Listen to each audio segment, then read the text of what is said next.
On the eve of this men's impending third battle, John Smith, having traversed to the Mutant Academy, found himself engulfed by an unsettling sense of foreboding. He was acutely aware of the myriad dangers that lurked in this world. Not only was the master of magnetism wreaking havoc, but the nearby new city was soon to face an invasion from extraterrestrial beings and malevolent deities. Moreover, in the shadows, the Sentinel Program, designed to eradicate mutants, had quietly reached fruition. The ruler of the adjacent dark dimension was poised, awaiting the opportune moment to launch an assault. To compound matters, the tyrant Thanos, who aspired to enforce population control across the universe, was soon to arrive.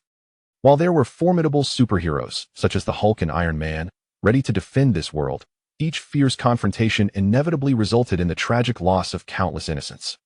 Thus, I shall first endeavor to evolve into a silver Superman, mused John Smith, who had assimilated traits from the archetype of Superman, reclining on the Academy's lawn and basking in the sun's warm embrace.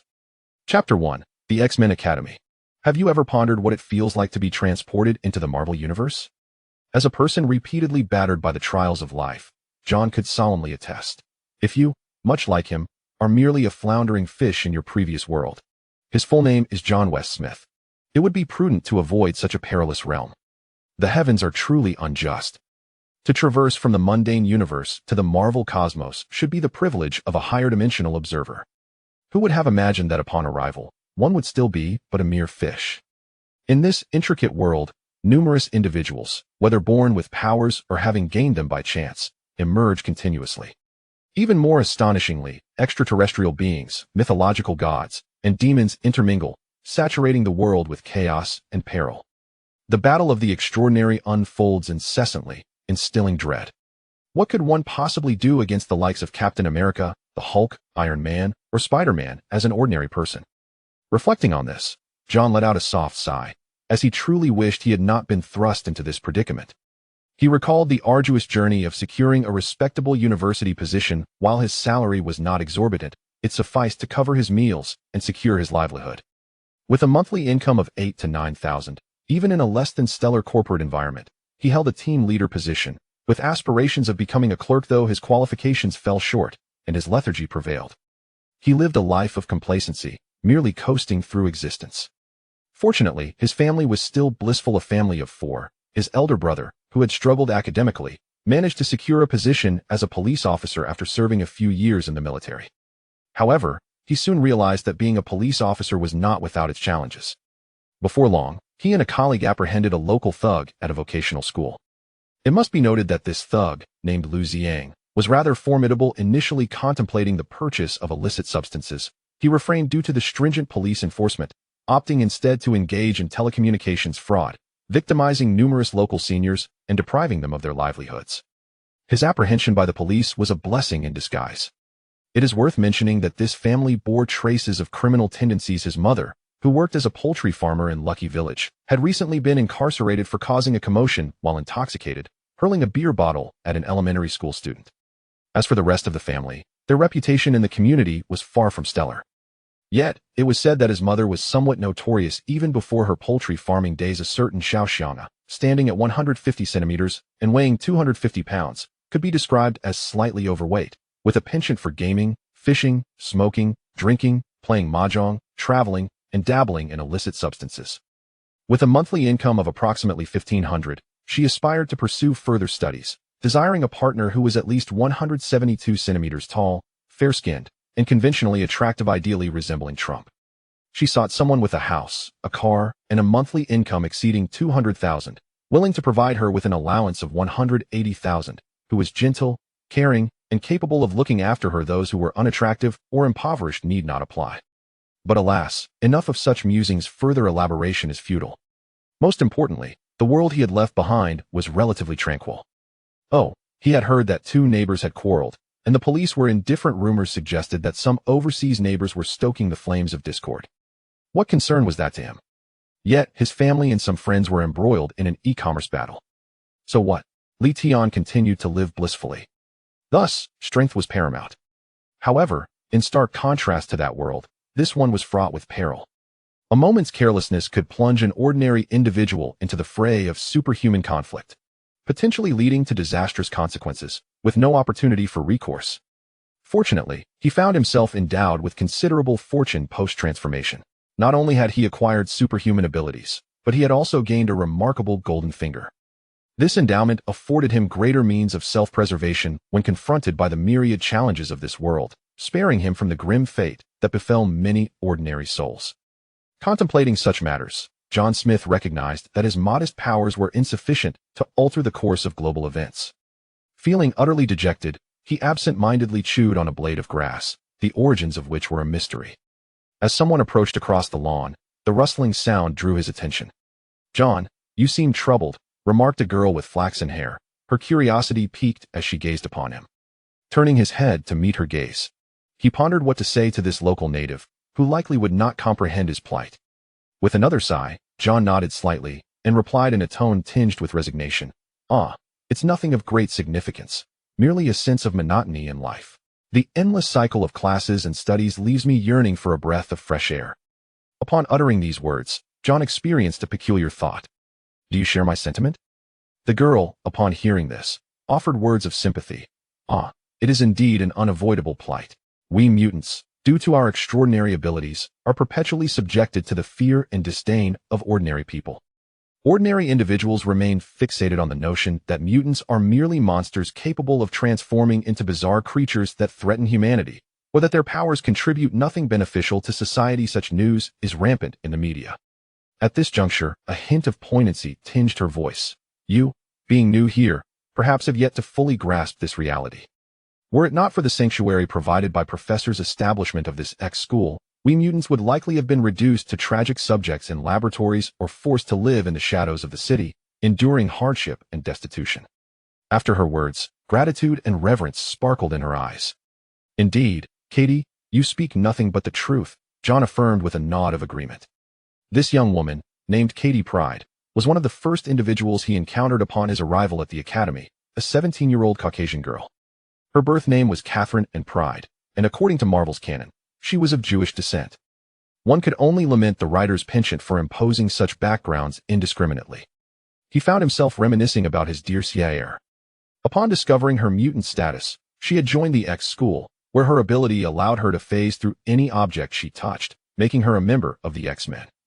Despite her tender age, Katie's physique has already begun to reveal an enchanting grace, curvaceous and alluring.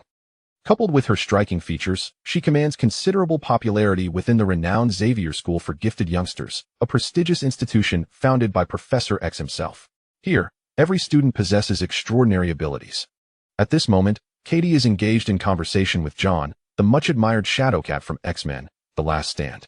She possesses the remarkable ability to phase through solid matter, guiding others to disregard physical barriers. Chapter 2. The Minuscule. The name Xavier School resonates profoundly with those well-versed in the X-Men series. It stands as the legendary academy, established by Professor X, a sanctuary for numerous gifted youths. In this fantastical realm, we meet John Smith, also known as John Shun, a time traveler who is merely 15 years old. Had he not traversed worlds, he would be in the midst of his junior high or first year of high school in China. This young man hails from a distinguished Chinese expatriate family in the United Kingdom, with a mother of European descent. One might ponder the fate of his father, a man who struggled to carve out a niche in his homeland, ultimately choosing to cross oceans and settle in England as a kept man. Should we commend his audacity or lament his family's misfortune? It is precisely this blend of ethnicities and cultures that renders John Smith's appearance particularly striking. He possesses a mane of raven black hair and deep, onyx eyes, his features exuding a sculpted handsomeness that surpasses that of his previous incarnation. Although Li Tian was tall, he was often likened to a lanky goblin as humorously described online. Fortunately, in this life, he has been spared such an unflattering comparison. With sharply defined contours and an irresistible charm, coupled with his 1.75-meter stature and an air of maturity that belies his age, John has even been mistaken for a university student by a junior high peer. In such instances, he can only chuckle softly. When seated among the upperclassmen alongside Katie, he feels no sense of alienation. Rather, he seamlessly integrates into their midst. Today marks the final working day before the weekend, a laid-back Saturday at school with only one interactive class on the agenda, taught by none other than Aurora Monroe, the vice captain of the X-Men, known as Storm.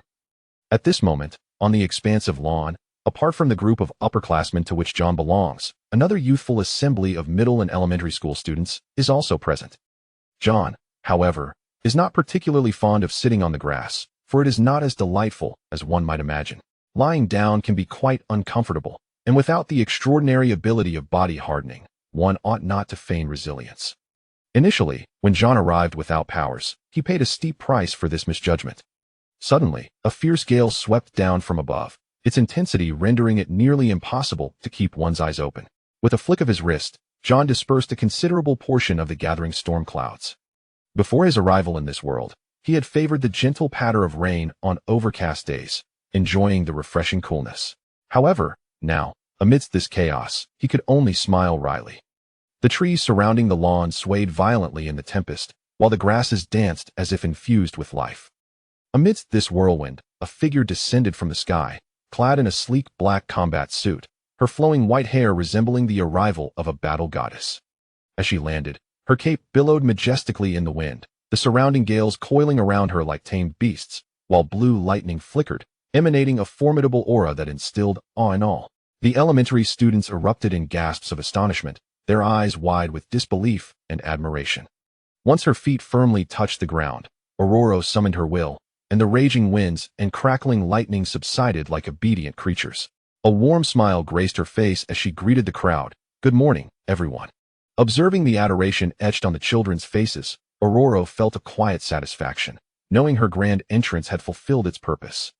Meanwhile, John Smith couldn't help but murmur a sardonic remark to himself. Surely, he thought, one ought not to frighten the little ones. However, he refrained from voicing his thoughts aloud. Chapter 3. The bronze Superman John, standing aside, silently congratulated himself for keeping his murmurs unheard by Aurora, for the consequences could have been rather dire. This woman, he mused inwardly, is excessively fond of displaying her prowess. Sensing the reverence reflected in the faces of the children, Aurora felt immensely satisfied with her entrance. "Good morning, teacher."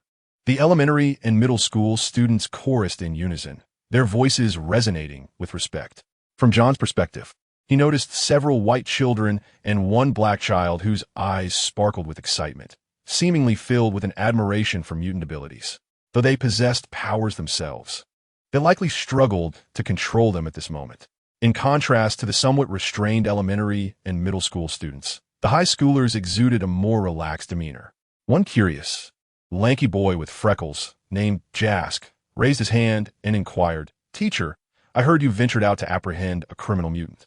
Is that individual exceptionally powerful?" "Jask, isn't that a rather obvious question?" Someone immediately retorted. "Could you not articulate something more profound? That mutant must undoubtedly be formidable. Otherwise, why would Aurora herself be involved? The real question is what abilities this mutant possesses. Is it akin to magic or perhaps an enhancement of physical prowess?" At that moment, a girl, brimming with curiosity, asked, "Teacher, could you share the specifics of this mission with us?" Her words were infused with a thirst for the unknown. The interactive curriculum implemented by the school aimed to assist these students in overcoming their fears regarding their mutant identities and their distinct appearances. Thus, in response to the students' inquiries, Aurora smiled and nodded affirmatively, elaborating, "Certainly, I can recount the details. This mission took place in New Mexico, targeting a mutant named Troc, endowed with the ability of invisibility. However, this individual's powers are rather inadequate, merely optical invisibility. In certain environments, when exposed to sunlight, shadows remain a significant flaw. This individual has repeatedly exploited his invisibility for criminal activities, specifically intruding into the homes of young, attractive women for nefarious purposes." As Aurora meticulously detailed the mission's intricacies, John, seated on the grass, appeared to listen intently, yet his consciousness had already delved deep within his own being. Bathed in sunlight, he felt enveloped by a warm sensation, as if countless cells were greedily absorbing, transforming, and assimilating the energy emanating from the sun. John was acutely aware that with the continuous influx of this solar energy, his body was undergoing remarkable fortification at an astonishing pace, and the power within him was steadily escalating. The rapidity of this enhancement was beyond the realm of ordinary comprehension. It seems that with every passing moment, he can feel himself growing ever stronger, more imbued with power. Soon, he will become an unrivaled superhero, Mr. John mused silently within himself. At that time, even a formidable adversary like Thanos would be no match for him. He could obliterate such foes with a single blow, demonstrating strength that transcends ordinary imagination. As the sunlight continuously enveloped him, every cell in his body appeared to rejoice, the power of evolution surging within him. Through his relentless efforts, his cells had undergone a comprehensive evolution, enhancing his physical constitution by 3 points. His mental resilience had also fortified, increasing by 1 point, while his strength surged dramatically, an impressive increase of 4 points. This was John's extraordinary ability, his golden touch. He could reign supreme.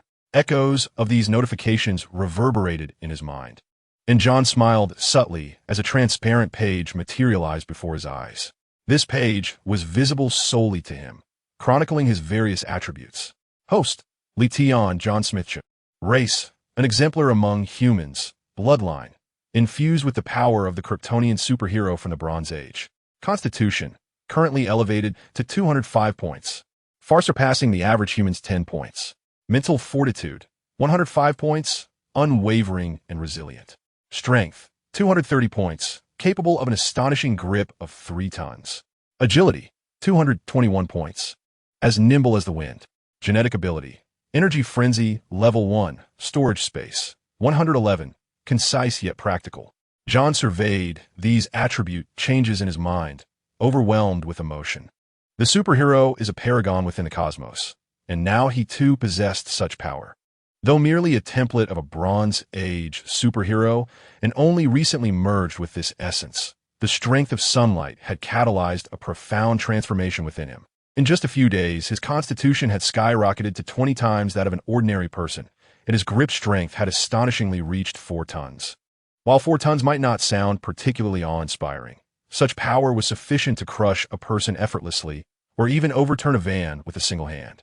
In the presence of true titans within the Marvel Universe, this strength may seem trivial. However, among ordinary individuals in that realm, one could easily ascend to prominence, whether as a soldier or a gang member. Of course, as long as he does not encounter those fated ones, all would be manageable. His potential for growth is undeniable, not to mention the possibility of evolving into a golden Superman in the future, which is indeed considerable. This is the power he wields now, terrifying and formidable. Chapter 4. Uniquely powerful, his extraordinary physique not only bestowed upon John's superhuman strength, but also rendered his senses acutely sharp. Imagine, if you will, drawing a bow and shooting an arrow from 100 meters away, attempting to launch an assault on John. Remarkably, he can accurately ascertain your position merely by sound, a reaction speed that is truly astonishing. His agility and coordination surpass that of ordinary individuals, as if each movement has been meticulously calculated, rendering each action fluid and harmonious. Such prowess elevates him above the majority of mutants present. Although Xavier's school is populated with numerous mutants, their abilities and strengths are remarkably varied. Some mutants struggle to control their powers, occasionally inflicting harm upon themselves or others. When John first traversed into this world, he witnessed a distressing scene on the streets of England. A young mutant unable to harness his abilities, his form oscillating between that of a human and an animal, his head adorned with delicate scales resembling those of a large lizard. As he aged, these transformations intensified, ultimately rendering him incapable of reverting his head from lizard form to human. The fate of that child remains a mystery. It is for this reason that few mutants are deemed suitable to become warriors. They must possess not only formidable abilities, but also exceptional self-control and combat training. John, without question, stands out among them. The very foundation of the school was rooted in the professor's profound desire to protect those young mutants who were marginalized and scorned by society. He yearned to guide them towards righteousness through the impartation of knowledge and the offering of compassion, steering them away from the abyss of darkness. Consider, in certain nations, these children endure relentless bullying, many ultimately succumbing to the allure of terrorism or gang affiliation, a phenomenon particularly pronounced in the Middle East. Similarly, in the impoverished neighborhoods of America, numerous children, influenced by violent surroundings, choose to join gangs due to their mutant abilities. Take, for instance, John Smith, a former middle school student whose emotions spiraled out of control during a quarrel with a classmate. leading to the awakening of his genes and the uncontrollable release of energy that injured his peer. This incident, witnessed by many classmates, caused a considerable uproar within the school. Subsequently, he became the object of fear and rejection among his peers, and even his family distanced themselves from him. The drastic shift in his environment proved unbearable for the young boy. Ultimately, at the invitation of Cyclops, he arrived at Xavier's school, embarking on a new chapter of his life. Notably, the day he entered the school coincided with the day Letion traversed into this world. One cannot help but marvel at the peculiarities of this realm. However, John has not dwelled excessively on the past of this body. He places greater emphasis on the present and future. After all, in a world where strength reigns supreme, one must continually strive for self-improvement to remain invincible. Whenever he reflects on these experiences, Mr. John is filled with profound gratitude. Fortunate was he for having drawn that precious Superman template at that time. Basking in the sunlight would enable his powers to escalate at an astonishing pace, though he merely embodied a bronze-tier Superman for now. Many formidable abilities, such as his invulnerable physique, superheat vision, biological manipulation, and ice storms had yet to awaken. Nevertheless, he brimmed with anticipation and confidence for the future. After all, the template he possessed was derived from that unparalleled Superman, not from any ordinary Kryptonian. In the vast expanse of the cosmos, while both Superman and Kryptonians shared a common Kryptonian origin, they could indeed be regarded as two entirely distinct entities. This distinction lay in the former's boundless potential, which harbored the possibility of evolving into a silver or even a golden Superman. Such potential distinguished him among the multitude of Kryptonians, rendering him a singular being. Chapter 5. Gazing into the future time slipped away unnoticed as John remained absorbed in his thoughts. All right, that concludes today's lesson. Feel free to engage in your own activities, announced Storm, clapping her hands to signify the end of class. Goodbye, teacher. The students waved as they bid farewell. Hold, how about a game of basketball? But we must refrain from using our superpowers, suggested one. Lanster, I learned to make cream bread yesterday. Would you like to try some? Queried another. What about you, mister? Any plans?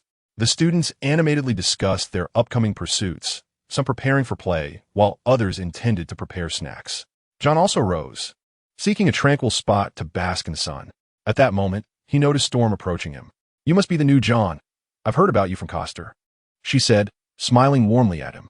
John was somewhat taken aback, but quickly responded, Hello, Ms. Aurora. I am John. Would you like to take a stroll? I can show you around the campus, Aurora invited. Sure. Thank you, teacher. John nodded, feeling honored. As they walked along the campus path, Aurora inquired, John, how long have you been here? Have you adapted to school life? Thank you for your concern, teacher. I find this place quite wonderful. My classmates are very welcoming, and I have begun to acclimate, John replied. That is splendid to hear, Aurora responded, pleased as she nodded in satisfaction. With a gentle tone, Aurora remarked, This is our sanctuary as mutants. Should you still feel constrained here, it would be a failing on the part of us educators. She then shifted the topic, curiosity evident in her voice. Smith John, I have heard that you not only awakened the ability of energy burst, but also developed body enhancement effects. With your punch strength reaching an astonishing ton?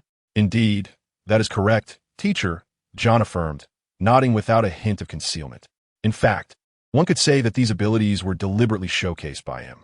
Although the allure of hiding one's strength and then making a stunning revelation was tempting, he understood the wisdom of the saying that the tallest tree invites the wind. However, he does not entirely concur with such an excessively conservative approach. Concealing one's prowess for an extended period may indeed render one truly mediocre. In other words, if you're a genius, feigning ignorance for too long may lead to genuine foolishness. While an overly ordinary individual may not attract attention, they consequently forfeit numerous invaluable opportunities. Therefore, it is essential to appropriately showcase one's worth and talents to garner greater recognition and influence. For instance, if John had not exhibited his remarkable talent the day before yesterday, would Storm have sought him out for a conversation upon her return to school? Clearly, that would be improbable. Thus, a flicker of concern crossed his face as he tentatively inquired, Professor, I have noticed that my powers seem to be continuously growing. Could this lead to any adverse mutations? Noticing the unease on John's countenance, Storm spoke soothingly. You need not fear your abilities, West. The growth of power is, in fact, a positive development. She continued to explain, our school's principal is a globally recognized authority in the fields of genetics and mutation. Should you have any questions or experience any unknown changes in your body, feel free to consult him at any time. In daily life, if you have any needs or concerns, you may also confide in us teachers without hesitation. Thank you, Professor. John expressed gratefully. Under Storm's reassurance, the worry etched on his face appeared to dissipate gradually. Yet, at that moment, a thought struck John, and he abruptly shifted the conversation, making a request. Professor, may I apply for a single occupancy room? He elaborated, recently, I have felt my powers growing stronger. If someday I cannot control them and inadvertently harm my fellow students, that would be unfortunate. Xavier's School, a comprehensive institution that integrates elementary, middle, and high school education along with residential facilities, now bears witness to a subtle transformation in one of its students. In this institution, apart from the teachers and a few exceptional students, most dormitories are cozy abodes shared by peers of the same age. However, for John, living in a shared room with 3 middle school students, all in their early teens, has proven rather uncomfortable for this young man possessing a mature mindset. The personal secrets that one wishes to keep concealed become increasingly difficult to hide in such an environment, prompting him to contemplate the idea of a single room. In response to John's request, Professor Aurora fell into a brief contemplation. Your concerns are not unfounded. Should your powers unexpectedly spiral out of control, they could indeed pose a threat to others, she stated gravely. Subsequently, she provided an ambiguous response. I shall consult with the professor regarding this matter and then provide you with a definitive answer. This non-direct refusal ignited a flicker of hope within him. Gratitude illuminated his face, and a hint of anticipation laced his voice. I truly appreciate your assistance, Professor. Aurora gently waved her hand, signaling that it was a mere trifle. It is but a small effort. However, the professor arranged for everyone to reside under one roof with the hope that you would foster a deeper understanding of one another and alleviate feelings of solitude.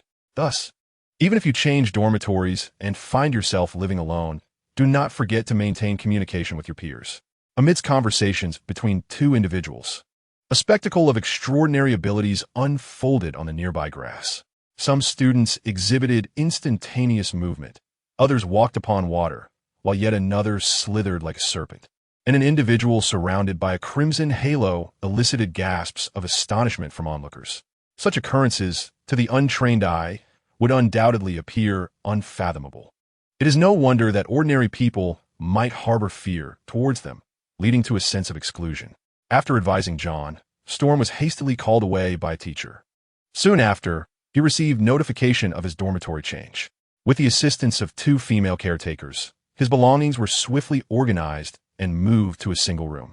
Once the caretakers departed, John stood alone in this new accommodation, greeted by a neatly arranged bed, desk, bookshelf, and wardrobe. A satisfied smile graced his face. This was the privilege afforded to him after revealing a fraction of his potential.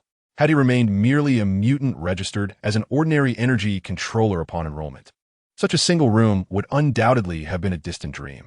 After tidily arranging his possessions, he approached the window, gazing out at the campus scenery. Chapter 7. Dining before long. John received the notification regarding his dormitory transfer. Shortly thereafter, 2 female caretakers appeared, deftly assisting him in organizing his belongings before guiding him to a single room. Once the caretakers departed, John surveyed his surroundings, his gaze falling upon a bed, a desk, a bookshelf, and a wardrobe. The arrangement of this small room brought him immense satisfaction. This was indeed a reward for the improvement in his treatment following the display of his latent abilities. Were he still the mutant registered upon entry as merely possessing ordinary energy control, the prospect of enjoying the privileges of a single room would have seemed utterly fanciful. John meticulously organized his items and then walked to the window, pausing to observe the activity outside. On the playground, silhouettes danced as if performing magic, showcasing their unique abilities, which prompted John to reflect deeply on his future path. Although the notoriety of the X-Men may not rival that of Marvel, John's understanding of mutants was considerable. For instance, within the current realm of mutants, the most formidable figures were none other than the pacifist leader, Professor X, and the rebellious Magneto, followed closely by the likes of Cyclops and Storm. Tragically, Jean Grey, who once wielded the Phoenix Force, had passed away several years prior. Based on John's recent observations and the information he had gathered, he deduced that the current year was 2006, precisely at a significant juncture within the X-Men's former timeline. At this moment, the Second War of the X-Men had become history, while the Third War was poised for emergence. In this era, the existence of mutants was no longer a secret. They faced rejection from ordinary people and had even become subjects of clandestine research by various global powers. However, due to the existence of the Brotherhood of Mutants led by Magneto and other rebellious organizations, these research activities could only be conducted clandestinely. John was acutely aware that the United States research on Sentinels had entered its later stages. If everything progressed along its predetermined trajectory, the nation would initiate the Mutant Extermination Program in 2013, 7 years hence. Within a mere year, a majority of mutants worldwide would fall victim to the Sentinels. Only a handful of exceptionally powerful mutants would manage to survive, hiding until 2023, when they successfully transmitted Wolverine's consciousness back to 1973, thanks to the abilities of Shadowcat. Kitty Pryde. There, they thwarted the assassination of Mystique, thereby altering the course of history and compelling the United States to abandon the Sentinel Program, thus reversing the future. Reflecting on this, a glimmer of contemplation flashed in John's eyes, which meant he had 7 years to enhance his own strength. Although he had successfully integrated the template of a Kryptonian superhero, he still bore genes that rendered him a mutant in the eyes of outsiders. Consequently, from intrinsic standpoint, John inevitably found himself at odds with the global powers. He was acutely aware of this reality, and thus had indelibly etched the notion of the Sentinels, machines designed for the annihilation of mutants, deep within his psyche. With 7 years at his disposal, John confidently believed it would be sufficient for him to attain the pinnacle of Bronze Age superhuman status. By then, whether facing Sentinels or the mightier Hulk, there would be no match for him. Indeed, the Hulk was mentioned here. According to the lore, the X-Men and Marvel coexist within the same universe, implying that this world not only harbors formidable mutants like Phoenix and Magneto, but also boasts an array of superheroes, including Iron Man, the Hulk, Captain America, and Thor.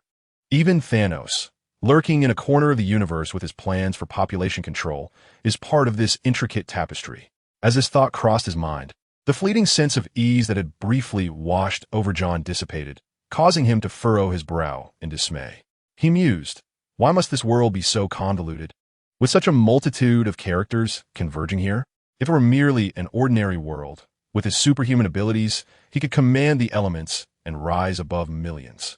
In such a scenario, even if he were to wed hundreds of beautiful women, none would dare to dispute it. Alas, this was a complex world where gods and demons coexist, and extraterrestrials frequently visit. It is a typical Marvel universe, teeming with mutants, superheroes, and those endowed with extraordinary powers.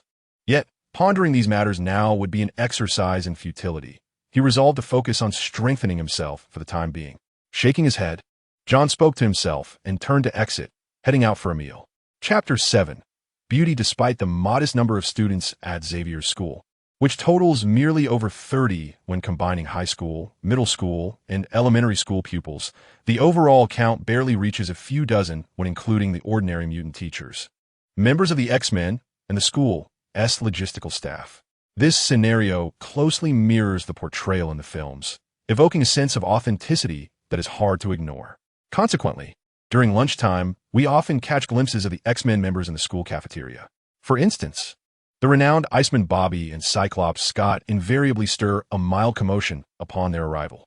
Additionally, there is the ever-spirited rogue Anna, who has consistently held her place in the X-Men trilogy.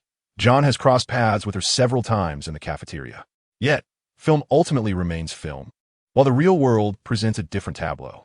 The appearances of these X-Men members diverge from their cinematic counterparts to varying degrees. Taking Rogue Anna as an example, she possesses a striking beauty, and the strand of white hair framing her forehead adds a unique charm that renders her unforgettable. May I have a large fruit pizza, a fully loaded hamburger, and a cola, please? John politely requested from the cafeteria lady as he approached the serving window.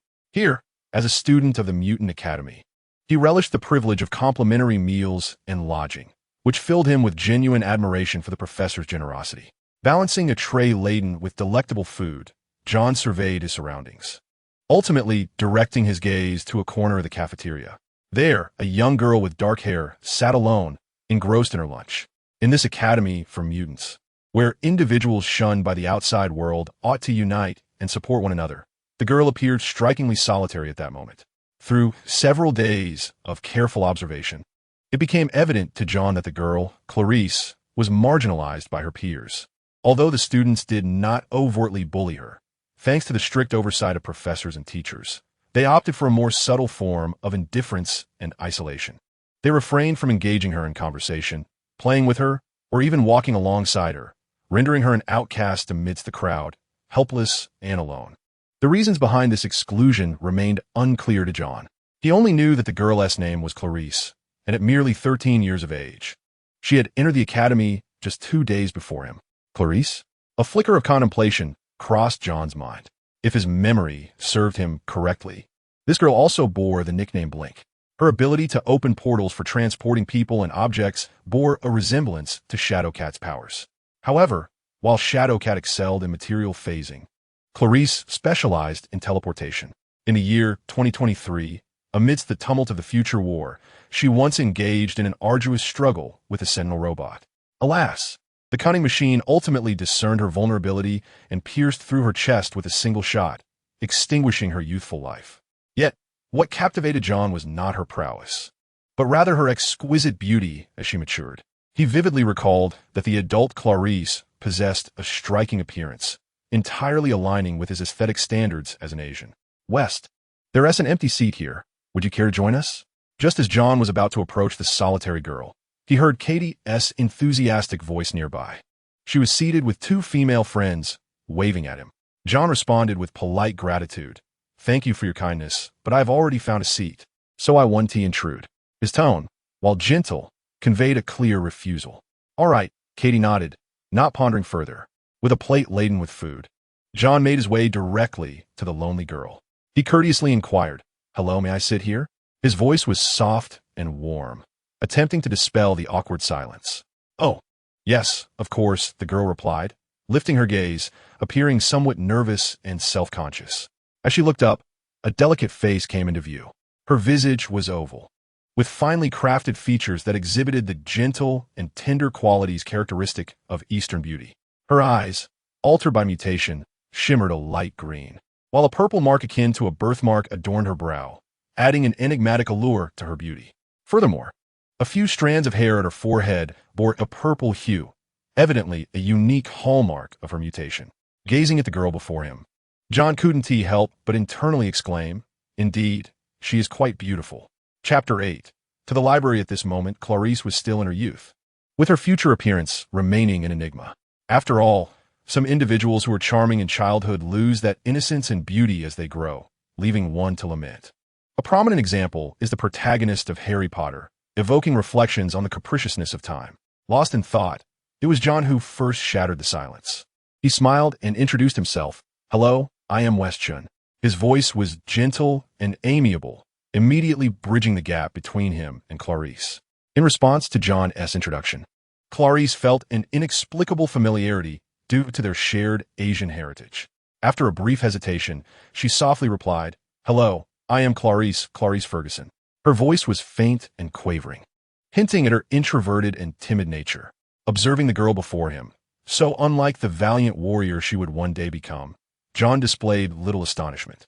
He understood well that everyone embarks on their own journey of growth, and Clarice was merely at the inception of hers. Following their simple exchange, John chose not to intrude further. He nodded with a smile and began to savor his pizza. Clarice across the table fell into silence once more. Her gaze lowered as she concentrated on her lunch. When she finally lifted her head, she noticed the dark-haired youth opposite her had finished his meal. With his elbow resting on the table and his chin cradled in his hand, he was intently observing her. This sudden scrutiny sent a wave of nervousness through Clarice, prompting her to instinctively dab at the corners of her mouth, only to find no remnants of food. She timidly inquired, What's wrong? John offered a slight smile, his eyes sparkling with admiration. Nothing at all, he replied. I simply realize how extraordinarily beautiful you are, like a flawless little princess. His sincere and direct compliment instantly flushed Clarice's cheeks with a rosy hue. Faced with John's praise, she appeared both anxious and bashful, lowering her gaze as she trembled slightly in response. "Oh, really?" Her reaction warmed John's heart, and he nodded affirmatively, offering her the utmost encouragement. In the context of Western culture, individuals are more accustomed to expressing their emotions and thoughts candidly. Unlike the subtlety of Eastern traditions, Westerners tend to engage in open and direct communication. Thus, when John encountered beauty, he did not hesitate to convey his admiration and affection. However, John did not perceive this interaction as a profound opportunity for connection. He merely complimented Clarice's beauty and politely bid her farewell before rising to depart. He had plans for the afternoon to visit the library in search of vital information. Although he had a rough understanding of the current time, the world he inhabited, and some fundamental facts, he recognized that this reality diverged significantly from portrayals in films and comics. Consequently, John felt the need to delve deeper into various resources and information to gain a more comprehensive understanding of this world. For instance, he sought to discover which nations harbored hostility towards mutants, where mutants were most active, the frequent presence of superheroes, and the current state of technology. These inquiries were essential for him, as they would facilitate his adaptation to this world and help him find his place within it. Furthermore, John yearned to locate books concerning genetic evolution to study. After all, he possessed genetic abilities stemming from the unique genes of mutants. He understood that only by unraveling the mysteries of mutant genetics could he better comprehend himself and unlock the full extent of his potential. This knowledge would lay a solid foundation for his future growth and equip him to navigate the various challenges of this world. Chapter 9. Clarice mutation, without a doubt, marks the genesis of evolution, guiding us from the minuscule existence of single-celled organisms to the magnificent dominion of life that reigns over the earth. Yet, this journey is immensely protracted, requiring the passage of tens of thousands, even hundreds of thousands of years. Throughout the prolonged and intricate journey of evolution, significant mutation cycles emerge every few 100,000 years, allowing species to further strengthen and ascend to higher echelons of evolution. The afternoon sun gently filters through the glass windows, casting its warm embrace upon every corner of the library, creating an intoxicatingly languid atmosphere. John selects a seat by the window, bathing in the golden rays. At that moment, it feels as if every cell in his body awakens, greedily absorbing the energy encapsulated in the sunlight, continuously evolving and growing stronger. This exemplifies the astonishing, transformative qualities of the superhuman. In his hands, John holds a hefty tome entitled The Genetics of Mutants, immersing himself in its depths, savoring the mysteries within. Perhaps due to the influence of evolution, his thoughts become increasingly agile, and his comprehension significantly deepens. Even this esoteric and obscure work becomes manageable for him to grasp. Upon concluding his reading of the substantial fundamentals of genetics, he develops a more profound foundational understanding of genes and the changes occurring within his Kryptonian cells. He sets the book down, squinting slightly, a contemplative expression gracing his face. He profoundly realizes that, akin to superhumans, the power of mutants derives from their genetics. To delve deeper into his own identity, one must first comprehend the nature of mutants. This awareness fills John with anticipation and a yearning for exploration of the future. However, unlike the superhuman's ability to undergo unrestricted genetic evolution and enhancement under sunlight, mutants appear to possess a discernible limit to their genetic potential. For instance, even the most formidable entities among mutants, such as Magneto, Professor X, Storm, and Iceman, are merely depicted at the planetary level within comic lore. Their portrayals in film often reveal a sense of inadequacy, rendering them seemingly incapable of influencing large-scale conflicts. Thus, we cannot regard comic narratives as reflections of reality. After all, it is evident that their powers do not reach such exaggerated extremes in the real world. Otherwise, the global mutant population would have long since risen to prominence, rather than enduring their current plight.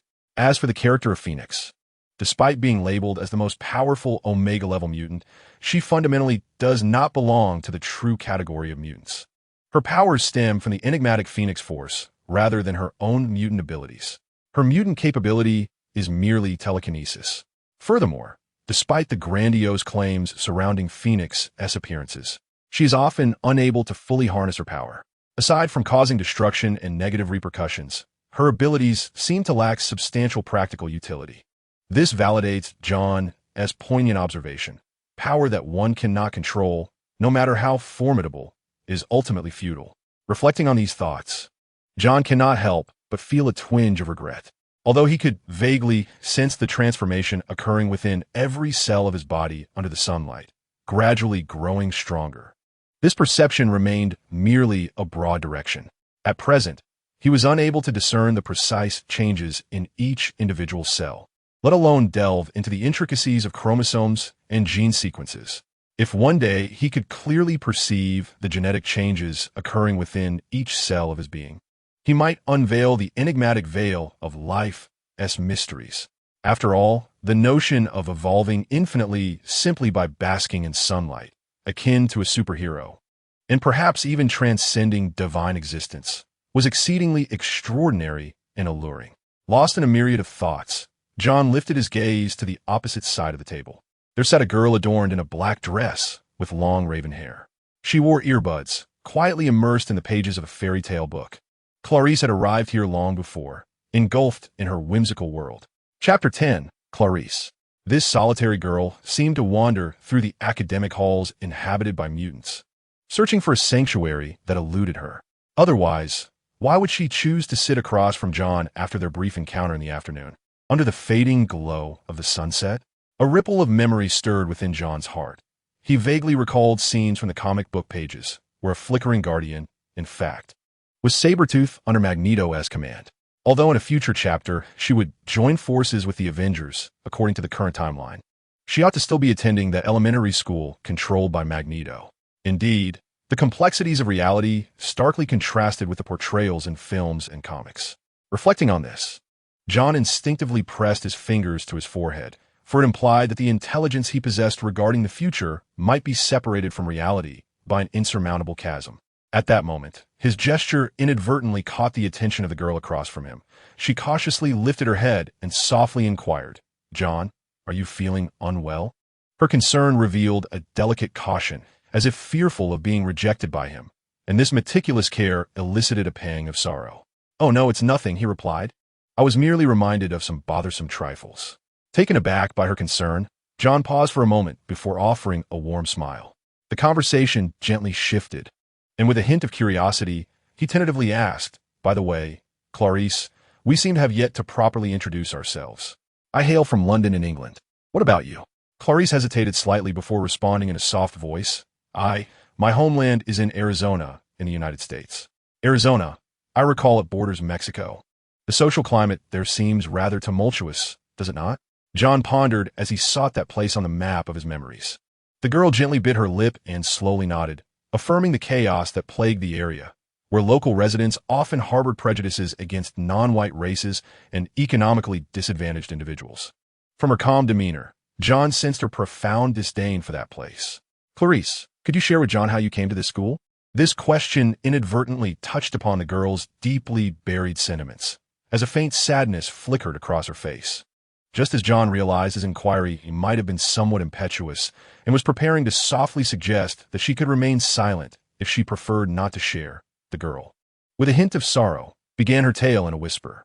On that fateful day, a group of nefarious intruders suddenly stormed into her home, ruthlessly ending her foster father's life. Clarice's narrative flowed like a gentle stream. She had once lived a simple life on the outskirts of the city with her foster father. However, merely 2 weeks prior, on a fateful night, a band of unexpected guests invaded their sanctuary. In the midst of a fierce struggle, her foster father was brutally murdered, and in her overwhelming panic and agitation, she inadvertently awakened her mutant abilities, teleporting away from that harrowing place in an instant. For the next 2 days, she hid in a corner of the city, on the brink of starvation and nearly losing hope, when the war police found her and led her to Xavier's school. As John listened to her tragic tale, he hurriedly offered her gentle words of comfort, while the sliver of doubt in his heart dissipated. Clearly, his excessive worry about playing the role of an undercover agent under the professor's sharp gaze was a daunting and perhaps impossible task. The landscaping at Xavier's school was remarkably well executed, resembling a park surrounded by a meticulously tended garden, with lush green grass and verdant trees, exuding an atmosphere of tranquility and peace. The following day ushered in Sunday, a day of respite for the students. Leaning back in a chair on the edge of the lawn beside the dormitory, John relaxed with his legs crossed and hands clasped behind his head, comfortably basking in the warm sunlight. Under the sun's embrace, John felt a warm sensation enveloping him, as if a surge of power was coursing through his veins, accompanied by the persistent echoes in his mind of a notification. Health increased by 3 points, strength increased by 5 points. Remarkably, within just one day, John's prowess saw a significant enhancement. His health had surpassed 300 points, and his strength approached the formidable threshold of 5 tons. The rate of such advancement was indeed astonishing, suggesting that the stronger he became, the swifter his progress. Moreover, with the improvement in his health, other changes in John's body became increasingly evident. For instance, his vision had sharpened, enabling him to clearly observe a mosquito dancing among the blades of grass over 10 meters away, its wings leaving ephemeral traces in the air. This was undoubtedly a clear indication of enhanced dynamic vision.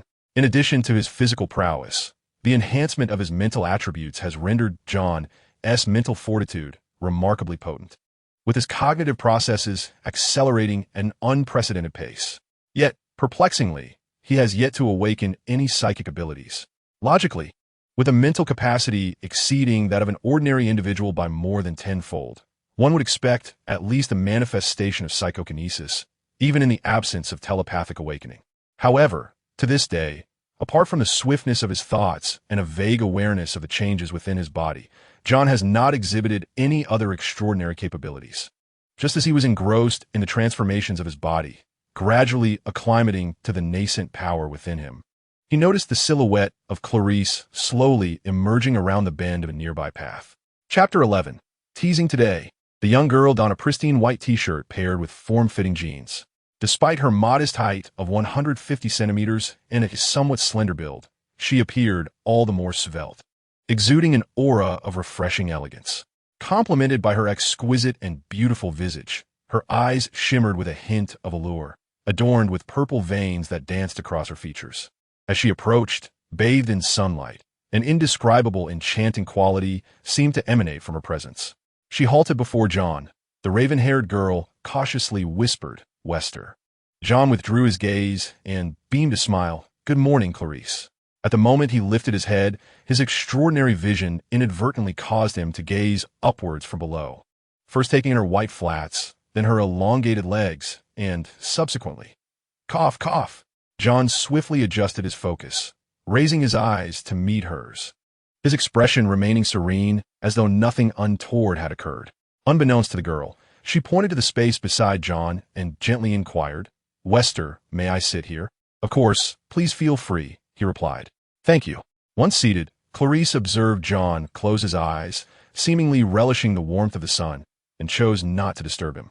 Instead, she donned her headphones and quietly perused a book. The cover prominently displayed Andersen's fairy tales, indicating her fondness for such enchanting narratives. On the edge of the lawn sat a girl with her legs crossed, immersed in music and literature, alongside a boy lazily reclining against the chair's back, basking in the sun with an air of tranquility. From a distance, this scene radiated an extraordinary warmth. However, this serene and harmonious atmosphere was soon disrupted.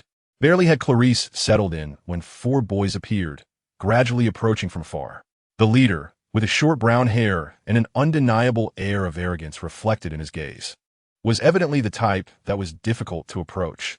Their intentions were unmistakably clear, as they made a beeline towards John and Clarice. Upon sighting these boys, a mixture of disdain, fear, and apprehension immediately flickered across Clarice's face. In the quartet, the boy at the forefront called out loudly, "Hi, Clarice. We just visited your dorm, intending to invite you to join us for some leisure, but you were nowhere to be found. So, you were hiding here all along." As Bernard spoke, his gaze shifted towards John. "Bernard, what brings you to seek me?" The girl appeared to harbor a certain trepidation towards them, instinctively shrinking her body closer to John. Although these 4 mutants wore smiles on their faces, John, with his heightened mental sensitivity, detected an undercurrent of subtle hostility. prompting him to involuntarily widen his eyes. Simultaneously, a brief overview of these individuals materialized in his mind like a phantom. Bernard, a 15-year-old middle schooler with the mutant ability of short-range teleportation, exuded an arrogant and domineering personality, positioning himself as a leader within a small clique in his class. Johnny, another middle schooler at merely 14, possessed the extraordinary power to transform into a bear, exhibiting strength rivaling that of a ferocious beast, and when he unleashed his power, his entire body would be cloaked in a dense fur. Claude, meanwhile, did not directly respond to Clarice's query, but fixed his gaze on John, who leaned back with an indifferent expression, scrutinizing them with a glimmer of provocation in his eyes. Chapter 12. Utterly Unrestrained. John, I have heard tales of you. Is that so? What insights do you hold? John's demeanor was casual, yet internally he felt a growing impatience towards these adolescent intrusions. As an adult man, he had little time to engage with these minors. Nonetheless, the evident malintent behind the youth's approach compelled his tone to become less amiable. This attitude from John did not sit well with Bernard and his companions. The burly Johnny then remarked, "John, have you not heard? Clarice is already the object of Bernard's affection." Upon hearing this, the girl beside John immediately interjected, "That is not the case. I did not agree to anything that day." In the face of her resolute denial, Bernard's expression softened with sincerity. "Clarice, I genuinely like you. Please agree to be my girlfriend." The girl shook her head firmly, her stance unequivocal, "But I do not like you." This scene led John to vaguely surmise the reason behind Clarice's rejection, while also elucidating the hostility Bernard and his friends bore towards him. However, he could not help but ponder. Is it commonplace in Western society for middle schoolers to eagerly pursue romantic relationships? Or have I fallen behind the times? Must courtship commence from such a tender age? If one does not strive during middle school, will they lament in adulthood? Nevertheless, it must be said that Bernard possessed a keen eye. He could discern Clarice as a potential gem, foreseeing her blossoming into a stunning beauty with an alluring figure in the future. Following her public rejection, it seemed that Bernard's pride had suffered a slight blow. However, despite the fact that she declined to be his partner, he could not resort to violence against her. Instead, he cast a malevolent glance at John, who stood nearby and was but marginally more handsome than himself. In his mind, he calculated that as a rejected mutant, Clarice must be profoundly terrified of solitude. Thus, he discreetly signaled to his classmates, hinting at his infatuation with Clarice and that he was diligently pursuing her. He hoped that his peers would grant him the courtesy of not interfering in his courtship. The other mutant students in the class held a certain apprehension towards Bernard's small clique, and indeed, for several days, no one had dared to disturb Clarice. Bernard believed that after more than a week of effort, he was nearing his goal, merely waiting for an opportune moment for Clarice to ostensibly agree to be his girlfriend. However, unexpectedly, the arrival of a new student disrupted his plans. This newcomer had the audacity to engage Clarice in conversation yesterday, and they appeared to establish a connection swiftly. It was rumored that they spent the afternoon together in the library. This morning, they were spotted enjoying a date on the lawn. How could Bernard tolerate such a situation?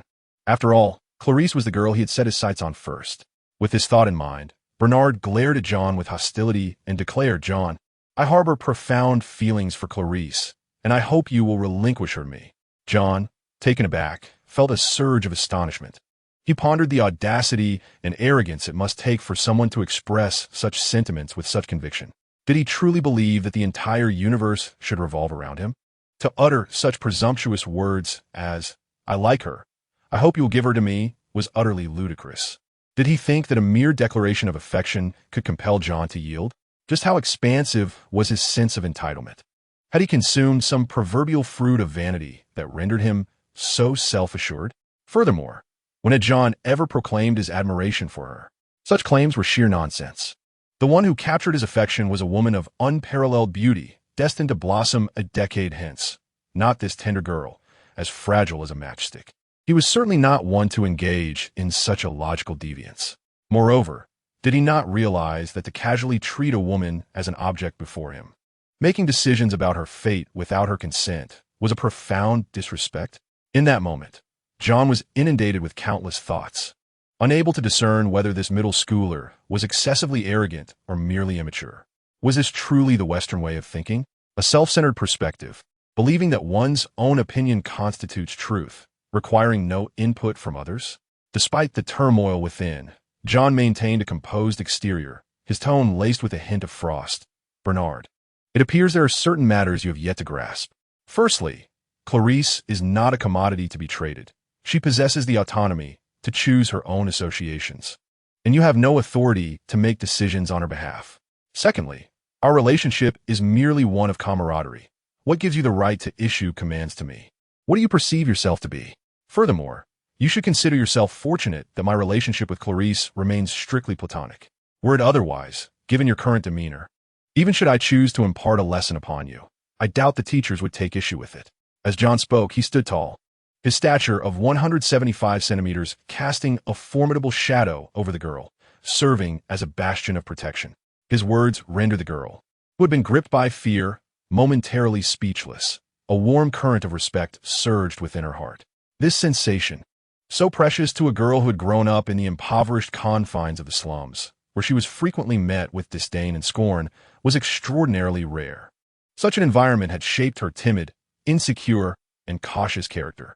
It was precisely this vulnerability that Bernard and his companions exploited, daring to bully her, knowing she would not seek aid from the teachers after enduring their subtle cruelty.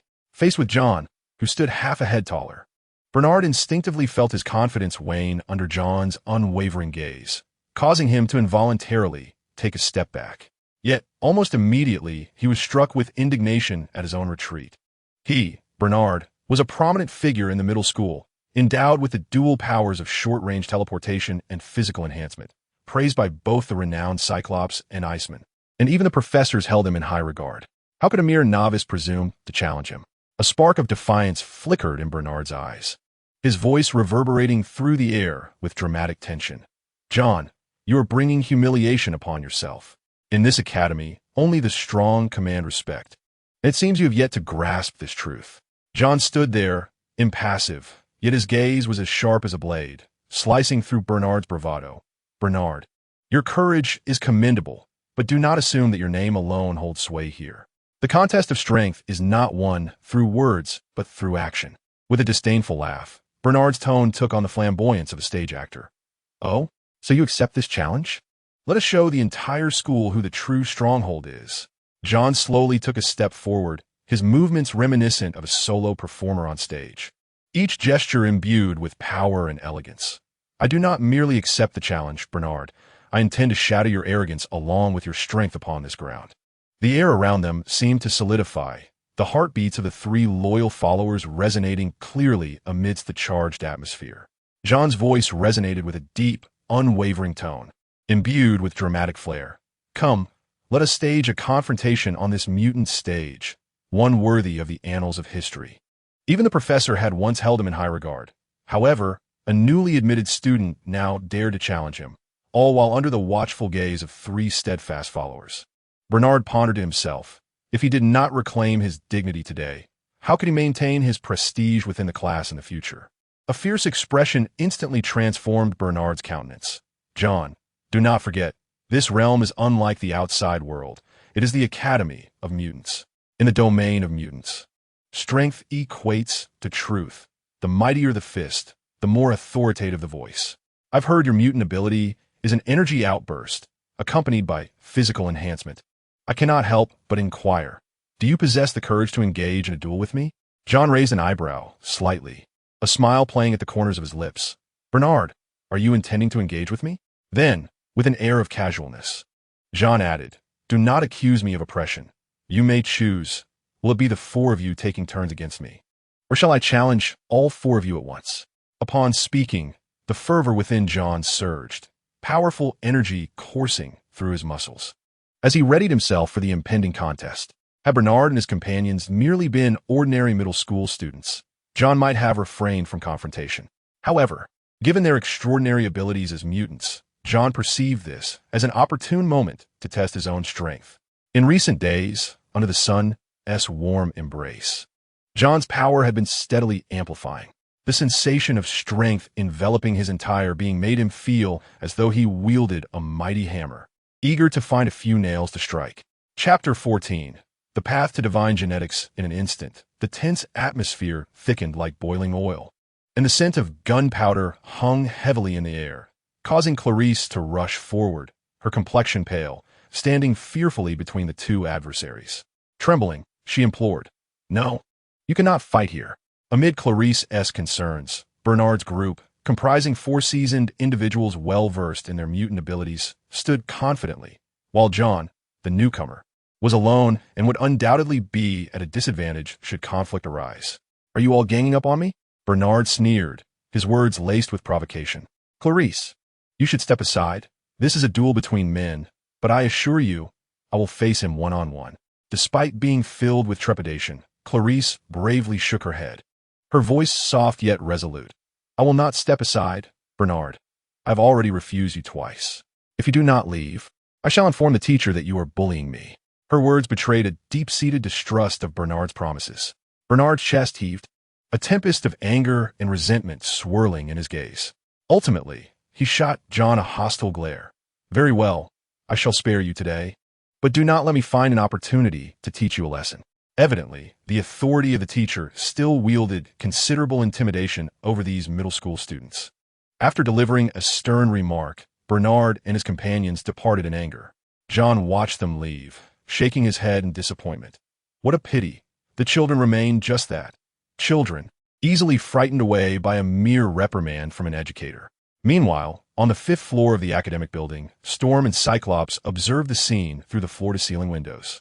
Thanks to their mutant acute hearing, they could discern every word spoken. With a furrowed brow, Storm expressed her concern.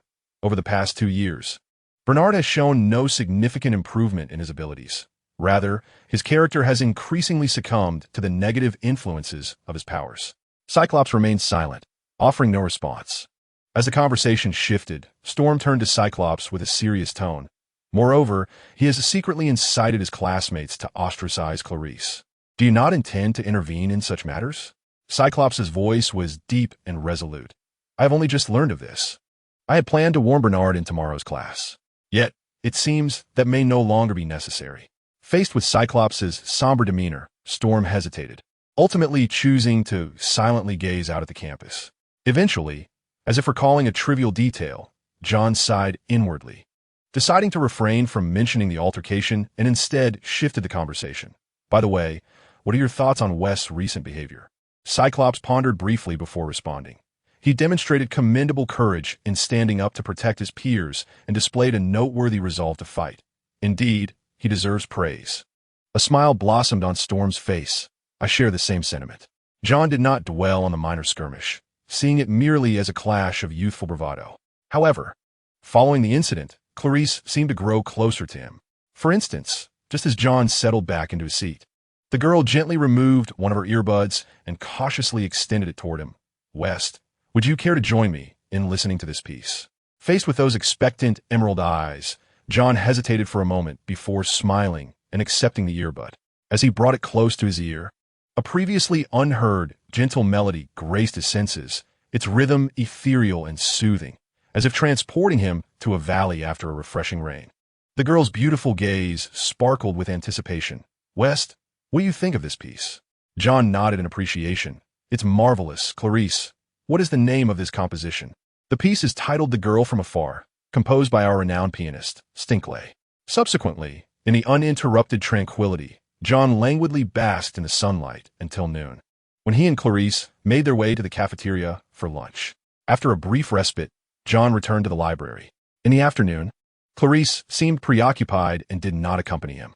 In the library, John followed the catalog's guidance and selected several books on genetics and biology from the shelves, then settled into a sunlit corner. He found the realms of biology and genetics to be remarkably captivating. Some theories, if realized, might render humanity's ascent to divinity no longer an unattainable dream. Indeed, there are already successful examples that attest to this notion, such as mutants. Chapter 14, The Wise If.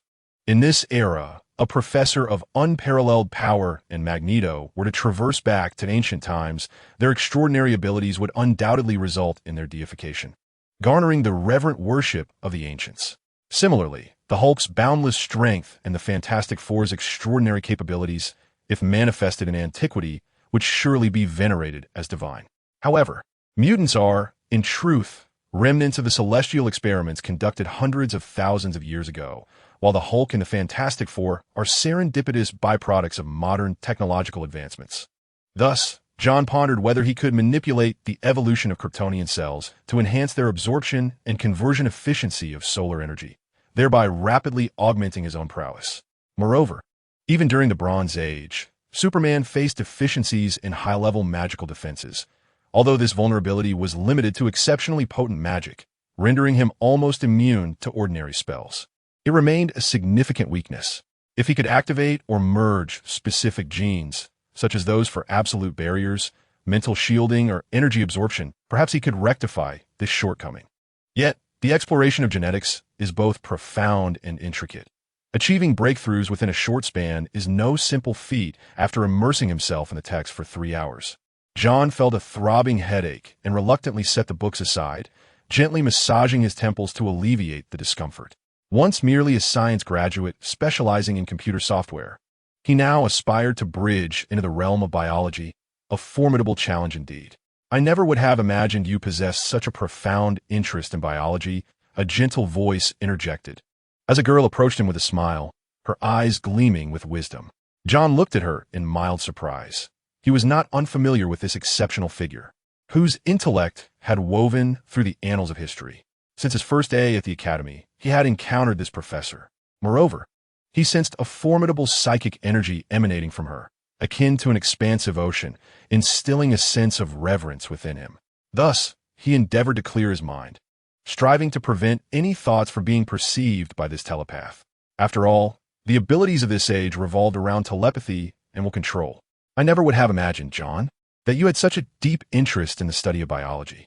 The gentle voice belonged to a sage who, seated in a wheelchair, approached John with a smile, his eyes shimmering with wisdom. "Professor," John expressed his surprise, gazing intently at the elder. John was not unfamiliar with this extraordinary figure, who had profoundly influenced the history of the X-Men. From the moment he stepped through the school gates, he had already encountered the professor.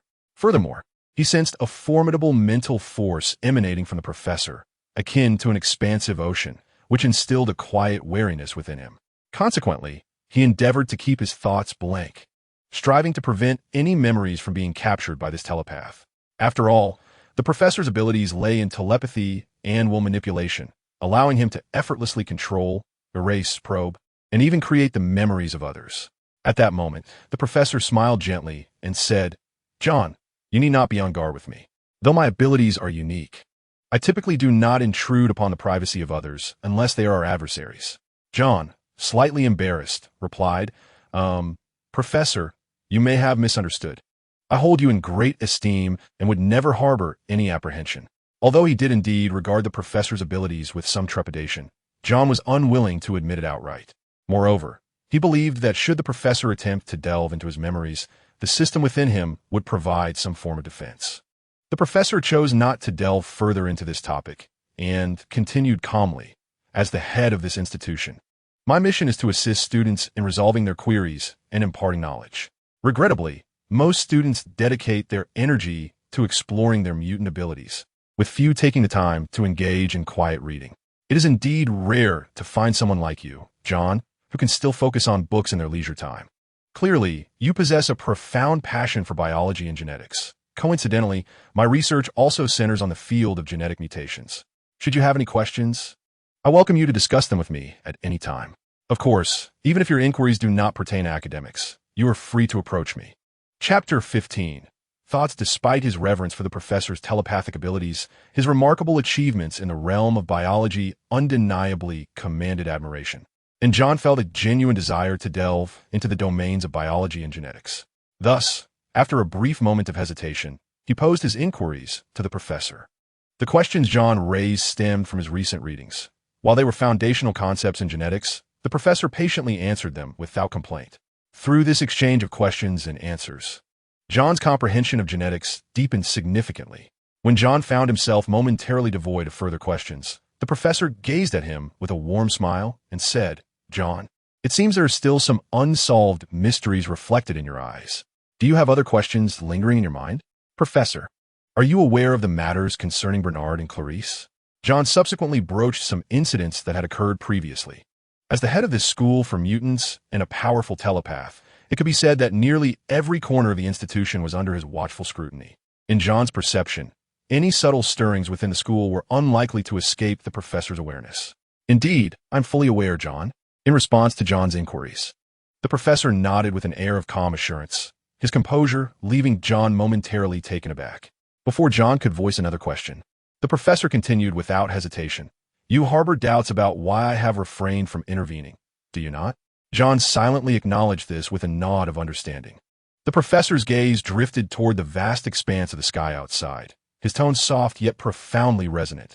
John, have you ever pondered deeply the profound transformation that exists not only in the physiological differences between mutants and ordinary individuals, but also on a psychological level?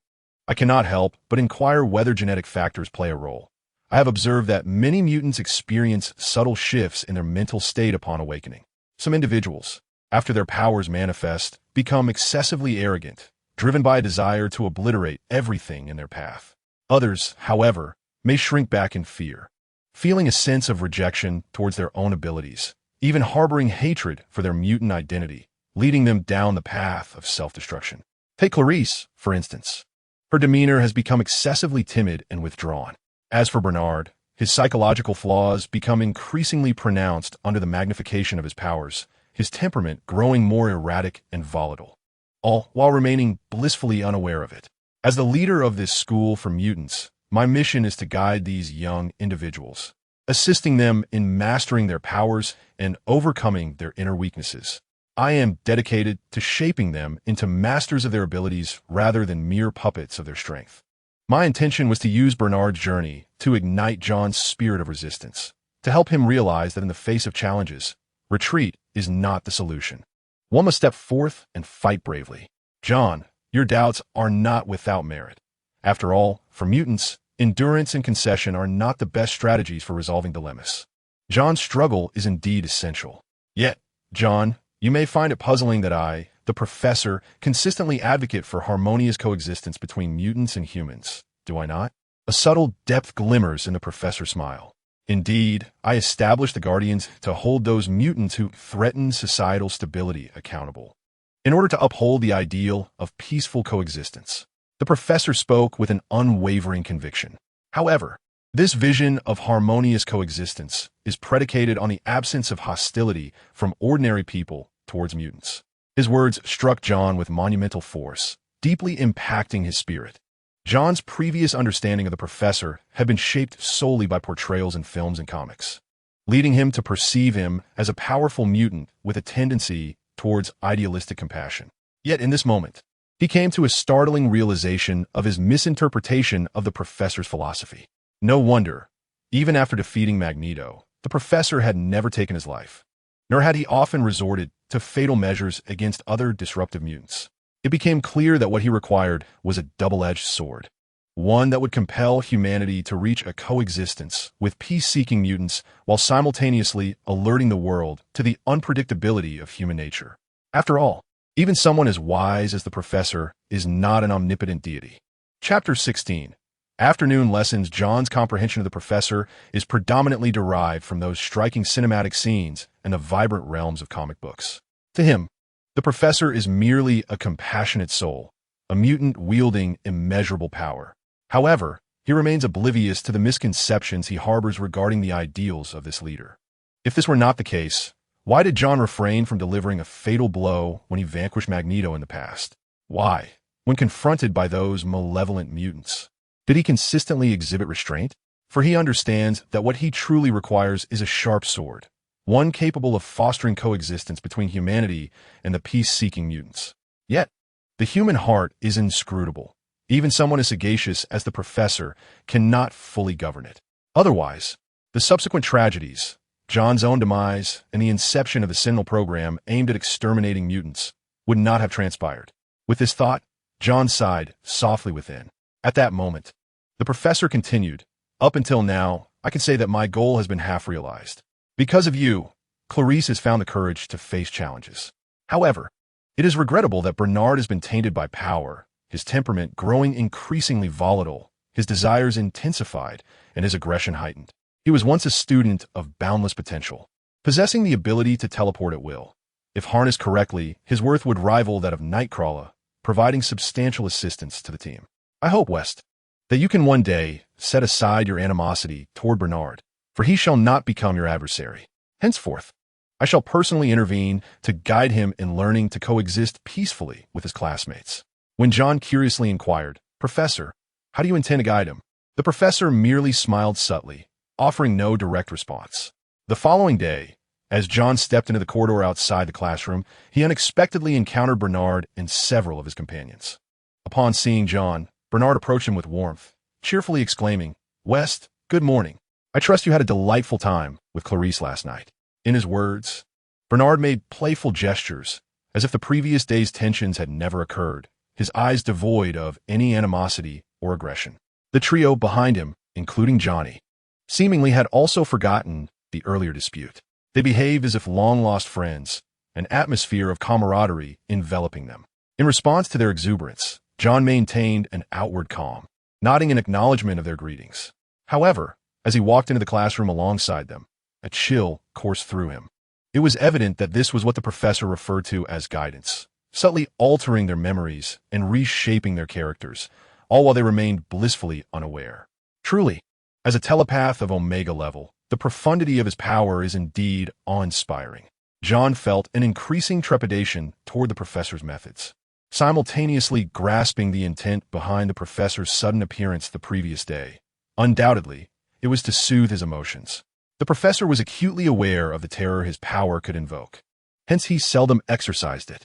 In order to alleviate John's anxiety over Bernard's sudden transformation, he made a deliberate appearance to elucidate the circumstances, thereby immunizing John against potential distress. This action subtly underscores the professor's regard for John, or more broadly, his appreciation of the promising mutants. It is evident that the treatment of geniuses stands in stark contrast to that of ordinary individuals.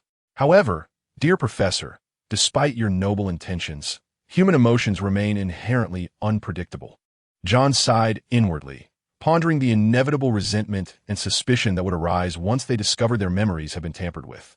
After all, no one wishes to be a pawn in another's game. Just as the impending darkness threatened Jean Grey and the precarious state of Xavier's Academy were inextricably linked to the professor's powers. System, have my memories too been subject to scrutiny, influence, or alteration? John mused, a twinge of unease lingering in his heart. The system's cold, neutral voice resonated in his mind. Rest assured, host, under the protection of the core laws of the system, no one can infringe upon your mind. That is reassuring. With a whirlwind of thoughts swirling within him, John entered the classroom. This afternoon's lesson, a biology class, piqued his interest, taught by a modest mutant teacher named Honest. Chapter 17. The lesson at Xavier's school. The student body was already sparse, and their unique identities as mutants led to their division into primary, middle, and high school levels. Students of similar ages congregated in spacious classrooms, where the difficulty of the curriculum was intentionally moderated to facilitate comprehension. Standard assignments and examinations had nearly vanished in this environment. The school's founding principle was born from the professor's compassion for persecuted mutant children, providing them with a safe learning space rather than aspiring for them to become academic elites, contributing intellectual advancements to society. Nevertheless, for those students harboring a fervent desire for knowledge, they were entirely free to delve deeper under the guidance of their teachers or to explore the vast ocean of books in the library without any hindrance to their quest for understanding. Within this relaxed and liberating educational atmosphere, students at Xavier's experienced a carefree academic life, filled with laughter and joy each day. As was his custom, John chose a seat by the window, basking in the sunlight. Suddenly, a refreshing fragrance wafted into his nostrils as Clarice gracefully passed by him and unexpectedly settled directly in front of him. John felt a surge of surprise. He recalled that Clarice typically sat at the back of the classroom. Sensing John's gaze, Clarice turned her head, her emerald eyes sparkling with a hint of barely perceptible tension. John responded with a warm smile, which made Clarice's heart race, as she already felt a sense of closeness to him. John's charm was inherently irresistible, and recently, having absorbed the energy of the sun, He seemed to radiate a vibrant aura infused with the essence of sunlight, appearing exceptionally fresh and radiant. For middle and high school girls, such a young man undoubtedly possessed a lethal allure. As he beheld the slender and beautiful figure before him, John mused that this classroom experience had indeed added a touch of amusement, preventing it from becoming monotonous. Although, as an adult, John held little interest in high school subjects. He chose to attend in order to blend into the group and avoid standing out as unusual. During the subsequent 2 classes, John lounged lazily on his desk, his mind wandering aimlessly. In the throes of boredom, his gaze began to scrutinize the girl's thick, flowing hair in the front row, and he silently admired it. He noticed that Clarice was intensely focused on the lesson, her eyes never straying from the teacher at the podium. To his surprise, she was a passionate student, wholly absorbed in her studies. It was indeed excruciatingly dull.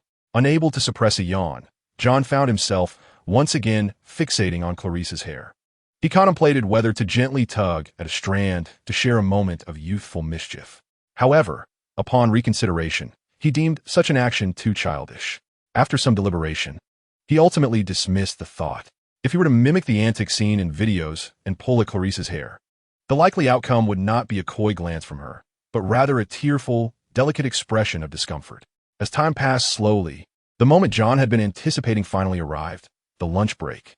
The classroom erupted with liveliness, the middle school students unable to contain their excitement. As a university student rose to head to the cafeteria, John too stood up and extended an invitation to the beautiful girl beside him. "Clarice, would you care to join me for lunch?" Clarice responded softly.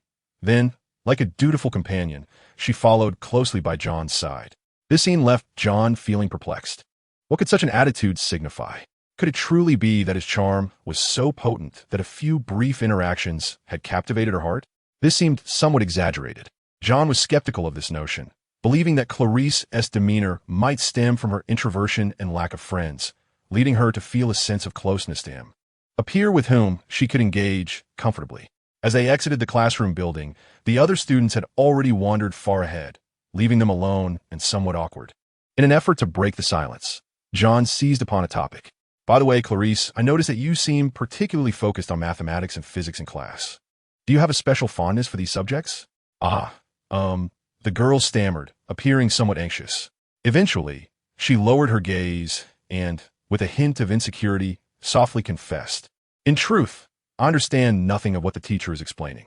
My only 2 years of schooling were during my childhood. After that, my education was interrupted due to moving. In the classroom, I was apprehensive about being discovered by my peers, thus I feigned deep concentration, while in reality, I was utterly perplexed by the mathematical formulas." Just as I finished speaking, the girl halted her steps, her head bowed in self-doubt, as if she felt unworthy to walk alongside John. After a few strides, John noticed her peculiar demeanor and paused, turning back with curiosity to inquire, "Clarice, why have you stopped?" The girl lifted her gaze, hesitating to speak. "John, I am so foolish. Shouldn't you look down upon me?" "Why would I do that?" John retorted, his expression filled with confusion. "I converse with you because you are Clarice, not due to your level of knowledge. Moreover, as mutants, our pursuit of knowledge is merely to expand our horizons and avoid ignorance. Therefore, how could I regard you differently because of your academic performance?" Clarice was indeed overthinking. John sighed inwardly, gently patting the top of her head. He comforted, "Stop overthinking.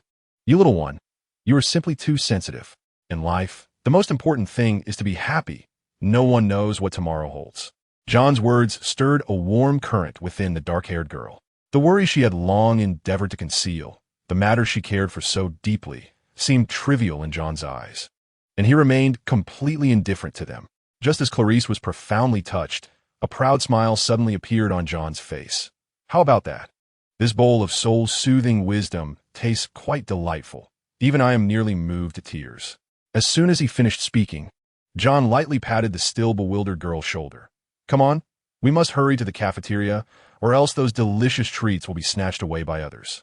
Following in John's footsteps, the dark-haired girl cautiously inquired, "John, what does to kick the bucket mean?" "It means to pass away," John replied. "Then what does to pass away mean?" Clarice appeared somewhat confused. John lazily responded, "It means to be completely gone." Chapter 18. John's astonishment beside Wister. The teachers keenly sensed an unusual vibrancy in John's genetic fluctuations, seemingly heralding the latent potential for his abilities to ascend to a higher echelon. Simultaneously, his mental state exhibited a robust demeanor, prompting the professors to elevate their assessment of his potential to alpha level, recognizing him as a reserve force for the combatants. However, whether he would ultimately choose to join the ranks of the Warriors remained contingent upon John's own decision.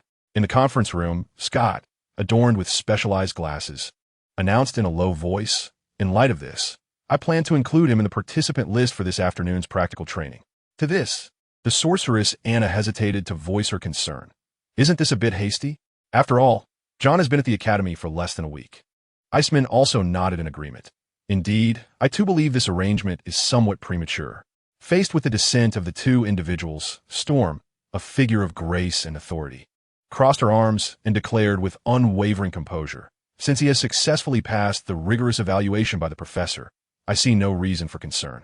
The members of the conference room, seasoned warriors with extensive experience, included numerous esteemed educators whose opinion Scott could not afford to disregard. However, the decision to train John ahead of schedule had already received the professor's endorsement. Consequently, Scott responded with resolute conviction, "I understand your apprehensions regarding our eagerness for swift results. Yet, according to the professor, he has recently experienced an inexplicable unease. Despite thorough investigations, the source of this disquiet remains elusive, suggesting that another tumult may soon be upon us. Therefore, we must expedite the cultivation of new talents. Perhaps, in future crises, they will prove indispensable." Upon hearing Scott mention the professor's directive, Anna and the others paused to reflect before ultimately choosing to relent in their stance. In the afternoon, as John was escorted to the underground training arena, he discovered 6 seasoned students awaiting him. These individuals were the CR Me de la CR Me of the institution, possessing exceptional abilities, unwavering resolve, and a deft command of their extraordinary powers. Among them was the formidable Kitty Pryde, and John, undoubtedly the youngest among this elite group, felt the weight of their collective experience. Their gazes were fixed upon the expansive arena before them, where the formidable trio of Cyclops, Storm, and Iceman stood in solemnity. Once John took his position, Scott's deep voice resonated. "As mutants, we must grasp the essence of our own powers. Whether energy-based, psychic, or physically mutated, our capabilities far exceed those of ordinary humans. Given this premise, it is imperative that we acquire combat skills and accumulate practical experience. This is one of the essential prerequisites for becoming a member of the X-Men. Today, I, alongside Storm and Iceman, shall serve as your sparring partners, assisting you in delving deeper into and mastering your abilities for more versatile application. Furthermore, this is an opportune moment to familiarize yourselves with potential comrades you may one day fight alongside. Some of you may eventually become members of the X-Men, and when that time comes, they will be your allies in battle.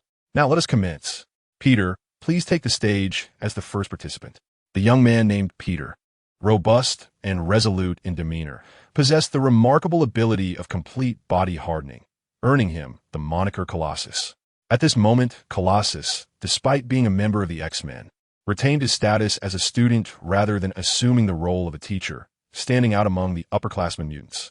The arena was vast, spanning several hundred square meters, and the sheer scale of the underground training facility was awe-inspiring, leaving one to ponder how such an expansive space could be carved out beneath the earth.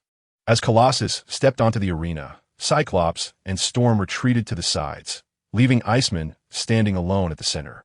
At just over 20 years of age, the Iceman Bobby, with a relaxed smile upon his face, addressed the Steel Titan, saying, "Peter, our friendship has endured for quite some time. There is no need for further words. Let us commence directly." The Steel Titan replied in a composed tone, "Then let us begin." No sooner had he spoken than his body began to emanate a silvery black metallic sheen, transforming along with his attire into a hardened form composed of a unique steel element. With a thunderous crash, the Steel Titan, now a figure of iron, stamped down, causing the solid ground beneath to fracture into numerous crevices.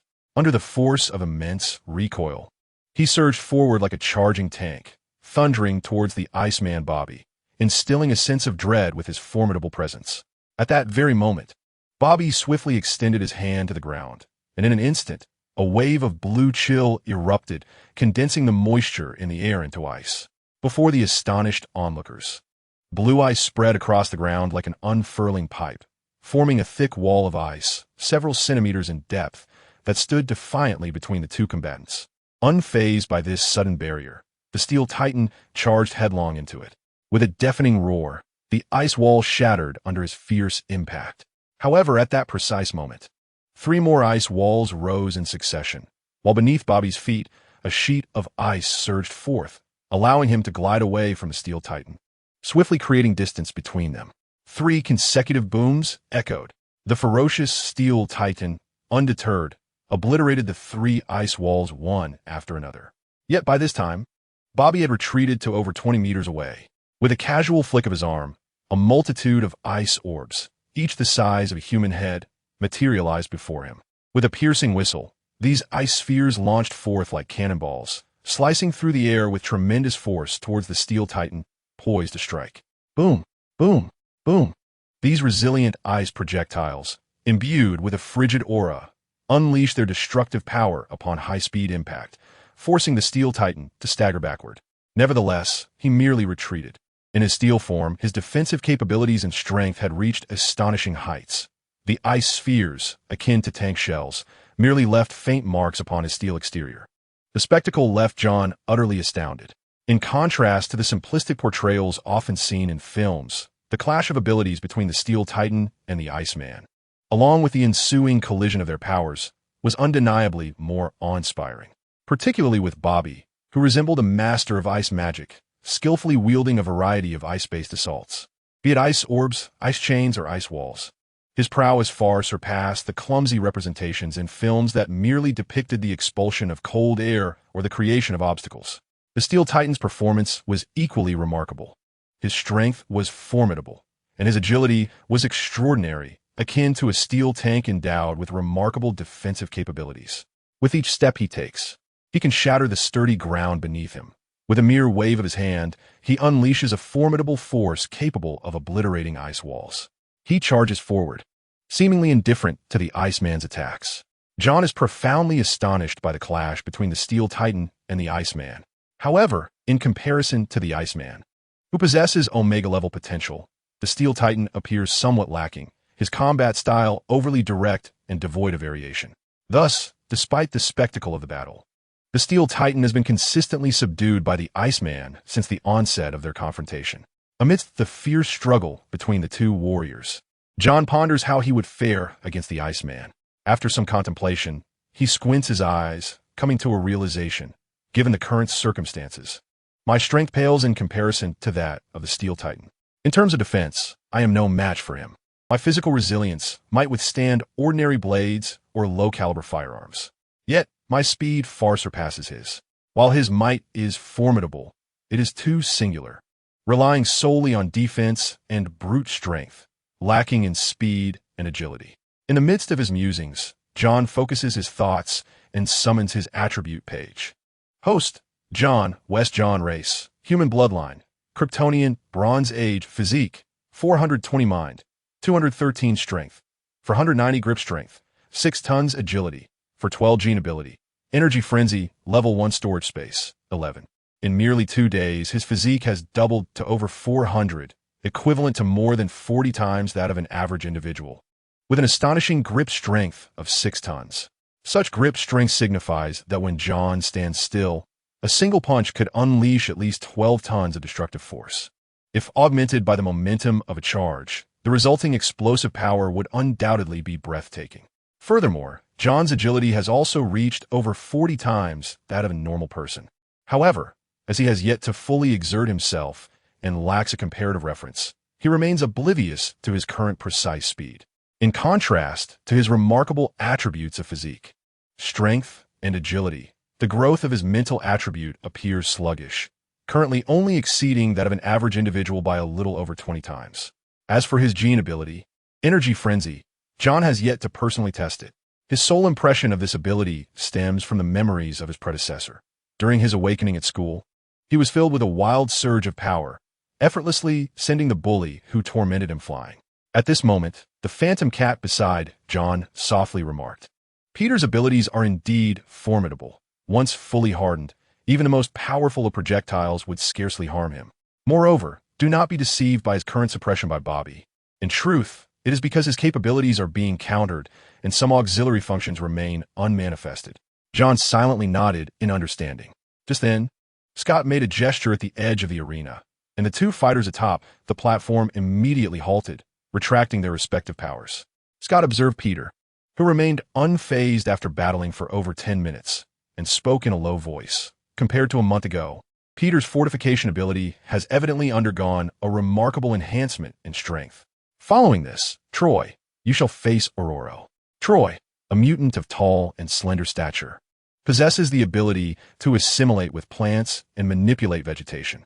As he stepped onto the stage, his feet extended like roots, and in a mere moment, 3 serpentine green vines burst forth from the ground, slithering towards Storm with great speed.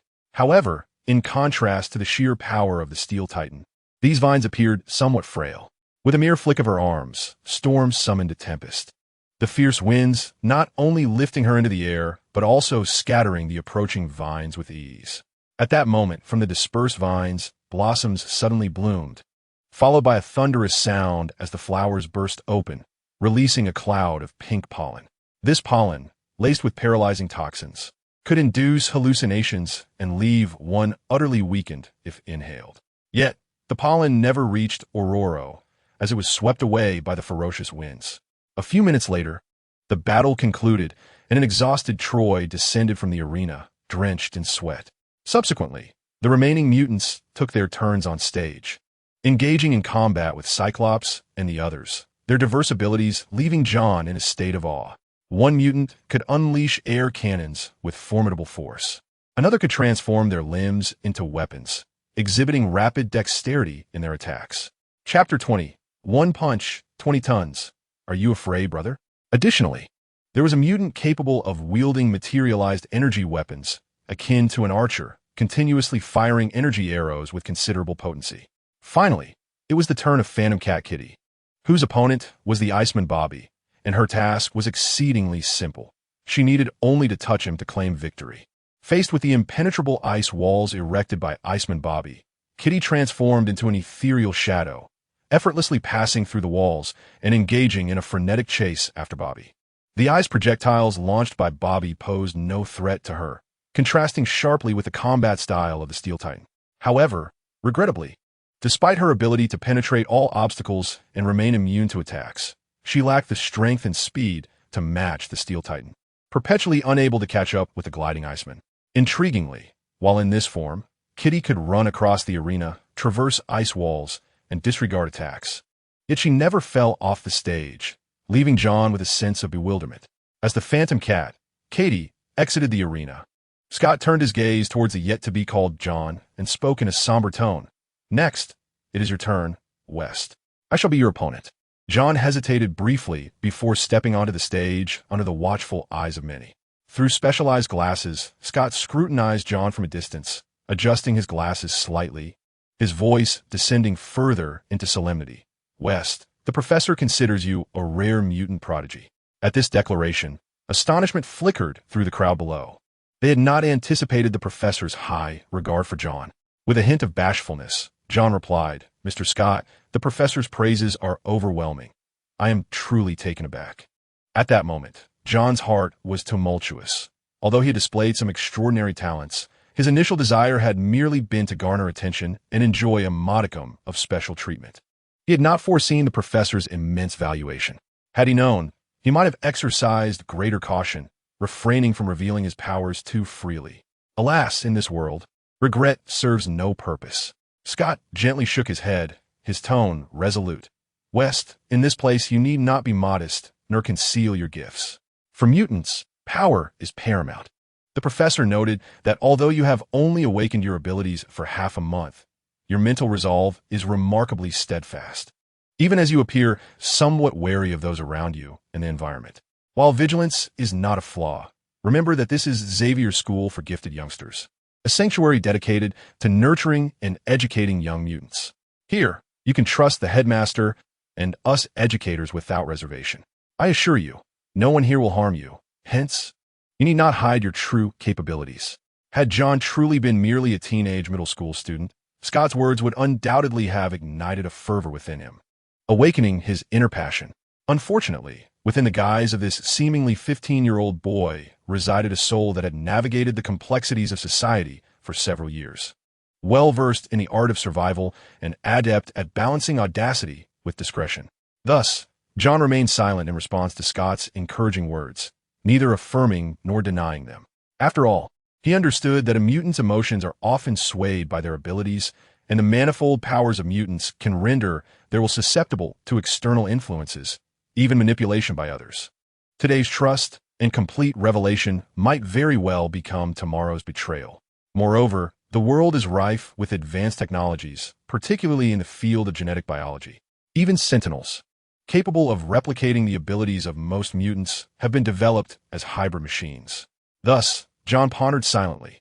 System, if my blood or bodily tissues were extracted, would it be possible to analyze and replicate the power of Kryptonian cells? This question has long lingered in John's mind as a source of unease.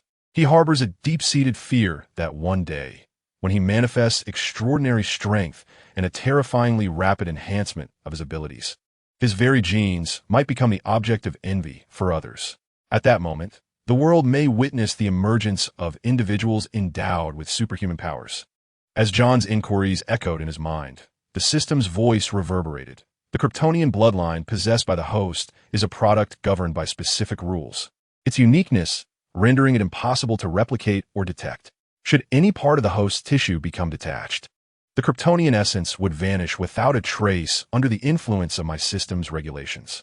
Thus, John need not harbor any further concerns. A sigh of relief washed over John internally, though he feigned a slightly awkward demeanor on the outside. Professor Scott, I have no intention of concealing my abilities. I merely believe that as a new student, one should maintain a humble disposition and avoid excessive ostentation to prevent inciting the disdain of my peers. This statement instantly crafted an image in the minds of those present. Despite his remarkable talents, this young man was humble and courteous, conducting himself with discretion, leaving a favorable impression. A hint of a smile graced Scott's face as he approvingly remarked, "Ah, I see. However, these concerns, West, you need not dwell upon. A true genius ought to shine brightly. Now, unleash your full potential and let everyone witness your strength." This time, John did not hesitate. In fact, he was eager to ascertain the extent of his current abilities, and Scott undoubtedly served as an excellent benchmark for comparison. Deep within, John gently released the tension he had been holding, though a slight flush of embarrassment colored his cheeks. "Professor Scott, I genuinely do not intend to obscure my capabilities.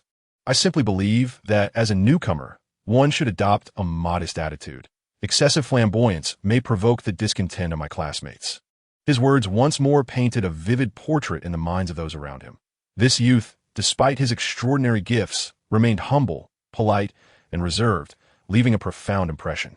A gentle smile broke across Scott's features as he expressed his admiration. "Now I understand. Nonetheless, West, you need not worry about this. A true genius is meant to radiate their brilliance. Therefore, please demonstrate your strength to the fullest and allow us to witness your prowess." On this occasion, John did not decline. Rather, it aligned perfectly with his desires, for he longed to discover the true extent of his current strength. And Scott was undoubtedly the most fitting point of comparison. As a carefully nurtured successor to the professor, Scott's presence in the narrative was often overlooked and his abilities underestimated. In truth, his strength was formidable, as evidenced by his role as the captain of the battle police.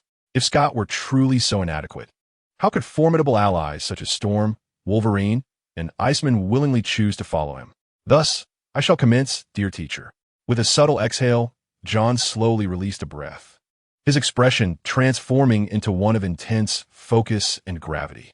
In truth, John possessed little combat experience. Whether considering his life before crossing into this realm or the original inhabitant of this body, he had scarcely engaged in a handful of skirmishes during his school days.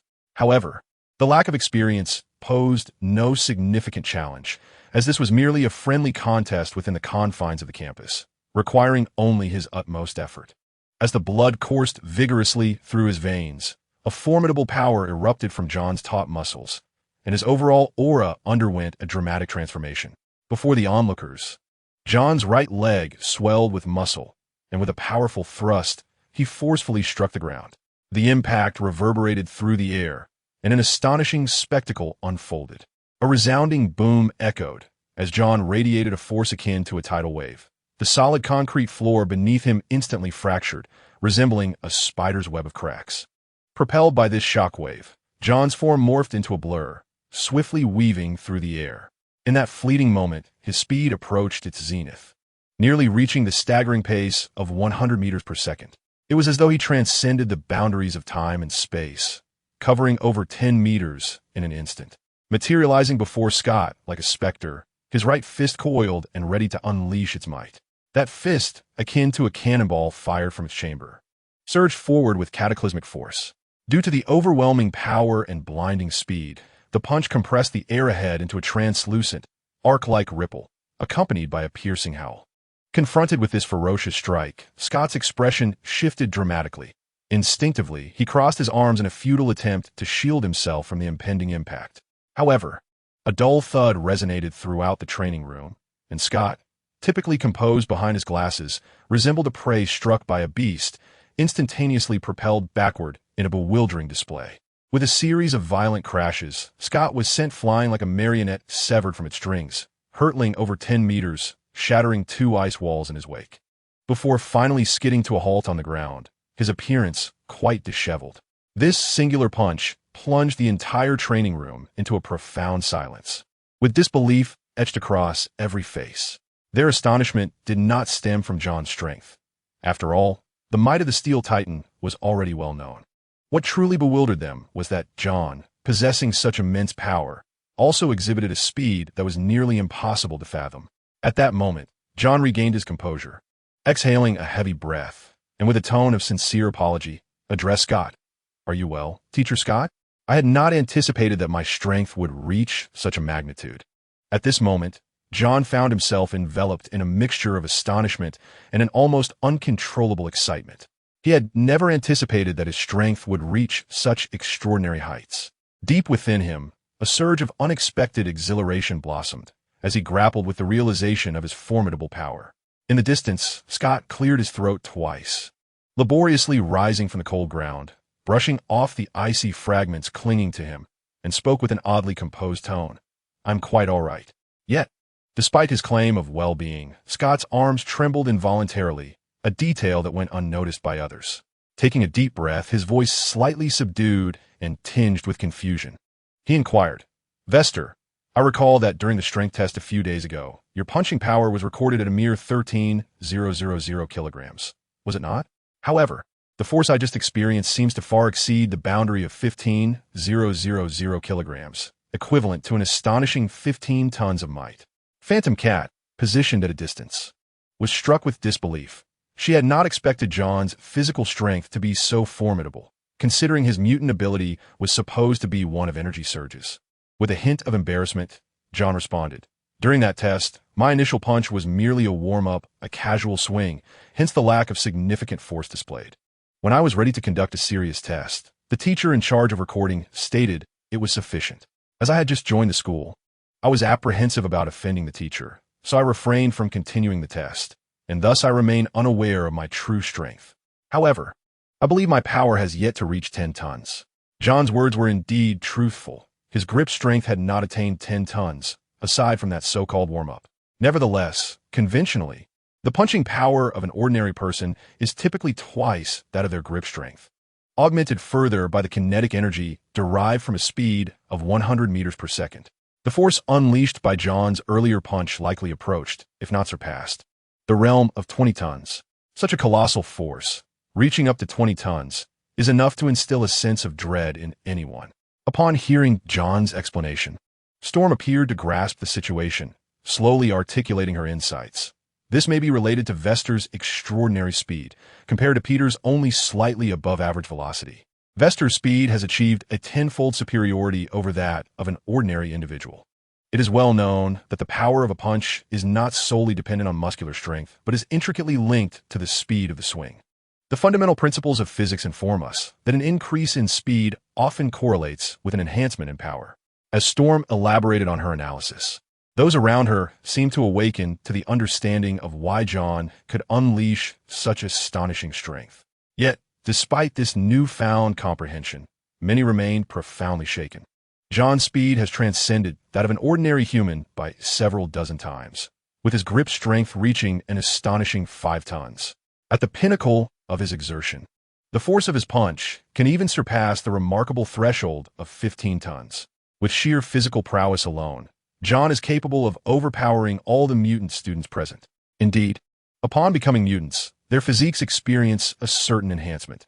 Both their strength and endurance far exceed that of the average person. However, such augmentation has its limits, typically only a few times greater than that of a normal individual, as a mutant's primary combat efficacy still relies on their unique abilities. Only those mutants who have undergone significant physical mutations exhibit extraordinary strength. This realization flickered through the minds of the students, granting them a sense of relief as they thought, "Yes, we mutants depend on our respective abilities. What does it matter if your strength is immense or your speed unparalleled? Can you traverse through all objects? Can you manipulate the growth of plants? Can you unleash searing radiance that inflicts devastation from a distance?" While these students sought solace in their thoughts, Cyclops and Storm remained ensnared in astonishment. Fear began to take root within them, for they had meticulously reviewed John's admission records and learned that his initially awakened energy-based ability was designated as Energy Rampage, assessed with a strength rating of 1 and a potential rating of 3. John's physical attributes were merely double that of an ordinary person, with moderate enhancement effects, leading to an evaluation that indicated a less than 10% chance of joining the X-Men after graduation. At Xavier's School for Gifted Youngsters, not every mutant graduate is fortunate enough to become a member of the X-Men. This honor requires recognition across various domains, including knowledge, combat experience, and abilities. However, that evaluation report became outdated by the 5th day of John's enrollment, as he demonstrated a consistent increase in physical strength. Within just 5 days, his attributes surged to 10 times that of an ordinary individual, with his punch force reaching 13,000 pounds, thus shattering records. Such rapid advancement even caught the attention of the professors, designating this newly awakened mutant student as a subject of close observation. At that time, they were unaware that the strength John exhibited was merely half of his actual capabilities. Consequently, Storm took the initiative to engage him in conversation after class that day. After all, despite the multitude of mutant students, those who could potentially become X-Men, possessing formidable combat strength and stable abilities, are exceedingly rare. Now, on the 10th day since John's enrollment, his physical strength has remarkably increased to several dozen times that of an average human, a pace of progress that is truly alarming. While there are indeed mutants whose strength exceeds John's current level, the same cannot be said for speed. Quicksilver's velocity is such that it renders one's perception of time itself indistinct. However, the crux lies in the astonishing velocity of Quicksilver, which emanates from his unique abilities. When his powers are activated, they influence the surrounding environment, propelling him into a state that transcends the laws of physics. In stark contrast, John's formidable strength is purely a result of his physical prowess. Contemplating this, Scott resolved to elevate John's confidentiality level to the highest degree after the class. With a voice both deep and resolute, he declared, "You have all witnessed the strength of Mr. Vest. In terms of physical capability, even I cannot match him." He continued, "We will now engage in ability training. I will appropriately suppress Cyclops' power and launch an attack on Vest. You may utilize your abilities for defense or evasion." "Very well," John replied, taken aback by how his single punch had altered the course of the training. After a brief pause, he nodded in agreement. The ability of Energy Frenzy was one he had yet to fully harness. At that moment, he inhaled deeply, focused his will, and activated a latent force within him. It was as if gasoline had met a spark. With the awakening of his power, certain unique genes within John were stirred, unleashing a torrent of destructive energy. Boom!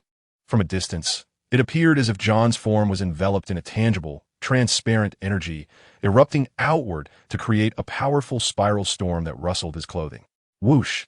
The transparent tempest, born of sheer force, surged from around John, swirling upward and causing his hair to dance wildly, forming an energy shield that extended 1 meter around him.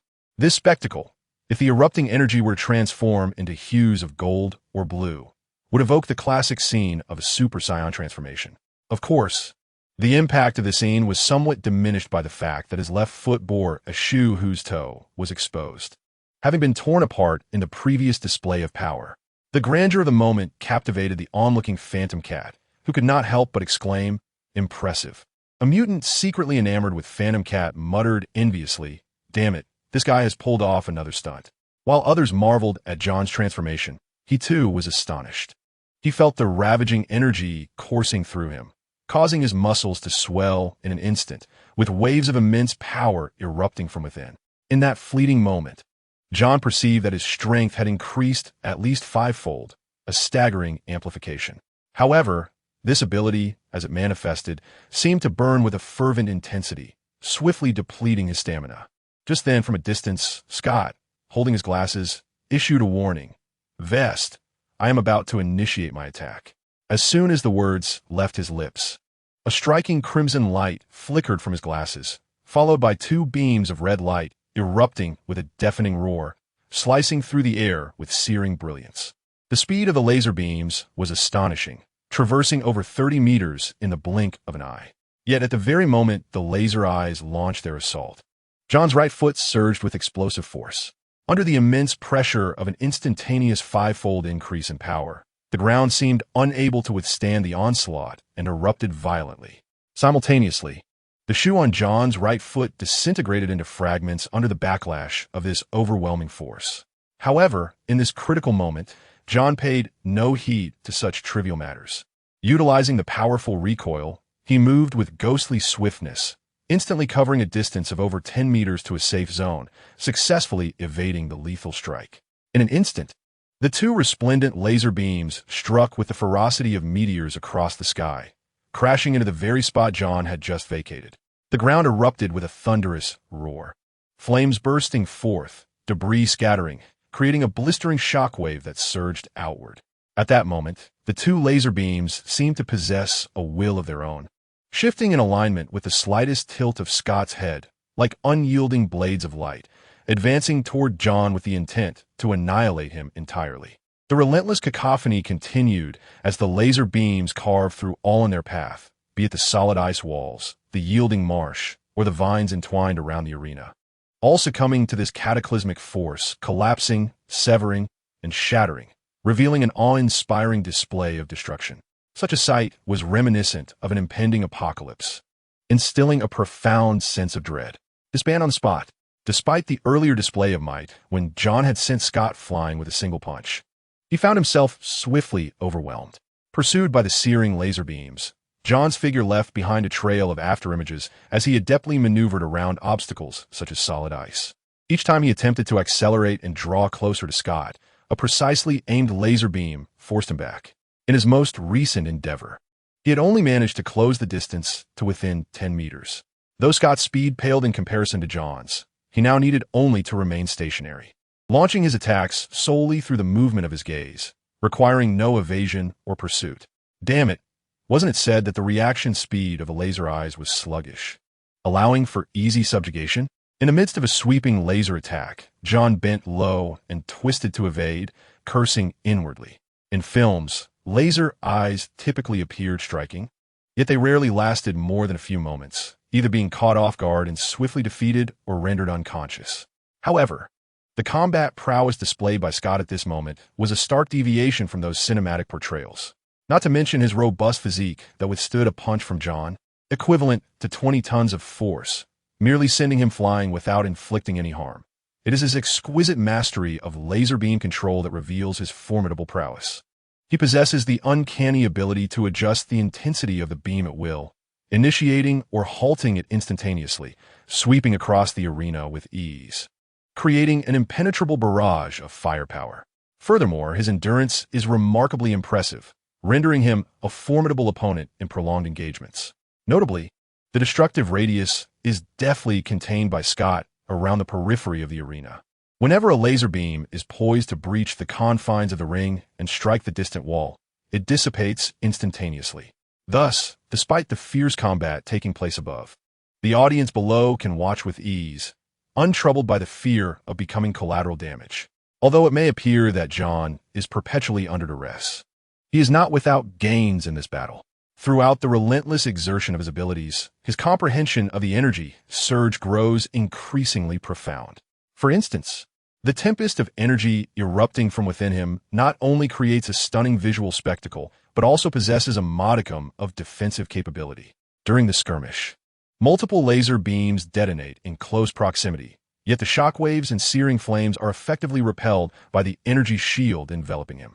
Moreover, as he continuously channels and unleashes energy, the genes within him become more animated, and the ferocity of the energy he emits gradually intensifies. In this state, his physical strength receives a notable augmentation. However, this enhancement primarily boosts his muscular explosiveness, yielding no significant improvement in speed. Otherwise, a five-fold increase would have already propelled him to supersonic velocities. As John engages Scott, while simultaneously sensing the evolution of his abilities, Scott and others, including Aurora, observe intently, striving to gain a deeper understanding of his power characteristics. Suddenly, the laser beam emanating from Scott's eyes ceases abruptly, and his voice resonates with a somber tone. "Wester, I shall now further diminish the beam's potency. Please brace yourself to confront it head-on and test your defensive limits." Understood. John assents without hesitation, fully aware that Scott is assisting him in exploring the boundaries of his capabilities. Only through a profound understanding of all aspects of his powers can he maximize their utility in combat, thereby preventing unforeseen mishaps due to misjudgments. As Scott adjusts the intensity of the beam, a much gentler ray of light shoots forth from his glasses. The beam expands as it is released, and by the time it traverses over 20 meters and reaches John, it has swelled to the thickness of a fist, exuding a searing aura of impact. This time, John opts not to evade. Instead, he crosses his arms before his chest as a torrent of transparent energy surges forth, forming a shield before him. With a thunderous roar, as the beam of energy violently collided with the formidable energy shield before John, the shield, measuring half a meter in thickness, was instantly compressed to a mere 20 centimeters. Nevertheless, the laser beam continued to advance steadily, as two opposing forces clashed and countervailed, radiating intense light and forming dazzling halos. Concurrently, a powerful shockwave penetrated the energy shield, striking John's body in an attempt to push him back and send him flying. However, the kinetic force was insufficient to disturb John's resolute stance. At that moment, it seemed as though both sides were locked in a stalemate. Just as the situation reached a critical juncture, Scott, who was manipulating the laser's power from a distance, suddenly called out a warning. "Vester, I am about to amplify the power of the beam. Should you find it unbearable, please inform me immediately to halt." "Proceed, Master," John replied, his voice resolute and unwavering. With John's words, the continuously emitted laser beam suddenly doubled in size, its searing energy and impact exponentially increasing. Under this overwhelming force, the pressure on John surged dramatically.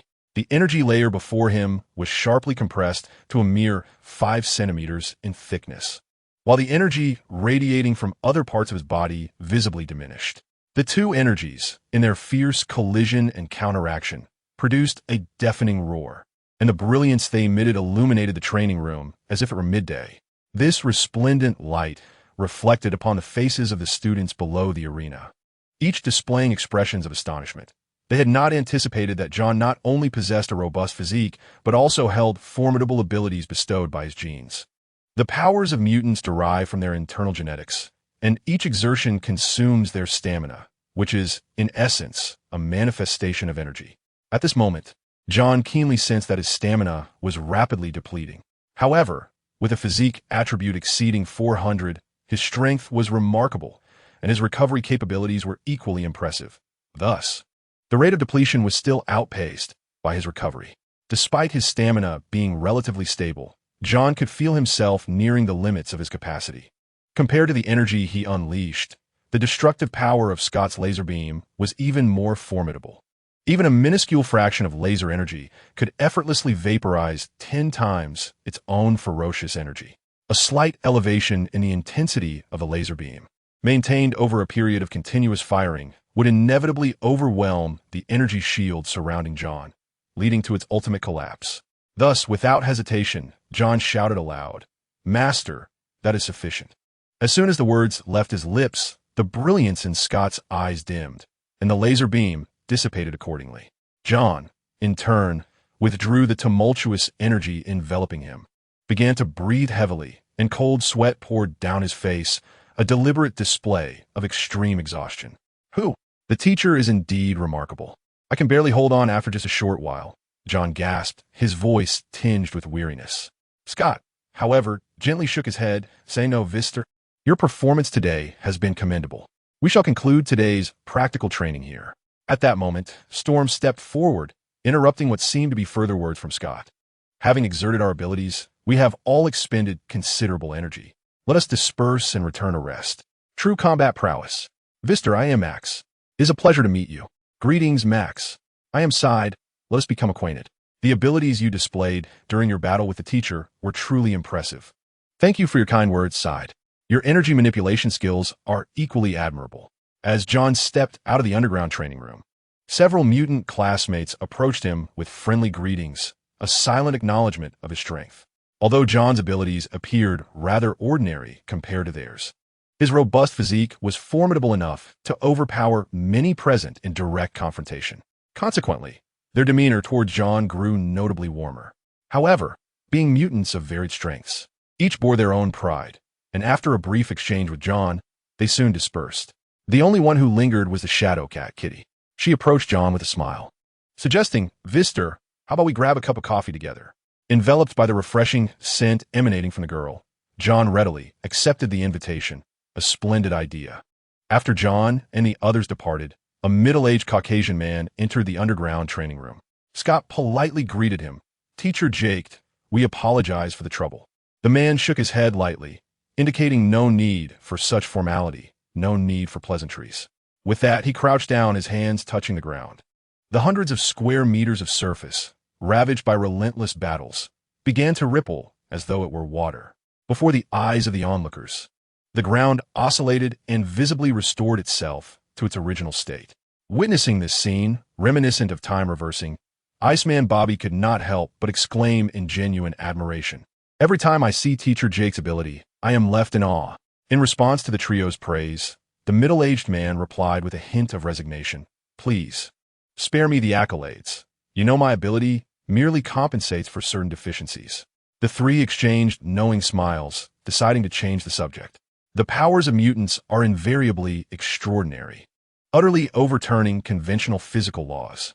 Whether it is Cyclops with his laser-firing eyes, Iceman wielding the ability to freeze water molecules, or Colossus possessing the strength to alter the structure of matter, even the ability of this middle-aged man, capable of restoring the ground within a certain radius, is remarkable. All of this appears as though time has reversed, evoking a sense of awe. However, this ability proves effective solely on cement surfaces, rendering its application somewhat awkward. It must indeed be a cement surface, which adds an element of constraint. Upon the eruption of this capability, its energy intensity has already increased threefold since the time of entry into the institution, and during its utilization, the state remains stable, significantly augmenting physical strength and exhibiting certain shield-like properties. In contrast, the enhancement of his physical prowess is markedly more pronounced, estimated to have amplified 20-fold since his admission, and it seems he has yet to reach his limits. I am inclined to believe that what he has awakened is not merely an explosive energy capability, but rather a capacity for physical enhancement, with the energy eruption appearing as a supplementary effect accompanying the awakening of his physical abilities. Within the confines of the principal's office, Scott is meticulously reporting to the professor about John's latest developments. After absorbing Scott's detailed account, the professor nods slightly, a smile gracing his lips as he remarks, "Perhaps your inference is indeed correct. I must admit that we initially made erroneous judgments. If we analyze the information currently at our disposal, it is highly probable that John's physical strength will continue to grow at a rapid pace in the time to come. His potential could very well reach alpha level, and categorically, he belongs to the melee type. Furthermore, John's weaknesses are remarkably few. With careful nurturing, he stands a significant chance of becoming a pillar of strength within the War Police Squad. In this world, the classification of mutants is delineated into 5 tiers. ordered from highest to lowest as follows: Alpha, Beta, Gamma, Delta, and Epsilon. However, this classification pertains to status and potential rather than mere combat prowess. As for Omega level, it is a designation once proposed by the professor, representing a tier surpassing Alpha, signifying the ultimate and the infinite. Yet thus far, only the late Jean Grey has been acknowledged as possessing Omega-level potential, though she never truly became an Omega-level mutant. Despite external rumors suggesting that both the Professor and Magneto are regarded as Omega-level entities, the Professor is fully aware that they still belong to the Alpha tier. After decades of honing their abilities to the utmost, they have become exceptionally formidable. The Professor believes that Storm and Iceman also possess the potential to reach Omega level. However, potential ultimately remains merely potential. The extent to which one can elevate their capabilities to that realm is contingent upon their personal diligence and fate. Recently, a new Alpha-level mutant has joined the Academy, exhibiting remarkable abilities and a stable demeanor, which has even elicited a satisfied smile from the professors.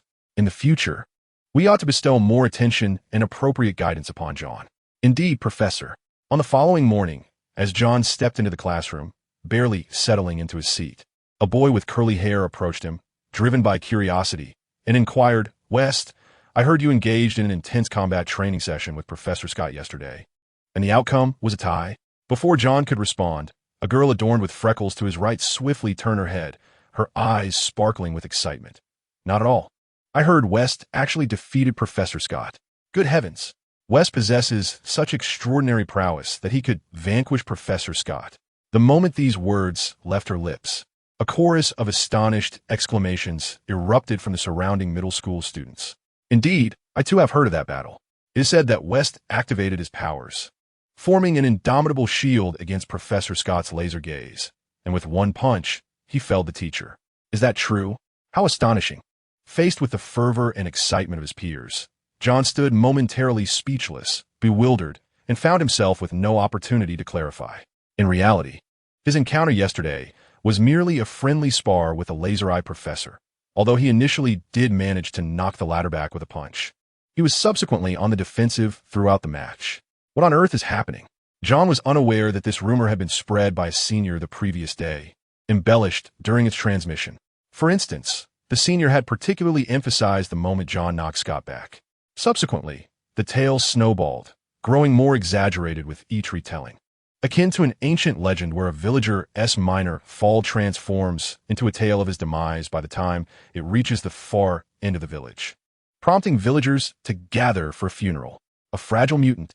At noon, the cafeteria buzzed with life. When John, cradling a tray of food, slowly made his way to a corner and settled into a seat, he found across from him a girl with cascading black hair, her ears adorned with headphones, patiently awaiting him, her eyes glimmering with anticipation. Before she could speak, John decisively interjected, "I did not defeat Professor Scott. Throughout the encounter, I was thoroughly dominated by him." The professor's strength is, in truth, beyond imagination. Gazing at John, whose expression conveyed sincerity and a triple denial, the girl blinked her vibrant green eyes and, in a voice as soft as a whisper, cautiously asked, "I was merely curious, John. Do you have a particular fondness for crispy biscuits?" "Yes, I do." John's response was somewhat hesitant. "Oh, I see." Upon hearing his words, the girl gently nodded, a soft and graceful smile illuminating her face. She then devoted herself to savoring her lunch, and this tranquility caused John to quietly exhale in relief. The events of the training session from the previous day had somehow been divulged by a well-meaning gossip, transforming what was merely a simple exchange of training experiences into a fantastical tale through the whispers of many. Ultimately, the rumor evolved into an astonishing narrative of John delivering a crushing blow to Mentor Scott. Who is Scott, you may ask? He is the formidable leader of the Warriors. His eyes akin to dazzling stars, capable of unleashing laser beams of unimaginable power that could reduce anything to mere dust. And yet John, a newcomer at the tender age of 15, a freshman at West Academy, was said to have vanquished such a formidable entity. Such claims were utterly unbelievable, too ludicrous to fathom, and profoundly shocking. Thus, on this sunlit afternoon, John found himself enveloped in an aura of mystery wherever he ventured, drawing the curious and eager gazes of onlookers. countless eyes fixated upon him, yearning to extract the electrifying truth from his lips, compelling John to spend the entirety of the afternoon patiently explaining the situation until he felt an overwhelming fatigue and weariness. Consequently, on this warm afternoon, John made a decision.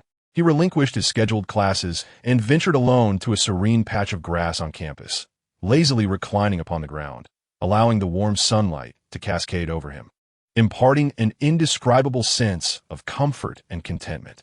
Bathed in this sunlight, John felt as though he were enveloped by a warm energy, every cell within him evolving and strengthening at an astonishing pace, inducing a dreamy state as though he might succumb to slumber at any moment.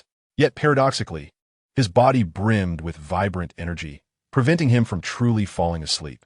This conflicting sensation left him both bewildered and intrigued. John's mental prowess unfurled quietly, like an invisible net enveloping his entire being, as he silently sensed the subtle, ineffable changes occurring within him. However, after diligent exploration and perception, he could only reluctantly retract his mental faculties, emitting a soft sigh. Alas, I still cannot perceive it. How disappointing. At this moment, although John's mental attributes had grown sufficiently powerful to envelop him, he still lacked the ability to perceive the microscopic level, and thus could not clearly capture the subtle changes deep within his being. His heart brimmed with curiosity and desire regarding the genetic ability he had employed during the combat class the previous day. He yearned to uncover the true origin of this power and the distinctions it bore in relation to Kryptonian cells. Simultaneously, he possessed only a vague understanding that basking in sunlight could allow these cells to evolve and strengthen. However, he remained utterly ignorant of the principles and mechanisms behind this phenomenon, allowing this power to quietly burgeon and grow within him. It appears that these secrets, concealed deep within, will only be unveiled once my mental prowess truly penetrates the microscopic realm of my being. In a contemplative reverie, John's mind raced, replaying every detail from the practical lesson of the previous day, diligently analyzing the information and experiences gleaned from it. After this profound reflection and analysis, John gradually discerned a truth. The power of mutants may not be as fragile and vulnerable as depicted in films. In the cinematic world, there exists a common misconception that even the most formidable mutants, during fierce battles, do not exhibit extraordinary speed or strength. Yet, this may merely be a bias. Just yesterday, the prowess displayed by the reserve mutant officers was nothing short of astonishing. Even the least conspicuous among them possessed a level of strength that far surpassed those of the first and second-tier mutants. Nevertheless, these mutants, including Storm and Iceman, seem not to have reached the astonishing heights portrayed in the comics. In the comic realm, Iceman wields the power to freeze the entire world, while Storm can manipulate the global atmosphere, and their might is unparalleled. Even Cyclops, when unleashing his full potential, could obliterate an entire planet. However, during yesterday's confrontation, they did not impose the suffocating pressure John anticipated. They resembled rather exceptional superhumans. Upon further contemplation, such performance seems to align with reason. If Professor X, Magneto, and other mutants truly possess the extraordinary powers depicted in comics, how could they endure bullying and persecution from ordinary humans? With a single individual strength, they could annihilate the world, sweeping away all dissent. Such a premise is indeed overly exaggerated. John assessed his own current power, realizing that while his sheer offensive capability and destructive force might slightly lag behind that of Cyclops, in comparison to the likes of Wolverine, he believed himself to be superior. This was merely the result of 10 days of training. A faint smile crept onto John's face as he contemplated this. Presently, he had yet to awaken his superhuman steel physique, extraordinary speed, or searing heat rays. However, given time, once these divine abilities gradually awakened and were honed under the sun's nurturing for several years, he thought, by then, even Magneto, Iron Man, the Hulk, and even deities will be mere trifles. At that moment, John felt a slight itch at the corner of his eye and instinctively reached up to gently rub it. In the ensuing 2 days, rumors began to subside, and it became clear to all that Vister had not genuinely triumphed over Professor Scott. Nevertheless, John's reputation throughout the school was resounding. His fellow mutant classmates from lower grades would gaze up at him with admiration whenever they encountered him, while the upperclassmen would courteously nod in acknowledgement when they crossed paths.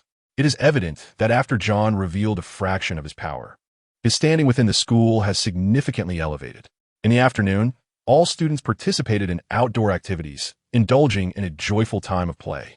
While other students gathered in small groups to frolic, Clarice found herself alone at the edge of the lawn. Beneath the shade of a tree, a young man clad in a black t-shirt and white trousers, John, was squatting there, his appearance clean and handsome, intently gazing at the ground as if observing some hidden secret. Clarice approached John quietly and, with a hint of curiosity, inquired, "John, are you watching the ants? Do you think I would be so naive?" John glanced at her with a hint of exasperation before turning back to concentrate on the withered leaves. Since the day before, he had been experiencing an occasional itch in his eyes, as if undergoing some mysterious transformation. This sensation intensified with the passage of time. At that moment, as he focused intently, John sharply sensed a stream of golden energy gradually converging towards his eyes, radiating a searing warmth. This fervent energy gathered and surged within his gaze, seemingly on the verge of bursting forth, yet always faltering at the last moment. Meanwhile, Clarice, intrigued, crouched down to inspect the ground closely, but found nothing, prompting her to look up at John. At that instant, she noticed his eyes turning a vivid crimson, an unusually striking hue. Buzz! In that fleeting moment, the red light in John's eyes surged dramatically, and an overwhelming force erupted, transforming into two beams of red light that shot forth with ferocity. Buzz! At that very moment, the crimson glow in John's gaze intensified, as if a fierce flame was igniting within. Then, an uncontrollable wave of heat erupted, manifesting as two blinding red beams that rapidly surged outward. Whoosh! Under the scorching rays of those beams, the leaves on the ground appeared to ignite in flames, instantly turning to ash, filling the air with a pungent scent of charred remnants. This sudden turn of events caused Clarice's heart to leap, and she involuntarily gasped. Her exclamation rippled across the tranquil scene like a stone cast into a still lake, instantly capturing the attention of the mutant students in the distance, who turned their gazes toward this unfolding spectacle. Upon witnessing the bizarre light beams erupting from John's eyes, they were filled with astonishment and curiosity, as if they had encountered something extraordinary. Buzz! John's eyes continued to shimmer with red light, the fervent energy, seemingly inexhaustible, continuously surging from within him, transforming into beams that wreaked havoc in all directions. Whoosh! Wherever the beams passed, they left behind charred traces, and the atmosphere thickened with a heavy, oppressive aura that instilled fear. An irate ability wielder. In the corridor of the school, Storm fortuitously encountered the hurried Scott. She was the first to shatter the silence. "Scott, I happened to overhear that John seems to have awakened the power of his optic blast."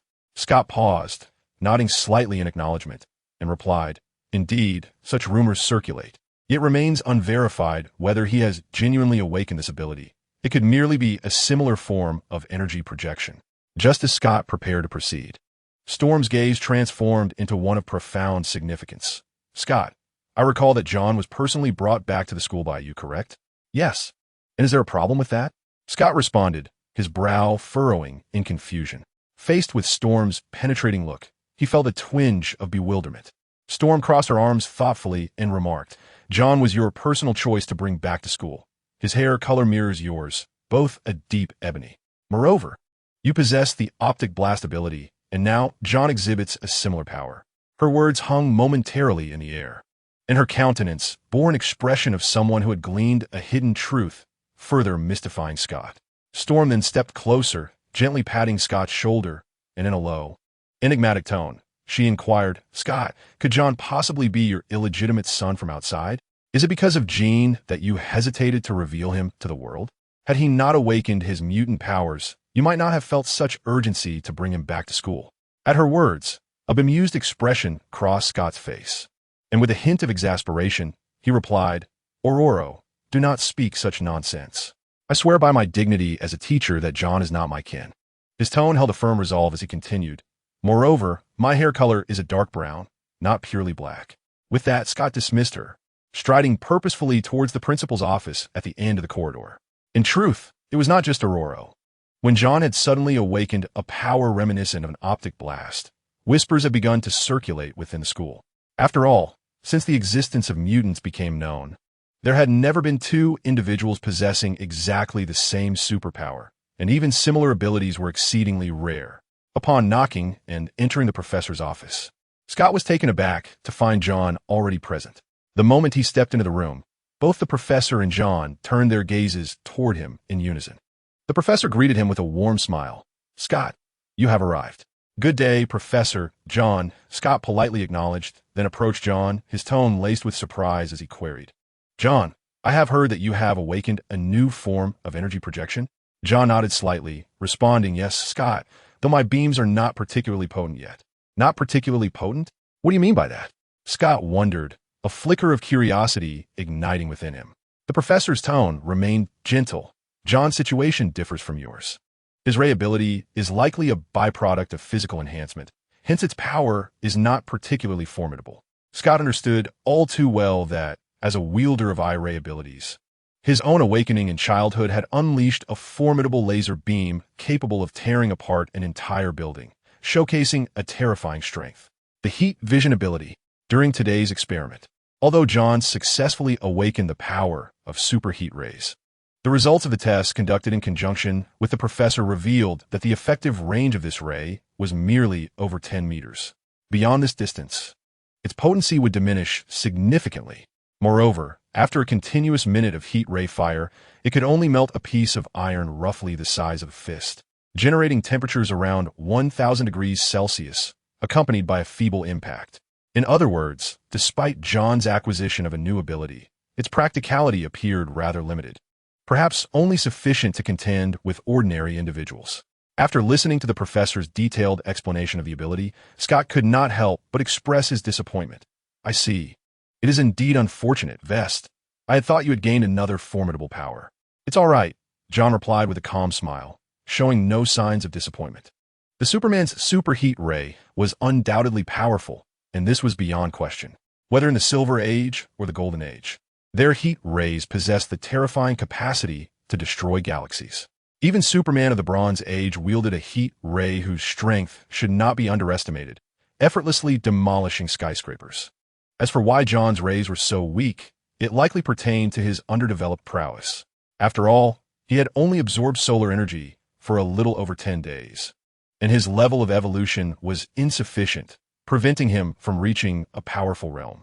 "Do not feel disheartened," the professor gently shook his head, reassuring him in a soothing tone. "Vest, your ray ability is associated with physical enhancement, thus it harbors potential for growth. As your strength increases, your ray ability will naturally strengthen as well." No sooner had the professor finished speaking than he turned his gaze toward Scott. "Scott, as a ray wielder, your experience in controlling rays will undoubtedly benefit Vest. Therefore, I intend for you to specifically guide him, helping him quickly master this new ability. What do you think?" "At your command, Professor," Scott replied promptly. Under the professor's directive, and with Scott's deep admiration for John, he did not refuse John's request, but instead led him into his training room. Indeed, maintain that ray's energy, ensuring it outputs steadily and continuously, Scott instructed within the training room. At that moment, two fierce, flame-like red beams shot from John's eyes, striking precisely against a steel wall several meters away. Under the relentless scorching of the heat ray, the steel area rapidly turned crimson, sparks flying as the intense heat enveloped the space. At this very moment, you may faintly perceive that countless subtle energy pathways are operating around your eyes, responsible for transmitting and transforming the energy of rays. Scott's voice was steady and imbued with patience. "What you must do next is to resolutely close those energy pathways one by one with your unwavering intent." His words carried a hint of expectation. "Once you manage to close 80% of the energy pathways, you will wield the power of the rays at your will," Scott continued to instruct. At this moment, John, still possessing some energy, couldn't help but curiously inquire, "Teacher, have you mastered the control of most of the energy pathways?" "Ahem. Well, I'm still lacking a little," Scott replied with a slight cough, his expression turning serious. "This intricate control is, in fact, exceedingly challenging. After all, the eyes are one of the most delicate organs in the human body, not to mention the fine and nearly imperceptible energy pathways within them. There was a hint of sentiment in his words. Today, I can control the closure of most energy pathways, a result of decades of relentless practice. You too must exert yourself to achieve success, Scott said earnestly. Is it truly that difficult? John pondered silently, having already closed 10% of the energy pathways, a large question mark emerging in his mind. Although their abilities were merely comparable under Scott's meticulous guidance, John had remarkably mastered the application of thermal rays within a mere 2 days. He could effortlessly control 90% of the energy pathways' openings and closings with a mere thought. He could dictate the magnitude of the released power. Indeed, John's rapid mastery of thermal rays might be significantly linked to the relative weakness of his ray power, coupled with his exceptionally strong mental and cerebral faculties. Nevertheless, this was enough to evoke envy in Scott.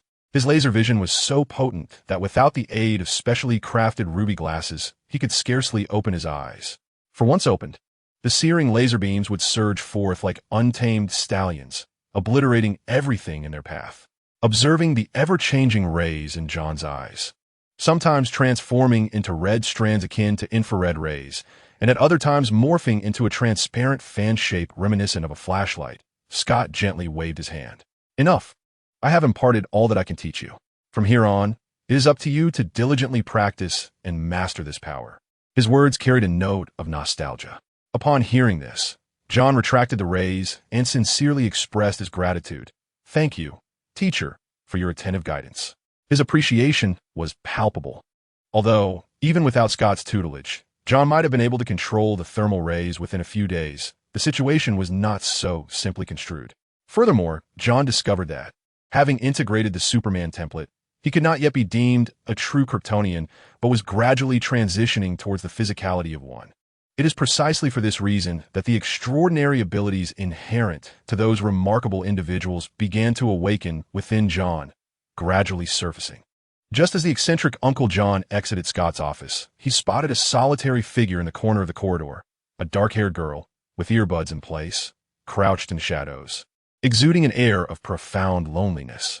John approached her with measured steps, crouching down to her level, and, with a hint of confusion, inquired, "Clarice, what brings you here all alone?" The girl lowered her head even further, her voice barely above a whisper. "Wester, am I truly worthless?"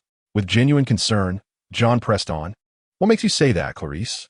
She clutched her knees tightly, her voice almost inaudible. "Since I entered this school, time has flown by, yet I remain utterly baffled by third-grade mathematics. The teacher's explanations sound like an alien language to me. Am I so dull that my classmates shun me, and the teachers overlook my existence?" As she spoke, an indescribable sense of despondency washed over her features, evoking a deep sympathy within John. He couldn't help but wonder, had something transpired during his recent absence from the classroom? He silently criticized her. "You wear headphones all day, your demeanor cold and uninviting, leading others to perceive you as aloof. Even if someone attempts to converse with you, your responses are but faint echoes, leaving no incentive for any student to seek your companionship. After all, who would willingly approach a frigid presence?" As for the teachers, they are acutely aware that this is a school for mutants, where the emphasis lies on the mastery and refinement of one's abilities rather than the pursuit of academic accolades. Thus, even if you struggle academically, they would not compel you to study. Despite his inner musings, John maintained a warm smile, gently reassuring her. "How could that be, Clarice? You are not foolish. Perhaps your foundation simply needs strengthening." "Really?" The girl lifted her head slightly, her eyes betraying a flicker of apprehension as she cautiously regarded him. John nodded affirmatively, his tone imbued with unwavering sincerity. "Absolutely. You are so endearing. How could anyone not cherish you? For instance, I hold a deep fondness for the lovely Clarice." "Fond of me?" John's words were like a gentle spring breeze, instantly flushing the girl's cheeks with color. She gasped in surprise, her mouth agape, her nervousness making her somewhat clumsy. Observing her reaction, John rolled his eyes with a playful smirk. "Don't misinterpret, Clarice. My affection is not as you might think, but rather a sincere friendship. After all, you are merely 13, still a tender child. I would not wish to be misconstrued as a creepy uncle. How about this? From tomorrow onward, I will personally tutor you, assisting you in catching up with your classmates." "Okay, the girl replied softly, her voice as faint as a whisper, feeling a touch of shyness and embarrassment over her misunderstanding. Despite the inner turmoil that persisted, John maintained a gentle smile upon his face, speaking in a tone that bordered on coaxing. How could that be, Clarice? You are not foolish. Your foundation merely requires some strengthening. Really? The girl lifted her gaze once more, her eyes shimmering with a mixture of hope and apprehension, cautiously observing his reaction. John reaffirmed with a warm and encouraging tone. Indeed, it is true. You are so lovely and charming. How could you possibly lack the affection of others? For instance, I hold a deep admiration and fondness for your delightful nature. You like me? John's words washed over the girl like a warm tide, causing her cheeks to flush crimson, the tension almost suffocating. Observing her reaction, John could only shake his head in mild exasperation, explaining in a tone tinged with jest, Do not overthink it, Clarice. The affection I speak of is not the kind you might imagine, but rather the pure fondness found among friends. After all, you're still a young child, and I would not want to be misconstrued as some peculiar individual. How about this? Starting tomorrow, I shall personally guide your studies, helping you keep pace with your classmates. The girl softly acquiesced, her voice laced with shyness and a hint of contrition, feeling somewhat embarrassed by her misunderstanding. Transformation. Yet, it appeared that this did not yield significant benefits. On the rooftop, Jack seemed to undergo a metamorphosis akin to that of a super scion, enveloped in a fierce, transparent energy that emanated an overwhelming sense of pressure. Although his power had merely quintupled, the aura he exuded was unparalleled. It is often said that the strength of one's abilities may be limited by their version, yet grace and elegance remain a lifelong pursuit. As his genes activated, Jack keenly sensed the energy contained within the cells of his body, transforming into a blazing force of motivation.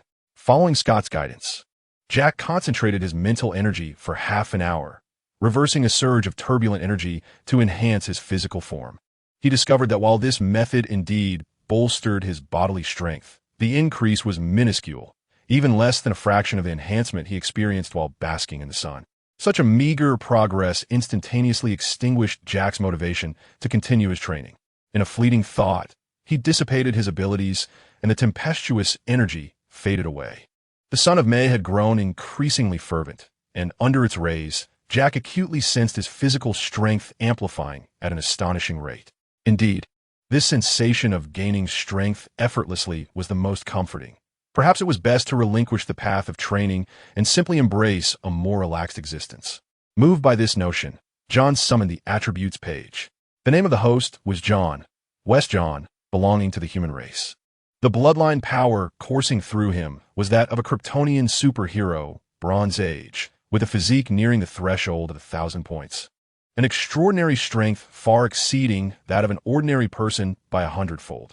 Imagine such an astonishing physique, a testament to unparalleled strength, rendering John's body density to an astonishing degree. His bones are as unyielding as steel. His muscles and skin exhibit an extraordinary resilience. Under such density, ordinary blades and weapons find themselves utterly incapable of piercing his skin. Even small-caliber bullets would likely struggle to inflict harm. Should a more powerful projectile manage to breach his skin, it will be thwarted by his formidable musculature, leaving one in awe. In merely 2 fleeting days, John's prowess has surged remarkably, a prodigious talent that is simply beyond belief. If Jack were to learn of this, he would undoubtedly marvel at John's terrifying rate of progress, shaking his head in disbelief. Even the most potent bullets that could penetrate John's skin would be obstructed by his robust muscles, a sight truly breathtaking. Even more astonishing is the fact that his grip strength has skyrocketed from 6 tons to an astounding 16 tons, indicating that, even without the aid of kinetic speed, John's punch could unleash a staggering force exceeding 30 tons. Such colossal power, when concentrated over the size of a fist, is sufficient to obliterate a person in an instant. However, in stark contrast to the rapid growth of his physical attributes, the enhancement of his mental acuity and agility appears relatively sluggish. This perplexity weighs on John's mind as he contemplates, System, my agility attribute has reached over 90 times that of an ordinary person, while my physique is nearly 100 times stronger. Based on the average running speed of a normal individual at 6 meters per second, even if my speed does not reach 600 meters per second, It should certainly not be languishing around 180 meters. In response to John's bewilderment, the system's calm, icy voice resonates within his mind. The agility attribute pertains to the host's bodily coordination and the sharpness of neural responses, rather than merely referring to movement speed. Before mastering speed-related abilities, an individual's velocity is determined by the explosive power of their body, the resistance posed by external materials, and the influence of planetary gravity. Although your physique is exceptionally robust, as your speed increases, the resistance from surrounding materials also intensifies, alongside the pronounced pull of gravity. Thus, despite your body's responsiveness and coordination reaching nearly 100 times that of an average person, your movement speed has not correspondingly surged. Indeed, this seems to be the case. After a moment of contemplation, John nods slightly, pondering to himself. For instance, a 10,000-ton cargo ship, despite having an engine boasting an astonishing 100,000 horsepower, moves at a sluggish pace due to the immense resistance posed by the seawater. Similarly, when a person reaches a certain velocity, air can become as formidable as a wall of water or even steel, presenting a substantial barrier to their advancement. The pretentious scoundrel. The following day, a continuous drizzle blanketed the sky with heavy clouds, prompting John to remain indoors, not daring to step outside. 1 times 9 equals 9, 2 times 9 equals 18. In John's dimly lit room, a girl with long, dark violet hair sat quietly at the table, softly reciting the multiplication tables he had taught her, while diligently solving math problems. As she counted on her fingers, her earnest demeanor appeared exceptionally endearing, like a captivating work of art.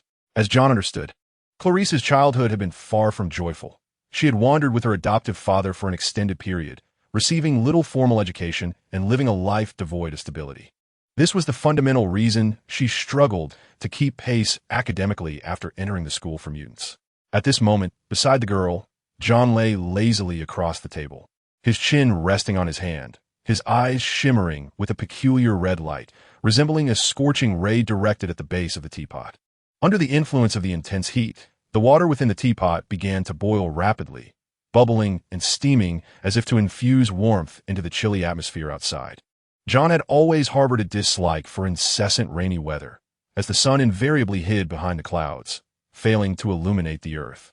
In the absence of sunlight, his strength would feel as though it were shackled, hindering any potential breakthroughs. Unless one day he could soar through the sky, penetrating the thick cloud cover and standing beyond the atmosphere, he could enjoy a 360-degree basking in sunlight, allowing his power to grow unabated.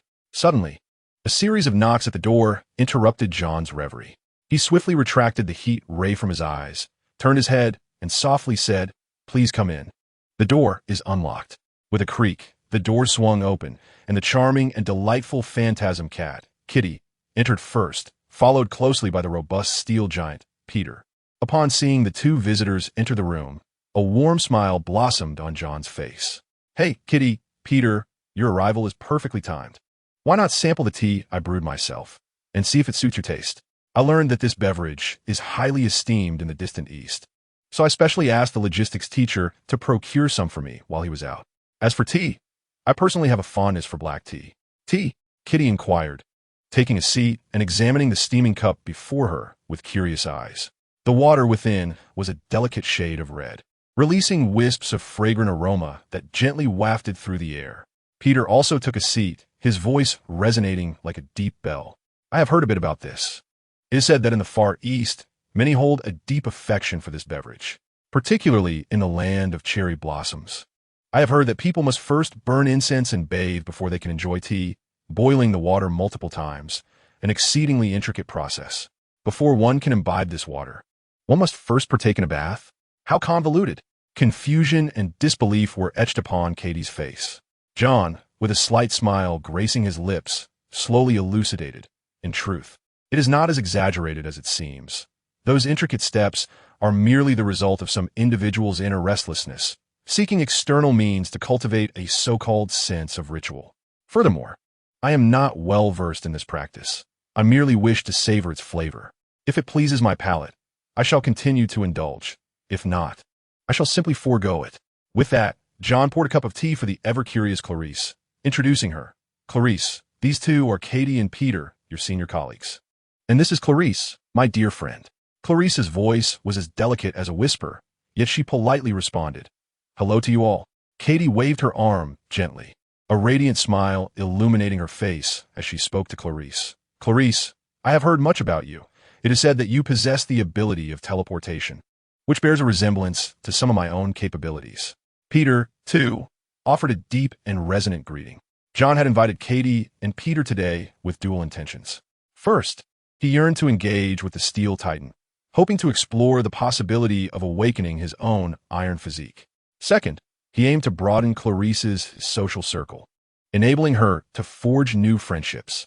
Deep within John's heart, he speculated that his awakening of the heat ray ability might be intricately linked to his recent fierce battle with Scott. Were it not for that encounter, this power's emergence might not have been so abrupt. However, the hastily awakened heat ray, while potent, still felt nascent, akin to a life arriving prematurely into the world. Yet, John understood that as time passed and his strength grew, this power would gradually mature, becoming an indispensable weapon in his arsenal. After all, each additional ability signifies another means to confront crises, potentially proving invaluable in critical moments. After exchanging pleasantries, Katie and Peter, their curiosity piqued, lifted their teacups and took delicate sips, discovering the tea's subtle flavor, far less rich and aromatic than coffee. Clarice experienced the same. After tasting, she blinked at John, seemingly on the verge of saying something but hesitating. Noticing her reaction, John smiled gently. "Do you find the taste a bit unfamiliar?" Clarice nodded softly. John shrugged and replied with a light-hearted humor. "It is indeed unfamiliar. I, too, find it difficult to acclimate."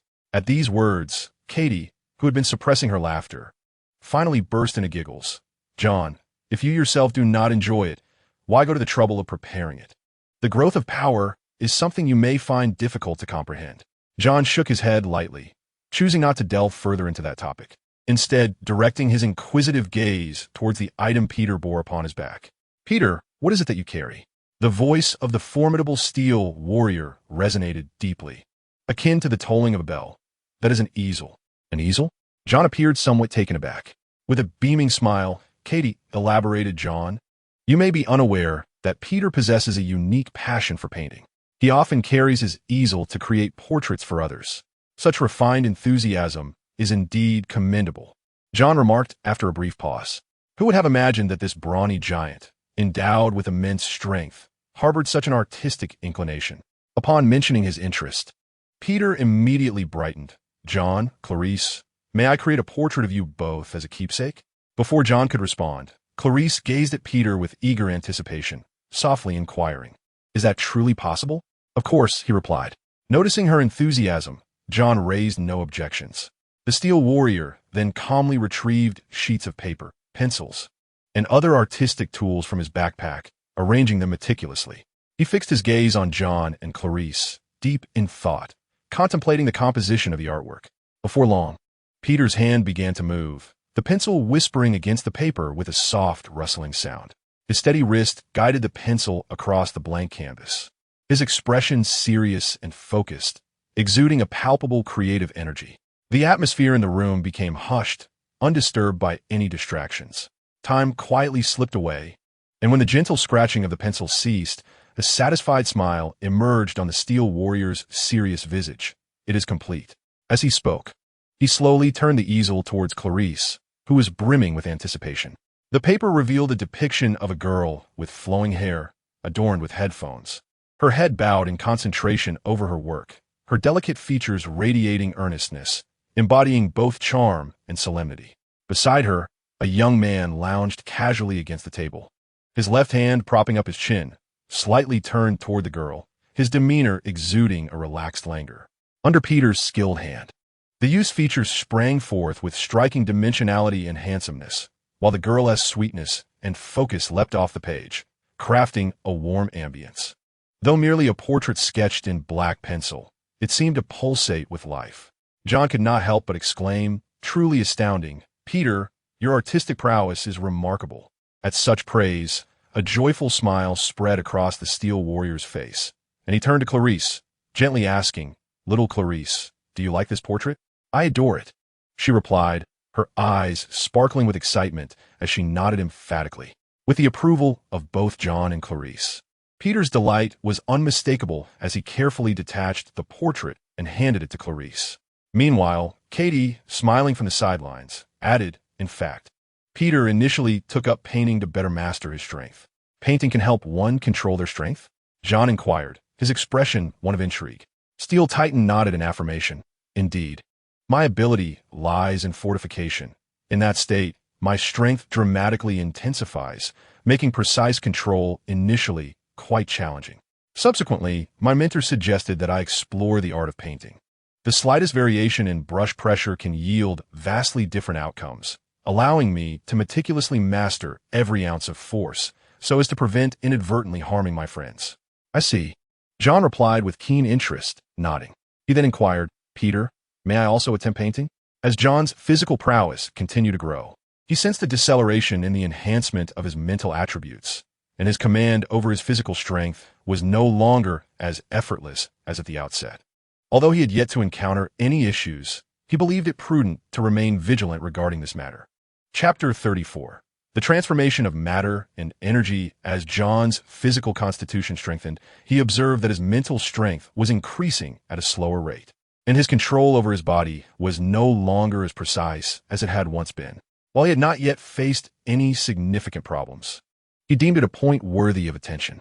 Well, that sounds quite good. Steel Titan replied favorably to John's request.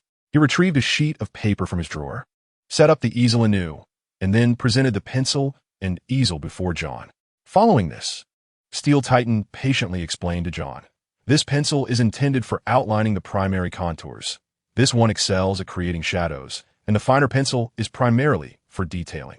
When sketching and crafting portraits, it is crucial to have a well-composed structure with stark contrasts of light and shadow, a proper balance of black, white, and gray, and an adept handling of the interplay between the tangible and the ethereal. Furthermore, the delineation must be meticulous.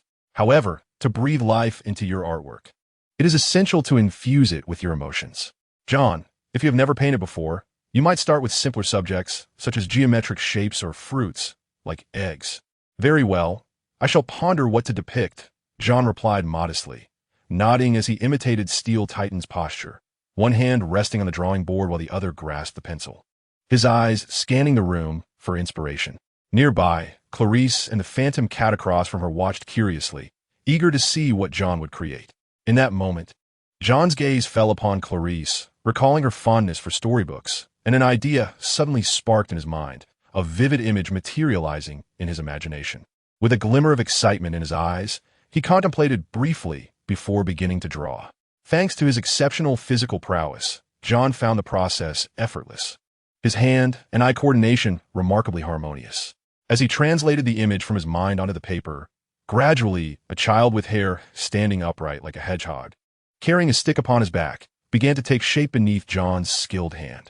He adjusted his pace as he drew, striving to render each detail with greater finesse.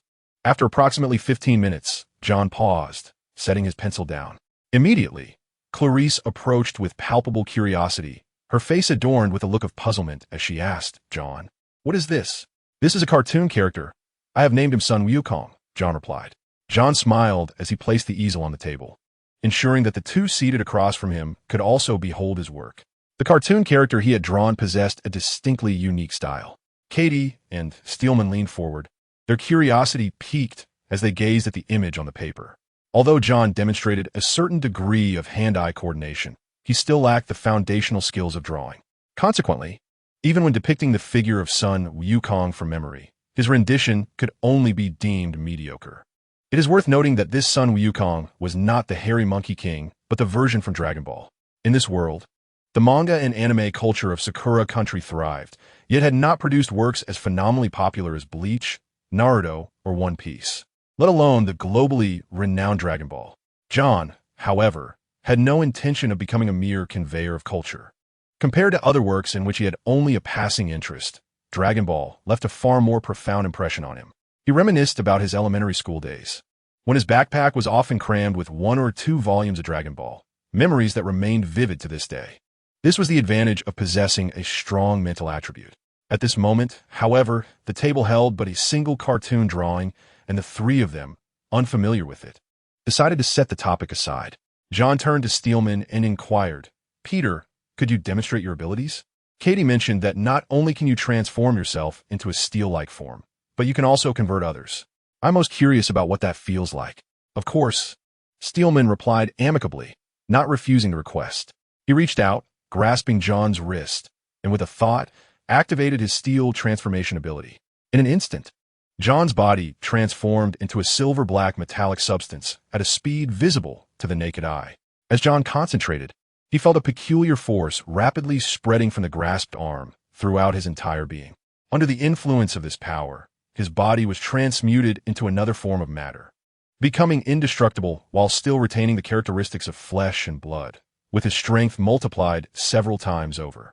Floating, at that moment, while his body maintained its organic characteristics, his power surged exponentially.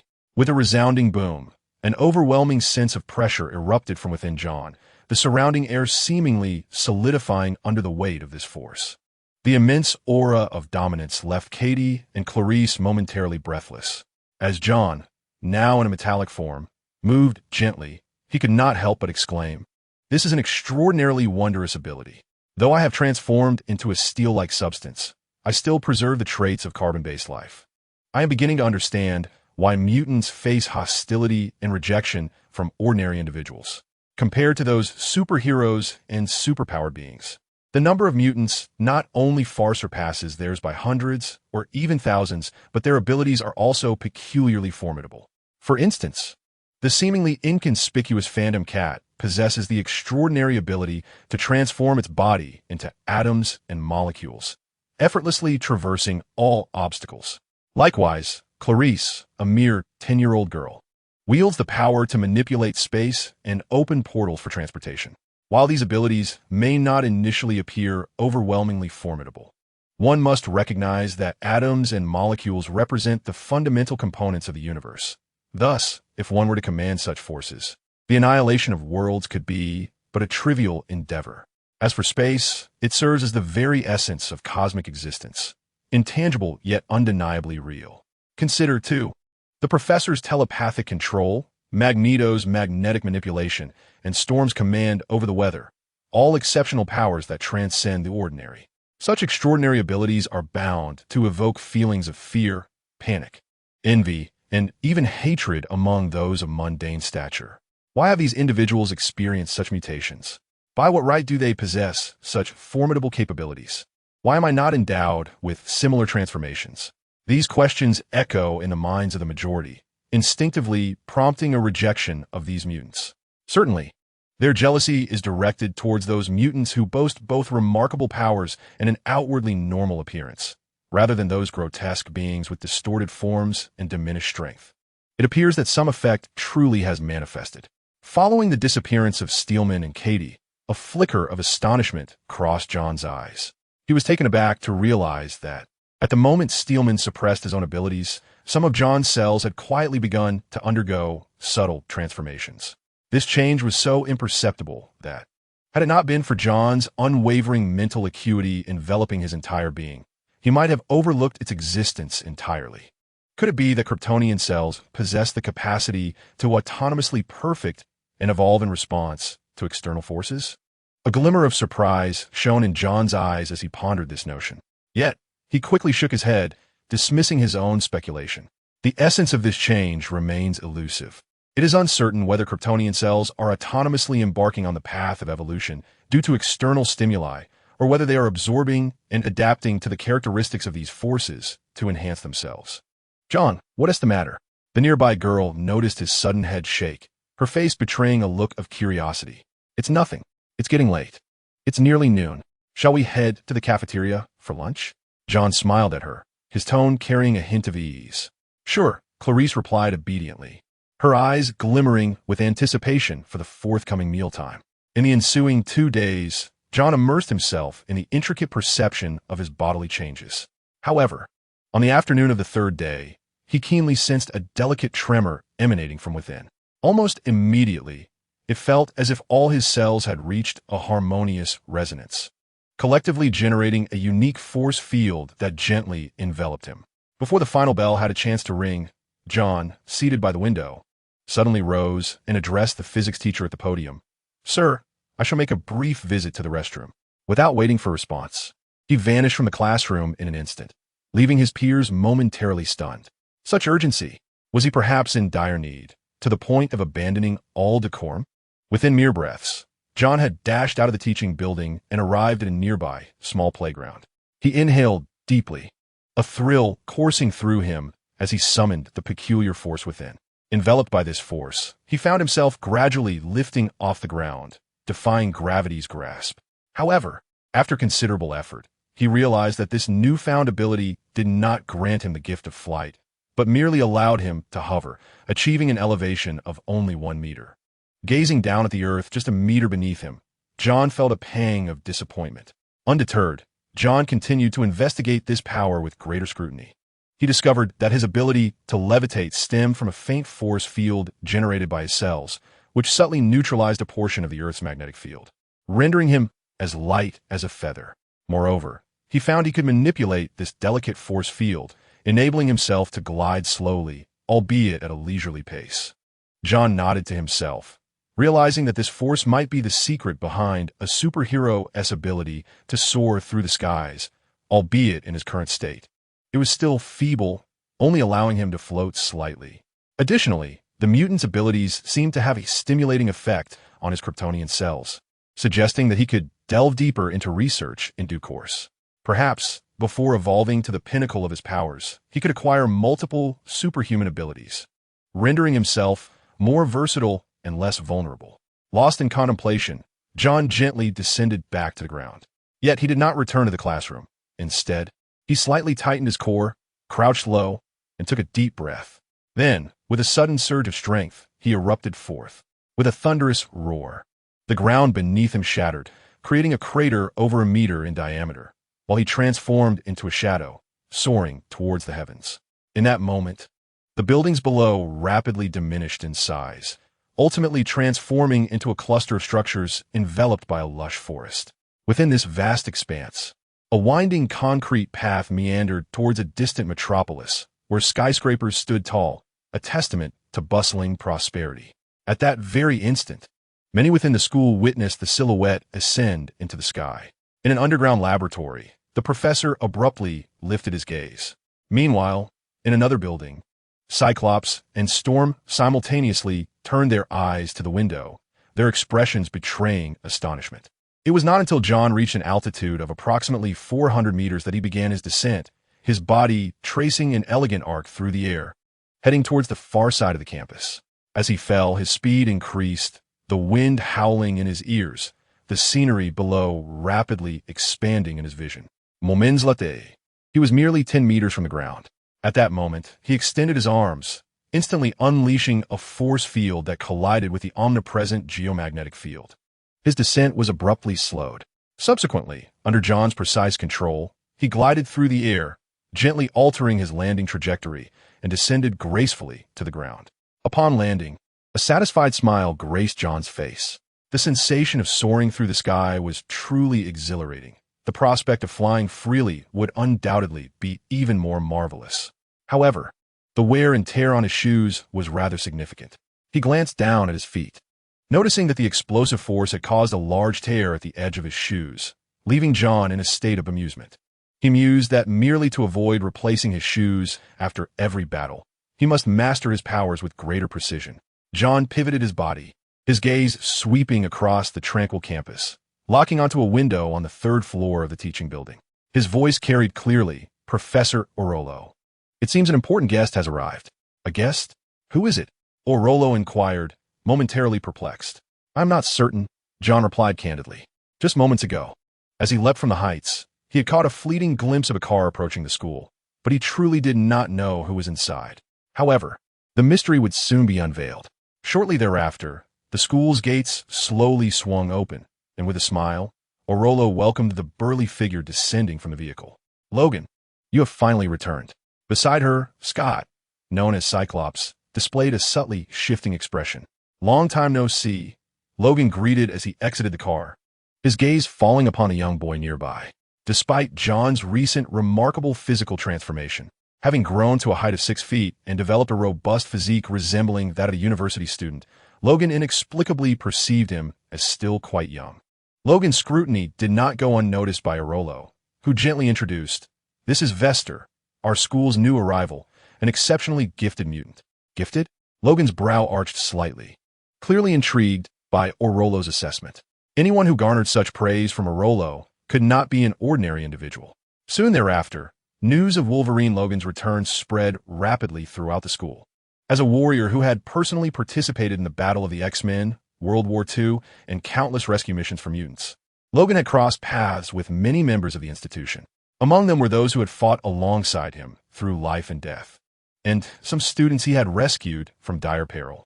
However, in stark contrast to the joy radiating from those celebrating Wolverine's return, John's heart was heavy with concern. The return of Wolverine heralded the impending commencement of the third battle of the X-Men. In the Third War, the seemingly deceased Jean Grey miraculously returned to life, subsequently claiming the lives of Cyclops and the Professor, which in turn sparked the emergence of a cure for mutants, leading to internal schisms and strife within the school. Concurrently, Magneto re-emerged, rallying a legion of mutants with the intention of igniting a full-scale war against humanity. More importantly, John felt acutely aware that he had yet to mature sufficiently to confront these challenges. He yearned for more time to relish this rare tranquility and serenity. For John, basking in the sunlight was enough to continuously draw strength. In just a year or two, he believed he could attain the power to roam freely in a world fraught with peril, if he were granted the opportunity to bask in the sun for several decades. Perhaps upon his return, he would have evolved into a being comparable to a Silver Surfer. At that moment, both Thanos and the Celestials would appear insignificant. Alas, he had anticipated several months to prepare, yet it all transpired so swiftly. John could not help but let out a resigned sigh. Hearing this, the girl beside him, adorned with headphones, slowly lifted her gaze, her eyes reflecting concern as she softly inquired, "John, what troubles you? You seem preoccupied."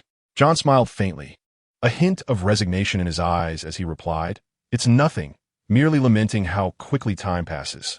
In the blink of an eye, I've been at this school for half a month." The girl nodded gently, seemingly poised to speak, yet ultimately chose silence. She obediently nodded again, then raised the stack of drawing paper in her hands, her bright eyes sparkling as she asked, "John, when will you continue illustrating the subsequent tales?" Recently, during his leisure, John had recalled Clarice's fondness for storybooks and, guided by memory, meticulously illustrated the opening chapter of Dragon Ball. Clarice was instantly captivated by the lively and formidable Goku, alongside Bulma, who sought the mysterious Dragon Balls and the enchanting world that surrounded them, all of which entranced her. This work indeed lived up to its reputation, enjoying global acclaim. At that moment, the two had just finished lunch, sitting leisurely on a bench by the playground, digesting their meal.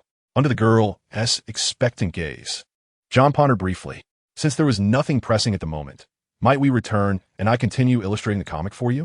Upon hearing this, a spark ignited in Clarice's eyes, and a sweet smile graced her face as she gently responded, "John, that would be wonderful." Ah, women are indeed easily swayed by emotions. Merely a comic story was enough to bring her joy. A smile spread across John's face, as if he were engaged in a nurturing game, relishing the deepening bond between them. His heartfelt efforts toward Clarice were, of course, far from aimless. On one hand, he was profoundly intrigued by the spatial powers possessed by Clarice, intending to delve deeper into them at a more opportune moment. On the other hand, he recognized the boundless potential she would embody as she matured. At her tender age, it was the perfect time to cultivate their bond. As she blossomed into a striking young woman, it would be nearly impossible for her to escape his grasp. At that juncture, he would reap both personal and material rewards. Compared to the modest efforts expended now, the future returns promised to be so substantial that even the shrewdest capitalists would be envious. In the tranquil confines of the room, a soft rustling sound filled the air. At this moment, John sat poised before his desk, the dappled sunlight filtering through the window, casting a golden hue upon his shoulders. His fingers, clutching the pencil, danced swiftly across a pristine sheet of paper, akin to a masterful dancer performing a visual feast upon a canvas. Each frame of the comic gradually took shape at an astonishing pace, as if imbued with life. In truth, what he referred to as drawing was more akin to a replication of memories. He required no elaborate conception or deliberation. Relying solely on the vivid impressions etched in his mind, he effortlessly transcribed them onto the page. Of course, this process was not without its benefits. While engaged in drawing, he honed his precise control over his hand strength. It was worth noting that he now possessed an astonishing grip strength of 20 tons. While wielding the fragile pencil, he had to meticulously modulate his force to avoid, with a careless slip, reducing the pencil to mere dust between his fingers. This delicate training undoubtedly contributed positively to his strength management. As John immersed himself in the creation of the comic, Clarice perched nearby, resting her chin in her hands, her eyes sparkling with admiration, reminiscent of a brilliant star. In her eyes, Vest was nothing short of omnipotent.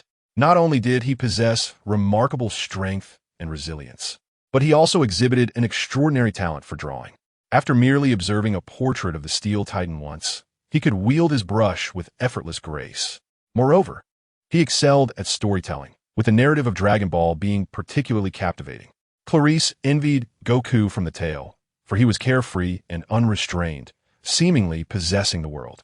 She secretly fantasized about transforming into Goku herself, envisioning the joy of capturing delectable treats to share with Vest. However, as he reveled in the joy of illustrating comics for Clarice, a grave atmosphere permeated a conference room beneath the school. Within the spacious chamber, the professor sat at the head of the table. Flanking him were the one-eyed warriors with laser abilities, the storm-controlling heroine, the man who wielded frost, the lively and clever Anna, along with Phantom Cat and the immensely strong Steel Titan, both still students yet already engaged in the ranks of battle police. At this moment, the crowd's attention was riveted on the resolute Wolverine, Logan, as he passionately recounted the reasons for his unexpected return. Approximately 2 weeks prior, in the neighboring nation of Mexico, Logan had exposed a sinister mutant research facility. This site had imprisoned numerous mutant children who endured relentless experimental torment, the cruelty of which was utterly astounding. However, the security measures at the research center were exceedingly stringent, and Logan's 2 courageous attempts to infiltrate it had ended in failure, leaving him unable to rescue the captive mutants.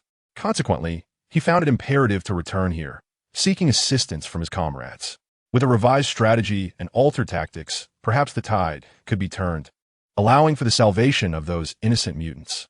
The professor's expression bore a weighty gravity as he spoke in a deep, resolute tone. I had not anticipated that. Even under our rigorous and sustained efforts, such a vast mutant laboratory could be concealed so close to us in Mexico.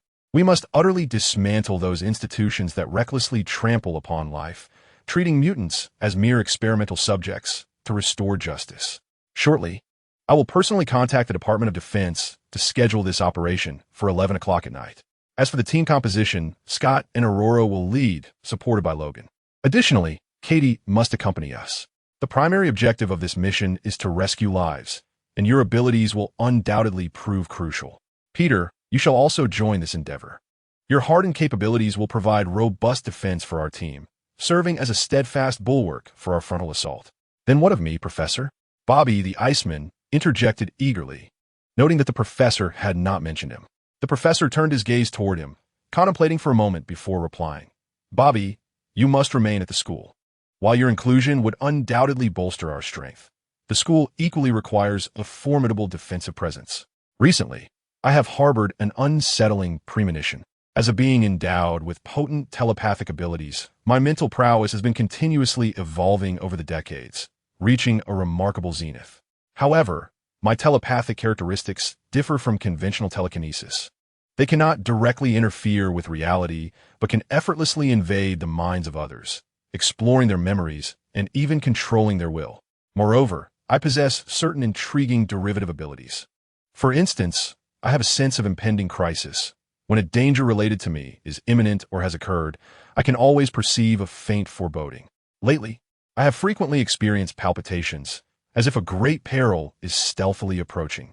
This intense unease surpasses the life-threatening crises I have faced before, filling me with profound concern. A true battle lies ahead. For instance, a prescience of impending crisis, whether it pertains to dangers already manifested or those that loom ahead. allows him to receive faint signals from the ether. Recently, he has been besieged by a profound sense of palpitations, as if some colossal peril is encroaching upon him. This overwhelming sensation of heart racing surpasses any existential threats he has previously encountered, stirring a deep-seated anxiety within him. Throughout this period, he has employed a brainwave enhancer multiple times underground, scouring the globe in an attempt to discern the origins of this looming crisis.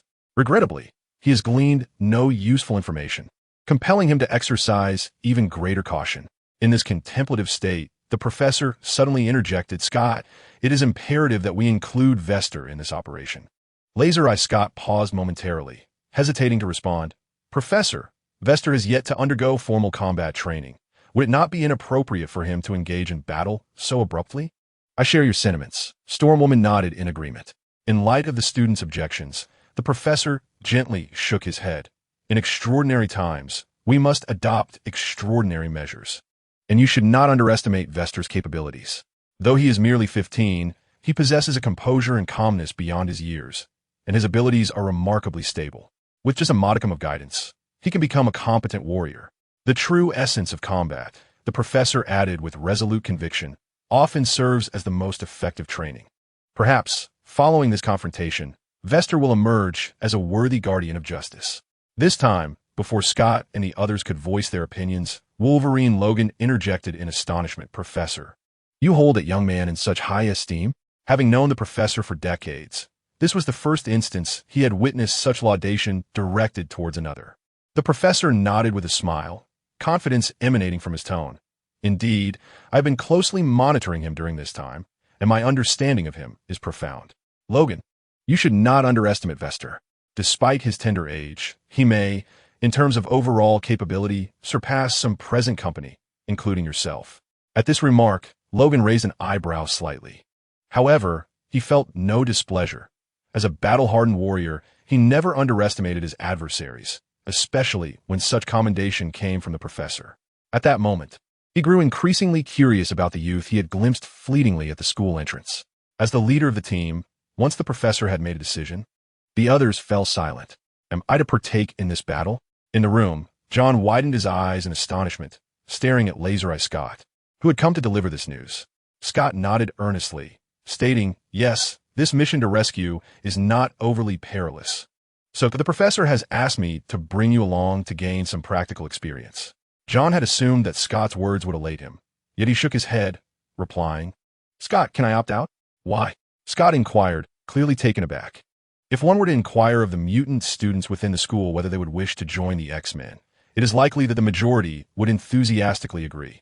After all, Professor Xavier and the X-Men he has established over the years have become icons and sources of support for many mutants. John pondered for a moment and said, "I feel that I am not formidable enough." "Not formidable enough?" Scott was taken aback. John nodded affirmatively. "Indeed, I believe I still have a long way to go." In truth, upon hearing that he could embark on missions with the X-Men, John felt a flicker of excitement in his heart. However, upon further reflection, he deemed such an endeavor unnecessary. After all, he had only gained his powers a mere fortnight ago. While they appeared impressive, they were not as potent as they seemed. A single powerful missile could easily incapacitate him. Moreover, what if he were to encounter a mutant with abilities that could counter his own, or a mutant with some unique power? At present, he could not possibly compare to Superman in his prime. To showcase his abilities, if John were not an impulsive and reckless youth, he would not allow his newfound, albeit modest, powers to cloud his judgment, challenging formidable opponents while still lacking in strength. Even with a golden opportunity, he had managed to achieve thrilling reversals in adversity. This journey, while seemingly filled with passion and inspiration, would have undoubtedly led to his demise countless times were it not for the protagonist's fortunate aura. For John, who could enhance his strength through sunlight, his strategy should be to endure and gather strength rather than to make enemies. Unless, of course, the conditions were ripe for an immediate core mission. A voice suddenly echoed in John's mind. "Coordinate with the X-Men squad to destroy the Crises Research Institute. Upon completion, you will receive 1 point of origin power. Will you accept this mission? Please choose, accept or decline." The unexpected announcement left John momentarily stunned. Since the activation of the system over 10 days ago, It had remained silent apart from the initial template rewards, leading John to believe that the system possessed only a singular attribute panel function. He had not anticipated that it would suddenly issue a mission to assist the X-Men in dismantling a research facility. In response, John did not hastily agree, but rather cautiously inquired, "System, could you elucidate the specific utility of the origin power?" The origin, he learned, is the source of all things. When the host power reaches the pinnacle state of a bronze-level superhero, they may utilize the origin to accelerate their evolution towards silver or gold-level superpowers. Each point of origin can instantaneously enhance the evolution progress by 1%. Furthermore, the host may also opt to use the origin to elevate the levels of their currently mastered genetic abilities. John gasped in surprise. He had not anticipated the significance of the origin's power. Not only could it expedite his advancement to a higher echelon of superhero, but the mere prospect of enhancing his genetic abilities was already an irresistible temptation. Presently, his energy surge skill was only at the first level, providing him with a 5-fold increase in strength. If he could ascend to the second level, what magnitude of enhancement might he achieve? Perhaps it would be at least 10-fold. At that moment, should his strength reach a staggering magnitude of 1,000 tons, 10,000 tons, or even 1,000,000 tons, one cannot help but ponder the astonishing power that a 10-fold increase would yield. In John's mind, a plethora of thoughts flashed like lightning, while in the realm of reality, only a mere second had elapsed. Just as Scott was preparing to persuade him once more, John unexpectedly exhibited a profound sense of righteousness. It was beyond his imagination that the professor held him in such high regard, and this mission aimed to rescue their persecuted mutant brethren. As a member of the mutant community, I, West, felt an unwavering obligation to respond. "Mentor Scott, I have resolved to partake in this rescue operation." Scott was momentarily speechless, and Clarice beside him appeared somewhat astonished. They were both taken aback by John's sudden shift in demeanor. John continued, "However, Mentor Scott, there is an ancient Eastern proverb that states, 'Know thyself and know thy enemy, and you will never be defeated.' Have you acquired the pertinent information regarding the objectives of this mission?" Scott, regaining his composure, nodded in response, despite his confusion regarding John's abrupt change of heart. "Yes, we have gathered some intelligence. The Institute is known as the Crisis Institute, guarded by a group of retired special forces and gang members. These are merely the forces of ordinary individuals. In addition, there are 2 mutants controlled by researchers whose abilities cannot be underestimated. These represent the visible defenses, while numerous high-tech surveillance devices are covertly deployed. Therefore, Logan's several attempts at infiltration have proven unsuccessful. There are 3 supporting forces behind the Institute, but Logan has only identified 1 local gang's backing. The other 2 remain unknown. However, these forces are not insurmountable for us, and the level of danger is relatively low. Thus, I intend to have you accompany us as a means of gaining practical experience. Upon the successful completion of the mission, should you wish, you will be eligible to become a full member of the X-Men and register with the defense departments of several friendly nations." "Wait a moment, Mentor. Why do the X-Men need to register with the defense departments of various countries?" John inquired with curiosity. Scott smiled, pride evident on his face. "Though the world holds prejudices against mutants, through my years of effort, we have secured several privileges for our kind. For instance, when the X-Men undertake missions, friendly nations will grant us access to their airspace, ensuring that our aircraft are not mistakenly identified as hostile and shot down by air defense systems. Furthermore, the X-Men enjoy the same privileges as these nations' agents, including visa exemptions when traveling to their territories. In critical moments, we have the authority to coordinate with local law enforcement to assist our operations. It is important to note that these privileges are only in effect during mission execution, and the missions must be related to mutant issues. While we enjoy these privileges, we also bear the responsibility of assisting these nations in addressing crimes involving mutants and combating lawless mutants." "I understand," John said, a sense of realization dawning upon him. This elucidates why, throughout the film, the black avian warcraft of the X-Men frequently deploys, yet remains unscathed by any nation's missile defense systems. However, the world offers no absolute free benefits. As dusk gracefully descends, the once vibrant lawn of Xavier's school, filled with the joyous laughter of students during the day, suddenly begins to tremble, then slowly sinks and shifts to one side. Following this, a futuristic fighter jet emerges, exuding an aura of advanced technology. As brilliant flames erupt from its underside, accompanied by a deafening roar, it begins to hover and ascend into the night sky. Look, behold, the Blackbird takes flight once again. I truly hope to experience this one day. Go, teacher! Go, teacher! A student shouts in English. Teacher! Another student encourages in Korean. A French student joins in the cheer. Sir, do your best! A Japanese student exclaims in Japanese. This cacophony awakens numerous students in the dormitory as the fighter jet takes off. They rush to the windows, gazing intently as the aircraft vanishes into the starlit sky. In the hearts of the students, the X-Men symbolize the belief of mutants, with every sortie representing the triumph of justice. Inside the aircraft, John curiously gazes at the swiftly retreating night landscape. Although he has flown before, this experience aboard a fighter jet is unprecedented. Clad in a sleek black combat suit, John, despite being merely 15, stands tall at nearly 6 feet. His stature accentuating his elongated frame. His facial features are sharply defined, contrasting starkly with the ruggedness often associated with Western appearances. His delicate, fair visage radiates an air of striking handsomeness. In this moment, even surrounded by the dashing Cyclops, the poised Storm, and the wild allure of Wolverine, John's presence remains undiminished. In this tableau, John's image evokes a peculiar gleam in the eyes of Shadowcat, whose gaze flickers involuntarily, soaring at an altitude of 10,000 meters. A special fighter jet with a wingspan of 20 meters darts swiftly through the clouds. Storm and Cyclops occupy the pilot and co-pilot seats, while Shadowcat, Colossus, John, and Wolverine sit behind them on either side. Presently, the Blackbird jet is advancing at supersonic speeds, capable of traversing over 3,000 miles in just 2 hours to reach our mission site. In this operation, our primary objective is rescue. Storm, in the pilot's seat, calmly articulates the mission plan. At that time, Scott, Colossus, and I will lead the frontal assault to divert the enemy's attention. Logan West, you shall harness Katie's abilities to penetrate the depths of the research facility, ensuring the safety of those children and launching an internal assault to rendezvous with us. It is imperative to note that while Katie possesses extraordinary powers, her self-defense capabilities are rather feeble. You must prioritize her protection. As Storm issued her warning, she turned to John and inquired, West, have you committed the layout of the facility to memory? The map is etched in my mind, John affirmed with a nod. Subsequently, he posed a question.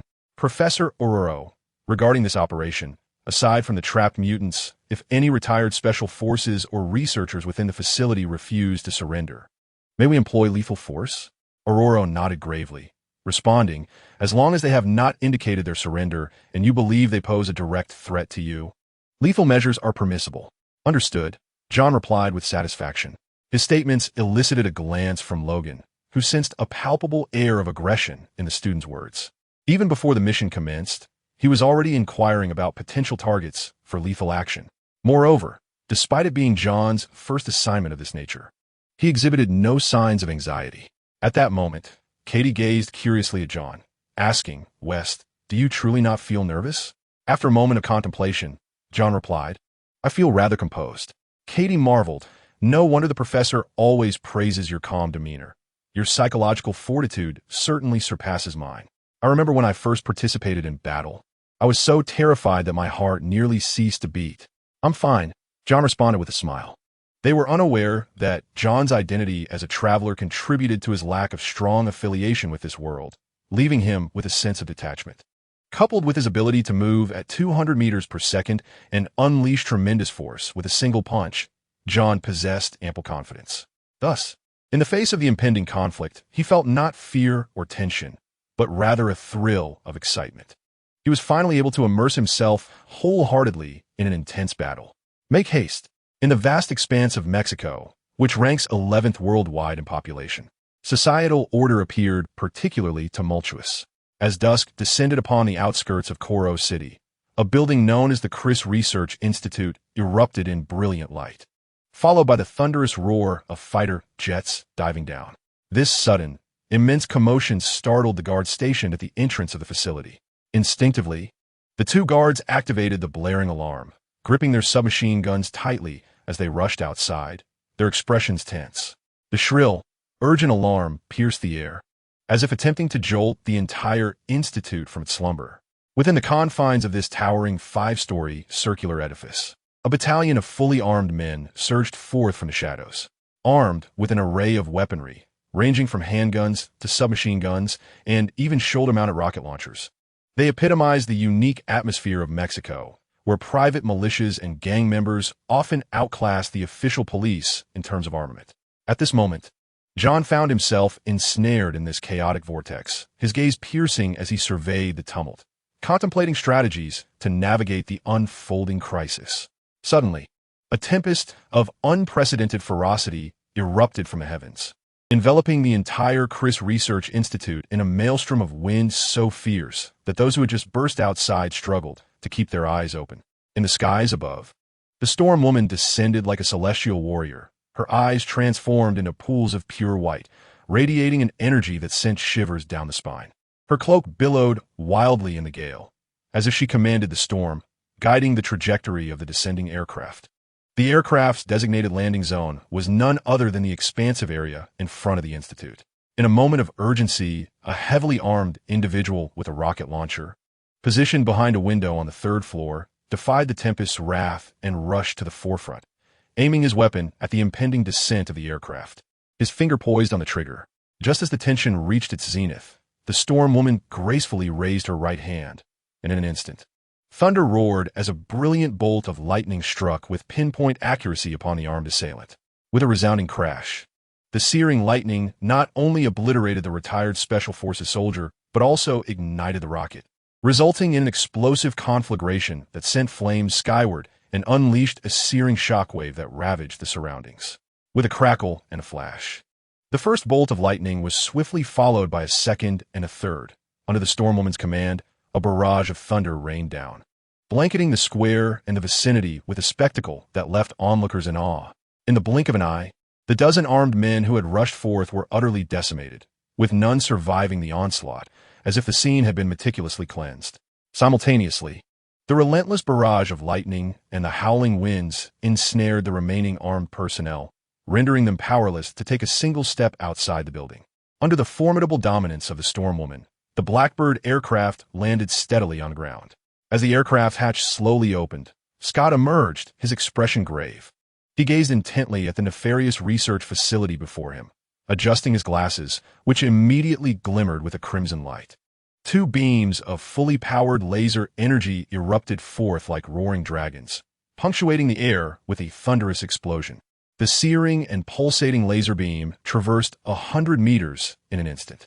Upon striking the edifice of the research facility, it had expanded to a breadth of half a meter, imbued with the power to annihilate all in its path, and it instantly pierced through the building, triggering a violent explosion.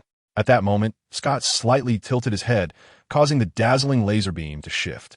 It sliced through the structure like a heated knife, gliding effortlessly across the surface of oil, cleaving the building in twain from left to right. The resounding blasts echoed, walls shattered, flames erupted, and the scene unfolded with monumental grandeur, reminiscent of the heavens collapsing and the earth splitting apart. Such overwhelming force instilled sheer terror in the ordinary personnel within the research facility, who screamed and rushed frantically towards the exits. A chill permeated the air.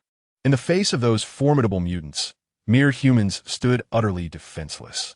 Just as Storm and Cyclops launched their assault, John couldn't help but express his astonishment at the ferocity of their firepower. Subsequently, he stealthily maneuvered alongside Kitty and Wolverine, seeking an opportunity to infiltrate the building amid the chaos. Inside, the brightly lit corridor of the building, Shadowcat held John's hand with one and grasped Wolverine Logan's arm with the other, the trio gliding through walls like phantoms. This sight left an armed assailant, who was attempting to flee, utterly dumbfounded. Suddenly, Logan released Kitty's hand, materializing from his intangible state, as 3 razor-sharp adamantium claws sprang forth from the back of his hand, swiftly impaling the assailant. Beneath the unmatched sharpness of those claws, the adversary's bulletproof vest proved as fragile as mere paper. Logan emitted a disdainful grunt, effortlessly dispatching the foe as if he had merely crushed an insignificant insect. He murmured, "If we traverse the room ahead, we can descend directly to the 5th floor." Shadowcat glanced at the fallen assailant, her demeanor unflinching, and once more seized Logan's hand, enveloping the three in that peculiar power. In John's perception, under the influence of this force, his body seemed to dissolve into non-existence. In a molecular state, he was guided by Kitty through two walls. With a tremor, the trio descended through the floor into the basement. The basement was a spacious room, evidently the monitoring center of the research facility, where two guards were stationed. Upon witnessing the sudden appearance of the three, the guards gasped in astonishment and promptly attempted to draw their weapons in retaliation. However, before Logan could react, John had already released Kitty's hand. In an instant, John's form transitioned from intangible to solid, taking a decisive step forward. Bang! The overwhelming force reverberated through the sturdy concrete floor, leaving behind a blur of shadows, as if a dark specter had materialized before the two guards. John's fists were clenched tightly, and like a cannonball, he struck with astonishing speed. Boom! Accompanied by the sound of air being torn asunder. A destructive force struck the chests of the two guards, unleashing its power in an instant. Taken by surprise, the guards were struck with such force that they lost consciousness and collapsed onto the ground. This scene caused Wolverine, Logan, and Shadowcat to furrow their brows in concern. Sensing the palpable tension in the air, John, who had swiftly subdued the two, exhibited no hint of fear. Rather, an indescribable excitement surged within him. As if a powerful impulse was awakening deep within his soul, John suppressed his exhilaration and turned back, apologetically stating, "I'm sorry. This is my first battle, and I did not control my strength adequately." Logan, offering no further words, replied in a low, grave tone, "We must press on. We need to rescue and protect those mutants before we are discovered." "All right, hold on to me," Shadowcat signaled, allowing John to grasp her hand. And the trio once again traversed the ground, descending into the space below. This time, they arrived in a chamber reminiscent of an operating room, which was eerily vacant. Without pausing, they continued downward, reaching the corridor of the third underground level. At that moment, around 10 meters away, two armed personnel stood guard at a corner. Thus, as the three emerged, the guards' expressions shifted dramatically, and without hesitation, they raised their weapons and fired. Bang! Bang! Bang! In an instant, gunfire erupted. However, the trio found themselves in a state of molecular separation, and the bullets passed through their forms, striking the wall behind them. Casting a glance at the armed personnel, the three pressed forward without hesitation, continuing their descent to the fourth underground level. This time, they also appeared in a corridor devoid of occupants, allowing them to advance further to the fifth level, where they emerged into a dimly lit white corridor. Logan's expression turned serious as he firmly instructed, "This is our destination. The rooms on either side are where the exhausted mutants are imprisoned. We must split up and rescue them as swiftly as possible."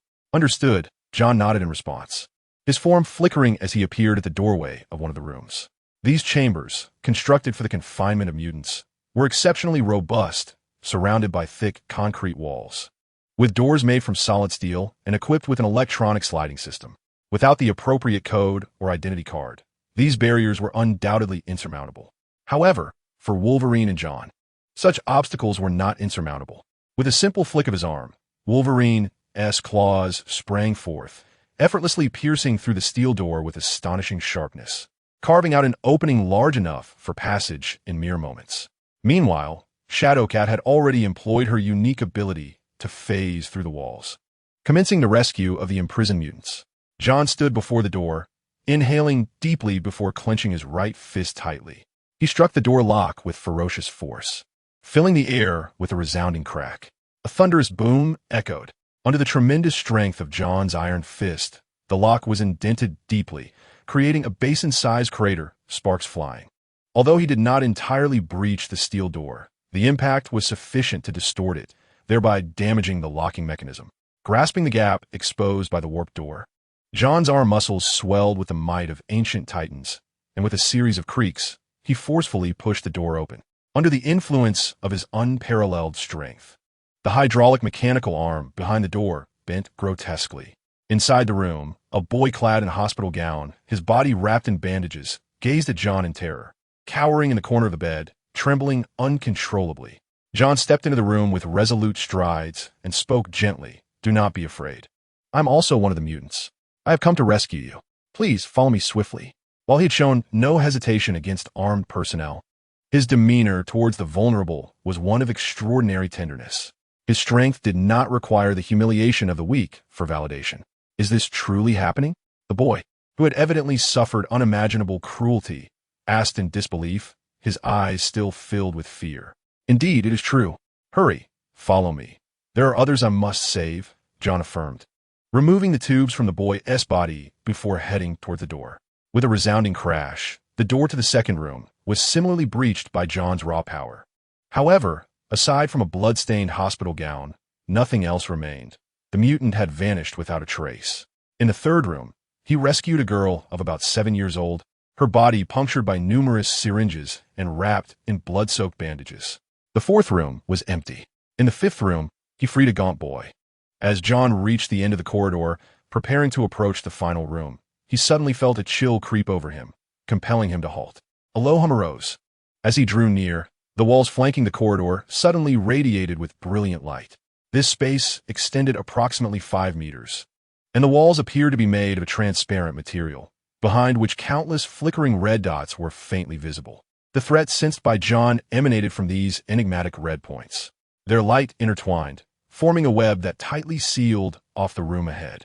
At the end of the corridor, a large steel door remained, its lower half intact, with the broken edge remarkably smooth as if sliced by a sharp instrument at an angle.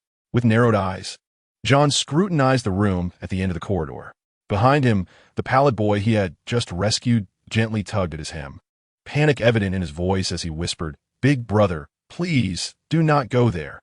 A demon lurks within." A demon? John turned, his eyes reflecting curiosity. The boy swallowed nervously, his face betraying fear. "I overheard those villains discussing it, claiming that room holds a demon, and many have perished because of it." John smiled nonchalantly. How captivating, a demon. However, I believe it is more likely that an extraordinarily powerful mutant is imprisoned within. Although he could not behold the interior, his keen perception detected the faint sound of breathing, undeniably indicating the presence of a living being. Furthermore, his acute sense of smell caught the heavy scent of blood permeating the air. Such a nauseating aroma could only arise from a multitude of corpses.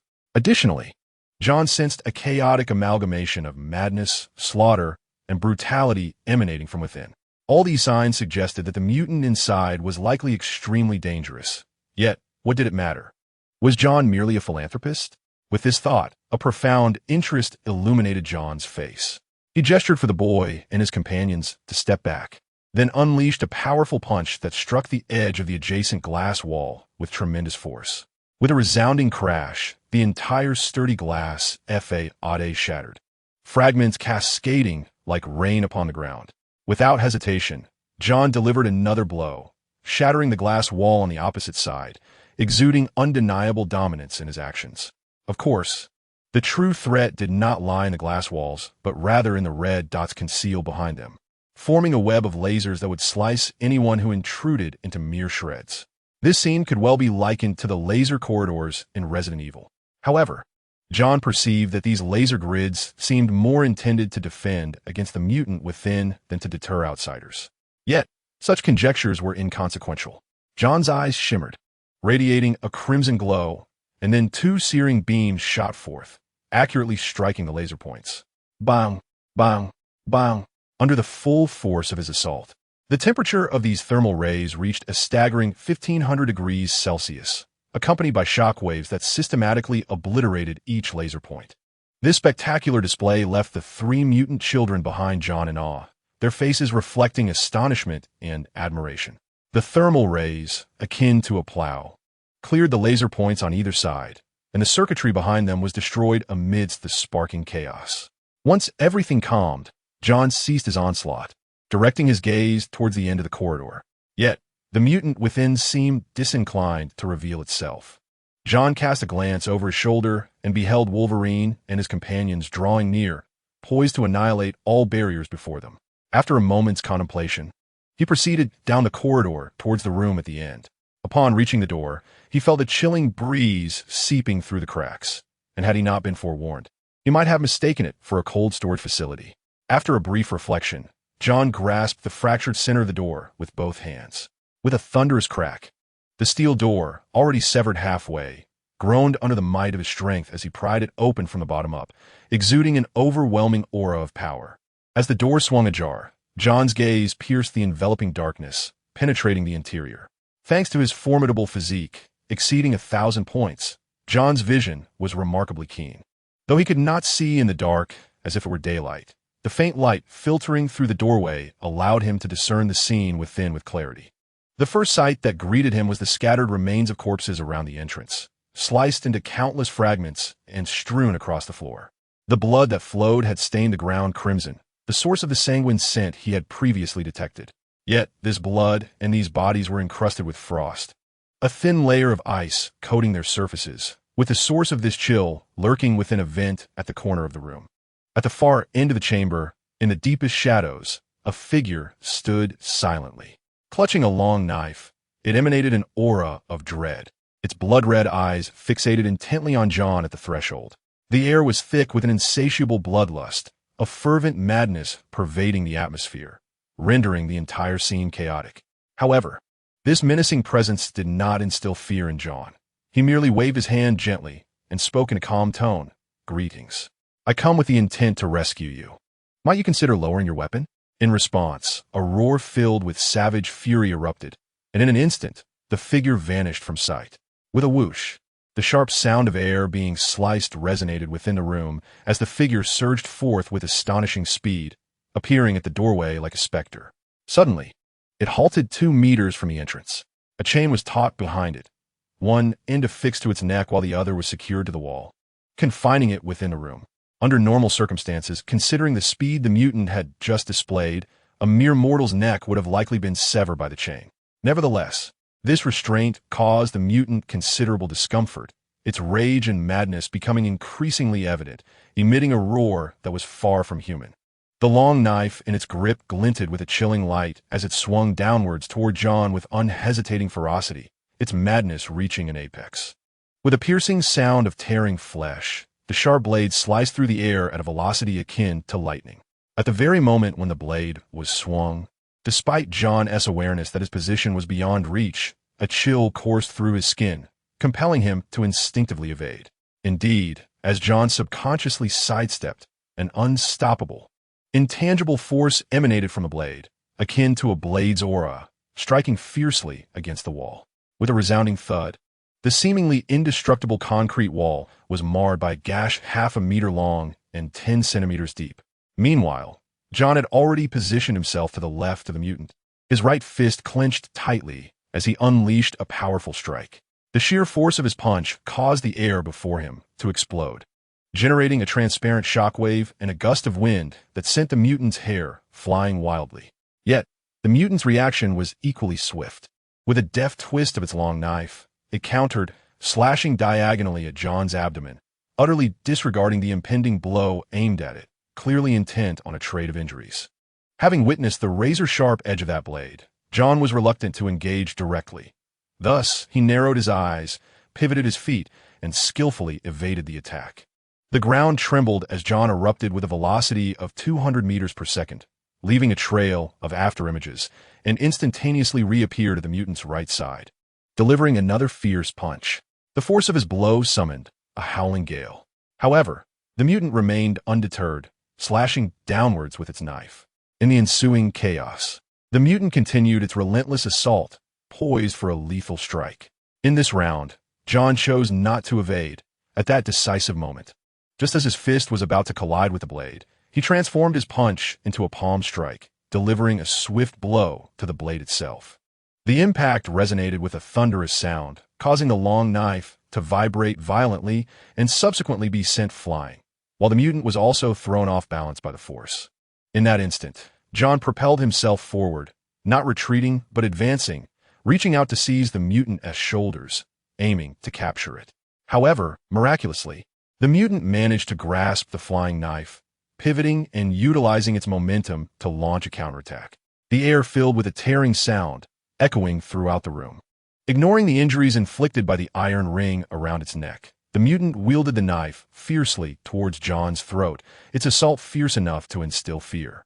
Should this strike succeed, the The sharpness of the blade combined with its accompanying invisible force could inflict grievous harm even to one of John's caliber. Left with no choice, John retreated once more to avoid the lethal edge. At this juncture, a flicker of anger crossed John's face, his gaze icy as he fixed his eyes upon the mutant, coldly stating, "It seems that you will not relent until you are utterly defeated." The room reverberated with the mutant's frenzied roar, accompanied by the glint of flashing blades. As both parties moved at full speed, their true forms became elusive, leaving only two shadows intertwining within the room, stirring up gusts of wind. This mutant had evidently endured some form of torment, plunging its mind into chaos and fury. Although John declared his intention to show no mercy, he did not plan to deliver a fatal blow. In the face of the mutant's fierce assaults, which traded injury for injury, John managed to evade dozens of razor-like strikes before finally seizing an opportunity for counterattack. This time, his fist transformed into an open palm mid-strike, not to strike the blade, but to firmly grasp the mutant's wrist that held the knife. Despite the mutant's swift movements and sharp techniques, it was vastly outmatched in strength by John. As its wrist was firmly clamped, the dazzling display of blades swiftly vanished. Before it could struggle, a heavy punch landed squarely on its head. Thud! Under the force of the blow, the mutant's entire body jolted. Its head buzzed from the impact, consciousness fading as if all strength had been drained, causing the knife to fall from its grasp. To prevent further resistance, John swiftly reversed its hands, cuffing them behind its back and pressing it against the wall. Indeed, it was a woman. The moment he restrained her hands, John realized that this mutant was female. Her slender wrists and smooth, delicate skin starkly contrasted with the coarse texture typical of males. More importantly, this mutant possessed a pronounced bust, a feature that unmistakably marked her gender as female. And even among women, she was exceptional. Additionally, a pair of 5-centimeter-long, devil-like horns protruded from her forehead, perhaps the reason she was labeled a demon. Her visage, however, remained obscured in the dimly lit room. At this moment, the mutant, having sustained a mild concussion from John's punch, gradually regained her senses, her eyes still blood-red, brimming with madness and cruelty. Just as she attempted to muster her strength to struggle once more, another heavy punch struck the back of her head. Thud! This blow not only sent pain coursing through her skull, but also caused her forehead to collide with the wall, eliciting a pained scream. "Hello, are you awake now? I'm here to rescue you." Thud! "Hello, can you understand my words?" Thud! "Hello, can you attempt to respond to me?" Thud! Thud! Despite John's words maintaining a semblance of politeness, his fists fell mercilessly. Regrettably, even upon confirming that this mutant was a woman, after witnessing her frenzied actions, John harbored no thoughts of tenderness unless she could regain her sanity. Under the precise control of John's strikes, the mutant's resistance gradually waned, and the chaos and brutality in her eyes began to fade. The traces of rupture were evident. Under John's powerful strikes, the mutant's resistance gradually waned, and the chaos and fury in her eyes began to dissipate. Just as John was poised to strike again, the bloodied woman weakly implored him to cease the onslaught. "Please, do not continue the attack." It appeared that she had finally regained her composure. John responded, a hint of reluctance lacing his tone as he halted his hand. He pondered inwardly. This thrill of inflicting pain is unexpectedly exhilarating. Could it be that I harbor a savage inclination within? No, that cannot be true. I have always prided myself on my kindness. With a gentle shake of his head, he cast aside the sudden, bizarre thought and relinquished his hold on the woman. As John withdrew his grip, the mutant, though still bearing a trace of ferocity in her gaze, refrained from any actions. Observing this, John felt a sense of relief. He then turned to the wall beside the door, locating the light switch. A soft press illuminated the wall lamp, casting a gentle glow, while the overhead fluorescent lights had long been destroyed amidst the fierce battle. With the conflict drawing to a close, John surveyed the surroundings, where severed limbs and blood-stained floors painted a hellish tableau that even he could not help but be unsettled by. In a corner, the female mutant curled up, seemingly overwhelmed by a sense of shame in the presence of John, who stood resplendent in his black combat attire. In stark contrast to John's neat and dashing appearance, she felt like a monster, with her disheveled hair, tattered clothing, and bloodied, bandaged body. Noticing her trepidation, John spoke in a soothing tone. "There is no need to fear.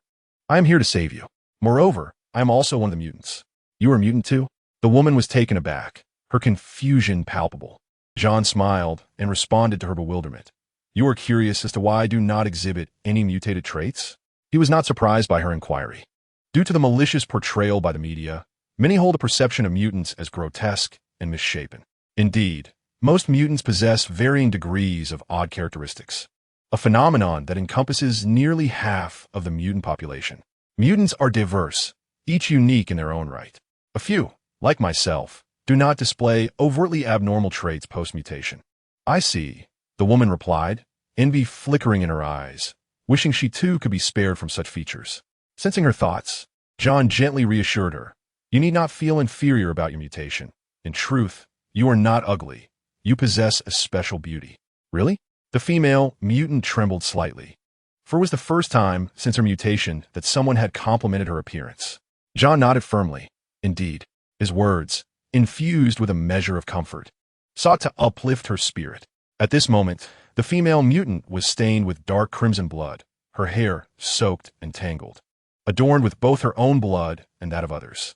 Bandages were wrapped around her body in multiple places, rendering her akin to a seductive demon emerging from the depths of hell. The sight before him made it all too easy to imagine the unspeakable torment she had endured, and no wonder she had succumbed to madness. Such an appearance could hardly be described as beautiful. Thus, John delicately remarked that she possessed a certain uniqueness. After all, words of praise cost nothing, and uttering a few kind phrases could serve to soothe her troubled spirit. John's words seemed to provide some comfort, as the mutant's emotions began to stabilize slightly. At that moment, John's gaze fell upon the chain around her neck, and he spoke. The battle outside has yet to subside. I shall first free you from this chain, and we can discuss other matters later. A flicker of cruelty passed through the mutant's blood-red eyes as she struggled to muster a smile, revealing sharp teeth. Her voice was hoarse as she replied, It cannot be undone. This chain is forged from an unknown material, exceptionally sturdy. Even my blade cannot sever it. Remarkably resilient, John remarked, a hint of surprise evident in his expression. He was well aware of the sharpness of the mutant's blade under normal circumstances. Ordinary metal should yield effortlessly to her unique power. Let me take a look. Furrowing his brow, he approached under her crimson gaze, gently lifting the silver iron collar that had ground her neck to a bloody pulp, only to find it difficult to manipulate. The collar fit her neck perfectly, making it challenging for him to exert force. Consequently, John shifted his focus to the chain itself, which was also made of silver metal, roughly the thickness of chopsticks and approximately 5 meters long, secured at the far wall of the room. Gripping the middle of the chain with both hands, he inhaled deeply, his muscles swelling as he unleashed over 20 tons of grip strength and yanked forcefully. Clang! Accompanied by the sound of metal scraping, the chain immediately tightened in John's grasp, even sparking slightly. However, aside from slight deformation, there were no signs of it breaking. Advance! With a resounding clang, the iron chain tightened once more in John's hands, generating sparks against his palm, yet only showing minimal change, with no indication of fracture. Indeed, it is indestructible. John clicked his tongue, his expression slightly embarrassed, feeling a loss of face. Yet, he did not lose heart. He continued to scrutinize the chain carefully, noting that each link was seamlessly connected, without a single gap to be found. Without a gap, there could be no talk of breaking it. But suddenly, John noticed a slight imperfection where the iron collar met the chain at the back of the mutant's neck. Although there was no gap, the subtle difference in color indicated that the two were not forged from the same metal. Under this revelation, John's gaze flickered. He extended 2 fingers to gently pinch that spot, pressing down with his thumb's tip against the junction, applying sudden force. In an instant, the metal at the junction exhibited a slight deformation, its hardness and resilience starkly inferior to the surrounding metals. Clearly, when this iron ring was initially placed around the mutant's neck, it was likely substituted with inferior metal due to the challenges of the chain welding process. A smile graced John's face. There may be some pain shortly. I kindly ask for your patience. The mutant's eyes blazed with a fierce crimson light. Her voice gravelly. As long as the shackle can be broken, I fear no pain. Very well. John firmly grasped either side of the iron ring encircling her neck, making slight adjustments as a unique, unlocking journey quietly commenced. His hands clutched the iron ring that bore the marks of countless struggles and defiance. It had long since torn the skin around her neck, leaving behind a series of harrowing bloodstains. The sight was so gruesome that even John felt a pang of discomfort akin to a toothache. This mutant was merciless towards her enemies, and equally so towards herself. Her resilience and resolve inspired a flicker of respect within John. With utmost care, he delicately touched the cold, iron ring with his fingertips, as if seeking a delicate balance between exerting force and minimizing her suffering. Yet, in stark contrast to John's caution and focus, the female mutant appeared remarkably tranquil, as if the pain she endured was but a trivial interlude in her life. Once John's hands firmly secured the iron ring and he discerned the precise point of leverage, his gaze transformed into one of sharp determination. Drawing a deep breath, the latent power within him seemed to awaken, erupting with tremendous force. In that moment, he felt as though he had morphed into a colossal beast just roused from slumber. Emanating an oppressive aura that was nearly suffocating, his hair whipping wildly in the wind. This sudden surge of strength caused the nearby mutant to tremble in awe, her blood-red eyes wide with surprise and reverence, her gaze unwavering from John's handsome yet serious countenance. As his transformation deepened, John's muscular strength surged to an unfathomable level, achieving a grip strong enough to shake mountains. He let out a low growl, his fingers taut around the iron ring, as if he were about to unleash this formidable power. Under the terrifying force exerted by John, the junction of the iron ring and chain began to emit a series of creaks, the weld points warping as fine cracks quietly spread. The proximity between them was such that every breath John took while unleashing his power carried a wild, masculine energy that was impossible to ignore. However, at this critical juncture, both John and the mutant remained intensely focused on the iron ring that was on the verge of being liberated. Finally, through John's relentless efforts, the weld points of the silver iron ring completely succumbed, and the ring was abruptly pried open, liberating the mutant from her endless shackles. John exhaled deeply, tightly gripping the pried iron ring, a satisfied smile blossoming on his face as if, at that moment, all weariness and hardship had dissipated into thin air. Congratulations. You are free. I have finally attained my freedom. The voice of the female mutant trembled as her fingers glided gently over her neck, once bound by the iron ring. Her eyes filled with disbelief. Now, we must hasten our departure from this place. John's tone was resolute, leaving no room for dissent. Wait, we must take this with us. John interrupted her, striding towards the chains in the corner, his voice imbued with an undeniable authority. The iron chain held profound significance for him. Its exceptional hardness suggested it was forged from a rare metal, and John could not bear to leave it behind. Drawing a deep breath, he exerted tremendous force. The chain emitted a pained groan under the astonishing strength, and the steel ring embedded in the wall struggled before. With a thunderous roar, the wall was violently torn apart. John forcibly extracted the deeply embedded chain from the wall. In a moment of peak strength, a tempest of energy surrounded him as he coiled the 5-meter-long chain around his arm and turned to command the female mutant. Do not dawdle. Come with us. The female mutant glared at John, a flicker of dissatisfaction in her eyes, yet she silently picked up the long knife from the ground and followed him. Outside, Shadowcat and Wolverine had already rescued the mutant children, a total of 8 young lives. Their ages varied. The youngest was merely 8, and the oldest was just 13. However, upon seeing John's figure enveloped in a whirlwind, especially the blood-stained female mutant wielding a blade beside him, the children instinctively recoiled, their faces etched with fear. Logan furrowed his brow, uneasy at the palpable menace emanating from the female mutant next to John. John, who is she? Are you certain she poses no threat? John met Logan's gaze with unwavering certainty. Logan, she is a victim, just like us. Now is not the time for doubt. Are all the people safe? John's words carried a hint of urgency. Logan nodded, his tone cool. They're all here. Very well, Katie, Logan, I will clear the path. Without awaiting a response, John, with his extraordinary strength, wrenched a steel door from its hinges, his actions exuding an undeniable dominance. Do you always act so unilaterally? The female mutant could no longer contain herself, her voice tinged with clear provocation. John glanced back at her, a cold smile playing on his lips. In the face of protecting these people, I do not mind. His words brimmed with confidence, even a touch of arrogance. I possess immense strength and remarkable speed. Thus, I seem the most suitable candidate for this task."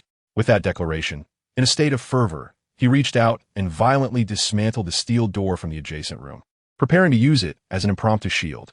Witnessing the formidable power exhibited by John, neither Logan nor Shadowcat voiced any further objections. They swiftly organized themselves into a formation, with John leading the charge, Wolverine bringing up the rear, and Shadowcat along with the female mutant positioned in the middle. Despite the female mutant's resolute insistence on advancing alongside John, he, considering her frail condition, declined her request. With grace, he articulated, "Your courage is commendable, yet the current circumstances do not permit us any recklessness. Please, follow our lead with confidence." A fatal shot. Within that research facility, the 5th floor was designated as a confinement area, accessible solely by elevator and staircase. However, due to certain unknown circumstances, perhaps structural damage instigated by Scott or other explosive events, the elevator was rendered inoperable, leaving the staircase as the only means of escape. At the entrance to the staircase on the 4th floor, a contingent of well-armed personnel stood vigilant, gripping their submachine guns, their gaze fixed tens of meters down the corridor. Their orders were unequivocal. The 5th floor had been infiltrated by mutants. They were to guard this position fiercely, showing no mercy to anyone approaching. Just as these armed guards were on high alert, suddenly, a dark-haired youth appeared at the staircase like a whirlwind. Without a moment's hesitation, the guards instinctively pulled their triggers. In an instant, the muzzles erupted with blinding flames, countless bullets soaring forth, weaving a dense metallic storm that engulfed the entire corridor. Under such concentrated firepower, even one with Wolverine's extraordinary regenerative abilities would find it difficult to escape being riddled with bullets, let alone withstand the devastating force that would surely rend his flesh asunder. Even if by some miracle he survived, he would undoubtedly be left battered and on the brink of death. However, it was unfortunate for them that they were contending against John. At the very moment the hail of bullets was unleashed, John swiftly raised a steel plate over a centimeter thick as a shield, causing sparks to fly as the surface was pockmarked with a series of indentations. Fortunately, these were merely ordinary rounds fired from submachine guns, not the high-caliber sniper or artillery shells. Otherwise, even the sturdy steel plate in John's hands would have struggled to withstand such assault. As the armed personnel descended into a frenzy of gunfire, John's leg muscles surged, unleashing a torrent of power from within. With a resounding boom, the ground seemed to tremble. At that moment, John resembled a rampaging T-Rex, brandishing the steel door as he charged through the hail of bullets, slicing through the air with a piercing sound, covering over 10 meters in an instant. Boom! Just as John burst into the throng, the first 2 armed guards he encountered were instantly obliterated by the immense force. Their bones shattered as though struck by a speeding locomotive, sending them hurtling backward. Following this, John swung the steel door in a sweeping motion. The steel door, measuring 1.5 meters in width and 2 meters in length, was wielded by him like a razor-sharp blade. The surrounding armed personnel were swept away by this formidable force, their bodies contorted in agony, accompanied by piercing screams as they were hurled against the walls like tattered rags. Reduced to mere sludge, faced with such inhuman strength and witnessing this horrifying scene, the expressions of several armed individuals at the rear of the group transformed dramatically as they turned to flee. This adversary was evidently beyond their capacity to confront. "No, get back!" In the corridor, the remaining personnel hastily retreated, one of them in a panic crashing through a nearby door. Bang! Bang! Bang! In John's hands, the steel door resembled a lightweight racket, his figure flickering through the corridor like a specter, each appearance sending an armed individual crashing against the walls. In an instant, blood splattered, painting the entire passageway in a hellish tableau. This spectacle instilled extreme terror in the armed personnel who had taken refuge in a room, narrowly escaping the carnage. He raised his weapon, shouting at John's back, "Demon, you are a demon." The gunfire echoed relentlessly in the corridor. Amidst the chaotic barrage, a dozen bullets were unleashed, yet they struck only John's mirage. Then came a thunderous crash. John's foot, imbued with tremendous force, landed squarely on the chest of an armed man. Instantly, the man's chest caved in, and his body was propelled like a cannonball against the wall, before sliding down like a puddle of mud, blood spilling from his mouth as he breathed his last. This entire process unfolded within 3 seconds. All enemies were subdued, and the corridor fell into a profound silence. When Wolverine arrived with a group of mutant children at the scene, they were met with a gruesome sight of lifeless bodies. While John had already reached the entrance of the 3rd floor, another 2 resounding crashes. At the entrance to the 3rd floor, 2 armed personnel had yet to react before John, enveloped in a whirlwind of energy, ended their lives with a single punch and kick. This scene sent waves of terror through the group of researchers, clad in white lab coats, who were in the midst of packing their materials for evacuation. This floor served as the main laboratory of the research institute, partitioned by glass walls, each room filled with machinery and equipment that John had never encountered before. "No, you cannot kill us. We are merely ordinary people." In the hall, a middle-aged white researcher raised his hands, his face etched with fear, attempting to plead for John's mercy based on their mundane identities. "Yes, we're also coerced." They held guns to our heads. "If we do not comply, we face certain death. Please do not kill me. I am a distinguished professor of biology from Cambridge University. Taking our lives would inflict monumental losses upon human society. Indeed, I am a genetics professor from Harvard. You cannot kill me." Confronted by John's chilling aura of death, the researchers turned pale, each scrambling to present various excuses in hopes of securing a reprieve from him. John remained impervious to their pleas, his demeanor exceedingly indifferent. With a disdainful huff, he remarked, "Whether society suffers a loss upon your demise is of no concern to me. If you have grievances, direct them towards the mutants who perished at your hands." During a previous rescue operation, John had discovered that most rooms were vacant, yet remnants of habitation suggested that they had once been occupied. The fate of the mutants was no longer a matter for speculation. It was evident they had met a brutal end at the hands of this group. Since his arrival in this world, John had been acutely aware that from the moment he became a mutant, his allegiance firmly lay with his kind. This understanding was as clear to him as the light of day. Although his sense of belonging to this world was tenuous, he recognized that he could not show mercy to those who harbored animosity and persecuted mutants. Otherwise, he would inevitably find himself a target of their aggression. Thus, with a resounding crash, John's actions were resolute, his determination unwavering as his strength. Annihilation. A tempest roared, and in an instant, the hall was filled with the anguished screams of researchers. Before they could react, an excruciating pain engulfed them, akin to being struck by cannon fire. Their bodies violently collided with nearby equipment and glass walls. In that fleeting moment, John shattered their bones and ruptured their organs, the scene grotesquely tragic. Boom, boom, boom. In mere seconds, the laboratory lay in disarray, strewn with debris and lifeless bodies, blood splattering everywhere. Damaged wires began to spark. Ultimately, only one female researcher remained alive. She gazed at the young man before her in terror, her lips trembling as she uttered, "You are all monsters, monsters." John's lips curled into a subtle smile as he calmly replied, "Monsters, perhaps." When he had descended upon this place and dispatched the 2 armed personnel with his fists, he had initially felt a flicker of discomfort. However, he had since grown numb to the act of killing. To him, those who used humans as subjects for live experimentation were undeserving of the title of humanity. They were mere beasts. And if they were beasts, then their extermination was of little consequence. "Now, surrender the research data to me." John spoke in an indifferent tone. "Perhaps I may consider granting you a reprieve." "Really?"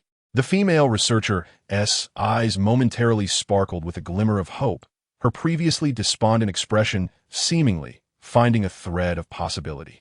John replied calmly, "You have 2 choices. Either trust me and hand over the data, or end your life here." As a weakling, the woman had no grounds to bargain with John. Under the threat of death, she chose submission, approaching the central computer to perform a series of operations to extract the research data. However, John had no time to scrutinize the information at that moment and commanded her to download it onto a hard drive. As the data download commenced, John did not hesitate to deliver a powerful punch to her chest. She, the woman, slowly collapsed, blood frothing from her mouth, her eyes filled with a sense of unwillingness. She gazed at John, seemingly questioning him about his betrayal of the promise not to take her life. John's response was calm. "I merely suggested consideration. I never vowed to spare your life." Ultimately, the woman, filled with resentment and despair, closed her eyes for the last time.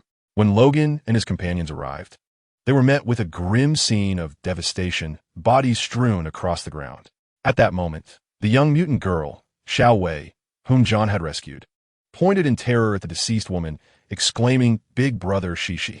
Her expression of sheer fright evoked pity, prompting Phantom Cat to embrace her gently, whispering, "It's all right, Xiao Wei. She is dead now and can no longer harm you." John inquired softly, "Xiao Wei, did this woman ever do something to you?" Through her tears, Xiao Wei recounted, "They would take me to a room every day, tie me to a chair, and shock me with electricity. It hurts so much." Upon hearing her lament, other mutant children displayed expressions of fear and trepidation, evidently recalling their own traumatic experiences. Indeed, these armed individuals had reaped what they had sown. John nodded in acknowledgement. "Do not be afraid, Xiao Wei. Big Brother has dealt with them all. No one will ever harm you again." After soothing the frightened children, the group prepared to depart the third level.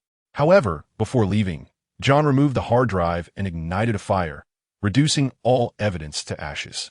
In the second underground level, an armed man was impaled by Wolverine's claws, causing those nearby to panic and flee in terror. The sound of explosions became increasingly audible. Due to the assault on the upper levels, most guards in the second underground level were urgently redeployed to the front lines, leaving this area nearly defenseless. At that moment, the remaining personnel had evidently lost the will to hold their ground.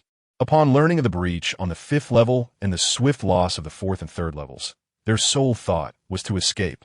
The invading mutants were far too powerful, exceeding their capacity for resistance.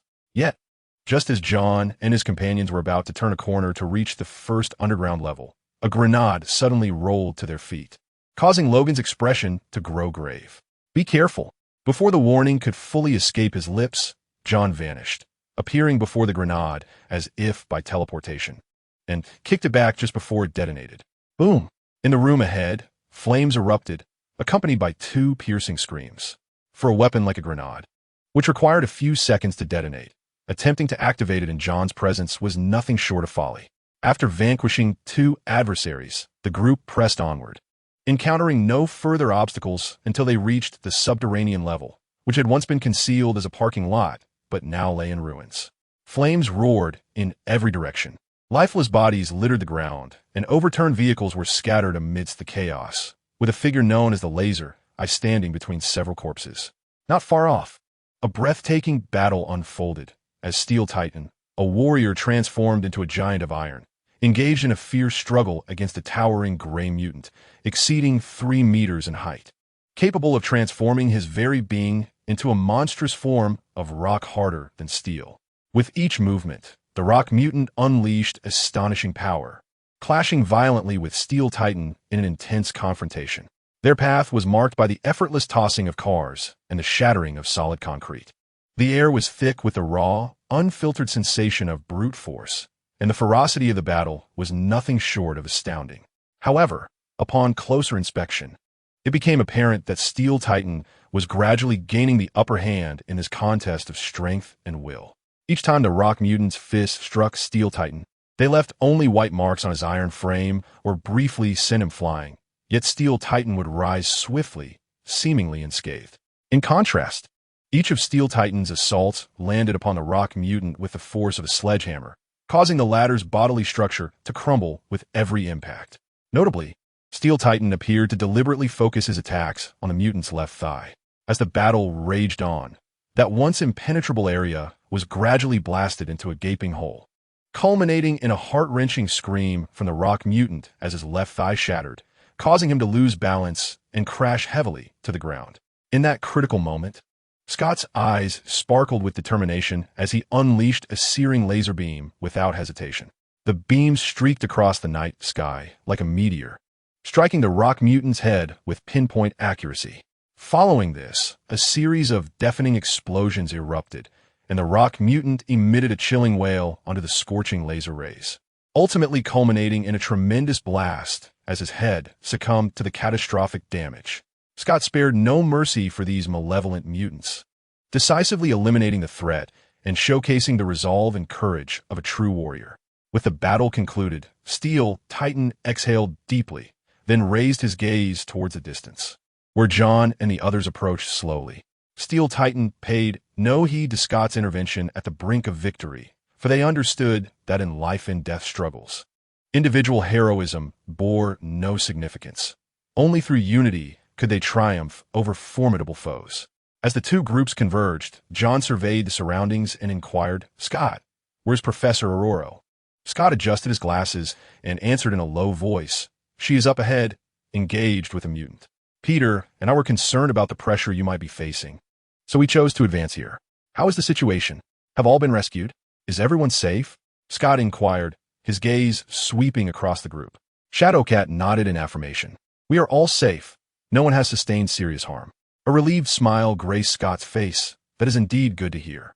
At that moment, Logan scrutinized the surroundings, his tone laden with gravity. "This place is rather suspicious. It is no ordinary mutant research facility. We should withdraw before deliberating further." Scott nodded in agreement. They had previously dismantled numerous mutant laboratories, yet those were mostly rudimentary and commonplace, guarded at most by a handful of armed personnel. A laboratory like the one before them, with nearly 100 armed guards and mutant sentinels, was a rarity. In fact, they had only encountered a similar scenario 3 years prior at the dam facility under Stryker's control. Throughout their retreat, the group remained on high alert. Colossus and John forged ahead, while Scott and Shadowcat occupied the middle, with Logan responsible for bringing up the rear to guard against any unforeseen events. Fortunately, their progress was smooth. Upon reaching the surface, they spotted Aurora standing outside the basement entrance. Not far from her, a charred figure lay on the ground, presumably her adversary. The area was marked by traces of lightning, indicating that the mutant they faced was not to be underestimated. "You have emerged," Aurora remarked, observing the unscathed group with a sense of relief. From the onset of the battle to this moment, scarcely 20 minutes had elapsed. In most instances, John led the mutated individuals and children forward. With the strength of merely 5 individuals, they had obliterated a stronghold manned by over 100 retired Special Forces members, gang affiliates, and research staff equipped with an array of firearms. This exemplified the potency of the mutants. Confronted with these extraordinary beings, ordinary humans possessed little capacity for resistance unless similarly formidable supernatural forces intervened. Amidst the roaring flames, the engines of fighter jets outside the facility thundered as they ascended into the night sky, swiftly disappearing and leaving behind a wasteland. Shortly thereafter, a multitude of vehicles approached from the direction of the city, shattering the night's stillness. Trial mission successfully completed. Congratulations, host. You have earned 1 point of primal power. Congratulations, host. A new privilege has been unlocked, and the virtual battlefield is now accessible. As the mutant children curiously surveyed their surroundings while the officers rested, the system's notification echoed in John's mind. He was not surprised by the reward of primal power for the mission's completion, yet the newly unlocked privilege intrigued him. "System, what exactly is the virtual battlefield?" John inquired with curiosity.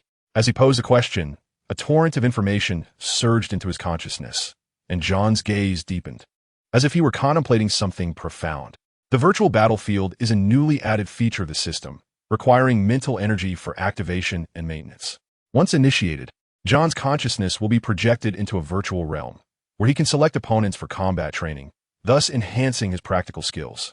Although referred to as a virtual space, this feature offers a wholly authentic experience. "This function is indeed formidable," John mused, narrowing his eyes in contemplation, reflecting on the earlier rescue operation. Despite their seemingly unstoppable momentum and the ease with which they accomplished their mission with little to no injury, John discerned numerous shortcomings. For instance, regarding intelligence, they overlooked the existence of the devil mutant. Had they encountered the Phantom Cat at that moment, given her capabilities, a sudden misfortune could have resulted in her being slain by the Demon Horn mutant. Even Wolverine might not have stood a chance against such an adversary. The Demon Horn mutant possessed strength comparable to his own, coupled with superior speed, and armed with a sharp long knife and a unique power. Even if it could not sever adamantium claws, a moment's negligence could inflict grievous harm on Wolverine. Moreover, there are limitations to the abilities of various mutants. For example, Cyclops and Storm excel in wide-ranging ranged attacks and destruction, but once confined to a building or a small space, their capabilities are significantly hampered. Should they encounter the elusive Phantom, a mutant capable of rapid teleportation, Any lapse in reaction could lead to their downfall. As for the Phantom Cat, aside from her ability to phase, her offensive power is akin to that of an ordinary Special Forces soldier, effective only in specific scenarios. In contrast, the seemingly average Steel Titan exhibits no apparent weaknesses across various aspects. John's strength is sufficient to defeat an ordinary person with a single punch. His defensive capabilities render him fearless against conventional firearm fire, and his speed far surpasses that of an average individual. Furthermore, when he enters a hardened state, his resistance to various attributes is significantly enhanced, rendering him impervious to cuts from blades, submersion in water, exposure to fire, corrosive gases, and intense heat. After analyzing his teammates' abilities, John turned his gaze inward, realizing he still has many inadequacies. In terms of wide-ranging destructive attacks, he falls short compared to Storm and Cyclops. Regarding defensive capabilities, he is inferior to Steel Titan, which prevents him from enduring direct fire from submachine guns. After all, his current physique is still composed of flesh and blood. Based on John's estimations, the density of his body might withstand low-caliber handgun bullets, but submachine gun and assault rifle rounds could still penetrate his skin. Additionally, his offensive methods are rather singular, consisting merely of punches and kicks, while ordinary individuals may struggle against the force of his punch. What would happen if he faced a mutant with both high defensive and offensive capabilities, such as Wolverine? In direct combat, John may surpass Logan in terms of strength, speed of movement, and reaction time, potentially exhibiting greater overall prowess. However, Logan's remarkable healing ability, coupled with his adamantium skeleton, may enable him to withstand John's relentless onslaught, while John would likely be unable to endure a fatal strike from Logan. After a thorough analysis of his strengths and weaknesses, John focused his thoughts and summoned the attribute interface that contained detailed information about himself.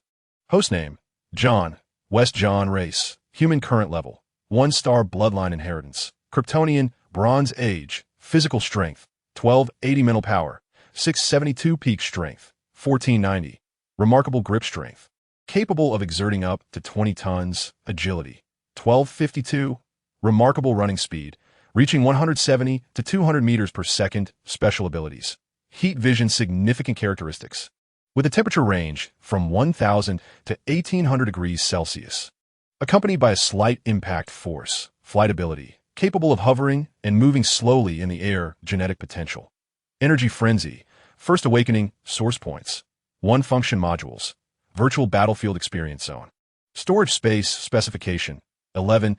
Compared to before, the attribute interface had subtly changed, with the addition of a level system and the merging of storage space and the virtual battlefield into the function section. John's gaze swept across the various attributes before ultimately focusing on the virtual battlefield. Considering that the flight would take over an hour, John's thoughts raced, and with determination, he clicked to enter. In an instant, John felt as though his consciousness was drawn by an invisible force, sinking into a dim and mysterious space. Before him, a simple and clear option box materialized. Given that the host's current level is 1 star, the system graciously offers an opponent of equivalent strength for selection. The training mode is divided into 4 levels: easy, difficult, hell, and despair, with the sensation of pain adjustable according to the host's preferences. As this is the host's first experience, the system sincerely recommends choosing easy mode, with pain sensitivity set to the lowest level. Is this not underestimating me? Observing the system's considerate suggestion, John's brow arched slightly, his tone laced with a hint of mockery and confidence. Although he was unaware of the precise classification of levels by the system, he believed that, with his strength and speed, he must be considered a formidable opponent even at the 1-star level. After a moment of contemplation, John decided not to lower his pain sensitivity, yet he opted for the easy mode as per the recommendation. Shortly thereafter, a stern-looking middle-aged man materialized nearby. Above this middle-aged man, a series of attribute data emerged. Physical strength, 1280 mental power, 672 strength, 1490 grip strength of 20 tons. He was essentially a replica of John. This indicated that the easy mode involved engaging in combat with an opponent of equivalent strength. It should not be too difficult to handle, should it? With such thoughts in mind, John confirmed the commencement of battle. Yet, how could it be that I have lost? Abruptly awakening from unconsciousness, John opened his eyes, his face pale and his chest ablaze with unbearable pain, disbelief filling his gaze. He had been vanquished in an instant, defeated by an opponent possessing attributes identical to his own. The moment he acknowledged the onset of combat, the middle-aged man unleashed a burst of unparalleled speed, arriving before John in the blink of an eye. Naturally, such a velocity, 200 meters in a second, would have allowed John ample time to react. However, the crux of the matter lay in the fact that as John launched a punch in an attempt to parry the attack, the man twisted his body like a serpent, dissipating the force of John's counterstrike. In an instant, he vaulted backwards, and as John staggered from the recoil, the man transformed his fist into an iron grip, firmly grasping John's hand. Subsequently, he collided into John's embrace, delivering a devastating left elbow strike that shattered his heart. I have succumbed to a lack of combat finesse. Reflecting on the details of the recent skirmish, John narrowed his eyes, his expression growing grave. This was indeed his Achilles heel, a deficiency of practical experience and insufficient technique. The strength of a king, John's physique, and might allowed him to effortlessly contend with the mediocre. Even those opponents brimming with combat experience and possessing peak skills ultimately crumbled before his devastating blows. However, when faced with an adversary of equal strength, this shortcoming could prove fatal. Just as in the previous encounter, a mere moment of oversight had determined the line between life and death. After deep contemplation of the battle, John summoned his resolve and re-entered the virtual arena. He once again opted for the beginner difficulty, and the middle-aged opponent materialized instantly. This time, the adversary employed joint locks. Despite John's utmost effort, he could only withstand 5 moves before the opponent cleverly dislocated his left arm, followed by a punch that crushed his heart, concluding the fight.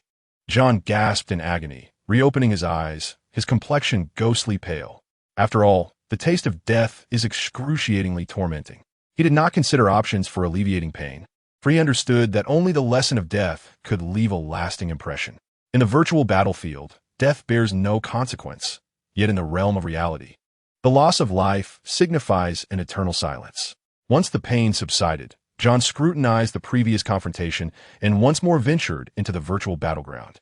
This time, the opponent adopted a different combat style. In this fierce clash of brute force, John managed to endure 15 exchanges before succumbing to a fractured wrist and a shattered heart. Within the confines of the aircraft, a profound silence enveloped the crowd, broken only by the roar of the engines in harmony with the rhythm of flight. John was immersed in reflections on his past experiences. Beside him sat a female mutant, her presence saturated with the pungent scent of blood and an aura of menace. Clutching a glinting long knife, she occasionally revealed a flicker of ferocity in her eyes. "Are you all right?" In this moment of silence, the woman slightly lifted her gaze, her dark red pupils hinting at a trace of concern. "I am well," John replied after a brief pause. Her inquiry drew the attention of those around them, including the seasoned warrior Logan. Noticing the collective gaze, John subtly shifted his eyes towards Logan and said, "Mr. Logan, I have heard my teachers mention your numerous encounters with life and death struggles. Your practical experience is indeed profound." Although somewhat puzzled by John's question, Logan nodded and responded, "In school, perhaps my abilities are not the strongest, but I have gathered some insights regarding combat experience." "Not at all, Mr. Logan. You are too modest," John complimented appropriately before asking, "Mr. Logan, may I inquire if there are methods to concentrate one's punching power?" "Concentrate one's punching power? What do you mean?" Logan appeared somewhat perplexed. Punching power refers more to how one harnesses their internal strength rather than a tangible substance. To achieve this, one must adjust their breathing and control the flow of energy within their body to attain optimal striking efficacy. John gestured as he spoke. "What I mean is, when a punch is thrown, it should feel as if that force is compressed into a solid form, far exceeding ordinary strength."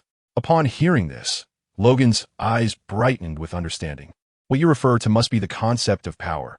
"Power?" John echoed. Logan nodded in affirmation. "Indeed, power is a concept derived from Eastern martial arts. As you know, my abilities lie in self-healing and the adamantium claws in my hands. So during my travels, I have also learned various close combat techniques. Compared to the Western approach, which often emphasizes brute force, Eastern martial arts prioritize skill, such as karate, taekwondo, and Muay Thai. Yet, the most intricate are the traditional martial arts of China, such as 5 elements fist, baguazhang, and xingyi quan, which, when refined to perfection, can condense immense power, yielding extraordinary results.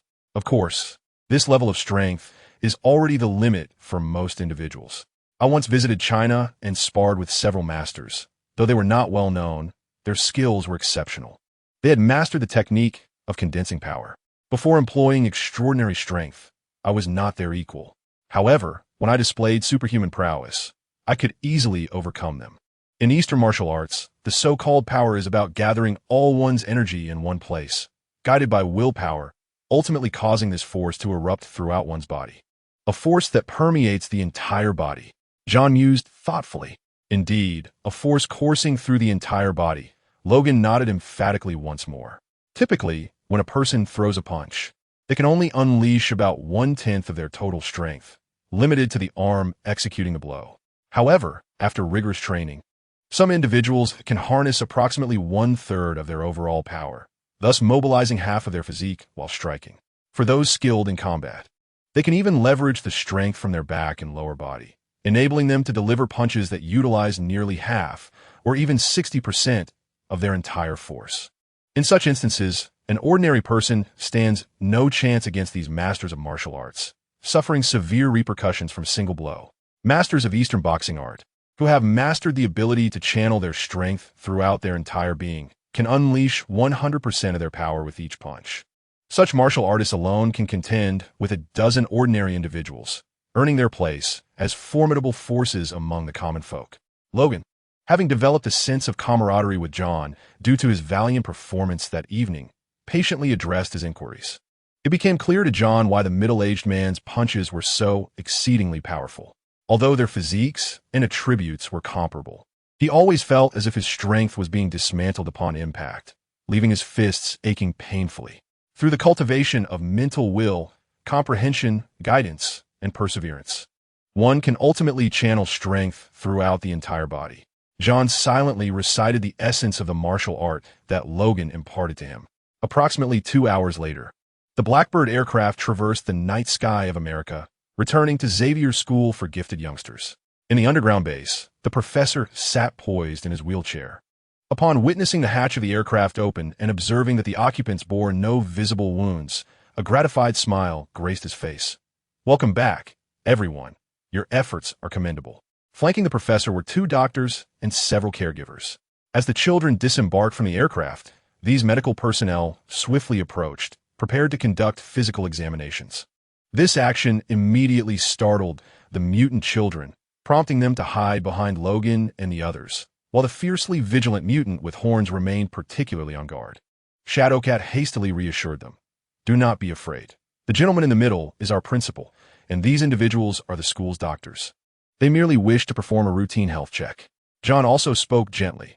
"Rest assured, no one here intends to harm you." With the comforting words of John and the others, the mutant children gradually lowered their defenses. Innocent hearts. In the days to come, these mutant children would undergo a period of recuperation and psychological therapy, varying in length from a few days to half a month. After all, they had previously endured a series of cruel experiments, leaving them with profound physical and emotional scars. For such circumstances, the school had long established a comprehensive protocol for handling these situations. However, for John, all of this had become irrelevant, as upon their return, the professor instructed them to rest, deferring other matters to the following day. Upon arriving back at the dormitory, John did not immediately retire for the night. Instead, he retrieved the hard drive containing the laboratory data and connected it to his laptop. He was equally intrigued by the data pertaining to mutant research. To his knowledge, the origins of mutants could be traced back to the Celestials, an ancient race that descended upon Earth in primordial times and conducted genetic experiments on the indigenous populace. These subjects possessed a recessive gene capable of being inherited, which served as the source of mutant powers. However, John knew little of the finer details. As the computer booted up, the folders on the hard drive began to materialize. Dozens of folders came into view, encompassing a variety of experimental results from the Research Institute, broadly categorized into 4 sections: the identity information of the subjects, experimental data, research findings, and theoretical inferences based on the research data. Following the directory guide, John first opened the folder containing the identity information of the subjects, and instantly, dozens of images of mutants appeared on the screen. Among them were the children they had rescued. The sheer number compelled John to squint. It was evident that those not listed were likely to have perished during the experimentation process. John maneuvered the mouse, flipping through the profiles of these mutants, ultimately pausing on the last photograph. It depicted a girl clad in a black suit, adorned with a pair of 5-centimeter-long crimson horns atop her head, her hair similarly blood-red, and her gaze icy, exuding an air of intimidation. A gentle click of the mouse revealed the intricate details of the girl as profile. Name: Idalis Greya. Age: 15. Codename: Phantom of the Abyss. Ability 1: Instant Ripper, enabling her to unleash a surge of speed and strength several times greater than the norm in an instant, achieving a lethal strike. This ability can be deployed not only once, but has been recorded to erupt continuously for 25 instances without diminishing in power. Ability 2: Blade Dance, allowing her to masterfully wield various cold weapons instinctively, enhancing them with a unique force that grants them the sharpness to slice through steel as though it were mere clay. Ability 3: Blood Soul Plunder, her most formidable and malevolent ability, which allows her to siphon the vitality, life force, from others to augment her own strength and vitality, with no known limit to its potential. Remarks: Given the formidable and sinister nature of her primary ability, she has been temporarily sealed to prevent unforeseen consequences. Historical context: In September 2005, the organization received intelligence regarding an underground gang leader's daughter in Violet City who underwent a transformation, her hair turning red overnight, and peculiar horns sprouting from her forehead. The organization promptly dispatched forces to swiftly dismantle the gang and apprehend the girl. On November 23rd of the same year, after numerous experiments, the young girl unexpectedly lost control, unleashing astonishing power. Professor Matra fell victim to her might, ultimately requiring a 20-fold dosage of anesthetic to regain control over her. On the 25th, tragedy struck again as 3 researchers met their untimely demise. The organization swiftly implemented measures, utilizing the ventilation system to deliver frigid air and administering a 50-fold anesthetic dose to subdue her once more. By the 30th, the girl erupted in chaos again, resulting in the fatalities of 3 researchers and 5 armed personnel.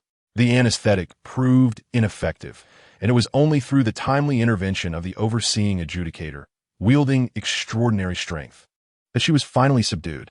Given the immense research value contained within the girl, the organization crafted chains infused with Edmund alloy, securely confining her within the chamber designated as Number 0, awaiting further study.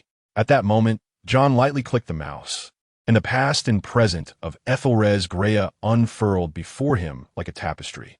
A remarkable individual indeed.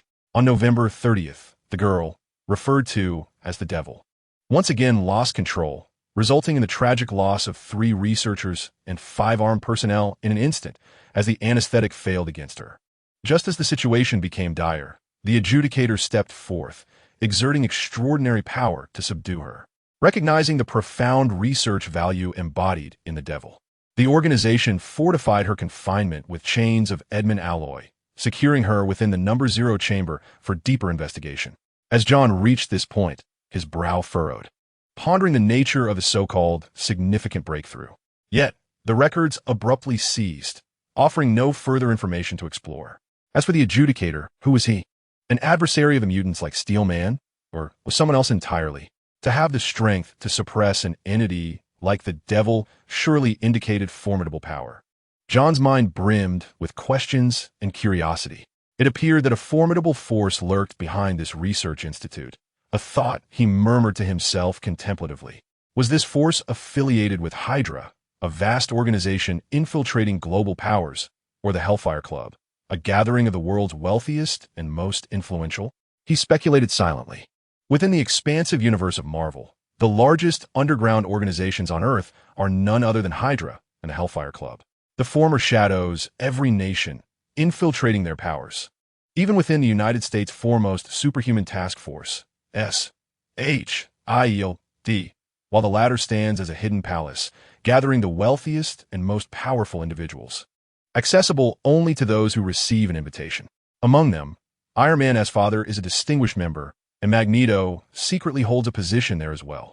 The professor had once attempted to plant spies within to uncover their secrets. Contemplating this intricate web of information, John instinctively rubbed his furrowed brow, feeling the complexity weighing upon him. He understood that with his current capabilities, he was not yet ready to delve into such profound secrets. Thus, he redirected his focus to the documents before him, methodically opening each folder and immersing himself in their content. Time slipped away quietly, and after more than 2 hours, a hazy dawn began to emerge on the horizon. John exhaled deeply, as if he had just liberated himself from a fog of contemplation. At this moment, he felt no inclination for sleep. He rose and strolled to the window, gazing at the campus awakening outside, his eyes shimmering with profound thoughts. Research from the laboratory indicated that those dormant mutant beings, prior to activation, often bore no distinction from ordinary individuals. Perhaps they would remain unremarkable throughout their lives. Likewise, the offspring of 2 mutants were not necessarily destined to awaken the mysterious powers within. Unlike the few possessing extraordinary abilities, mutants experience a gradual enhancement of their powers as time passes post-awakening. However, the potential of each mutant is predetermined from the moment of their awakening, leading to a cessation of growth once their limits are reached. Moreover, there exists a category of seemingly dormant mutants who, after undergoing intense mental stimulation, exhibit a certain probability of activating their slumbering genes.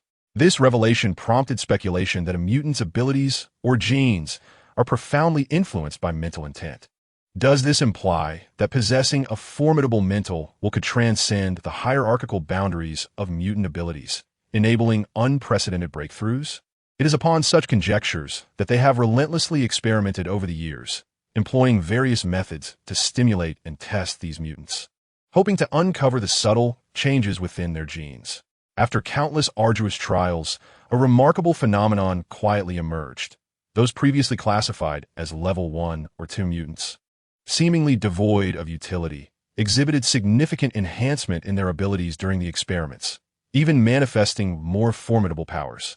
Yet, the cost of this method was exceedingly high, severely depleting the mutant's mental strength and life potential. Most mutants, after enduring the torment of numerous trials, found their vitality flickering like a candle in the wind, gradually extinguishing. Even with medicinal assistance, the loss of life was irretrievable. Only a select few mutants, through astonishing tenacity and resilience, survived the grueling ordeal of 20 trials, successfully breaking through their first limit of ability. However, even then, their attained power reached merely level 3 intensity, falling short of remarkable heights. To date, among all experiments, only 1 mutant has survived over 30 gene stimulation trials. The uniqueness of this mutant's abilities has rendered current technological means ineffective for replication or imitation. In the early morning, the cafeteria was bustling with voices. After selecting a piece of bread, 2 hot dogs, and a cup of coffee, John made his way to a corner seat where Clarice awaited him. Today, the raven-haired girl donned a blue shirt paired with gray jeans, her feet adorned with simple white flats, presenting a look that was both unpretentious and refreshingly elegant. As soon as John took his seat, Clarice leaned in and quietly inquired, "Wester, were you ill last night? Did you sustain any injuries?" Given that Clarice was present when Scott invited John the previous day, she became one of the few students aware of John's involvement in the mission. Sensing her concern, John could not help but smile broadly, responding with confidence. "My abilities are extraordinary. How could I possibly be easily injured?" "I'm relieved to hear you're fine," Clarice said, letting out a gentle sigh of relief, her expression visibly lightening. The time spent together over the past few days had gradually brightened the girl's demeanor, alleviating her previous feelings of loneliness and inferiority. During breakfast, John noticed that Clarice's clothing seemed a bit tight, with sleeves that appeared overly short, clearly ill-fitting, causing his gaze to flicker slightly. After the meal, as other students made their way to the classroom to commence a new day of learning, John was called aside by Scott. In the underground base conference room, the professor remained seated at the head of the table, flanked on the left by Cyclops, Iceman, Colossus, and Shadowcat, while on the right sat Storm, Mischievous Anna, Wolverine, and John. This meeting convened nearly all members of the X-Men. Last night, we successfully destroyed Chris's laboratory and rescued 9 mutant children, marking a significant victory. The professor's voice was steady and resolute. Although this was Wester's first involvement in combat, he performed admirably, bravely protecting his mutant companions without fear of danger. The professor's gaze softened as he looked at John. Thus, I propose we invite Wester to become a permanent member of our team. What are your thoughts? Upon hearing the professor's words, astonishment spread across the faces of everyone present, save for Cyclops, who was already informed, especially Anna and the others, who had initially thought that John's participation in the previous day's mission was surprising enough, were taken aback by the professor's proposal for him to join the X-Men. After a brief moment of contemplation, Wolverine remarked, "Indeed, Wester's performance last night was exemplary, so I have no objections to the professor's suggestion. However, I believe Wester is still quite young. Even if he joins the X-Men, academics should take precedence. I recommend that he only participate in essential missions and refrain from other activities. After all, life should not be solely about combat." The professor smiled slightly in agreement. Of course, once Wester joins, his routine will primarily focus on learning, just like Kitty and the others, as they are still children. "I have no objections." Cyclops expressed his support. "Nor do I," Storm added her perspective. After the events of the previous night, both Shadowcat and Colossus were deeply impressed by John's courage in confronting the enemy, for who would not appreciate such a dependable ally? Anna and the Iceman, who did not participate in last night's mission, nodded in agreement upon seeing that most others were in favor. Observing this, the professor turned his gentle gaze towards John. His voice infused with warmth as he softly inquired, "Mr. West, do you wish to join the ranks of the Guardians?" John hesitated briefly, a flicker of uncertainty crossing his eyes before he earnestly replied, "I am deeply honored by your kind sentiments. My actions last night were merely my duty. While I am indeed drawn to the notion of joining the Guardians, I cannot help but harbor concerns regarding my youth and whether I can shoulder such a formidable responsibility." Having said that, he earnestly looked at the professor and continued, "Could you kindly elucidate the responsibilities and expectations that accompany being a Guardian?" At that moment, John found himself in a quandary, weighing the decision to take this significant step. After all, joining would entail embracing a new set of responsibilities, which might disrupt the leisurely pace of his current life, focused on personal growth. The professor, noticing his apprehension, beamed a warm smile and slowly replied, "The mission of the Guardians is not complex. It primarily involves safeguarding the harmonious coexistence of mutants and humans, as well as addressing incidents where mutants misuse their powers for malevolent purposes. Of course, beyond these responsibilities, the Guardians also enjoy certain benefits. For instance, they possess visa-free privileges in friendly territories, unrestricted access to the facilities of the school base, and the ability to consult classified materials. Additionally, there is a base salary of $10,000 monthly, along with a reward of $100,000 for each mission undertaken. Wait, are you saying that there is a salary for being a Guardian? John's eyes widened in surprise. In this world, the economic and historical context bore a striking resemblance to that of his previous one, where $1 was approximately equivalent to 8 Chinese yuan. This meant that upon becoming a Guardian, he would receive a base salary of 80,000 yuan monthly, coupled with the potential reward of up to 800,000 yuan for each mission. If he were to undertake a mission each month, it would equate to a lucrative monthly income reminiscent of $1 million in his former life. As these thoughts crossed his mind, a ripple of excitement surged within John. Although the professor, a master telepath, rarely delved into the private memories of his subordinates, he was acutely aware of the subtle shifts in their emotions. In an instant, a benevolent smile graced the professor's face as he assured, "Indeed, there is compensation. While we Guardians are dedicated to maintaining global peace, we cannot overlook the necessities of your lives. Take last night's operation as an example, Mr. West. You will receive a bonus of $100,000. $100,000. Had he known of such a substantial reward sooner, he might not have needed to rely on the system's task allocations." John's enthusiasm for joining the Guardians intensified. After all, wealth was a source of confidence for a man, and financial constraints could diminish one's heroic spirit. In any conceivable world, money remains an indispensable element. This is evident from the examples of Batman and Iron Man, who, with their substantial wealth, stand shoulder to shoulder with numerous heroes and deities, epitomizing the duality of financial prowess and heroism. Given such a lucrative remuneration, which could effortlessly yield over 100,000 each month, even without exertion, John found himself unable to resist this temptation. Thus, from that moment forth, he officially became a member of the Vigilantes, embracing the noble mission of safeguarding world peace and protecting both humanity and mutants alike. While the rallying cries resounded powerfully, the actual execution of these ideals, however, was another matter entirely. Subsequently, the professor elaborated on the intricacies of the previous night's mission before announcing the adjournment of the meeting. Yet, John was retained by the professor for a private discussion, preparing to guide him to the command center of the base for the registration of facial recognition and fingerprint identification, as well as to confer upon him certain corresponding privileges. In the dimly lit corridors of the underground facility, the professor's wheelchair glided silently, with John following closely behind. West. The professor's voice was calm and gentle. The chain you retrieved last night contains a substantial amount of adamantium alloy. We anticipate being able to extract approximately 1 kilogram. That chain, seemingly no thicker than a thumb, in reality weighed several kilograms. However, its weight paled in comparison to the challenges involved in refining the adamantium alloy. This metal, once cooled, can withstand temperatures soaring to 500,000 degrees Celsius without melting. The difficulty of remelting it for extraction is indeed formidable. The hardness of this metal is unparalleled, recognized as the hardest known substance on Earth. The professor continued, its core component originates from a rare meteorite, amalgamated with carbon alloy. This synthesis technique is currently exclusive to our nation. The core element, derived from the depths of the cosmos, fuses with carbon alloy, giving rise to this unique metal, with the intricate synthesis process being proprietary to our government. On the black market, its value is astronomical, priced at 20 times that of gold per gram, and often considered a rare commodity that money cannot easily procure. Therefore, the chain you brought back is estimated to be worth around $20 million. Is it truly so exorbitant? John exclaimed, taken aback by the revelation. The professor smiled, his gaze warm and reassuring.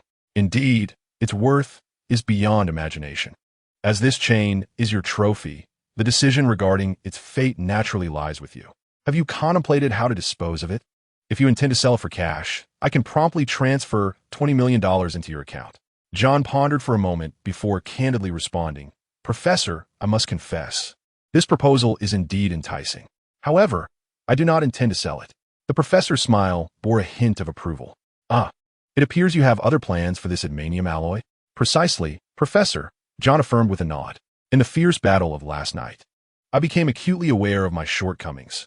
My combat style was overly simplistic, and I found myself in need of a formidable weapon. It is indeed a rare quality to possess such clarity in self-reflection. The professor nodded in approval, stating, Indeed, West, your combat approach is markedly different from that of Scott and the others. Should you acquire an indomitable weapon, your combat prowess would undoubtedly be significantly enhanced. With a smile, John expressed, Thus, I wish to request the professor to utilize half of the Edelman alloy we obtained, combining it with other metals, to forge a weapon for me. Would that be possible? Certainly, the professor responded. As a member of the combat police, it is our fundamental duty to provide you with suitable weapons and equipment to enhance your combat capabilities. Pray tell, John, could you elaborate on the attributes you envision for your ideal weapon? The professor's favor towards the newly appointed combat officer, John, grew increasingly evident, as his admiration for John's character and abilities became palpable. John was not only outstanding in strength, but also possessed commendable virtues, remaining humble and self-aware, neither arrogant nor conceited. The weapon I pursue must be unyielding, weighty, and exceptionally sharp. John contemplated for a moment before articulating his requirements, adding, moreover, I prefer it to be as heavy as possible. I feel my strength is augmenting daily, and should the weapon be too light, I fear I shall soon find its heft unsatisfactory. The professor nodded in understanding. A heavyweight weapon, I comprehend. After discussing the weapon specifics, the professor, with a gentle tone, continued to inquire, Now, West, what do you intend to do with the remaining half of the alloy? I shall reserve it for her. Who is she? The professor asked with curiosity. John replied, She is the mutant we rescued yesterday, who bears a pair of delicate horns atop her head, named Idireth. She excels in swordsmanship and possesses remarkable close combat abilities. Therefore, I plan to allocate the remaining alloy to her, to forge an indomitable blade. After all, this alloy was extracted from the chains that bound her. John's words conveyed both concern for Idireth and a thoughtful consideration of the alloy's fate. The professor pondered for a moment before nodding in agreement. That young woman is indeed extraordinary, yet her psyche has suffered profound trauma. Her path to recovery may prove quite arduous. Moreover, her situation transcends mere uniqueness. John shook his head and produced a hard drive containing research data from his pocket, stating, "Professor, once you review this data, you'll understand the veracity of my claims. This hard drive is indeed the one you retrieved from the research facility." The professor accepted the hard drive, his expression unfazed, for he had already learned from the mission reports of Phantom Cat and Logan that John had taken a hard drive. "Is that the one?" He confirmed. "And what are your thoughts after your review?" The professor inquired. John's tone turned resolute. "It is utterly brutal. They deserve the harshest punishment." The professor let out a gentle sigh, remarking that he had encountered such data countless times before. Each instance of dismantling a mutant laboratory unveiled similar data files. John understood this topic well. Even someone as wise as the professor found it challenging to resolve entirely. Their only recourse was to strive to combat these heinous acts. In a world where supernatural powers increasingly manifest, countless individuals yearn for immense strength, particularly the affluent and powerful elites. Having acquired extraordinary abilities and boundless wealth, their desires inevitably gravitate towards power. They seek to unravel the mysteries of genetics through the study of mutants in pursuit of formidable, even immortal, strength. Perhaps behind the recently destroyed Crises Research Institute lurked the shadow of the American government, for only they could master the synthesis technology of the Edelman alloy. It was Friday, and the school hosted an outdoor culinary event in the afternoon, bustling with excitement. The elementary students trailed their teachers like little shadows, their eyes wide with enthusiasm. Meanwhile, the middle schoolers had already rolled up their sleeves, crowded around their cooking stations, with some crafting pizzas, others assembling salads, and yet others grilling burgers and meats. Thoroughly engrossed in their tasks, the older students, however, deemed such activities beneath them. They congregated to engage in lively conversation and boastful banter, reveling in their camaraderie. Yet, among them was a particularly unique middle schooler named John, who opted not to join the fray. Instead, he reclined beneath a grand tree, basking in the sunlight with remarkable tranquility. Strangely enough, as the sun's rays enveloped him, it seemed as though a mysterious force activated within him, causing his cells to proliferate, his physique to strengthen, and his power to amplify. However, to everyone else, he appeared utterly ordinary, devoid of any discernible peculiarity. This Kryptonian force was indeed remarkable. Despite John's considerable strength and robust frame, others perceived him as unremarkable. Yet, these extraordinary transformations elicited no response from the outside world. The reason lay in John's prior acquisition of levitation abilities, which awakened a unique biological force field within him. This force field created an invisible barrier around John, artfully isolating him from his surroundings and rendering him an independent entity. It continually adjusted the frequency between John and the external world, achieving a perfect harmony and resonance. Even more astonishing was the fact that this biological magnetic field did not belong to the realm of extraordinary powers. Thus, it exhibited neither energy fluctuations nor psychic disturbances, making it elusive even to a being as powerful as the professor. In this manner, John merely needed to lie quietly under the warm sunlight to feel the surging and enhancing force within him, a sensation of serene contentment that was truly intoxicating. As he lay there, he couldn't help but emit a satisfied sigh, inwardly marveling at the sheer delight of growing stronger while basking in the sun. Meanwhile, those around him remained preoccupied with conflict, research, and destruction, utterly unaware of the beauty of life's simple pleasures. A flicker of doubt and confusion arose within John. Why can't they enjoy life as I do? At that moment, a petite and curvaceous figure with a sweet visage gracefully approached him. It was the enchanting Kitty. With a cheerful demeanor, she settled beside John and softly remarked, "John, are you basking in the sun again?" As John slowly opened his eyes, the angle obscured his view, with two towering peaks blocking his line of sight. He couldn't help but inwardly grumble. Westerners truly possess an innate talent for this from a young age. I wonder what they consume daily. Despite his myriad thoughts, John's gaze transcended those two peaks. Maintaining a serene expression as he inquired, "Kitty, aren't you busy making pizza with them? It's already prepared, look." With that, Kitty extended her left hand, revealing a plate cradling a meticulously sliced beef pizza, emanating an enticing steam. Only then did John realize that his attention had been diverted elsewhere. He chuckled helplessly and said, "Kitty, that pizza looks delectable. Might I have a taste?" Before he could finish his sentence, Kitty lifted a slice of pizza and brought it to his lips, their intimacy suggesting a familiarity that spanned years. This scene was unexpectedly poignant. As the pizza hovered tantalizingly close, John found himself momentarily flustered by Kitty's sudden affectionate gesture. The alluring slice dangled in the air, never reaching his lips. "West, do you not relish the flavor of pizza?" Kitty asked, her brows furrowing in genuine curiosity as John remained unmoving. "Perhaps I am overthinking this." Kitty's natural demeanor caused a hint of embarrassment to wash over John, prompting him to part his lips and savor a bite of the pizza.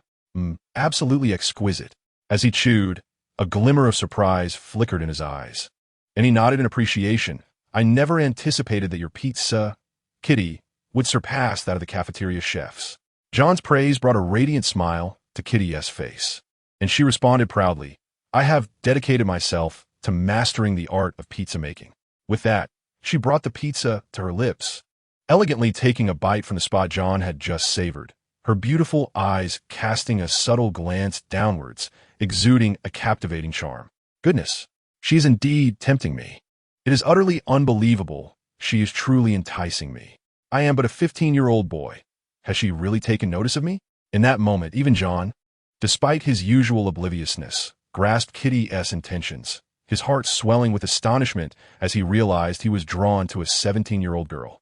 However, just as his heart raced, Kitty swiftly devoured the pizza, and then, with a sudden shift in conversation, she gazed at John curiously and asked, "West, I am quite curious. Why do you favor sunbathing so much?" John was momentarily taken aback by her sudden transformation, and he couldn't help but ponder whether his previous imaginings had been overly fanciful.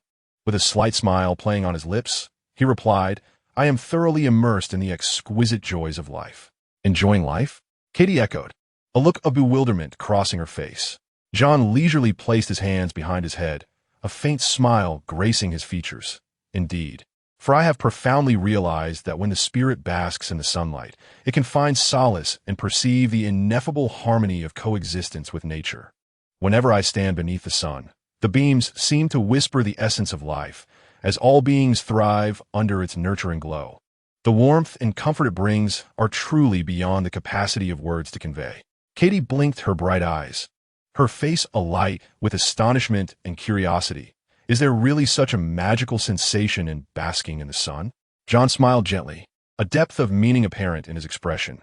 "No, this is merely my unique experience. It does not imply that you, Katie, or anyone else may share the same encounter.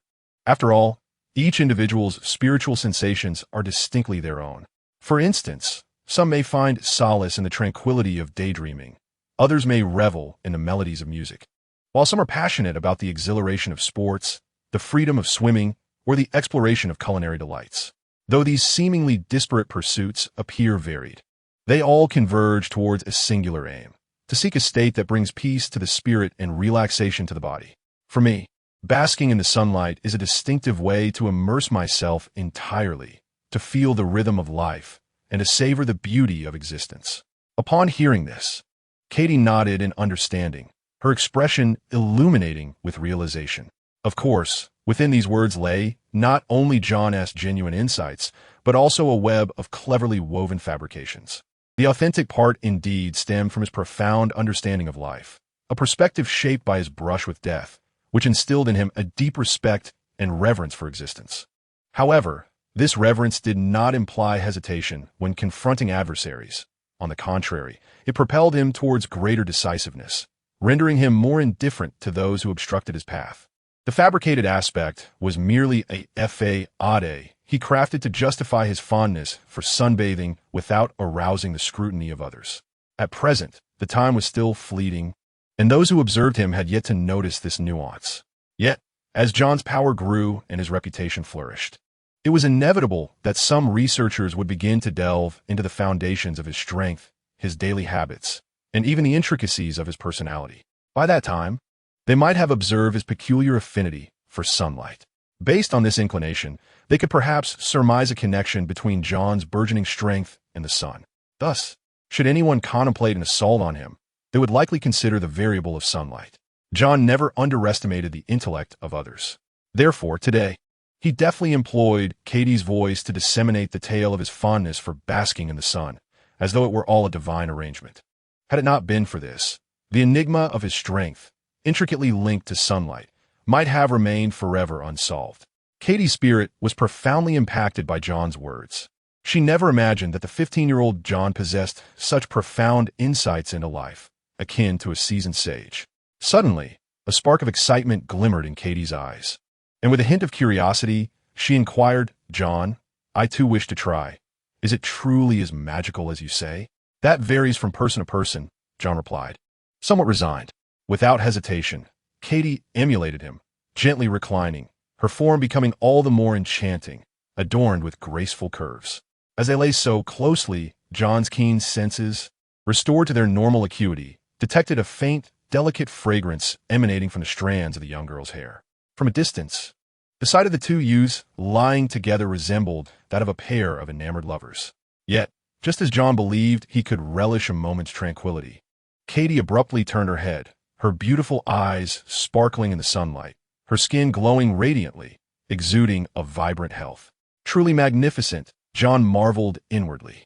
If this were not reality, one might mistake the scene before them for a romantic tableau of a fairy and a mortal basking in the sun together. Katie gently fluttered her long lashes and asked, "John, tomorrow is a day off. Would you care to accompany me for a stroll in Winchester? Can we really leave the school?" John paused, somewhat perplexed. The school is not a prison. We can certainly come and go as we please." Katie laughed at John's inquiry, her smile radiant and captivating. As the laughter subsided, Katie continued, "John, you have only just arrived here and haven't inquired about it from others, so it is understandable that you are unaware. Typically, the school organizes a day trip to Winchester every few months, led by teachers, allowing students to unwind. During regular days, however, students are not permitted to leave freely. After all, the outside world harbors strong prejudices against mutants, and given their still weak powers, venturing out may pose risks. We, however, as members of the War Police, are different. We can travel freely as long as we inform the professor when we leave." John appeared somewhat astonished. "Katie, had you not mentioned it, I would have remained entirely ignorant. So, I can now freely go out and explore the city?" "Absolutely." Katie nodded affirmatively. "With your strength, even in the face of a military assault, you could retreat unscathed. We are merely venturing to a nearby city, so safety is undoubtedly assured. Since tomorrow is a day of rest and also a planned outing, I suggested we explore the city together, as I intend to acquire some new garments." Understanding her intentions, John agreed, expressing his own desire to purchase new clothing. Over the past fortnight, he had grown from 175 centimeters to nearly 180 centimeters, his physique becoming more defined and robust, rendering his previous attire ill-fitting. Coincidentally, the professor had recently deposited $100,000 into his account, a sum ample enough to procure a considerable array of new outfits. Clarice appeared to possess only 3 sets of clothing, all of which seemed somewhat worn and ill-fitting. It would be wise to purchase her a few new ensembles tomorrow. After all, girls look all the more charming in well-fitted attire. As this thought crossed his mind, John suddenly realized that he had not seen the little girl that afternoon. He instinctively tilted his head slightly, casting his gaze across the crowd. His eyes traversed the many inconsequential figures until they landed upon the dark-haired girl beneath a trellis of grapevines in a corner of the garden. At that moment, she stood before a cooking station, engrossed in her tasks, a smudge of flour adorning the tip of her nose, rendering her appearance rather amusing. Upon witnessing this scene, John could not help but chuckle softly. Such tranquil moments were truly exquisite. With a gentle sigh, John averted his gaze and closed his eyes, immersing himself in the sensations within, feeling the growth of his strength with every passing moment. The battles of yesterday had profoundly underscored the significance of power. He had surged through 5 subterranean levels, relying solely on his extraordinary might.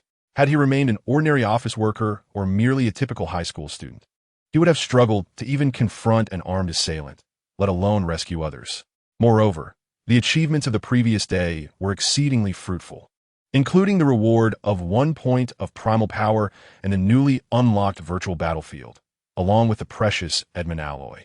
As for the point of primal power, John had yet to decide whether to utilize it immediately or reserve it until he reached the zenith of the Bronze Era in order to expedite his transformation. One option would enhance his current prowess, while the other would invest in his future potential. In truth, John was more inclined to use the primal power to acquire additional abilities, such as telekinesis, to leverage his mental attributes. However, this endeavor was not without its challenges. As for the discussion with the professor regarding the Edmund alloy, that matter would remain aside for now.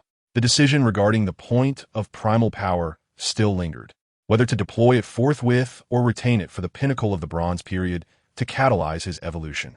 One path would bolster his existing strength, while the other would lay the groundwork for future power. In truth, John harbored a deeper inclination to harness this primordial power to acquire additional skills, such as telekinesis, thereby fully capitalizing on his mental attributes. However, such a path was not feasible. As for the virtual battlefield, he intended to postpone his exploration until nightfall, believing that daylight should be embraced in all its radiant glory. After all, each foray into that realm was a trial of life and death, a torment too intense to endure. As the clock struck 6, heralding the descent of the sun, John slowly opened his eyes, feeling the transformative embrace of sunlight. After a full day of basking, his physical attributes had seen a remarkable enhancement, with his grip strength surging from 20 tons to 24 tons. In other words, he could now unleash an astonishing force of 50 tons with a mere punch, and when combined with his subsonic explosive power and kinetic energy, the might of his strike could easily reach 100 or 200 tons. Such an extraordinary acceleration of strength was utterly absurd, akin to a cheat surpassing any external aid. Fortunately, this power belonged to him, leaving little room for concern. Inwardly reveling in his triumph, John turned his head and noticed that Katie was no longer present. Instead, Clarice had taken her place. At that moment, the dark-haired girl sat curled up on the grass, engrossed in a copy of the Dragon Ball manga, bound twice and comprising 60 pages, lost in its pages. Upon sensing John's gaze, Clarice lifted her head, her eyes sparkling with a playful glimmer. In a light-hearted tone, she addressed the newly awakened John. "Hey, John, look who finally decided to rise from their dreams." John rubbed his sleepy eyes, a smile gracing his lips as he replied, "Ah, this farewell kiss from the sun is indeed reluctant." With an excited leap, Clarice sprang up, as if already catching the aroma of dinner, and enthusiastically invited. "Time waits for no one, and our stomachs won't be polite. Come on, John, a feast awaits us." John slowly stood, stretching his limbs and responding with a hint of humor. "Then I shall comply, for I am hungry enough to devour an entire cow." Beneath the warm glow of the cafeteria lights, John's gaze settled on the vivacious girl across from him, a smile playing at his lips as he casually inquired, "Clarice, where did you disappear to this afternoon? Were you engaged in some mysterious endeavor?" Clarice blinked her long eyelashes and replied softly, a touch of mischief in her voice, "Oh, I was attempting to become a dessert master." "Wow, will the results be sweet enough to delight my heart?"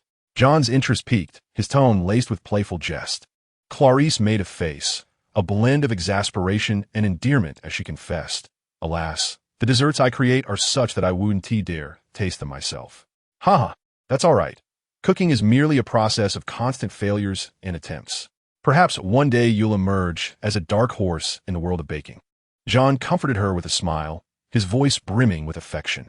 Of course, it's also possible that through repeated setbacks, one might discover they're simply not suited for the kitchen. But so what? At least you've tried. As Clarice basked in John's laughter, her eyes gradually sparkled with mischief as she playfully inquired, "John, having thoroughly devoured the Dragon Ball saga, when shall you weave the next chapter of our little Goku's legend?" John feigned deep contemplation before whimsically responding, "Ah, when the stars ascend the night sky, I shall conjure a tale for you." After dinner, seizing the opportunity presented by the fading twilight, John resolved to seek out the professor for a conversation. In the subterranean medical wing of the base, the professor lifted his gaze from the mountain of paperwork, warmly welcoming John with a gentle smile and softly remarking, "John, it is evident that a veil of confusion shrouds your heart."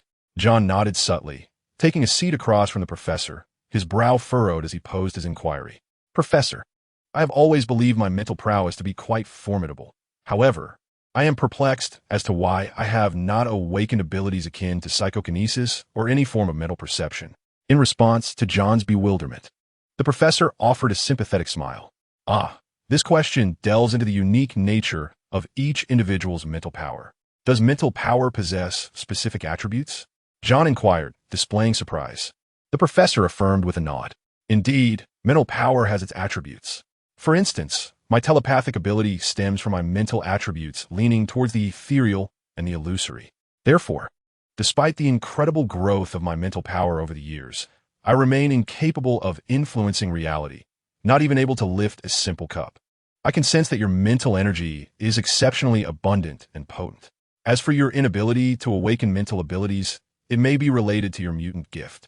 Related to my gift? John pondered deeply.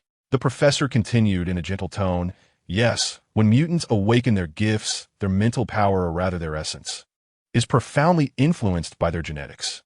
The human mind and body are intricately intertwined.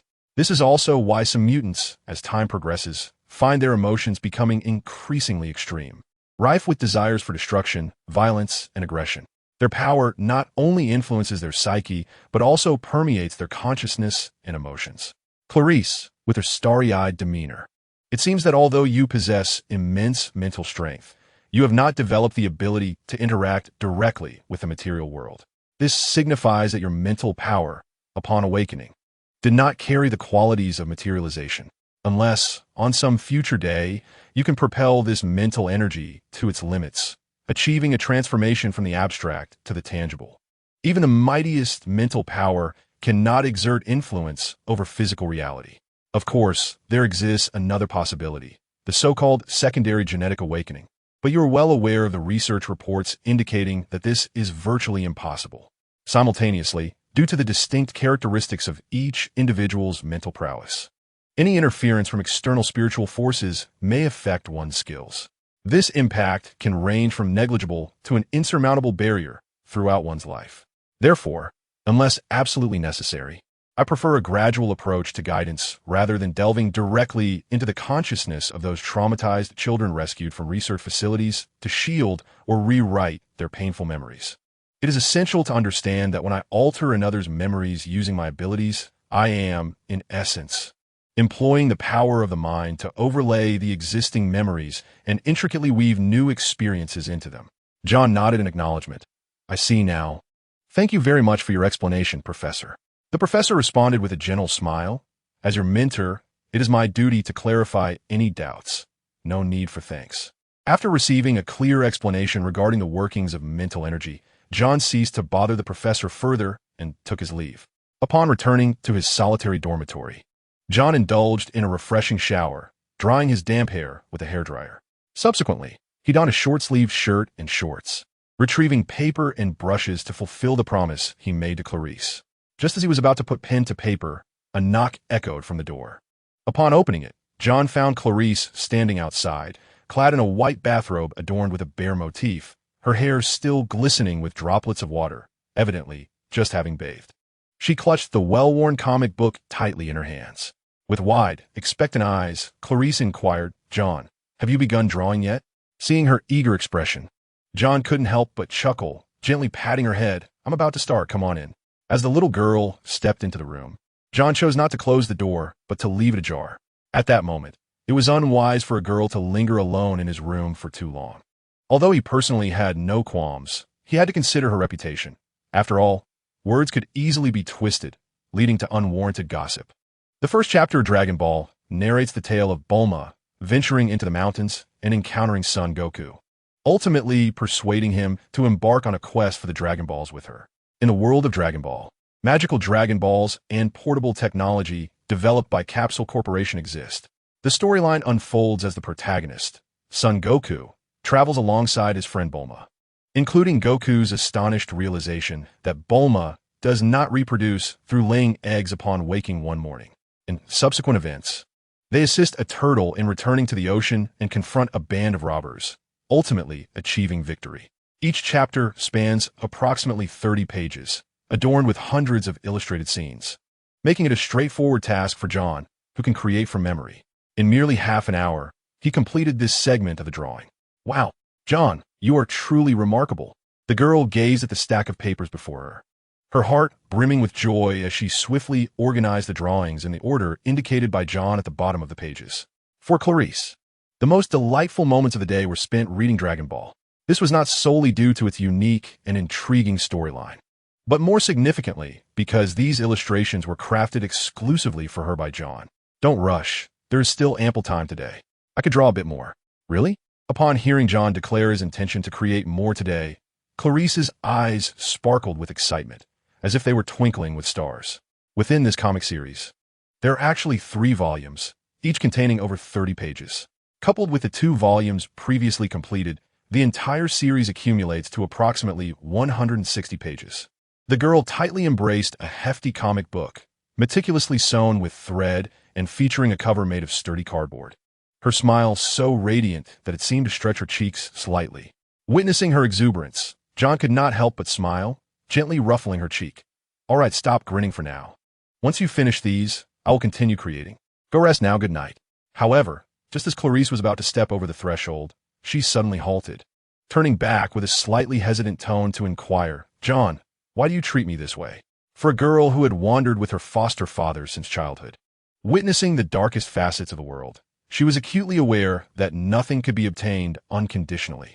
If such a thing existed, it often proved to be a deadly trap. Thus, her heart was always filled with vigilance and fear, fearing that John's kindness concealed ulterior motives, especially since there was no blood relation between them. Faced with Clarice's unexpected question, John appeared somewhat taken aback.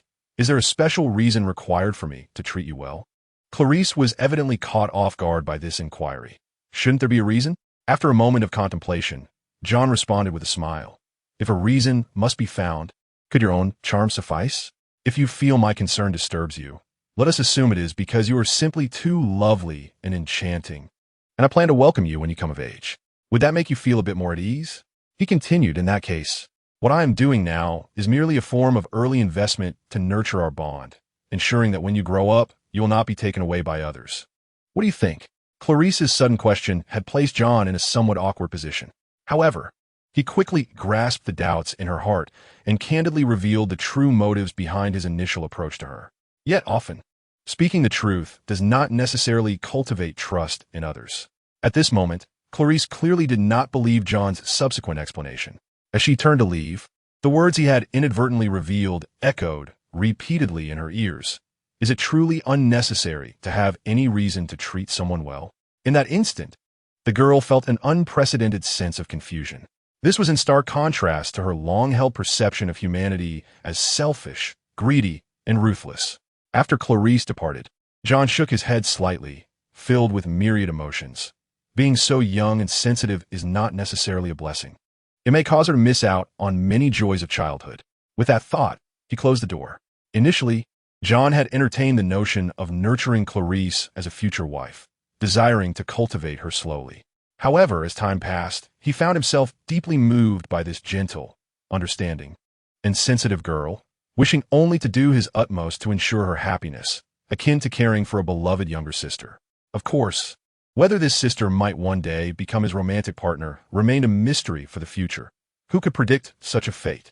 John set aside these chaotic thoughts, extinguished the lights, and lay down on his bed. In a fleeting moment, John activated the scene of the virtual battlefield. The sky was dim, and the surroundings were enveloped in darkness. With only the bleak landscape before him visible, he materialized within it, choosing the simple mode and initiating a full pain experience.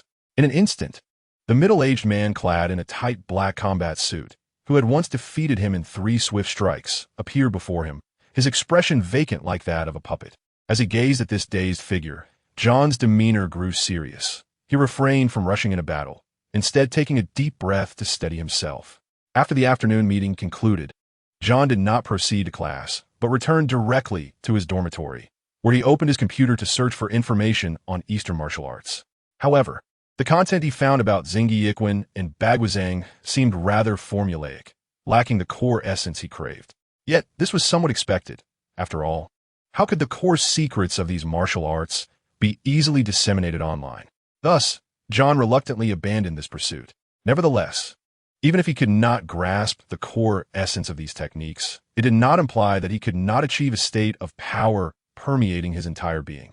By understanding the true meaning of vigor, concentrating one's mental will to perceive and direct the body's strength, John was now within reach of success. This leap forward, however, was inseparable from the practice of combat. Suddenly, John's eyes widened in realization, and he chose to commence the battle. The moment he made this decision, the previously motionless middle-aged man transformed, his aura shifting dramatically as if a slumbering beast had awakened. The earth beneath him erupted in an explosion. Boom! Meanwhile, the ground beneath John trembled violently, and he transformed into a shadow, propelled forward at a staggering velocity of 200 meters per second, accompanied by a piercing howl. A resounding thud echoed through the air as two fists, each embodying the force of hundreds of tons, collided with a ferocity that was breathtaking. At the very moment their fists met, the surrounding air seemed to be torn apart by an invisible might, erupting in a deafening roar. John felt a formidable and concentrated power surge from his opponent's fist, crashing against him like tumultuous waves. A shudder coursed through his being, awakening every cell to emit a low, resonant hum. His feet left deep imprints on the ground as he struggled to maintain his stance, involuntarily releasing a deep, gravelly groan from the depths of his throat. The opponent's fists rained down like a torrential storm, each strike laden with overwhelming force, intent on obliterating John. Yet, he stood steadfast as an unyielding boulder, his gaze fixed upon his adversary. John's breath grew heavy and rapid. He sensed his muscles quivering on the brink of succumbing. Yet he resolved to endure. In a moment of intense collision, their fists seemed to generate a dazzling flash of lightning in the air, rending the very atmosphere asunder. In that instant, John felt the roar from the depths of his soul. He inhaled deeply, channeling all his strength into his fist, and then swung it forward with great resolve. This was a punch imbued with his utmost power, delivered with sincerity. The impact of the strike was more ferocious than any prior. A thunderous explosion resonated in the air, as if even the heavens trembled at the force of this blow. The battle was visceral, bones seemingly shattered, engulfed in an excruciating pain. At that moment, John perceived the air between himself and his opponent twisting and folding under this force, manifesting as rippling waves of transparent shock, radiating outward. Yet, in the wake of this tremendous energy, John sensed his strength waning, nearing its limits. His vision began to blur, and he felt himself being drawn by an unseen force, gradually losing his balance. Ultimately, after a futile struggle, darkness enveloped him as if swept away by an invisible tide into the depths of obscurity, exiting the tumultuous realm of fierce combat and fervor. Suddenly, John awoke from his dream, pallid and gasping for breath. Yet, a faint smile crept upon his lips before he closed his eyes once more, sinking back into slumber. Throughout that prolonged night, John experienced the end of life 7 times. Utterly exhausted, he finally succumbed to a deep, weary sleep. His achievements have ascended from a mere 19 punches to an impressive 57, each strike capable of harnessing the strength of his torso, spine, and legs. Just a step away from achieving a complete unification of power throughout his body, it is undeniable that real combat serves as the most exceptional mentor, while death stands as the most indelible lesson. Nestled beneath the boundary of New York State, the illustrious Xavier School for Gifted Youngsters rises gracefully in the suburbs of Westchester. Cradled by the embrace of the Hudson River, with its picturesque scenery captivating all who behold it. At this moment, John languidly occupies a seat on the bus heading towards the city center, his eyes half closed, his demeanor revealing a hint of fatigue and dazedness, as if lulled into a tranquil reverie by the surrounding calm. Today, the school generously bestowed upon its students a rare opportunity for an excursion. A piece of news that swiftly swept through every corner of the campus like a gentle spring breeze, igniting fervent enthusiasm among the youth eager to partake. Alongside 2 teachers responsible for leading the group, the bus has become a bustling vessel, filled to capacity. Indeed, you heard it correctly. An entire bus brimming with seeds of youth and dreams is en route to the vibrant heart of the city. However, within this institution of marvels and enigmas, not all students possess ordinary appearances. Many mutants exhibit astonishing abilities, their visages often diverging significantly from that of typical humans. In such a unique context, They cannot freely navigate through crowds, lest they provoke unwarranted panic and disorder. Therefore, those fortunate enough to embark on this urban adventure are primarily students whose powers are stable and whose appearances align closely with humanity. A mere 20 students from 3 different grades were meticulously selected, akin to precious gems. Among these distinguished individuals, the majority belong to the second-tier Delta class. Their abilities, though stable and flawless, are relatively commonplace, much like inconspicuous stars in the night sky. For this outing, the school has been exceptionally generous, providing each student with $300 in spending money, allowing them to revel in the joys of shopping and select cherished treasures long yearned for. While this sum may seem modest, it translates to over 2,000 yuan, a quite considerable amount. Upon arriving in Westchester, our primary destination awaits. A grand stationery store eager for our arrival, and just a gentle turn along the street will lead us to the fabled Christmas dessert shop. Clara ardently recommends their sundae, claiming it to be utterly delectable, alongside the fruit-flavored cream cake that provokes salivation at the mere thought. Beside John, Clarice clutches a map of Westchester in one hand, while the other skillfully wields a watercolor pen, meticulously charting the day's itinerary upon the map. Meanwhile, Katie, who originally planned to join John, now sits across from him, engaged in lively conversation with a fellow female mutant student. At that moment, John couldn't help but yawn, his gaze lazily drifting towards the picturesque riverside outside the window, his thoughts seemingly wandering far away. The sky today appeared somewhat overcast, yet undisturbed by rain. The wind, however, reached a brisk force of 5, and the temperature was just right, making it an opportune time for an outing. Nevertheless, for John, days devoid of sunlight often felt rather dreary. Just then, the Storm Queen, seated beside the driver, stood up, her voice wafting through the cabin like a gentle spring breeze. We have now entered the embrace of the city. In 5 minutes, the Zilog station will be our destination. The leaders of this excursion were none other than the Storm Queen and Wolverine. Please remember, once we arrive, to remain within the city center and preferably travel in pairs. Moreover, do ensure you carry your communication devices, as their built-in electronic locators will swiftly pinpoint your location in case of emergencies, facilitating our timely assistance. Children under the age of 10 will accompany me to the amusement park, while Mr. Logan will remain on the bus, available should you need him. Today's free activity time begins after disembarking and concludes at 4 in the afternoon. Please be punctual for assembly. As the Storm Queen's instructions echoed in their ears, the bus gradually entered the bustling city, finally coming to a steady halt at the designated platform. In an instant, the students sprang to their feet like jubilant birds, their faces aglow with anticipation and joy. We've arrived. Clarice gently tugged at John's sleeve, her voice soft and reassuring. John yawned once more, appearing rather lethargic. Let everyone go ahead. We'll take our time. No rush. All right. The girl nodded obediently, then, with a note of concern, asked John, "Are you feeling very tired?" John shook his head lightly, adopting a half-joking tone. "Not much. Just had a rather eventful dream last night where I fought with someone and ended up killed 7 times, so I'm a bit out of sorts." Clarice's face registered surprise at his words. To be slain 7 times in a dream seemed rather exaggerated, didn't it?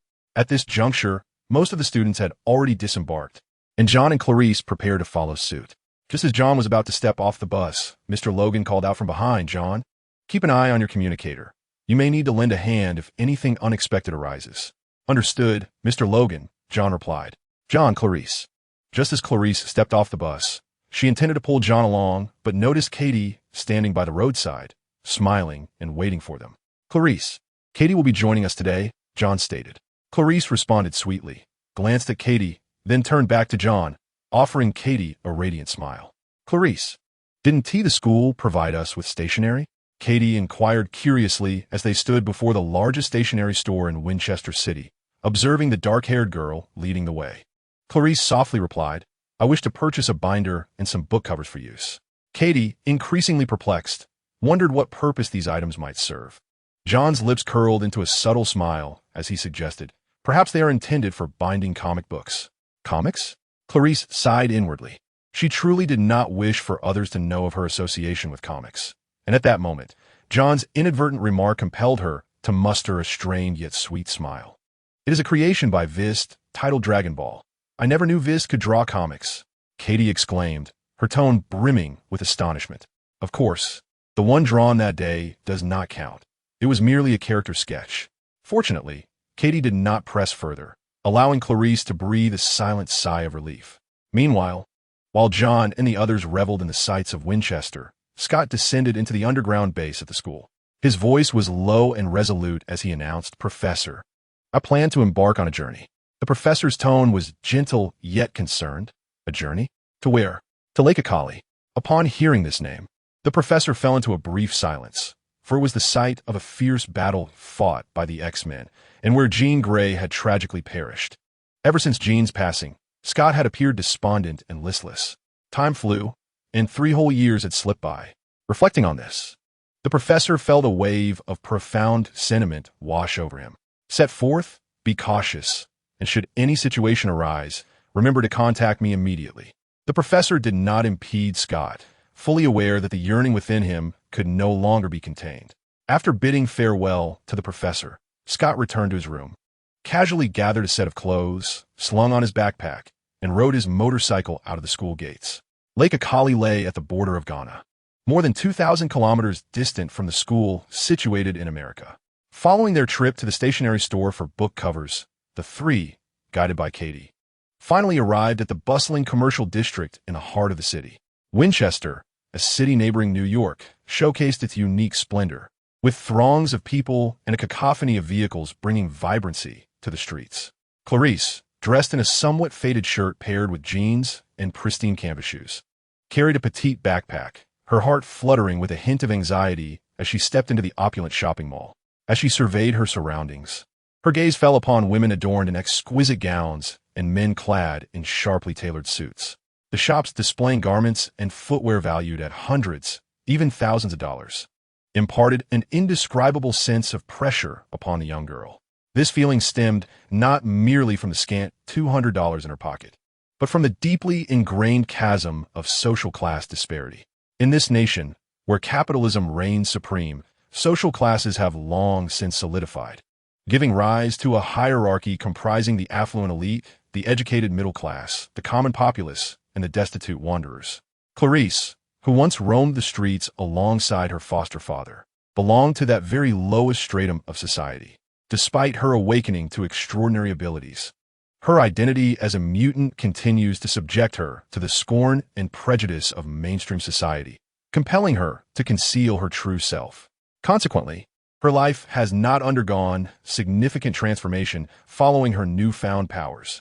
Thus, when she learned of her impending arrival at this location, her heart brimmed with trepidation and unease. Just as doubt began to take root within her, a warm hand gently caressed the crown of her head. John tenderly tousled her hair, his tone imbued with a hint of affection as he remarked, "You, with your restless mind, should not feel constrained here. Take a moment to relax." He then laughed nonchalantly. "Look at these ordinary folks surrounding us. Despite their polished appearances, should they provoke me, I could dismantle this entire building within half an hour. Let's not forget, we are extraordinary beings wielding exceptional powers. You can regard them on equal footing or from a lofty perspective." Clarice, initially stirred by John's words, found herself momentarily bewildered by the notion of demolishing the building. Was this truly an attempt at comfort? Ahead of them, Katie stumbled slightly, nearly losing her balance, and turned back with a hint of exasperation, saying, "Clarice, do not heed John's words. We are lovers of peace. How could we ever lay a hand on ordinary individuals?"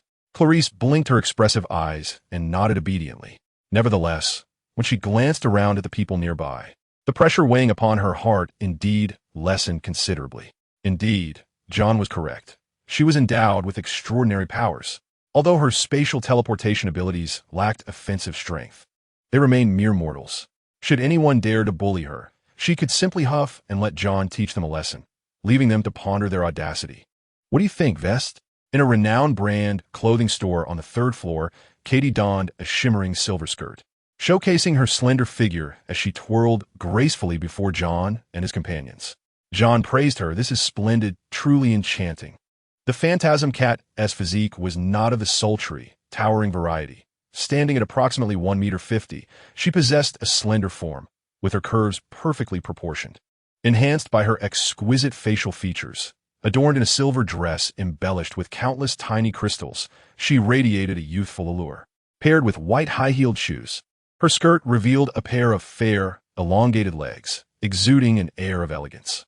With an appreciation for Eastern aesthetics, John had always believed that beauty among the warriors was scarce, with only Phantasm Cat and Flicker standing out as particularly attractive. Among the trio, Shimmer stood out as the most exquisite, followed closely by the charming and delightful Phantom Cat. As for the formidable Phoenix Power, Quinn Gray, one could only say she was passable, perhaps even less appealing than the transformed visage of the shapeshifter in her normal state. Moreover, while characters like the White Queen possess considerable beauty, it is worth noting that the X-Men have been established for several decades, rendering comparisons with those so-called matronly figures rather moot. After receiving John's commendation, Katie contentedly purchased that dress. Subsequently, the trio continued their leisurely stroll, with Katie selecting several garments and pairs of shoes from various high-end boutiques, until she had extravagantly spent over $30,000, at which point she finally decided to pause. Following closely, Clarice was utterly astonished by Katie's lavishness. At that moment, John turned to her and inquired, "Clarice, is there anything you fancy?" "Oh, I don't," the dark-haired girl initially exclaimed in surprise, hastily denying the notion. How could she not? After all, few girls can resist the allure of beautiful attire. However, the thought that each piece of clothing here costs at least $1,000 led her to resolutely abandon the idea. It was simply too extravagant. As if sensing the trepidation in her heart, John gently stroked her hair and remarked, "Since Clarice hasn't found anything she likes, I shall select a few items for you as gifts." Before she could respond, he lowered his voice and added, "By the way, I forgot to mention, after completing my task the other night, the professor awarded me a bonus of $100,000. "What? 100,000? Clarice was instantly rendered speechless, her mouth agape. Even in the early 21st century America, $100,000 constituted a substantial fortune, especially for Clarice, who had never encountered such a sum, her largest previous experience being a mere $1,000. John took great delight in her astonished expression, gently patting her head as he cheerfully asserted, "So, don't worry about the money. If you see something you like, just buy it. If you feel uncomfortable, consider it an advance investment for me. I'm also eager to see how enchanting you will look in fine garments." When John broached the subject of investment, Clarice's cheeks flushed a rosy hue, and she shyly lowered her gaze, too bashful to meet his eyes. Meanwhile, Katie appeared somewhat perplexed. "Wester, what do you mean by investment?" John cast a teasing glance at Clarice before turning his focus back to Katie. "That's a secret." Katie was rendered speechless. This young girl possessed a remarkably unique facial pattern and eye color, bestowing upon her an unusual charm that aligned perfectly with contemporary fashion trends. However, her hairstyle was rather ordinary. The simple ponytail diminished her distinctive aura, rendering her overall appearance somewhat commonplace. However, the young girl possesses remarkable attributes. Her delicate features resemble those of a doll, and with a mere change of hairstyle, she would undoubtedly shine even brighter. On the 5th floor of a luxurious beauty and hair salon, Clarice, clad in an elegant long dress, sits anxiously in front of the mirror. The female stylist standing before her is intently crafting a new hairstyle while sharing her professional insights. Not far away, John and Katie are seated in the lounge area. At this moment, John has donned a gray-white designer casual outfit, the tailored design accentuating his model-like physique, coupled with his handsome visage. A blend of relaxed confidence and an aura that commands attention. He exudes a subtle air of nobility. Beside him, Katie, adorned in a silver short skirt, appears equally enchanting. Thus, while the stylist's remarks seem directed at Clarice, her true intention is to sway the two decision-makers behind her. The stylist is fully aware that her earnings hinge upon these two patrons. In such a high-end salon, distinct from the neighborhood barbershops, each hairstyle design and styling session is often priced in the hundreds or even thousands of dollars. Clearly, such an expenditure is but a trifling matter for John. Subsequently, the stylist meticulously prepares over a dozen hairstyle designs for Clarice, showcasing a variety of styles ranging from sultry to refreshingly unique, even including options that blend maturity with cuteness, an impressive array. Faced with such a plethora of choices, Clarice finds herself indecisive, unsure of what to select. Ultimately, It is John who decisively chooses a hairstyle that is both fresh and refined, keeping in mind her tender age of 13, which calls for a look that is not overly mature. The ensuing steps of cutting, styling, and localized treatments extend over 2 hours. Fortunately, the trio has already enjoyed their lunch. As the clock approaches 4 in the afternoon, the Zilog station begins to buzz with activity as mutant students return in droves, their faces alight with excitement and joy. However, the crowd has yet to fully assemble, with many students engaging in conversation outside the station as they await the complete gathering. Just like any typical outing, today unfolds without incident, allowing Storm and Wolverine to feel particularly relaxed. Yet, at that moment, a sudden commotion erupts outside the vehicle. What could be happening? Look over there, how astonishing. Goodness. The mutant students outside the station gawk in disbelief as John and his companions saunter around the corner, their demeanor composed. Of course, it is not Katie, now even more radiant in her new attire, that astonishes the students. They have long since grown accustomed to her beauty. Nor is it John, who carries an assortment of bags and a purse, despite his enduring charm and relaxed demeanor. The students were astounded by Clarice's striking transformation. With merely a change in hairstyle and attire, she appeared utterly reborn, radiating a beauty that captivated all. This transformation prompted reflection. Why does the same visage seem so resplendent today? Clarice donned an exquisite long dress, predominantly adorned in crimson, elegantly simple, embellished only with delicate red tulle along the hem, which accentuated her graceful silhouette. The skirt gracefully reached her knees, while the flowing tulle at the back cascaded like a mermaid's tail, swaying gently with her steps, reminiscent of a peacock unfurling its plumage. Her feet were adorned with red crystal low-heeled shoes that complemented the gown, exuding an understated luxury. Her hair was lightly gathered, secured with a red bow-shaped accessory, presenting a fresh yet refined appearance. The violet strands at her forehead remained, slightly curled to form a diagonal fringe that framed her exquisite and somewhat enigmatic visage. Before us, Clarice resembled a princess emerging from flames, breathtakingly beautiful, already displaying an extraordinary charm at such a tender age. Such a transformation even left the well-versed Storm Girl in awe, who marveled, is this truly Clarice? The surrounding middle school boys were equally captivated. One blonde boy excitedly approached Clarice, exclaiming, "Clarice, you are stunning, like a princess from a fairy tale." The other boys chimed in, "Indeed, Clarice, you are utterly enchanting today. May we be friends?" In an instant, the middle school boys, along with a few upperclassmen, gathered around, showering Clarice with compliments, all eager to befriend her. Amidst this fervor, the irritable Logan interjected, "All right, boys, let us get on the bus. We can chat back at school." "Logan, you truly lack a sense of romance," one student jested. "Indeed, I haven't had the chance to introduce myself," another added. Despite the students' complaints, they ultimately complied with Logan's directive and boarded the bus in an orderly fashion. They returned to the seats they had occupied at the morning's departure, with Clarice undoubtedly becoming the focal point of the vehicle. As the bus set in motion and the commotion gradually subsided, John turned to her with a smile and asked, "How does it feel to be the center of attention?" Clarice pondered for a moment before softly replying, "The dress chosen by Vest is beautiful. I adore it." She paused, then gently shook her head. "However, I do not relish the feeling of being surrounded by so many people." Upon returning to campus, John was yet unaware that Scott had ventured to Akali Lake. After dinner, John took a walk to aid digestion, followed by a shower, and then immersed himself once more in the virtual battlefield, engaging in a fierce battle with a taciturn middle-aged man. After enduring 7 failures the previous day, John felt that he was but a step away from achieving a state where his entire strength coalesced into a singular force.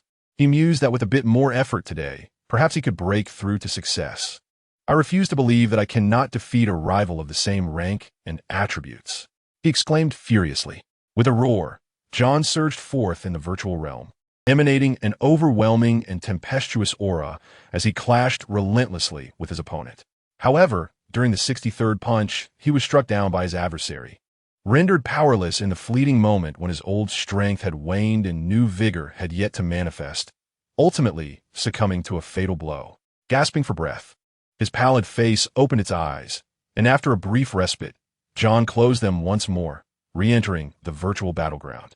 After more than 10 minutes of fierce combat, John opened his eyes again after the 71st punch, took a moment to recuperate, and re-engaged in battle, time and again from the third to the fourth, until he could endure the full force of 280 punches. He had experienced death 8 times. What's happening? John panted in the darkness. Confusion and surprise etched across his pale visage, for it was upon his 7th demise that he finally attained the state of complete power. With each strike, strength surged from his feet, coiling along his spine like a dragon's pillar to converge in his fists. With a single blow, he unleashed the full extent of his might. In that moment, the force behind his punch was 5 times greater than before, capable of creating tangible waves of transparent shockwaves in the air, an awe-inspiring display of power. Yet, even so, John still felt unable to rival the seemingly stoic middle-aged man before him. Whenever their full forces collided, he sensed that his strength lacked a crucial core element, never quite matching the intensity of his opponent's blows. After hundreds of fierce clashes, John ultimately succumbed to exhaustion. His heart shattered by a single strike. What was still missing? John furrowed his brow. Despite achieving in just 2 days what many masters of Eastern martial arts would take 20 years to accomplish, he remained dissatisfied. Such rapid advancement came at the cost of his life. Defeating his foes sooner would mean one less brush with death, for that sensation was excruciatingly painful. Burdened with questions, John finally succumbed to a deep slumber, having experienced 8 deaths that nearly depleted his energy and will. The following day dawned bright and clear, the sun shining radiantly. This splendid weather lifted John's spirits somewhat from his earlier lethargy. At midday, he sought out a picturesque patch of grass, comfortably lying down to bask in the sunlight. As he felt his body gradually invigorating under its warmth, a smile spread across his face. Indeed, in this cold and indifferent world, only the bright sun could impart a semblance of warmth to one's heart. Shortly thereafter, Clarice approached, cradling a newly covered comic book in her arms. Upon seeing John, who was lost in thought with his eyes closed, the girl chose not to disturb him. Instead, she quietly settled herself in the shade of a nearby tree and began to read a comic book. This serene scene might have persisted for quite some time. However, at that moment, 2 high school students passed by in the distance, their voices faintly reaching her ears. It seemed that Mr. Scott had ventured far away and would likely not return anytime soon. As John, half awake, absorbed their words, he had yet to fully grasp their meaning. If Mr. Scott was indeed on an extended journey, John might soon face new challenges. A few seconds later, John suddenly opened his eyes wide and sat up, a look of astonishment crossing his face. Observing his surprised demeanor, Clarice inquired with concern, "John, what's the matter?" John hesitated before uncertainly asking, "Clarice, I think I just heard someone mention that Mr. Scott has gone out." Clarice nodded gently. "Yes, I heard it too." John furrowed his brow. "Is it true? Do you know when he left?" "I don't know," she replied, shaking her head. "Generally, it is quite common for a teacher to step out, even in a school for mutants, as everyone has personal matters to attend to. However, this situation was different, given that it involved Cyclops, Scott, and occurred shortly after Wolverine. Logan had returned. John vividly recalled that in the 3rd installment of X-Men, shortly after Wolverine's return, Scott had traveled to Alkali Lake, haunted by memories of a past lover. There, he was consumed by Jean Grey, who had mysteriously resurrected after 3 years. Rationally, John knew that his best course of action would be to refrain from interfering in the impending conflict and to maintain a low profile. After all, the loss of a few mutants would not lead to the world's destruction, and it would have little impact on him personally. Moreover, given his current abilities, making a significant impact in the forthcoming battle would be exceedingly challenging. He was powerless to halt the mutant cure approved by the U.S. government, unable to contend with the awakened Jean Grey, and could not suppress Magneto. Nonetheless, John had found the atmosphere at Xavier's school to be quite pleasant, a suitable environment for his initial development, and he did not wish for it to become tumultuous. Additionally, Mr. Scott and the professor had provided him with considerable support during this time. John did not perceive himself as a paragon of virtue, yet neither did he consider himself a villain. He was, like most individuals, clear in his sense of justice and injustice. Thus, he had contemplated preventing Scott from going to Alkali Lake to avert a tragedy. However, he had not anticipated that Scott would hastily depart just 2 days after Logan's return. This experience illuminated John's internal struggle and the conflict between his concerns for future events and his sense of personal responsibility. Resurrection. John did not regard himself as a saint, But he did not see himself as a wicked person either. He, like most ordinary individuals, possesses a clear sense of right and wrong. He had contemplated preventing Scott from heading to Alkali Lake to avert a potential tragedy. However, what John did not anticipate was that mere days after Logan's return, Scott would succumb to his impulsiveness. During yesterday's group outing, Scott unexpectedly ventured alone to Alkali Lake, catching John off guard. Just as John was preparing to seek the professor's assistance, a sudden alert echoed in his mind. Task conditions detected. The mission is now activated. Please rescue Cyclops from the resurrected Jean Grey before he reaches Alkali Lake. Completion rewards, 2 origin points. Would you like to commence the task? John's eyes brightened with hope. There was still an opportunity to save him before reaching Alkali Lake. Originally, John intended to do his utmost to assist Scott, but the prospect of earning origin points was an unexpected bonus.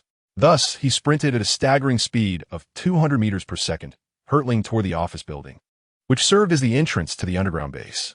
In the corridor, a mutant student barely had time to register the blur before a gust of wind tousled his hair. Meanwhile, Storm, playing on the lawn with 2 young mutant girls, glanced curiously at the rapidly vanishing shadow. In the medical wing of the underground base, the professor sat in a wheelchair, discussing treatment plans with a doctor clad in a white coat. The mutant children rescued the day prior had suffered severe injuries and required meticulous care for recovery. Suddenly, the ground trembled, accompanied by a fierce wind. As John appeared before them, urgency etched on his face. "Professor, quickly, Scott is in danger." The professor immediately adopted a serious demeanor, inquiring, "John, what has happened?" The doctor beside him looked equally perplexed, given that Scott had only just left the previous day. Taking a deep breath, John endeavored to transform his anxious expression into a more composed one. With a hint of gravity, he addressed the professor. "Professor, I just heard from other teachers that Scott went out yesterday, and his destination was Alkali Lake." The professor nodded slightly, yet a flicker of unexpected realization crossed his gaze. When he attempted to use telepathy to discern John's thoughts, he encountered an unforeseen barrier. A force, seemingly emanating from John's own mental prowess, obstructed his psychic probing. Though not overwhelmingly powerful, this force was remarkably resilient, effectively preventing the professor's mental intrusion. Was this the unique mental energy that John possessed? It was evidently not telepathy, yet distinctly exceptional. Simultaneously, as the professor endeavored to utilize his telepathy, John sensed the anomaly and heard the systems alert in his mind. Detection of mental energy from the professor. Access denied based on information protection protocols. Maintaining a tranquil demeanor. John continued, "Yesterday, while perusing some internal documents of the school, I noticed information regarding the relationship between Ms. Grey and Professor Scott. They are not only emotional pillars for one another, but also possess complementary abilities. According to your observations, Mr. Scott's piercing gaze seems to provide significant support to Ms. Grey's mental stability. Thus, I took the liberty of examining Ms. Grey's file and discovered that 3 years prior, during a rescue operation, she tragically lost her life to the floodwaters of Alkali Lake while attempting to save others. The mention of Ms. Grey's sacrifice visibly weighed heavily on the professor's heart. However, I recall your high praise for Ms. Grey, describing her as an Omega-level mutant with boundless potential, one of the strongest beings among us. Why, then, would such a formidable mutant succumb to a natural disaster? John firmly believes that even in the most dire circumstances, Ms. Grey would have summoned a power beyond her limits to protect us. Although this force may have inflicted severe damage upon her, he never considered it would lead to her demise. She may have narrowly escaped death, yet her body must have sustained grave injuries, and she could now be in a state of extreme weakness. As the professor emphasized in Ms. Grey's file, she harbors a shocking reservoir of potential or power, the uncontrolled release of which could result in catastrophic consequences. During the battle 3 years ago, Ms. Grey's strength reached its zenith, affirming the professor's predictions. If John's conjecture holds true, then Ms. Grey, lying dormant at the lake's bottom, may have lost consciousness, with her body desperately in need of energy to recover. If Mr. Scott were to appear at this critical moment and inadvertently trigger her instinctive response, it could lead to dire repercussions. John had already prepared these words while hastening to the scene. After all, he could not directly disclose to the professor the crisis that Mr. Scott might face with Ms. Grey. Nevertheless, apart from his final conjecture, Everything he stated was grounded in the information he uncovered from the school's core documents, including details about the complementary nature of Ms. Gray and Mr. Scott's abilities. John's logical reasoning was clear and compelling, rendering the professor's expression grave as he nodded in agreement. John, your analysis is quite insightful. We indeed did not fully consider Ms. Gray's potential. She may still be alive. After a brief moment of contemplation, the professor continued, Scott departed yesterday morning, riding a motorcycle, and Akali Lake is over 2,300 kilometers from here. By time calculations, he should not have arrived yet. We still have a chance to stop him. The professor's expression grew more resolute. Regardless of the actual circumstances, to ensure safety, John, you, Logan, and Aurora must depart for Akali Lake immediately. Yes, Professor, John responded. Although much of John's reasoning was based on assumptions, the professor made a swift decision to act without having obtained precise information through telepathy, all in order to prevent any potential mishap involving Mr. Scott. Soon, as the ground trembled, the lawn near the dormitory began to crack slowly.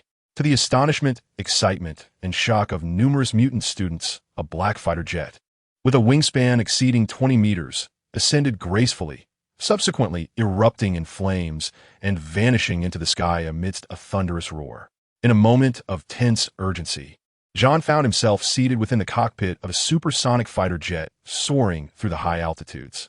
His companion, Storm, was intently piloting the aircraft, though a hint of distraction lingered on her face.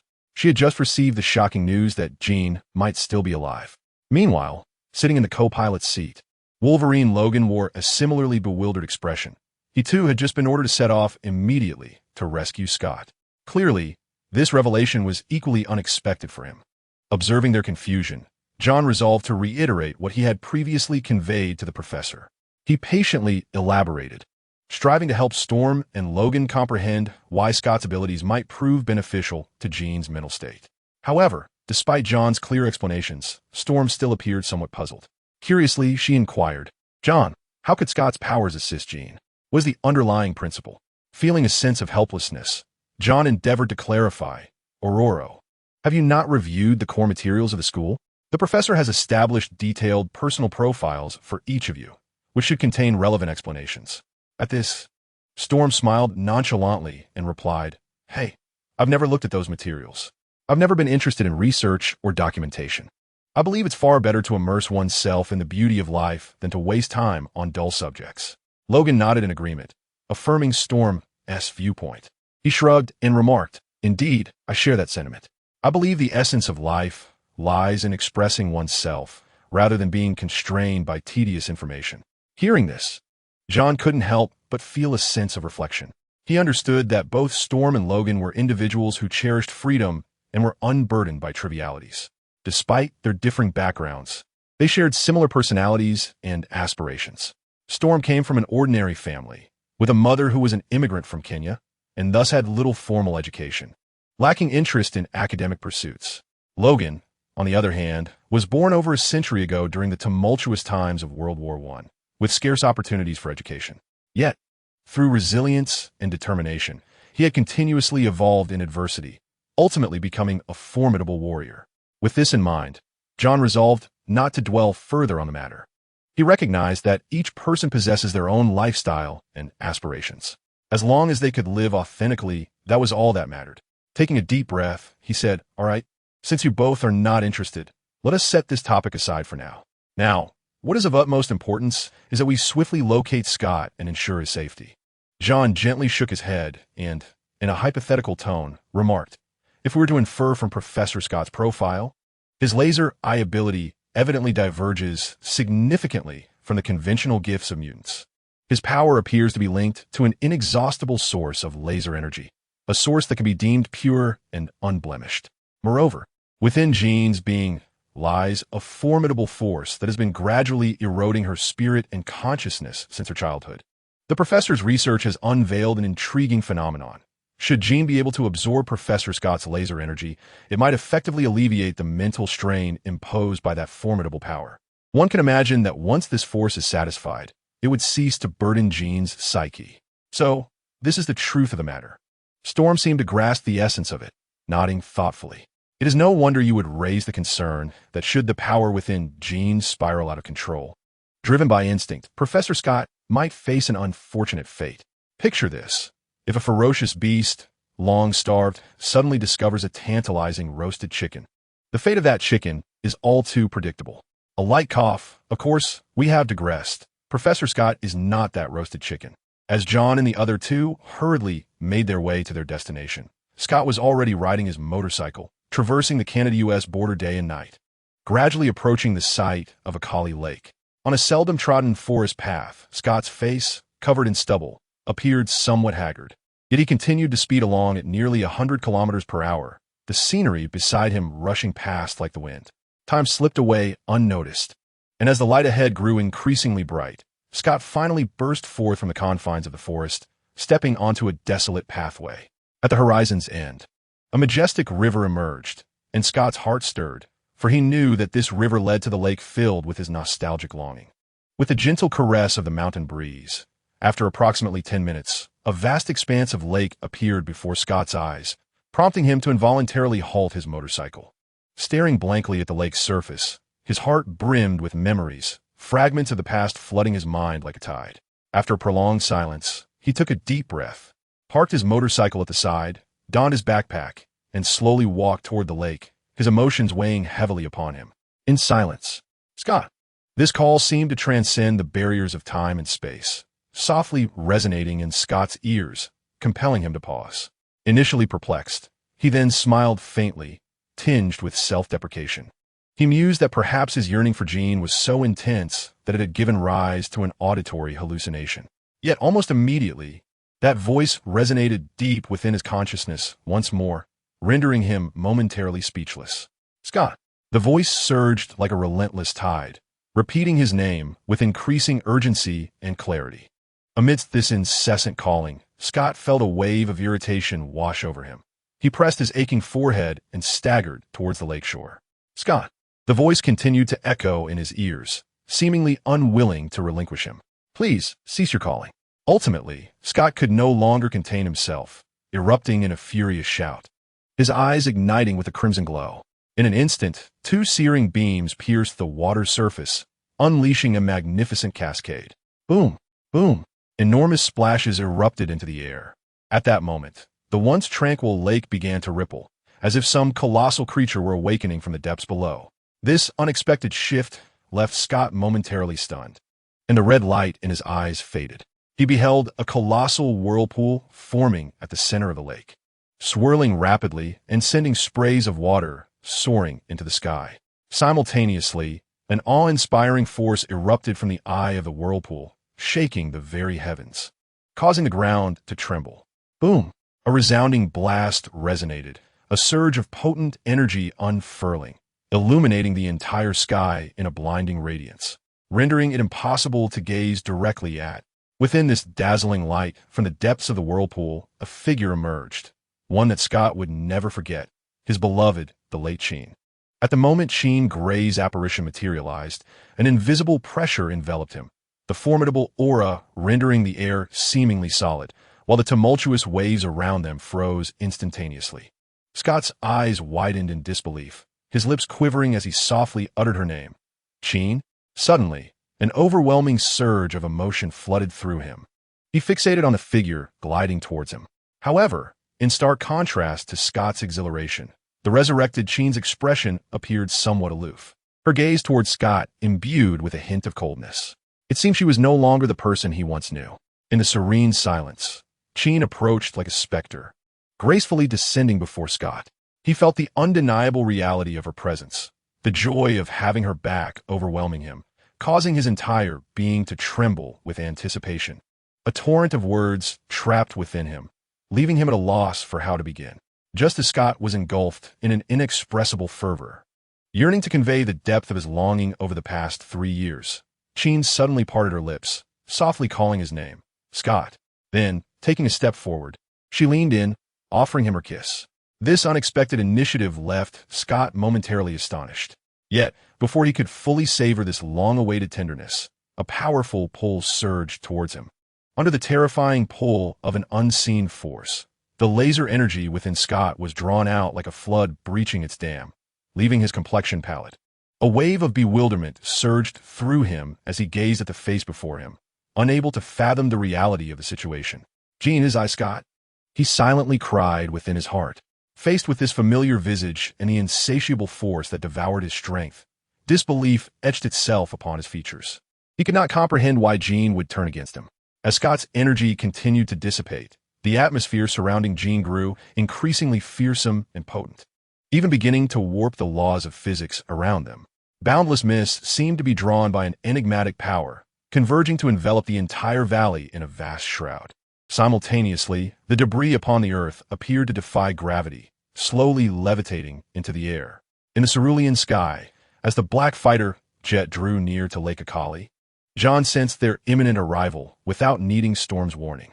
Soaring above the clouds, the three of them beheld the undulating landscape ahead, while within the valley, fierce winds raged, and countless droplets of moisture coalesced into clouds, obscuring all sight. The dense fog blanketed an expanse of nearly several dozen kilometers, visible even from their high altitude. Before reaching their destination, they felt a powerful wave of telekinetic energy emanating from below, sending shivers down their spines. John abruptly stood and strode to the cockpit, his gaze fixed on the billowing vapor ascending to the heavens, his expression grave. "It seems to have begun," he remarked. Storm, equally agitated, expressed her disbelief. "The telekinetic waves are so intense. In Jean's presence, she is truly alive." "Professor Aurora, do not get too excited. Scott is in grave danger," John urged urgently. "Quickly, open the hatch." Storm, taken aback, asked, "John, are you suggesting we jump from here? We are at an altitude of 10,000 meters. That would be tantamount to suicide." John replied earnestly, "Do not worry, Professor Aurora. I am confident. Moreover, if we wait for the aircraft to land and find a suitable spot, I fear Scott may not endure much longer." Curiously, he interjected, on a side note, "I write light novels. Does anyone read them?" The source of power. The urgency for that critically important source of energy ignited a fervent determination in John's eyes. "Very well." Storm gazed at John's resolute countenance and the overwhelming, destructive telekinetic waves ahead. Though a flicker of unease lingered in her heart, she chose to place her trust in him. Meanwhile, Logan could only watch helplessly, his remarkable recovery abilities notwithstanding. He lacked the power of flight. Should he leap from such a height, he would likely be rendered incapacitated before he could even attempt a rescue, even if one ultimately recovers through the power of self-healing. The opportune moment would have long since passed, rendering everything a mere illusion. As the aircraft gradually decelerated, the hatch thunderously swung open, allowing a violent gust of wind, accompanied by a howling sound, to surge into the cabin, the force of which nearly rendered one unable to open their eyes. At the instant the hatch was unlatched, John propelled himself forward with great force, his form resembling a streak of black lightning as he burst forth from the aircraft, plummeting towards the ground at an astonishing velocity. The wind roared past his ears, and the mountains and valleys below swiftly magnified in his sight, as if the entire world were accelerating in that singular moment. Within mere seconds, John had descended to an altitude of over 5,000 meters, his speed nearly approaching that of sound. At that pivotal moment, John abruptly thrust his arms outward, and a subtle, yet formidable force field within him erupted instantaneously, counterbalancing the magnetic forces of the earth, thereby diminishing his tremendous kinetic energy. Subsequently, he made slight adjustments to his posture, gliding towards the edge of the lake at a graceful angle. His extraordinary vision pierced through the mist, revealing the tumultuous waves of the lake, as well as two figures on the shore, locked in an embrace, passionately kissing.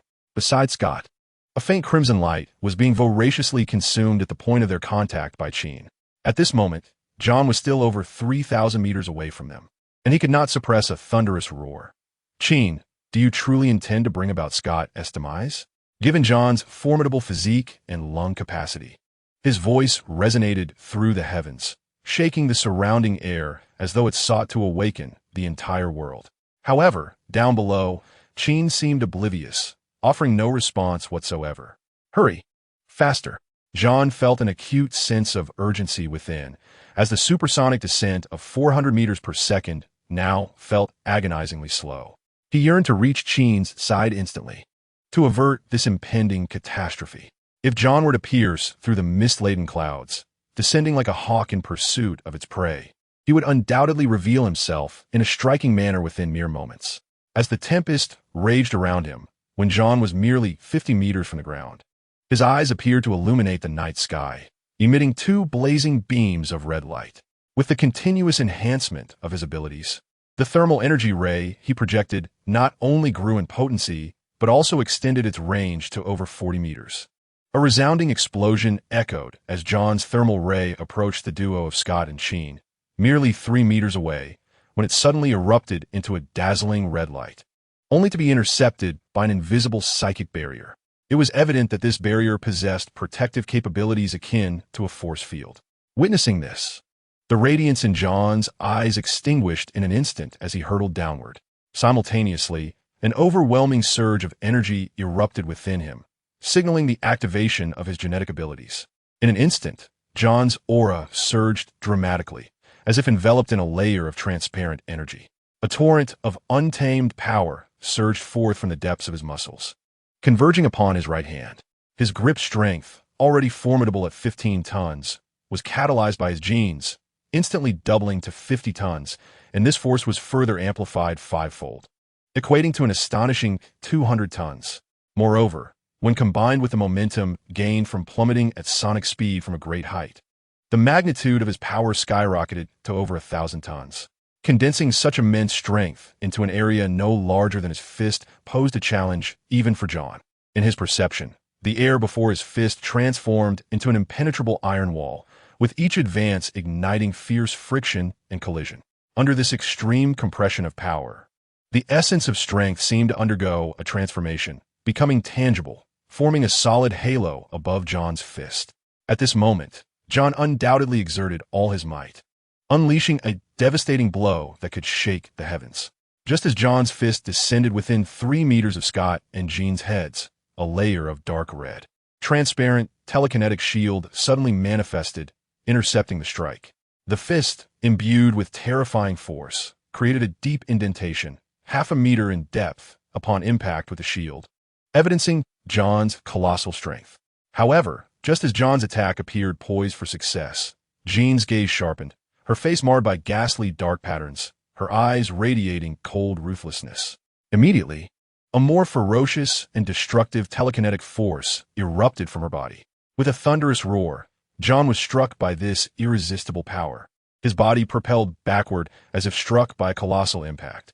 A series of resounding booms followed, with John hurtling through the air like a cannonball, covering nearly 100 meters at subsonic speed. Ultimately, he came to a halt after crashing through several large trees. Coughing echoed through the woods as John struggled to rise, appearing somewhat disheveled. Fortuitously, despite the overwhelming destructive force, his physical constitution remained robust. Though he felt a surge of energy within him, he emerged unscathed. Truly, the reputation of being the most potent mutant was well-deserved. Even without fully awakening the Phoenix Force, his power was already staggering. John's gaze remained grave as he looked into the distance, where Jean clung tightly to Scott. At this moment, he found himself unable to penetrate the telekinetic field she had erected. It seemed that Jean was in a state of unconsciousness. Her attack on Scott, not a matter of intent, but rather an instinctual craving for energy. Otherwise, she would not have lost control upon Wolverine's mention of Scott when she awoke in the base. To prevent her from further consuming Scott, it was imperative to shatter that telekinetic barrier and awaken her consciousness. Upon this analysis, John came to a halt. The strike he had just unleashed was the most potent attack he could currently muster. Leveraging the advantageous circumstances, he descended from the heavens at supersonic speed, unleashing a power far beyond his usual capacity. This indicated that unless he could significantly enhance his strength in a short span of time, he would be incapable of breaching that formidable energy barrier. Contemplating this, John summoned his attribute interface, his gaze fixating on the solitary point of origin that had remained unused. A flicker of reluctance crossing his eyes. Until now, he had been torn between utilizing this point of origin to augment his abilities immediately or reserving it for a future acceleration toward the state of a silver superhuman. However, it seemed he was left with no options. At this juncture, The sole means for John to rapidly and substantially amplify his power lay in delving deep into and fortifying the boundless potential of his genetic force. The energy torrent at the first level was sufficient to plunge him into a state of nearly uncontrollable energy release, causing his strength to surge more than fivefold, accompanied by an indestructible energy barrier that erected a protective shield around him. He mused internally, should he further refine this ability, to what inconceivable heights might its power ascend? Time was of the essence. John swiftly resolved his dilemma, whispering decisively, consume a point of origin energy, allowing my genetic abilities to transcend. As John's words softly resonated, the point of origin, shimmering with an ethereal glow, quietly dissipated into the void. Immediately thereafter, an elusive and enigmatic force materialized within him, as if awakened from the abyss of nothingness. Under the catalysis of this power, John's genetic essence erupted, ignited by a mysterious flame, undergoing an unprecedented metamorphosis. Suddenly, it was as if an invisible nuclear explosion erupted within John, an inexhaustible torrent of energy surging forth instantaneously, pure and unblemished, imbued with the might to obliterate all. Its hue transitioned from transparency to a soft, golden glow, swirling around John's form in a substantial spiral tempest, akin to a ravaging tornado sweeping through the surroundings. This formidable shockwave uprooted trees and vegetation in John's vicinity, carving out a clearing several meters wide, while even the air above was displaced by this overwhelming force, creating an eerie tranquility. Simultaneously, John's eyes and hair glimmered with a golden radiance, his entire being seemingly enveloped in a sacred light, resembling a deity descending from the celestial realm. In that moment, John emanated a disquieting aura of dominance, his presence tumultuous and unparalleled, causing even the distant Jean Goulet to involuntarily turn her gaze toward him. John nodded slightly, his eyes, illuminated by golden brilliance, scrutinizing his own hands before he lifted his head, casting a cold and profound glance toward the distance where Jean stood. With a thunderous roar, suddenly, the ground within a few meters erupted violently, and John vanished without a trace, appearing before Jean and Scott at an astonishing speed of nearly 400 meters per second. In the blink of an eye, John's right hand clenched into a fist, and with a sudden motion, he unleashed a powerful punch. In that fleeting moment, all his strength seemed to coalesce into that singular blow, transforming into a golden torrent that gathered at the tip of his fist. To the hurriedly approaching Wolverine and Storm, the scene appeared as if John was enveloped in waves of energy, holding aloft a resplendent golden orb, akin to a fallen meteor, hurtling towards Jean with tremendous force. The aftermath of drug use. In a flash, John's right fist tightened, then struck out with ferocity. At the instant the punch was unleashed, the energy surrounding him surged like a tempest, coalescing into beams of golden energy that crystallized upon his fist. For Wolverine and Storm, the sight before them resembled John encircled by swirling air currents, his fist seemingly clutching a golden sun, radiating unparalleled might as it descended upon Jean. Before contact was made, the sheer force emanating from the impending blow altered Jean's expression, her eyes igniting with a cold glint as she released an overwhelming telekinetic force. The roar of the collision echoed endlessly. At the moment John's fist met Jean's psychic field, an explosion of endless golden and crimson light erupted forth. This was followed by a cataclysmic detonation that shook the very earth. From a distance, the blinding brilliance soared skyward, forming a luminous sphere with a diameter of several dozen meters, illuminating the entire sky. Soon after, a violent shock wave surged forth, obliterating everything in its path. Wherever it traveled, the ground trembled, fissures spread, vegetation was reduced to dust, and clouds of debris soared several meters into the air, creating a scene reminiscent of the apocalypse. The sheer terror of this moment left Wolverine and Storm in shock, grappling with the reality that such destruction could stem from a human. Time seemed to stretch, and gradually, the tempest subsided, with the dust slowly dissipating. Before them lay a massive crater, plunging over 10 meters deep beside the lake. At the edge of the pit stood John, surrounded by swirling golden energy, his presence more formidable and ferocious than before, his gaze icy as he fixed it upon Jean. Around her, tangible red psychic energy swirled, exuding an aura of annihilation as she faced off against John. Beneath her, Scott lay unconscious. Unfazed by Jean's indifferent stare, John met her gaze with piercing intensity, questioning Jean. Do you truly intend to bring about Scott's demise? No sooner had John's words echoed than the psychic fluctuations surrounding Jean became chaotic, a flicker of struggle crossing her eyes. With great difficulty, Jean lowered her gaze to Scott, who lay perilously close to death, barely clinging to life, and the turmoil in her eyes intensified. Suddenly, the piano emitted a heart-wrenching scream, and within her, the torrent of psychic energy erupted once more, stirring up the tempest. Yet in that fleeting moment, that formidable force dissipated abruptly, as if punctured like a bubble. Jean's body succumbed and fell, plunging into a profound unconsciousness. This unexpected turn of events left the three witnesses momentarily stunned. Sensing that the imminent danger had passed, John exhaled deeply. With a flicker of his will, he gradually relaxed his release of power. Instantly, the golden waves of energy radiating from him ebbed away like a receding tide. Following this, a wave of profound weakness enveloped him, draining the color from his face until it resembled that of parchment. His steps faltered, nearly unable to support his own weight. At that moment, John felt as though he had endured several days of extreme fatigue. His weakness was akin to having his very essence siphoned away, leaving him devoid of even the slightest strength. Perhaps after this, he would never be the same again. Henceforth, he ought to consume less medicine. Level up. Congratulations. John, you have successfully completed the task, and the system graciously awards you 2 points of essence as a reward. At this juncture, having witnessed both Jean and Scott collapse, Storm and Wolverine arrived, exchanging bewildered glances, momentarily at a loss for words. They seemed to be outsiders to the fierce battle, left to silently observe the aftermath. Storm surveyed the chaos wrought by the conflict, the debris drifting aimlessly in the air and the gaping chasm, measuring several meters in diameter. A wave of astonishment surged within her. John, the strike you unleashed was truly earth-shattering. Though they were well aware of John's formidable prowess, they had never anticipated such cataclysmic, destructive power. That blow had even imparted a sense of impending death, as if with a direct confrontation. She would be utterly obliterated in an instant, reduced to nothingness. At that moment, a faint cough shattered the surrounding silence. John coughed weakly, a bittersweet smile gracing his face as he replied, "Professor Storm, now is not the time for us to marvel at power. If we do not promptly take them back for treatment, I fear Professor Scott might be in grave danger." "You are absolutely right.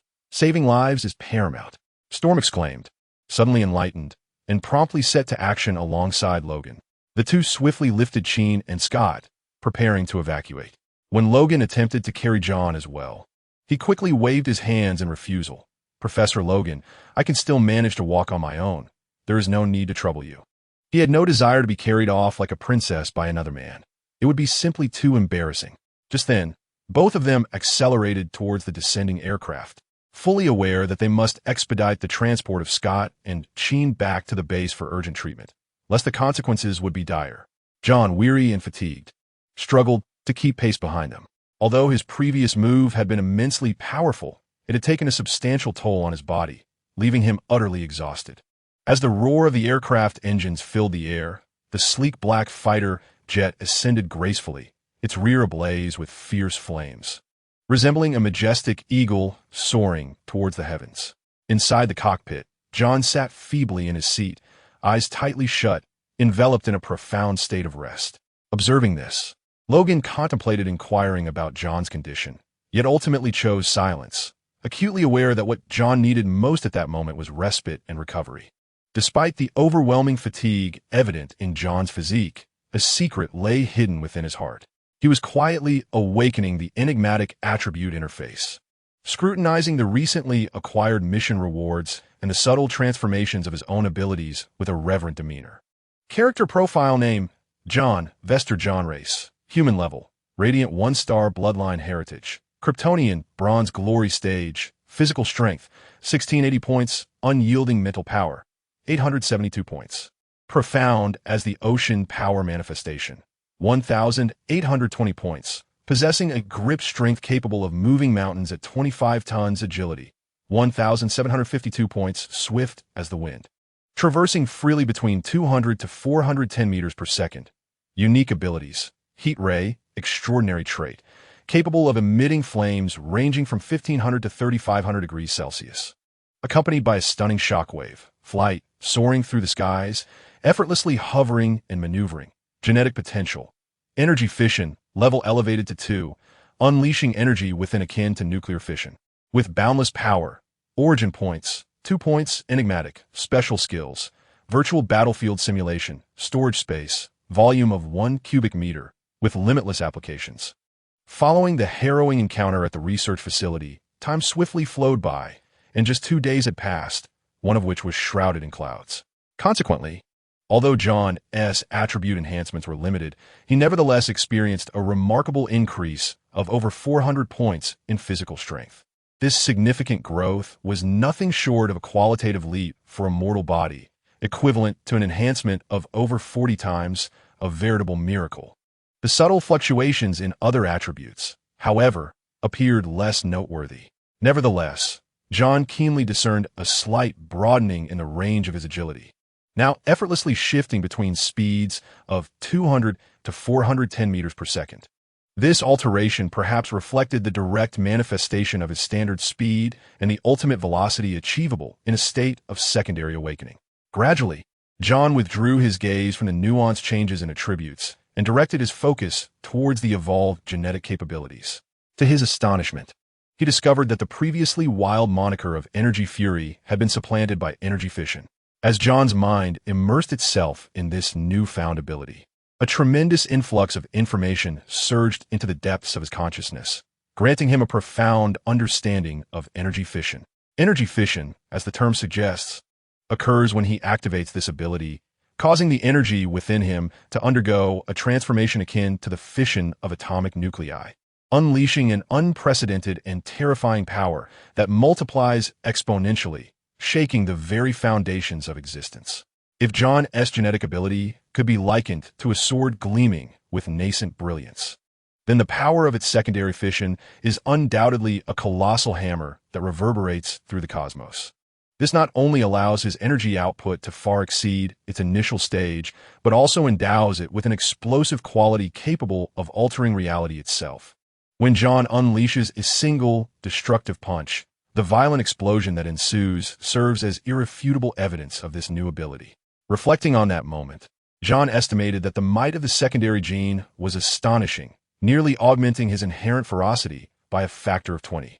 One can only imagine what it would entail to amplify it by another 20 times. It is akin to possessing the strength to lift 50 tons. After the initial surge of energy, it escalates to a terrifying level of 250 tons. And further multiplying it by 20 approaches the cataclysmic force of 10,000 tons. Yet, this is merely a superficial interpretation of strength. In its fission state, the energy within John has undergone a qualitative leap, as if his very essence has transformed from the ethereal into the tangible, exuding an aura of absolute dominance. This transformation is pivotal in enabling him to shatter the psychic shield of Qin with a single blow. In an instant, John's power surged nearly 100-fold, bestowing upon him explosive strength that is truly daunting. In his confrontation with Qin, his strength amplification reached 30 times, equating to a staggering 150 times his foundational power, combined with that alarming explosive characteristic. As this ability continued to manifest, John sensed his strength was still on an upward trajectory, potentially reaching 40 or even 50 times its original magnitude. The might of his post-evolution genetic ability is astonishing, leaving one in awe. Thus, it becomes evident how formidable the latent powers of advanced mutants can be, explaining why figures such as Magneto and Professor X command such reverence across the globe. However, the price of such power is equally immense. Merely sustaining the fission state for 3 minutes leaves John feeling as though his very essence has been siphoned away, rendering him as weak as if he had endured a grave illness. The reason lies in the stark contrast between the operational mechanisms of the secondary fission ability and that of the primary power. The ferocity of the first-level energy relies on John's stamina, drawing from the energy and nutrients stored within his cellular structure. This expenditure remains within his capacity for extended periods. Conversely, the secondary fission power represents an unprecedented trial for his body. The golden power. This force is undeniably formidable. Its strength is unparalleled, yet it comes at the cost of life itself. Although for John, whose cells can evolve indefinitely, this ability remains within his limits. Henceforth, it must be wielded with caution. Although the destroyed cells within him could regenerate through evolution and division, the excessive use of this ability would undoubtedly weaken his potential and slow the pace of his enhancement. Should this state persist for an extended period, exceeding his current limits would place him on the precipice of life and death. As for Jean, her vital signs have stabilized, and she is no longer in imminent danger. However, her consciousness remains faint, and when she might awaken remains an enigma. Scott's life energy appears exceptionally fragile. He requires treatment in a life support pod. Fortunately, he has escaped the clutches of death, which may be a silver lining amid the misfortune. In the medical area of the underground base, a pristine white room gathers the X-Men. Anna, the Dark Phoenix, Iceman, Colossus, and Shadowcat are present. Before them, the professor wears a grave expression. Behind him lie Jean and Scott, quietly resting on two mobile beds. Anna's gaze flits between the two beds, her eyes reflecting both joy at Jean's revival and confusion over Scott's plight. Professor, why did Jean? Her words falter, and the question of why she would turn against Scott remains unvoiced. The assembled X-Men share similar perplexities. After all, Jean and Scott were once a deeply devoted couple, and Scott's affection for Jean was well known. Yet, no one anticipated that after 3 years of silence, Jean's first act upon resurrection would be to threaten Scott's life. The professor sighs softly. Regarding this matter, I hope you will not blame Jean. This was not her intention, but rather a primal instinct. Instinct? Iceman and the others are filled with doubt. The professor nods slowly, recounting John's speculation and his own analysis. He explains that 3 years ago, Jean's powers reached their zenith, leaving her gravely injured and in a state of apparent death at the bottom of a lake. Due to the profound bond between her and Scott, his presence awakened Jean's instincts, compelling her to absorb his energy to restore herself. The revelation leaves the group astonished, realizing that this unfortunate incident stemmed from Jean's extreme hunger. The professor continues in a gentle tone. Fortunately, Vesta and the others arrived in time to prevent tragedy. Therefore, when Jean awakens, please refrain from mentioning this incident to avoid upsetting her. We understand, the group replies in unison, their voices imbued with unwavering resolve. Excellent, John, the professor smiles in approval, his gaze conveying trust in John. Now, let us proceed. Everyone return to your duties. John, could you assist me by taking Scott to the life support pod? Of course, Professor. John replies without hesitation. The professor gestures for the others to leave, remaining with John to provide assistance. As John carefully navigated the corridor, he pushed the hospital bed, while the professor, seated in his wheelchair, accompanied him, speaking in a calm and affectionate tone. John, according to Aurora, it seems that when you rescued Scott, a golden and mysterious force erupted within you, a force that appeared astonishingly powerful. John nodded, a glimmer of reminiscence flickering in his eyes. Indeed, Professor. When I arrived at the lakeside, I found that the formidable mental barrier inadvertently released by Jean rendered me utterly unable to approach. The situation was exceedingly urgent. Any delay could have resulted in Scott being permanently consumed by that force. As I endeavored to breach the mental barrier, pushing my limits to the utmost, my abilities transformed into that golden power. That force was immensely potent, with explosive might, ultimately succeeding in shattering Jean's mental barrier and awakening her consciousness. Upon hearing this, the professor's voice softened further. John, I am truly grateful to you. Had it not been for your intervention, Scott might have faced grave misfortune. John hastily waved his hand, humbly replying, Professor, you flatter me. If it were not for Scott bringing me to Xavier's Academy, I might still be wandering aimlessly, perpetually fearful of being captured for experimentation. Moreover, without the meticulous guidance of you and the other instructors here, I would not have grasped my abilities so swiftly. In Eastern philosophy, this could be seen as the cycle of cause and effect. Everything is predestined. Of course, John merely spoke in jest. Deep down, he understood that all of this was part of a greater mission. Nevertheless, who does not appreciate a few kind words? After all, there is no cost to such flattery. John's remarks brought great comfort to the professor, who smiled warmly. I hadn't anticipated that you'd delve into philosophical concepts such as the cycle of cause and effect, John. Well, I was particularly intrigued by the martial arts of Huaxia for a time, and I read quite a few related texts. John responded lightly, providing a seemingly reasonable explanation. Be cautious. At this critical moment, the professor suddenly interjected, his voice imbued with an undeniable seriousness as he cautioned. Wes, you must exercise extreme caution. Although your genetic abilities have undoubtedly elevated your strength following their evolution, such enhancement may not necessarily be a cause for celebration. Upon hearing this, John was momentarily taken aback, his brow furrowing slightly, clearly perplexed by the professor's words. He inquired, Professor, could you elaborate on what you mean? I'm not quite sure I understand. The professor's gaze seemed to pierce through time and space. He gently closed his eyes, as if recalling a long-buried memory, then sighed softly and began to elucidate. Generally speaking, once our mutants awaken a particular special ability, that ability tends to remain in a relatively stable state. In the years to come, through relentless effort and profound cultivation, individuals may elevate their abilities to a certain extent, potentially even deriving auxiliary skills from their primary powers. However, this phenomenon is not absolute. There are instances that defy the norm. I recall a particular mutant classified as Gamma level, whose powers were remarkably unstable. In a moment of life and death urgency, he experienced a startling evolution of his abilities. Prior to this evolution, he could exert only a feeble control over gravity within a few meters, a power that seemed nearly inconsequential, merely capable of attracting objects the size of a television. Yet, at the moment of his transformation, he astonishingly gained the ability to manipulate gravity itself, enhancing it 100-fold within a designated area, even allowing him to soar freely through the air. This transformation was undoubtedly shocking and hard to fathom.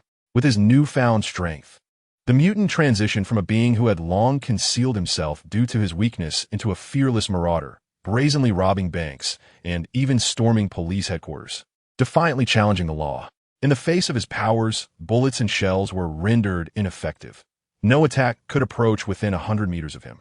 He could effortlessly upheave the earth within that range, sweeping aside all obstacles. Faced with such a threat, the United States was compelled to deploy 2 powerful military mutants in hopes of subduing him, yet these were also vanquished by his might.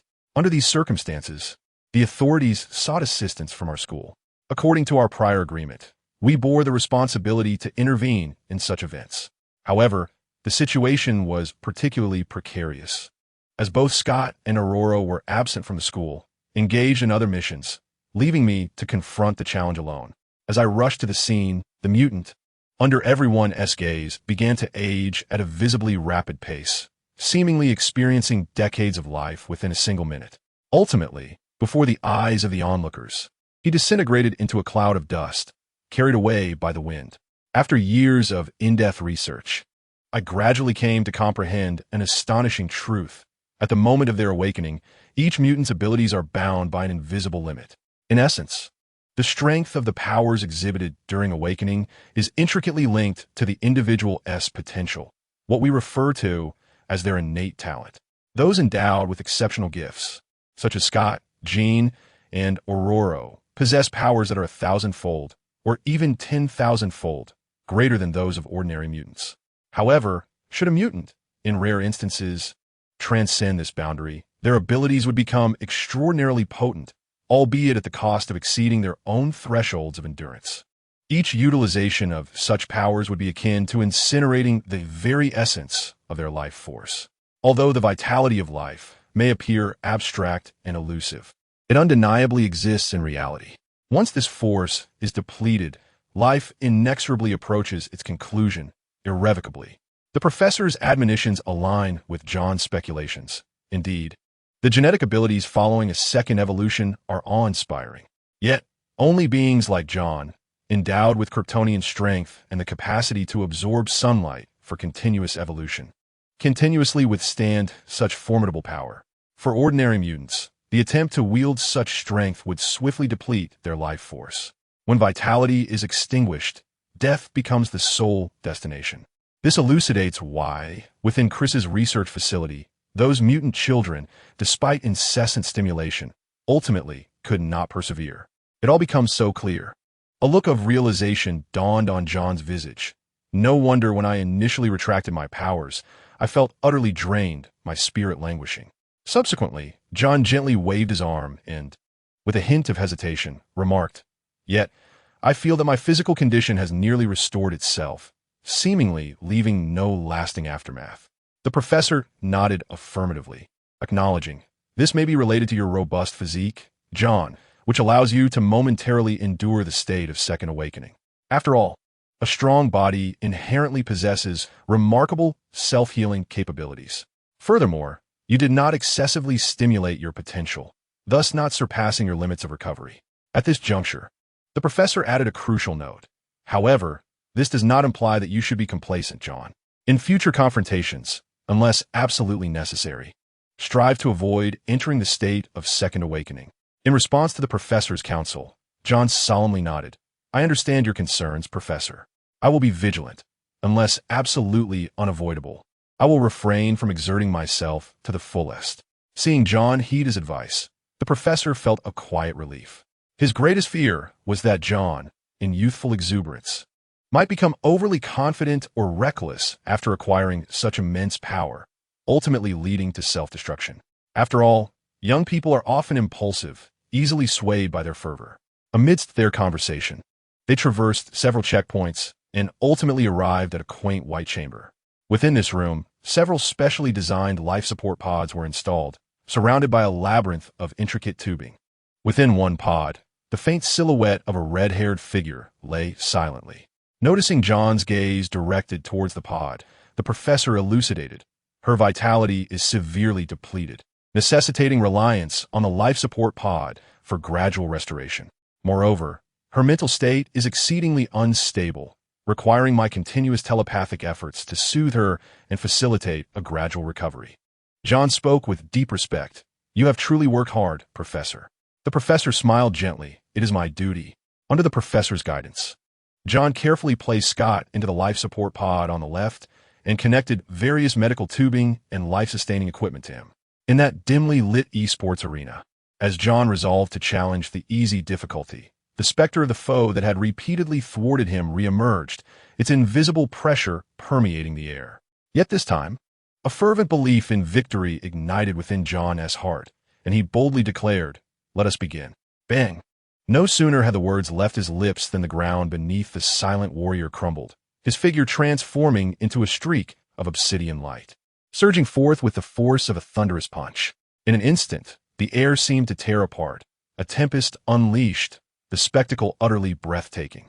As the warrior struck, John too launched his attack, advancing with unwavering determination, the strength of his muscles coiling from his feet, coursing through his entire being, ultimately converging at his fists. Unlike before, this time the power within John appeared to be enveloped in a golden radiance. At the moment their tempestuous fists collided, John's strike erupted with an unprecedented, overwhelming force. Boom! Under the might of his indomitable strength, the warrior's fist, even his entire arm, was shattered. Seizing the moment, John pressed forward, delivering a devastating blow to the chest of the middle-aged warrior, unleashing a violent force that obliterated the silent combatant in a resounding explosion. Boom! As the dazzling light faded, the adversary who had caused John countless defeats was finally vanquished by his two powerful punches. Congratulations, host, you have successfully cleared the virtual battlefield's easy mode, and thus you are awarded the essence of martial arts. The system's voice resonated in John's ear. Wait, there is a reward for me? John appeared somewhat astonished. In that instant, knowledge of the serpent fist, grappling fist, and arm-through fist surged into his consciousness. These were the three martial arts that the middle-aged warrior had mastered. After a moment of reflection, John exhaled deeply. His gaze sharpened suddenly. A resolute and profound will surged within him. Guided by this will, the strength in John's limbs and torso unified in an instant, coalescing into a formidable force, as he finally attained the supreme realm of power coursing through his entire being. Indeed, it was through the essence of these martial arts that John had consolidated his will, achieving a perfect harmony of strength throughout his body. However, at this moment, the enhancement brought by the power coursing through him was no longer so pronounced for John. Since the moment his genetic power advanced to energy fission, the previously intangible force within him has transformed into palpable strength. This power, both concentrated and pure, though not yet fully awakened to its peak state, is sufficient to leave deep craters in the ground with a single punch. This is the very secret behind his ability to vanquish the middle-aged warrior in one blow. In a moment of triumph, John felt an exhilarating surge of confidence as he effortlessly defeated an opponent who had once repeatedly bested him. Faced with the emerging choice interface, he unhesitatingly selected the difficulty mode. In a swift motion, the previously silent middle-aged man reappeared, this time splitting into two figures. Each bore the same attributes as John, but wielded gleaming long blades. Simultaneously, a sharp long knife materialized before John. It was evident that combat in the difficult mode would involve a clash of weapons. A twinge of embarrassment and helplessness washed over him as he realized his lack of proficiency with such armaments.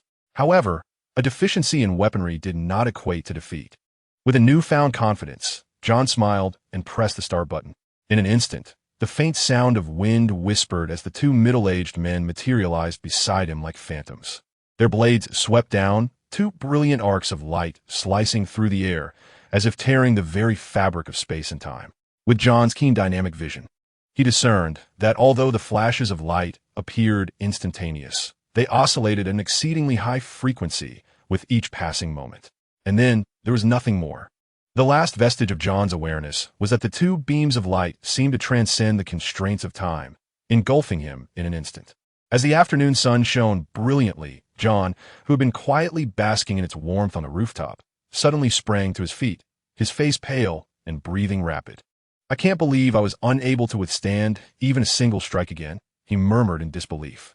Compared to just a few days prior, his strength had undergone a remarkable transformation, evidenced by his triumph over the middle-aged man.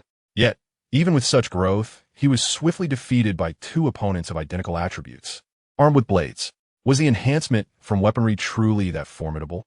As confusion enveloped him, he heard Clarice's concerned voice from not far behind. "John, are you plagued by nightmares again?" At the entrance of the rooftop, a dark-haired girl sat curled up in the shadows, a comic book in her hands. She lifted her head gently, curiosity sparkling in her beautiful eyes.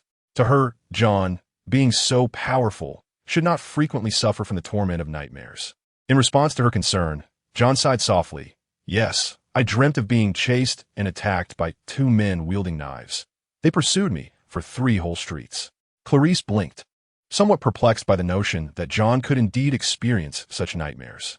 Yet at that moment, John cleared his throat and resolutely declared, "No, I cannot simply concede defeat. I must return and show them what I am capable of." No sooner had he spoken than he reclined back in his chair, closed his eyes, and immersed himself once more in the fierce battles of the virtual battlefield. On a sun-drenched afternoon, John found himself halted by 5 consecutive defeats on the virtual field, plunging him into profound contemplation. Clearly, the prowess of the two knife-wielders was formidable, presenting him with unprecedented challenges. Lying on the rooftop, he gazed through the clouds, admiring the expansive azure sky. Although his complexion was somewhat pale, his eyes betrayed no hint of defeat. Instead, they radiated a depth of thoughtfulness and insight. He began to reflect meticulously on the previous 5 encounters, recalling how he initially succumbed in an instant, evolving to a point where he could engage his opponents in prolonged combat, even managing to disarm one middle-aged man. His progress was nothing short of remarkable. He keenly noted that the blades wielded by his adversaries were no ordinary weapons. Their techniques were exceptional. With his astonishing speed, sharp reflexes, and indomitable physique, ordinary swords posed no threat to him, let alone the ability to pierce his fists, which bore the essence of golden power. After considerable reflection, John murmured softly, "It seems their blades are vibrating at high speeds, layering upon one another, ultimately unleashing tremendous destructive force." Yet, even with this newfound understanding, he recognized that he had yet to master this unique technique. Nevertheless, it was not without hope, should he find the opportunity to defeat one of the middle-aged men. He might glean the essence of his swordplay. However, within this virtual battlefield, his genetic abilities were significantly constrained, making it exceedingly arduous to vanquish even a single foe. Just as John was lost in thought, a vivid flash of red suddenly caught his eye, interrupting his reverie. The sun had already begun its descent, time having slipped away unnoticed. gazing at the sun as it gracefully sank beneath the horizon, painting the sky in a splendid palette of orange and red. John found himself momentarily entranced. Upon regaining his composure, he sensed a notable surge of power within him, and a satisfied smile crept onto his face. He rose to his feet, directing his gaze toward the girl who had accompanied him throughout the afternoon. "Clarice, it is time for us to return," he stated. "All right," the girl with dark hair replied softly, her voice imbued with tenderness and acquiescence. Today, Clarice seemed somewhat burdened by her thoughts. As she walked ahead of John, she quietly inquired, "John, may I share that Dragon Ball manga with others?" Noticing the caution in her tone, John chuckled and replied in a light-hearted manner, "Since I have gifted you the manga, it is yours to do with as you please." Healing potion. Clarice nodded in understanding. "Really? Is there anyone else who enjoys Dragon Ball?" John pondered, reflecting on the popularity of this beloved manga. It is indeed normal for such a work to capture the hearts of many. Considering its remarkable sales in Japan upon its initial release as an anime, and its commendable performance in the United States, the narratives within are quite invigorating and wholesome, likely appealing to a vast audience. Regrettably, the esteemed Akira Toriyama has passed away. A moment of silence is warranted, as his creations accompanied John through the cherished days of his childhood. This also serves as a tribute to the anti-war hero, deserving of our respect. A girl with dark hair responded, "Indeed, my roommate Kara was engrossed in the manga yesterday, fascinated by its novel concepts. She kept asking me questions about it for ages, and I found myself at a loss for answers since I haven't finished reading it myself. I've been wanting to borrow it today, but I hesitate to lend it to them, as it is a special edition illustrated by John for me." She added, "I apologize if that sounds selfish, but if they wish to read it, they could always make copies." John gently patted her head and said, "Then let them make copies. This way, you can also forge friendships." Observing the thoughtful girl, John felt a weight upon his heart. When Sheen returned, it signified that the third battle of the X-Men was about to commence. He was uncertain how much longer the mutants at school could maintain their spirits. John wished for a delay in the conflict, yearning for more time to grow stronger. How ideal it would be if he were transported into this world as a college student or an adult, for then he would be spared from acquiring knowledge that held little relevance to him, having never aspired to become a scientist. In a moment of tedium, John retrieved his mobile phone, casually browsing through it, only to soon set it aside with a sense of disinterest. It was merely 2006, and smartphones had yet to emerge. The prevalent devices were limited to basic functionality, ringtone playback and rudimentary photography, with internet connectivity proving quite cumbersome. The advent of smartphones and their transformative applications would not arrive until a renowned brand unveiled its touchscreen model in 2007, ushering in a new era. Accustomed to the mobile information society of the future, John found his existence devoid of the ability to watch videos, chat, or play games, rendering his experience exceedingly dull. Well, that concludes today's lesson. Just as John began to feel drowsy, the teacher at the podium announced the end of class, and the room erupted into a cacophony of noise. Unlike the usual post-class exodus for recreation, some mutant students retrieved a comic book from their desks, while others eagerly gathered to engage in spirited discussions about a particular topic. Furthermore, several enthusiastic middle school students approached John, expressing their admiration with palpable excitement. "John Vest, your artistic talent is truly remarkable. You have created such captivating comic works. John, we are all eagerly awaiting the release of the 6th volume of the Dragon Ball series. John, why did that minion of Master Roshi transform into a cow? Could he also be one of us mutants? John, if we gather all 7 legendary Dragon Balls, can we truly summon that mysterious dragon?" A barrage of questions bombarded John, leaving him somewhat dizzy. However, faced with the exuberant enthusiasm of these middle school girls, John felt it imperative to respond with kindness. Offering a gentle smile as he patiently replied, "At present, I do not possess a clear vision for the subsequent storyline. Once inspiration strikes, I shall continue to write. According to my established narrative, indeed, once the Dragon Balls are collected, the dragon can be summoned. So, does the summoned dragon truly have the power to grant any wish? Indeed, it possesses the capability to fulfill any desire." John answered their myriad inquiries until the satisfied young mutants departed, joining their classmates in discussions about comics. He exhaled deeply, casting a resigned glance at the dark-haired girl with wide eyes, feigning innocence, and felt a mix of amusement and exasperation. Had he foreseen such an outcome, he would not have so readily agreed to provide copies of the comic to her classmates that day. For these mutants unable to venture freely outside, their recreational activities were quite limited, typically confined to playing basketball or watching animated shows to pass the time. Thus, the first 5 volumes of John's Dragon Ball comic held immense allure for them. Initially, he had merely complied with Clarice's request to copy 3 volumes for her dormitory companions. But unexpectedly, the comic spread like wildfire, multiplying exponentially. In just 3 days, every elementary and middle school student in the entire school possessed a copy of the Dragon Ball comic. Now, John had gained considerable notoriety on campus. His fame did not stem from being a member of the police force or from rescuing Scott, but rather from being the author of Dragon Ball. Hey, Vest. Hello, Vest. Are you heading to the cafeteria for a meal?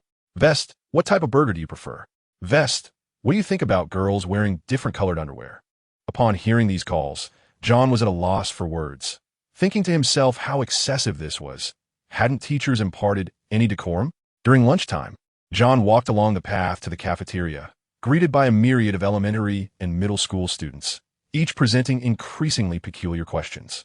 He gently massaged his somewhat stiff cheeks and, with a hint of exasperation, remarked to the black-haired girl beside him, who was stifling laughter, "Cease your mirth, should you continue.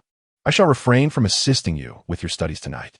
Clarice, upon hearing this, playfully stuck out her tongue, exuding an endearing charm. Thanks to the influence of comics, her rapport with her dormitory peers had blossomed, and her personality seemed to have become more vivacious and cheerful. Meanwhile, on the other side of the globe, a world-renowned pharmaceutical company was fervently preparing for a press conference that promised to astonish the world. Esteemed guests, ladies and gentlemen, thank you for taking the time to attend this momentous occasion. I, Worthington Caddis, am truly honored to stand before you today. Recently, within the premier laboratory of our company, we have achieved a historic scientific breakthrough, a miraculous serum capable of completely curing mutants. What? A serum to cure mutants? Exclaimed a perceptive journalist, his voice laden with disbelief. Indeed, it is a cure. The silver-haired middle-aged man on stage nodded confidently, his eyes gleaming with conviction. For too long, I have believed that so-called mutants are not natural anomalies, but a peculiar affliction. Thus, I have devoted years to researching treatments in this field. At last, our efforts have borne fruit. Our company has made groundbreaking progress, successfully developing a serum that can permanently suppress mutant genes, restoring mutants to ordinary individuals. As his words resonated, the crowd below erupted in a frenzy, excitement, and shock rippling through them like a tidal wave. This news took flight, spreading with astonishing speed across the globe, igniting an unprecedented commotion. A surge of hostility erupted. In the afternoon, instead of entering the classroom, John sought a tranquil spot to bask in the warmth of the sun, allowing it to nourish his spirit. Perched atop a towering tree, its canopy lush and expansive, John felt as though he had transcended the confines of gravity. Lying gracefully among the branches, swaying gently with the caress of the breeze. Just as he believed the day would unfold peacefully, the weather around him shifted dramatically. Dark clouds swirling ominously, and a fierce wind howled by. Suddenly, a figure clad in a black battle suit, the Storm Woman, appeared like a bolt of lightning. John opened his eyes and, with a hint of playful resignation, remarked, "Professor Aurora, your entrances are always so remarkably striking and formidable." Storm, with a subtle smile, responded, her eyes twinkling with approval. "John West, you too leave a lasting impression. Might you disclose the enchanting manner in which you lie aloft the treetops without succumbing to the pull of the earth?" As she spoke, her curiosity led her gaze to the branches and leaves beneath John. Amidst the verdant foliage, she discerned no indication of any extraordinary prowess, which stirred a sense of wonder within her. John gradually propped himself up, his tone relaxed and self-assured. It is not a complex feat. One merely needs to render their body as light as a feather. Thus, she comprehended that this was the secret behind his ability to leap from heights of thousands of meters and land unscathed. The tempestuous woman, Aurora, nodded in realization. You cannot influence the surrounding matter, yet can make yourself as light as a feather. Could this ability be a derivative effect of physical enhancement? In contemplation, Aurora shifted the conversation towards the urgent summons. The professor has instructed me to inform everyone to proceed to the meticulously transformed training base for a simulated combat exercise. Simulated combat exercise. John's brow lifted slightly, revealing his curiosity. Indeed, the core objective of this training is to enhance the collaborative combat capabilities of our squad. For each of us possesses unique abilities. As the saying goes, to take a fee is to assist in averting disaster. Although John considered his combat experience to be quite extensive, he followed Aurora to the clandestine underground training facility. Once again, they found themselves in the expansive training arena. Yet this time, the setting morphed into a nocturnal streetscape, imbued with an atmosphere of mystery and tension. The structures around John felt remarkably authentic. He reached out to touch the wall of a nearby shop, and in his grasp, the hard concrete crumbled like soft tofu, delivering an extraordinarily genuine tactile sensation. John could not help but exclaim, "The realism of this simulation is astounding."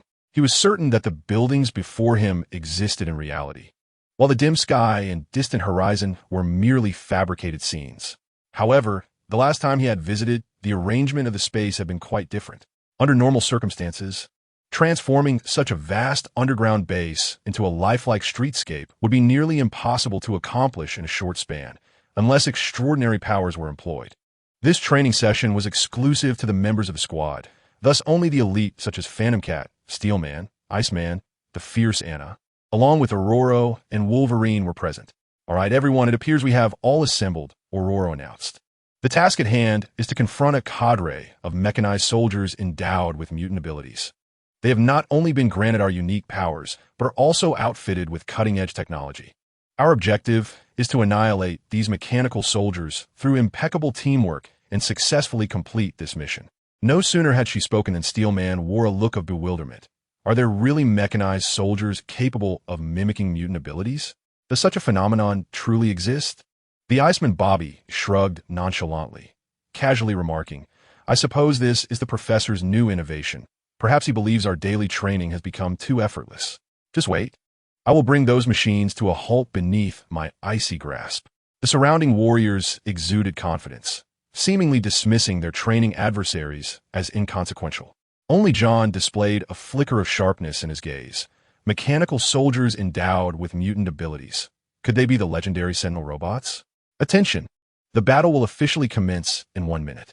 Please prepare accordingly," Storm announced, prompting the warriors to spread out across the street, adopting a formation that allowed for mutual support while minimizing vulnerability.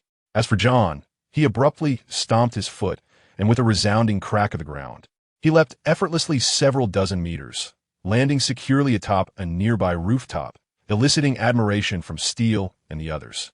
This training chamber's height has also been adjusted, John mused inwardly, his instincts informing him that there were still several meters to the wall above him. At that moment, a thunderous roar echoed from the distance, followed by a volley of rockets, trailing flames as they hurtled towards them. Instantly, tension gripped the group. "Be cautious. Seek shelter," Storm urged urgently. This was their first encounter with such an opening assault, and its intensity compelled them to heighten their vigilance. Yet, not all chose to evade the incoming rockets. For instance, Iceman Bobby stood resolutely in the street's center, facing two speeding rockets head-on, unhesitatingly extending his hands. With a piercing whistle, a surge of bone-chilling blue frost erupted from his palms, shooting forth like powerful water guns, instantly engulfing the descending rockets. Under the freezing effect of the frost, the rockets, which were meant to wreak havoc, were immobilized and subsequently plummeted to the ground, shattering into countless pieces. Simultaneously, Phantom Cat chose to advance rather than retreat. She entered a state of intangibility, allowing the rockets to pass through her form, triggering explosions a few meters away on the ground. Flames and smoke roiled behind her, yet she remained unscathed. This scene was undeniably spectacular, and she mastered her aura impeccably. Of course, while some remained calm and collected, others hastily sought cover. For instance, the sorceress Anna dashed into a nearby building to shield herself from the blast. Steel and Storm also opted to evade the oncoming onslaught. Meanwhile, John, positioned on the rooftop, had an elevated vantage point, thus facing the most concentrated barrage of 3 rockets. Just as these 3 rockets entered a 30-meter radius around him, a crimson light flickered in his eyes, and 2 searing beams erupted forth. Boom, boom, boom. Under the searing rays of heat reaching temperatures of up to 5,000 degrees Celsius, 3 rocket shells detonated successively in midair, illuminating a breathtaking spectacle. Amidst the fiery glow, 3 towering humanoid robots, adorned in purple, gradually materialized, exuding an ominous aura of lethal intent. The triumph of the Iceman revealed that the professor had long been aware of the Sentinels' existence. As the silhouettes of the 3 initial Sentinels emerged in the sky, John comprehended the true purpose of the training. Clearly, the professor had discerned the clandestine machinations of the U.S. government's Sentinel Program. Renowned as the most formidable telepath, he could effortlessly unveil the thoughts of any ordinary individual. Nevertheless, the current Sentinel technology remains unrefined, its power not yet at its zenith. Perhaps the professor, wishing to avoid a complete confrontation with humanity, refrained from taking action to impede their advance. Alternatively, he might have recognized the futility of such obstruction. Even if he were to succeed in thwarting the Sentinel initiative, it was inevitable that future plans would arise. The root of these plans lies in the ruling power's profound apprehension and fear of the extraordinary abilities possessed by mutants. However, the inability to halt these initiatives does not signify that they must remain passive. Therefore, leveraging the existing data on Sentinels, the professor orchestrated this targeted counter-training. The aim was to ensure that the battle police would not find themselves unprepared and vulnerable when confronted with the sudden emergence of Sentinels. Yet, neither the professor nor humanity anticipated that these Sentinels would evolve into a state of almost flawless terror in the future. In the years to come, these Sentinels would nearly eradicate mutants and ruthlessly eliminate the vast majority of humans carrying the genes, plunging the world into a desolate, apocalyptic silence. Of course, the term invincible pertains to ordinary mutants. In one-on-one confrontations, even in the future, there will remain a few mutants capable of dismantling a Sentinel through coordinated efforts. The crux of the issue, however, lies in the sheer, overwhelming number of Sentinels. Furthermore, the synergy among Sentinels surpasses the capacity for ability, sharing, and information visibility among mutants. Once one Sentinel is painstakingly destroyed, a tide of additional Sentinels emerges in its place. In such an overwhelming scenario, there appears to be no viable solution, unless one possesses the absolute power to annihilate all Sentinels in a single stroke. Amidst John's astonishment, the 3 Sentinels in the sky suddenly fragmented into 9 figures. 2 of these figures swiftly dove towards Wolverine and the other battle police on the ground, while the remaining 1 hurtled directly toward John. Before John stood a Sentinel, equipped with modern weaponry, from whose shoulder abruptly extended a mechanized arm bearing a cannon. The 20mm barrel took aim at him, igniting the air with a flash of fire. The sound of gunfire erupted like thunder. A barrage of bullets unleashed an astonishing velocity, creating a fiery corridor that tore through everything in its path. In that fleeting moment when the cannon fired, John's form seemed to evaporate, vanishing from sight. Almost immediately, the bullets, capable of penetrating 40mm steel plates, rained down upon the rooftop, striking the hard concrete surface with such ferocity that it left deep craters, each as large as a basin, leaving onlookers in disbelief. The destructive power of such weaponry, if unleashed upon mere mortals, would instantaneously rend them into countless fragments. Even John, in his current state, dared not confront such an assault head-on. Instead, he opted to evade its lethal arc, darting and leaping between buildings with astonishing speed. Meanwhile, the 2 Sentinels below also unleashed their cannons, their relentless fire compelling Wolverine and his companions to seek cover, leaving them with no opportunity for direct confrontation. As the cannon's suppressive fire commenced, the Sentinels launched a barrage of grenades that exploded relentlessly against the surrounding structures and streets, plunging Icemen and others into a dire predicament. However, this intense firepower was not destined to last. Merely 1 minute later, the 2,000 rounds of ammunition carried by the Sentinel were expended, and the hail of fire ceased. At that very moment, as the suppressive fire vanished, the wall of a nearby building suddenly collapsed beside the now-landed Sentinel robot. The steel titan, embodying fury, surged forth with unparalleled might. With a thunderous crash, his fist struck the Sentinel's chest, creating a profound dent in the armor with a single blow. Simultaneously, as the Sentinel's attention was drawn to the steel titan's assault, Storm emerged from a distance. Her entire being enveloped in a fierce whirlwind, rising gracefully into the air. With a wave of her hands, she directed her focus toward the Sentinel. Thunderous cracks echoed as bolts of lightning descended from the heavens, striking the Sentinel with ferocious intensity, illuminating the scene with brilliant flashes and sparks. Witnessing this spectacle, both the grounded steel titan and the distant Storm could not suppress victorious smiles. After all, metal is an excellent conductor of electricity. Once the internal circuitry of the robot was dismantled, these seemingly invincible machines would instantaneously lose their threat. Yet, just as the Sentinel was bombarded by the onslaught of lightning, its exterior underwent a remarkable transformation, visibly shifting to a silver-black sheen reminiscent of the Steel Titan.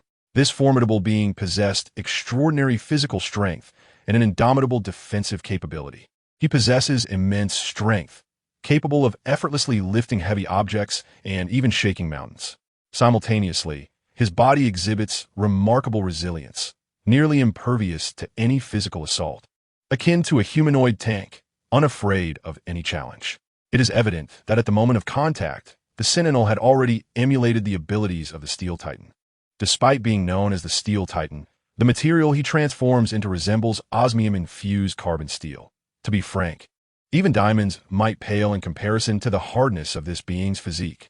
Its strength ranks just below that of adamantium and vibranium, coupled with exceptionally high insulation properties.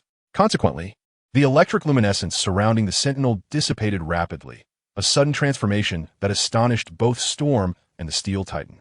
The Steel Titan was forcefully struck by the colossal robot, crashing heavily against a building several dozen meters away.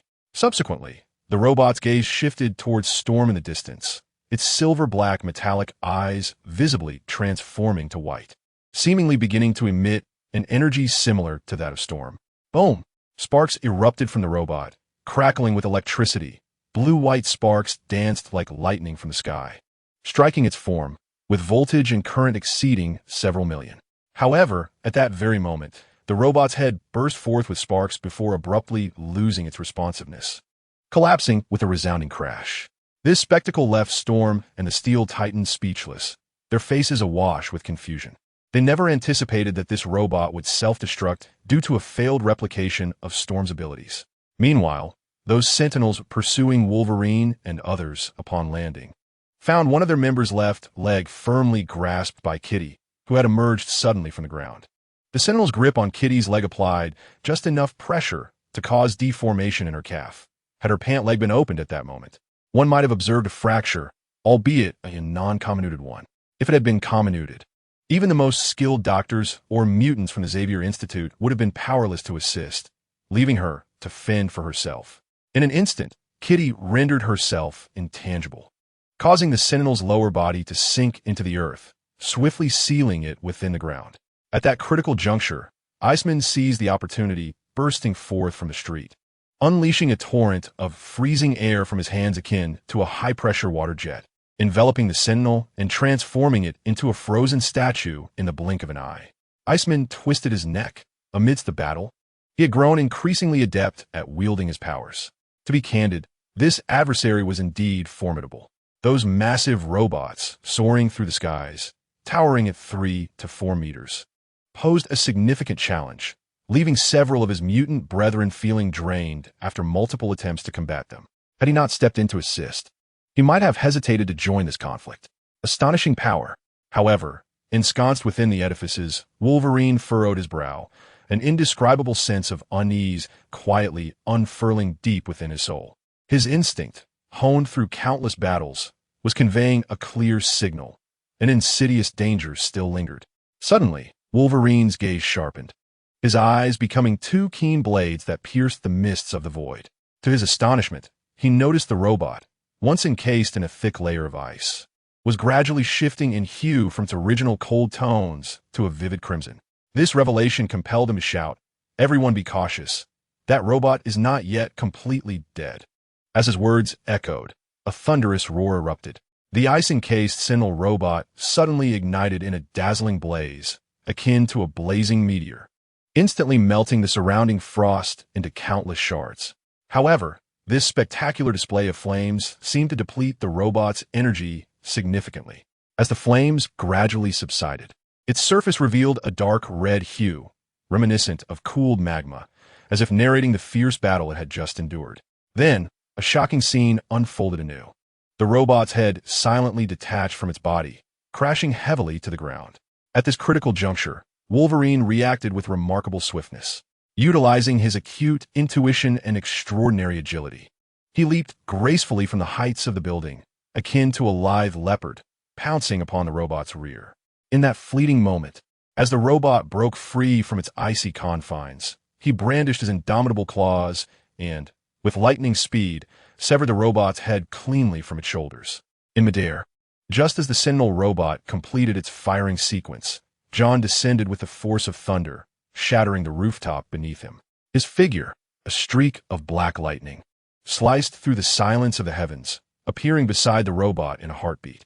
As the clumsy Sentinel turned, attempting to respond, John's fist, aglow with golden radiance, surged forth with unparalleled velocity. This blow, imbued with raw and commanding power, seemed capable of rending the very fabric of reality and stirring the hearts of all who beheld it. With a deafening crash, the robot's left arm shattered under the might of John's unparalleled strike. Subsequently, its enormous frame plummeted to the ground with tremendous force. The earth fractured violently upon impact, unleashing a powerful shockwave that surged forth, propelled by a tempestuous gale, reaching out over a dozen meters. In the moment the robot crashed heavily to the ground, John offered it no respite. He followed swiftly, descending from the sky with an almost brutal demeanor, delivering a crushing stomp upon the robot's right arm. Boom! Another earth-shattering roar resounded. Beneath this overwhelming and irresistible force, even the Sentinel robot's remarkably sturdy metallic arm was ruthlessly shattered under John's foot. It is worth noting that John has now mastered the art of power control to an extraordinary degree. Despite his foot crushing the Sentinel's arm, his shoe remained completely unscathed, a testament to his unparalleled skill in wielding strength. In the midst of the astonished gazes from onlookers, John's figure vanished once more, leaving behind a fleeting illusion that appeared beneath the Sentinel robot with a speed almost imperceptible to the naked eye. With hands as fierce as a hawk's talons, he seized the robot's immense left leg, his arms erupting with astonishing force. In the presence of John, the Sentinel robot seemed remarkably feeble, akin to mere gravel easily obliterated. Shortly after John utterly defeated the Sentinel, the fierce battle on the other side abruptly ceased, as if time itself had crystallized in that moment. Surrounding them lay the ruins of collapsed buildings, shattered ground, and the fierce flames that silently narrated the thrilling conflict that had just transpired. The crowd gathered, faces aglow with indescribable joy and excitement. Storm Girl exuberantly waved her arms, exclaiming, although this battle training was brief, everyone's performance was simply outstanding. Our coordination was seamless, like flowing water, effortlessly vanquishing those foes one by one. Before the remnants of the robot decapitated by Wolverine, Iceman stared wide-eyed, marveling, this kind of robot is truly formidable. Equipped with modern high-tech weaponry and capable of mimicking mutant abilities, it's simply awe-inspiring. Yet, he sighed in relief, continuing, fortunately, these are merely training props imagined by the professor and not real enemies. Phantom Cat and the formidable Anna echoed his sentiments. Indeed, if humanity had truly developed such robots, it would spell an unavoidable disaster for us mutants. Meanwhile, John stood quietly to the side, his gaze profound and glimmering. He said little, yet his understated presence was impossible to overlook. As the training finally concluded, the group exited the training room with exhilarated hearts. In the bright corridor, Katie hurried to John's side, excitedly patting his shoulder and exclaiming, "John, your prowess is simply astonishing. You effortlessly dealt with such a powerful robot all on your own. It's truly remarkable." John offered a modest smile, replying humbly, "Everyone was impressive. I merely contributed my part." However, Anna shook her head repeatedly, exclaiming, "John, there's no need for such humility. We all bear witness to your incredible strength. Instead, I found myself feeling almost insignificant in this battle, which filled me with a profound sense of shame." At that moment, Anna's countenance appeared somewhat dim, as if shrouded by a veil of gloom. Her unique ability lies in her capacity to temporarily replicate the superpowers of other mutants through physical contact. However, the use of this ability comes with tremendous risks. Each replication inflicts deep harm upon the original wielder, potentially endangering their very lives. Over the years, Anna has steadily endeavored to master this power, learning to mitigate the harm inflicted, thereby preventing it from threatening others' lives. Yet, she often grapples with the inability to unleash her full potential in combat, leaving her heart heavy with a sense of helplessness and guilt. Anna, please do not be too hard on yourself. Katie perceptively recognized the shift in Anna's emotions and approached her with gentle reassurance. The professor once said that every ability holds its own significance and value. The key lies in how we choose to wield it. Although your power carries risks, it also possesses an irreplaceable uniqueness. Listening to Katie's comforting words, Anna managed to muster a faint smile, striving to dispel the shadows within her heart. Meanwhile, at the forefront of the group, Wolverine and Storm engaged in a hushed conversation. Wolverine appeared burdened by a weighty demeanor, expressing his confusion and discontent. I truly fail to comprehend the purpose of this training. Is it to impress upon us that war could erupt at any moment, keeping us children perpetually in a heightened state of combat readiness? Storm furrowed her brow slightly, attempting to clarify. Logan, this is merely a simple training exercise. There is no need for excessive tension. No, I do not believe it is just an ordinary training session, Logan replied, his voice tinged with firmness. From my understanding of Charles, he never engages in actions devoid of meaning. There must be a deeper rationale behind this training. Is that so? Yet, I believe maintaining a certain level of alertness is not inherently negative, Storm responded calmly. Let's not forget, Logan, that just last week we dismantled Chris's laboratory. Our situation is not as secure as we might imagine. New dangers and challenges could arise at any moment. Do you all yearn so desperately for battle? Logan's tone revealed a trace of displeasure and aversion. Having endured countless battles and lost many dear to him, he harbored a deep-seated disdain for war and conflict, hoping that this school for mutants would not be steeped in the atmosphere of warfare. In response to Logan's grievances, Storm's gaze turned somewhat frosty as she spoke in a measured tone. I, too, long for peace, yet many seem unwilling to grant us such an opportunity. Logan glanced at her with a hint of irritation, retorting, but when you are fully armed, like a porcupine, others may hesitate to approach you for fear of being pricked. The two individuals were unable to reach a consensus, ultimately concluding their dialogue in an atmosphere of discontent. In truth, Logan did not oppose the professor's philosophy. Rather, he was discontented with some of the professor's recent radical actions. He feared that these measures would once again embroil the school in turmoil. As a battle-hardened mutant, Wolverine, despite his seemingly cold exterior and a history steeped in bloodshed, harbors within him a rare and admirable kindness. Big brother. As John emerged from the underground base and stepped into the academic building, a golden-haired little girl suddenly dashed out from a corner, tightly clutching his pant leg. This unexpected gesture momentarily startled John. The girl, approximately 7 years old, with golden hair and striking blue eyes, was undeniably adorable, albeit with a slightly pale complexion. At that moment, she clung to John's thigh as if she had found a sanctuary. Subsequently, the professor, seated in a wheelchair, slowly approached, introducing gently, John, this is Vicky. I believe you remember her. Katie, standing behind, initially paused in surprise, then exclaimed joyfully, it's little Vicky. Has she recovered so soon? The professor nodded with a smile. Vicky's injuries were relatively minor, hence her swift recovery. Hello, big sister, the little girl greeted Katie sweetly. Thank you, Uncle with the beard, for saving me. She turned to express her gratitude to Logan. And to the sister with white hair, you are all amazing.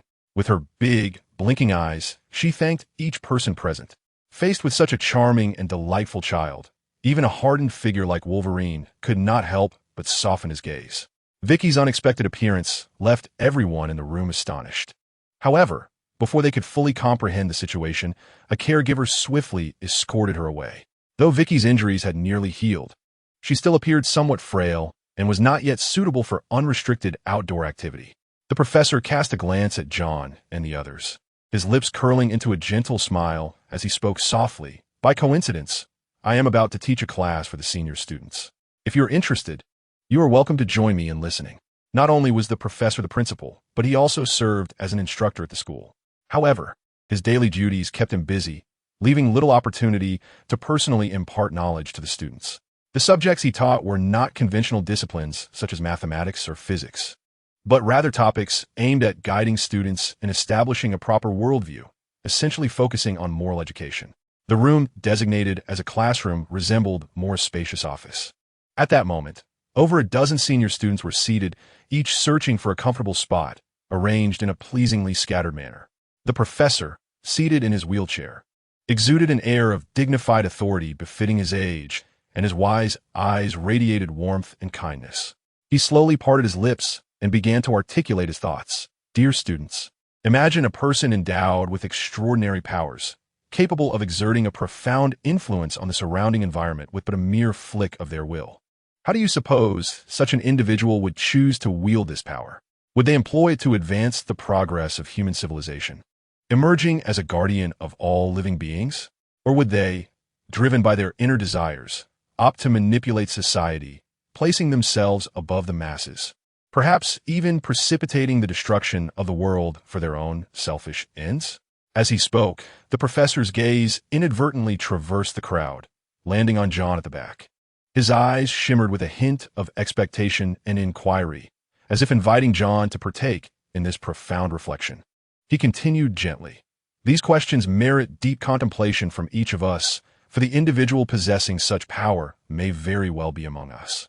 And that person, perhaps, is you, John. As bearers of extraordinary abilities, we must discern when and where the exercise of our power is just and when it may lead us astray. The delineation is of utmost importance, and that line is drawn by the moral compass residing deep within our hearts. When a powerful mutant discards the constraints of morality, driven solely by personal desires, and recklessly squanders their abilities, they inevitably descend into tyranny." At this juncture, Steel Cat raised a hand to speak. A look of confusion etched upon his face. "But, Professor, you once mentioned that morality is a social consensus, devoid of fixed principles. Moreover, as mutants, we have long been marginalized by mainstream society. What then should be the moral code we adhere to?" This inquiry was astutely posed. Where indeed lie the specific tenets of morality? The professor, upon hearing this, offered a slight smile. "In my view, the essence of moral standards lies precisely in their lack of rigidity. They evolve with the passage of time. If one seeks a tangible measure, it is the law. The law forms the bedrock of morality, while morality serves as its further extension. As long as our actions remain within the confines of the law, they reside within the realm of morality. However, once we transgress the law, for instance, using our abilities to steal, rob, or even kill to seize possessions, such actions undeniably trample upon the moral baseline. This, indeed, is the root of our ostracism from mainstream society. The powers we wield allow us to easily circumvent legal constraints, engaging in illicit activities that are less likely to be discovered or punished. Meanwhile, ordinary individuals, devoid of such power, must obediently adhere to the dictates of the law. Should they dare to cross this boundary, they will face the merciless repercussions of the force known as law. Even the most formidable nations and the most powerful presidents are bound by the law. The degree of this binding varies from person to person." At this moment, another student raised his hand to speak, his tone tinged with defiance. "Professor, as mutants, we undeniably possess immense power. Why must we submit to the legal standards of ordinary people?" The professor maintained his smile. "The answer to this question is, in fact, quite simple. We mutants indeed wield formidable strength, yet the power held by the mainstream society of ordinary individuals is even greater. Furthermore, despite our genes having awakened, granting us extraordinary abilities, our essence remains fundamentally human. If you regard ordinary people as mere slaves or inferior beings." Before he could finish, the professor's gaze sharpened, locking onto the student who had spoken. The atmosphere in the classroom grew tense, as everyone understood that the professor's forthcoming words would provide a profound answer to this inquiry. "Then you have already strayed from the basic morals and principles that define our humanity. Power is not a tool for oppression and exploitation. Rather, it should be utilized to protect, assist, and serve others. While it is true that we mutants possess power, this does not grant us the privilege to rise above the law and act with impunity. On the contrary, we ought to respect the law even more and hold morals in higher esteem, using our strength to uphold social harmony and stability." At this juncture, the professor paused, his gaze sweeping slowly across the room before settling on John. John, what are your thoughts? How do you believe we mutants should properly wield our power? In that moment, John resolutely raised his hand, his eyes shimmering with contemplation, as if a profound world was unfolding within his mind. Esteemed professor, I have come across a saying, with great power comes great responsibility. It seems to advocate that those endowed with strength should shoulder greater social responsibilities. John's brow furrowed slightly, as if questioning this widely accepted notion. However, I find myself perplexed. Why must I be compelled to bear more responsibility simply because I possess great power? Is it not possible for me to choose a simpler, more ordinary life now that I have acquired this strength? Upon hearing John's inquiry, the professor fell into a momentary reflection. He then responded in a calm, yet profound tone. Your skepticism is indeed valid. That proverb does possess its one-sidedness. He elaborated on his perspective, each word seeming to carry the weight of deep contemplation.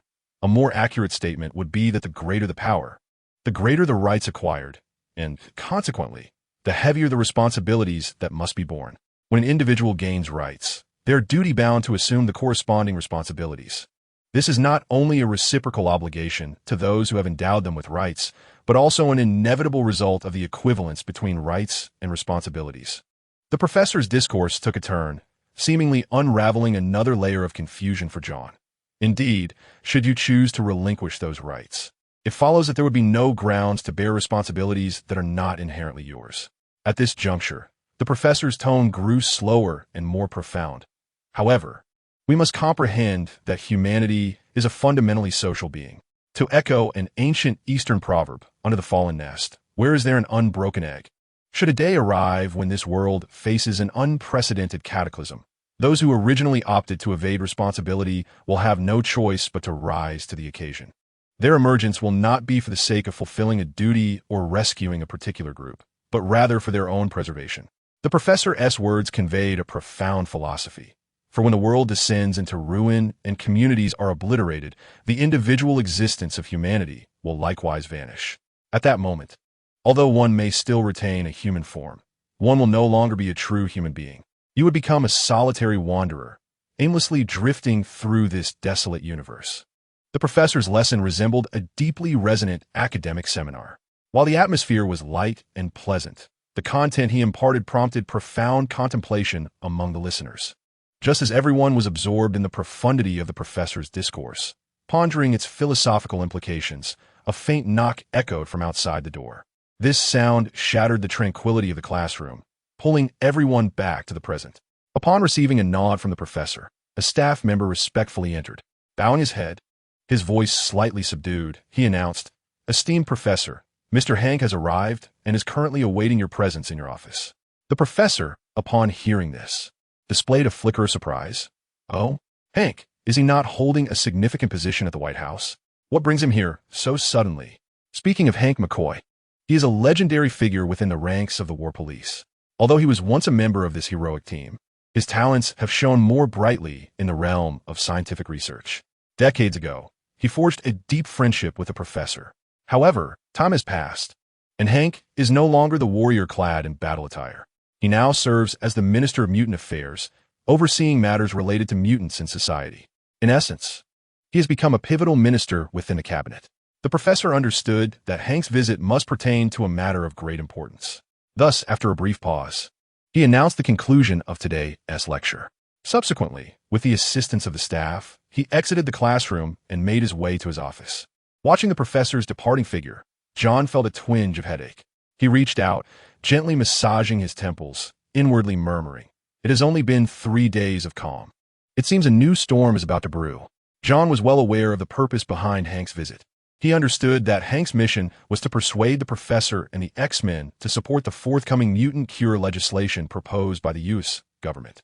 The implementation of this bill would undoubtedly create significant upheaval within the mutant community. Contemplating this, John felt an inexplicable surge of pressure. For the countless mutants scattered across the globe, whether concealed in shadowy corners or bravely revealing their identities in the light of day, the professor and his team of X-Men had always served as an unyielding pillar of support. The professor had dedicated himself to safeguarding mutant rights. advocating for their rightful place in society, while the X-Men actively defended this belief through their actions. Should they succeed in convincing the Professor and the X-Men to endorse the impending mutant serum, the launch would proceed with remarkable ease. However, this was precisely what troubled John. He did not wish for events to unfold so rapidly. He would prefer that the so-called antidote be developed at a later time. This delay might allow for the greatest conflicts between mutants and ordinary humans to be averted, granting him additional time to steadily expand his influence. Inside the Professor's office, the atmosphere, once filled with the joy of a long-overdue reunion among friends, dissipated the moment Hank broached the subject of the mutant serum. Hank, an imposing figure clad in a suit, yet adorned with blue skin and hair, gravely outlined the situation.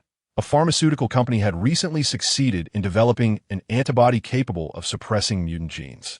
They claimed this antibody could permanently inhibit the expression of mutant genes, thus earning the moniker of Mutant Cure. Hank's words tightened the hearts of all present. The Professor's expression grew somber as he fully grasped the gravity of the situation. Storm could not conceal her seething anger and agitation. Her gaze turned icy and piercing. A cure? How utterly laughable! When did we become patients in need of treatment? Having faced oppression and discrimination due to her mutant identity since childhood, Storm harbored a latent hostility and rejection towards the society of ordinary humans. She held profound affection for her mutant identity and her fellow mutants who fought alongside her. Consequently, upon hearing them referred to as patients in need of treatment, her rage and excitement became uncontainable. Nevertheless, the Professor was acutely aware that Hank's visit, as a representative of the U.S. President, was more akin to a notification than a genuine consultation. Although they held a certain degree of influence and voice as representatives of mutants, their power seemed rather insignificant when confronted with the machinery of the state and powerful interest groups. As Hank departed from Xavier's school, a palpable restlessness seemed to ripple through mutants across the entirety of America. It was as if an invisible force was manipulating and guiding them from the shadows. In the vast expanse of America, numerous mutants, long concealed beneath the surface and endowed with formidable abilities, seemed to heed a call, converging towards the city of Dua. This city, nestled near Miami, is neither large nor small and stands out as rather unremarkable amidst many surrounding locales. Yet, it possesses its own unique characteristics. Its security situation raises concerns, and a significant portion of the local populace identifies as devout, resulting in an abundance of churches. As night descends, the mosque's cathedral shines brightly, and unlike its usual solemnity, this evening it hosts a gathering not of praying congregants, but of a group of individuals with extraordinary powers. A conspicuous sign hangs at the entrance. Community meeting, entry forbidden to ordinary citizens. Within the tumultuous and noisy cathedral, a tall, lean man with a serious demeanor ascends the podium. His gaze, resolute, sweeps over the assembled mutants before he passionately proclaims, "I trust you have all heard the news regarding the antidote. Through certain channels, I can definitively inform you that such an antidote indeed exists." His words resonate with fervor. However, they do not understand us, nor the world of mutants. They fail to realize that we are not patients. We do not require a cure. The clamor within the church gradually subsides as the crowd attentively absorbs his address. The man continues, "Thus, we must unite. We can no longer remain fragmented as we have in the past. We must forge a formidable collective and amplify our own voice." His tone rises with conviction. We must protest, ensuring that those in power hear our demands. We must demonstrate that we are not lambs to be slaughtered. We shall exhibit our strength and convey that we are not to be trifled with. Under his impassioned rhetoric, the atmosphere among the assembly grows increasingly fervent. Many mutants, invigorated, vocally assert, "Protest. Let them experience our might." Yes, protest is our stance. We are not ill, so why should we be treated as patients? We refuse to relinquish our powers. They are our pride and dignity. Observing the crowd's escalating fervor, a satisfied smile graces the man's face. Yet at that moment, several discordant voices emerge from the throng, piercing the spirited ambience like jarring noise. They do not genuinely wish to embrace us.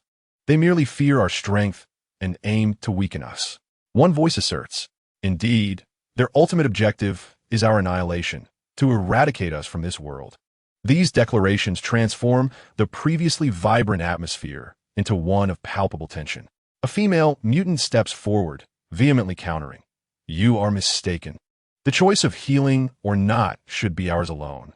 They have not explicitly stated their intent to exterminate us. However, as her words linger in the air, the crowd begins to descend into a state of disarray. Upon witnessing the scene, the middle-aged man swiftly extended his arms, striving to soothe the crowd's anxiety. Please remain calm and allow me to speak. I have not claimed that anyone intends to annihilate us. However, at that moment, a venerable yet powerful voice resonated throughout the church. This voice, with a tone of unwavering certainty, proclaimed, "No, their objective is indeed to exterminate us." This is an unavoidable truth. The utterance struck like a thunderclap, causing a wave of unrest to ripple through the congregation. Instantly, silence enveloped the room as all eyes instinctively turned towards the source of the voice. There are a few individuals sat quietly, among them an elderly man clad in black with a crimson cloak draped over his shoulders. Although his appearance was unassuming, he emanated an intangible aura of authority. His gaze was sharp as a blade, deterring anyone from meeting his eyes. Under the scrutiny of the assembly, the elder rose leisurely, preparing to share his insights. Magneto gradually stood, drawing the collective gaze of the crowd upon him. With measured steps, he approached the podium, casting a condescending glance down at the visibly anxious mutants below. A faint smirk graced his lips, as if mocking their ignorance and trepidation. While you remain hesitant in light of this news, they have already set their plans into motion. His voice was calm and indifferent, yet imbued with an undeniable gravitas. Perhaps tomorrow, or the day after, a group will invade your sanctuary, binding you and compelling you to accept their so-called treatment. Nay, you are merely fear-mongering. The previously loquacious middle-aged man attempted to counter, yet his words were abruptly stifled as Pyro, who had accompanied Magneto, seized him by the throat. The fire-wielder's eyes glinted with a fierce light, serving as a warning against any rash movements. Without turning, Magneto cast a cold glance at the man, then returned his focus to the mutants below. His tone remained composed, yet conveyed an irresistible force. You know the truth of my words within your hearts. Now, I seek to understand whether you wish to remain passive or stand alongside me in the fight against those authoritative forces. Magneto paused before continuing. Do you choose to ally with humanity and oppose us mutants, or will you stand with us in the struggle for our freedom and dignity? His words detonated within the hearts of the mutants like bombs, stirring a tempest of emotions. Their expressions varied. Some were furious, others bewildered, while a few displayed resolute determination. Having articulated his thoughts, Magneto descended from the platform. He led Pyro, John, and others toward a side door, exuding an intangible dominance, akin to a sovereign ruling over his realm. This stood in stark contrast to the professor's ideology, who believed that humanity was not the enemy and that both species could coexist peacefully on Earth, whereas Magneto firmly held that harmony between mutants and humans was an impossibility. He advocates for mutants to unite and fight for their own interests and dignity. Magneto is resolute in his belief that the peaceful coexistence of mutants and humans is but a mirage. He contends that only by eradicating humanity from the Earth can mutants hold their heads high and live in tranquility on this planet. For decades, he has tirelessly fought for this ideology, even once seizing control of the Hellfire Club after defeating the Black Queen in battle.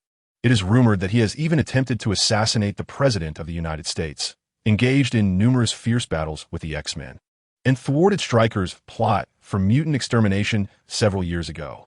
These legendary exploits have afforded him immeasurable prestige among the rebellious mutant community. Though Magneto did not make a public appearance this night, many keen-eyed mutants caught glimpses of his true presence through subtle clues. As the lights in the church gradually dimmed, a faction of mutants chose to follow in his footsteps, embarking on an uncertain journey. While most of these new recruits possessed modest abilities, a few remarkable individuals emerged. One of them, a woman named Callisto, known as the Nightcrawler, not only wielded the power of short-range teleportation, but was also renowned for her agility and unique perceptive abilities. She could discern the number and strength of other mutants within a certain radius, a skill that undoubtedly provided invaluable intelligence to the team. In addition to the Nightcrawler, there was another mutant named Aurora who, despite a masculine appearance, exuded feminine charm. She wielded her hands as weapons, unleashing powerful shockwaves capable of disbanding foes in an instant. Moreover, several promising new stars emerged within the team. One of them, a mutant named Spirit Butterfly, had recently awakened to astonishing talents, able to manipulate spiritual energy into various weapons, thus expanding the team's combat potential. For Magneto, who had just returned with a relatively sparse following, this acquisition was indeed a timely boon. He felt immense satisfaction with the addition of these new members and promptly set about devising the next course of action. The dawn of a new week revealed itself as Monday quietly approached. However, due to the turmoil stirred by the mutant cure, many had tossed and turned throughout the night, unable to find rest. Consequently, today's classes appeared somewhat desolate, with students disinterested in their studies. The professors, acutely aware of their students' distress, compassionately announced an extension of the holiday, granting everyone ample time to gather their thoughts. On this morning, the playground, lawns, and corridors of the mutant school were alive with students animatedly discussing the cure, their conversations tightly woven around this pressing topic. Yet amidst this atmosphere of anxiety, one individual's demeanor stood out as particularly relaxed. John. Having just finished breakfast, he strolled leisurely through the corridors of the academic building, seeking a tranquil corner to bask in the sunlight. John. Suddenly, a familiar voice of the illusion cat echoed behind them, and shortly after, the petite and adorable girl hurriedly caught up, walking alongside John. John, what are your plans for today? The illusion cat inquired with curiosity. John turned his head and smiled, responding, "Since I have the rare opportunity to skip class today, I naturally wish to find a comfortable spot to bask in the sun." Well, I knew you would say that. The illusion cat shrugged, accustomed to his laid-back attitude. At that moment, at the end of the corridor, not far away, the figures of the Demoness Anna and the Iceman Bobby came into view. They appeared to be embroiled in a heated argument. "Anna, regarding the matter of the cure, I can't shake the feeling that it's not as straightforward as it seems. Do not rush into any decisions," Bobby urged. However, Anna remained resolute, declaring, "As long as it can rid me of this damned mutant ability, I am willing to try. I have had enough of the pain this power brings. It has severed my normal connection with my boyfriend. I cannot continue like this." Anna spoke with determination. "Anna, let me explain." "Wait a moment," Bobby called out anxiously, but Anna continued forward without looking back. As they brushed past each other, Bobby did not forget to greet John and the illusion cat. "John, Katie, good morning." John nodded with a smile. "Good morning, Bobby." He watched as the two figures receded into the distance before continuing his journey in search of sunlight. As John and Katie leisurely strolled through the spacious hall of the academic building, a television was broadcasting breaking news. A female reporter, seated in a helicopter, passionately narrated the unfolding events. Had the news about the mutant cure not been disclosed just yesterday, perhaps it would not have incited such fierce resistance among mutants.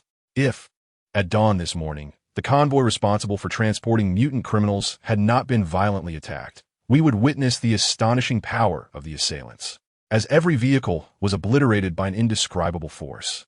The current casualty figures remain uncertain. From the television screen, the helicopter's aerial view displayed the blocked-off scene, littered with twisted wreckage of vehicles. Numerous officials were diligently working to manage the aftermath of this calamity. Yet, as John's gaze swept across the television, his demeanor remained utterly unperturbed, effortlessly contrasting with the tense and solemn atmosphere surrounding him. The illusion cat, filled with curiosity, asked John, "You seem unfazed by this. Why should I be anxious?" John retorted. The illusion cat blinked, pressing further, "John, if the effects of this cure truly are as miraculous as rumored, would you choose to accept it or refuse?" Without hesitation, John replied, "Of course, I would refuse." "Would you willingly give up your abilities?" "Certainly not," Katie responded without a moment's pause, though her expression soon revealed a hint of worry. "I harbor concerns that, in due time, numerous mutants may opt for the antidote, relegating those of us who remain unaltered to a minority status.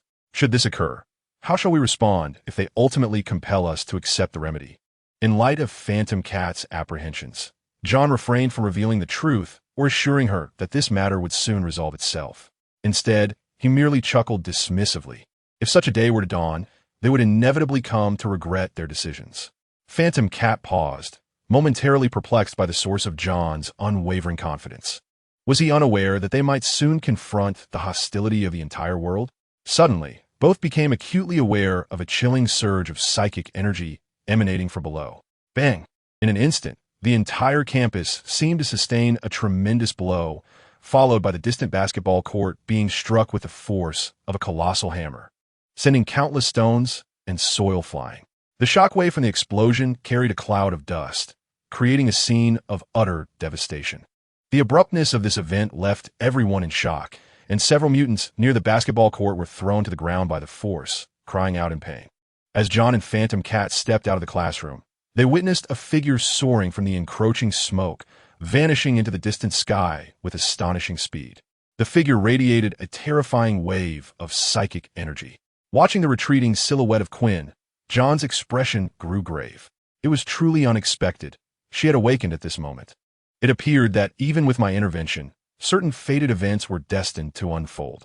Simultaneously, a formidable mental force quietly spread, enveloping the panicked mutant students.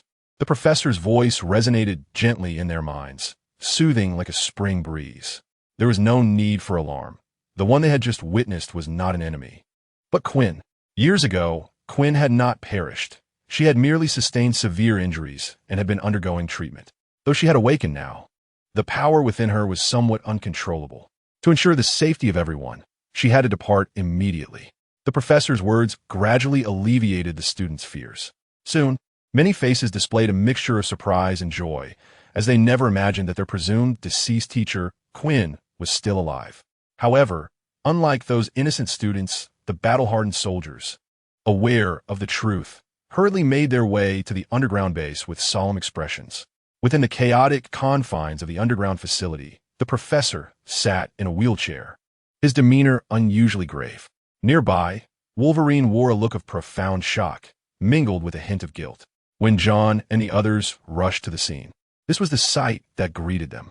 Iceman appeared somewhat anxious and tentatively inquired, "Professor, what just transpired?" The professor exhaled gently and responded in a soothing tone. "Do not worry.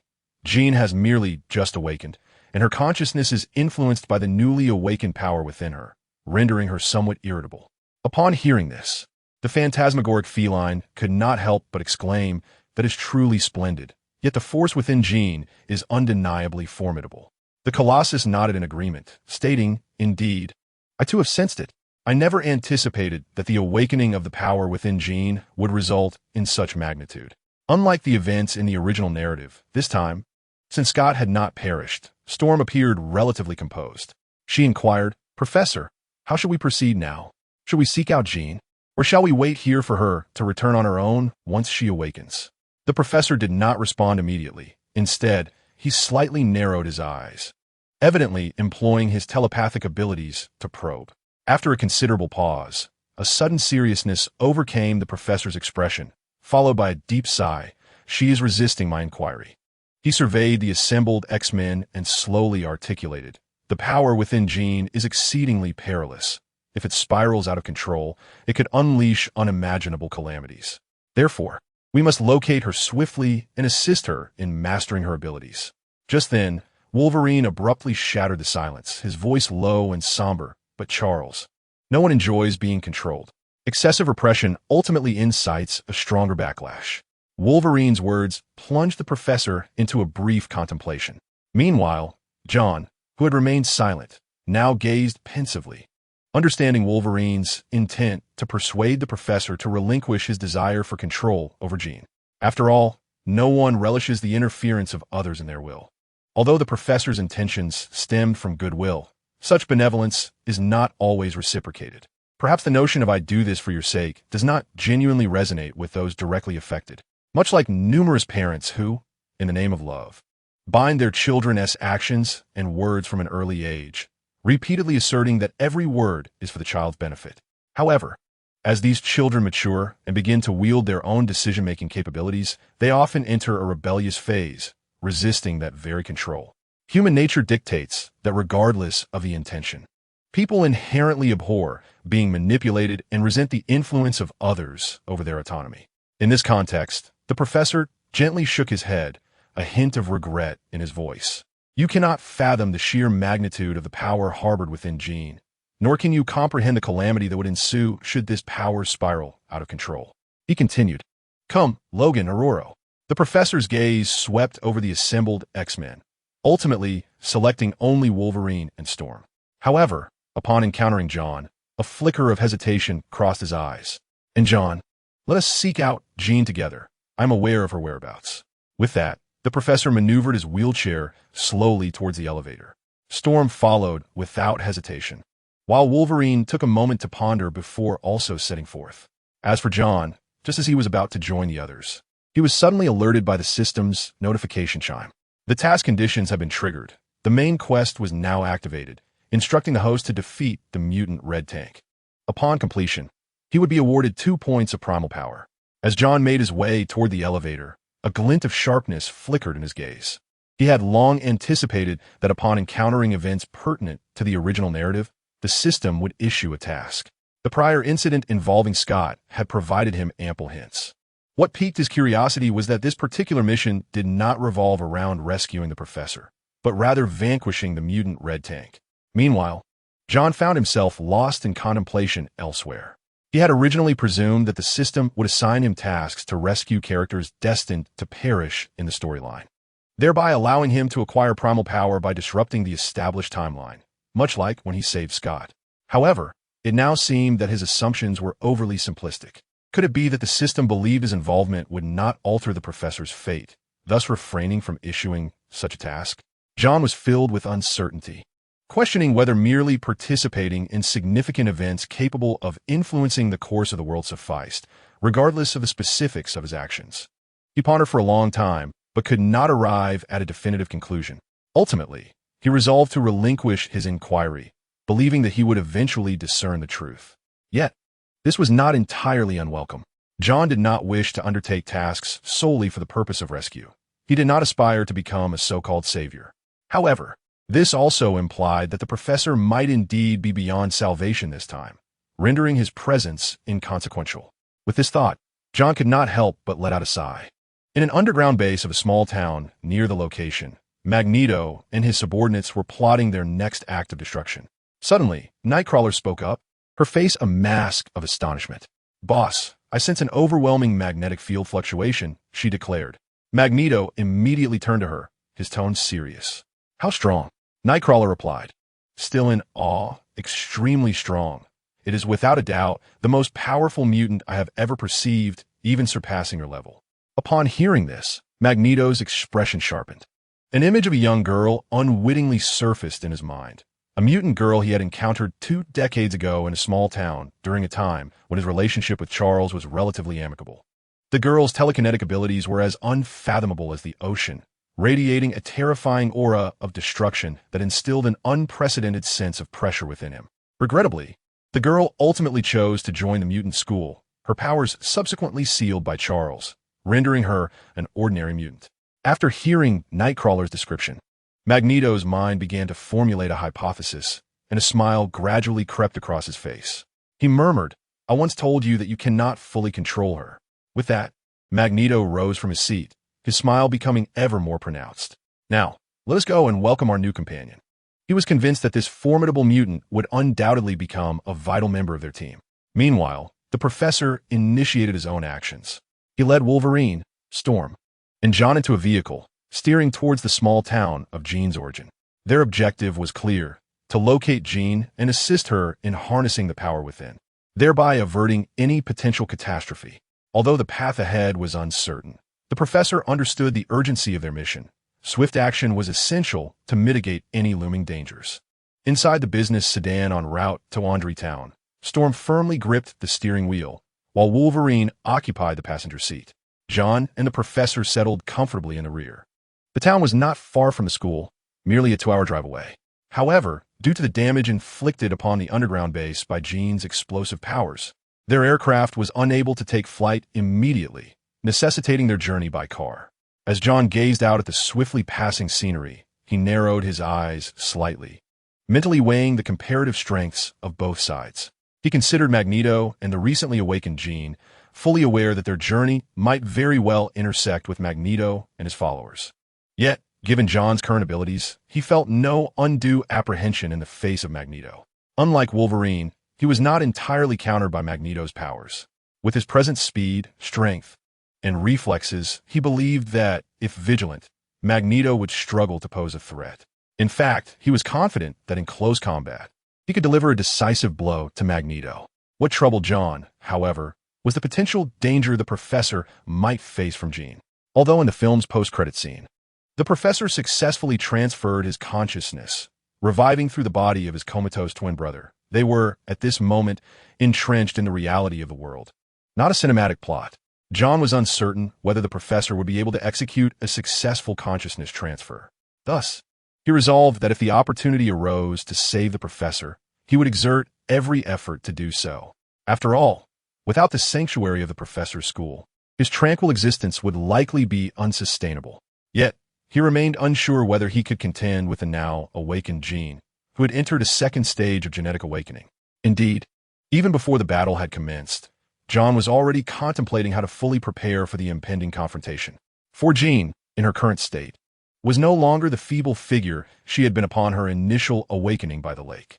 With the emergence of her other persona, the Phoenix force within her was gradually reviving. In her ordinary state, her telekinetic abilities were already formidable enough to instill fear. Should Jean lose control and enter a rampaging state, John knew all too well that he must distance himself from her immediately. Had it been during the zenith of his powers, Superman might have dismissed someone like Jean, who possesses only a fraction of the Phoenix's strength. Alas, Jean's development has been too brief, merely spanning a fortnight. Thus, he could only sigh quietly within. Throughout his time with this elder, who has dedicated his life to fostering harmony between humans and mutants, and who has invested immeasurable effort into guiding mutant students, John has cultivated a profound respect for him. Although John does not entirely concur with every tenet espoused by the Professor, it does not detract from his deep admiration for the Professor's character. However, this also implies that John may need to exhibit greater prowess to confront potential challenges ahead. In the intricate tapestry of life, individuals often find themselves unable to fully wield control over their destinies. At that moment, the Professor gently turned his gaze upon John and spoke placidly. "West, I perceive you harbor thoughts you wish to express." John hesitated briefly before nodding and addressing the Professor. "Professor, the uncontrollable power within Jean, coupled with her abrupt departure, must bear some connection to you." Upon hearing John's words, Storm, who was driving, displayed a flicker of surprise, her expression revealing her uncertainty. The Professor fell silent for a moment before conceding John's conjecture. "You are not mistaken." He began to recount the past. "When I first encountered young Jean, I sensed within her the presence of a devastating force, rife with primal, instinctual desires. At that time, she was utterly incapable of harnessing that power. I realized that without intervention, her consciousness would soon be eroded by that force, ultimately transforming her into a mere puppet of destruction. Thus, I established a mental cage around her psyche to shield and suppress the influence of that power. However, I did not anticipate that this force would give rise to a second personality within her, one steeped in desire and negative emotions. A perilous entity indeed." The Professor's words left Storm in a state of shock, while Wolverine remained relatively composed, evidently already aware of these revelations. For John, this knowledge was not new. He had merely sought to steer the conversation. Yet, to align with the gravity of the situation, he feigned astonishment and gravely stated, "Professor, although Jean's other persona has awakened, it has yet to spiral out of control. I believe it unnecessary for you to take such risks. Others may fare well, but if you approach, it is certain to provoke her, and you might." Before John could finish, the Professor interjected, his tone steady. "But I must go." "Must go?" John echoed, perplexed. The Professor gazed out at the retreating skyline, gently elucidating. "In this world, it is not only mutants who wield extraordinary power. There exist other formidable entities. I bear the responsibility to confront these challenges and to safeguard those in need." "Powerful entities? Is it the Ancient One and her kin, or are there others?" John pondered, masking his thoughts with an expression of bewilderment. The Professor continued to unveil the truth. "Once, I engaged with the elite beings concealed within the human realm, and together we forged an accord known as the Apex Agreement. This pact stipulates that the affairs of mutants shall be governed by the mutants themselves. Unless we are incapable of resolving the matter or the mutants provoke them, Otherwise, they shall refrain from intervening in mutant affairs. Similarly, I am bound by these rules. Aside from mutant matters, I cannot meddle in other events. The driving storm was left agape. The Apex Agreement? Professor, why have we never been apprised of this? Are those powerful beings truly that formidable? Wolverine, equally perplexed, recognized that while they were aware of other individuals possessing extraordinary powers beyond mutants, they had assumed those individuals merely engaged in trivial skirmishes. They were astonished to learn of Apex beings capable of compelling even the Professor to yield. Although the Professor typically resides in a wheelchair, seemingly devoid of combat prowess, his mental fortitude is so profound that it is difficult to fathom. Even Magneto must don a helmet to shield himself from the Professor's psychic powers, lest he be vanquished in a single strike. Thus, these powerful beings harbor a healthy respect for the Professor, who in turn is wary of them, fearing their potential to act against mutants. In this manner, a delicate equilibrium is established. A sudden epiphany struck John, illuminating many previously perplexing matters.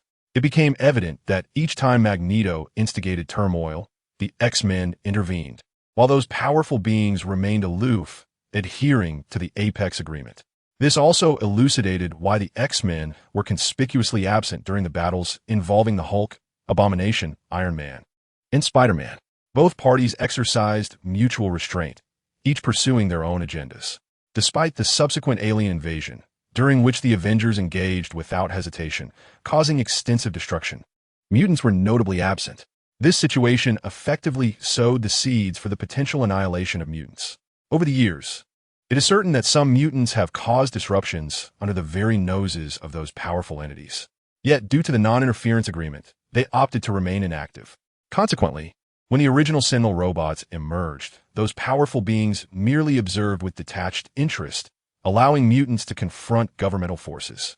Initially, the Sentinels were of modest quantity and capability, and both the Professor and Magneto believed they could manage the situation. However, those powerful beings did not overly concern themselves, as everything appeared to be under their control. Who could have anticipated the rapid evolution of the Sentinels, compounded by the arrival of Thanos, which swiftly dismantled Earth's strategic defenses?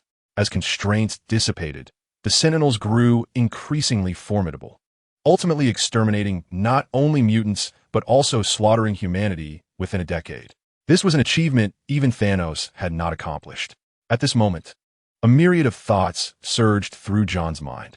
Through contemplation of the Professor's Apex Agreement, he connected the dots of his previous uncertainties.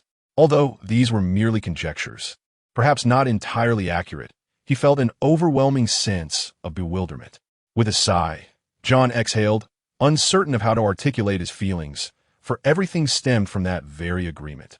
It was evidently a complex matter within the realm of mutants. Should John fail to manage it appropriately, Jean's potential rampage could result in widespread devastation, prompting the intervention of formidable beings such as Doctor Strange, thus rendering the significance of the agreement null and void. Suddenly, an astonishing realization flashed through John's mind. He gazed at the Professor with shock, his eyes reflecting disbelief. He came to the grim understanding that the Professor was not merely anticipating this danger, but might be orchestrating Jean's act of killing him as a means for her to vent years of pent-up resentment. The purpose of such an act was to assist Jean in mastering the immense power within her. Only through his sacrifice could the long-suppressed hatred of Jean's dark persona dissipate, allowing her dominant personality a chance to regain control. Ultimately, Jean would be able to harness the formidable Phoenix Force. As for why the Professor would take such a risk, it was because mutants were at a disadvantage, desperately needing a strategic powerhouse capable of instilling global fear. Imagine, if a mutant capable of wielding the Phoenix Force were to emerge, who on Earth could stand against them? Even Thanos would have to bow in submission. Of course, if Thanos possessed all 6 Infinity Stones, then even Jean, with a fraction of the Phoenix Force, might not stand much chance. Contemplating this, John cast a look of astonishment at the Professor, who, in turn, was perplexed, unable to comprehend why John regarded him with such shock. "What West are you truly thinking?" the Professor inquired with concern. John forced a smile and shook his head, nothing. Yet, as he recalled certain details from X-Men, The Last Stand, his conjectures grew ever more resolute. For instance, When the professor and Magneto arrived at Jean's residence, he had commanded everyone, save himself and Magneto, to remain outside. Why would he issue such an order? Clearly, he feared that Wolverine and the others would interfere with Jean's decision, preventing her from killing him. The professor understood that Magneto had been secretly observing Jean's powers and would undoubtedly obstruct his efforts to bring her back. In other words, upon learning that Jean was not dead and had nearly killed Scott, the professor had already devised a plan, intending to awaken Jean's dominant personality through his own death.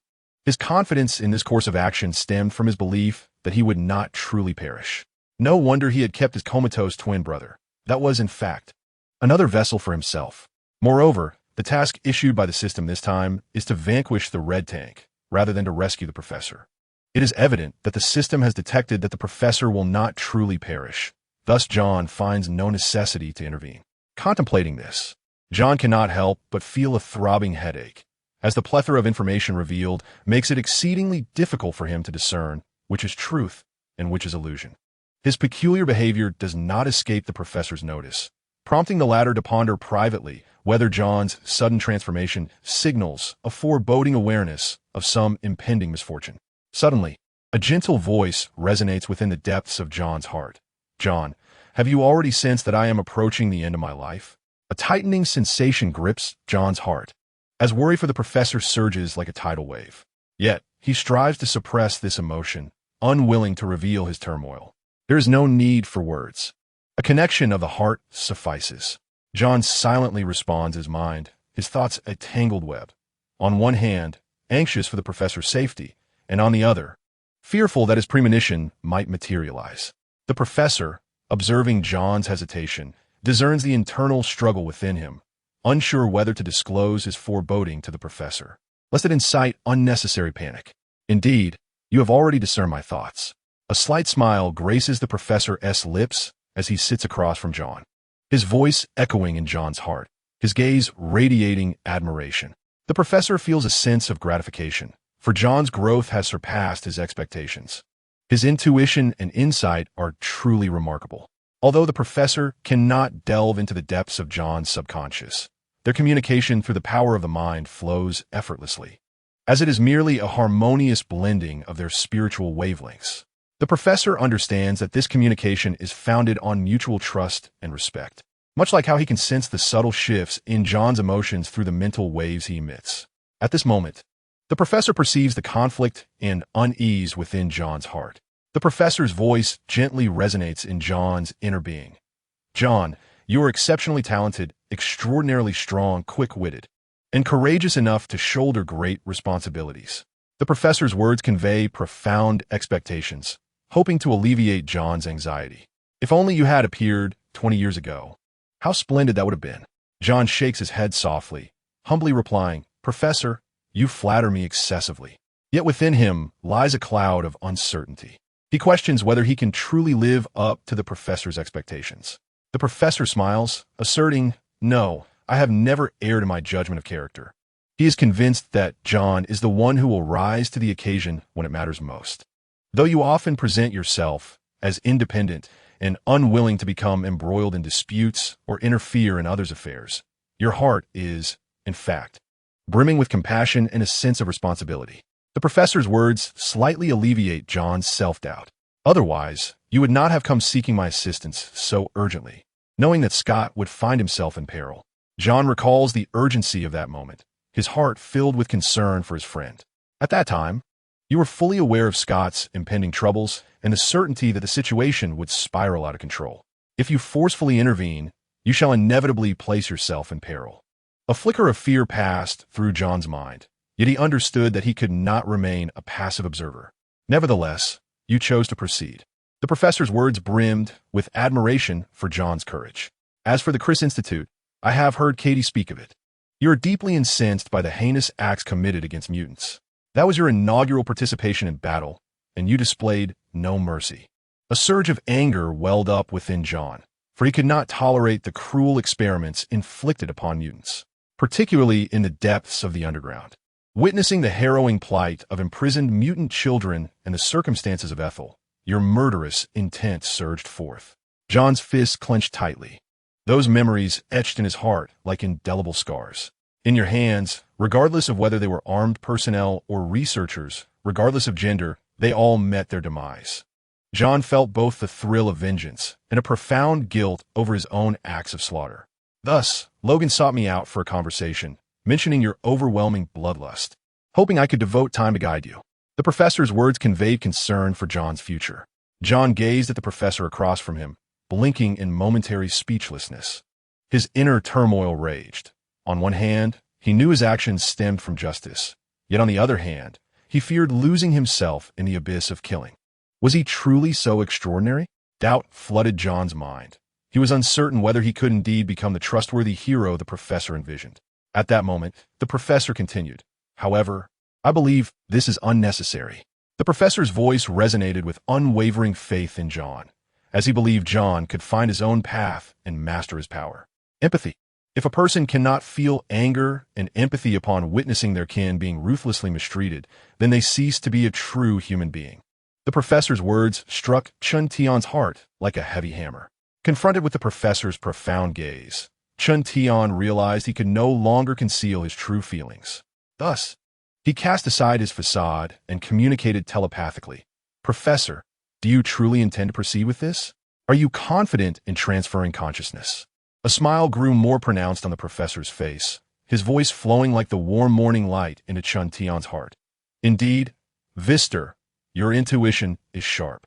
You have already discerned my plan. In truth, I have long been prepared."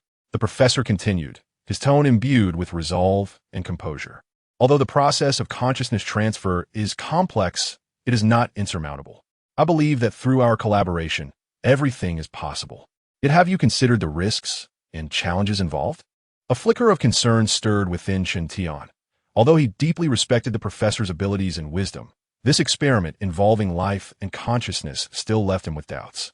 "I am well aware of the dangers." The professor's tone grew serious, as if to underscore the significance of this point. "However, without risk, how can one achieve self-redemption? What I pursue is not merely my own survival, but for the sake of those innocent mutants."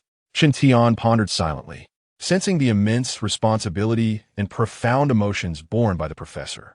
He realized that this was not merely a personal choice for the professor, but a struggle for the future of the entire mutant population. "If you decide to proceed, I shall support you wholeheartedly," Chun responded resolutely, his telepathic connection revealing a deep-seated determination and trust. "I am willing to stand by your side, facing all unknown challenges." "Thank you, West." The professor's voice resonated within Chen's heart. John's eyes widened in shock, his inner world stirred by tumultuous waves of astonishment. He had fallen into the professor's cunning trap. It turned out that the professor did not genuinely believe he had discerned his plan. The preceding dialogue was merely a meticulously crafted test. In that moment, John was engulfed by a complex swirl of emotions: anger at the professor's sly tactics and an involuntary admiration for his intellect. This lesson profoundly impressed upon John the necessity of exercising greater caution in his dealings with the professor's probing nature. Otherwise, it was conceivable that, at some point in the future, his hidden secrets would be laid bare under the professor's subtle guidance, perhaps even without his own awareness. Amidst this whirlwind of thoughts, the professor suddenly fell into a brief silence, seemingly contemplating a significant issue. After a moment, his voice once again echoed within John's innermost being. Clear and potent, "You must have surmised my true intentions from my earlier mention of the consciousness transfer research project." "Indeed," John nodded slightly, acknowledging the truth without intending to divulge too much of his own thoughts. Too much talk leads to loss. He silently mused that since the professor enjoyed deciphering the minds of others, he should be left to speculate on his own, best left to fill in the unknown gaps. The professor continued slowly. "In truth, I do not possess complete assurance of success regarding the consciousness transfer technology. Perhaps, in this experiment, I may indeed face the end of my life and be unable to resurrect." John's brow furrowed. He had not anticipated the professor's lack of absolute confidence in this technology. He had assumed the professor's plan was well developed, prompting such a bold decision. The professor gently shook his head, signaling John not to be overly concerned, his face retaining that gentle yet enigmatic smile. "For some matters, it is destined that brave souls must take risks and explore uncharted territories. Although I do not have absolute faith in the success rate of consciousness transfer, I still hold at least a 70% assurance. The professor's tone conveyed an unwavering confidence, deeply stirring John's spirit. Despite the lingering unease within him, he gazed at this resolute professor, feeling tumultuous emotions rise within him. He longed to convey to the professor that he had not emerged victorious in this gamble. Though your consciousness may have successfully transferred, the piano has yet to conquer its own instincts in this challenge. In the near future, she will succumb to utter chaos on Devil's Island, spiraling into an uncontrollable frenzy. At that moment, Wolverine will rise to the occasion, bearing the dual burdens of destruction and healing, exerting every effort to awaken a flicker of consciousness within Jean. Yet ultimately, he will find himself helplessly bringing her to an end amidst her desperate cries. Contemplating this, John is beset by a tumult of emotions, momentarily unsure how to articulate his thoughts. What can he reproach the professor for? After all, he has sacrificed his life for this very goal. Could it be Wolverine's fault? He, too, made the most excruciating decision under circumstances devoid of choice. Is it Jean's fault, then? Her psychic abilities have grown formidable, yet how could she foresee the deeper, more enigmatic power of the Phoenix lurking within her? If blame is to be assigned, perhaps it is merely that she has not yet attained sufficient strength. Had her psychic prowess been potent enough to suppress the Phoenix force, perhaps the ensuing tragedies would have been averted. In a silence that enveloped them, the limousine traversed the bustling city, eventually merging onto a somewhat desolate road. After traveling several kilometers along this path, they arrived at a quaint town, imbued with British charm. The houses, each a standalone villa, exuded tranquility and elegance. At this moment, the professor gently remarked, "Aurora, when we reach the intersection ahead, turn left and continue until the end of that street. There lies Jean's former home." Are we finally nearing it? John inhaled deeply, his heart swelling with anticipation and reflection. Following the professor's instructions, Storm deftly parked the car beside the road. John was the first to open the door, stepping out and then reaching to assist the professor from the vehicle with utmost care. As he surveyed the surroundings, the buildings, which had not changed significantly over the years, evoked nostalgia in the professor. Time flies. Over 20 years ago, Eric and I stood here, taking young Jean away. Who could have imagined that, after more than 2 decades, I would return to this land once more, drawn by Jean? The professor's tone bore a hint of inexplicable sentiment. At that moment, a hoarse, aged voice echoed from a distance, interjecting, "The world is ever-changing. Who can truly foresee the fate of tomorrow?" Following the sound, they beheld Magneto, draped in a cloak and adorned with a helmet, approaching with deliberate steps, accompanied by several fellow mutants. Upon his arrival, Storm and Wolverine immediately adopted a defensive posture, their expressions grave as though facing a formidable adversary. However, the professor appeared unfazed by Magneto's presence. He regarded him calmly, inquiring with an air of nonchalance, "What brings you here?" Magneto's lips curled into a casual smile. "Like you, I have come to visit an old friend." The professor scrutinized him intently, then spoke slowly. "I wish to avoid unnecessary complications today. May all proceed smoothly." "Certainly. I harbor no intention of creating discord," Magneto remarked with an air of familiarity, as if greeting an old friend. "Come, let's proceed inside together." Observing Magneto, who had evidently been waiting for some time, the professor gently addressed Wolverine and Storm, saying, "You both should remain outside. I shall enter alone." "What?" Storm exclaimed, her face registering disbelief. The formidable mutant.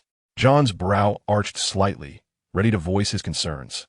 Yet deep within, he heard the professor's calm and resolute voice echoing, "Weskier, do not hinder me. I am well aware of my purpose.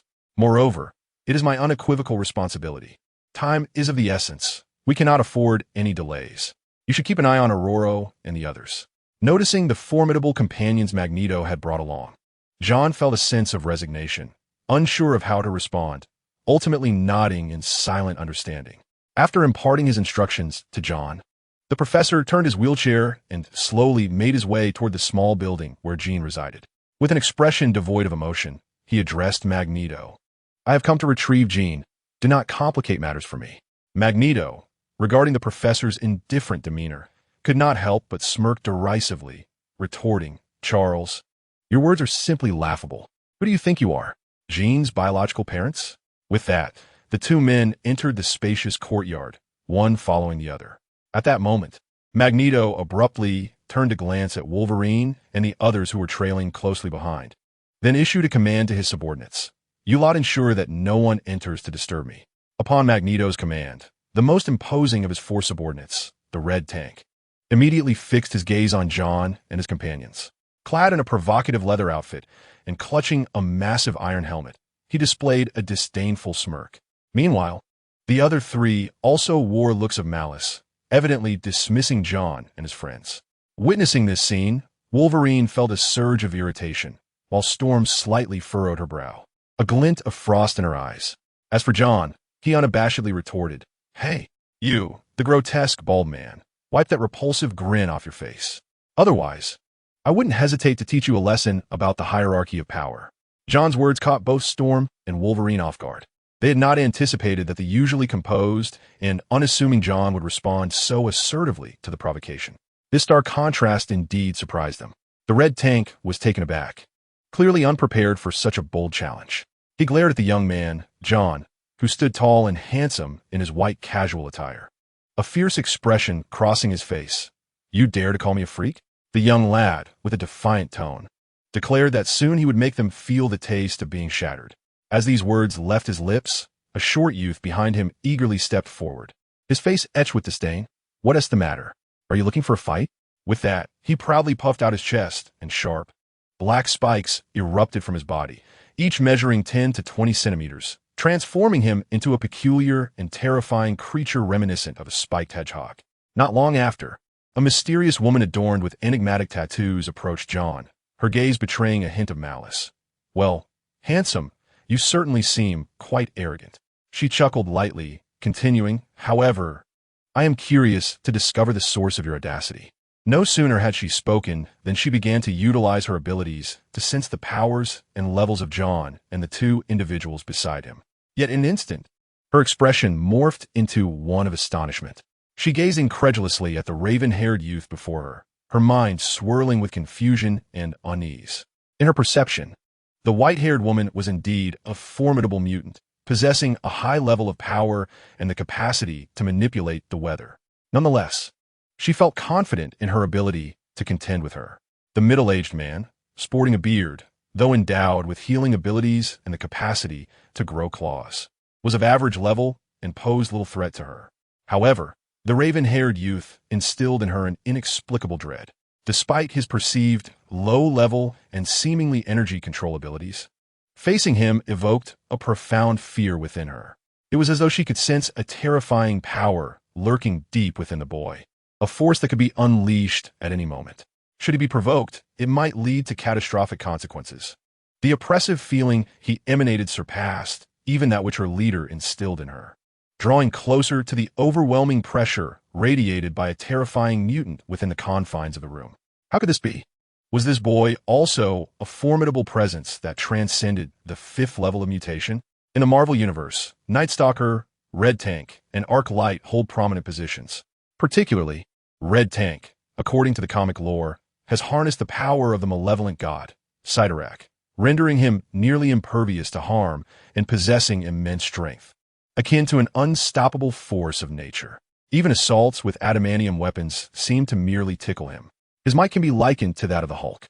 Yet, the Red Tank before them, while similar in ability to the comic character, struck John as lacking something, a sense of oppression that should stem from a dark deity.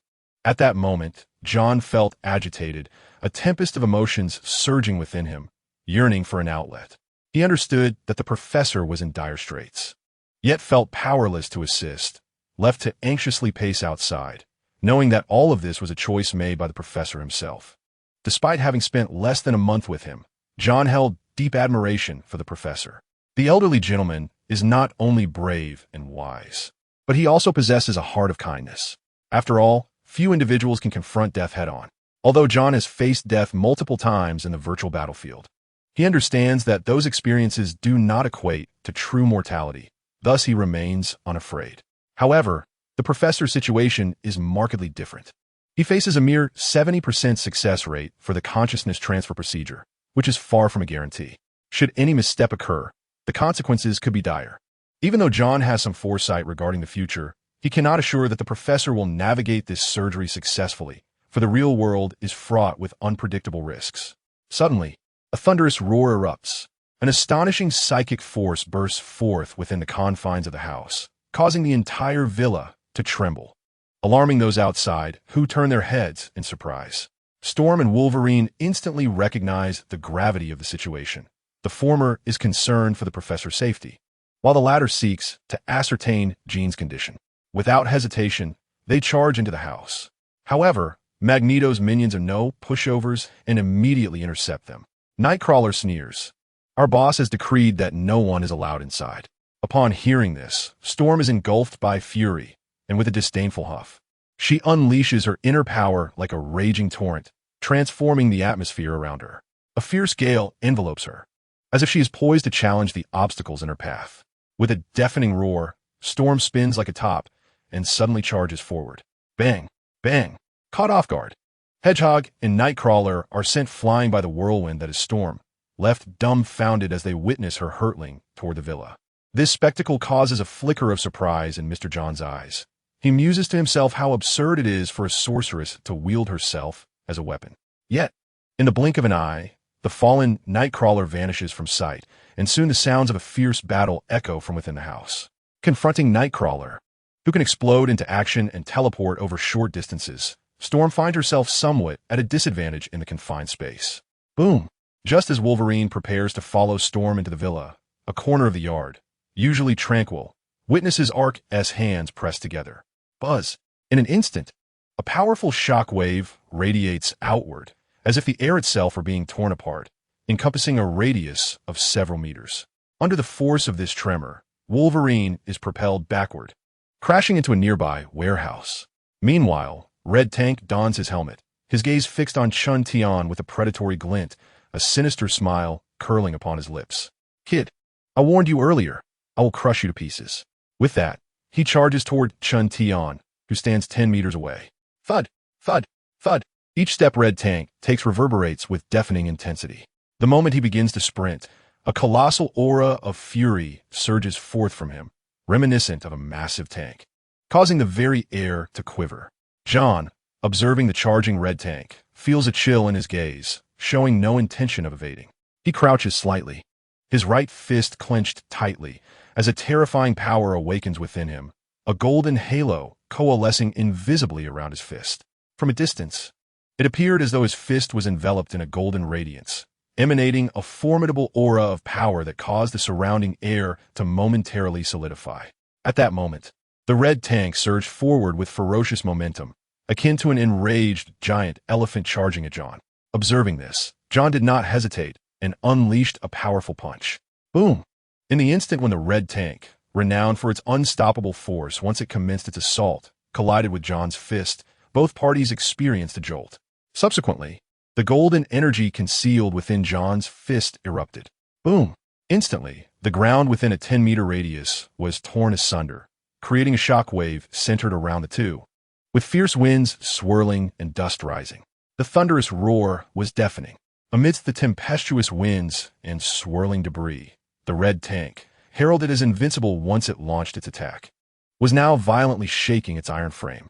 Its colossal feet ruthlessly trampled the ground, shattering the solid earth beneath as it retreated several large steps.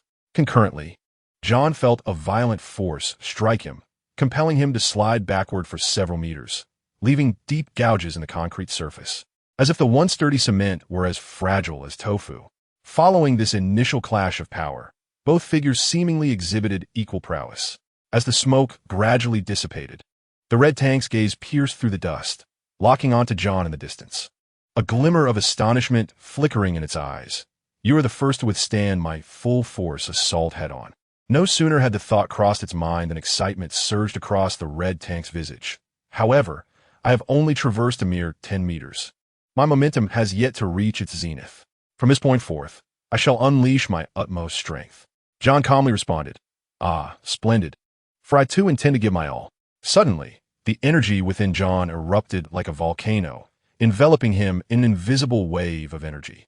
His hair whipped wildly in the gale, exuding an oppressive aura that was suffocating, reminiscent of a super scion transforming in a comic. though he appeared outwardly composed. The earlier encounter with the red tanks might have left him astonished, for in that fleeting moment, he seemed to have merely thrown a single punch, yet in reality, he had unleashed a flurry of strikes in the blink of an eye, amplifying his power exponentially. Such formidable strength could effortlessly shatter even a colossal whale charging toward him. Yet, the red tank had only retreated a few steps, seemingly unscathed. Its indomitable defense and astonishing power compelled John to treat the situation with utmost seriousness, swiftly activating his highest energy surge state. In that instant, his strength quintupled. Just as John completed his energy eruption, the red tank launched its assault once more. However, he did not charge directly at John, who was merely a few meters away, but instead opted for the spacious road, running in an arc as if gathering strength for the impending assault. 10 meters, 15 meters, 20 meters. The red tank accumulated an even greater momentum as it sprinted, its speed continuously escalating. Each footfall resonated with a deafening roar, as if the very earth quaked beneath its might. Simultaneously, its run intensified the surrounding air pressure, conjuring a tangible whirlwind, creating a scene of extraordinary spectacle. In the face of the red tank's maneuvers, John's gaze remained composed, refraining from any action. Though he possessed the capability to intercept the red tank with a speed that far exceeded its own, he chose to remain still, deeming it unnecessary. What would he do after vanquishing the red tank? Would he rush in to prevent Sheen from killing the professor? Or would he merely stand by and witness the professor's demise? Neither option seemed suitable. To thwart Sheen would contradict the professor's wishes. To stand idle, however, would inevitably draw reproach from Storm and Wolverine, leaving him with no plausible explanation. Thus, the wisest course was to remain restrained, awaiting the opportune moment to decisively defeat the red tank and fulfill his mission. Moreover, John sought an opportunity to release the turmoil within him. At that moment, the red tank completed a wide arc on the expansive road, resembling a ferocious beast, charging toward John with a thunderous clamor. Wherever it passed, dust billowed, forming a dense cloud of debris, creating a profoundly striking scene. The roar of the earth-shattering force, capable of annihilating everything, echoed ominously, evoking a sense of dread akin to an apocalyptic summons. Only then did John take a deep breath, striving to adjust his state of mind, silently encouraging himself in preparation for the imminent fierce battle.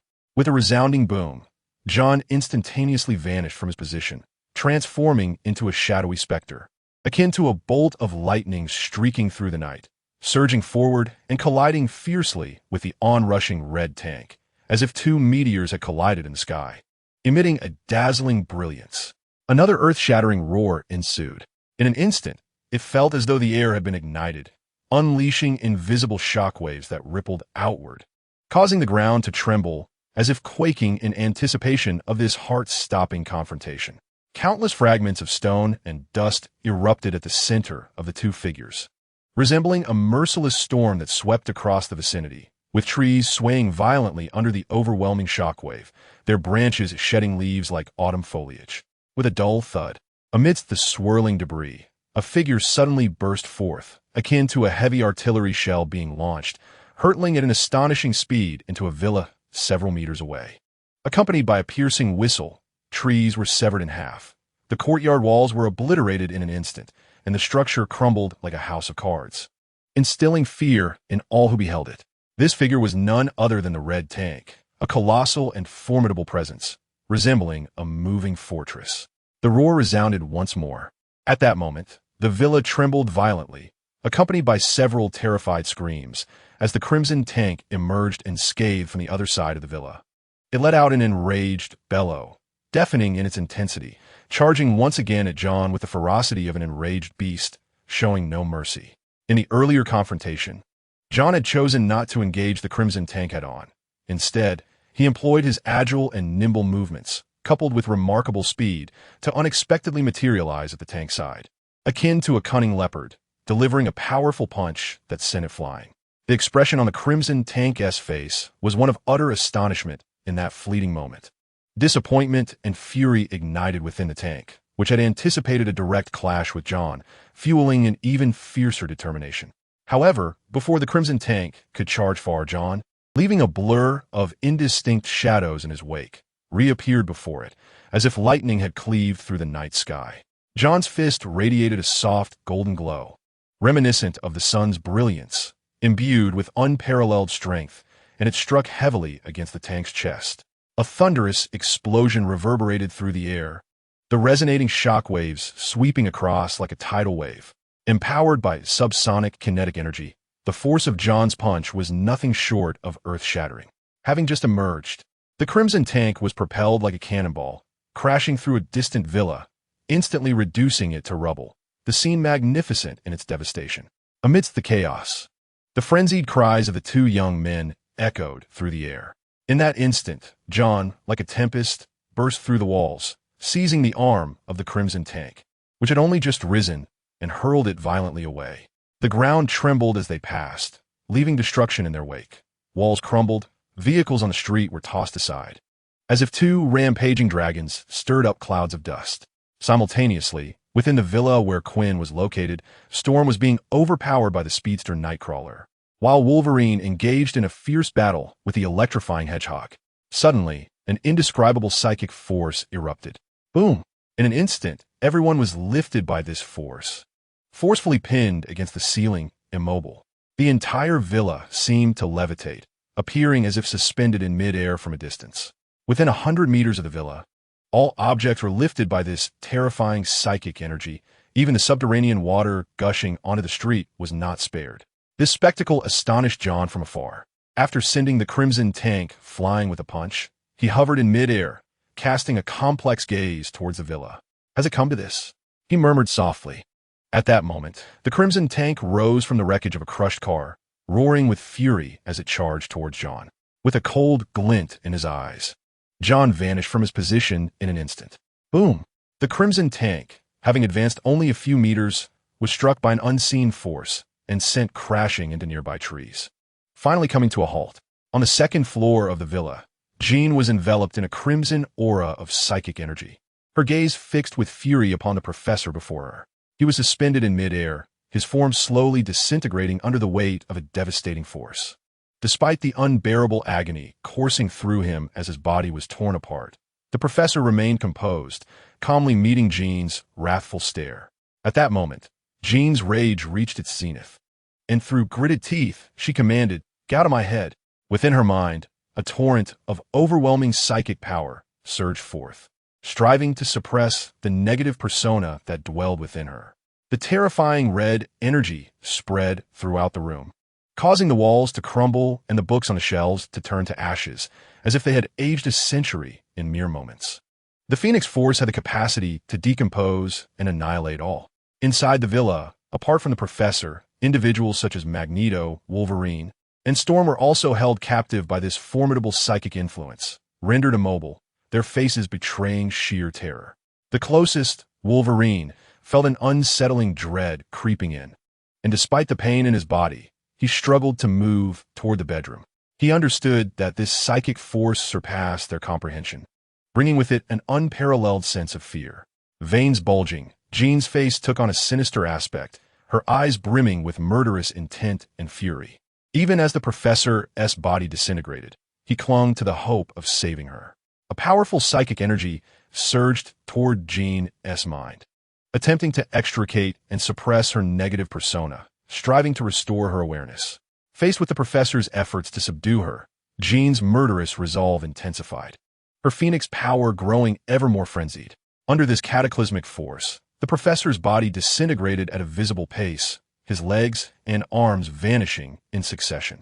Yet, his expression remained gentle as he softly urged the rampaging Jean, "Jean, do not let it control you. Break free."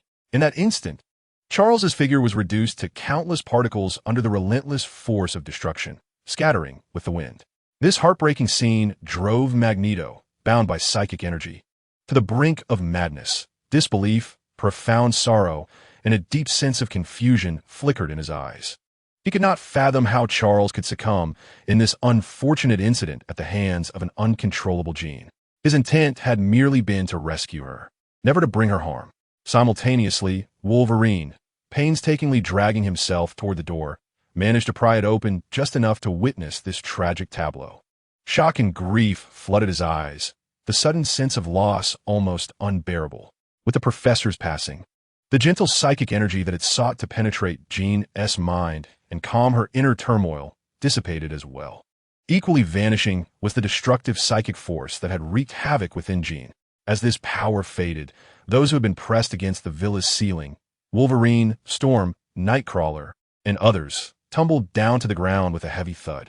The villa, once buoyed by psychic energy, crashed back to earth with a resounding roar, shaking the very ground beneath them. Sensing the professor's essence had departed, the destructive force dissipated. In the distance, John let out a furious roar, his eyes gleaming with unwavering determination. He seized the leg of the red tank, which was attempting to rise, and with frenzied strength, he hurled it down violently against the ground, sending shards of earth flying in a chaotic display. The sounds of impact reverberated like thunder, intertwined with John's wrathful growls, as the red tank was mercilessly ravaged in his grasp. Feeling an unprecedented humiliation, the red tank struggled desperately, yet was unable to free itself from John's dominion. In truth, their physical strength was comparable, but John's speed and reflexes far surpassed those of the red tank, coupled with his mastery of martial arts, rendering the red tank utterly defenseless against him. Magnus, having endured countless trials of life and death, despite the deep wounds within, rose with an impassive demeanor, akin to a towering mountain, unyielding amidst the tempest. He strode into the room, his gaze settling on the red-haired woman seated on the floor in a daze. He opened his mouth, as if to utter something, but ultimately spoke softly. "I know this was not your intention." His voice, though deep, resonated with strength, capable of piercing through the mists of the soul. "Let us depart from this place." With that, he gently lifted the dazed Quinn, akin to raising a small tree battered by the storm. Her mind was blank, consumed by guilt over the professor's demise, astonishment, and the reckless release of pent-up emotions. It felt as if two voices were clashing within her heart, one cold and unfeeling, declaring the professor's death was deserved for his attempts to control her. The other filled with remorse and unease, constantly arguing that such a fate was a grave mistake, one that should never have transpired. Supported by Magnus, Quinn resembled a soulless marionette as she exited the dilapidated villa. Nightcrawler, Archangel, and Wolverine, enduring their own pains, struggled to rise, closely following in their wake. The moment they stepped out of the villa, witnessing the red-haired woman being aided by Magnus, flooded their eyes. The earlier surge of power had been overwhelmingly potent and terrifying. Even the residual energy rendered them immobile, nearly causing their bodies to rupture. "What a red tank?" Magnus inquired as he emerged from the courtyard, surveying the surroundings and noting the absence of one of his men. A frown creased his brow, a foreboding sense stirring within him. "We saw him engaged in battle with the professor's young subordinate. When we entered, Wolverine hesitated before responding in a hushed tone, his voice laden with apprehension and fear, as if the boy's figure lingered hauntingly in his mind. Magnus' brow furrowed deeply as he took in the ravaged street, the broken trees and the shattered villas involuntarily twitching at the corners of his mouth. It was as though the area had recently endured the aftermath of a brutal war. At that moment, a series of violent tremors erupted from the direction of the town's exit, shattering the brief tranquility. Magneto lifted his gaze, observing a formidable force wreaking havoc on the distant horizon. After a moment of contemplation, he decisively proclaimed, "Let us proceed." Their business vehicle had long since been reduced to a heap of scrap metal amid the earlier chaos, and only a few intact cars could be found along the roadside. Thus, they were compelled to continue on foot. As they traversed the dilapidated streets, they were met with the complex gazes of fear, hatred, and trepidation emanating from the villas and upper floors on either side. However, Magneto chose to disregard these ordinary people's emotions, deeming them inconsequential in his grand design. Upon reaching the entrance of the town, the sight before them left them utterly astonished. The ground within a 100-meter radius lay shattered, as if trampled by a colossal beast, pockmarked with craters from missile bombardments. The so-called indomitable red tank lay mired in a massive pit, grimy and devoid of vigor, its face obscured by a deformed, heavy helmet. Witnessing the red tank's woeful state, the Nightcrawler trio turned pale, relieved they had not crossed paths with that terrifying youth. Nightcrawler, in particular, was filled with dread. Her previous instincts had proven accurate. The boy harbored a terrifying power. It was known that among them, the red tank possessed the greatest strength. Yet he now found himself in such a dismal predicament. Even Magneto's eyes twitched, though he swiftly regained his composure. Taking a deep breath, he willed an invisible force to tear the helmet from the red tank's head, revealing a bruised and battered visage filled with despair. The sight of the red tank's condition startled Magneto internally, yet he maintained his composure, arching an eyebrow and inquiring lightly, "Are you unscathed?" The red tank merely shook his head, offering no words. He seemed to have lost both the strength and courage to speak. Observing this, Magneto refrained from pressing further. He turned to his remaining subordinates and stated solemnly, "Since you are unharmed, let us depart." With that, he led the way out of the town, and the others followed suit, soon disappearing into the vastness of the night. On a distant villa rooftop, John had been silently observing the proceedings. Only after Magneto and the others vanished from sight did he pivot toward the direction of Jean Grey's residence. His figure flickered in the night, swiftly appearing outside the dilapidated villa. Without a moment's hesitation or doubt, he darted inside. Victory's dawn awaited as John, Wolverine, and Storm stood silently at the threshold of the crumbling room, the surrounding air thick with an indescribable weight of sorrow, rendering it suffocating. The shadows of anguish etched on Wolverine and Storm's faces mirrored that of soulless statues as they gazed silently at the solitary wheelchair within, their hearts burdened with a profound sadness that words could scarcely convey. Feigning astonishment, John's voice trembled as he grappled with the harsh reality before him. "Aurora, dear Professor, what has transpired?" His eyes widened, as if he were searching for a glimmer of hope in Storm's countenance. Yet, Storm merely quivered her lips, shaking her head in silence, tears welling in her eyes, unable to utter a single word, as if rendered speechless by the enormity of the situation. Wolverine inhaled deeply, his voice low and laden with resignation. "Professor, he was killed by Jean." His words struck John's heart like a sledgehammer, unbearable in their weight. "What?" John exclaimed, his face a canvas of shock and fury, as if the world around him was collapsing. Could Jean truly commit such an act? His fists clenched tightly, his body quaked with rage, a fierce fire threatening to erupt at any moment. After what felt like an eternity, Storm finally lifted the empty wheelchair, stumbling as she exited the sorrow-laden room. Wolverine sighed, following her quietly, while John trailed closely behind, the three of them departing this heart-wrenching place together. Upon exiting the dilapidated villa, the scene before them struck them with renewed astonishment. The town had been utterly transformed, bearing the scars of battle, as if a cataclysmic disaster had swept through, leaving only devastation in its wake. Confronted by the ruins, Storm's feelings of resentment began to dissipate. She understood that John had been engaged in a fierce struggle with that formidable mutant, unable to attend to the turmoil unfolding here.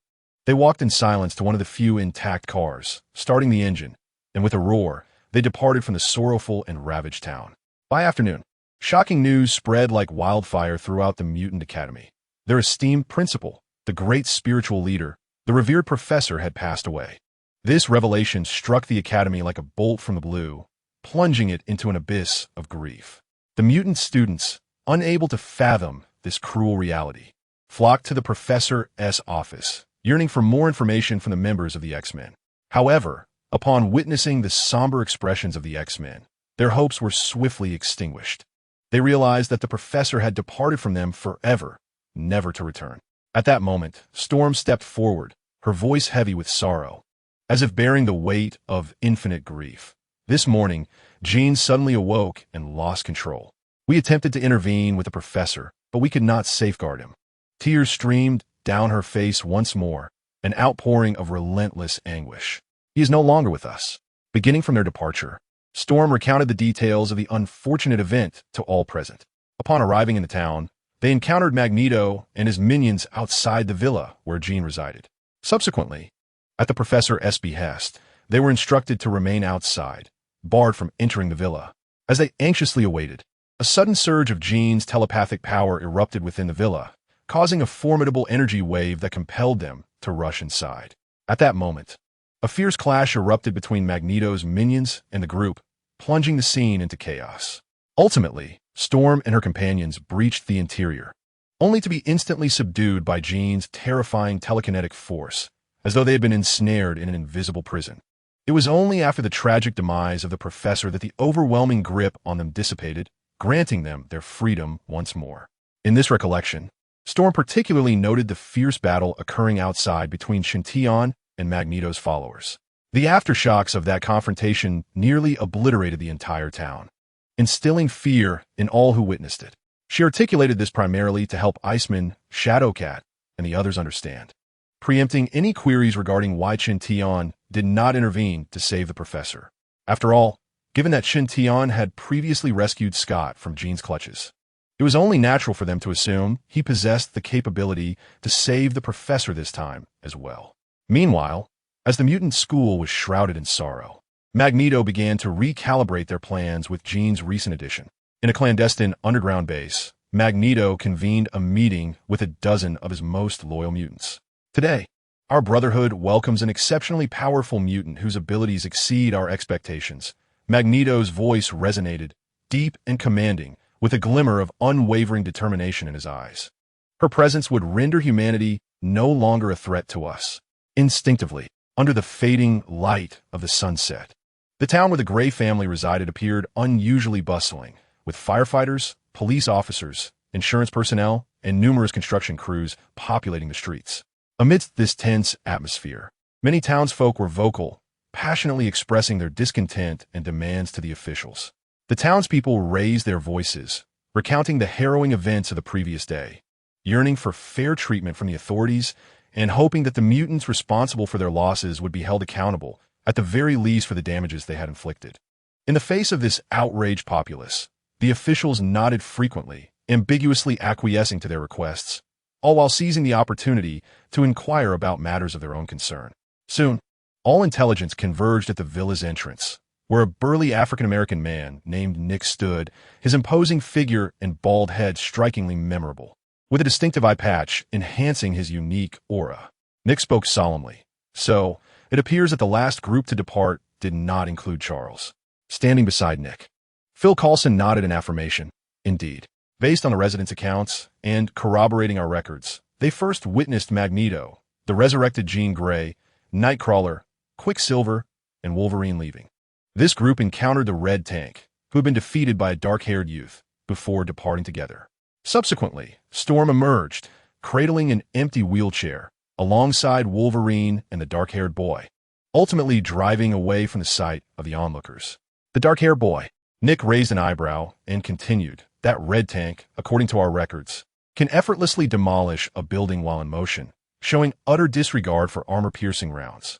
Coupled with his performance in other areas, it is evident that his strength surpasses that of most mutants. We need to conduct a more in-depth investigation into this dark-haired youth. How could a young man with black hair manage to vanquish formidable foes? Who exactly is he? When did such an extraordinary new force emerge from our mutant academy? Phil's expression grew remarkably grave, his eyes shimmering with inquisitive light as he solemnly stated, "This young man's name is John Smith West. Just a week ago, he was elevated to the ranks of the War Police. While Charles was reporting to the Department of Defense, I took the liberty of delving into his background. From what I have gathered, this exceptionally gifted mutant hails from a family of Chinese descent and was raised in the United Kingdom. Notably, his mutant abilities have only recently awakened, having yet to reach a month." Phil continued, his tone tinged with barely concealed admiration. Just last week, he participated in a crucial operation aimed at dismantling the infamous CRIS Research Institute located in Coro City, Mexico. His performance during that mission was nothing short of impeccable. It was due to his valor and intellect that he ultimately garnered Charles's favor and was invited to join this elite team. Upon registration, his primary ability was classified as physical enhancement, with records highlighting his exceptional strength and speed. His secondary ability, Energy Frenzy, allows him to combust his own energy into a frenzied state, significantly augmenting his power. However, based on his performance during the fight earlier today, he was even able to directly overpower the Red Tank, with an estimated strength burst exceeding 1,000 tons. His speed is astonishingly swift, so much so that an ordinary person could scarcely discern his form, perceiving only a fleeting shadow. Data analysis experts predict that his speed can reach up to 200 meters per second. In summary, his level has been classified as Alpha, and of a notably superior caliber. Nick's solitary eye momentarily narrowed, revealing a hint of astonishment. Yet another advanced alpha mutant? His tone bore a mix of resignation and contemplation, clearly struck by both awe and trepidation towards such a formidable mutant.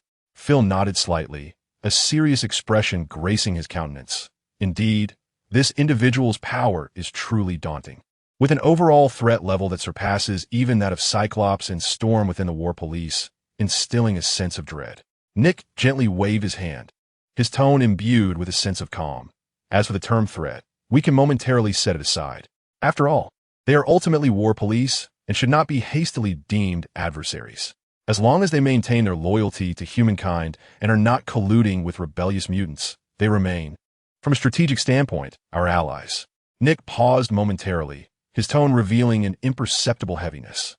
Astonishingly, Charles Xavier, the mutant leader who had once moved the world, had met with misfortune in this very location. Phil nodded in profound agreement, his voice imbued with surprise. It is indeed unexpected. Who could have imagined that this titan, who had led the mutant community for decades, would ultimately fall by the hand of his own protege? As core members of S.H.I.E.L.D., responsible for engagement with and management of superpowered individuals, they possessed intricate knowledge of global covert intelligence, including the dynamics of mutants. At this moment, Phil's expression turned grave. Director, recent intelligence indicates that Cyclops suffered a severe injury not long ago and remains in a coma now, with Charles' sudden demise. The forces of the Avengers are at an unprecedented low, making them ill-equipped to withstand the onslaught of the Brotherhood of Mutants. Magneto will undoubtedly not let the matter of the treatment serum developed by Worthington Laboratories rest. He has gathered a substantial number of mutants, ready to strike at any moment. Director, should we intervene in this impending conflict? Nick slightly nodded, a contemplative glimmer in his eyes. Legally speaking, Charles' death nullifies our agreement, granting us the right to intervene. However, from my understanding of Charles, it seems unlikely he would depart so easily. Nick fell into brief reflection before continuing. Nevertheless, Phil, your concerns are not unfounded. Charles' passing may indeed plunge the Avengers into a prolonged downturn. Therefore, we must prepare thoroughly. Upon your return to base, promptly inform Trask Industries to implement necessary emergency measures. Should any uncontrollable signs arise amidst the tide of events, the Sentinel forces must be deployed to the battlefield in advance. This represents a splendid opportunity to witness the fruits of their years of diligent research. Understood. Also, arrange for personnel to closely monitor the mutant known as Vistor. Understood. The following day, a solemn and dignified funeral was held in honor of the beloved professor behind the mutant school. During the service, Storm mournfully commemorated the professor's remarkable achievements, extending the highest respect for his immense contributions to the mutant community. As the memorial concluded, many lingered, reluctant to depart, engulfed in profound sorrow.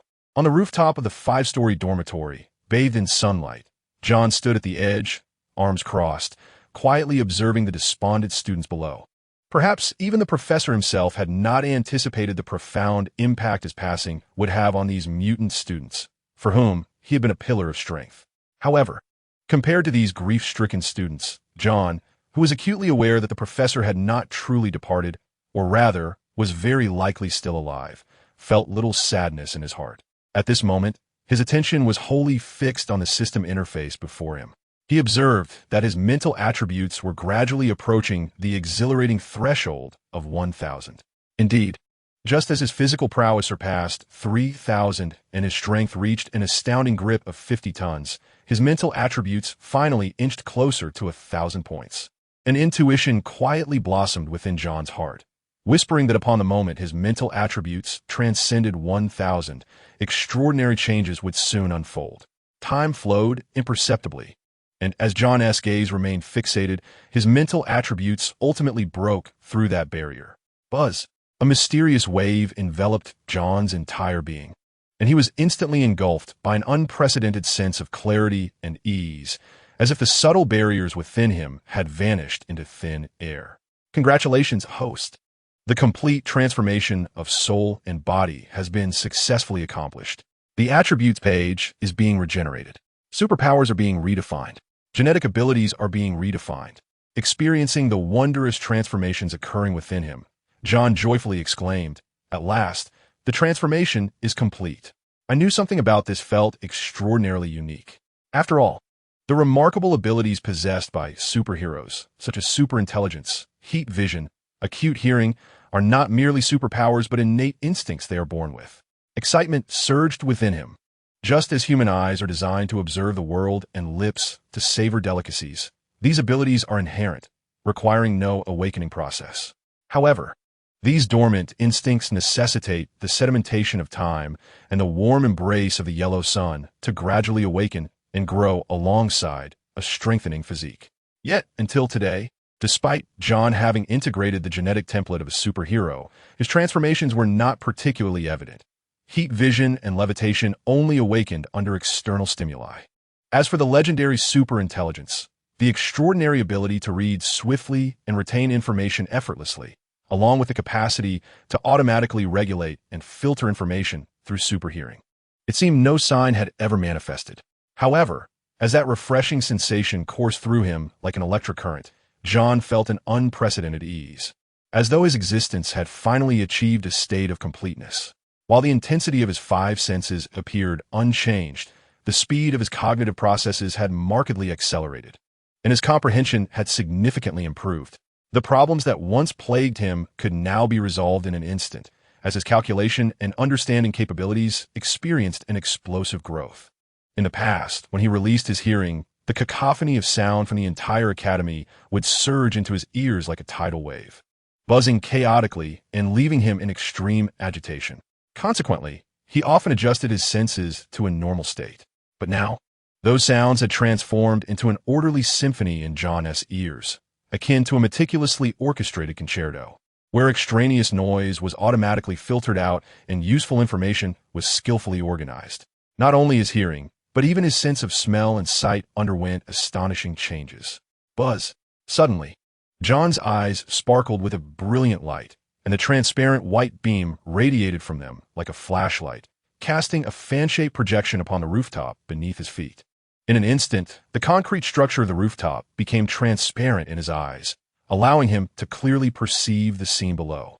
His gaze penetrated through the walls and fell upon the room within, where the young girl, Katie, sat on a soft cushion by the window, lost in contemplation as she gazed at the world outside.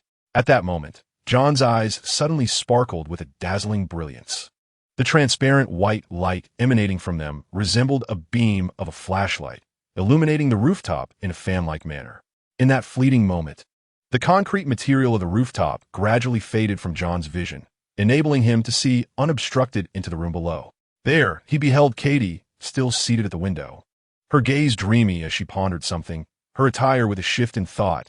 John effortlessly withdrew his luminous gaze.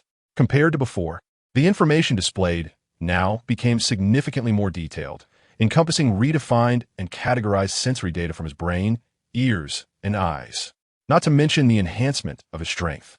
It not only included grip strength, but also precisely calculated his punching power, which had multiplied beyond his previous understanding. This transformation was evidently linked to the state of comprehensive strength he had attained, allowing him to unleash 100% of his bodily power in a single punch, amplifying it to an astonishing sixfold.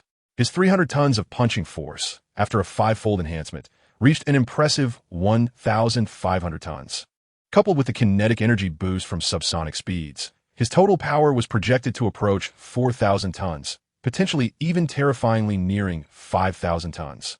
This explained why, despite his grip strength being merely 52 tons, he could confront the red tank head-on after unleashing his first-level ability. While John was immersed in the changes within himself, his ears suddenly caught a faint sound. Soon after, at the entrance of the rooftop, Clarice's figure appeared, concern evident as she approached John from behind, softly whispering, "Wester, Professor Aurora requests your presence in her office." John nodded gently, curiosity evident in his tone. "The office? I shall go at once." As for the matter that Storm wished to discuss with him, John had already gleaned it through his extraordinary hearing. His heart brimmed with anticipation, his tone laced with an unmistakable exhilaration. In a spacious yet sorrowful room, Storm sat alone on a soft armchair, her presence exuding an ineffable loneliness amidst the stillness of the air. Meanwhile, Wolverine stood quietly by the window, his deep gaze penetrating the glass, directed towards the distant horizon, as if he were lost in contemplation of heavy, unspeakable thoughts.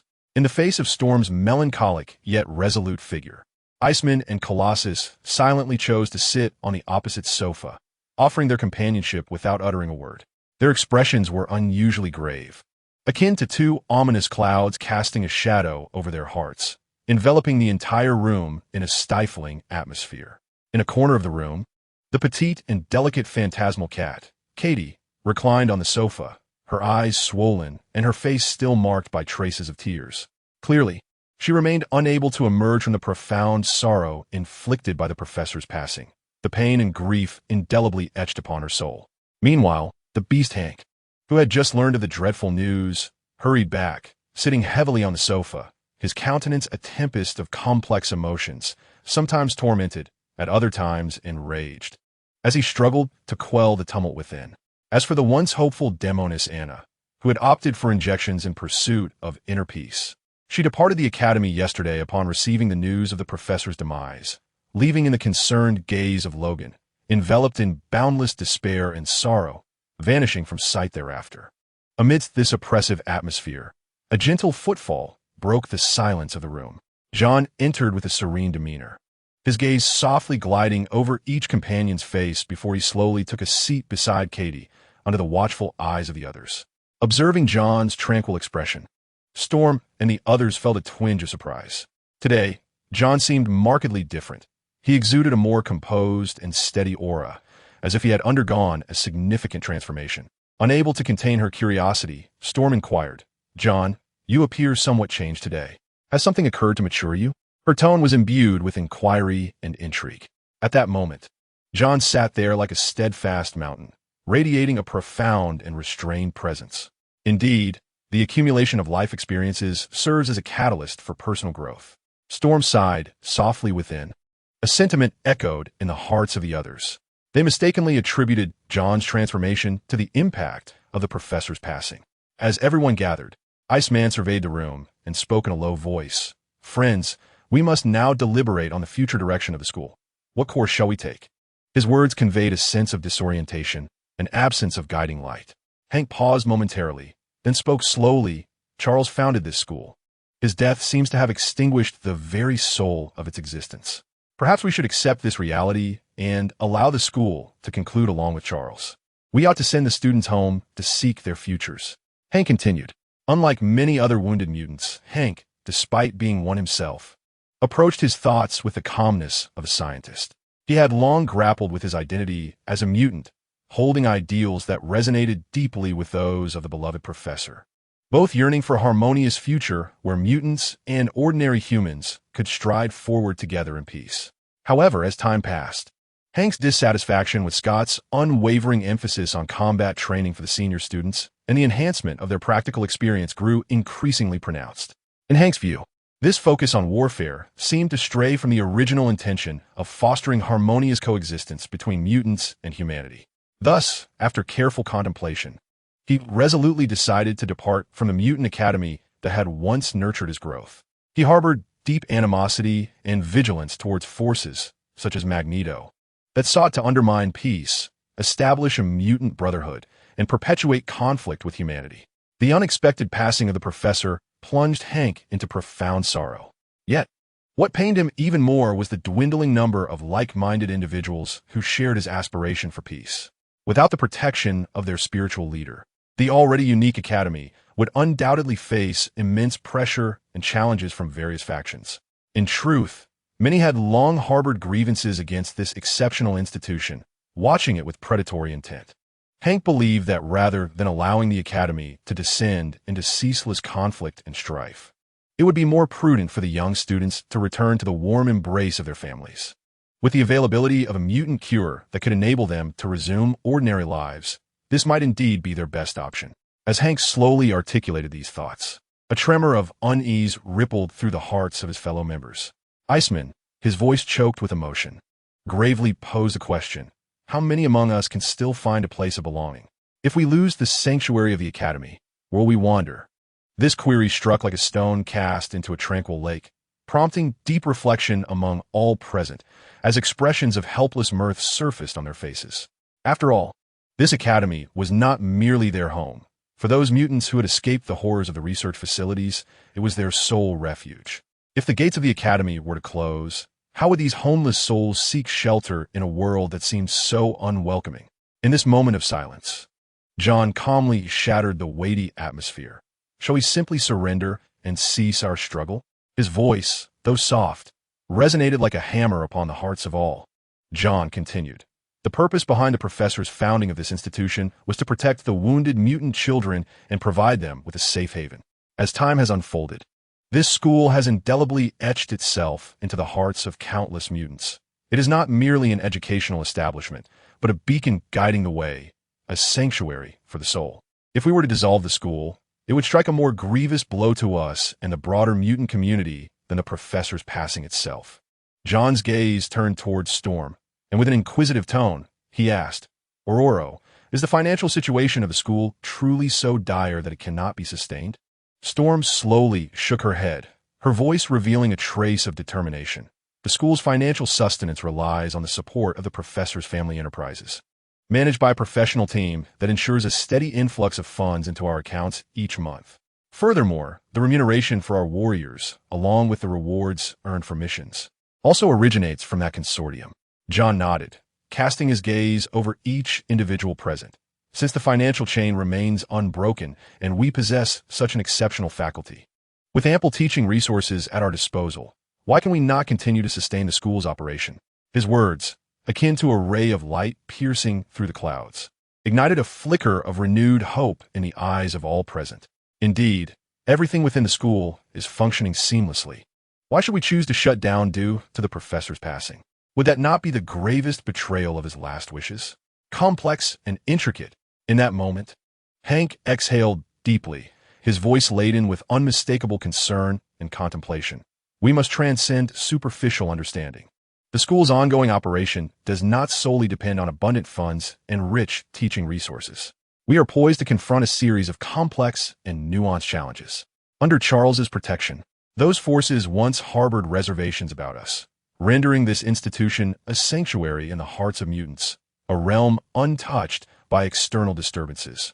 However, now, with Charles's departure, if we persist in our endeavors, the future of the school will undoubtedly be fraught with uncertainty. This is an undeniable reality before us. Hank's candidness elicited expressions of astonishment and confusion among Storm and the others, their gazes intertwining with an undercurrent of unspoken thoughts. What profound implications lie beneath his words? In the midst of this silence, John unhesitatingly interjected. Are you implying, Hank, that there are currents swirling within the government and corporate conglomerates? Hank raised his astonished eyes, gazing at the dark-haired youth, taken aback by his sharp insight that pinpointed the crux of the matter with precision. John's tone grew grave yet resolute. Indeed, when the professor was alive, his formidable presence deterred all hostile forces from acting recklessly. To some extent, they even made concessions to the mutants. Yet, they may not have fully realized that this school also serves as a restraining force. It is not only a limitation on our actions, but also a balancer of our power. At this moment, John's words faltered slightly, a faint smile curling at the corners of his mouth, accompanied by a hint of cold laughter. However, his subsequent remarks pierced like an icy shard, sending a shiver through everyone present. As the ancients once said, to kill one is a crime, but to slay thousands makes one a hero. Now, my full-force strike possesses the might exceeding 1,000 tons, my speed approaching the speed of sound. Modern weaponry is but a child's play to me. Coupled with my inherent resistance to mental manipulation, even the professor would have found it challenging to breach my mental defenses. If I were to truly unleash my fury, recklessly committing acts of devastation, within a mere day, I could transform the sprawling metropolis of New York, teeming with millions, into a desolate wasteland, a river of blood flowing through its streets. Alternatively, should I focus my sights on those esteemed politicians and dignitaries in the span of a week, I could redraw the entire political landscape of America, unless they are prepared to dwell perpetually in subterranean shelters. The air seemed to crystallize in an instant, a palpable scent of bloodshed permeating the atmosphere, conjuring harrowing images in the minds of those present. Hank stared at the seemingly composed youth with eyes wide in shock. It was unfathomable to him that such cold and ruthless words could emanate from the lips of a mere boy in his teens, and yet his expression remained disturbingly serene. It was as if within him lay a ferocious beast, poised to break free from its constraints, those very constraints being the shackles of morality, legal boundaries, social ties, and the limits of self-awareness. Hank gazed at John, his voice resolute and powerful. "You are nothing short of a monster." John, the so-called monster, let out a derisive laugh, a hint of sarcasm lacing his tone. "Hank, do you not yet see? It is not I who am the monster. Rather, we mutants are seen as aberrations in the eyes of ordinary people." John's words grew increasingly frigid, revealing a profound sense of solitude and unwavering determination. "Fate, therefore, Hank, I implore you to convey a clear warning to those deluded individuals who believe they can manipulate everything." With the utmost seriousness, John's voice resonated like a dull drum, echoing in the air, his presence akin to heavy storm clouds, enveloping the spirit of everyone present. "Do not recklessly provoke me and my comrades. For once the beast within us is awakened, it will unleash an apocalyptic scene beyond reckoning." In that moment, John's aura felt like solidified air, heavy and suffocating. Hank gazed deeply into John's eyes, a bittersweet and resigned smile forming on his lips, accompanied by a long sigh. Indeed, in this world rife with prejudice, who can escape the label of a monster? He rose slowly, directing his gaze once more at John, a rare glimmer of admiration flashing in his eyes. "Wester, your courage and resolve are commendable. Every word you utter, I shall convey to the President in its entirety." His attention then drifted among Storm, Wolverine, and the others. "My previous remarks may have been tinged with excessive pessimism. Although Charles has departed from us, our school shall not be a pawn to be manipulated. From this moment forth, the future of the school rests in your hands. Should the authorities engage in any unscrupulous actions, I will inform you immediately." After all, as a member of the mutants, Hank felt a weight lifted from his heart, reassured by the knowledge that the school still maintained sufficient deterrent power.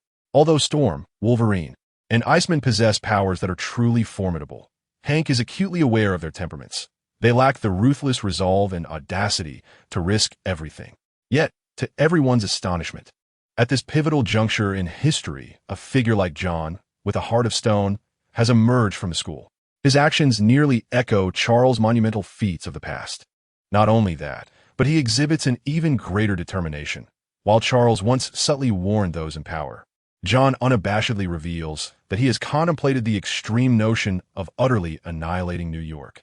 This is the essence of a true monster, whose unleashed wrath would bring forth unimaginable devastation. However, oftentimes, matters need not escalate to such dire extremes. The crux lies in demonstrating a resolute attitude, a determination to exact a heavy toll on the enemy, even at the cost of one's own destruction. After all, the average person harbors fear of the brazen. The brazen fear the desperate, and the desperate harbor an even greater dread of those who have completely lost their sanity. Just as Hank was about to step out the door, Storm's voice suddenly pierced the silence. "Hank, regarding the antidote that could alter our fate."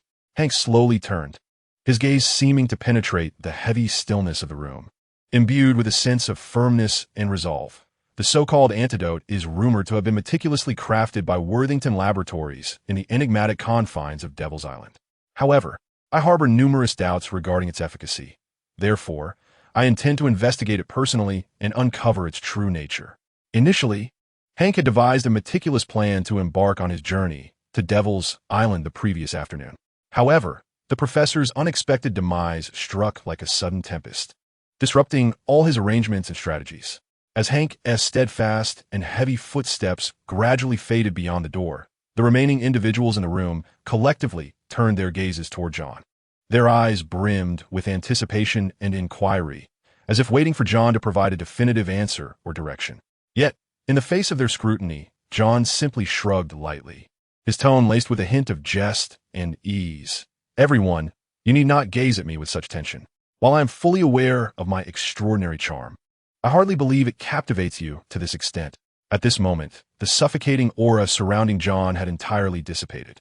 He appeared no different from his usual self, radiant, confident, and tinged with a hint of nonchalance. This caused the women present to begin to question whether the preceding events had merely been an illusion. Was the menacing John truly the same individual as the one before them now? Storm suddenly shook her head, a bittersweet smile and sigh gracing her features. It is truly hard to believe that we would one day feel inferior to a youth. It seems we have indeed aged. She paused before continuing. Indeed, we possess nothing now, save for this school, this home that we collectively safeguard. We find ourselves with no retreat, compelled to stand firm in this place, fighting for our beliefs and ideals. Any attempt to destroy this home and trample upon our convictions shall face our most resolute and vehement counterattack. The eyes of Storm glimmered with a fierce determination, her voice resonating with newfound strength. As her words resonated, the faces of Iceman, Colossus, and Shadowcat reflected a sense of relief. They understood that as long as they united and exerted their efforts, they could safeguard this shared sanctuary. The students outside, upon learning of the resolution made in the conference room, erupted into cheers. Their fears and anxieties vanished in that moment, replaced by anticipation and confidence for the future. They firmly believed that under the leadership of the X-Men, they would stride toward a brighter tomorrow. As for John, though he possessed extraordinary potential and talent, he was still young, and the role of a teacher seemed premature. Nevertheless, everyone was convinced that if given sufficient time and opportunity for growth, he would undoubtedly become an indispensable force within the ranks of the X-Men. Your earlier display was undeniably impressive, West, Shadowcat remarked, gazing up at the dark-haired youth walking beside her, genuine admiration illuminating her features. At that moment, her face bore no trace of confusion or panic, for she had discovered her purpose and embraced her responsibility to fulfill the professor's legacy and ensure the continued operation of Xavier's School for Gifted Youngsters, providing a safe haven for young mutants. In response to Katie's praise, John merely smiled faintly, choosing not to elaborate. In truth, he had no desire for the spotlight.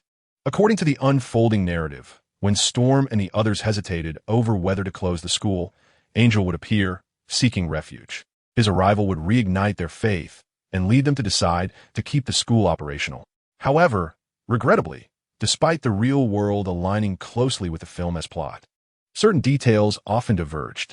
For instance, Angel had yet to materialize. Moreover, unlike the film, mutants in this reality faced even greater oppression, not only from the government but from numerous other fronts as well. Thus, after careful deliberation and thorough analysis of the relationships and interests at play, he recognized that if he did not step forward and exhibit a degree of deterrence, it could result in unnecessary complications. Although this course of action meant he might expose himself to the scrutiny of certain individuals, the benefits of Xavier's School far outweighed the drawbacks. Here, he could focus on enhancing his abilities without the distractions of the outside world. Once the current conflict involving the X-Men subsided, he would enjoy a prolonged period of tranquility, allowing him to thrive and grow. Once the professor successfully completes his journey home, all attention will undoubtedly once again converge upon him. Yet, John remains unperturbed by the approaching scrutiny. Although the prowess he displays before the masses is merely the tip of the iceberg, this does not incite any apprehension within him. In truth, what he has revealed are merely superficial figures. The true trump card lies concealed within the depths. His genetic second awakening ability, capable of entering a state of annihilation, serves as the genuine source of his strength. Moreover, John's power is escalating at an astonishing pace. Should anyone evaluate his current self based on yesterday's capabilities, or project his potential a week hence, they would undoubtedly face a staggering blow. Such transformations impart an almost intangible sense of invincibility upon him. After bidding farewell to Katie, John returned to the rooftop of his dormitory, seeking solace in solitude. The sun poured through the thin veil of clouds like a golden waterfall, warm and radiant. He stretched his arms wide, his body effortlessly suspended 2 meters above the ground, as if, in that moment, he and the sky coalesced into one. Bathed in sunlight, John's skin emitted a subtle glow, greedily absorbing the essence of the sun, undergoing a profound metamorphosis.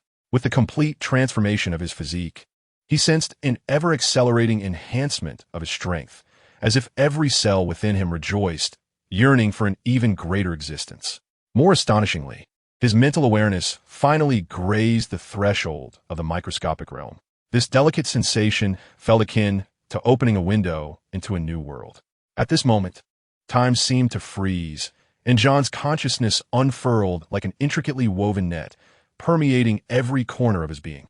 He beheld the minuscule cells within him, dancing upon the stage of life with breathtaking speed as the miracles of evolution and division unfolded within, their numbers burgeoning like bamboo shoots sprouting after the rain. Simultaneously, these cells, in their radiant process of division, continuously compressed themselves, condensing the essence of life into a singular point. This rendered John's physical density increasingly heavy and solid, approaching a mythical state. Under John's microscope-like scrutiny, a profound truth began to surface. Whenever his body basked in sunlight, absorbing that faint yet vibrant energy, the Kryptonian cells hidden within him voraciously devoured this gift like famished children. The solar energy, through the miraculous transformation of these cells, underwent a revolutionary metamorphosis. Not only was it refined to a state of unparalleled purity, but under the influence of some unknown mystical force, it was magnified thousands of times, ultimately converging into an overwhelming torrent of energy, deeply entrenched within the nucleus of each cell. This process, rather than being a mere absorption of solar power for personal evolution, could be viewed as the solar energy transforming into a catalyst, a mysterious force guiding his body towards endless evolution and enhancement. When this realization resonated within John like the morning bell tolling, he felt an enlightening clarity wash over him. In the span of a mere fortnight, he has astonishingly elevated his prowess solely through basking in the sun. For that seemingly inconsequential solar energy has undergone an unimaginable augmentation and metamorphosis within him. Even more astounding is the fact that this wondrous transformation and amplification appear to escalate in tandem with the continuous strengthening of his physique. Perhaps one day, when his strength reaches an unprecedented zenith, capable of shaking colossal entities weighing tens of thousands or even hundreds of thousands of tons, the force of this enhancement will soar to millions, tens of millions, or even beyond. This may very well hold the key to how a superhero can ultimately evolve into a silver or golden being capable of shattering distant galaxies with a single punch. After all, if one merely relies on absorbing the energy of a yellow sun, even if he were to consume all the stars in the cosmos, how could that possibly stir even the faintest ripple in the vast, unfathomable universe? Moreover, John was astonished to discover that each cell within him seemed to pulsate with life, emanating a unique and mysterious vibration. These vibrations intertwined and coalesced, culminating in an indomitable force that enveloped his entire being. Under the aegis of this power, his body appeared as unyielding as steel, a characteristic that evoked both awe and reverence. John exhaled deeply, his face betraying an unmistakable sense of wonder and reflection. However, despite his newfound ability to microscopically observe the changes within him, his capabilities seemed confined to the cellular level. To delve deeper into the mysteries concealed within the chromosomes and genes, hidden beneath the cellular surface, remained an aspiration just beyond his grasp, leaving him unable to glimpse the fundamental and profound transformations of Kryptonian cells. Yet, this did not dishearten or dismay John. On the contrary, he understood that his journey along the path of evolution was still long, with countless enigmas awaiting his revelation. Thus, he steadied his emotions and redirected his focus to another equally enigmatic and unique force within him, the genes lying dormant deep within. Through profound mental exploration, John unearthed some extraordinary cells, rare as stars scattered across the vast ocean of his cellular landscape. It was these seemingly inconspicuous cells that harbored immeasurable potential. They resembled a cadre of slumbering giants within him, poised to unleash cataclysmic power at the moment of awakening. Furthermore, although these gene cells resided in secondary regions of his body, such as the muscles of his limbs and the fats of his back and abdomen, coexisting alongside the Kryptonian cells, they seemingly exerted no influence over them.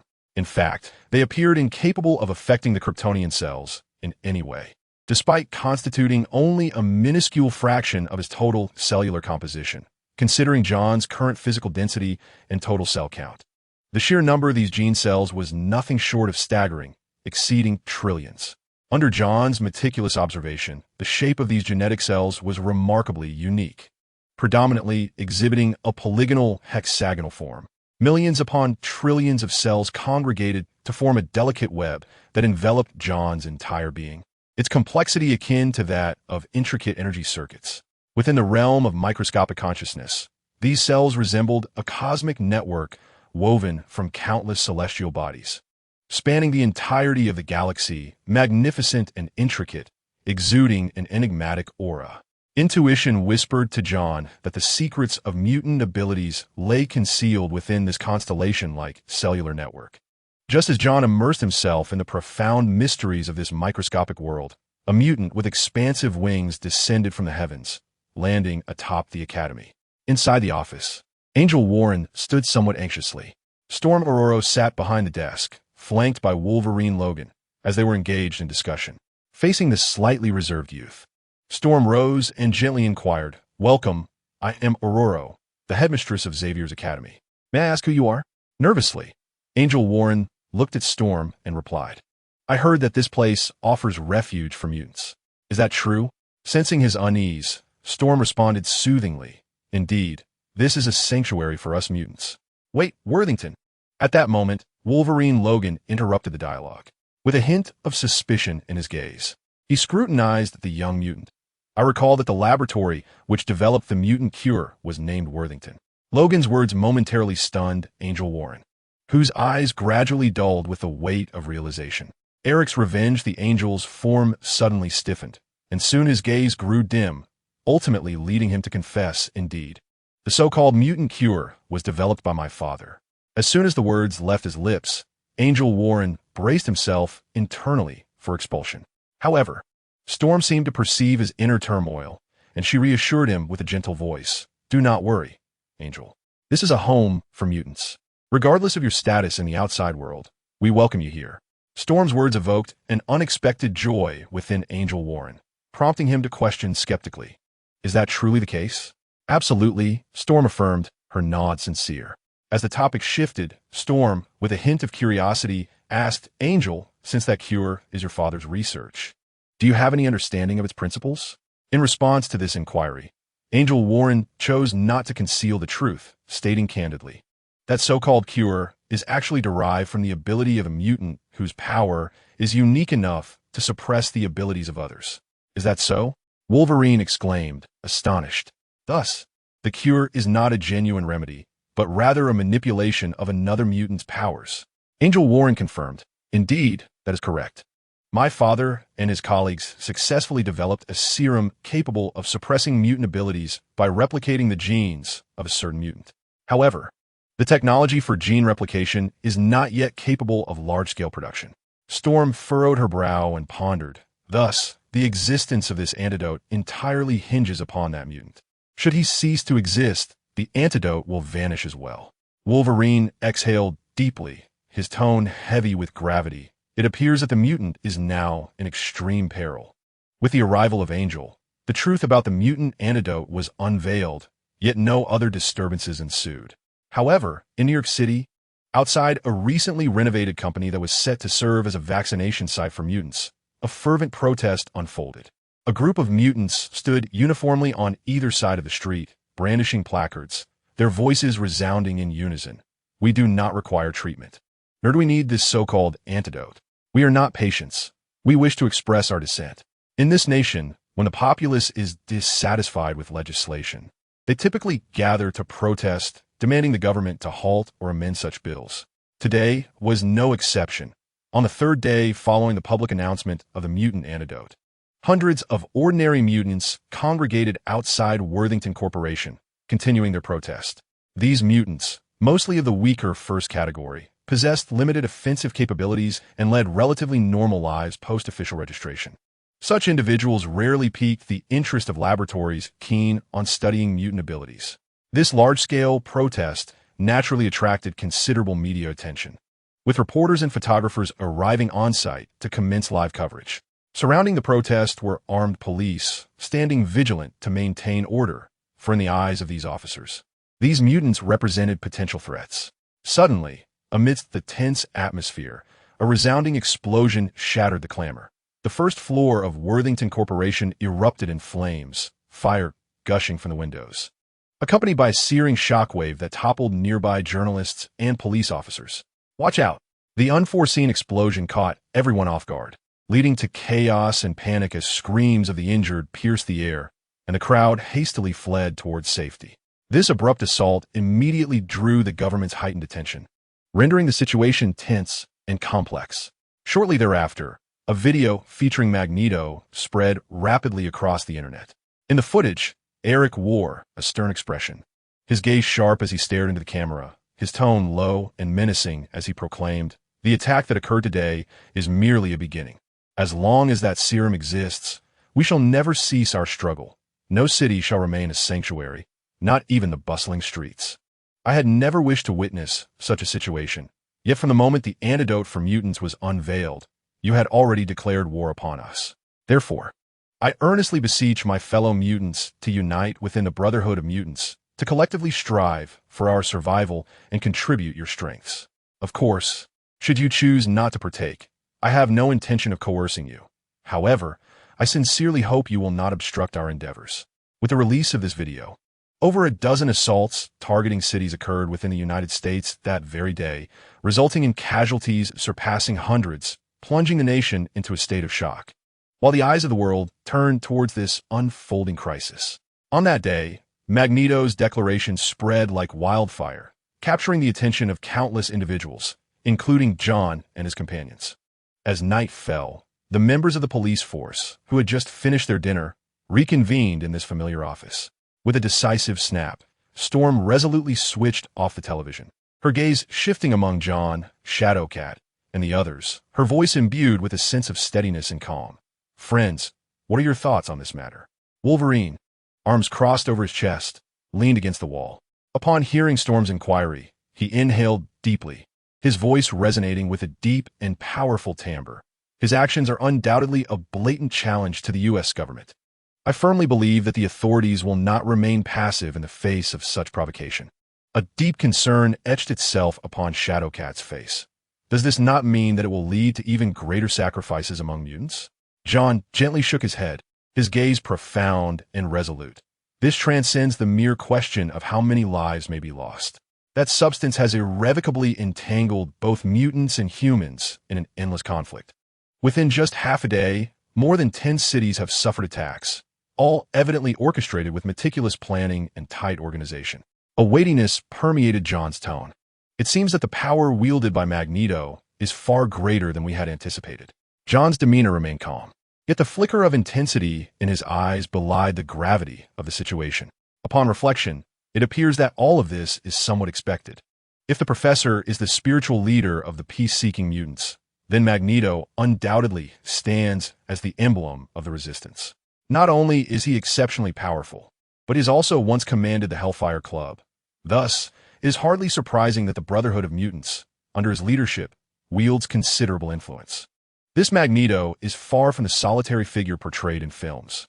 It is precisely for this reason that, following the fierce battle with Stryker years ago, he was able to elude the combined pursuit of the U.S. government and law enforcement for 3 long years without detection. In fact, the power Magneto commands in the shadows far exceeds public comprehension, for behind him stands a multitude of mutants yearning for freedom. Among them are not only those radical individuals who openly resist humanity, but also many who remain concealed, their identities yet undisclosed.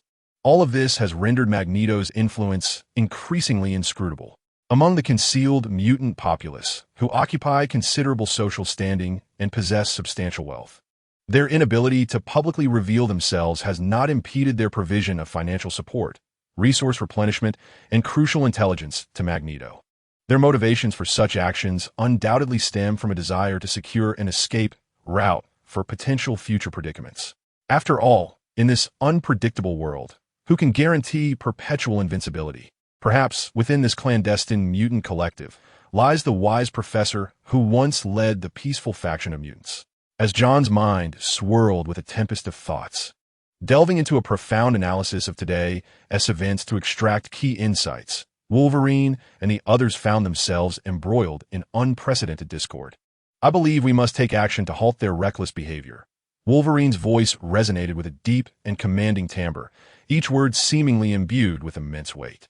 If we continue to allow Eric to act with such impunity, a full-scale war between mutants and humans could erupt at any moment, the consequences of which we cannot bear or even fathom. However, in response to Wolverine's resolute stance, Storm presented a starkly different perspective. But how can we stop them? We are utterly unaware of their current whereabouts. Her gaze swept over her teammates, including Kitty and Iceman, her tone tinged with a sense of helplessness and gravity. Moreover, with Jean having joined their ranks, coupled with Magneto and his formidable mutants, do we truly possess the capability to contend with them? Do you believe that, given our current strength, we could rival the Brotherhood? Or are we prepared to sacrifice more innocent allies for the sake of an elusive victory? Storm's words struck like a sharp dagger at Wolverine's heart, causing his brow to furrow tightly. The X-Men team has suffered an unprecedented blow. Scott lies gravely injured and unconscious, while the Professor has departed from us, significantly diminishing their capabilities. Even with John's addition, that colossal loss remains unbridged. In the face of the currently powerful Mutant Brotherhood, do they truly stand no chance? All of this seems shrouded in a dense fog, obscuring the path ahead. Presently, the most formidable members of the opposing faction are undoubtedly Magneto and Jean, followed closely by the mutant known as Juggernaut, who once engaged in fierce conflict with John. Additionally, there is the formidable Aurora, capable of unleashing powerful shockwave attacks, the adept Shadowcat, who excels in close-quarter suppression of Storm, and the equally formidable Pyro, John. Not to mention the over 100 ordinary mutants. While individually they may lack strength, their numerical advantage cannot be overlooked. In stark contrast, the X-Men consist of merely Wolverine, Storm, Beast, Kitty, Bobby, and Colossus Peter, just 6 individuals. From a comprehensive perspective, we find ourselves at a distinct disadvantage, which has momentarily rendered Wolverine silent. At that moment, the resolute voice of Steelman Peter pierced through the heavy silence. However, in the face of the chaos instigated by mutants, as members of the X-Men, we bear the responsibility to suppress and apprehend these wrongdoers. Otherwise, how shall we justify ourselves to the world? To everyone's astonishment, John nodded in agreement with Wolverine's sentiment. What you say, Logan, is indeed correct. This gesture drew the gaze of all present toward him, for his earlier performance that morning had already transcended the expectations of one merely 15 years of age. With a smile, John continued, as X-Men, we undoubtedly have both the obligation and the duty to combat those criminal mutants, particularly the infamous Brotherhood of Mutants. However, his words momentarily faltered, as if preparing for a pivotal shift in the conversation. Yet, the recent unfortunate passing of our professor has deprived us of the ability to swiftly and accurately locate these mutants. Coupled with Scott's severe injuries, our strength has been significantly diminished. My words carry a weight of resignation. Thus, we require time to reorganize and strategize. Should the authorities come knocking, you may use this rationale to deflect their inquiries. Regarding the Brotherhood of Mutants, I propose we temporarily set aside the matter and adopt a strategy of passive resistance. John's gaze grew profound and resolute. Until we discern their primary intentions, there is no necessity for direct confrontation. Such an approach would prevent the dispersion of our strength and avert greater losses. His pronouncement elicited a slight nod of approval from Storm, indicating her agreement. At this juncture, John was indeed reluctant to provoke Magneto. After all, he had just completed his transformation into a superhuman, and his power was surging at an extraordinary pace. With each passing day, his capabilities would further amplify. For instance, within the span of just half a day, his grip strength had escalated from 52 tons to an astonishing 75 tons, with his punching power skyrocketing to an impressive 400 pounds. The rate of his enhancement within a single day rivaled the progress one would typically achieve over an entire week, which was nothing short of remarkable. And this was merely the nascent phase of his ascension in power. Such is the growth rate befitting a superhuman. Yet, let's remain composed. In actuality, the question of whether the growth rate of a superhuman should be deemed rapid or sluggish lacks a definitive and uniform metric for assessment. For instance, when a superhuman first descended upon this azure planet, he exhibited extraordinary strength during his childhood. However, this power had yet to reach a jaw-dropping magnitude. Even after spending over 2 decades on Earth, his strength showed little significant improvement. In stark contrast, The likes of Zod and other extraterrestrial visitors who arrived later experienced an exponential enhancement in their abilities, merely basking in the sun's rays. In this contentious discourse, the typically reticent Steelman, Peter, finally broke his silence. His tone was calm and measured, as if each word had been meticulously pondered. What West has articulated is indeed pertinent. Amidst the current convoluted circumstances, we must maintain our composure and refrain from hasty actions. The image of that profound dialogue between John and Hank from the early morning flashed through his mind, wherein lay a veiled significance hinting that the tranquility of their school environment was merely superficial. Katie raised her hand, expressing her agreement with a gentle yet resolute demeanor. I shall adhere to the collective counsel and face the present challenges together. The Iceman nodded in affirmation, acknowledging that adopting a strategy of calmness over impulsiveness was undoubtedly a sagacious and prudent choice. Witnessing this exchange, Wolverine furrowed his brow slightly, but ultimately chose silence over dissent. Professor Aurora, please wait. After the meeting concluded, John hastened to catch up with the departing Storm in the corridor, urgency lacing his voice. Storm turned to him, her gaze imbued with curiosity and intrigue. West, is there something of import you wish to discuss with me? John nodded softly, adopting an inquisitive tone as he slowly replied. I seem to recall hearing the professor mention that he has a fraternal twin. However, regrettably, this brother has been in a persistent vegetative state since childhood, necessitating constant care. Upon hearing this, Storm fell into a brief contemplation before responding slowly. Indeed, there was such an occurrence. The professor has occasionally alluded to his brother. Then, Professor Aurora, do you know where the professor's brother is at present? John pressed on, his urgency palpable. About this, I am regrettably quite uninformed, Storm said, shaking her head in resignation after a moment of reflection, her eyes betraying a hint of remorse. She had heard the professor mention his brother only in passing, and he had not divulged any specifics regarding his whereabouts. I see. It appears I was overly optimistic. A flicker of disappointment crossed John's face. He had intended to visit the comatose individual in hopes of uncovering leads related to the professor's consciousness transfer. At that moment, Storm seemed to realize something, her eyes widening in shock as she gazed at John, her voice trembling slightly. West, your sudden mention of this matter. Do you suspect the professor's consciousness might? John immediately gestured for silence, scanning their surroundings to ensure no one was privy to their conversation. Lowering his voice to a near whisper, barely audible to Storm, he said, Professor Aurora, do you recall the consciousness transfer theory proposed by the professor? Perhaps this is indeed the key to our quest for answers. Upon hearing these words, Storm Woman nodded excitedly, prompting John to further articulate his thoughts. Therefore, I tend to believe that, given the professor's extensive research in the realm of mental power, even if his physical form were to suffer a catastrophic blow, his consciousness might not necessarily dissipate into oblivion. Perhaps, in the direst of moments, he chose to extricate his consciousness from his corporeal shell, achieving a form of resurrection through some method of transference. The most likely target for this transference, without a doubt, would be. At this juncture, John deliberately paused, refraining from continuing his discourse. However, Storm Woman understood implicitly, her body quivering slightly with excitement, clearly moved by the profound implications of the conversation. Orolo, she exclaimed. Ah, yes, Vester, do you have any further insights?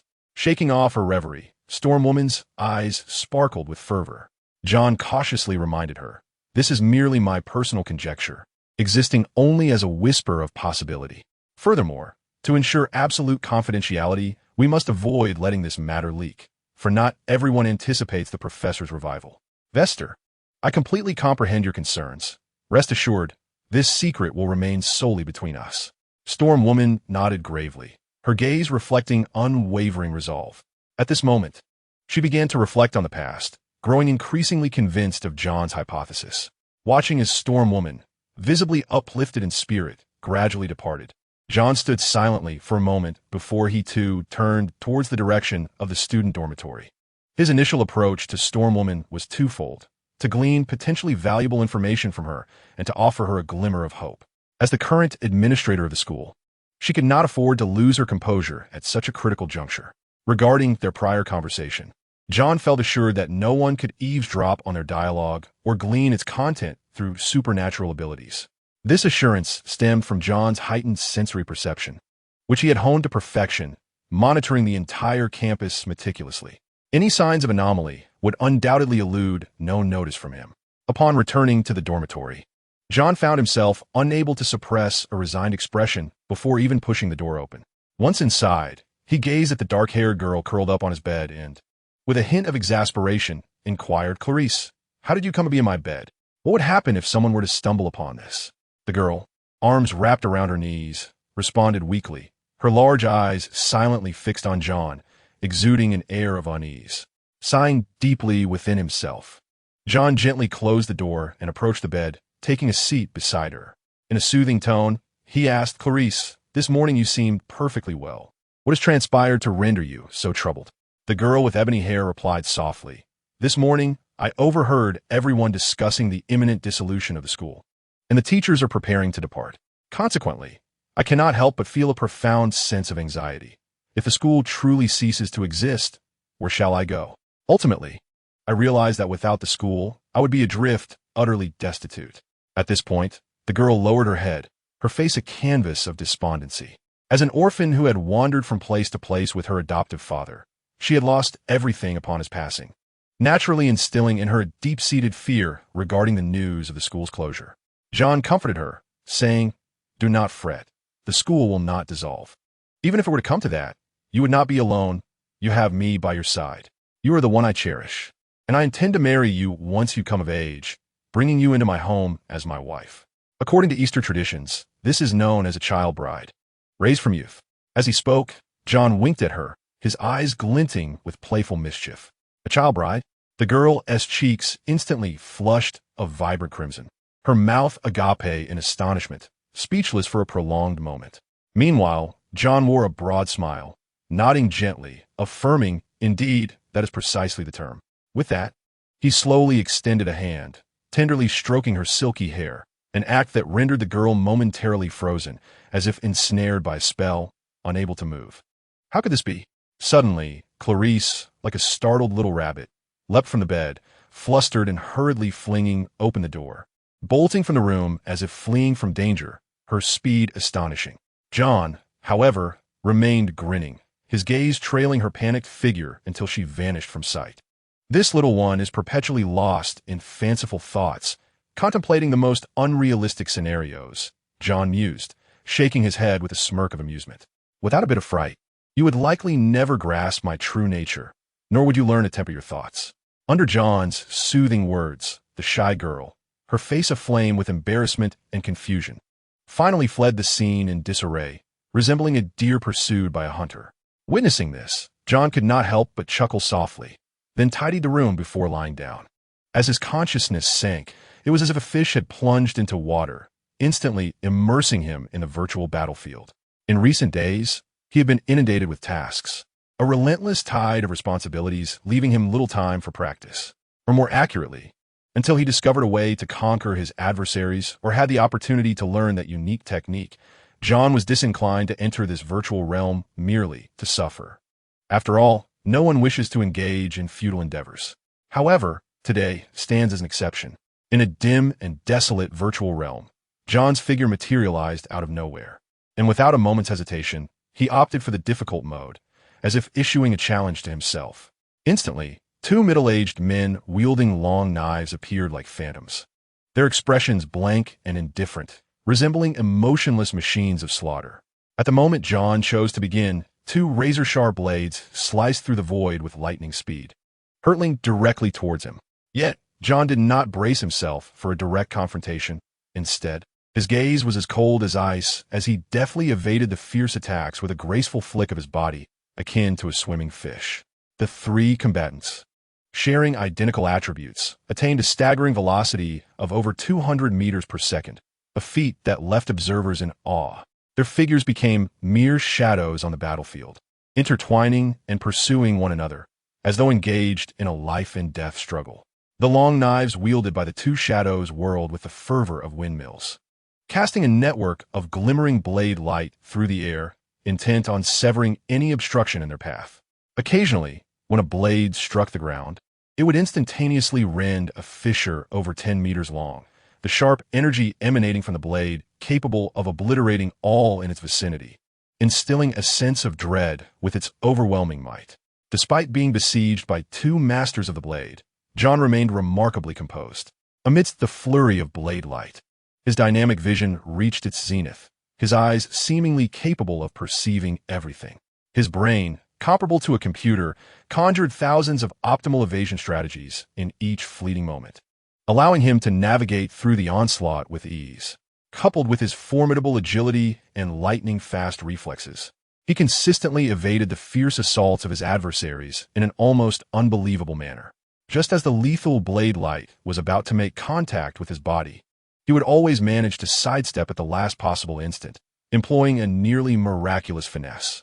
One attack, two attacks, 10, 50, and even up to 100 assaults, compared to the previous occasion when he endured over a dozen strikes, ultimately shattering one of the middle-aged man's long knives, but succumbing in the process. Today's John faced these frenzied attacks with an effortless grace, as if everything lay within his control. His remarkable composure was not solely attributed to his extensive combat experience.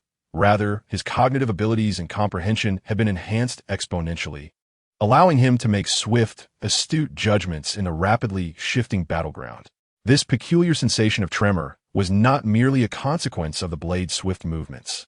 In the midst of evasion, John's eyes shimmered with a profound and piercing light, as if capable of discerning the essence of all things.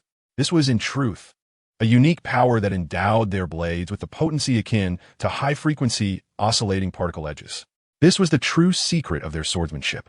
During the intense battle, John suddenly conceived a bold thought. To truly comprehend and master this enigmatic force, he must personally engage with it and feel its presence.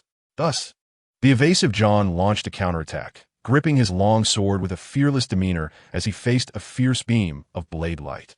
Clang! The resounding clash of metal reverberated across the battlefield. At the moment their blades met, a surge of high-velocity, oscillating sharpness erupted from the middle-aged man's sword.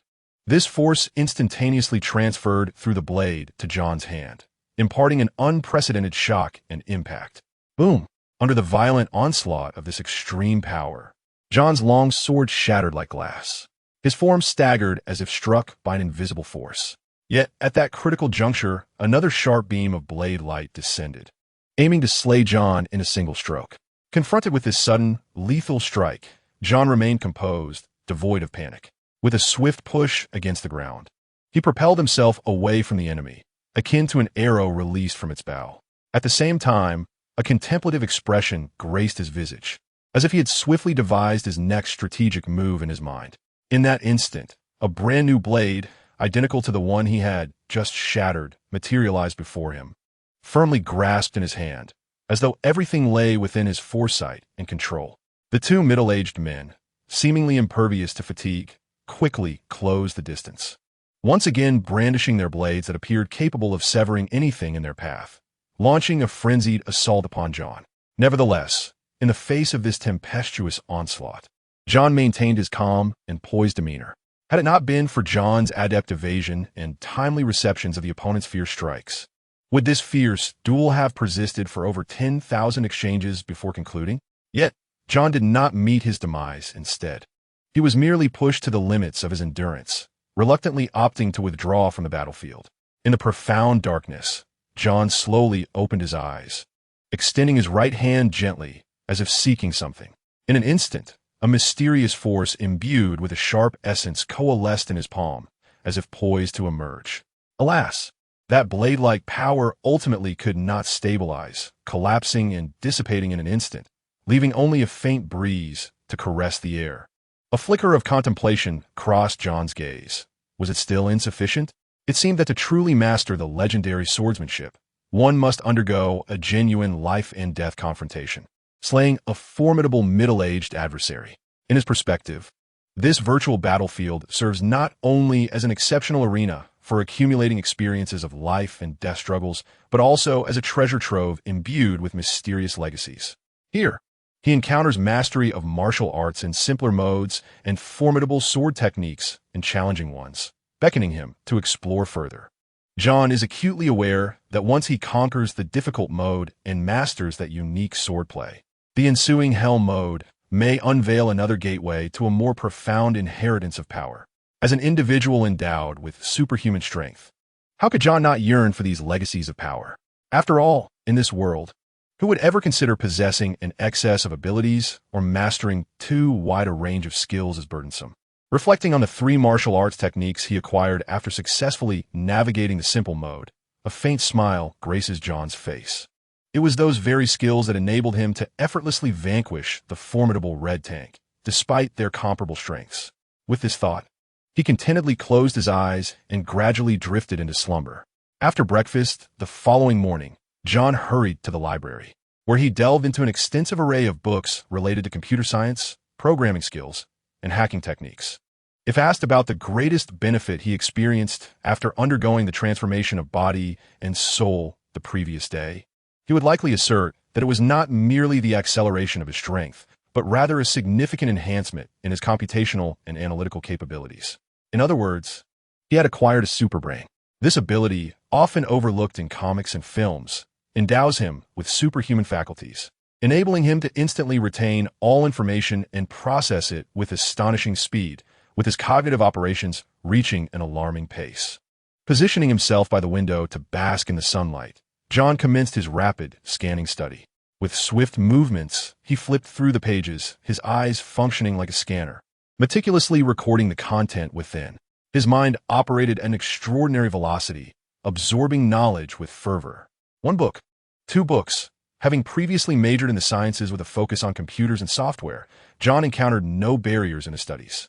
Under this hyperspeed learning mode, his expertise in computer science burgeoned rapidly, particularly in the realm of hacking techniques.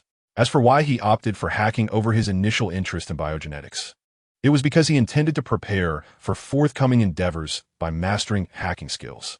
The study of biogenetics could be pursued later, when he had more time to devote to it. As John basked in the sunlight, simultaneously enhancing his abilities and immersing himself in his studies, at 10 o'clock that morning, Wolverine, Logan, arrived at the professor's gravestone. Gazing at the bald visage etched upon the stone, a complex array of emotions flickered across his face. The acquaintance with this telepath has endured for decades, and Logan never anticipated that he would ultimately depart in such a manner, succumbing at the hands of his own pupil. Suddenly, Wolverine sighed softly. "Charles, do you realize that without your school for mutants, we have lost that purity?" In the past, the philosophy and principles of the school emerged from a unified will, Professor X. However, with his passing, disputes have arisen among the others over the past few days, each harboring their own perspectives. Although the X-Men have rallied under Aurora's leadership, the prevailing will is now embodied in the mere 15-year-old Westridge. As a youth, despite his decisions being remarkably composed and rational, they starkly contrast with the peaceful ideals of the professor, subtly revealing an imposing sharpness. Logan harbored a premonition that if this continued, the school could easily descend into chaos, potentially igniting a global turmoil between mutants and humans. Yet, he felt utterly powerless in this situation. Despite his extensive experience, he found himself unable to match Westridge in perspective and handling of affairs, rendering him incapable of convincing the majority of the X-Men. The root of all this turmoil lay with the resurrected Jean. Contemplating this, a hint of sorrow glimmered in Logan's eyes. Surely, Jean too must be enduring her own torment. Is this not a tragedy? Yet, who could voice such sentiments? Had I not committed that irrevocable mistake, leading to the demise of the mentor who had nurtured me for decades? Perhaps I could have accepted this harsh reality with the same composure as those around me. In this quiet and heavy moment, deep within Wolverine's heart, he seemed to faintly perceive a distant call, a voice that felt dreamlike, and led him to question whether his senses had succumbed to the mire of illusion. "Logan." The call resonated again, echoing like a whisper in the valley, clear and genuine. "Jean." Logan's heart tightened suddenly. The name struck him like a bolt of lightning, piercing through the fog of his mind. "Logan, save me." This time, the urgency and helplessness in the voice surged like a tide, instantly drowning Logan's reason, causing his complexion to pale to a ghostly white. Time quietly slipped away in the tense and oppressive atmosphere. After more than 10 minutes, the sounds of a fierce argument between Wolverine and Storm finally erupted from the teacher's building. The noise reverberated through the hallway like thunder, heralding the approach of a storm. Shortly thereafter, A student witnessed Wolverine hastily mount Scott's motorcycle, speeding away, his silhouette vanishing like an arrow launched from its bow, disappearing at the far end of the campus. This scene was akin to a boulder cast into a tranquil lake, shattering the school's serenity and rekindling the tension that had begun to dissipate. The clock struck 11, and Clarice found John in a corner of the library. At this moment, he found himself enveloped by a multitude of computer books, his hands incessantly flipping through their pages with such swiftness that it seemed he aimed to engrave every word into his memory.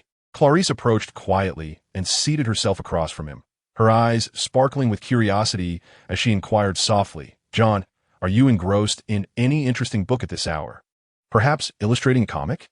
Given John's nearly skimming reading speed, any ordinary observer might conclude that he was not truly reading, but rather anxiously seeking some crucial information.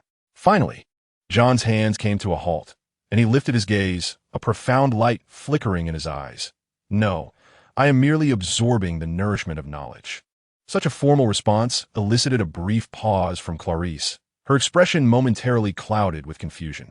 John smiled gently, his demeanor exuding confidence and composure. "This is a secret belonging to geniuses. You need not comprehend it. Now, tell me, what brings you here to seek my counsel?" "Nothing in particular. I simply felt a tinge of boredom and thought I would see what you were doing," the dark-haired girl replied, shaking her head lightly to dismiss any ulterior motives. "Is that so?" A flicker of doubt crossed John's eyes, yet he did not press further. Soon after, Clarice's gaze returned to the rapidly turning pages of John's book, and unable to restrain her curiosity, she spoke up. "West, there are rumors that Professor Logan had a heated argument with Professor Ororo, after which Professor Logan departed in a huff." John replied in a nonchalant tone. Observing John's calm and collected reaction, Clarice felt a wave of confusion wash over her. "West, do you not feel the slightest concern regarding this?" John regarded her with an expression of mild surprise. "Concern over what?" Clarice's face revealed a hint of anxiety.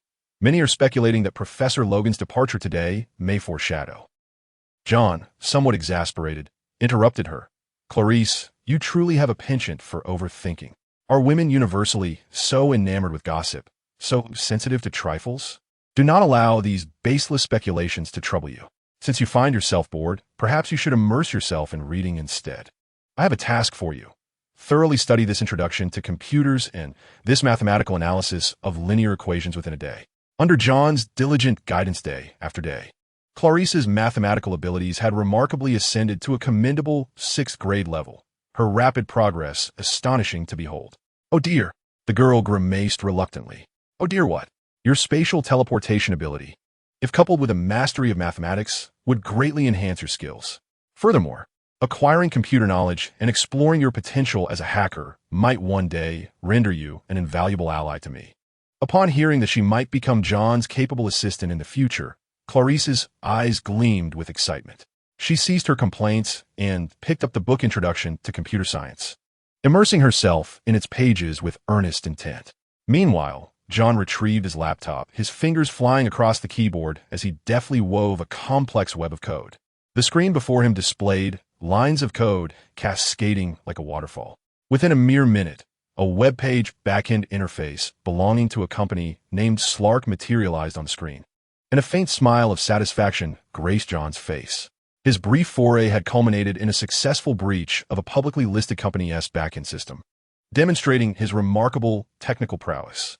The notion of engaging in brawls like a superhero in a film felt utterly juvenile and beneath him. Nodding in approval, he contemplated that, as members of a civilized society, we ought to shun violence in favor of more rational and effective solutions. With that thought, his hands resumed their rapid dance across the laptop's keyboard, moving so swiftly that they left behind a blurred apparition. Embarking on his true objective for the day, to infiltrate the internal network of the White House. He aimed to access crucial information while simultaneously monitoring the recent activities and trends of the American government. As the most developed nation globally, the United States is undeniably at the forefront of technological advancement, particularly in the realms of computer and internet technology, setting the global pace and trends. Consequently, in the domain of cybersecurity, the U.S. places significant emphasis, dedicating extensive resources and efforts, notably concerning national secrets and sensitive information. the White House has established a specialized department responsible for information security to safeguard the nation's safety. This agency, known as the Cybersecurity Agency, comprises numerous computer prodigies from both domestic and international backgrounds, dedicated to maintaining and enhancing the security defenses of the American Internet.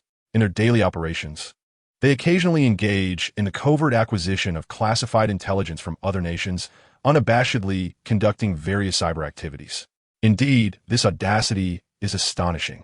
Approaching noon, 18-year-old Karad sat at his workstation, idly passing time with video games to alleviate his boredom. A prodigious talent who had successfully breached the White House defense website at the tender age of 12. He was subsequently recruited into this security department after being discovered by agents, leading a life of enviable ease. Since his induction, no one had managed to breach the cybersecurity defenses of the White House in the past 6 years, and as time passed, fewer individuals dared to create disturbances or complications. Consequently, his days had begun to feel somewhat monotonous and devoid of novelty.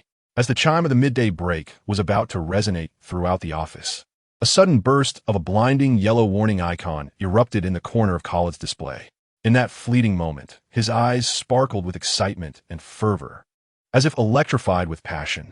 Could it be that, after so long, there still existed an audacious individual daring to challenge the cybersecurity defenses of the White House?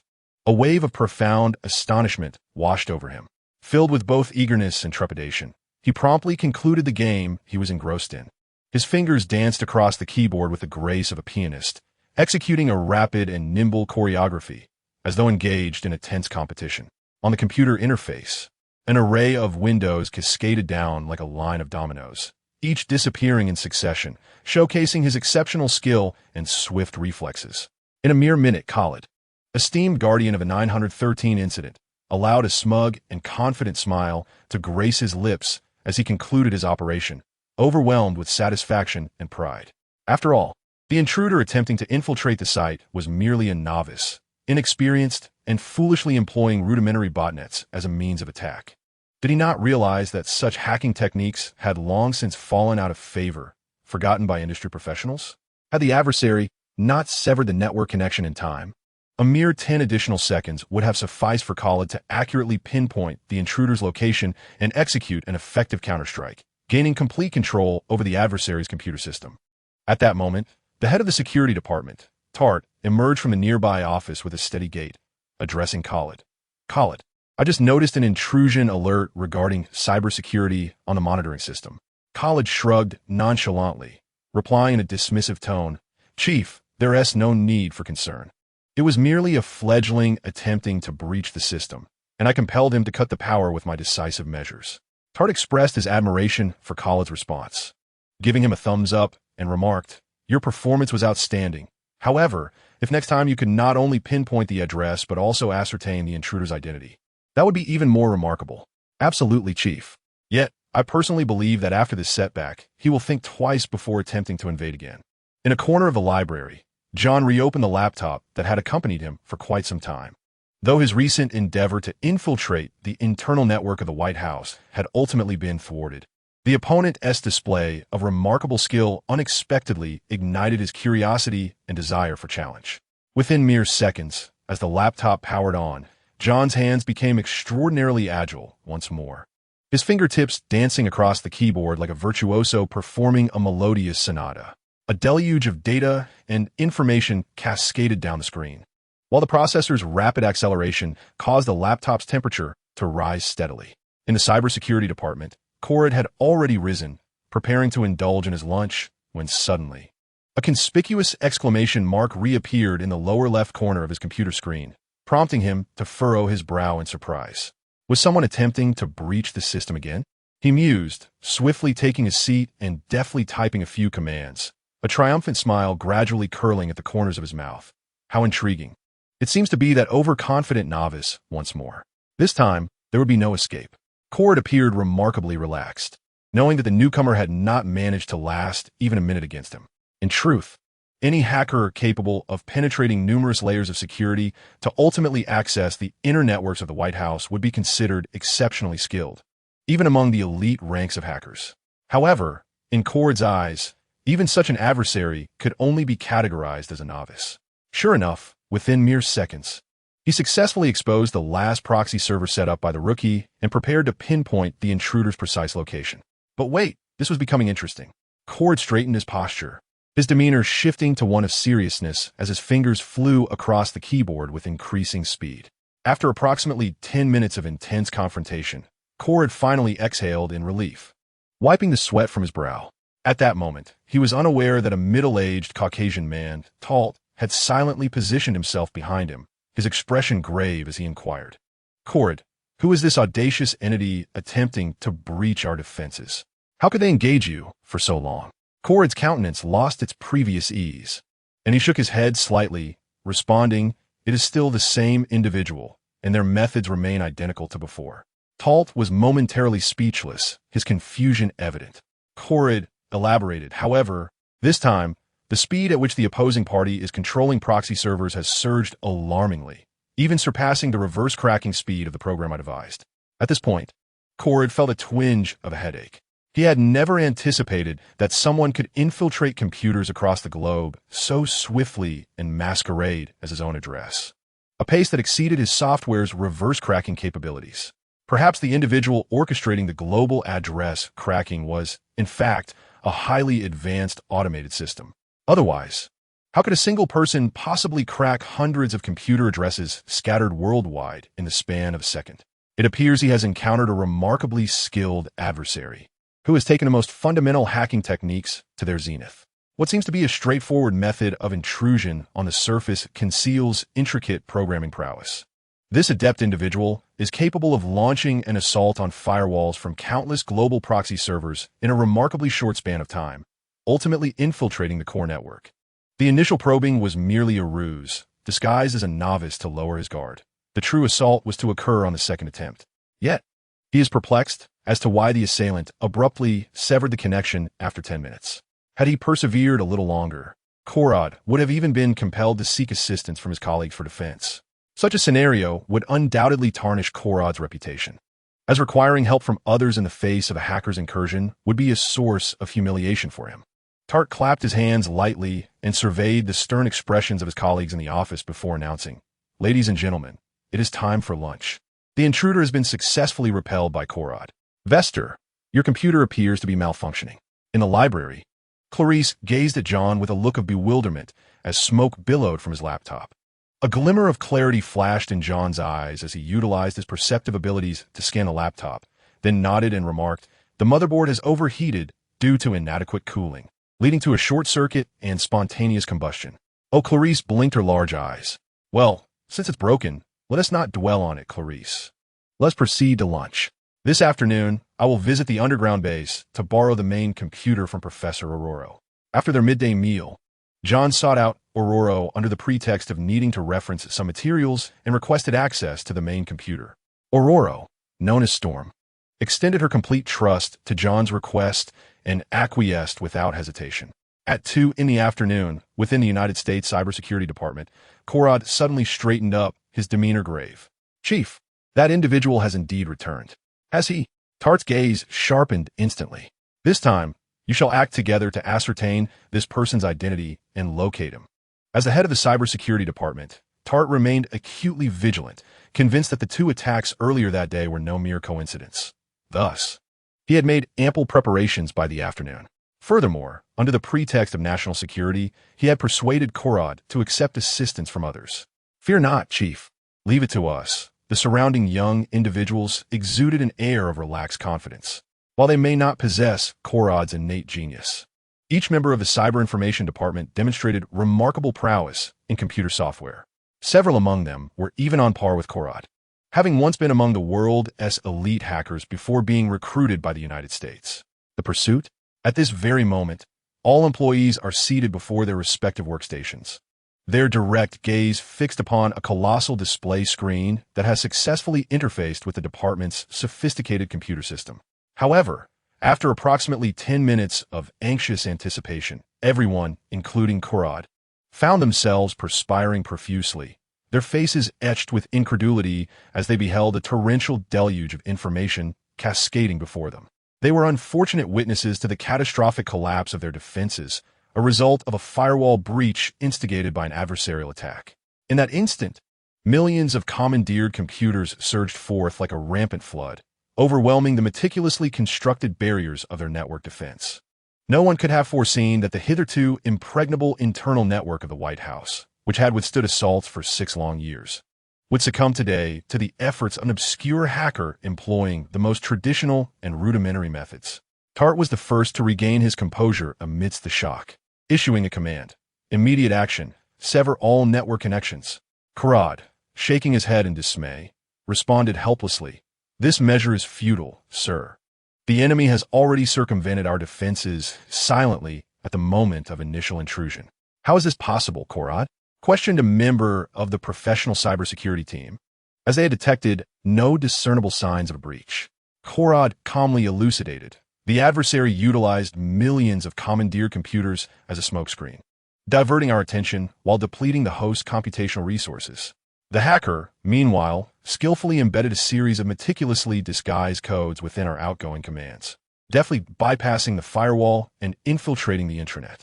Upon gaining access, the intruder merely perused some routine information without accessing files pertaining to military secrets, thus failing to trigger our alarm system.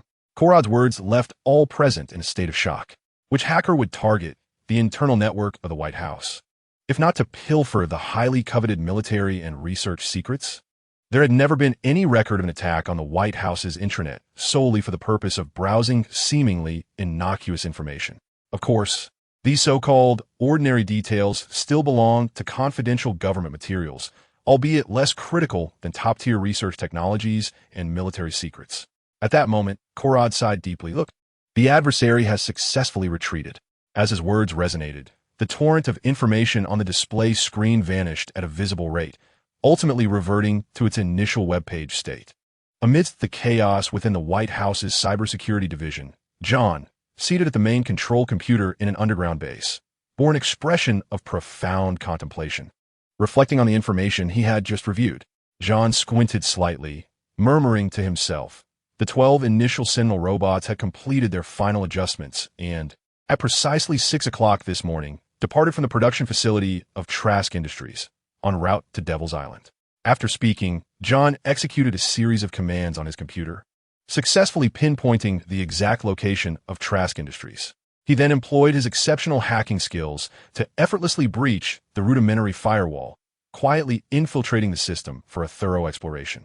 To his surprise, the Sentinel robot laboratory was not situated within Trask Industries itself, but rather located in a significant military installation in the United States, making the destruction of this laboratory an undeniably formidable task. Clearly, the U.S. government placed immense importance on the Sentinel program. Seated in contemplation, John took a considerable time to ponder before cautiously erasing his search history and rising to leave. He had acquired the crucial intelligence he required. What lay ahead was the need to deliberate on how to make the most advantageous choice amid the impending mutant assault. As the narrative unfolds, Wolverine would soon seek out Jean, attempting to persuade her to accompany him back, only to be severely injured and rendered unconscious by Magneto's strike. Meanwhile, Magneto skillfully utilized the abilities of the Multiple Man to divert the attention of U.S. authorities. Magneto himself would lead all forces in a surprise attack on Devil's Island, arriving with a flourish to tear apart the Golden Gate Bridge. As Magneto's mutants gained the upper hand, a revived Wolverine would rally the X-Men to the battlefield. Ultimately, after a fierce confrontation, Magneto would be struck by specially formulated bullets, rendering him powerless, while Jean, in a subsequent rampage, would slay countless soldiers and mutants, ultimately falling to Wolverine's hand. However, such an outcome would be far from ideal for John, a mutant himself. With the threat of Magneto's demise, public scrutiny would inevitably shift towards educational institutions and him personally. Therefore, this conclusion must adhere to his meticulous planning. Upon returning to the surface, John chose not to attend class, but rather selected a sun-drenched spot to sit peacefully, basking in the warmth of the sunlight. Under the radiant rays, John's physical strength gradually intensified, his power surging in tandem, a sensation of burgeoning strength that was truly intoxicating. Yet, despite his body resting, John's mind raced with rapid thoughts, conducting a comprehensive and profound analysis of the impending battle.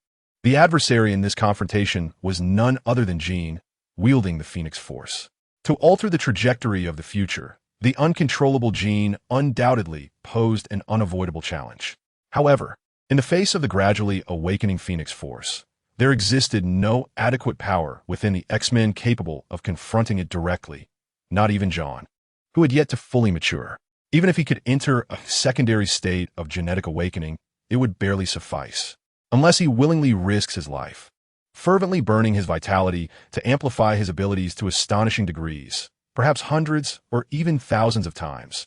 There may be a slim chance of fighting back. John squinted slightly, pondering that since a direct confrontation is unfeasible, he must seek a breakthrough from the side.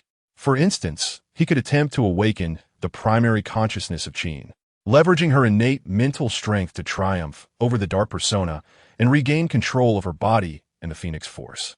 However, the feasibility of this plan appears exceedingly slim. If she possessed the capability to achieve this goal, she would not have spiraled out of control, nearly endangering the life of the man she cherished. Nor would she have harmed her esteemed mentor. Unless, of course, the myriad of cutting-edge research theories he encountered in Chris's laboratory gradually began to surface in John's mind. Boom, boom, boom. In the city of Curry, Texas, a company primarily promoting mutant serums suddenly experienced a violent explosion. The roaring flames unleashed a searing shockwave, causing nearby residents to shriek in terror and flee in all directions. Concurrently, other cities witnessed a series of attacks related to the Worthington Company or mutant serums. The violent incidents over 2 consecutive days plunged the public into a state of extreme panic and unease, leading to an intensified wave of anti-mutant sentiment. Protesters filled the streets, chanting slogans against mutants. In response, the U.S. government swiftly convened an emergency press conference where they vehemently condemned the violent actions of Magneto and his followers. The authorities clearly stated that all mutants involved in the attacks, regardless of their motivations, would be treated as criminals and harshly punished under the law, warning potential followers to carefully consider the consequences of their actions. Furthermore, they announced that military forces would be deployed, if necessary, to suppress these mutants to ensure societal stability and safety. They assured the general populace that the mutant attack incidents would be swiftly and effectively resolved, and individuals who yearned for peace and were willing to accept mutant serums would still be regarded as legitimate citizens of the United States. Amidst this tense and oppressive atmosphere, the Sentinel organization could not remain aloof. The White House dispatched representatives once more to engage in dialogue. In the office, John responded with a grave expression. "Mr. Phil, I fully comprehend the purpose of your visit. We share your abhorrence for the Brotherhood's extreme actions and are committed to bringing these criminals to justice. However, in light of the professor's current absence, we are unable to precisely locate their whereabouts at this moment, yet we are diligently pursuing the investigation. This morning, Logan has already embarked on a tracking journey based on the intelligence gathered. Once he successfully discovers Magneto's trail, we will act immediately," Agent Phil articulated with a serious tone. "We are deeply saddened by Professor Charles's unfortunate predicament, and we extend our heartfelt condolences to Ms. Ororo, hoping she finds solace in her grief." He continued, "As for Eric and his band of mutants, we are now fully informed." Phil's words exuded confidence. "What? You have ascertained the precise location of Magneto and his followers?" "Where exactly?" Storm inquired, her expression suddenly grave. Phil solemnly nodded and replied, "Currently, under the stringent surveillance of the Security Bureau, they are congregating in a secluded forest on the outskirts of Washington, seemingly plotting an assault on the city. However, based on the intelligence analysis at our disposal, we firmly believe this is merely a ruse employed by Eric to mislead us." He further elucidated, "Their true target lies 1,000 miles away in San Francisco, specifically on Alcatraz Island, the site of the Worthington Laboratory. Moreover, according to our projections, the timing of their attack is highly likely to be tonight or early tomorrow morning." Phil added. Storm inquired in a low voice, "You have come to discuss how we might devise an ambush plan?" "Indeed," Phil affirmed without hesitation. Storm marveled. To pinpoint Magneto's whereabouts so accurately and swiftly, while discerning their genuine objective, is a testament to the efficiency of S.H.L.D. "You flatter me, Ms. Ororo," Phil humbly responded. He further explained, "This incident should have been entirely under the purview of the Security Bureau, but unfortunately, They have been completely manipulated by Eric, leaving them in a passive position. Thus, our director had to intervene personally. The detailed intelligence we have obtained is largely due to the emergence of a key individual. Who is it? Storm could not suppress her curiosity. Raven Darkholme. Phil slowly revealed the name. It's her. How can this be? Storm was taken aback, her face reflecting a mix of astonishment and confusion. After all, Raven, also known as Mystique, had been one of Magneto's most loyal subordinates for years, dedicated to collecting intelligence and conducting sabotage against the U.S. government. Her sudden change was indeed hard to believe. Phil recounted in a calm and steady tone. A few days ago, Raven was apprehended while attempting to acquire information regarding the mutant serum. On the day before yesterday, during her transport to a special prison, Eric executed a rescue operation. However, during the rescue, unforeseen circumstances arose, and she was struck by a special bullet carried by her escorts, resulting in a loss of her mutant abilities, after which Eric abandoned her. Subsequently, she crossed paths with me and voluntarily offered to disclose Eric's whereabouts. Whether this is a genuine coincidence or a calculated arrangement remains to be seen. Upon hearing the words, Storm's complexion suddenly turned pale. Special bullets, mutant serums. You have already integrated such serums into weaponry? At that moment, Storm's demeanor was exceptionally grave. Confronted with her dismal expression, Phil offered a wry smile. Ms. Aurora, please do not view us in such a light. I assure you, we were entirely unaware of these developments prior to this. Logan speaks the truth. The U.S. government is indeed devoid of credibility, Storm retorted without restraint. In that instant, her already poor impression of the U.S. government was further tainted with indignation and loathing. The mutant serum had only emerged a mere 3 or 4 days prior, yet it had already been weaponized. Clearly, this plan had been clandestinely brewing for quite some time, prepared to suppress any resistance from mutants through the coercive use of the serum. Ms. Aurora, these matters are beyond our control, Phil earnestly stated. The most pressing task at hand is to prevent Eric from launching an assault on Genosha, thereby averting further bloodshed. According to the agreement signed between Mr.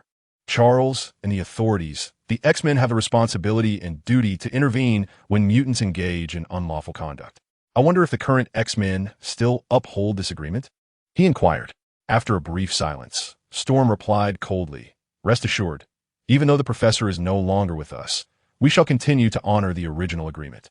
She understood well that failing to adhere to the agreement would obliterate the special status of both the X-Men and Xavier School. A relieved smile spread across Phil's face. Very well, please ensure you are adequately prepared. Once Eric makes his appearance, we will inform you at the earliest opportunity. The officials are swift in their actions. As Phil's figure receded into the distance, Storm's expression gradually transformed into one of solemnity and depth. Since assuming the role of headmaster and taking charge of various matters, she had come to profoundly understand the immense pressure the professor had borne. She not only needed to concern herself with the growth and safety of every student within the school, but also had to manage the affairs of the X-Men team. Simultaneously, the biological experiments and medical research within the underground base demanded her constant attention and guidance. Furthermore, she was required to engage in tedious communication and coordination with the authorities.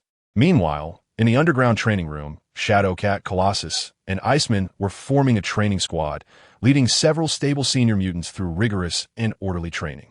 Consequently, among the active members of the X-Men, John appeared the most relaxed, even indulging in the luxury of basking in the sunlight. In this tense atmosphere, it was the mutant students who exhibited relative calm. They remained quietly attentive in the classroom, though the smiles on their faces seemed somewhat dimmer than usual. Sunlight filtered through the layers of foliage, casting dappled shadows upon the serene woods. Suddenly, Wolverine, who had been lying on the ground, abruptly opened his eyes and swiftly sat up, as if sensing something amiss. At this moment, he appeared exceedingly disheveled.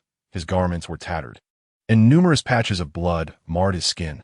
A sense of foreboding washed over him, as a sudden realization struck Wolverine, compelling him to struggle to his feet amidst the swirling dust.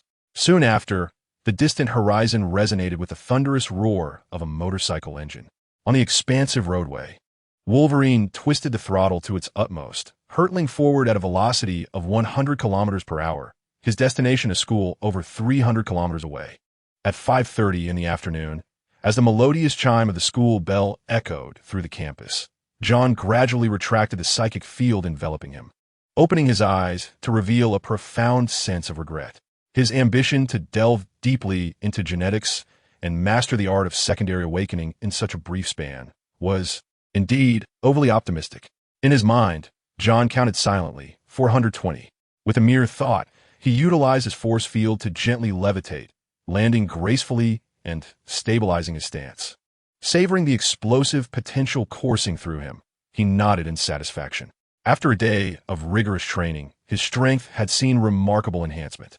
His grip strength had surged from 75 tons to an astonishing 110 tons, while the power behind his punches had skyrocketed to an incredible 650 tons. The pace of his growth in strength was becoming increasingly terrifying. How delightful it would be if time were granted to him for further advancement. John sighed softly, then ambled towards the cafeteria. That afternoon, Phil's unexpected arrival drew John's distracted attention, and he promptly tuned into the conversation between Phil and Storm. The atmosphere had grown palpably tense, heralding an impending storm. While still enjoying his lunch in the cafeteria, John's extraordinary hearing detected the rumble of engines approaching from the school entrance. Consequently, he hastened his eating, swiftly devouring an entire bowl of delectable beef fried rice. The speed with which he consumed his meal, reminiscent of a famished spirit, left Clarice across the table utterly bewildered. "John, why are you eating so quickly?" she inquired, perplexed. With a resigned sigh, John replied, "Because if I don't finish soon, I may have to face battle on an empty stomach tonight." Clarice was momentarily at a loss for words. Before the dark-haired girl could fully process his response, Phantom Cat hurried over, calling out from a distance, "John, Professor Aurora requests everyone to assemble immediately." "All right, I'll be right there," John replied, rising to his feet. Before departing, he gently stroked Clarice's hair and smiled, reassuring her, "Don't worry.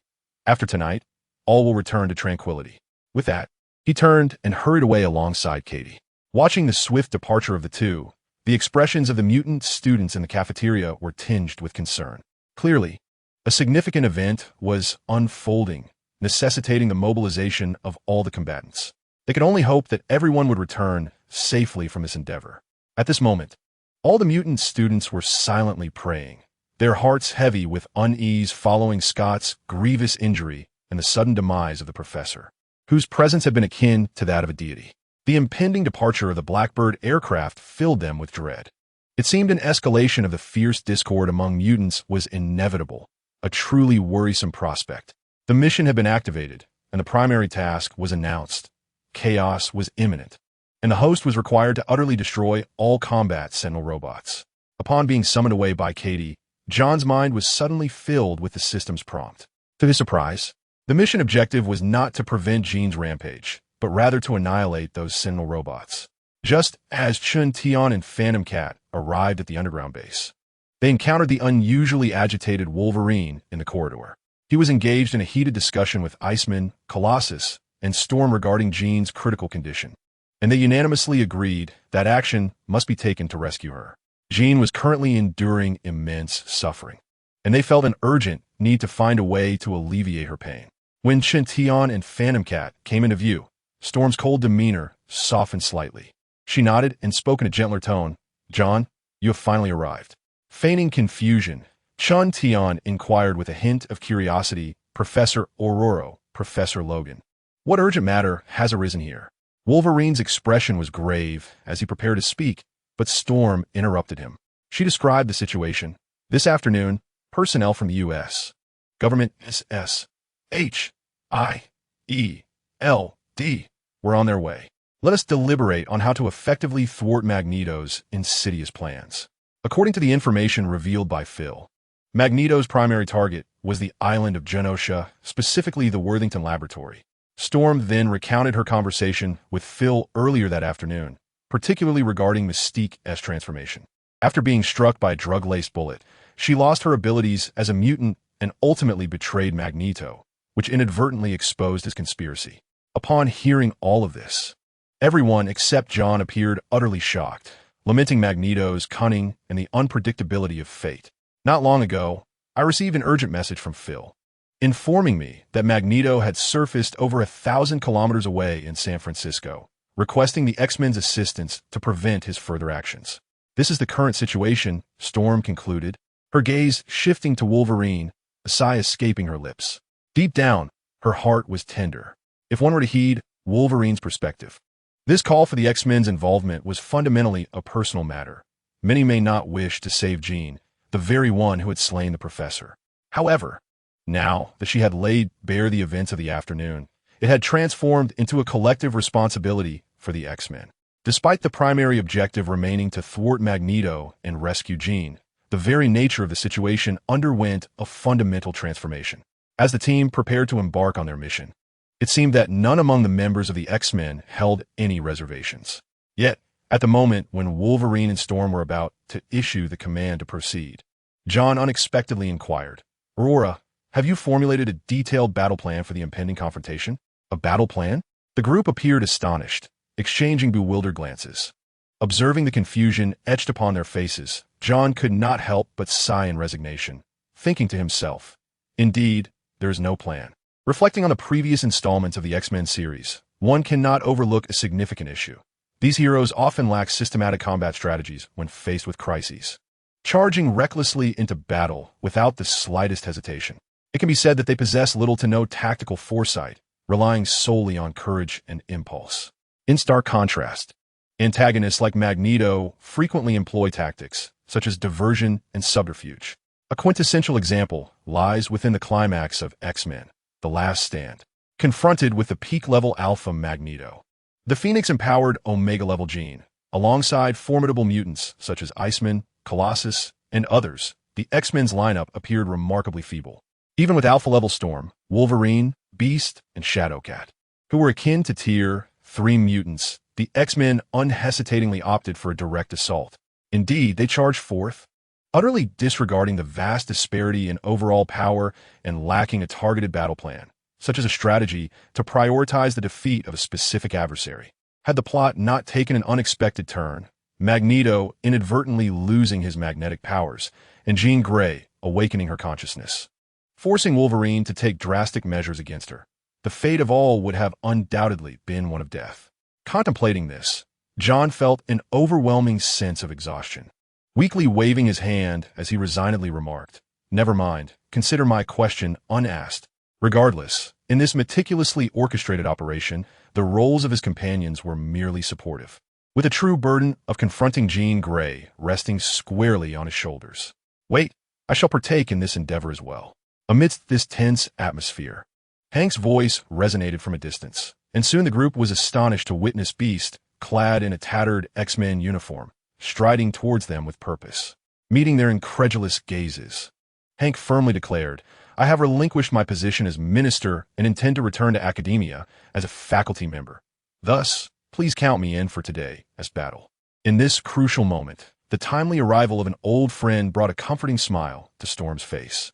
As all team members gathered, Storm immediately displayed a serious demeanor and announced in a low, resonant voice, "The time for our departure has arrived." At that moment, John gently cleared his throat and, with a tone of respect, addressed Storm with a request.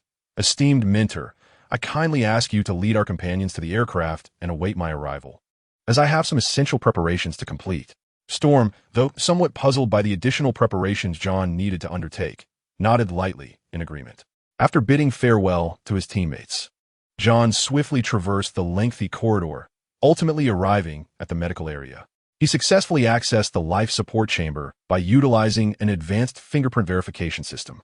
Upon entering the chamber, his gaze first fell upon the slumbering, red-haired mutant, and he then approached Scott's medical pod.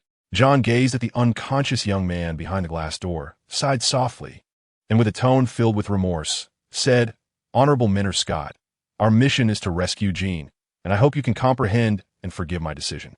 After uttering these words, John meticulously began disconnecting the wires and tubes surrounding the medical pod.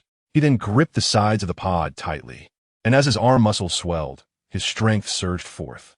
With a series of cracking sounds, the robust metal bolts securing the pod began to deform under John's astounding power. Ultimately yielding to his force, John hoisted the coffin-like silver pod onto his shoulder and exited the chamber. Fortunately, From the outset of the design, the professors had anticipated the possibility of a power outage at the base, thus equipping the chamber with an intricate small-scale circulation system to maintain its fundamental functions. This system ensured that, even in the event of a power failure, the patients within would remain unaffected for at least half a day. This very assurance was what emboldened John to carry Scott away. However, upon reaching the repaired fighter jet's launch platform, the life pod he bore on his shoulder bewildered everyone present, and their expressions turned grave. "John, what are you doing?" At that moment, Storm rarely exhibited displeasure towards him. Similarly, others furrowed their brows, unable to comprehend why he would bring the severely injured and unconscious Scott along. In response to the collective gaze, John maintained a calm demeanor and replied, "This is undoubtedly for the purpose of saving everyone, including Jean. It is the only feasible solution I could conceive." With a tone of confusion, Shadowcat inquired, "John, what do you mean by that?" Rather than directly answering her question, John shifted the subject. "Once, I engaged in profound discussions with the professors regarding the potential of mutants. According to the professor's perspective, the abilities of mutants are indeed influenced by their mental state, which in turn affects their strength. The potential of the human mind and spirit is boundless. When subjected to intense stimuli or profound emotions, individuals can unleash astonishing power. Esteemed Senior Cheen, an individual endowed with extraordinary psychic abilities, possesses immense mental strength and latent potential. However, she is currently grappling with the profound influence of an alternate persona birthed from a mysterious force within her. If we could provide her with a powerful emotional stimulus, it might awaken the dormant potential deep within her psyche, allowing her to regain consciousness and harness that force. Given that Senior Cheen has reached a state of extreme tension and fragility following the tragic incident of mistakenly killing her beloved mentor, we must consider the implications. Should we place Senior Scott within her line of sight at this critical moment and inform her that she must choose between awakening her ability to control that power or witnessing the death of her most cherished person? What decision do you think she would make under such intense emotional pressure? John, your actions are utterly insane. In the face of John's unervingly calm demeanor, Storm, Shadowcat, Wolverine, and all others present displayed expressions of disbelief and horror. John, however, calmly shook his head and responded in an unusually composed tone, "No, I have not lost my sanity. In fact, I am quite lucid and tranquil, for I understand that this is the only plan that ensures our survival." Esteemed mentors Aurora and Logan, you have personally witnessed Senior Cheen's awe-inspiring power. You should know better than anyone that if her strength spirals out of control in this battle, no one will escape unscathed. Or do you already possess a strategy to counter that force? If so, I would not hesitate to return Mentor Scott to his original position. The underestimated team fell into a profound silence in response to John's inquiry, standing still as if paralyzed. As John articulated, the choice they faced was exceedingly difficult.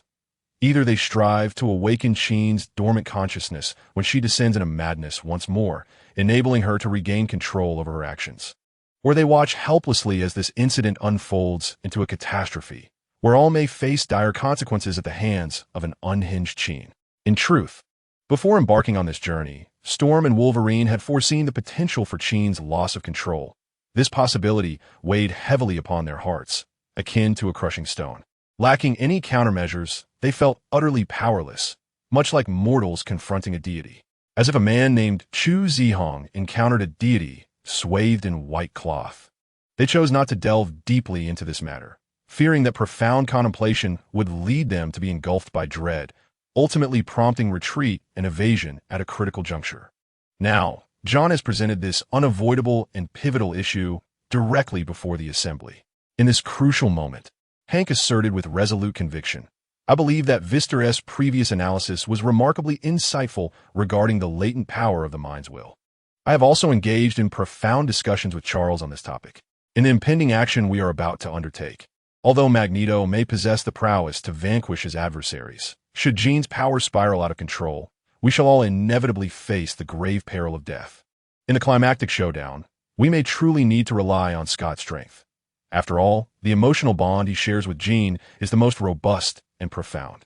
Witnessing Hank's endorsement of John's plan, Storm could only emit a resigned sigh, nodding slightly in agreement with John's proposal, refraining from voicing any dissent. Deep within, she admired the meticulous thought that John had exhibited, while also feeling a twinge of shame for her own lack of foresight.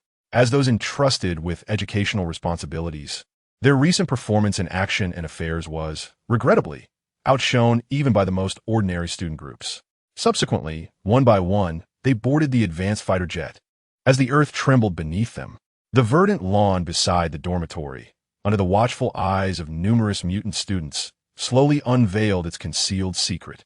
Thereafter, the hidden platform below gradually ascended, revealing a fighter jet imbued with a futuristic aura, its appearance breathtaking. A humming sound resonated. The engines beneath the jet erupted in dazzling flames, and propelled by immense vertical thrust, the aircraft ascended into the sky, soaring towards the distant horizon amidst the awestruck gazes of the students. On board the fighter jet, the faces of the X-Men appeared exceptionally grave. They were thoroughly mentally prepared for the impending fierce battle.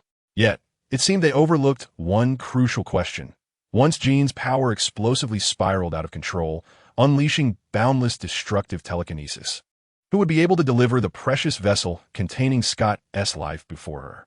As dusk fell over San Francisco, along the coastal shores, countless civilians were engulfed in utter panic, frantically fleeing and emitting piercing screams. The cacophony of colliding vehicles echoed, and the reverberations of explosions could be heard, plunging the entire scene into chaos and terror. The source of the chaotic scene lies in the colossal Golden Gate Bridge, stretching over 2,000 meters and weighing several tens of thousands of tons, now soaring through the air in an astonishing manner. This breathtaking spectacle can only be truly appreciated by those fortunate enough to witness it firsthand, experiencing its unparalleled grandeur and the profound emotional resonance it evokes. Although many were rendered petrified by this sudden calamity, a number of young individuals, amidst their trepidation, excitedly brandished their smartphones, exclaiming in awe, desperate to immortalize this historic moment. At one end of the flying Golden Gate Bridge, the formidable Magneto, clad in a flowing crimson robe and draped in a cape, stood majestically at the precipice, his arms outstretched, emanating an indescribable wave of immense power. Beside him stood formidable allies such as Jean Grey, Pyro, and Nightcrawler, their presence underscoring Magneto's dominance. Behind them, hundreds, if not thousands, of ordinary mutants assembled, forming a force to be reckoned with. Unassailable Magneto in that moment, aside from Jean, every mutant gazed at Magneto's silhouette with fervent admiration for their leader. This exemplifies the unparalleled charisma that Magneto exudes within the ranks of the Brotherhood. The sea wind roared over the waters, mirroring Magneto's spirit, buoyant and spirited. The passing of Charles weighed heavily on his heart. It was accompanied by a profound liberation of his inner strength. Additionally, the formidable Jean Grey resolutely stood by his side. Soon, it would suffice to obliterate the laboratory on Devil's Island and capture or eliminate that mutant, thereby enabling him to set his grand plans, years in the making, into motion. As Magneto lifted the bridge, traversing the ocean, chaos erupted within the confines of the water-encircled Devil's Island. In the shadows, hundreds of soldiers, long hidden, donned non-metallic gear, outfitted in specially designed clothing and shoes, hurried to the armory to collect their weapons. Quickly, everyone, move with haste. Remember, no metallic items must be on your person. Also, the firearms you hold are crafted from plastic, relying on pneumatic power and specialized propellant, with a range of just over 100 meters. These bullets are specifically designed for mutants. Upon impact, even the mightiest mutants will lose their abilities. I favor these bullets. They are well made. Brothers, this time we shall utterly eradicate those monsters. At last, we possess the means to oppose those fiends. The soldiers eagerly collected their new weapons, familiarizing themselves with the instructions as they assembled towards the designated defensive positions, preparing for battle. Ostensibly, the Worthington Laboratory operates as a private entity. Yet in the realm of mutant technology, the American government has long intervened clandestinely, stationing heavy forces. Regrettably for them, their adversary this time is none other than the omnipotent Magneto. Before him, weapons forged from metal not only failed to exert their intended effect, but instead became instruments for him to wield against them. Even heavy artillery, such as missiles and rockets, were no exceptions. Consequently, the numerous heavy armaments they had deployed rendered themselves utterly futile. Confronted with such a dire predicament, The officers stationed in the laboratory were equally at a loss, yet they could only muster their resolve to confront the situation. Meanwhile, within the confines of the laboratory, the researchers displayed palpable panic, hastily organizing their materials in preparation for an emergency evacuation. As dusk descended, the Golden Gate Bridge, having traversed over 10 kilometers across the sea, ominously loomed over Alcatraz Island, eliciting terror in the eyes of countless onlookers. With a thunderous crash, the colossal bridge, weighing several tens of thousands of tons, descended from the heavens, one end firmly landing on the island while the other connected to the shores of San Francisco, instantly causing the ground to tremble and waves to splash violently. This magnificent spectacle rendered Worthington and others within the laboratory pale as specters. Though they knew mutants possessed extraordinary powers, they were nonetheless mortal, capable of succumbing to human weaponry and even death. Yet today they faced Magneto, a mutant leader of unparalleled might, one whom neither light nor heavy artillery could vanquish. Standing atop the bridge, Magneto surveyed the disarray below with a chilling gaze. Laced with irony, Charles had always dreamt of constructing a bridge to unite the worlds of humans and mutants. Alas, in this era rife with prejudice, arrogance, selfishness, and greed, his vision was but a fleeting illusion, forever unattainable. At that moment, Fireman John and other loyal subordinates approached Magneto, and the Nightcrawler respectfully reported, "I have sensed that the child is located in the southeast corner." Magneto nodded gently, responding with satisfaction, "Excellent." He then gestured grandly, commanding, "Level this place." No sooner had the words left his lips than the throng of mutants behind him erupted in wild cheers, surging forth like a pack of wolves. Some transformed into mist mid-air, only to coalesce upon landing, while others bounded high into the air like rubber, landing upon the former prison courtyard. Just then, the prison gates across the playground swung open one by one, and soldiers armed with plastic firearms poured out in a steady stream. Witnessing this, several of Magneto's trusted lieutenants were poised to charge down, but were halted by his outstretched hand. There is no need for haste. Whoosh, whoosh, whoosh. In that tense moment, the plastic guns wielded by the frontline soldiers discharged, unleashing a barrage of chemical bullets that swiftly enveloped the foremost mutants. My powers! What is happening? Dozens of mutants collapsed, writhing in agony as their extraordinary abilities visibly dissipated. Stripped of their powers, these once defiant mutants found the harsh reality difficult to accept, and their shock caused their fellow comrades to involuntarily halt in their tracks. The true enemy, clearly having learned from past experiences, he has come to a profound realization that conventional firearms pose no threat to him. Standing upon the bridge, Magneto's gaze is as icy as steel, emanating an unmistakable chill that demands attention.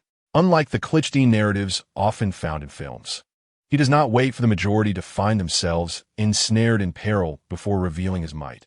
Instead, he unhesitatingly extends his powerful hands. With a series of thunderous roars, the 6 towering metal watchtowers, each exceeding 10 meters in height, surrounding the prison yard, suddenly contort violently under the influence of Magneto's enigmatic powers, as if animated by a life of their own, rising from the ground. These watchtowers then transform into colossal arms, sweeping through the air with the ferocity of tempest, targeting the unsuspecting ordinary soldiers with unrelenting force.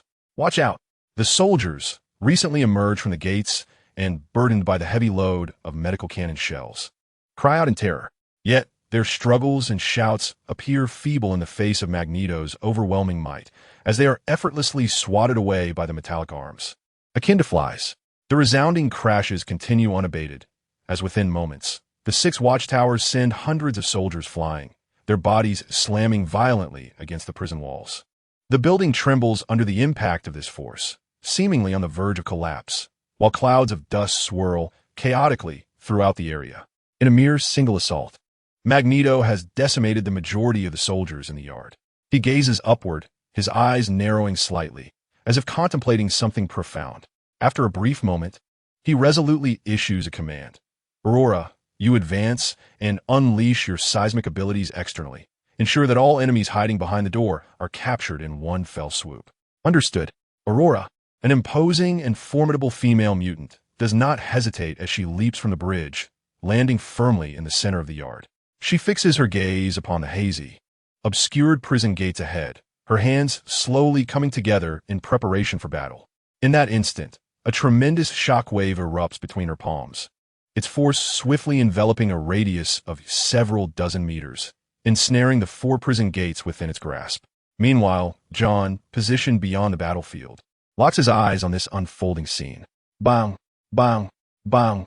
The shockwave surges forth, its power penetrating the prison gates and striking the soldiers concealed behind them.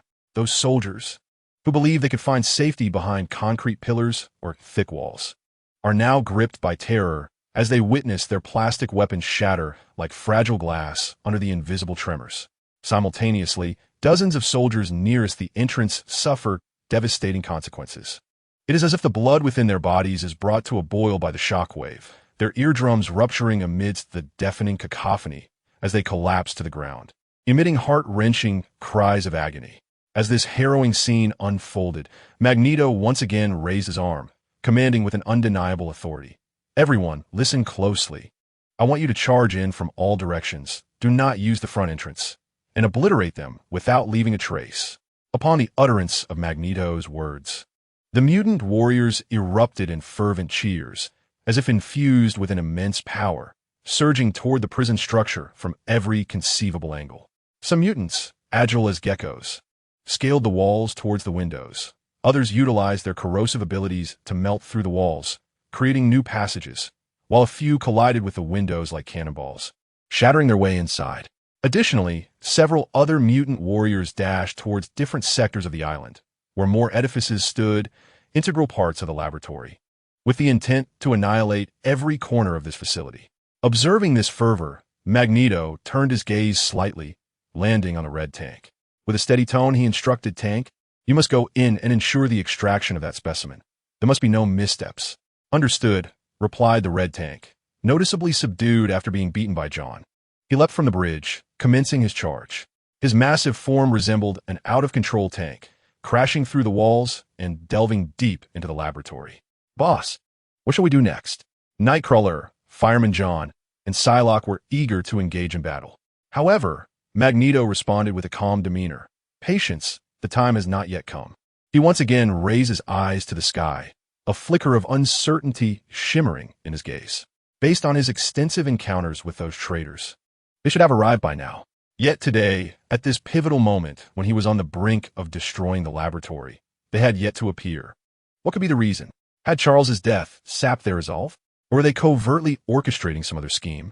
With these thoughts, the ever-cautious Magneto dared not let his guard down. With a mere thought, an invisible magnetic wave radiated from him, swiftly expanding in all directions. Within a radius of several dozen meters, metal objects began to tremble. The more than a dozen vehicles on the bridge behind him levitated gradually under this force, before being torn to shreds in a resounding explosion. The fragments of the demolished cars scattered like shrapnel, with doors and metal panels swirling around Magneto like shields in a slow dance. This vigilant demeanor astonished Fireman, Nightcrawler, and Jean, who had never witnessed Magneto in such a state of readiness, as though he were confronting an immensely powerful adversary. In response, Magneto coolly elucidated, "Though we may seem unstoppable in tonight's battle, our true enemy lies with the American government. They will not allow us to achieve victory so effortlessly. Far more intense confrontations await us. The Sentinel Program. We are in urgent need of assistance. Time is of the essence." Within the laboratory, the colonel stationed there clutched the phone tightly, his voice rising in desperation, declaring, "Their strength is beyond imagination. We stand no chance of resistance." On the other end of the line, the president's voice resonated with calm determination. "You must hold your ground. The support team is already mobilized. Hold on just a little longer. Victory is within reach. Remember, we must ensure the safety of the subjects at all costs." Meanwhile, on the coast opposite Devil's Island, Nick, bald and wearing a mask, stood silently, his gaze piercing through the darkness, fixated on the flames rising from the small island. The firelight flickered upon his mask, casting an eerie and enigmatic glow. Suddenly, Nick's phone vibrated, shattering the momentary stillness. Phil's anxious voice came through. "Director, I have arrived at Xavier's school and conducted a thorough inquiry. From what I gather, the battle police departed over half an hour ago." Nick furrowed his brow. contemplating for a moment before responding gravely. Over half an hour? If we consider the aircraft's maximum speed of twice the speed of sound, they should have already penetrated deep into the battlefield. A hint of confusion lingered in his tone. Phil's voice echoed again, this time tinged with perplexity. I just attempted to contact Aurora, but the call could not be connected. Nick's brow furrowed deeper, his unease intensifying. What is happening? Have the battle police encountered an incident en route? Or have they veered off course? He continued to pose questions, and Phil assured him from the other end, Director, I distinctly informed them that their destination was Devil's Island, located in San Francisco. The middle-aged man, Trask, who stood beside Nick, overheard this exchange and interjected with a composed demeanor. It seems our plan requires modification. Perhaps we need to deploy the Sentinels ahead of schedule. According to their original calculations, the first wave of Magneto's forces would be met with a fierce assault from specialized treatment bullets. This weapon had long been considered a secret and was now being utilized on a large scale for the first time. They had intended to leverage this clandestine weapon to catch those mutants off guard, potentially incapacitating at least half of them instantaneously. However, circumstances had altered. With Magneto and his cohorts on high alert, the anticipated support from the battle police had yet to arrive. The situation on the battlefield was rapidly evolving, compelling them to reassess their strategy. Trask continued. We initially planned to deploy our meticulously prepared Sentinels for the final encirclement, while the battle police were engaged in fierce combat with Magneto's forces. Yet now, it appears we must act sooner. His eyes sparkled with resolute determination, ready for the decisive confrontation. Nick and Trask exchanged a knowing glance, both acutely aware of the significance of this operation. They prepared to ensnare these rebellious mutants in one fell swoop, intent on eradicating this latent threat once and for all. In the wake of Charles's impending demise, representatives of the American government have sought out Nick, entrusting him with the grave responsibility of managing the situation and stepping into the role of a leader. With the fall of Charles, the once formidable threat posed by mutants appears to have diminished significantly. Furthermore, with the advent of mutant serum, these previously feared beings seem to require nothing more than a simple injection to be pacified. In the absence of leaders like Magneto, even the most stubborn factions of resistance are unlikely to stir up any further turmoil. For those officers fortunate enough to survive the recent conflict, Nick and the U.S. officials, out of respect for Charles's legacy, are unlikely to resort to extreme measures. They may well spend the remainder of their days within that desolate, lifeless academy, awaiting the passage of time. However, the current situation has revealed unexpected developments. Could it be time to initiate the Sentinel Program and set it in motion? Nick furrowed his brow, his gaze drifting to Trask beside him, contemplating whether decisive action should be taken at this critical juncture. Amidst the sweltering heat, a multifunctional Blackbird aircraft, cloaked in invisibility, is gliding low over Devil's Island. Inside the aircraft, all personnel's eyes are fixed upon the open hatch. Standing at the threshold, clad in dark battle attire, John peers down, his extraordinary vision capturing the chaotic battle below. After a prolonged silence, Hank can no longer contain himself and breaks the stillness, inquiring, Wester, what is the situation down there? Magneto has just launched an attack, Wester replies. With a single strike, he has decimated all the soldiers on the periphery. Currently, the mutant forces below have gained a significant advantage.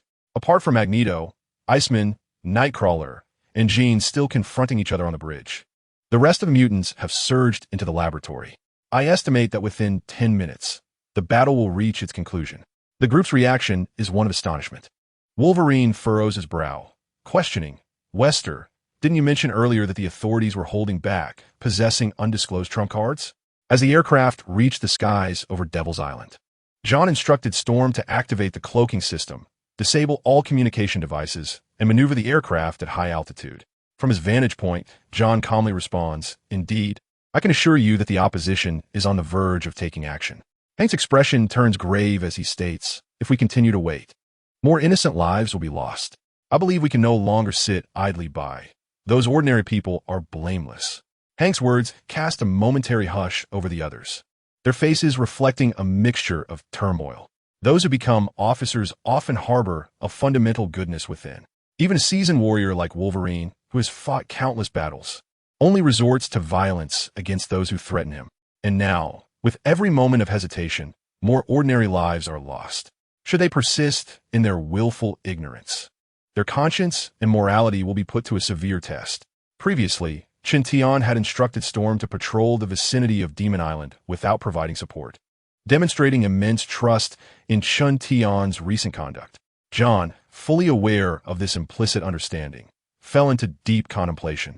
"Everyone, please remain patient." John intended to ask for just a moment's delay when a glimmer of insight sparked in his eyes. He spoke in a firm tone, "Teacher Aurora, you may begin your descent. However, please maintain your cloak status and circle the battlefield from an altitude above 500 meters. This way, you will be able to discern the preparations of the officials." As John's words resonated, the aircraft rapidly plunged into the clouds under Aurora's adept control. Meanwhile, a shift in the coastal scene unfolded just a minute prior. Beside Nick, Trask observed the absence of the battle police with growing concern. He took a deep breath, realizing that waiting any longer was not an option. Trask retrieved his phone and dialed a number. Moments later, he commanded in a low voice, "The situation has changed.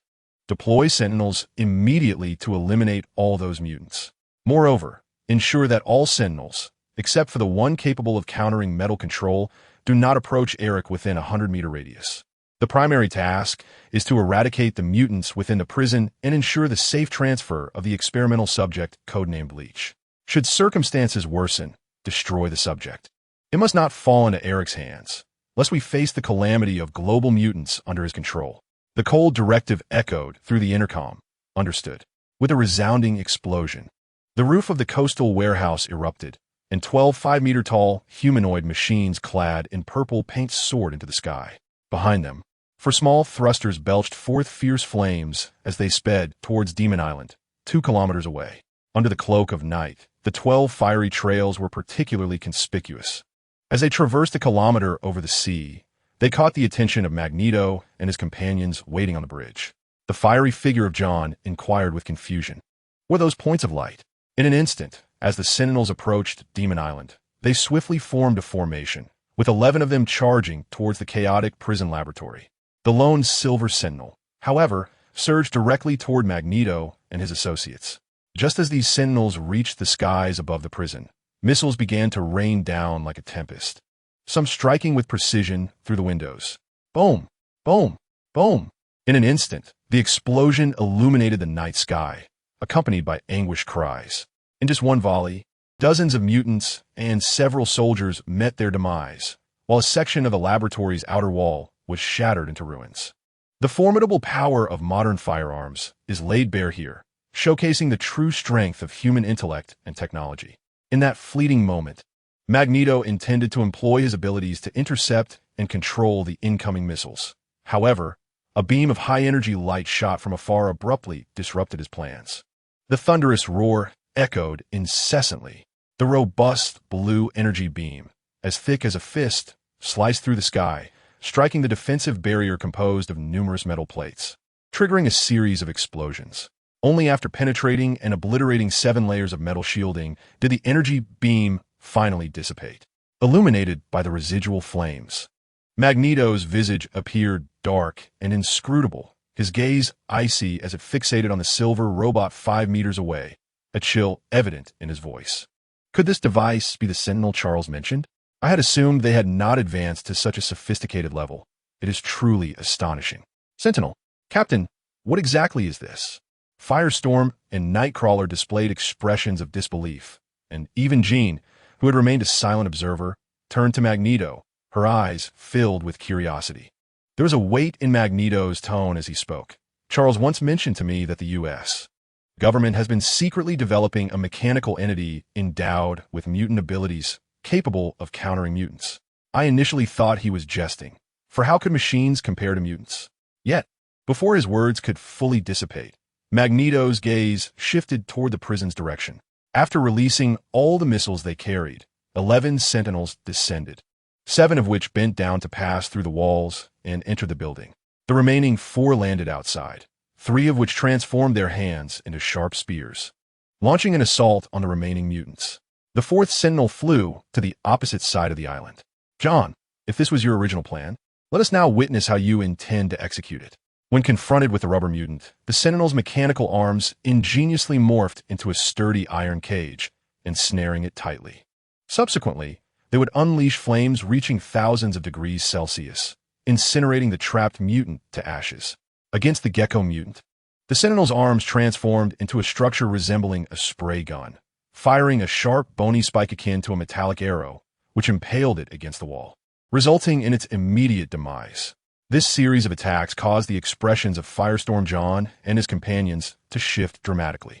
Although these Sentinels were merely first-generation models, and their performance was not yet perfected, the combat prowess they exhibited at that moment was sufficient to overpower the vast majority of ordinary mutants.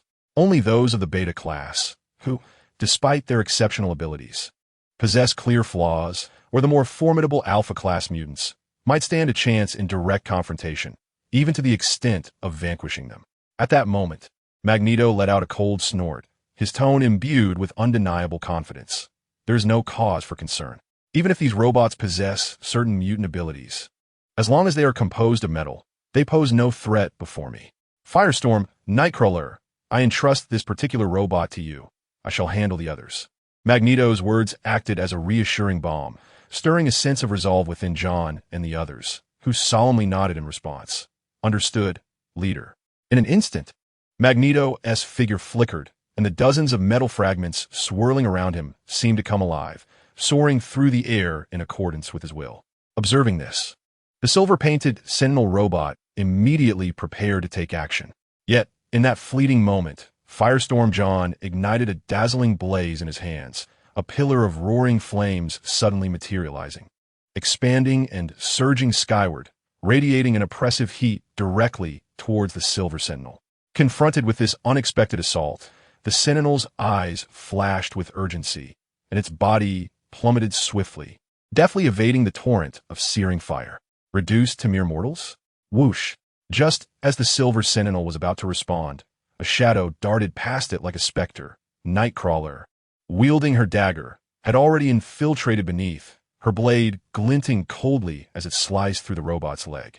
With a sharp sound, a gash half a meter long and several centimeters deep appeared on the Sentinel's chassis, revealing a substance reminiscent of human muscle or rubbery white tissue within. Unlike the metal composite biological material of other Sentinels, this particular model, designed specifically to counter Magneto, was constructed from special plastics and ceramics, rendering its defensive capabilities relatively feeble. Boom! At the moment Nightcrawler struck true, the Silver Sentinel's palm gathered light, and a brilliant beam erupted forth. In a hair-raising instant, Nightcrawler narrowly evaded its path. Amidst this tense encounter, a purple arrow cleaved through the air, launched by the unassuming purple-haired woman, Psylocke. The purple arrow struck the Sentinel's shoulder with precision, resulting in an explosion that caused the Sentinel to lose its balance mid-air. Immediately, Firestorm John unleashed another column of fire, compelling the Sentinel, which sought to pursue Nightcrawler, to interrupt its actions and descend to the ground to evade the flames. Suddenly, the Silver Sentinel's color began to shift, transforming into an ice-blue hue, radiating an extremely low temperature. Behind it, Nightcrawler's expression changed dramatically. She swiftly recoiled her hand, now frosted over, and her figure vanished in an instant. Boom! The Sentinel's fist plummeted like a meteor, narrowly missing the spot where Nightcrawler had disappeared, crashing onto the ground with a seismic impact that sent debris flying. But immediately after, 3 beams of purple energy followed suit, striking precisely at the Sentinel's back, creating a gaping crater the size of a basin in its shell. The deafening waves of sound violently struck the Sentinel's colossal frame, causing its massive body to sway uncontrollably under the force of the explosion, teetering on the brink of collapse. Before it could regain its composure from a shock, the searing flames unleashed by Fireman John surged forth once more, their intense heat seemingly capable of melting anything, wholly engulfing the Sentinel. Under the coordinated offensive of 4 elite mutants, this formidable Sentinel, designed specifically to counter Magneto, swiftly found itself in a state of disadvantage. Meanwhile, Magneto arrived at the periphery of the prison laboratory, his gaze coldly fixated on a Sentinel that had just concluded a slaughter. As he subtly harnessed the power within his grasp, bang, the purple Sentinel suddenly froze in place. Following this, its arms twisted grotesquely and shattered, as its enormous body appeared to be ensnared by an invisible force, sparks erupting from it until it was compressed into a mass of useless scrap metal. Boom! As Magneto relaxed his grip, the mass of debris, several meters in diameter, plummeted to the ground with a resounding crash. Subsequently, Magneto directed his indifferent gaze towards another Sentinel in the distance, encircled by a ring of metal shields, and soared towards it. From a distance of several meters, he reached out, and under the distortion of the powerful magnetic field, the Sentinel was effortlessly obliterated by Magneto. In the presence of this master of magnetism and metal, even these biomechanical warriors infused with mutant abilities appeared woefully fragile. Having effortlessly destroyed 3 Sentinels, Magneto gently descended before several attacking mutants, his tone gravely commanding, "Enter immediately, collaborate with Colossus, and secure the extraction of the specimen." No sooner had he spoken than Magneto abruptly turned, the numerous metal shields surrounding him swiftly merging into one. A nearby wall collapsed with a thunderous roar, revealing a crouched Sentinel, its multi-meter-long mechanical arm piercing through the wall, breaching 3 layers of metal shields. Yet at that moment, all movement came to a halt. Bang! Under Magneto's unparalleled might, the would-be ambushing Sentinel was twisted and deformed into a pile of scrap metal, crashing to the ground amid a shower of sparks and a thunderous sound. Witnessing this scene, the mutants felt a flicker of reassurance, seizing the moment to rush through the fallen wall into the prison's interior. Observing their actions, a glimmer of light flashed in Magneto's eyes. Yet he did not follow them inside. For him, the confined space was far too restrictive, hindering his capabilities. Under ordinary circumstances, this might have been tolerable, but the soldiers within the prison wielding plastic weapons capable of nullifying mutant powers necessitated caution. He had no desire to become a mere mortal again due to a moment of carelessness, relinquishing the boundless strength bestowed upon him by his superhuman abilities. Foreseeing and understanding the implications. Alas, it appears that our aspirations remain unfulfilled. Across the strait, Trask, standing beside Nick, heavily set down the telescope, his expression fraught with dismay. Despite their awareness, grounded in existing research, that the combat capabilities of the initial Sentinel robots were merely adequate for confronting ordinary mutants, utterly inadequate against those of formidable strength. The sight of Sentinels being effortlessly obliterated by Magneto was profoundly disheartening for Trask. Even the Silver Killer Sentinels, engineered specifically for combat, were subdued by the combined efforts of 3 mutants. Over the years, their family had invested hundreds of billions of dollars into the Sentinel project, alongside other resource allocations, the enormity of which defies description. Should they fail to demonstrate tangible results, the support from various quarters would undoubtedly diminish significantly. In the current operational plan, the role of the Sentinels was intended to be that of a battlefield cleanup crew, gathering combat data rather than serving as the primary combat force. Regrettably, circumstances deviated from plan. The Sentinels, deployed prematurely, could barely contend with ordinary mutants, yet against an alpha-level mutant like Magneto, they proved utterly defenseless. Even the specialized killer Sentinel designed to counter Magneto found itself effectively restrained by his subordinates. Of course, having never experienced Jean's power, he could scarcely envision the catastrophe that would ensue should her abilities spiral out of control. No number of guards could prevent the ensuing disaster. Those robots, high above, within the cloaked cockpit of a fighter jet, shock registered on the faces of all the Sentinels, save for the oblivious Hank and the informed Chun-Tion. They had never anticipated that the robots they believed existed solely in simulated underground training rooms would manifest in the real world. Although these biomechanical entities differed significantly in form and size from the models in the training facility, their core essence remained consistent. They were robots endowed with mutant abilities. Even more unsettling was the fact that these robots could adapt their capabilities to counter various mutant adversaries, transforming to achieve the objective of annihilating their foes. Clearly, these robots were meticulously crafted weapons designed specifically for combating mutants. While their potency may seem limited at present, it suffices to demonstrate that the U.S. government has persistently sought means to eradicate or control mutants, never relinquishing its ambition. Contemplating this, a shadow fell over the hearts of the Sentinels. This indicated that the so-called era of peace was merely a facade, concealing a conspiracy temporarily shelved due to governmental inadequacies. Hank was no exception, his countenance equally grim. At that moment, Iceman recalled John's prior demeanor and turned to him in astonishment. "John, did you already know the government was researching such robots?" Upon hearing these words, everyone turned their gaze towards John. He nodded gently, stating, "The professor once mentioned this matter to me." Once again, the professor. Why does he always divulge information to John while withholding it from the rest of us? This world is indeed unparalleled. An intriguing notion arises. Could it be that you are the professor's secret progeny?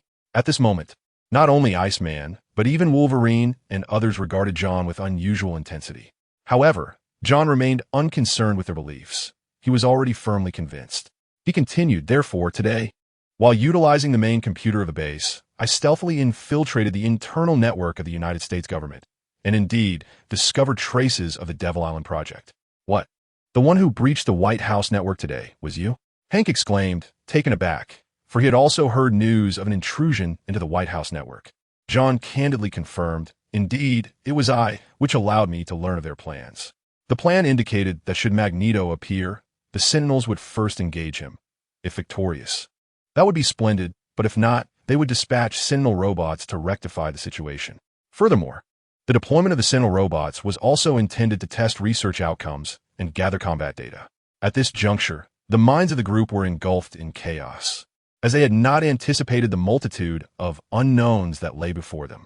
Storm took a deep breath, her expression grave, and inquired, "Given the urgency of the situation, John, what actions should we undertake next?" The others also turned their attention towards John. John responded with calmness, "We must prevent Magneto from taking the test subjects to rescue others. And we must annihilate all those Sentinel robots to ensure they do not transmit data back. Although this will not completely halt the development of Sentinel robots, it will at least delay their progress. Professor Aurora, please lead your team to obstruct Magneto's actions," John swiftly directed, his tone imbued with an undeniable authority. "I will first confront the Sentinel threat, and then proceed to the laboratory to rescue those trapped. After all, in such confined spaces, your capabilities may be hindered." He elucidated, his words reflecting a profound understanding of the battlefield. Having concluded his instructions, John resolutely leaped from the fighter jet, gliding towards the solitary Sentinel on the island's rear, his silhouette carving an elegant arc against the night sky. At that moment, John had undeniably become the central commander of this fight, and the others had no objections to his decisions, promptly following his directives. Just as John descended from the fighter jet, Storm skillfully piloted her aircraft to land on the rooftop of the prison's western side, her movements swift and precise. Meanwhile, Magneto, having just destroyed several Sentinel robots, suddenly raised his gaze towards the west, his expression turning icy as he muttered, "These traitors have finally revealed themselves." No sooner had he spoken than he manipulated the magnetic field and soared towards that direction. From a distance, he observed Storm and her companions descending from the aircraft, coldly mocking, "I thought you had finally discovered your conscience in your absence. Clearly, I was mistaken. A traitor remains a traitor." Hank inhaled deeply, responding with a heavy tone, "Magneto, your reckless slaughter of innocent lives will only exacerbate the conflict between mutants and humans, resulting in irreparable consequences." Irreparable consequences? Magneto, hovering in the air, scoffed at the remark. He gestured toward the silver Sentinels battling against fire and other mutants on the playground behind him. "Take a good look at what these are. They are machines of slaughter engineered specifically to target mutants, a fusion of mechanical and biological traits. Do you still novelly believe that humanity genuinely wishes to coexist peacefully with mutants?" With those words, Magneto turned to shout toward Jean, who had remained passive in the distance. "Jean, you must see the truth. This is the hypocritical nature of humanity. They publicly profess a desire for peace with mutants, but secretly conduct research to create weapons of destruction against us. And these so-called allies are their accomplices. If it weren't for their relentless interference, helping humanity to strike against us, I would have already led the mutants to rise." Magneto's concern for Jean's stance was evident. He feared that this formidable mutant might be swayed by the individuals before her, altering her allegiance. However, his worries appeared somewhat unfounded. Jean, clad in crimson, merely cast a detached glance in their direction, her expression unchanged even upon seeing Wolverine and the others. At that moment, She was entirely dominated by her darker persona. Her consciousness, thoughts, and perceptions filled with various negative emotions and distorted beliefs. Suddenly, a brilliant flash erupted. If the distant silver sentinel had not unleashed that energy beam, the situation might have unfolded differently. However, the beam traversed the air, grazing Nightcrawler's figure, ultimately resulting in a violent explosion before Iceman. It was as if the beam had sounded the battle's clarion call. Realizing the futility of persuading Magneto, Storm reluctantly waved her arm. In the sky, fierce winds howled, and a bolt of lightning struck down. Regrettably, it merely struck the metallic shield encircling Magneto. Amidst the thunderous roar, the shield glimmered with electric light, crackling ominously. Clearly, Magneto had anticipated this. With a cold smile, he extended a single claw toward the Sentinels, and in an instant, Wolverine's body stiffened, mercilessly hurled into the air. Bang! Just as Iceman, John, prepared to unleash his powers, he was unfortunate enough to be struck by the flying Wolverine, crashing to the ground in a daze. At that critical moment, Hank attempted to accelerate forward, only to be ensnared by suddenly emerging steel rods that bound his ankles, causing him to tumble heavily to the ground. Magneto, at this juncture, spread his arms wide, an invisible force swirling around him as the metallic shields began to tremble, seemingly poised to launch a formidable assault. Boom! However, at this critical juncture, Storm swept her left hand, conjuring a tempest of extraordinary ferocity, reaching the strength of a Force 12 gale. Magneto was compelled to retreat amidst this fierce wind, teetering on the brink of oblivion, his forthcoming assault abruptly interrupted. As Magneto staggered backward, Iceman John struggled to rise from the ground, emanating an astonishing chill. With a press of his hands, it seemed as if frost burgeoned instantaneously from the rooftop. Two sharp azure ice spires shot forth like bridges through the void, hurtling toward Magneto with great velocity. With a cacophony of sounds, the metallic shields surrounding Magneto ascended, forming a colossal spiral vortex of metal that mercilessly shattered the ice columns. Be cautious. Suddenly, Colossus, standing beside Storm, issued a warning, his form transforming into a gleaming silver black as he resolutely shielded her from behind. Whistling through the air, 5 steel rebars erupted from the distant concrete, like arrows in flight, crashing viciously against Colossus' chest, showering sparks in their wake. As Colossus stood firm against Magneto's covert assault, Storm's eyes suddenly turned pale, her arms raised skyward. In an instant, the wind howled violently, dark clouds loomed ominously, and the thunderous power descended in torrents, enveloping the 20 shields hovering above Magneto's head. Those metallic shields trembled slightly, gradually dispersing to form an immense semicircular barrier that rotated languidly, swallowing the deluge of thunder. Witnessing Storm's surge of power, Iceman prepared to strike once more. Yet, amidst the thunderous onslaught, Magneto remained unfazed, gently clenching his fist. In a heartbeat, Wolverine, who had just charged forth, lost control and collided violently with Iceman once again. Simultaneously, Hank found himself ensnared by the steel rebars erupting from the crumbling concrete beneath him, rendered helpless, only able to emit a furious roar. Realizing the dire situation, Storm extended her arms, and a wildly spinning funnel cloud descended from the heavens, causing Magneto to pale slightly, forcing him to relinquish his control over Wolverine. With a swift motion, a towering lookout, over 10 meters in height, shot up from the ground under Magneto's command, rushing toward Storm with earth-shattering force. A thunderous crash ensued. Just as the towering structure collapsed, Storm, under Colossus' valiant support, evaded swiftly, narrowly avoiding catastrophic impact, while the once rampaging tornado in the sky gradually dissipated into chaos. In that moment, Iceman unleashed streams of icy blue breath toward the distant Magneto, coalescing into a high-pressure freezing serpent that shot forth swiftly, successfully thwarting Magneto's further offensive against Storm. United in their efforts, Storm and her 4 comrades barely withstood the formidable assault of Magneto. In this formidable ensemble of 5 warriors, Storm undoubtedly occupies the central role, while Iceman provides the essential support.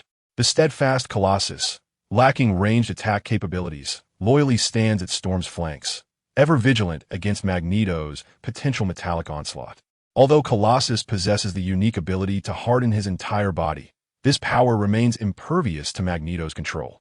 Conversely, Wolverine, who similarly lacks ranged offensive skills, finds himself notably disadvantaged in the presence of Magneto due to the adamantium bonded within him, repeatedly sent flying by the latter's force. Meanwhile, Hank, endowed with beastly strength, manages to break free from the steel restraints, seizing a cement block weighing several hundred pounds that Wolverine had torn apart, hurling it with great force. While this action does not yield a decisive impact, it at least serves to disrupt Magneto's maneuvers to some extent. As Magneto attempts to use Wolverine to hinder Iceman and Storm, Hank consistently intercepts Wolverine in a timely manner, ensuring the safety of his comrades. At this moment, the sky crackles with thunder and howls with wind, as countless metal shards dance through the air and numerous shards of ice coalesce from nothingness, creating a scene reminiscent of a fierce battle between sorcerers in an animated epic. As a mutant who has reached the pinnacle of alpha level, Magneto single-handedly suppresses these valiant warriors with astonishing finesse. His mastery over metal is nothing short of breathtaking, a true marvel. The furious John, apart from the prison housing the laboratory, finds the other regions of the island engulfed in intense combat, resonating with the sounds of gunfire and the dazzling flashes of explosions, underscoring the ferocity of the conflict. Upon realizing the inadequacy of their plastic weaponry, the soldiers retreating from the laboratory hastily discard their lightweight firearms in favor of their traditional arms, especially after a formidable Sentinel robot joins the fray. The soldiers who had previously been retreating from the rear of the island seize the initiative, launching a fierce counterattack against the mutants, intensifying the clash between the two factions. A chilling scream pierces the air beneath the tower as a mutant, enveloped in a bark-like substance, falls victim to a lethal strike from a pursuing Sentinel robot, its sharp weapon piercing through his chest. Witnessing the merciless slaying of his comrade, a lizard mutant poised to storm the tower with the intent of eliminating the soldiers within, is suddenly overcome with dread. His leg muscles swell with newfound power.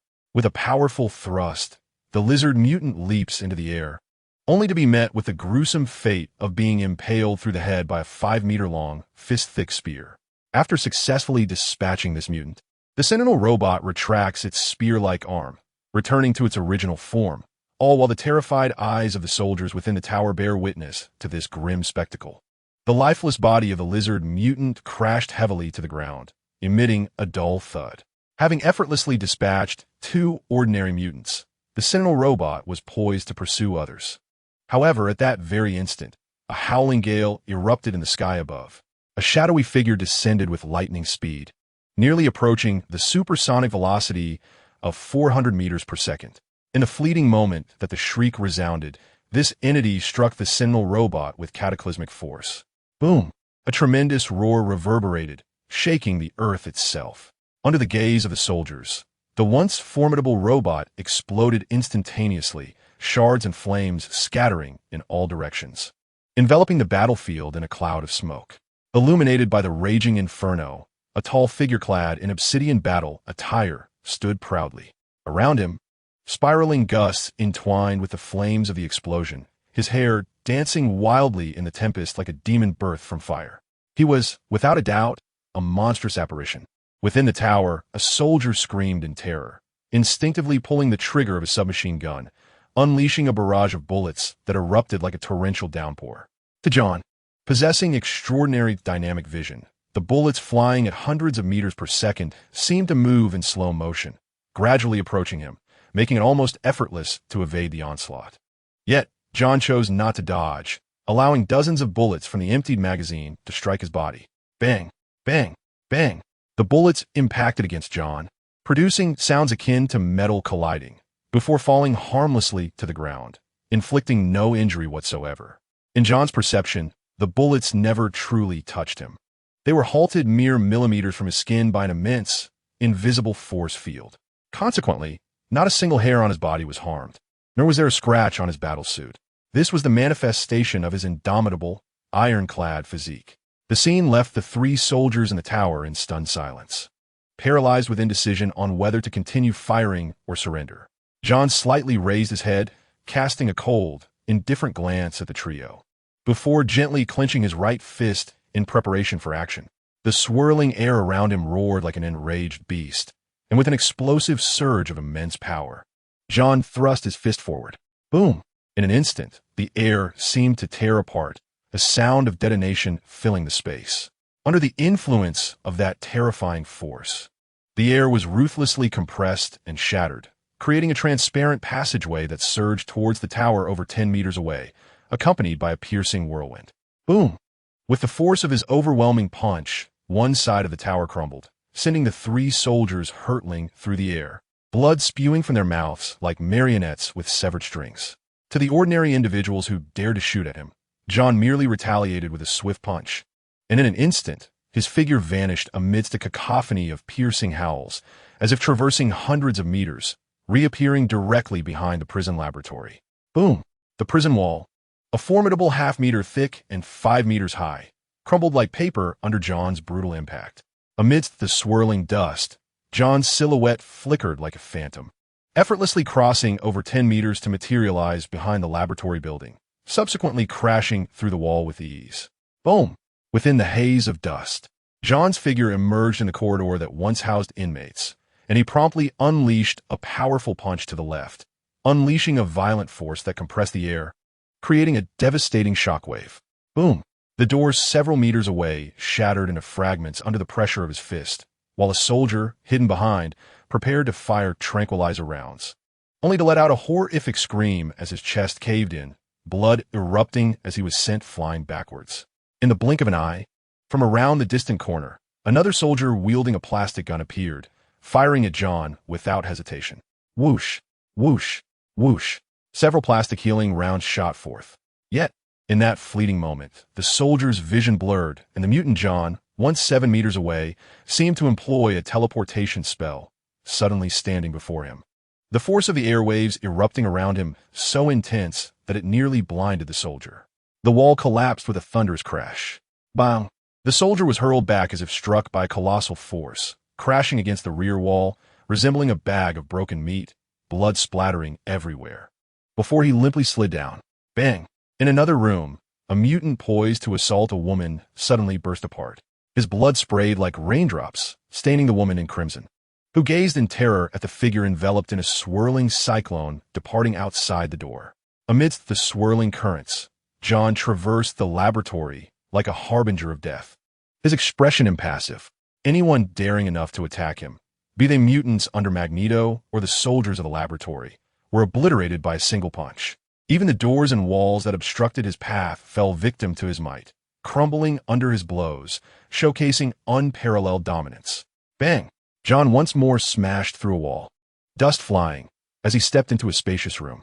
At that moment, a bloodied mutant raised his head, and upon seeing John clad in a tactical uniform, a peculiar glimmer flickered in his eyes. The enforcer, he sneered, raising the stolen rocket launcher in his hands, aiming it at John, and pressing the launch button. Boom!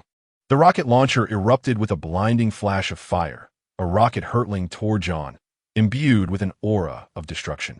Meanwhile, the mutant attempted to break through the glass window, seeking to escape the room. However, he remained oblivious to the moment when, as he shattered the window, a glimmer of light flickered in John's eyes. In the next instant, a searing beam of heat surged forth, striking the rocket with pinpoint accuracy. Boom! The projectile erupted in the air, and the mutant who had just breached the window was torn asunder, his remains ignited and reduced to charred remnants amidst the blazing flames. At that very moment, the explosion's fiery glow successfully captured the attention of a Sentinel stationed at the far end of the corridor. As the Sentinel turned, it caught sight of John emerging slowly from the inferno, detecting anomalous genetic fluctuations emanating from him with its electronic eye, which glimmered coldly. The Sentinel dropped to all fours, its exterior color morphing into a vivid yellow, limbs thickening with power, resembling a mutated tiger as it lunged ferociously at John. Its speed was astonishing, covering over 10 meters in the blink of an eye, the concrete beneath it shattering under its immense weight, creating a resounding impact that reverberated through the air. Thud! The powerful forelimbs, equipped with razor-sharp claws, tore through the atmosphere, but halted abruptly just half a meter from John, blocked steadily by his arm, which radiated a forceful wave.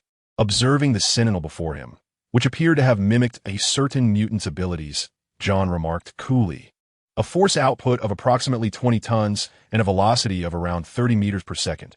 You are truly inadequate. In response to the disdainful demeanor of the dark-haired youth, complex lights flickered within the Sentinel's electronic eye. Suddenly, the surface of its claws, which made contact with John, began to alter, gradually taking on a human hue, while faint streams of energy erupted from its surface. Clearly, it was attempting to replicate John's mutant abilities through skin contact. However, an unexpected occurrence transpired. Sparks erupted across the Sentinel's body, with several areas emitting flames, indicating that the mutant ability it sought to replicate exceeded its capacity to endure. Witnessing this scene, John pondered quietly, contemplating whether this was a deliberate act to allow it to mimic his powers. Was it due to the primal energy's volatility being unreplicable? Or was it the overwhelming strength associated with a secondary awakening that surpassed the Sentinel's limits? Or perhaps it was the enigmatic presence of Kryptonian power that rendered the Sentinel incapable of even replicating his primary genetic abilities. Lost in thought, John's own power suddenly erupted. With a thunderous roar, the Sentinel's seemingly indestructible metallic claws crumbled like fragile glass in John's grasp. Almost instantaneously, he shifted, traversing the distance and space to appear before the Sentinel. His right leg, enveloped in a faint golden aura, descended like a battle axe. With a resounding crash, under the unbridled fury and unparalleled might of John's assault, the Sentinel's head and upper body disintegrated as if detonated by an invisible force, instantly reduced to powder, causing the very corridor to tremble under the weight of this tremendous power. Fury incarnate, utterly domineering. After vanquishing the Sentinel, John paused momentarily, then, like a bolt released from a bow, surged forward with a thunderous crash that shattered the sidewall, stirring a cloud of dust as he bravely charged toward his next target. His primary objective was to eradicate those Sentinels and accomplish this task to obtain the invaluable primordial power. Only then would he contemplate assisting the professor in fulfilling his final wish, to provoke the rampaging Sheen, awakening her spiritual will so that she could harness the Phoenix power. As for the mutant within the experimental subject, its significance was relatively minor. Should he still be alive, John would retrieve him for control and management at the mutant school. If he were already deceased, then so be it. With a deafening roar, John dismantled a Sentinel into scattered components, all under the horrified gaze of several laboratory staff. "This is the second," he murmured to himself, then, enveloped by a tempest, cast a glance at the staff before vanishing in an instant. Unlike the extreme researchers of the Crisis laboratory, the 7 laboratory personnel designated as 637 did not launch an attack against John, nor did they exhibit any intent to do so. Thus, they managed to survive this calamity. After all, John was not a bloodthirsty demon. He would not engage in indiscriminate slaughter unless provoked. Boom, boom, boom. John rampaged through the circular laboratory, once a prison, relentlessly pursuing the Sentinels originally deployed to hunt mutants. It was indeed a massacre of the most brutal nature. John had already ascertained that the U.S. government was even aided by a faction of straight individuals smuggled from China, wielding considerable influence in this regard. Among them was a notorious figure named Lu Ziyang, known for selling large-sized goods, who had some sway in the matter. John vowed to exact revenge on all those involved, cleansing them entirely. One by one, of the 7 Sentinels that entered the laboratory, 5 had been obliterated by John, rendered utterly non-functional. Within the range of his acute hearing, he confirmed that only one Sentinel remained, located at the southern end of the laboratory. The disappearance of another Sentinel remained a mystery, unknown to which enigmatic force it had succumbed. In a dimly lit storeroom, a bald youth clad in white lay on the ground, struggling for breath. With each labored gasp, blood trickled from the corners of his mouth, creating a scene of profound despair. A gaping wound, the size of a bowl, pierced through his chest, revealing the faint outline of his internal organs. Scalding blood erupted uncontrollably from the wound, staining the surrounding floor in a shocking crimson hue. At this moment, the warehouse lay in utter disarray. Not far away, a completely destroyed Sentinel corpse lay sprawled, its head and arms ripped away, with sparks still flickering at the severed ends, as if narrating the brutality of the preceding battle. A little further away, a crimson tank was engaged in a fierce skirmish with a Sentinel, or perhaps it would be more accurate to say they were locked in a tumultuous struggle. The Crimson tank possessed astonishing power. Once it gained sufficient momentum, it was nearly unstoppable. However, this was merely a legendary description, for John had previously managed to halt its charge with a direct assault. Yet, at this moment, the Crimson tank could not move freely. Opposing it was a Sentinel towering 5 meters high, radiating a green luminescence. Having transformed into a colossal serpent with 4 tentacles that tightly constricted the lower half of the Crimson tank, ensnaring its legs. With its lower body firmly bound, the Crimson tank was immobilized, consequently losing the formidable kinetic energy derived from its speed. It clutched the Sentinel's transformed arms, which resembled long spears, attempting to tear free while emitting a furious roar. It was evident that the destroyed Sentinel nearby had been shredded under the Crimson tank's full-speed collision. At that moment, the Sentinel continued to constrict its massive form, unleashing a powerful strangling force, striving to completely annihilate the Crimson tank. However, aside from its incredible strength when in motion, the Crimson tank's defensive capabilities were equally formidable. Even the Sentinel's immense strength, capable of shattering concrete pillars, could not inflict harm upon it. Just as the two forces were locked in a stalemate, a sudden deafening crash erupted, the wall collapsed, and debris flew in all directions. Amidst the swirling dust and black flames, a figure gradually emerged, encircled by spiraling waves of energy. John. His aura exuded an intangible sense of oppression, rendering the surrounding air dense and suffocating. The moment the Crimson tank's gaze fell upon John, a subtle yet profound change flickered across its visage, revealing a deep-seated apprehension in its eyes. Clearly, its thoughts drifted back to a few days prior, when the painful memory of being decisively defeated by John resurfaced in its mind. John cast a casual glance at them. Then his attention shifted to the lifeless youth in the distance, a look of mild surprise crossing his face. He truly did not expect him to be dead. Judging by the wounds, this appeared to be the work of the Sentinel. This outcome was evidently beyond John's expectations. However, since he was already deceased, so be it. With this thought, John turned his gaze towards the Sentinel robot that was engaged in a fierce struggle with the Crimson tank and slowly spoke. Now, the true battle begins. No sooner had the words left his lips than John's form suddenly moved. Boom!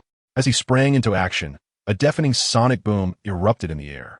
As the red tank pondered with trepidation whether he would once again fall victim to the brutal assaults of this man, a fist, enveloped in an aura of palpable energy, suddenly materialized before his eyes. Boom! In that fleeting moment, an overwhelming force erupted with terrifying intensity, obliterating the Sentinel that had ensnared the red tank. Simultaneously, propelled by this unrelenting power, the red tank was sent hurtling through the air like a cannonball. Boom, boom, boom, boom. Under the influence of John's fearsome punch, the red tank traversed the prison laboratory like a rogue meteor, crashing through a dozen stout walls before ultimately being launched from the 3rd floor.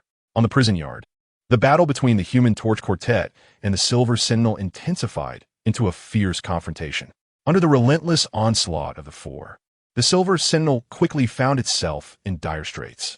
One side of its body was charred black by flames, while the other half was pockmarked and ravaged. Eventually, amidst the continuous harassment and disruption from Nightcrawler, Psylocke seized the opportunity to unleash a potent psionic arrow. This arrow, imbued with incredible force, severed the Silver Sentinel's neck with a resounding impact. Bang!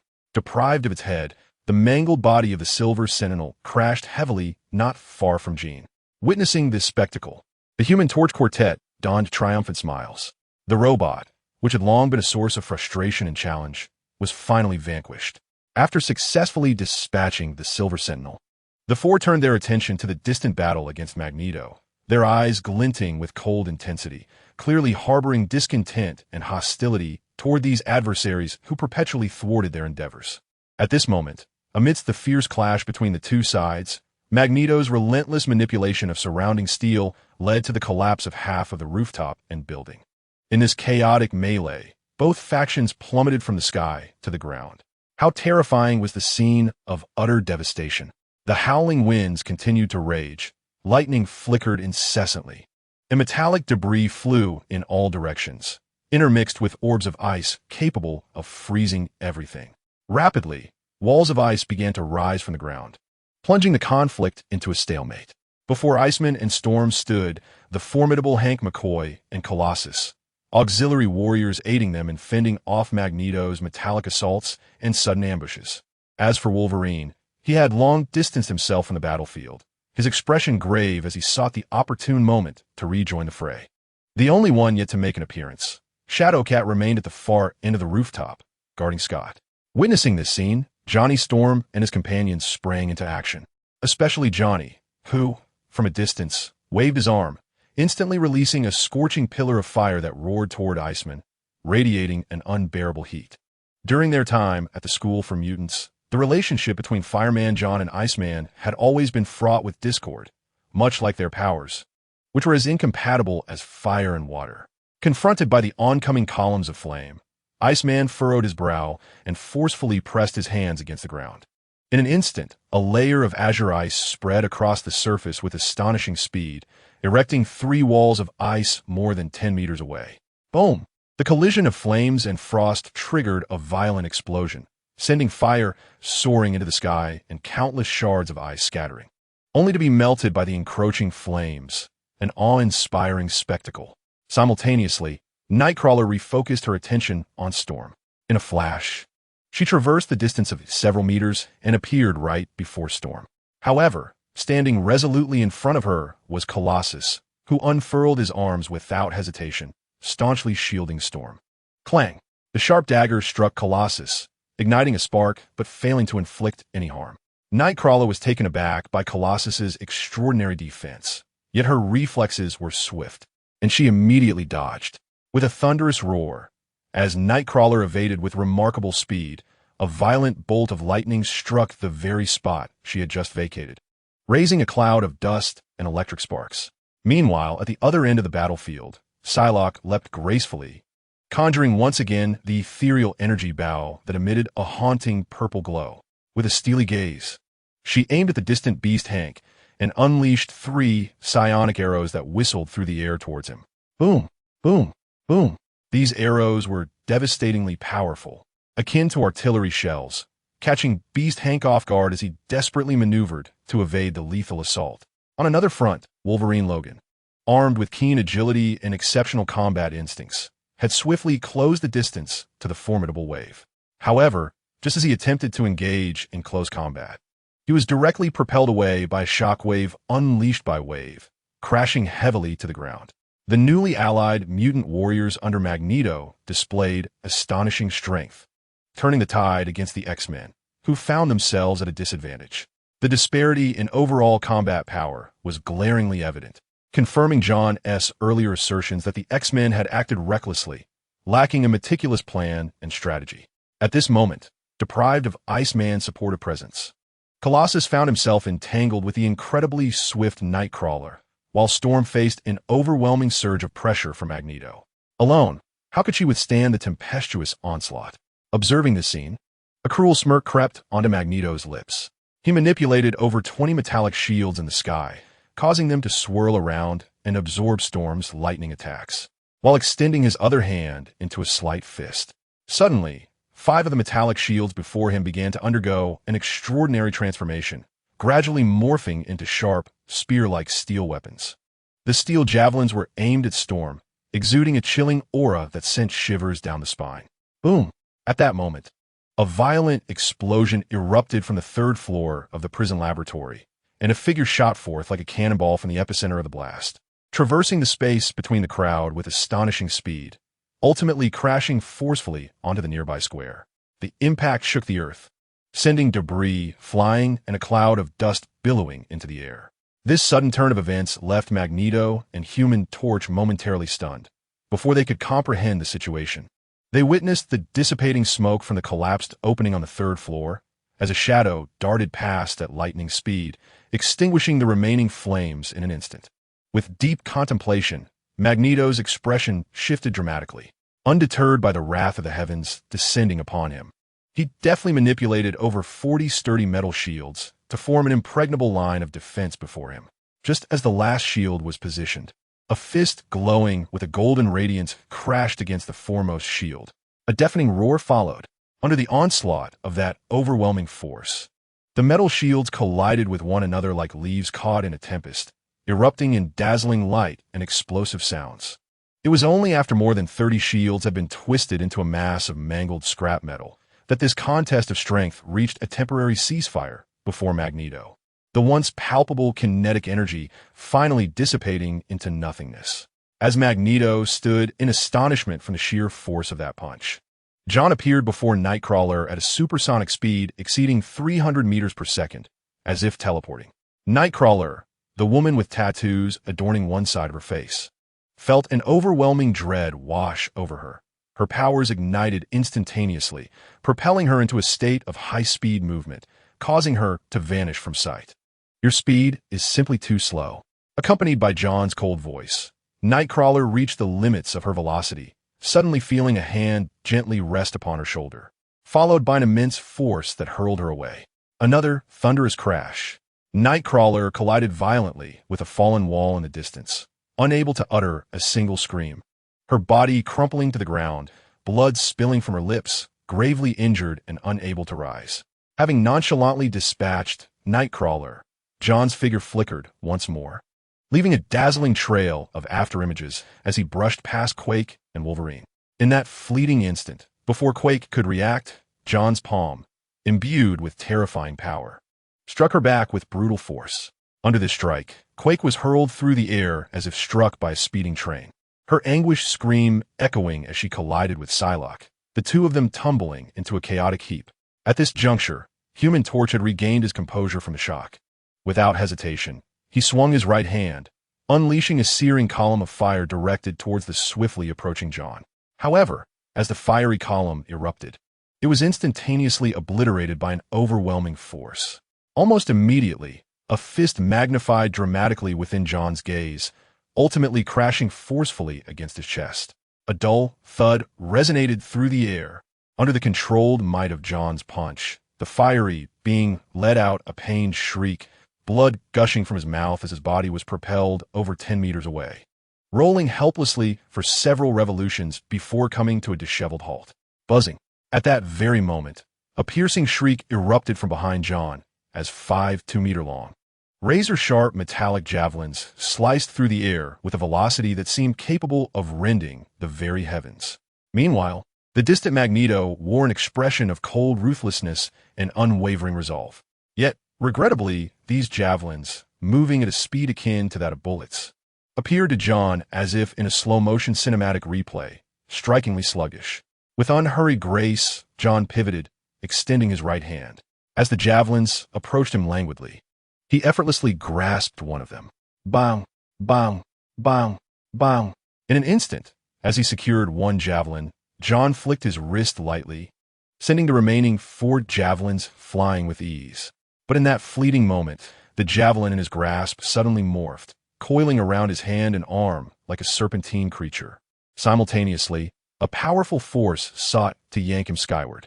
For John, who was nearly invincible in close combat, being lifted into the air would undoubtedly render him an obvious target for those adept in long-range attacks, precisely the scheme meticulously devised by Magneto. However, the sound of tearing filled the air. John seized the metal-wrapped right arm with his left hand and effortlessly tore it apart. Then, as if molding clay, he crumpled the vibrating metallic rod into a compact form. Subsequently, he casually hurled this metallic mass towards Magneto. Boom! In an instant, the metallic sphere shot forth like a cannonball, halting abruptly just a meter from Magneto, before suddenly freezing in place. Although Magneto utilized his powers to successfully suspend the sphere mid-air, the ferocious energy contained within caused it to tremble incessantly until, with a thunderous roar, it detonated, scattering into countless fragments. As a metallic sphere disintegrated, the overwhelming force it harbored dissipated into nothingness. Fortunately, this force vanished into thin air. It exacted a considerable toll on Magneto, leaving him feeling somewhat strained. Clearly, one must not underestimate the enemy, for they remain exceedingly formidable. In that moment, Magneto chose not to launch another attack, instead fixing his stern, piercing gaze upon the distant young man with black hair, locking eyes in a silent confrontation of calm and resolve. The entire exchange transpired within a mere 2 seconds. its rapidity so profound that even Storm and the others were left with no opportunity to respond. At this moment, they were all taken aback, witnessing the unfolding scene. Their eyes were fixed on the dark-haired youth, surrounded by swirling winds, his hair dancing wildly in the breeze, exuding an overwhelming aura that sent shivers down their spines. The expressions of Storm and others reflected a blend of astonishment and delight. "John West," they murmured softly. John acknowledged them with a gentle nod, a silent greeting in return. Meanwhile, Magneto's demeanor was unusually grave, for the display of power exhibited by John was nothing short of astonishing, particularly his formidable strength. Had it not been for John's quick reflexes earlier, he may have been obliterated by that unparalleled force. Wait! Magneto's thoughts shifted as he surveyed the still-breathing fireman in the distance, the Nightcrawler gasping for air against the vehicle, and the arc light and Spirit struggling to rise from the ground. Clearly, the dark-haired youth had held back, otherwise with his might. Those four would have perished in that fleeting moment. Reflecting on this, a glimmer of hesitation flickered in Magneto's eyes, gradually giving way to a sense of approval. In a hoarse voice, he remarked, "I recognize you, John West." John replied nonchalantly, "I recognize you too, Magneto." Magneto glanced towards Storm and the others, gratitude momentarily flashing in his gaze. "John West, I appreciate your previous mercy. Otherwise, my subordinates would now be lifeless corpses." Mercy? It was merely their good fortune. John refrained from directly acknowledging the compliment. Indeed, he had intentionally withheld his lethal force during the recent confrontation, and the reasons for this were rooted in his deeper strategy. With a knowing smile on his face, Magneto noted John's reticence to admit it and suddenly posed a question. "West, in your opinion, is it possible for mutants and ordinary humans to coexist peacefully?" Clearly, Magneto was filled with curiosity and interest regarding the youth who could physically overpower the Red Tank and had nearly annihilated them moments before. John, upon hearing this, felt a wave of incredulity wash over him, having just battled these individuals, nearly bringing them to their end. It struck him as somewhat absurd that Magneto would seek his perspective on the relationship between mutants and humans. Internally, he scoffed at the irony, but maintained a calm exterior, responding in a measured tone. This question could be answered simply by observing the current situation in America. His words plunged Magneto and Storm into a brief contemplation. John continued, articulating in a tranquil manner, "The plight of mutants bears a striking resemblance to that of the minority groups within America. Most of them yearn to integrate into mainstream society, yet they continuously face rejection from it, while also enduring skepticism from their own kind. A small portion of the ethnic groups has chosen to forego integration, steadfastly adhering to their cultural traditions. However, such a choice frequently exposes them to persecution and unfair treatment. The plight of mutants is largely analogous over the years. Some mutants have endeavored to transform themselves to better assimilate into society, while others have opted to maintain their identity and resist societal norms.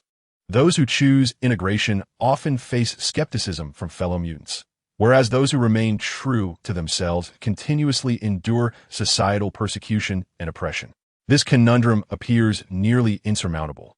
Unless we can forge a sanctuary for mutants outside the mainstream society, perhaps allowing us to discover a viable path forward. Independent from the outside, Magneto's expression grew intricate. Lost in deep contemplation, John's profound insights left the assembly momentarily speechless. They had not anticipated that this dark-haired youth would possess such clarity regarding the mutant's predicament.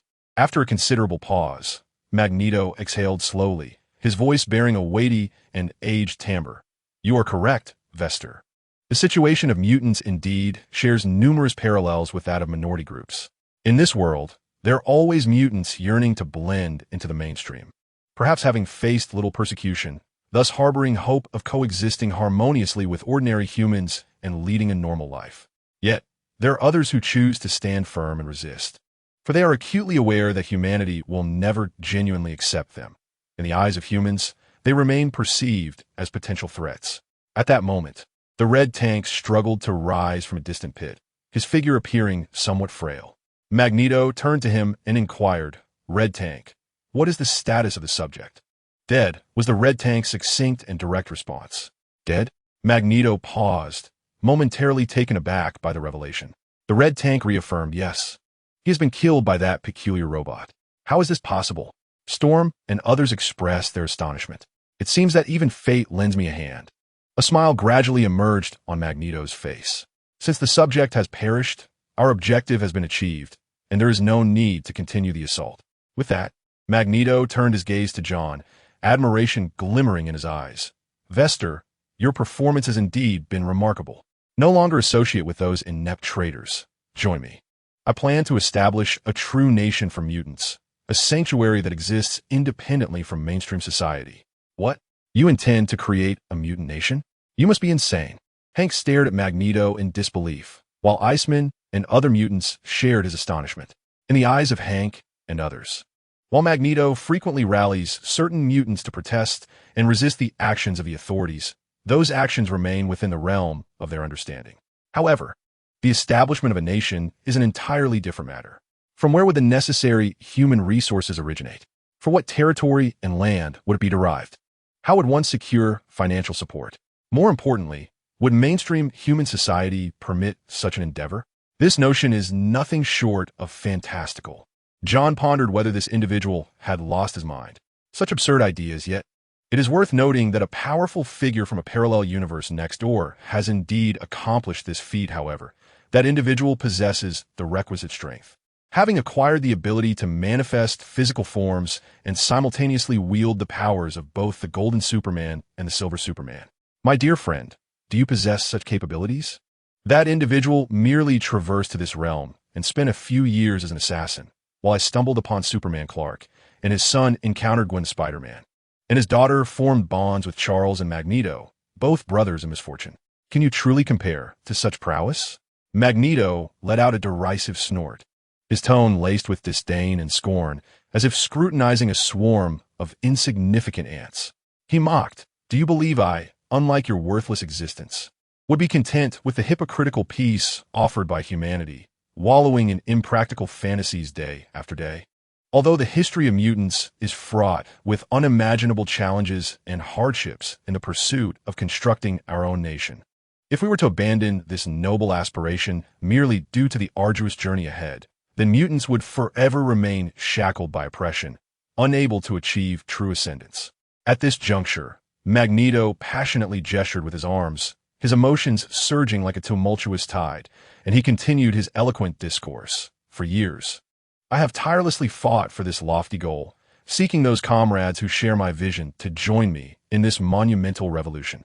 Today, a substantial gathering of steadfast individuals, imbued with unwavering conviction, has coalesced around me. They possess not only an unyielding will and boundless courage to fight for the rise of mutants, but also command the abundant resources and wealth necessary to forge a new nation.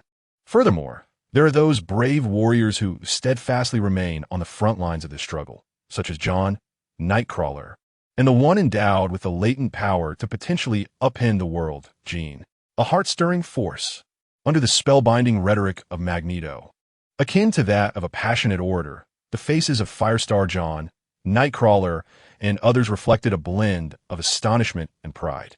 They were taken aback by their previous ignorance of this grand vision, while simultaneously feeling a sense of pride in being acknowledged by a leader like Magneto.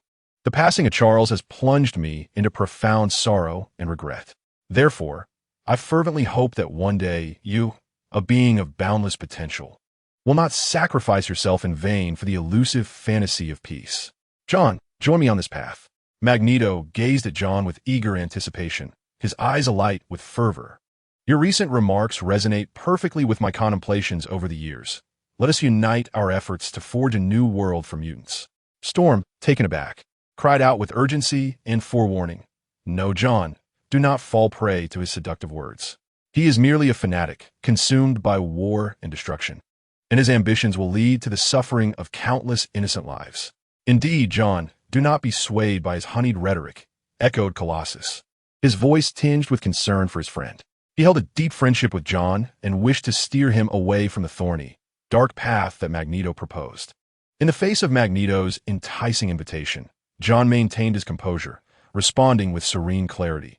"Magneto, I appreciate your regard for me, but I am innately drawn to tranquility and peace, possessing no interest in conflict or battle. As for the monumental and arduous endeavor of establishing a mutant nation, such lofty aspirations do not align with my pursuit of a simple life.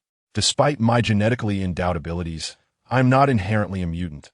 Unless driven by whimsy, I would not contemplate engaging in the intricate affairs of founding a mutant realm. Moreover, considering his extraordinary powers, what tangible impact would the label of mutant have on him? In this tumultuous world rife with strife, who would dare to challenge his existence? With a few months of dedicated training and the accumulation of strength, even a year or two of cultivation, his combat prowess would transcend the limits of human imagination, reaching heights that mere mortals could only aspire to. Not even the legendary deities descending to the mortal realm would warrant his attention. John's resolute refusal lifted a heavy burden from Storm and the others, allowing them to exhale in relief. Yet, within Wolverine's deep-set gaze, an ineffable and complex emotional turmoil flickered. To declare a disinterest in battle is akin to mockery of the divine, who, upon first stepping onto the battlefield, wielded thunderous might, obliterating foes with a single strike. Very well. In light of John's steadfast rejection, a faint sense of regret welled up within Magneto. He turned away, his gaze settling on the struggling Pyro, who was attempting to rise from the ground, and coldly issued a command. Inform everyone immediately. The subject has been confirmed deceased. All units are to execute the retreat order at once. Despite having just endured the relentless pursuit of the Sentinels and the sweeping advance of the Crimson tanks, a considerable number of mutants and ordinary individuals managed to escape the clutches of catastrophe within the terror-stricken confines of the prison laboratory. Under the urgent summons of figures such as Fireman and Nightcrawler, over 30 mutants gradually emerged from their hidden alcoves, converging like a tide beneath the formidable protection of Magneto. Thus, this heart-stopping battle reached its conclusion. The unexpected appearance of the Sentinels prompted Storm and her companions to abandon thoughts of a fatal confrontation with Magneto, silently watching as they receded into the distance. John, witnessing this scene, discreetly exhaled a sigh of relief. Just as Magneto harbored trepidation regarding his terrifying powers and extraordinary speed, so too did he regard Jean, who wielded the Phoenix Force, with caution. The current circumstances were fortuitous. Jean was not in a state of uncontrollable chaos, allowing him to withhold his carefully prepared contingency plan and refrain from entering a state of awakening to engage in a life-and-death struggle. 2 kilometers away, across the sea, Nick and Trask scrutinized the scene through high-power binoculars, their expressions grave. Trask, brimming with resentment, lamented, "Why do these despicable Sentinels not exert their utmost efforts to bring these villains to justice, allowing them to roam free? I shall lodge a severe complaint against them." Nick responded in a cold tone. "It appears that after losing Charles's leadership, the Sentinels have lost their former spirit and character." Oof. This issue transcends mere character. These mutants have consistently colluded with the enemy. Trask's words revealed a palpable, deep-seated animosity and hatred towards mutants. "We cannot allow this to go unchallenged. We must not tolerate their easy escape." With that, a cruel determination flickered in Trask's eyes as he retrieved a remote control from his pocket. This action instilled a surge of apprehension in Nick. "Trask, what exactly are you planning?" Trask donned a sinister grin. "What am I planning? I intend to present them with a devastating final gift, one originally tailored for Eric." As soon as the words left his lips, he unhesitatingly pressed the button on the remote. On Devil's Island, Magneto led Fireman and his cohort in a slow retreat from the battlefield, preparing to reunite with Jean, who had been waiting patiently on the Golden Gate Bridge. Behind them trailed the mutants who had survived the onslaught. At that very moment, not far from Magneto and his group, the damaged Silver Sentinel, which had been dismantled by John and Nightcrawler, emitted a sudden, sharp beep from within its mangled form. The unexpected sound rendered everyone present momentarily stunned. Almost immediately, the remnants of the Silver Sentinel began to flicker with a red light, emanating a pulse of terrifying power that sent shivers through the air. Boom! In an instant, a dazzling radiance surged into the heavens, rapidly expanding into a searing fireball with a diameter of several dozen meters, its power so immense that it nearly rivaled that of a strategic intercontinental ballistic missile. A profound sense of despair enveloped the scene. In a fleeting moment, a cataclysmic shockwave, accompanied by that blinding inferno, devoured Magneto and his loyal followers, as if they were mere morsels consumed by a voracious cosmic black hole. Ladies and gentlemen, remain vigilant and adopt the necessary protective measures.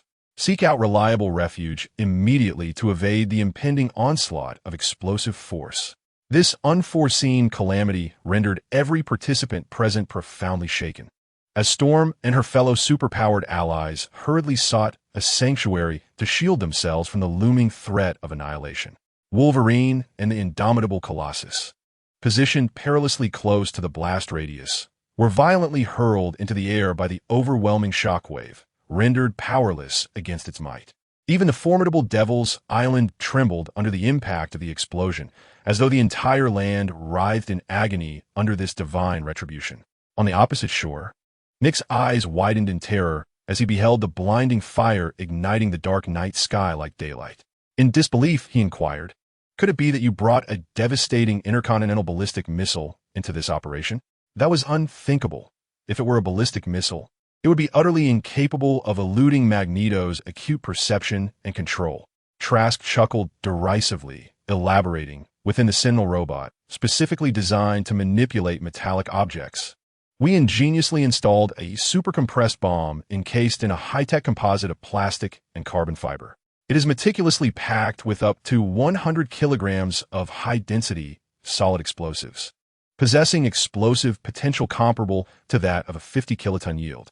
The bomb's design was conceived to ensure that, should the Sentinel robot fail to successfully execute the mission of eliminating Eric during intense combat, we could still obliterate him through this unexpected stratagem. The American government's apprehension towards this leader of the mutant resistance has only intensified as they continually strive to erase him from existence.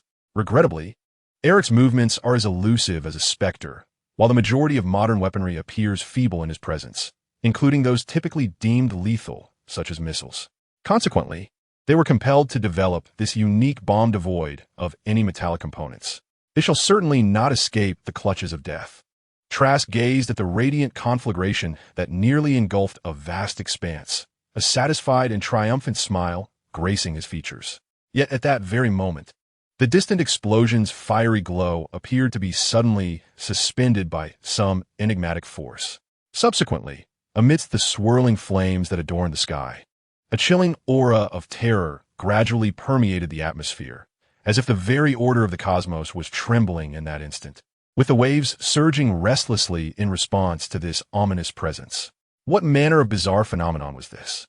This abrupt and uncanny transformation left Trask and Nick engulfed in unprecedented shock and unease. Before their eyes, the flames across the shore dissipated at an astonishing speed, as if devoured by an invisible behemoth, ultimately revealing the edge of a deep chasm surrounded by crimson glow, exuding an unsettling and mysterious figure. In stark contrast to the previously silent woman, she now radiated an indescribable oppressive force that rendered the air thick and stifling, making it difficult to breathe. Behind Quinn, the valiant Red Tank crossed his arms resolutely over his chest, steadfastly serving as the frontline barrier of protection. Flanking him were sturdy fortifications constructed from partially melted metal blocks, serving as a reliable sanctuary for all. Behind the Red Tank stood Magneto, Fireman, Nightcrawler, and several companions, all bearing the marks of the explosive onslaught, bruised and bloodied, yet miraculously alive after enduring the wrath of the searing flames. Having remained close to Magneto, Red Tank instinctively stepped forth at the moment of the explosion, becoming a formidable shield for his comrades. In that critical instant, Magneto, with instinctive precision, manipulated the remaining metal shields, merging them tightly together to form a solid defense. A decisive action that allowed them to narrowly escape utter catastrophe. It is essential to highlight Magneto's cautious demeanor. Even in the face of imminent peril, he maintained acute vigilance, controlling a portion of the metal shields to encircle them, paired with Red Tank's unyielding physical strength. In the wake of the devastating explosion, they emerged with merely singed skin, miraculously evading the grasp of death. However, as Magneto gazed upon Quinn, now enveloped in a blood-red radiance that emanated an unsettling aura, his eyes involuntarily twitched, a surge of inexplicable dread swelling within him. "Quinn, can you master yourself and harness that unfathomable power? Magneto called out to her in a tone laced with trepidation, his gaze fixed intently on her, seeking to glean any hint of reassurance from her expression. Quinn slowly turned her head, her visage devoid of any emotion. As if encased in ice, her eyes glimmered with an intense coldness, yet within that icy abyss lurked an indescribable essence of cruelty and annihilation. When the gaze of Magneto met that of Jean, he felt a sudden jolt, as if ensnared by an invisible force. "Quick, we must flee. This place has become rife with peril. We must evacuate at once." Struggling to rise from the ground, Magneto urged the others, including Red Tank, with an urgency and anxiety he had never before experienced. They hurriedly retreated toward the other end of the Golden Gate Bridge, each step seemingly a race against death. Striving to escape this once serene location, now transformed into a scene of catastrophe. Simultaneously, around Jean, waves of terrifying energy surged forth like a raging tornado, enveloping the world in chaos and destruction. These waves radiated outward from Jean, as if intent on consuming the entire realm.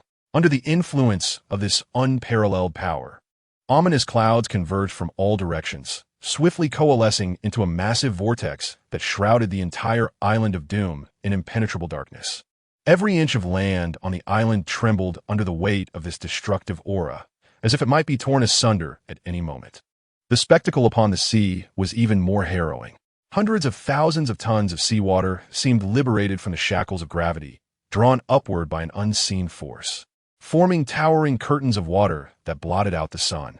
These cascades intertwined in the air, creating a breathtaking tableau, yet within them lay an abyss of annihilation and death. Such a horrifying and awe-inspiring display left Nick and another onlooker across the shore speechless, their faces etched with indescribable terror and dread. A chilling sensation surged from their spines to the crown of their heads, as if their very blood had congealed. They could not help but wonder, what manner of beast have we provoked? What dreadful entity have we angered? On the island, facing this terrifying force of the Phoenix Storm, Hank, Iceman, and even Magneto, who had managed to distance himself, were all rendered speechless by the sheer magnitude of the threat. They had faced countless battles and crises before, yet nothing could compare to the spectacle unfolding before them today, rendering their past experiences trivial. At that moment, the only individual capable of maintaining a shred of composure amidst the chaos was John, who had been fortunate enough to prepare for the explosion and had not suffered severe repercussions. Nevertheless, his state of mind was anything but tranquil. It was rife with an unprecedented intensity of murderous intent and rage. He had exerted every effort to restrain himself, seeking to prevent Jean from slipping into another uncontrollable fury, even refraining from obliterating those detestable fire beings with a single blow. Yet it now seemed that all his efforts had been in vain. Just as it appeared that events might conclude peacefully, the insufferable, bomb-like Sentinel had utterly disrupted the scene. This sudden explosion not only ignited Jean's fury, but also plunged her into a state of uncontrollable rage once more. As John gazed at Jean, ensnared by the crimson telekinetic force that was relentlessly annihilating everything in its vicinity, waves of exasperation and helplessness surged within him. He couldn't help but mentally curse. Why must you always take advantage of me, causing chaos? Why does every time you intervene, it lead to such disastrous consequences? Pushing Jean into a frenzy? Recalling the events from X-Men, The Last Stand, John felt an overwhelming headache and a sense of futility. In that film, Jean had unleashed her powers numerous times, yet each instance ended in calamity, either wreaking havoc or placing herself in peril. Now, it seemed history was poised to repeat itself, leaving him in a state of profound frustration and ire. The radiance of her formidable figure illuminated the surroundings, while a deafening roar reverberated, shaking every corner of existence. Centered around Miss Gray, vibrant ribbons of crimson telekinetic energy swept through the air, reducing skyscrapers to mere building blocks, erasing countless objects and the lives of fortunate survivors in an instant, rendering them as nothingness. Under the onslaught of the Phoenix's power, all existence was mercilessly disassembled and obliterated. Even certain fundamental laws of the universe began to unravel at that very moment. The oceans, liberated from the grasp of gravity and drifting skyward, stood as testament to this destructive force. The scene was terrifying, evoking a sense of dread akin to the apocalypse. Witnessing this cataclysmic spectacle, all present were struck with a mixture of astonishment and fear at the magnitude of the power Jean wielded. In that instant, they comprehended why the professor had relentlessly sought to suppress the awakening of the dark persona within her. For if left unchecked, it could indeed spell the end of the world. According to their prior strategy, should Jean spiral out of control, they would need to awaken Scott from his slumber in the life support capsule to evoke her emotions, pushing her powers to their zenith. However, at that moment, Wolverine, observing the heartless destruction wrought by the out-of-control Jean, expressed a look of compassion, calling out in an attempt to halt her. "Jean, please stop this indiscriminate devastation."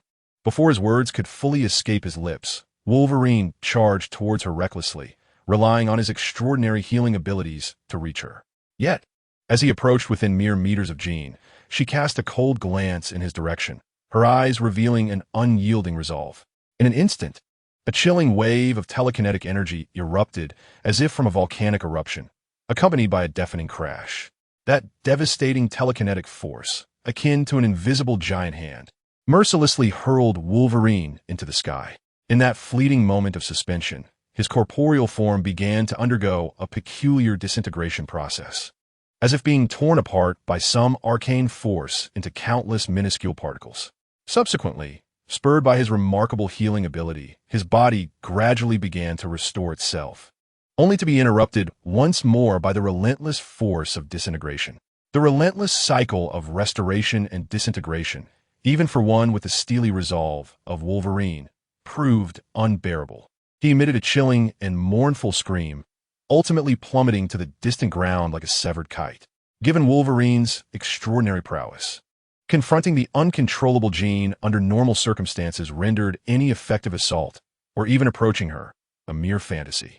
Observing this dire situation, John's brow furrowed, and with an undeniable authority in his voice, he solemnly commanded the retreat.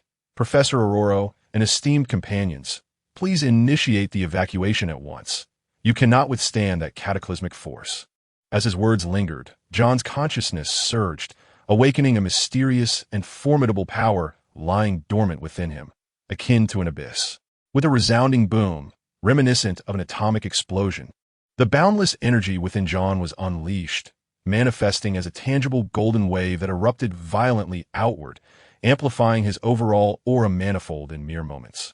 Compared to just a week prior, John's prowess had undergone a remarkable transformation, amplifying severalfold. Thus, upon stepping into the enigmatic realm of his second awakening, the augmentation of his power reached astonishing heights. Building upon the quintuple enhancement of his first awakening, an additional 20-fold increase was realized, signifying that John's strength had escalated to an inconceivable magnitude exceeding 100 times. This augmentation continued to rise in tandem with the fervor of John's passion and the steadfastness of his will, coupled with the characteristics of energy manifestation and explosive force. John's might surged instantaneously, surpassing several hundred times, attaining an unprecedented zenith. This terrifying power affected the surrounding area within a 10-meter radius, causing debris to seemingly defy gravity, gently floating in the air, creating a surreal tableau.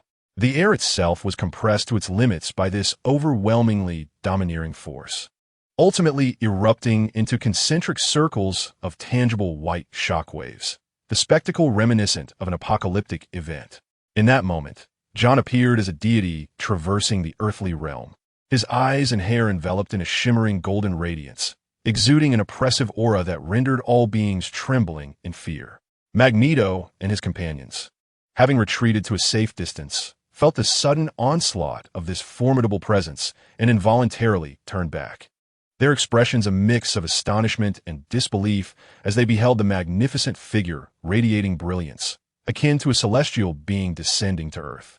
It was utterly inconceivable that his strength could escalate to such an extraordinary level in an instant. The Human Torch, John, bore a visage etched with terror and confusion, his eyes wide with incredulity as he gazed at John, who was delicately balancing his momentum against the out-of-control Jean. Previously, John's sudden appearance almost instantaneously defeated the four valiant warriors, showcasing a combat prowess that left onlookers in awe, marking him as a paragon among mutants. However, astonishingly, This was not even his true limit of strength. The Nightcrawler nervously swallowed hard, her throat constricting, her face a canvas of astonishment and reverence, as she murmured repeatedly, "I had sensed it long ago. This individual is undoubtedly an unfathomable and terrifying presence, his power beyond imagination." Her anxious words drifted into Magneto's ears, prompting him to turn and cast a scrutinizing glance in her direction. When he redirected his focus to John, his eyes sparkled with an even more fervent and fervid light. It was indeed unexpected. Aside from Jean, there existed another mutant capable of transcending the Alpha-class divide, should he choose to align himself under my command. Bolstered by Jean's formidable strength, the ascendancy of mutants would be unstoppable, a force of nature. As Magneto reveled in the astonishing power exhibited by John, the Beast Colossus, and Iceman, witnessing John in such a state for the first time, were similarly struck by this sudden shock, their minds in disarray. Even Storm and Wolverine, who had previously witnessed such a spectacle, were not immune to its overwhelming impact. For in their perception, the power radiating from John today was far more inscrutable and potent than what he had displayed by the lakeside on that fateful day. The resplendent golden light cleaved through the darkness of the night like a razor-sharp sword, instantly capturing the attention of the uncontrolled Jean. It seemed she held a vivid memory of John's golden state, recalling how he had thwarted her plan to consume Scott. Consequently, a chilling malice and intense hostility surged in her eyes. With a thunderous roar, as Jean's will surge forth, a torrent of destructive telekinesis cascaded down like an avalanche. Forcefully colliding with John, the spiral energy aura surrounding him was violently compressed in an instant. Although referred to as an aura, this spiraling energy was in essence an elusive energy shield, exhibiting incredible defensive capabilities against intangible substances or energy attacks, albeit somewhat lacking against physical assaults. Thus, until this mysterious shield was breached, no attack could reach him in this state, much like Scott's laser beams had failed to penetrate during their training in the underground base. Yet now, under Jean's strike, the golden aura, having undergone a second awakening, was suddenly reduced from a majestic 3-meter-thick barrier to merely 1 meter, as if transformed into a corporeal golden light. Catastrophe unleashed. When the red destructive telekinesis collided with the golden aura in a fierce clash, it instantaneously triggered a series of explosions, reminiscent of a colossal armory containing billions of bombs being detonated, a spectacle of monumental proportions that shook the very core of existence. Boom, boom, boom, boom. Under the powerful compression and fierce collision of the destructive psychic energy, a brilliant golden radiance erupted from John's body. This luminescence radiated outward, with concentric rings of energy spreading like ripples, each explosion of aura unleashing a searing shockwave capable of annihilating all in its path. Its might nothing short of earth-shattering and breathtaking. Such strength was truly formidable. In John's perception, the onslaught of destructive psychic energy surged from all directions, akin to a towering mountain pressing down upon him, intent on utterly shattering him and erasing him from existence, rendering him to naught. Amidst such dire straits, the golden power within John continued to clash and explode with the psychic force, its consumption accelerating at an alarming rate. One could not help but marvel at the legendary power of the Phoenix. Even a mere flicker of this recently awakened strength had already displayed such astonishing potency. With a profound sense of awe, John clenched his right fist, and in an instant, an even more terrifying force erupted within him. This power coalesced upon his fist like a torrential stream, and with a fierce roar, he thrust his fist forward with tremendous force. Boom! The golden light erupted violently, its dazzling brilliance tearing through the surrounding darkness like a small sun. Before this explosive and domineering force, the destructive psychic energy encircling John was easily shredded as if it were mere paper. Simultaneously, the earth trembled. Countless fragments of stone and soil were blasted away by the force, scattering over 100 meters. In the fleeting moment that John's fist shattered the surrounding destructive psychic energy, he transformed into a radiant streak of golden light slicing through the air. However, his aim was not to continue the confrontation with Jean. In an instant, John traversed 100 meters, appearing atop the partially collapsed prison rooftop where a stealthy blackbird fighter jet awaited. At that moment, John Tinston issued an urgent evacuation command in a swift and resolute tone. Catherine Louise, you must act immediately and retreat from the current area. Within the cramped confines of the advanced fighter jet, Catherine Louise, ever loyal by Francis Alexander's life support pod, hesitated not a moment. She instantly transformed her existence into nothingness and plummeted vertically downward like a bird released from its cage. Simultaneously, John Tinston dashed into the cockpit of the fighter jet with the swiftness of lightning, his powerful hands grasping firmly onto the life support pod of Francis Alexander. A thunderous roar erupted. At this critical juncture, a psychic force imbued with destructive power enveloped the fighter jet, known as the Black Hawk, like an invisible net. Within the searing crimson light capable of rending all asunder and subjugating all forms of existence. The fighter jet and the research laboratory beneath it were disassembled and destroyed at an astonishing speed, reduced to mere dust. Ultimately, the sky was left with only the resplendent John Tinston, emanating a brilliant golden glow alongside the existence safeguarded by the shimmering life support capsule in his grasp. Boom! The golden radiance surrounding John Tinston intensified as he forcefully shattered the air beneath him and, upon landing, transformed into a dazzling beam of gold, surging toward Elizabeth Charlotte with the might of a thunderclap. Boom! Just as John Tinston approached within mere meters of Elizabeth Charlotte, a formidable barrier of crimson psychic energy abruptly halted his advance. The clash of two unparalleled forces, capable of rending the very fabric of the universe, erupted into a blinding spectacle, weaving a magnificent tapestry of gold and red, while the ground within a radius of several meters was ruthlessly torn asunder. Countless stones and earth hurled into the heavens. Subsequently, these materials were instantaneously obliterated in the fierce radiance of the energy explosion. John Tinston's gaze was piercing, solemnly fixed ahead. There, Elizabeth Charlotte was enveloped by a tangible crimson aura, her long hair swirling like a banner in a tempest, her visage shrouded in profound darkness.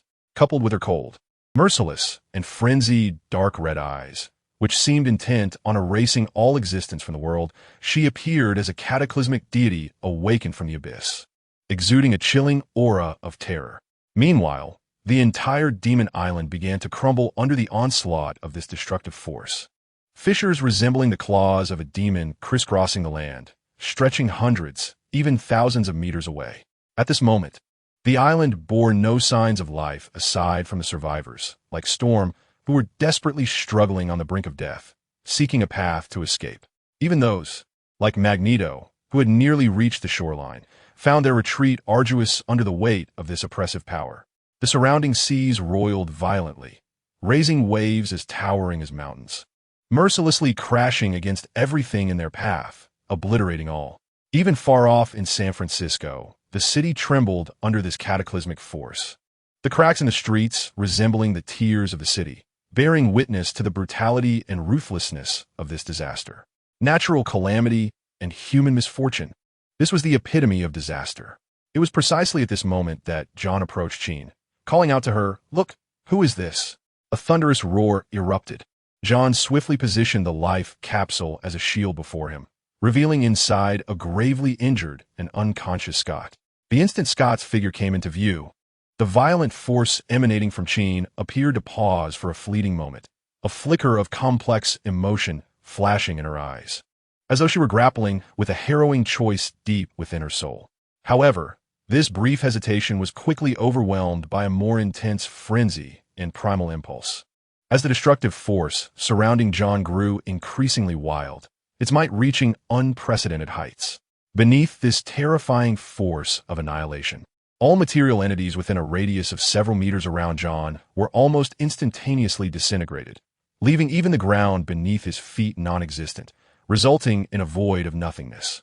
Suspended in midair, John radiated a resplendent golden light, a divine and potent energy that continually countered the encroaching destructive force surrounding him. Each clash resonated like a miniature cosmic explosion, sending tremors through the very fabric of the void. With another thunderous sound, John, bearing the life pod, bravely took a step forward against the nearly omnipotent telekinetic force. He summoned all his strength to bellow, "Jean, have you already forgotten your mentor's final hopes for you? Do not let your will be swayed by it. Accompanied by John's piercing call, Jean's pupils reflected the fierce turmoil within her soul. A profound anguish, indescribable by words, subtly surfaced on her countenance, while the tumultuous destructive energy within her grew increasingly chaotic, teetering on the brink of losing control. Evidently, John's words sliced through her painful memories of having personally slain her mentor like a sharp blade, inflicting further wounds upon her spirit. In that moment, Jean seemed engulfed by a frenzied darkness. Her wails were more harrowing than ever, steeped in boundless despair. A more fearsome and merciless force of destruction than before erupted violently from within her, gradually revealing two enormous, magnificent wings behind her, akin to those of a phoenix, capable of obscuring the sky. A deafening roar reverberated through the air. At the instant those phoenix wings fully manifested, the oppressive force upon John intensified dramatically, compressing the golden aura surrounding him into a narrow space of merely half a meter in width. While the surface of the life pod was utterly obliterated by this ferocious power. Yet, as time flowed steadily onward, John's momentum surged, his strength amplifying from an initial 20-fold to 30-fold, ultimately reaching an astonishing 4-fold increase. Subsequently, the golden aura enveloping John, bolstered by this newfound power, grew exponentially more concentrated and exuded an unparalleled pressure, its explosive force pushing back the surrounding destructive telekinesis by a noticeable distance. Jean, your mentor has always held unwavering faith in you. Even in his final moments, he believed you could master it all and ultimately conquer the demons within your heart. If you are entirely consumed by it now, then his sacrifice will be rendered meaningless, and his faith and hopes will dissipate into mere illusions. Moreover, if today you cannot conquer the malevolence within your heart, Mentor Scott shall pay the ultimate price for your loss of control. Is such an outcome truly what you yearn to witness? With a steady, yet powerful growl, John, suspended in the air, bravely resisted the overwhelming psychic force capable of annihilating everything, taking a resolute step forward. At this moment, the life pod in his grasp began to disintegrate. Is this how it ends? Inside the life pod, Scott stood completely exposed to the devastation wrought by the Phoenix Force. Yet he was meticulously shielded by a golden power that spared him from harm. When Jean's gaze fell upon the frail, unconscious Scott, her emotions surged to an unprecedented height, the aura of destruction within her escalating dramatically in that instant. Boom, boom, boom.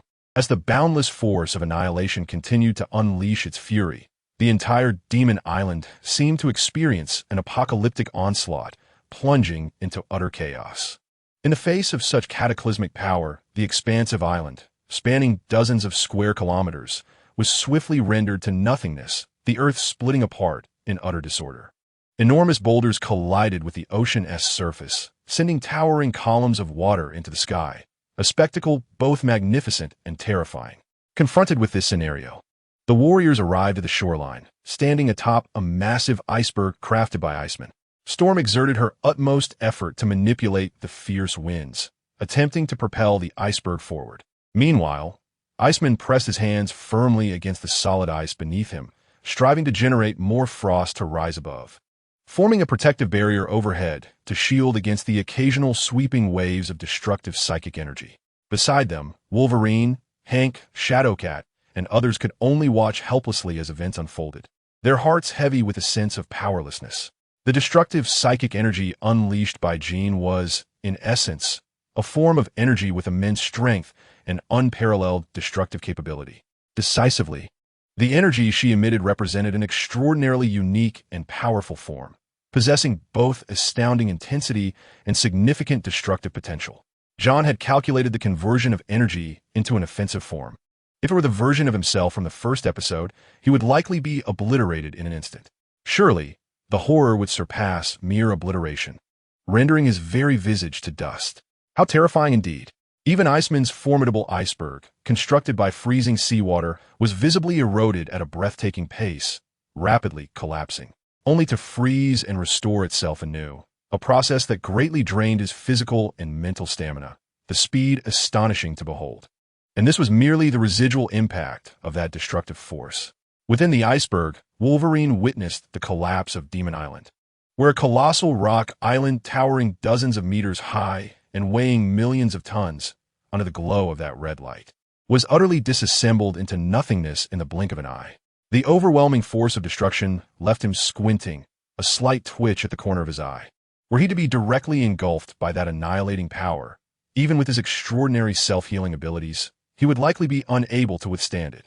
Even the nearly indestructible adamantium might be effortlessly disintegrated before such might, vanishing into nothingness. This kind of power is simply beyond the capacity of humanity to resist. Contemplating this, Wolverine cast his gaze into the distance, where beneath the crimson blaze of destruction, a beam of golden light shone ever more brilliantly, exuding an aura potent enough to shake the very heavens. Though in terms of sheer presence, this golden radiance did not seem as terrifying, grand, or majestic as Jean in her berserk state, the strength it displayed was still astonishingly formidable. Wolverine could not help but exclaim, "John, truly an incredible force." Over the course of more than a century, he had witnessed the rise of countless mutants and their remarkable achievements, among them figures like Professor X, Magneto, Emma Frost, Scott, and Storm, all wielding awe-inspiring powers. In terms of speed, there were super speedsters like Quicksilver, who could render one's perception of time obsolete, and the likes of Scarlet Witch, who could traverse thousands, even tens of thousands of kilometers in an instant, not to mention Black Bolt, capable of absorbing all energy in existence. However, compared to these uniquely gifted mutants, John struck him as singular, unparalleled. John's physique was astonishingly robust, his strength capable of obliterating any obstacle in his path, his speed nearly approaching the sound barrier, his defensive capabilities astonishing, and most importantly, he possessed extraordinary resistance to mental manipulation. One could say that John exhibited no discernible weaknesses in strength, speed, defense, intelligence, mental resilience, or leadership. He was nearly a perfect hexagonal warrior, with all abilities harmoniously developed. Generally speaking, such characters evoke the greatest awe and fear. Even now, as Jean displayed terrifying powers capable of apocalyptic destruction, Wolverine felt no sense of insurmountable despair, for her abilities had spiraled out of control beyond her self-governance. Overhearing Wolverine's assessment, Hank and Shadowcat nodded in agreement, their eyes reflecting respect for John. They fixed their gaze on the distant, resplendent golden figure, especially Shadowcat, whose eyes sparkled with a unique, ineffable brilliance. At that critical moment, a colossal wave, soaring dozens of meters high, crashed down upon the iceberg like divine retribution, causing the entire mass to tremble violently, instantly capturing the attention of all present. Under the collaborative efforts of Iceman and Storm, a colossal iceberg, spanning dozens of meters in diameter, is gradually being propelled away from the vortex of disaster at Devil's Island by the fierce winds. Meanwhile, John, who has garnered praise from Wolverine and others, is confronted with an unprecedented challenge.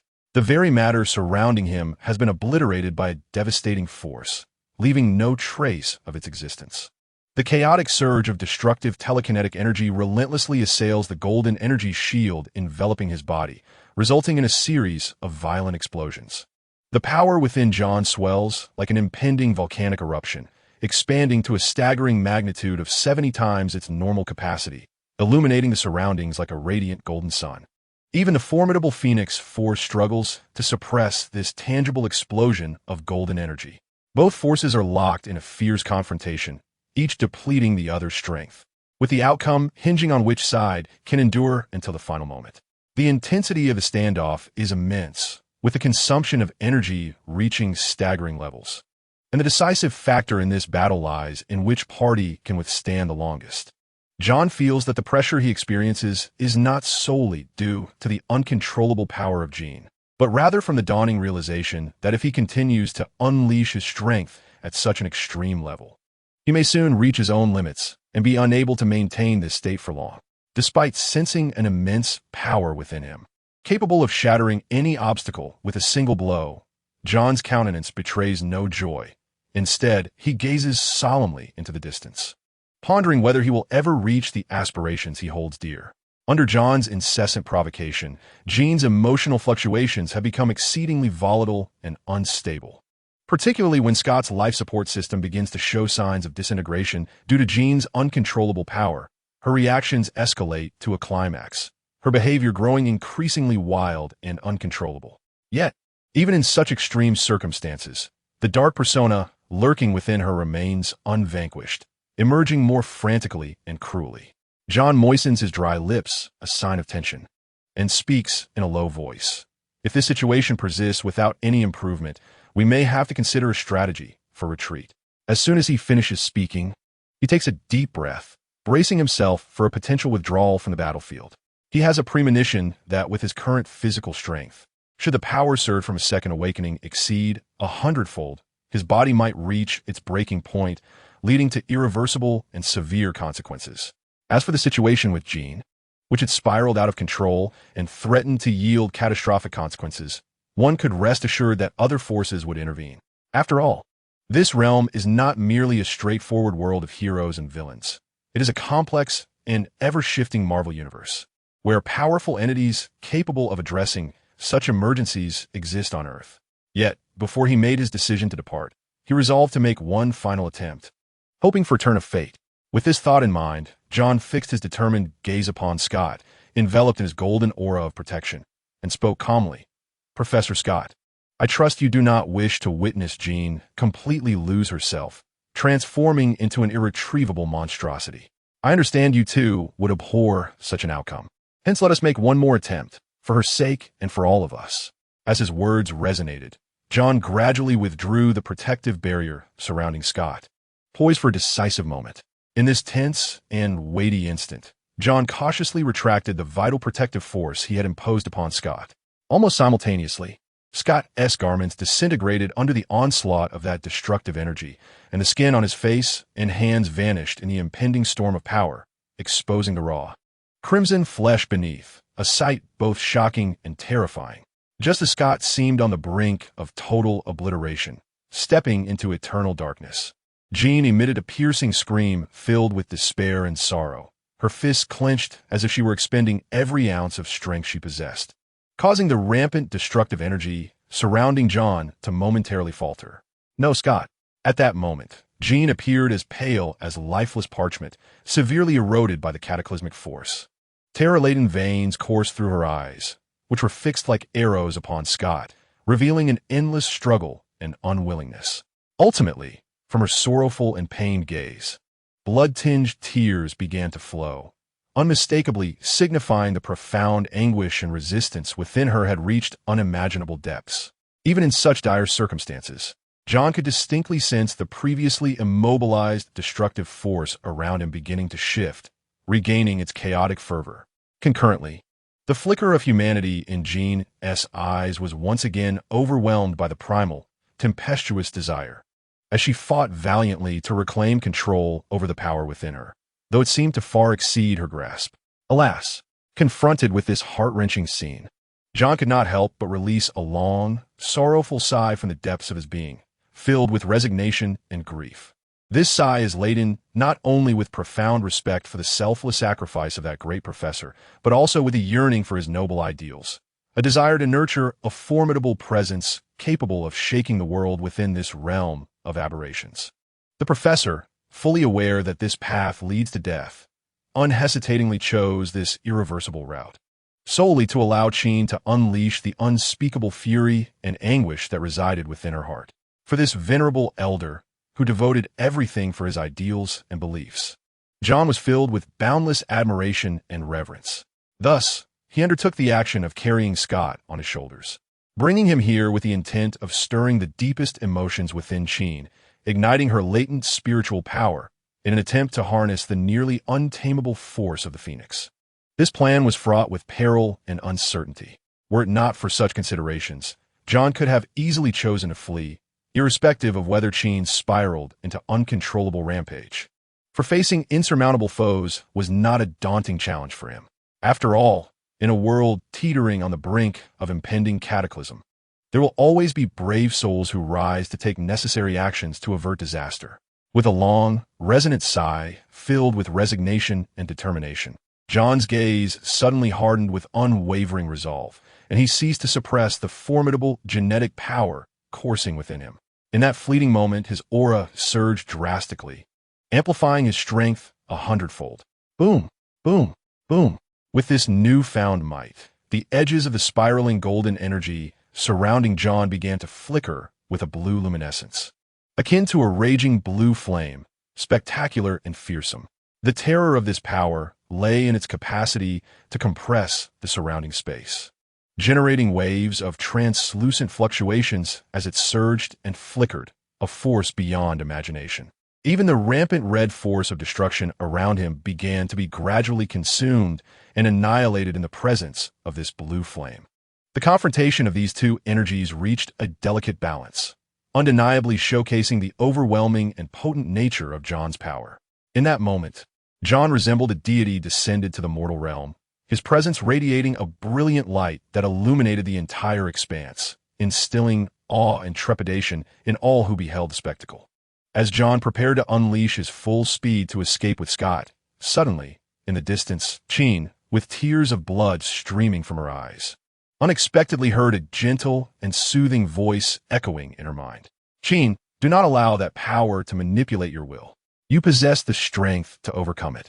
Through her blurred vision, Jean seemed to glimpse the silhouette of the sage, and then an astonishingly powerful spiritual force erupted in her mind, transforming into an intangible flame. Jean, in a fit of anguish, clutched her head with both hands and emitted a heart-wrenching scream. Under the searing torment of that mental fire, her consciousness, nay, even her very soul, was subjected to a harrowing blaze as the dark, negative energies deep within her essence began to crumble. Furthermore, due to the immense power of that psychic force, it began to influence the fabric of reality itself. Before John's astonished gaze, Jean was suddenly enveloped by a translucent flame, emanating a powerful and awe-inspiring wave of psychic energy that left him utterly speechless. On a tangential note, why is it that some young men, upon adding a female acquaintance, immediately demand intimate photographs? With 5 millennia of Chinese history behind us, where lies the profit in such pursuits? If one revels in such matters, perhaps they should look to the foreign lands of 2 or 3 centuries past, where streetwalkers were plentiful.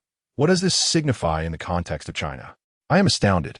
Even on my platform, where I share my literary works, I occasionally receive inquiries of that nature.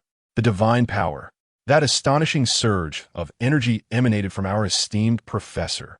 As John beheld the translucent flames swirling around Jean, he was struck with an unprecedented sense of awe and astonishment.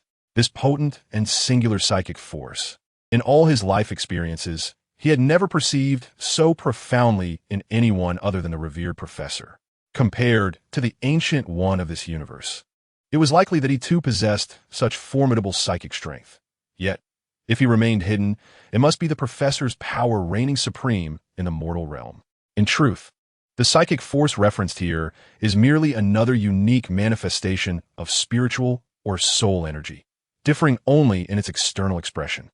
As one of the most potent telepaths globally from the dawn of awakening, the professor, after decades of cultivation and accumulation, had harnessed a level of psychic power that defied imagination.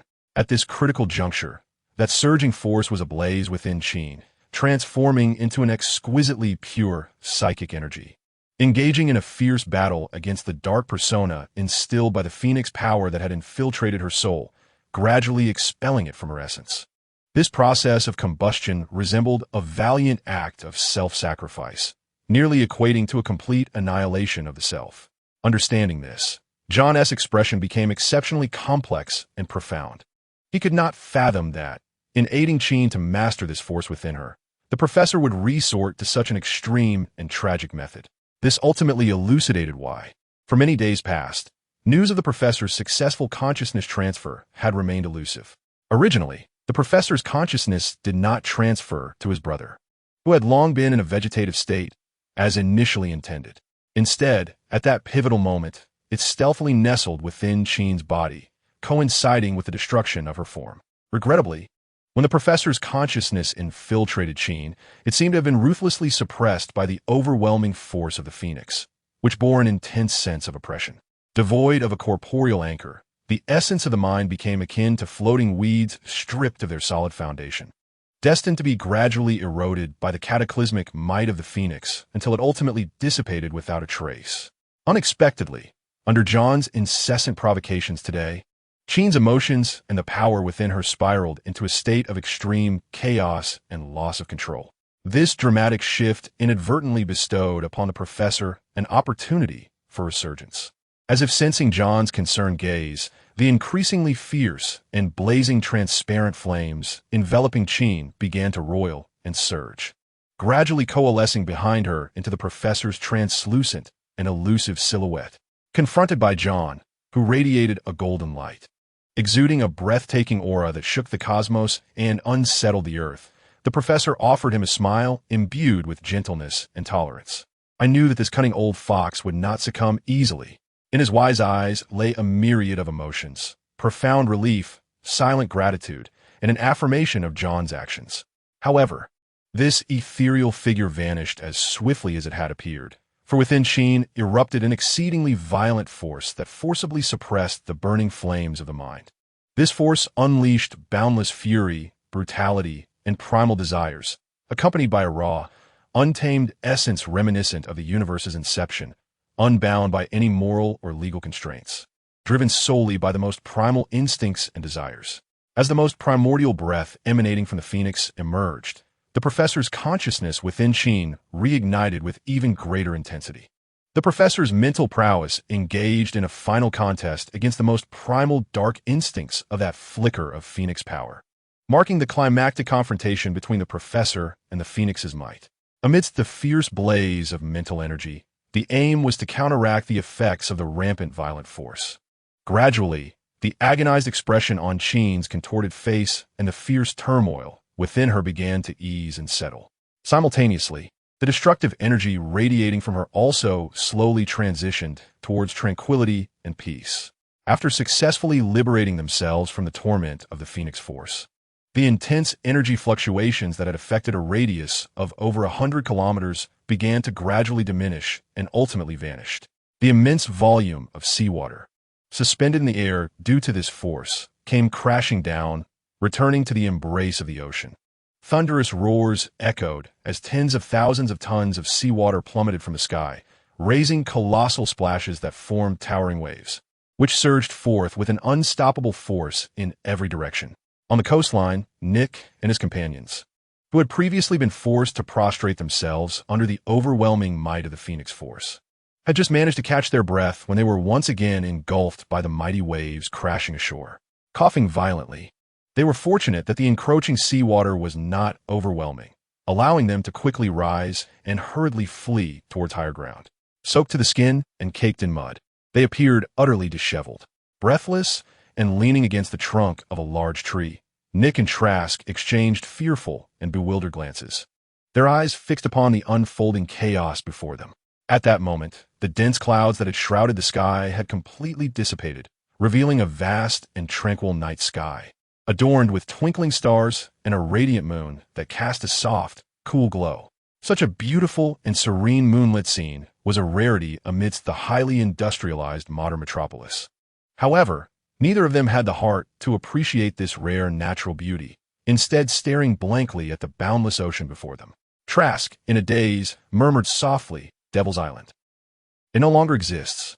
Indeed, the island, once renowned for its formidable defenses and known as the location of the Worthington Laboratory, had vanished entirely from the maps, leaving no trace behind. The architect of this calamity was none other than a mutant with extraordinary powers. Reflecting on the apocalyptic scenes they had witnessed, both Nick and Trask's expressions darkened significantly. They were acutely aware that this incident would yield consequences of unimaginable severity. Surely, the president of their nation must be infuriated, perhaps contemplating impeachment like young Trask. Such a tragic turn of events, Nick mused, horrified, recalling the harrowing scenes that seemed to herald the end of the world. Both Nick and Trask wore expressions of profound gloom.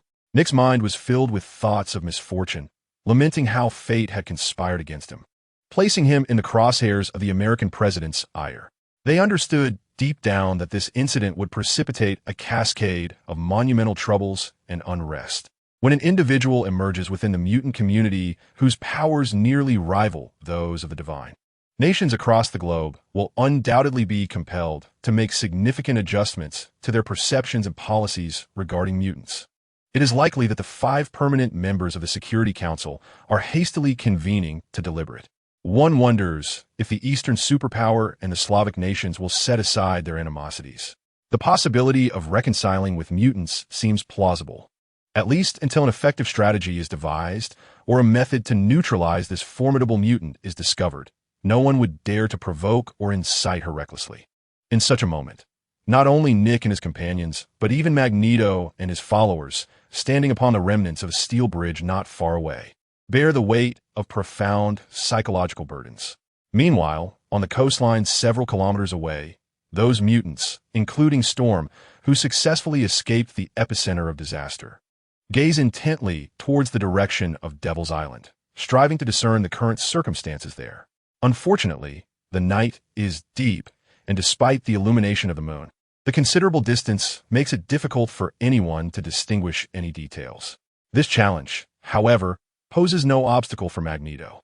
He turns to the somewhat fatigued Nightcrawler beside him and inquires, "Kurt, with your abilities, can you perceive what transpired over there?" After a brief silence, Nightcrawler nods in response to Magneto's question, stating, "Leader, I can detect 2 distinctly different magnetic field fluctuations. One is exceptionally strong, which I surmise emanates from Jean. The other is relatively weak. I believe it belongs to that brave Sentinel. He appears to be gravely injured, and the situation is concerning. Severely wounded." A sharp glimmer flashed in Magneto's eyes as he murmured to himself, "It seems Jean's power has grown to an astonishing degree." Upon hearing Magneto's words, Nightcrawler and several other companions unanimously expressed their agreement, nodding in affirmation. The destructive energy Jean displayed during her outburst far exceeded their expectations, nearly pushing the entire region to the brink of annihilation. As for the valiant Sentinel, although he showcased equally awe-inspiring and terrifying strength at the critical moment, his display could not compare to the staggering eruption of power exhibited by Jean.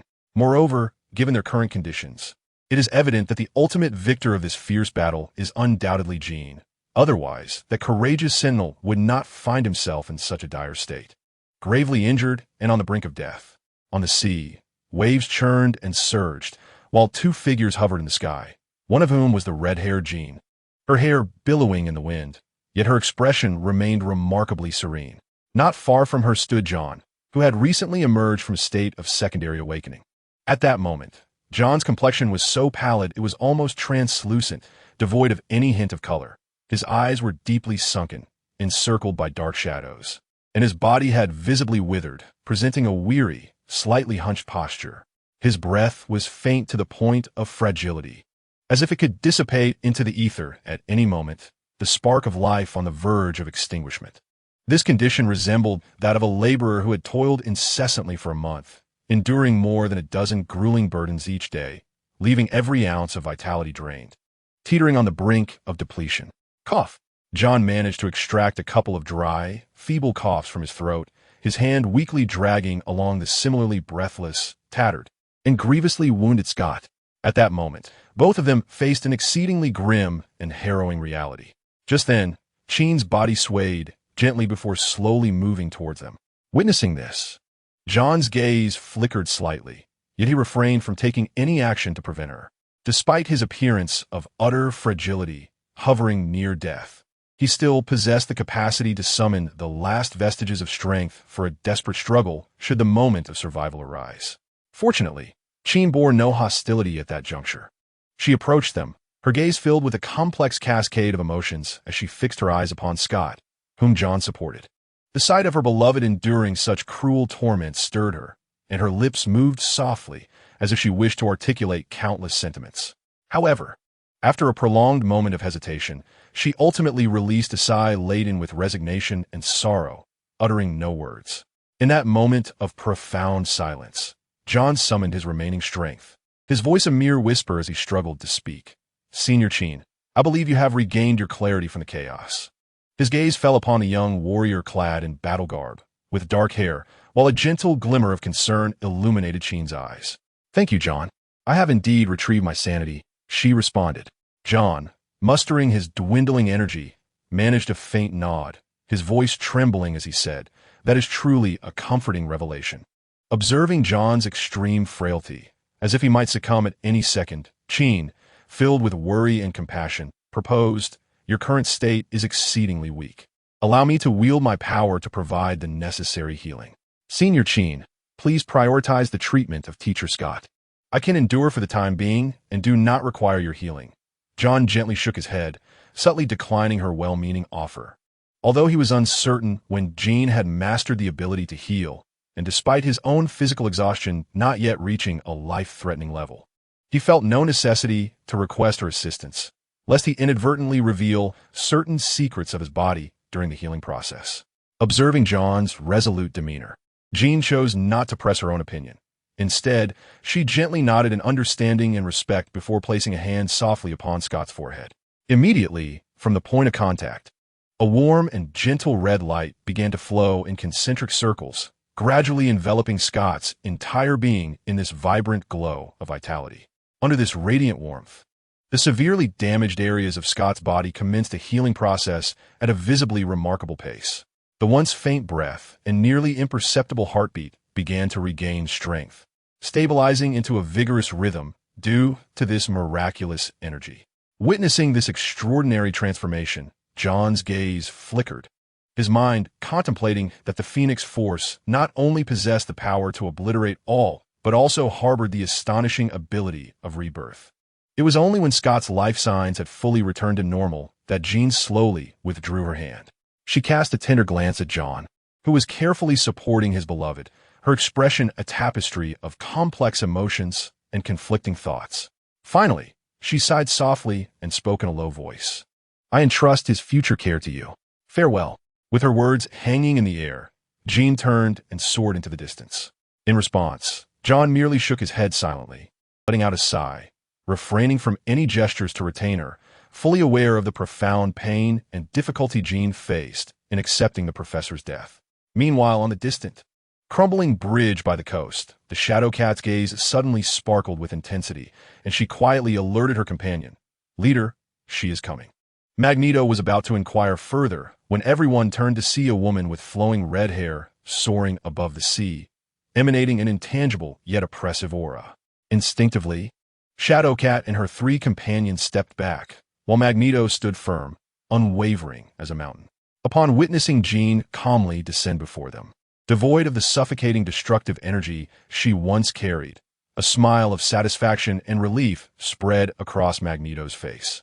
"Jean, we warmly welcome your safe return. Welcome home." On the surface of the sea, John labored to drag Scott forward, their pace akin to that of a leisurely jog. After an agonizing 30-minute wait, just as Storm and her companions were consumed by anxiety, they suddenly spotted a figure on the horizon, the silhouette of John. This sight ignited a spark of joy in Shadow Cat's eyes. "Look at John." In that fleeting moment, all present were overwhelmed with excitement.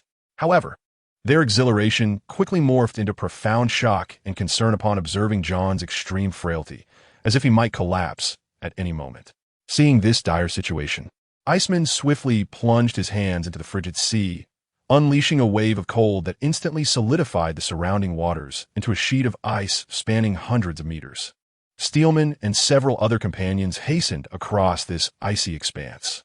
John wore a grave expression, and Wolverine, with a complex demeanor, was about to speak when he noticed Scott slipping from John's grasp. Alarmed, he reached out to catch Scott just in time. Meanwhile, John was unsteady, swaying precariously. As he closed his eyes, he began to fall from the air. Fortunately, Steelman arrived just in time to catch him securely, averting a tragedy. "Quickly, take them to the nearest hospital for treatment." John appeared exceedingly weak, while Scott, strangely, exhibited a remarkably steady breath and heartbeat. Their aircraft had been destroyed in a prior battle, compelling the group to rush the two injured men to the finest hospital in San Francisco, where they paid a substantial fee to ensure prompt medical attention. However, during John's examination, the doctors faced unexpected challenges. When a nurse attempted to draw blood, she was astonished to find the needle could not penetrate John's skin.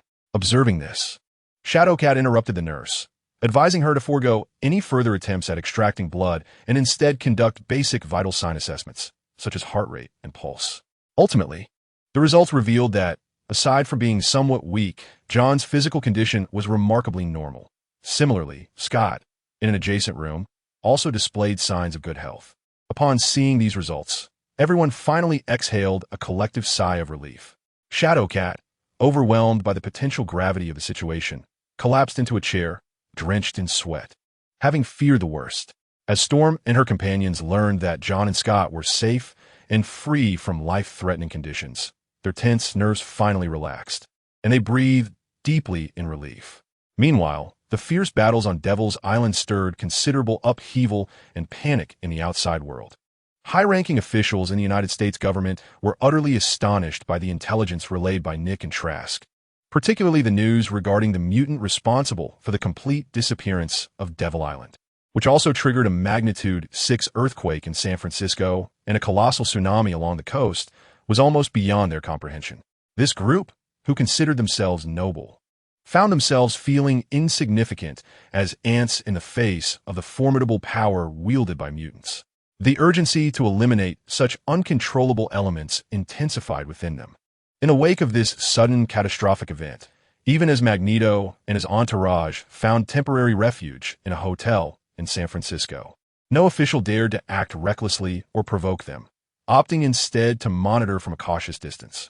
Additionally, the performance of the Sentinel robots during this real-world encounter fell short of expectations, leaving the higher-ups deeply disappointed and dissatisfied. However, following this disappointment came an even stronger sense of crisis, prompting an urgent influx of resources and funding into the Sentinel Program, as the leaders fervently hoped to develop a new breed of Sentinel robots capable of effectively countering those endowed with extraordinary abilities. On the following morning, Magneto and his companions proceeded to the airport in San Francisco, despite the airport authorities treating their arrival as a significant threat and implementing stringent security measures. No one dared to deny their reasonable request to purchase tickets and board the plane. Approximately an hour later, under Nick's watchful gaze, the aircraft carrying Magneto and his associates slowly departed from San Francisco's airspace. The agents under Fury's command were not swift enough, helplessly watching their adversaries escape. Frustrated, Nick Fury slammed his hands against the car, exclaiming in anger, "How infuriating! How could these damn mutants run so fast?" Yet, he refrained from taking out his ire on his subordinates, for he did not wish to be perceived as a cotton picker, angered by an unachievable harvest. As he observed the plane gradually vanish beyond the horizon, Nick squinted slightly and muttered to himself, "How unexpected! They have altered their flight path, heading towards the distant continent of Africa." Deep within, an ominous premonition arose, suggesting that a significant event was imminent. The failure of the Sentinels, the fall of the experimental subjects, coupled with the alarming fact that the immensely powerful Jean Grey had aligned herself with Magneto, would undoubtedly elevate Magneto's stature within the mutant community to unprecedented heights.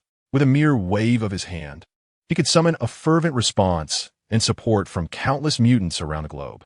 Standing beside Nick, Phil, who had hurriedly arrived overnight, now wore a wry smile as he spoke. Now, in the absence of Charles's stabilizing influence, Magneto has become uncontainable within the mutant realm. Nick nodded gently, his tone imbued with an unusual gravity. Given Eric's character and modus operandi, I can assert with certainty that within a month, he will undoubtedly incite a tremendous upheaval. Nevertheless, let us set aside these troubling matters for the moment. Even though we have discerned his intentions, we find ourselves powerless to intervene. Phil, I am curious about the situation concerning the X-Men. Fortunately, none of the members suffered fatalities. However, John sustained severe injuries and remains in a comatose state, while Scott, who is already unconscious, has been urgently transported to a hospital in Sacramento for treatment. As for the other X-Men members, they emerged relatively unscathed. After a moment of contemplation, Nick slowly articulated, "John's demonstrated prowess far exceeds our previous expectations. Thus, we must elevate the classification of his information to the highest level." At this juncture, a fleeting yet piercing golden light from last night flickered in Nick's mind, illuminating the darkness. Regrettably, they were too far from the battlefield to grasp the specifics of the conflict. Of course, distance has its advantages, for it spared them from the violent repercussions of the fray, allowing them to escape unscathed. Meanwhile, in a hospital room, John, having awakened from his stupor, gazed intently out the window, his eyes reflecting profound contemplation. In truth, the so-called comatose state was merely a strategic decision to remain dormant. Having confirmed the safety of his surroundings and the absence of threats, there was no pressing need for him to regain consciousness. The phenomenon of secondary awakening. Yesterday, John lingered in an extreme state known as secondary awakening, ultimately pushing his powers to a staggering hundredfold critical threshold, which imposed immense stress and burden upon his physical condition, nearly leading him to complete exhaustion and the brink of collapse. Nevertheless, it was precisely due to the quintuple enhancement effect of his primary genetic abilities, compounded with the over 100-fold amplification of his strength, that he managed to confront Jean, who had merely awakened a fragment of the Phoenix Force, and emerge unscathed. Indeed, it was but a mere fragment of the Phoenix Force. Although Jean had received acknowledgement and acceptance from the Phoenix Force, this did not equate to her complete embodiment of it. What resided within her was merely a shard of its essence. Yet even this minuscule portion of power was sufficient to taint her soul as consciousness, placing her on the precipice of losing control. Had it not been for the pivotal moment when Charles, the most formidable mutant, resolutely burned his mental energy, combined with John's successful containment of much of her power, Jean might have never regained mastery over the Phoenix Force within her. Particularly, John's exhibition of secondary awakening's genetic abilities played a decisive role in this unfolding drama. After the energy of Superman's physique was nearly exhausted, the golden energy he had unleashed surpassed not only the alpha level in intensity, but even reached the heights of a typical omega level. Consequently, during the process of contending with and depleting the power of the Phoenix, he was not instantaneously disintegrated. Rather, he persevered until his body reached its utmost limits. Therefore, it would be more accurate to attribute his extraordinary strength to the exceptional endowments of John's Superman form than to the sheer potency of his secondary awakening gene abilities. In the case of an ordinary mutant, even if they were to achieve a secondary awakening, their strength would at most reach the alpha level, rendering them incapable of rivaling the uncontrollable force of the Phoenix. Feeling a profound sense of weakness coursing through him, along with the dimming and withering of his genetic cells, John estimated that he would need to bask in the sun for several consecutive days to fully recuperate. After all, maintaining an awakened state for an extended period had inflicted significant damage and depletion on his body. This was the condition of John's body after experiencing such an extreme state. If this situation were to befall an ordinary mutant, when their power amplification reached 30 times, it could very likely trigger a collapse of their entire genetic structure, leading to a complete depletion of vitality and ultimately death. Fortunately, I had merely lost a few days, without any fundamental harm inflicted upon me. From now on, unless absolutely necessary, when I enter the state of secondary awakening again, the power amplification will be capped at a maximum of 20 times. Considering John's current physical strength, even in the state of secondary awakening, a 20-fold increase in power would already pose a considerable burden, yet he could still manage to endure for a time. An augmentation of 20 times atop his original 5-fold base capability would mean that his overall strength would surge to 100-fold in an instant. Such a significant increase in power could undoubtedly be regarded as an ultimate skill or a trump card in critical moments. Moreover, the results of this endeavor were quite remarkable. John successfully accomplished all his objectives. Not only did he annihilate all the Sentinels and fulfill the system's tasks, but he also obtained valuable primordial rewards. Additionally, Magneto retained his abilities, and with the help of Professor's guidance in harnessing the fiery powers of the mind, Jean successfully mastered the Phoenix Force within her. Thus, in the forthcoming times, the attention of both official institutions and other factions or powerful beings would invariably gravitate toward Magneto and Jean.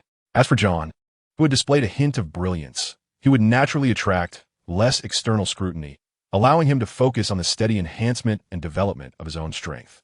This was precisely the outcome John had meticulously planned and hoped for in this grand conflict. Yet, whenever the thought of the professor surfaced in his mind, a profound sense of regret would invariably swell within John's heart. The professor nearly exhausted all of his mental prowess, rendering the likelihood of successfully transferring his consciousness almost negligible. Although hope was not entirely extinguished, the chances of success were a mere 10% at best. A result that was indeed disheartening. While John was lost in his thoughts, the door to the infirmary was gently pushed open, and the ethereal cat, Kitty, clad in casual attire, entered with a refreshing and charming demeanor. Upon noticing that John had opened his eyes, Kitty immediately displayed a flicker of excitement and joy. "John, you have finally awakened." "Indeed, Kitty, I am merely a bit fatigued." "You need not be so anxious," John replied with a hint of resignation. To an outsider unfamiliar with the actual circumstances, one might mistakenly believe he had just undergone a life-threatening ordeal. Hearing his explanation, Kitty shot him a glance of mild reproach. Yet her mood evidently improved. "You still have the audacity to say that. Yesterday, your condition terrified us all half to death." With genuine concern etched on her face, she inquired, "John, do you feel any discomfort in your body?" After arranging for John and Scott the previous day, Storm and the others began to reflect upon and summarize the experiences of the battle. This naturally included the moment when Jean lost control, as well as the astonishing golden power that erupted from John.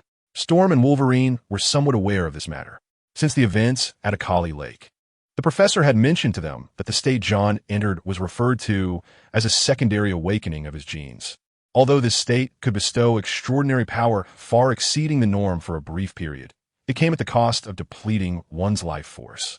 Had it not been for John's robust physique, he might have faced not merely weakness and unconsciousness after the battle, but rather a complete physical collapse or even death due to the exhaustion of his vitality. Historically, similar situations had indeed occurred.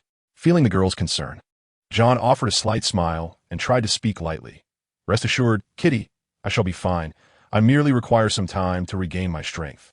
"That is a relief," Kitty replied, clearly exhaling with relief upon hearing his words.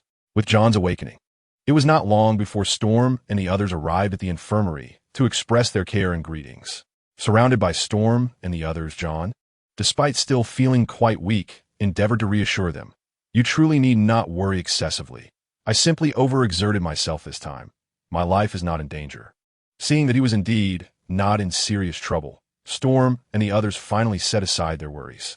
Regarding safety, Wolverine inquired with concern, "John, could you provide a detailed account of Jean's final condition? The method we collaboratively devised, did it truly succeed in awakening her consciousness, allowing her to return to our realm?" John nodded gently, a hint of satisfaction evident in his tone as he replied, "Indeed, our efforts were not in vain. QN's consciousness has been successfully revived, and she now fully commands the formidable power within her." This news elicited a radiant expression of mixed surprise and relief on Wolverine's face, while the others simultaneously laid down their burdens, revealing long-lost smiles. Although, following the dissipating forces of last night's devastation, there had been an unspoken hope that John's endeavors had borne fruit. It was only upon hearing his confirmation that they truly exhaled, their faces lighting up with genuine joy. Yet, amidst their elation, their expressions inevitably grew complex. As long-standing comrades, QN's awakening after the profound blow of Scott's tragic departure brought heartfelt solace and happiness to all. However, the undeniable and harsh reality that she was responsible for the death of the esteemed professor loomed as an insurmountable barrier in their hearts. Storm's voice carried an unmistakable bitterness and resignation as she remarked. Thus, she ultimately chose to follow Magneto and his cohort, forsaking the position we once steadfastly defended together. John nodded silently, offering no further explanation, as if this decision weighed heavily upon him. Consequently, the atmosphere in the room descended once more into silence and stillness. Clearly, QN, burdened by her transgressions, could no longer confront her former self, nor reintegrate into the close-knit family of the Mutant Academy. Ultimately compelled to embark on the path alongside Magneto. Taking a deep breath, Storm endeavored to uplift her spirits, resolutely stating, "Very well. Although last night's battle was fraught with regret and did not culminate in our anticipated flawless resolution, the paramount truth remains that we each emerged unscathed. This is undoubtedly our greatest triumph. Especially you, John. Your performance during this crisis is truly commendable. You fearlessly plunged into perilous circumstances, and had it not been for your valiant actions, we might not have escaped that chaotic fray unscathed. Had we chosen to wield that unfathomable secondary awakening power against QN, who had spiraled into uncontrollable fury, we all, including myself, would likely have succumbed to disaster in that fierce conflict. When this matter was raised, a profound sense of gratitude surged within each attendee, for they recognized their remarkable fortune. Prior to the expedition yesterday, John had already discerned this latent danger through his extraordinary foresight. Imagine if we had recklessly returned to that battlefield, driven solely by fervor and blind courage. It is not difficult to foresee that those of us gathered here today might have been unable to escape the clutches of death. Faced with the gratitude and respect of the crowd, John humbly responded, "There is truly no need for such formality. This is merely my duty. As a member of this family of warriors, it is only fitting that I shoulder this responsibility. Offering praise and affirmation to others is invariably beneficial." Despite John's fervent dedication to this battle, his primary objective was to grasp the evolving dynamics of the situation, ensuring that the ensuing events would unfold smoothly according to his plans and desires. However, it cannot be overlooked that, following this harrowing conflict, John's standing in the eyes of all had ascended with remarkable swiftness. On that sunlit afternoon, accompanied by the roar of engines, a colossal aircraft gradually ascended, carrying them away from the nostalgic city of San Francisco. The unfortunate destruction of the Blackbird, a symbol of the warriors' indomitable spirit during the battle, undoubtedly posed considerable complications for their travel plans. At 3 o'clock in the afternoon, within the bustling airport of Winchester, a team that appeared unremarkable yet harbored extraordinary strength emerged in the crowded terminal. Their distinctive demeanor and attire inevitably drew the curious gazes of many travelers. Among this group, John sat in a wheelchair, carefully pushed by the attentive Katie. This was a reluctant choice, as John's physical condition was exceedingly frail, though he could still manage to stand with effort when necessary, even unleashing a force potent enough to obliterate all. Yet this decision was made collectively, and despite John's insistence on independence, it could not alter this consensus. Coincidentally, this also allowed for certain misconceptions to arise. At the heart of the group, the unconscious Scott lay upon a stretcher, being cautiously maneuvered forward by Steelman. Soon after, they exited the airport and boarded a waiting minibus, racing toward the school. Meanwhile, news of the warriors' return to Winchester swiftly circulated, notably mentioning John's severe injuries and reliance on a wheelchair for movement. This revelation brought a slight sense of relief to those who harbored apprehensions about John. As the minibus entered the school grounds, numerous students, having received prior notification, surged forward, their faces etched with worry and unease. After all, since the Blackbird's departure last night, there had been no word until today. Such uncertainty was rare in the past, instilling considerable anxiety and fear among the mutant students. They dreaded the possibility of another warrior being injured or a teacher meeting an unfortunate fate. For Xavier's school, already in a period of turmoil, such a blow would undoubtedly exacerbate their plight. Among these students was Clarice, who was particularly concerned for John's safety. As the minibus, filled with the eager anticipation of students, gradually opened its doors to reveal the figures within, the students were pleasantly surprised to see the valiant members of the X-Men, Storm, Wolverine, Iceman, and Colossus, emerging one after another. Their bodies bore no visible scars, a sight that elicited expressions of relief and joy from the mutant students. "Dear teachers, you have returned safely. We are truly overjoyed. Ms. Aurora, are you and your companions unharmed? We have been so worried about you. Mr. Logan, did you manage to deliver a heavy blow to Magneto and his followers during this mission? We eagerly await tales of your heroic deeds." Amidst the enthusiastic crowd of students surrounding the returning heroes, eagerly posing one question after another, Clarice felt her eyes welling with tears. She fixated on John, who was carefully assisted down from the bus by Kitty, seated in a wheelchair and appearing somewhat frail. The anxious, dark-haired girl fought against the tears threatening to spill over. Slowly approaching John, her voice trembling as she asked, "John, how could you have sustained such severe injuries that you need to sit in a wheelchair? Can you bear this pain?" To Clarice, John's presence in a wheelchair undoubtedly suggested he had suffered grave injuries. She even feared that he might end up like Professor X, permanently deprived of mobility in his lower half and forced to live a life reliant on a wheelchair, which filled her with profound heartache and sympathy. In response to Clarice's expression of concern and sorrow, John, though filled with helplessness, endeavored to soothe her with a calm tone. "Clarice, please do not worry. I am not gravely injured. I'm merely feeling a bit fatigued temporarily. With glistening tears in her eyes, Clarice, still skeptical, pressed on. Really? You are not deceiving me? I assure you, I am truly fine. Think back. When have I ever deceived you? John explained patiently and sincerely. After a moment of reflection, Clarice could not recall any instance of John misleading her, and her anxious heart gradually settled. She gently patted her chest and reproachfully remarked, "You really gave me quite a scare." John responded with a smile, attempting to further ease her worries. While Storm and the other X-Men busied themselves with various school matters or engaged in urgent tasks, John, accompanied by Clarice, was carefully pushed by her as he leisurely enjoyed a stroll around the campus in the afternoon sun. Indeed, on this sweltering day, most opted to remain in the comfort of air-conditioned rooms or seek the coolness of shaded areas to rest, as the oppressive heat outside was difficult to endure. Only John, who thrived on sunlight, chose to venture out at this time, basking in the warm embrace of nature. Basking in the sunlight and feeling the warm embrace of its rays is truly one of life's greatest pleasures. John on his wheelchair mused contentedly. It is evident in summer. You people, day after day, year after year, remain ensnared in an endless cycle of strife and violence. What meaning does such a life hold? Cannot one lay down their arms and quietly sit down to savor a delightful meal, to relish the myriad joys of existence? John profoundly and vividly sensed that as the gentle rays of the warm sun enveloped him, his body, once ravaged by the toll of battle, was recuperating at an astonishing pace, as if powerful currents of life were converging from all directions into his being, infusing him with newfound vitality. In the gripping narrative of Superman versus Doomsday, our valiant hero endured the violent explosion of a nuclear bomb, teetering on the brink of death, his form helplessly adrift in the cold, desolate void of outer space.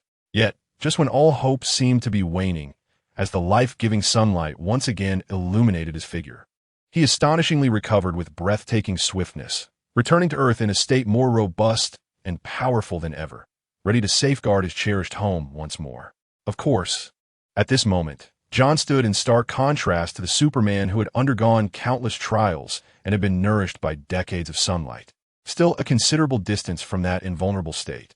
At the very least, John's body had not yet reached that indomitable level achieved through long exposure to sunlight and relentless trials. Nonetheless, the remarkable endurance and regenerative abilities embodied by Superman were undeniably mirrored in John, providing him with immense encouragement and strength. "John, are you truly certain that you are unscathed?" Clarice, following closely behind his wheelchair, could not restrain herself from softly inquiring once more, her tone betraying an unmistakable anxiety and concern. John slightly tilted his lips, offering a gentle smile in an attempt to soothe the kind-hearted dark-haired girl. "I assure you, Clarice, I am perfectly fine. My strength is unparalleled. This momentary weakness is transient, and I shall soon return to my peak condition." "Oh, very well." Clarice seemed to harbor lingering doubts, merely responding with a perfunctory acknowledgement, even casting a furtive glance of skepticism. Clearly, she did not wholly embrace John's reassurances. In the depths of her mind, she pondered. If he were indeed as powerful as he claimed, why was he the one returning in the direst condition after this battle?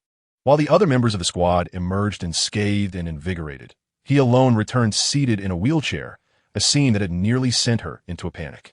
Though he did not turn around, John seemed to perceive the doubts and distrust within Clarice's heart. He let out a soft hum, a hint of pride in his tone. "Clarice, do not underestimate me. Had I not stepped forward to turn the tide, we all might have found ourselves in an exceedingly perilous situation. Indeed, Vester's bravery and prowess are unparalleled. He is undoubtedly the most formidable among us."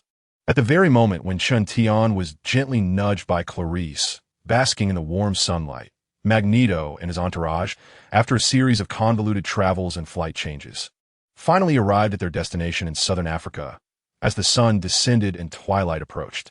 Then, with the dawn of the following day, a world-shattering announcement spread like a bombshell across the globe, accompanied by a video that rapidly gained widespread attention online.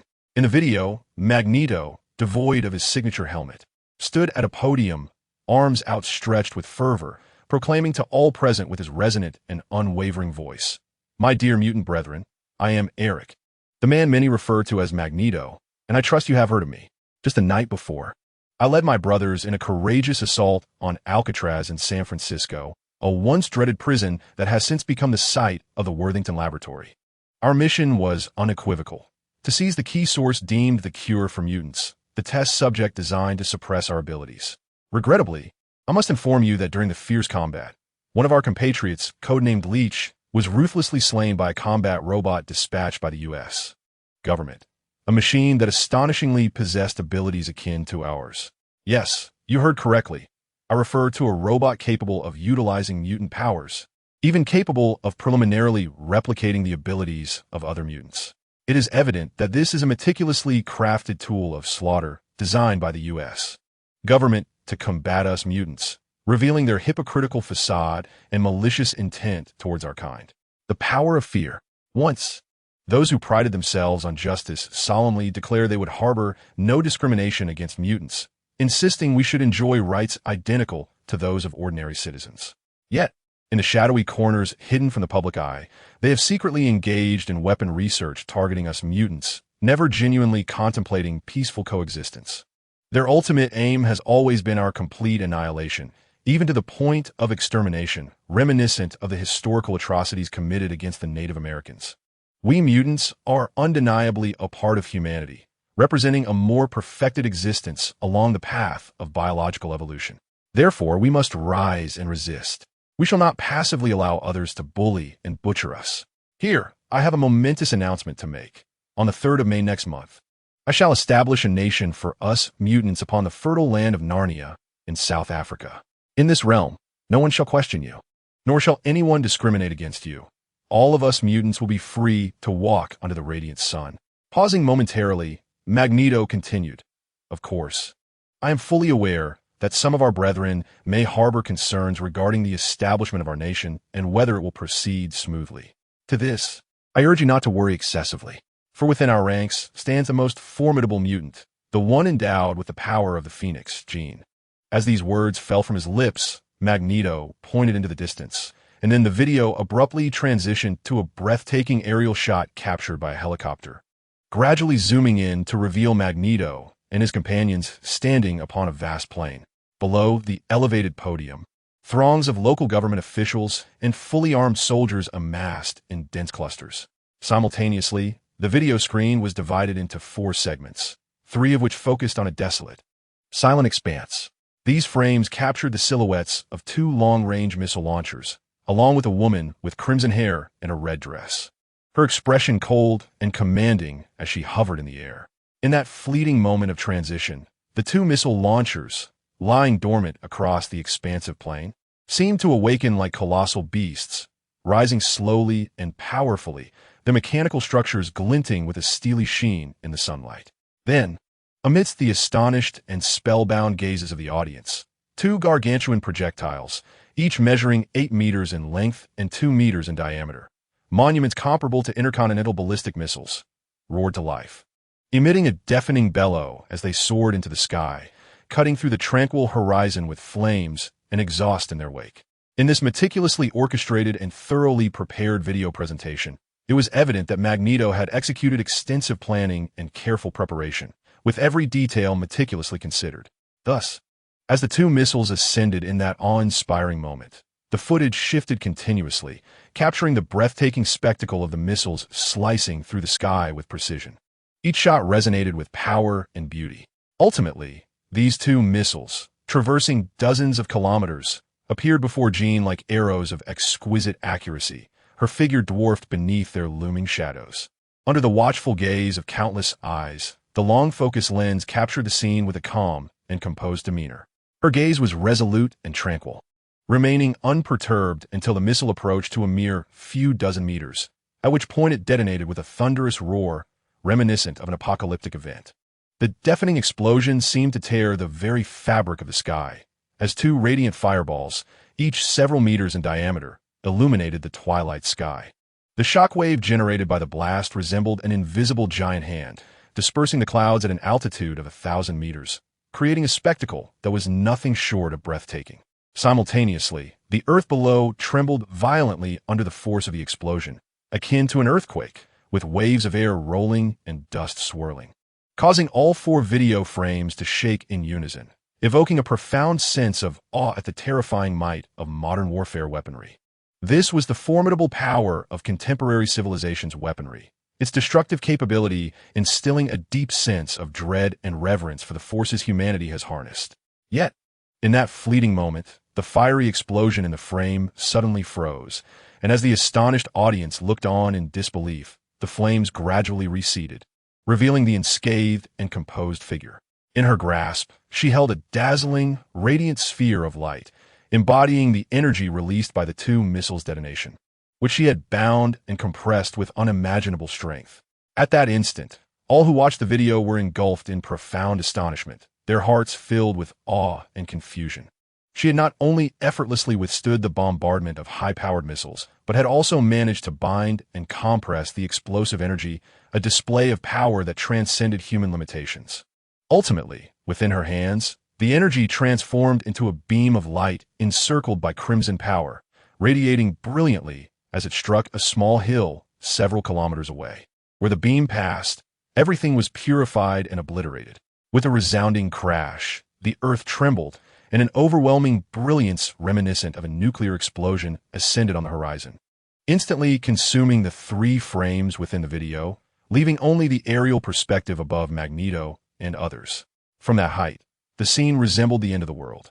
In the distance, the Earth's edge was illuminated by a dazzling light that rendered the sky as bright as day, with tremors felt even several kilometers away. That force seemed capable of rending the Earth asunder, instilling fear in the hearts of witnesses. The rising clouds of dust billowed like the breath of a colossal beast, enveloping the atmosphere and obscuring the sun.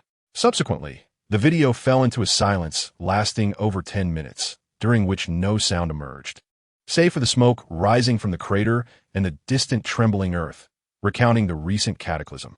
Eventually, a frame in the video gradually restored itself, revealing a vast panorama where a hill that once towered over 100 meters had vanished, replaced by a colossal crater several hundred meters in diameter.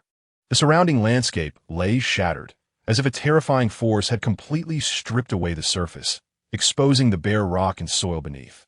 The heart-stopping devastation, devoid of the superheated shockwaves and radiation, can nearly be likened to a nuclear explosion of 1,000,000 tons. What tremendous power this is! What sheer terror it invokes! Is this truly the extent of power that humanity can wield? Should such force even exist within this world? Stunned into silence, the breathtaking spectacle rendered those who witnessed the videos oblivious to the subsequent remarks made by Magneto. Their souls were ensnared by the overwhelming force capable of obliterating all, leaving them in a state of profound disarray. Such a cataclysmic event could hardly escape the gaze of the X-Men. However, in stark contrast to the intense upheaval exhibited by the U.S. government, other nations, and the global mutant community, the reactions of members like Storm appeared surprisingly composed. Even when the White House conveyed a request for the X-Men to send representatives to discuss the Magneto issue, they steadfastly refused, explicitly stating that unless the U.S. government could provide a reasonable explanation regarding the Sentinel Program, the X-Men would refrain from engaging in any matters related to the Brotherhood of Mutants in the future. The U.S. government's rationale for this series of events was their claimed ignorance of the Sentinel Program, attributing all actions to clandestine research by military-industrial enterprises. Such an explanation, however, failed to convince Storm. Nonetheless, the external clamor and discord had little impact on John. On the 3rd day after his return, the sun shone brightly upon the earth. John sat in a comfortable spot by the library window, basking in the warm sunlight while rapidly flipping through a hefty tome on biology. Beside him lay stacks of books pertaining to biology and genetics. Days slipped by swiftly under the persistent sunlight, and John's powers continued to grow steadily, albeit at a reduced pace due to injuries sustained in previous battles. Nevertheless, his punching strength had astonishingly reached a staggering tonnage. This was still a result of his injuries. Once healed, his power was bound to surge exponentially. Moreover, not only had his strength amplified, but his abilities in other areas had also seen enhancement, such as a more potent heat ray and a more refined control over his biofield. Yet, beyond these augmentations, another unexpected boon brought John great delight. Following the fierce battle on Devil's Island, his mental prowess appeared profoundly influenced by the momentary elevation of power, enabling him to attain an extraordinary state that penetrated deep into cellular structures. This remarkable transformation filled John with immense exhilaration, for he had long yearned to delve into the microscopic realm of cells, observing the evolutionary processes of Kryptonian cells under sunlight and exploring the hidden mysteries within genetic structures. Should he master these profound cellular and genetic mechanisms, perhaps one day he might acquire any desired ability through genetic modification, tailored to actual needs. As John immersed himself in the intricate microcosm within, intently observing the fluctuations of cellular structures and analyzing the information they contained, in a corner of the underground base, Scott, who had been in a coma for over a week, began to show signs of life as his eyelids fluttered. With considerable effort, Scott slowly opened his eyes. His awakening brought immense joy to those surrounding him, undoubtedly one of the few pieces of good news since the unfortunate passing of the professor. When John hurried to the underground base upon receiving the news, he found Scott's bedside surrounded by concerned faces, including Storm, Colossus, Hank, and Iceman, members of the X-Men. "Scott, what happened to your eyes?" John immediately noticed that Scott was not wearing his signature glasses. At that moment, Scott appeared somewhat frail, gently shaking his head as he explained. "Upon waking, I discovered that I could control my optic blasts at will, thus no longer needing my glasses." As he spoke, a hint of confusion flickered across Scott's face. From a moment his powers had awoken, he had struggled for years to control his optic blasts. Yet now, after his coma, he found it effortlessly manageable. Observing this scene, a glimmer of contemplation crossed John's eyes. He surmised that Scott's transformation was likely closely linked to the power that Jean had previously infused into him. At that moment, with stubble adorning his face, Scott turned his gaze towards John, suddenly breaking into a smile. "John, I hadn't noticed before, but you are quite handsome. I imagine many girls at school must have a crush on you." Having previously worn specially designed glasses, Scott's visual experience was unlike that of others. His vision had always been filled with a red haze. Now, with his sight restored, he had been closely observing Storm, Hank, and others around him. Just moments ago, he unexpectedly realized that the student they had brought back from England appeared remarkably handsome. His features were well-defined and deep-set, with striking brows and bright eyes. His fair and delicate skin accentuated by a sharp jawline. When he smiled, his eyes seemed to sparkle, leading Scott to muse on the advantages of being young or merely good-looking. Indeed, it seemed that God favored those endowed with special gifts in youth. Coupled with his tall stature of 6 feet and a physique reminiscent of a male model, it was impossible not to commend him. Coughing lightly in response to Scott's scrutinizing gaze, John took a small step back, feeling slightly awkward as he replied, "Scott, please don't look at me like that. My preferences in the opposite sex are rather traditional. I only admire beautiful and captivating women." John's display instantly provoked laughter from Storm and the others present. Moments ago, they had felt just as uneasy under Scott's piercing gaze, even finding it somewhat eerie. However, Scott himself exhibited no hint of embarrassment. Instead, he smiled gently and inquired, "By the way, West is here as well. Now, could you enlighten me on Jean's current situation? Jean's condition? Did Professor Ororo and the others not mention it to you?" "Mr. Scott?" John seemed somewhat taken aback. Scott shook his head lightly, replying, "No, I had previously asked Logan and the others, but they said they would wait for you to arrive before telling me. By the way, I have been lying here for quite some time, yet I have not seen the professor. Is he no longer at this school?" As he spoke, Scott cast a questioning glance towards Storm and the others. Faced with Scott's probing gaze, Storm's face was marred by a bittersweet smile. She understood that the time for concealment had passed. From the moment Scott awakened, he had posed this question, but Storm and the others had deflected, citing the complexity of the situation and claiming they would explain everything once West arrived. In truth, they were grappling with how to convey the harrowing series of tragic events that had unfolded. The news that their beloved mentor had been slain by the woman he cherished most was a revelation they feared might shatter Scott's spirit. Noticing the unmistakable unease etched on their faces, an ominous premonition surged within Scott. With uncertainty lacing his voice, he asked, "What is it? Has something happened to Jean?" Storm opened her mouth, drew a deep breath, and, realizing that further delay was untenable, she sighed resignedly and finally revealed the grim truth. "Jean is fine, but the professor. He has passed away, killed by Jean herself." In that instant, Scott's complexion drained to a ghostly pallor. His entire being seemed to freeze in place, rendered motionless by the weight of the revelation. Time appeared to stand still. At that moment, John's face also lost all color, his body immobilized, unable to respond to the shocking news that struck him like a bolt from the blue, making it difficult to fathom this reality. How could this possibly happen?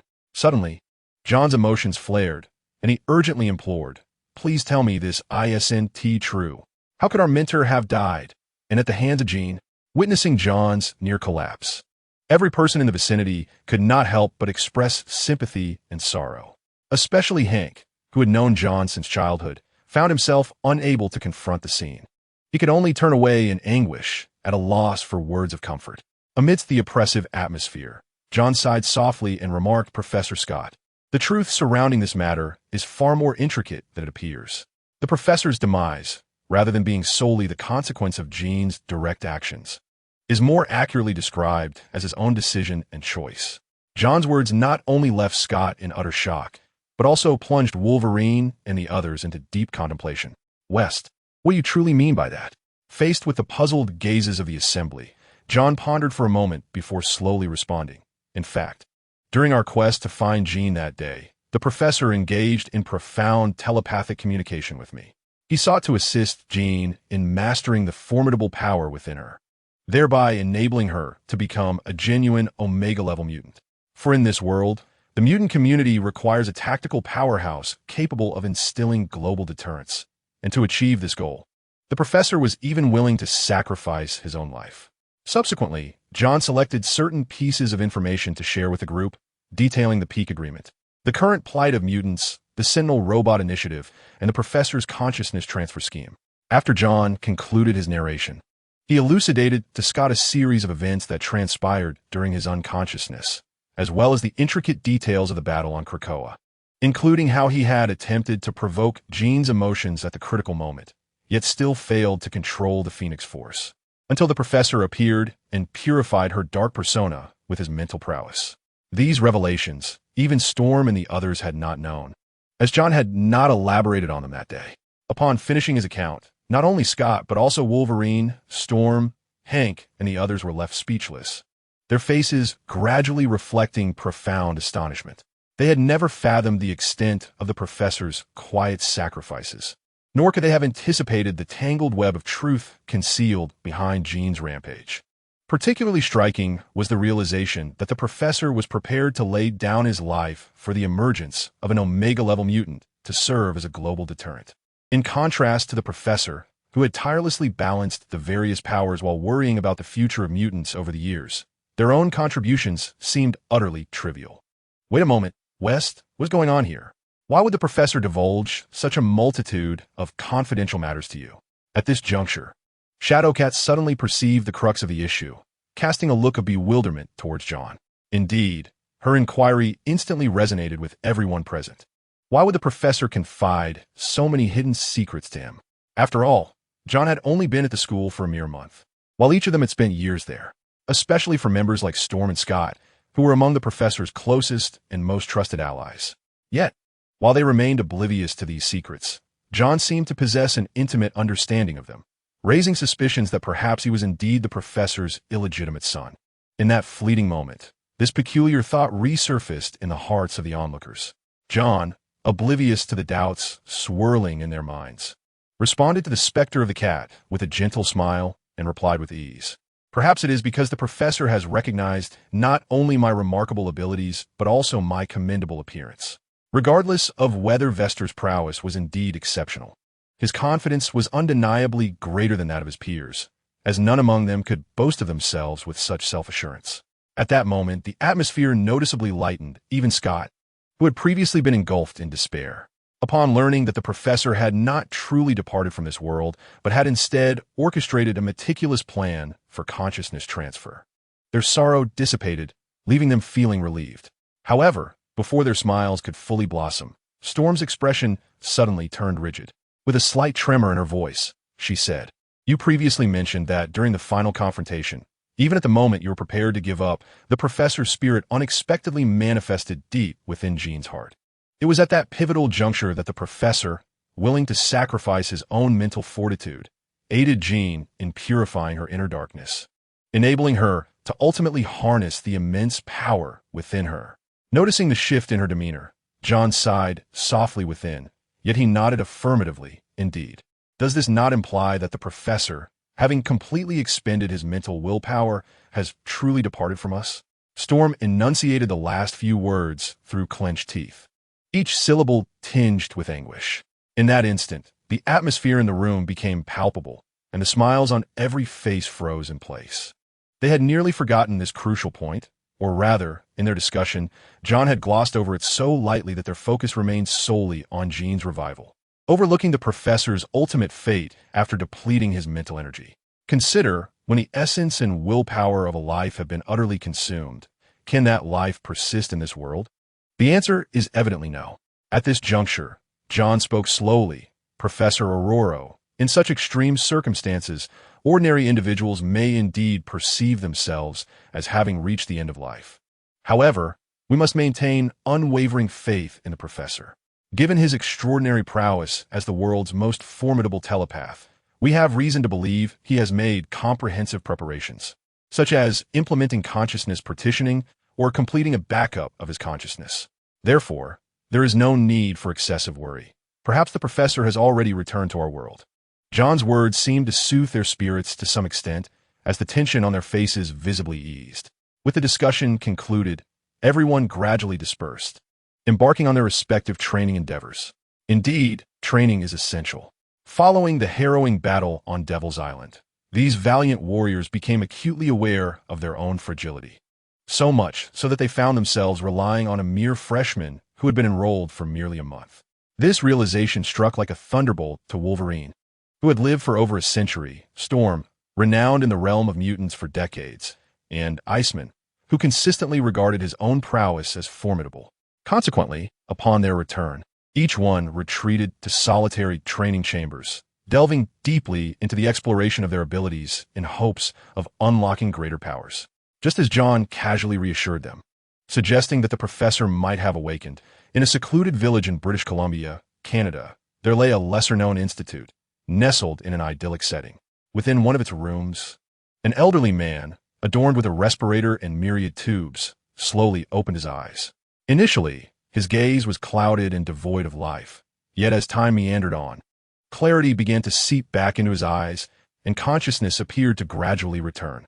The necessary energy in John's eyes flickered the profound wisdom and insight characteristic of a learned professor. With a soft yet distinctly audible click, a door creaked open, and a woman clad in a white lab coat stepped gracefully into the room. As she prepared to conduct her routine examination of the elderly man on the bed, a faint yet remarkably clear voice pierced the silence of the air, emanating from the direction of the bed. "Hello, Moira." This unexpected greeting jolted the busy researcher, causing her to halt her actions almost instantaneously. Overwhelmed with confusion and astonishment, she slowly turned to behold a countenance that was both unfamiliar and inexplicably familiar. "Charles." Moira's voice brimmed with disbelief as her eyes widened. Under John's profound and empathetic reassurances, despite the valiant warriors still shrouded in deep-seated worries and unease, there remained a glimmer of hope, fragile yet unwavering, for the miraculous revival of their esteemed professor.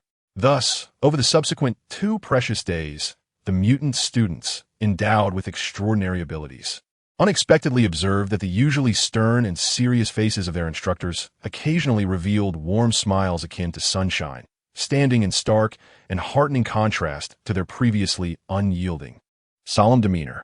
Simultaneously, the miraculous awakening of Scott Summers, endowed with formidable optic powers, served as a gentle balm, significantly uplifting the spirits of the mutant students, invigorating them with renewed vigor and encouragement. However, the positive transformations within the campus did not evoke significant emotional responses or impacts on John. During these 2 days, he immersed himself in the vast ocean of books within the library, akin to an ascetic, dedicating his full attention to the profound texts pertaining to biology and genetics, particularly those exploring the intricate cellular structures and their functions within the human body. With his extraordinary capacity for perceptive observation, John excelled in comprehending the microcosm, surpassing peers in his understanding of cells and their intricate internal organization. Historically, no one has been able to intuitively perceive and witness the detailed architecture and dynamic processes within a single cell. He possessed the ability to observe the subtle structures of the cell membrane, the operations of mitochondria, the energy factories, the complex material processing of the Golgi apparatus, and the myriad life, activities, and transformations occurring within the cell. Through relentless study and research during this period, John truly grasped the complexity and exquisite nature of human anatomy, particularly the trillions of cells that populate the body, resembling the innumerable stars in the universe, collectively forming the marvel of life. The diversity of cell types was astonishing, exceeding 200. Among these, the skin, revered as the largest organ of the human body, encompasses the most comprehensive array of cell types, including keratinocytes, granular cells, epidermal cells, and epithelial cells, each contributing to the maintenance of the skin's barrier function and vitality. At this moment, John, with unwavering focus and his extraordinary perceptive abilities, meticulously observed a nearly imperceptible cell within the skin of his arm. Under his conscious scrutiny, countless minuscule specks of light scattered like twinkling stars in the sky. And as these particles penetrated the skin's surface, they engaged in a silent and mysterious form of photosynthesis, providing essential energy for the cell's survival. In a laboratory infused with modern technological ambience, John sat, his gaze fixed intently on the microscopic world teeming with boundless mysteries and unknowns beneath the microscope. Every minute detail within this realm contained the infinite secrets of life, leaving one in awe. With a subtle and nearly imperceptible undulation, the shimmering specks of light under the microscope began to undergo significant transformations, seemingly guided by some mysterious and invisible force, gradually evolving into an exceptionally unique and elusive form of energy. This transformed energy was subsequently absorbed by the mitochondria, the organelles responsible for energy conversion within the cells.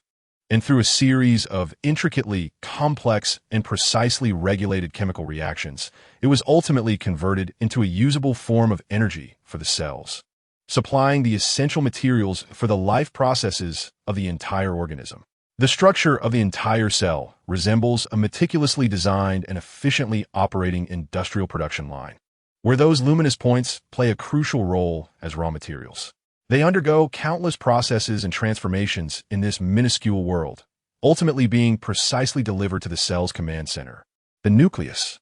Amidst this intricate series of transformations, a particularly captivating phenomenon captured John's attention. A remarkably powerful and resplendent golden light appeared suddenly within his field of vision. It seemed to embody an extraordinary, ineffable energy, which upon transforming into this golden light, exhibited a staggering amplification in both its frequency and intensity, exponentially surpassing its prior state.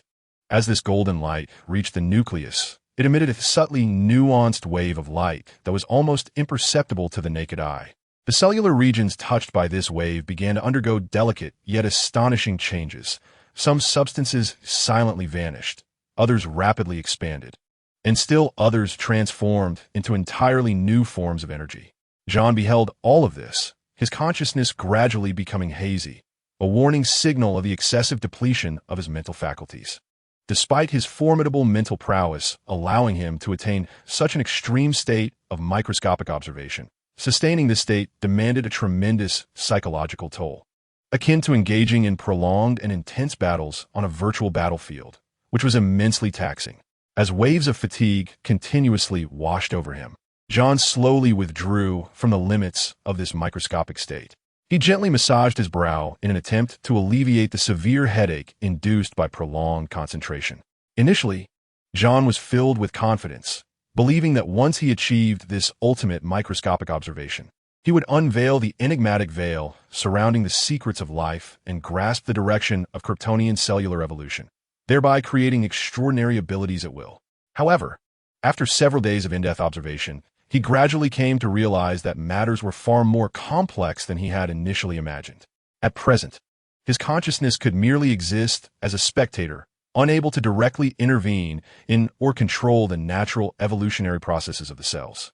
Moreover, the diversity and vast number of cell types within his body, each with its specific functions and organizational affiliations, indicated that their responses and transformations under sunlight would also exhibit a myriad of variations.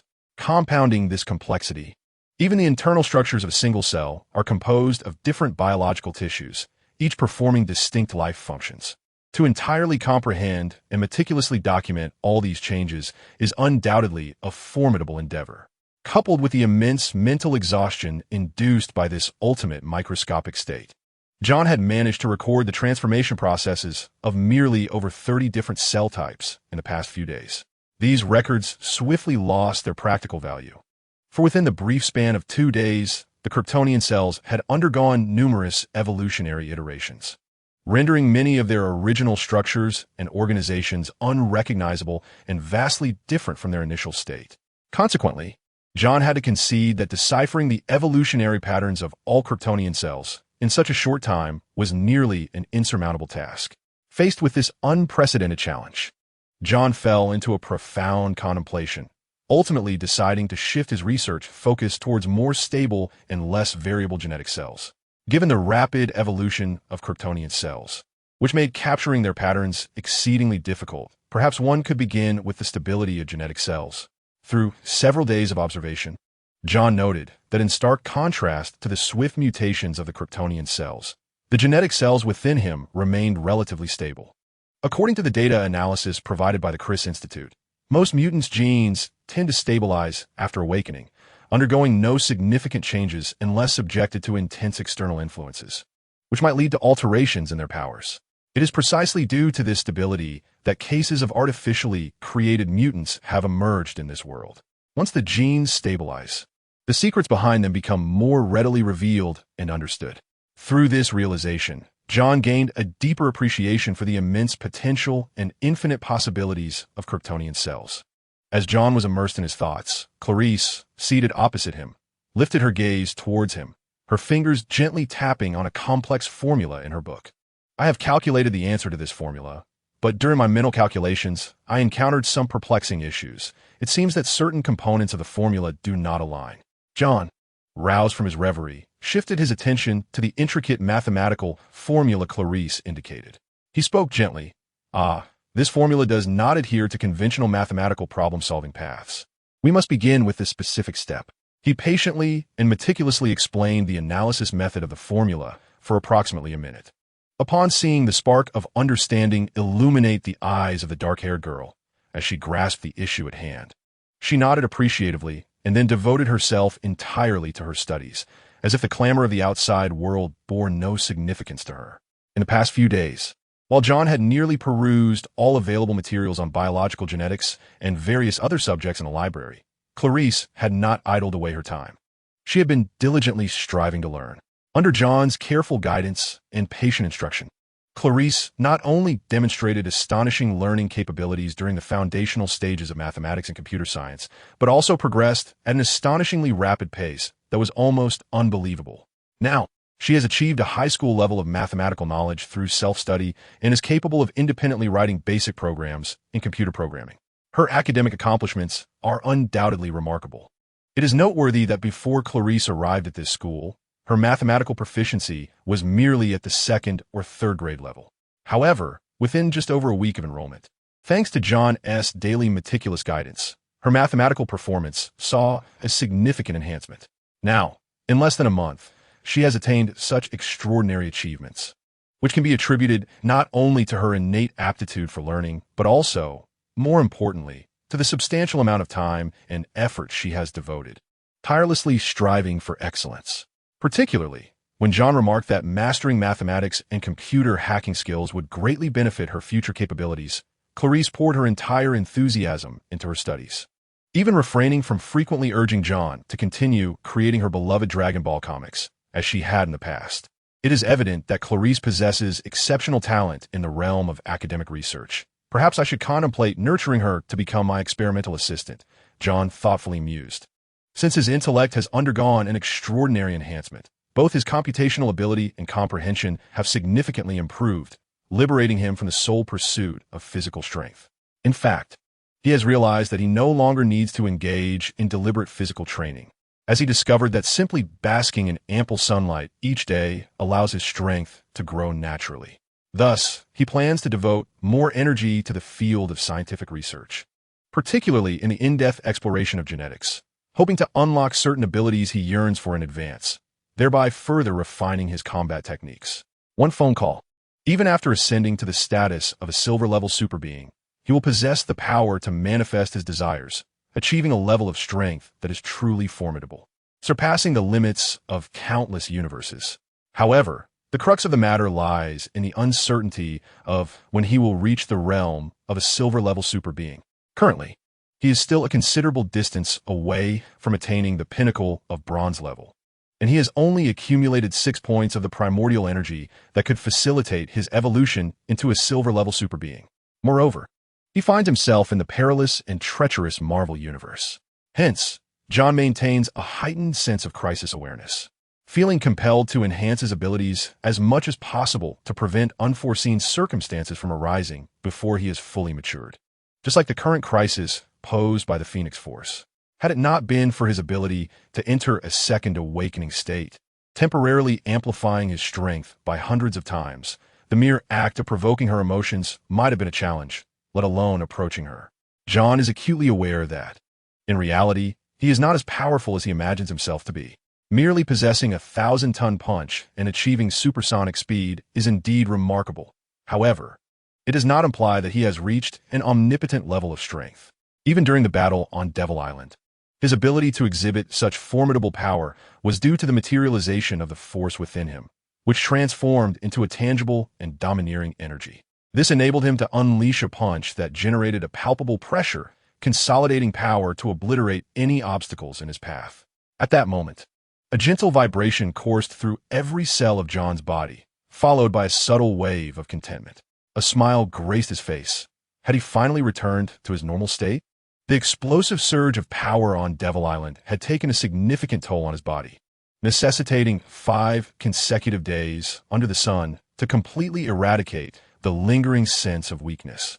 If he were to set foot on Devil Island again at this moment, John would be able to effortlessly defeat all opponents aside from Jean, including Magneto, without resorting to the activation of his primary ability.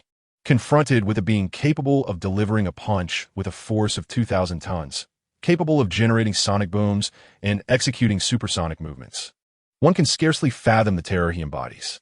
At this juncture, the raven-haired girl seated across from him lifted her gaze once more, pointing to a complex formula on the page, softly inquiring, "Wester, I find myself struggling to comprehend this formula. Let me take a look. It's actually quite simple. You should begin here." Thereafter, while intermittently addressing Clarice's questions, John diverted part of his attention inward, meticulously observing the genetically mutated cells brimming with potential. His hands were equally engaged, diligently flipping through books, his mind divided yet focused. He intended to dedicate substantial time to meticulously document the internal information of the cells within his various organs and tissues. Subsequently, he planned to conduct a series of experiments to investigate the differences between the genes of other mutants and his own, particularly examining the distinctive attributes of the cells that signify strength. As John's thoughts became entirely absorbed in learning and self-examination, Storm, who was buried under a mountain of paperwork in her office, suddenly received a phone call. Psychological speculation. "Aurora, what a beautiful afternoon it is. It brings me joy to see you." Upon hearing this voice, Storm sprang from her seat, her face alight with indescribable excitement. "Professor, you truly returned from that dark place.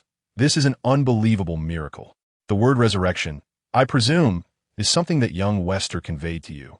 His manner of expression is always so direct, yet undeniably accurate." Across the way, the professor's familiar and gentle voice resonated once more, imbued with a soothing power. "During this time, you must have faced numerous hardships and challenges. I truly commend your perseverance.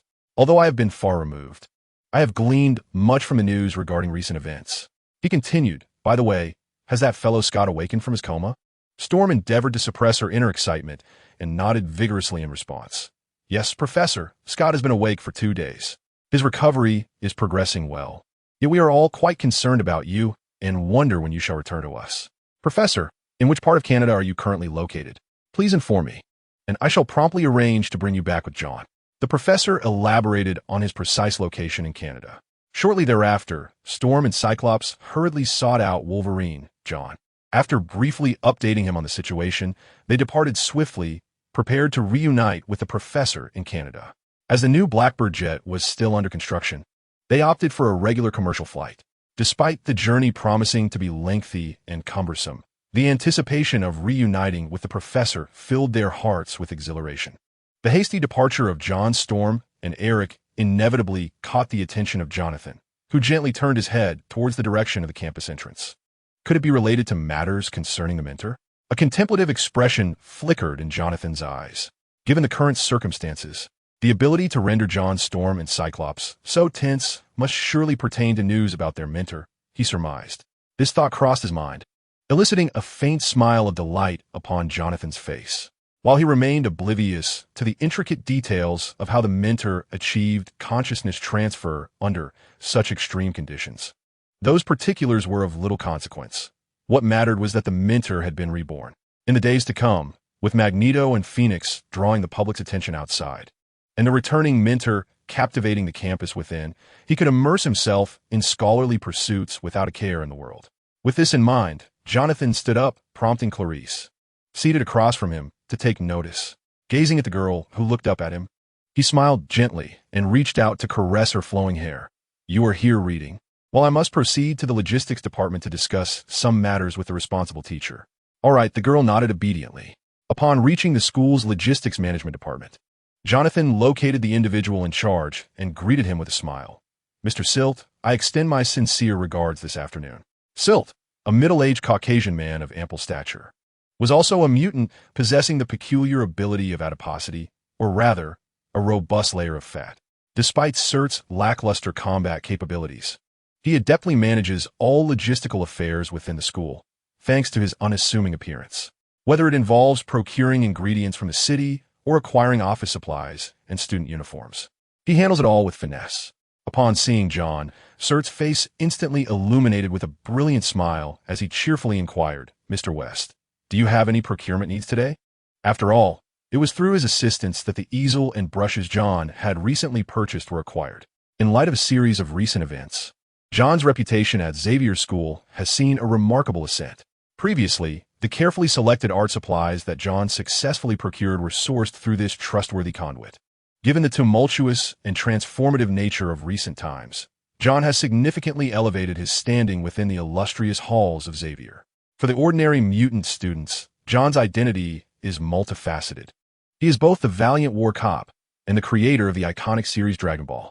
However, the administration possesses a deeper understanding of John, knowing far more about him. With a gentle and confident smile, John slowly articulated, "In fact, after considerable reflection, I have reached a decision to purchase a brand new, high-performance laptop. This decision arises from the irreparable malfunction of my previous device." The logistics supervisor readily assented to this request without hesitation, stating, "I will be heading to the city tomorrow for some errands, and I can bring it back for you. Before I proceed, however, I need to know which brand of laptop you prefer." "That would be greatly appreciated, Mr. Sirt," John replied politely. "Please procure the most advanced and powerful Alienware laptop available on the market. As for the price, you needn't concern yourself. Just ensure its performance meets my requirements. Additionally, I require a comprehensive and high-quality electronic drawing tablet." "Certainly, I shall attend to your requests." The logistics supervisor nodded in agreement. In light of the forthcoming and uncertain gene research project, John is acutely aware that he requires a high-performance computer for intricate calculations and analyses. He intends to develop a custom software suite to provide more precise and efficient support. Thus, he embarked once more on a journey to the library, where he perused a dozen professional books on software programming. The crisp sound of pages turning resonated through the tranquil library, naturally capturing the attention of the mutant students nearby. Had it not been for their familiarity with this scene, the few mutant students might have paid more attention. However, they merely averted their gazes. No longer intrigued by John's habitual actions, time flowed silently like a gentle stream, and they had gradually become accustomed to Wes's fervent passion for books. No longer expressing surprise or curiosity, under the radiant midday sun, John finally acquired the long-anticipated laptop. Thus, he deviated from his usual routine, opting not to enter the serene confines of the library, but instead choosing to sit peacefully beneath a lush tree on the grassy expanse outside the dormitory. Leaning against the trunk, He reveled in the warm embrace of sunlight, the vitality emanating from the tree, seeming to infuse him with renewed energy. In this tranquil ambience, John powered on his laptop and commenced meticulous preliminary cleaning tasks. Subsequently, his fingers danced across the keyboard, the keystrokes falling like a sudden downpour. The speed of his typing rendering his fingers almost an elusive shadow, their precise movements difficult to discern. Within him, John conceived a grand design, an intelligent software amalgamating recording, storage, scanning, data comparison, big data extrapolation, and autonomous data analysis. The complexity and challenges of this endeavor were evident. The primary function of this software was to accurately track and document every detail of John's daily genetic alterations, allowing for profound analysis and comparison of these changes, enabling him to grasp the nuances of genetic evolution with greater precision. Furthermore, it would provide robust data support for subsequent genetic experiments. Just as John immersed himself in the thoughtful construction of the software framework, a car emerged from the streets of Winchester, speeding along the road leading to the school. Behind the wheel, the smiling Storm was seated, while Scott remained composed in the passenger seat. In the back, the professor displayed an unusually gentle and tranquil demeanor. The mission had been accomplished. Under the tree, John had been industriously engaged for a full half hour. As he gently tapped the return key, a satisfied smile graced his face. Indeed, the current analytical software had merely established a foundational framework, its capabilities yet to reach the anticipated prowess. In the future, John would need to invest considerable time and effort into its continuous refinement and enrichment. With the programming tasks concluded, John promptly connected the electronic drawing pad to his laptop. After a brief moment of contemplation, he grasped the electronic pen and swiftly began to sketch on the pad. Concurrently, an oval pattern within the drawing software on his laptop was visibly taking shape, its interior a riot of colors, resplendent in beauty. This design bore an uncanny resemblance to a cross-section of a certain genetic cell attached to the muscles of his arm. Merely a minute later, having completed the artwork, John clicked save and promptly commenced the creation of a second piece. Through his meticulous observation, he discovered that his body harbored over 170 distinct genetic cells, dispersed throughout. Despite all these cells being genetic in nature, they each fulfill remarkably distinct functions. Consequently, John plans to first illustrate the morphology of all the cells and subsequently engage in a comparative analysis of their corresponding variations. Only after this will he proceed to the more critical second step of human experimentation. As his observations deepened, John increasingly felt the grandeur and mystery of life. He was profoundly captivated by the intricate, ever-changing tapestry of cells, chromosomes, and genes within the body. Approximately 15 minutes later, John completed over 10 detailed cellular profiles. At that moment, his gaze flickered slightly, and then the delicate and enchanting figure of Phantom Cat appeared in the distance, seemingly overwhelmed with emotion as she hurriedly approached. "Wester," she exclaimed breathlessly.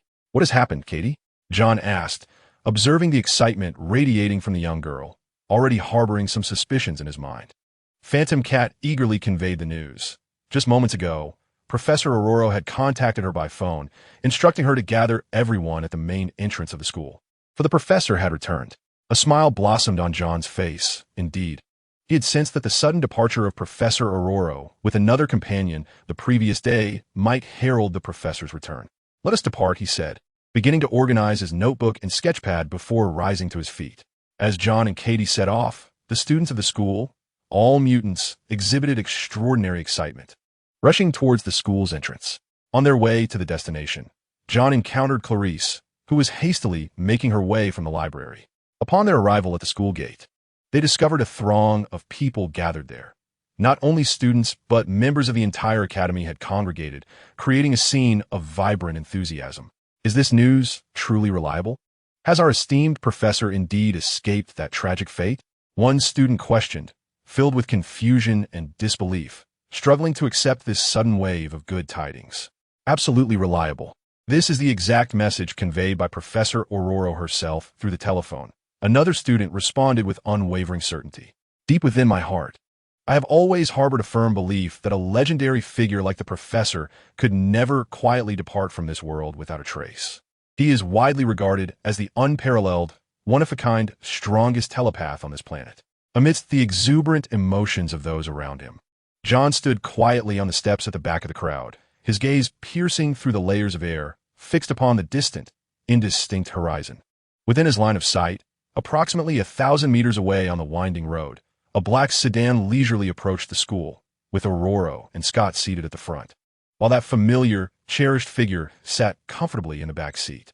At the moment John's gaze met the professor's, the wise and benevolent elder bestowed upon him a smile as warm as sunlight. Almost immediately, his voice seemed to transcend an invisible barrier, resonating deep within John's heart. West. It has been quite some time since we last communicated.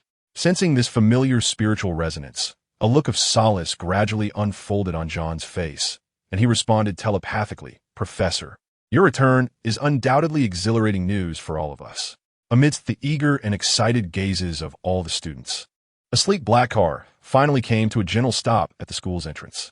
The doors slowly opened, revealing Laser Eye and Storm Girl as they descended from the vehicle. As Scott cautiously maneuvered the wheelchair to gently extract the professor from the car, the students erupted into a fervent cheer, rushing forward like a tidal wave to surround the professor. "Professor! Oh, Professor, you have truly returned to us. We have missed you dearly." In that moment, the professor was enveloped by a group of emotionally sincere and exuberant mutant students, each voicing their heartfelt longing and genuine welcome in the most direct and sincere manner. Among those present, particularly the likes of Phantom Cat, the iron-bodied, muscle-bound warriors, and the exceptionally wise Hank, stood apart from the bustling crowd with an air of tacit understanding, wearing faint yet enigmatic smiles.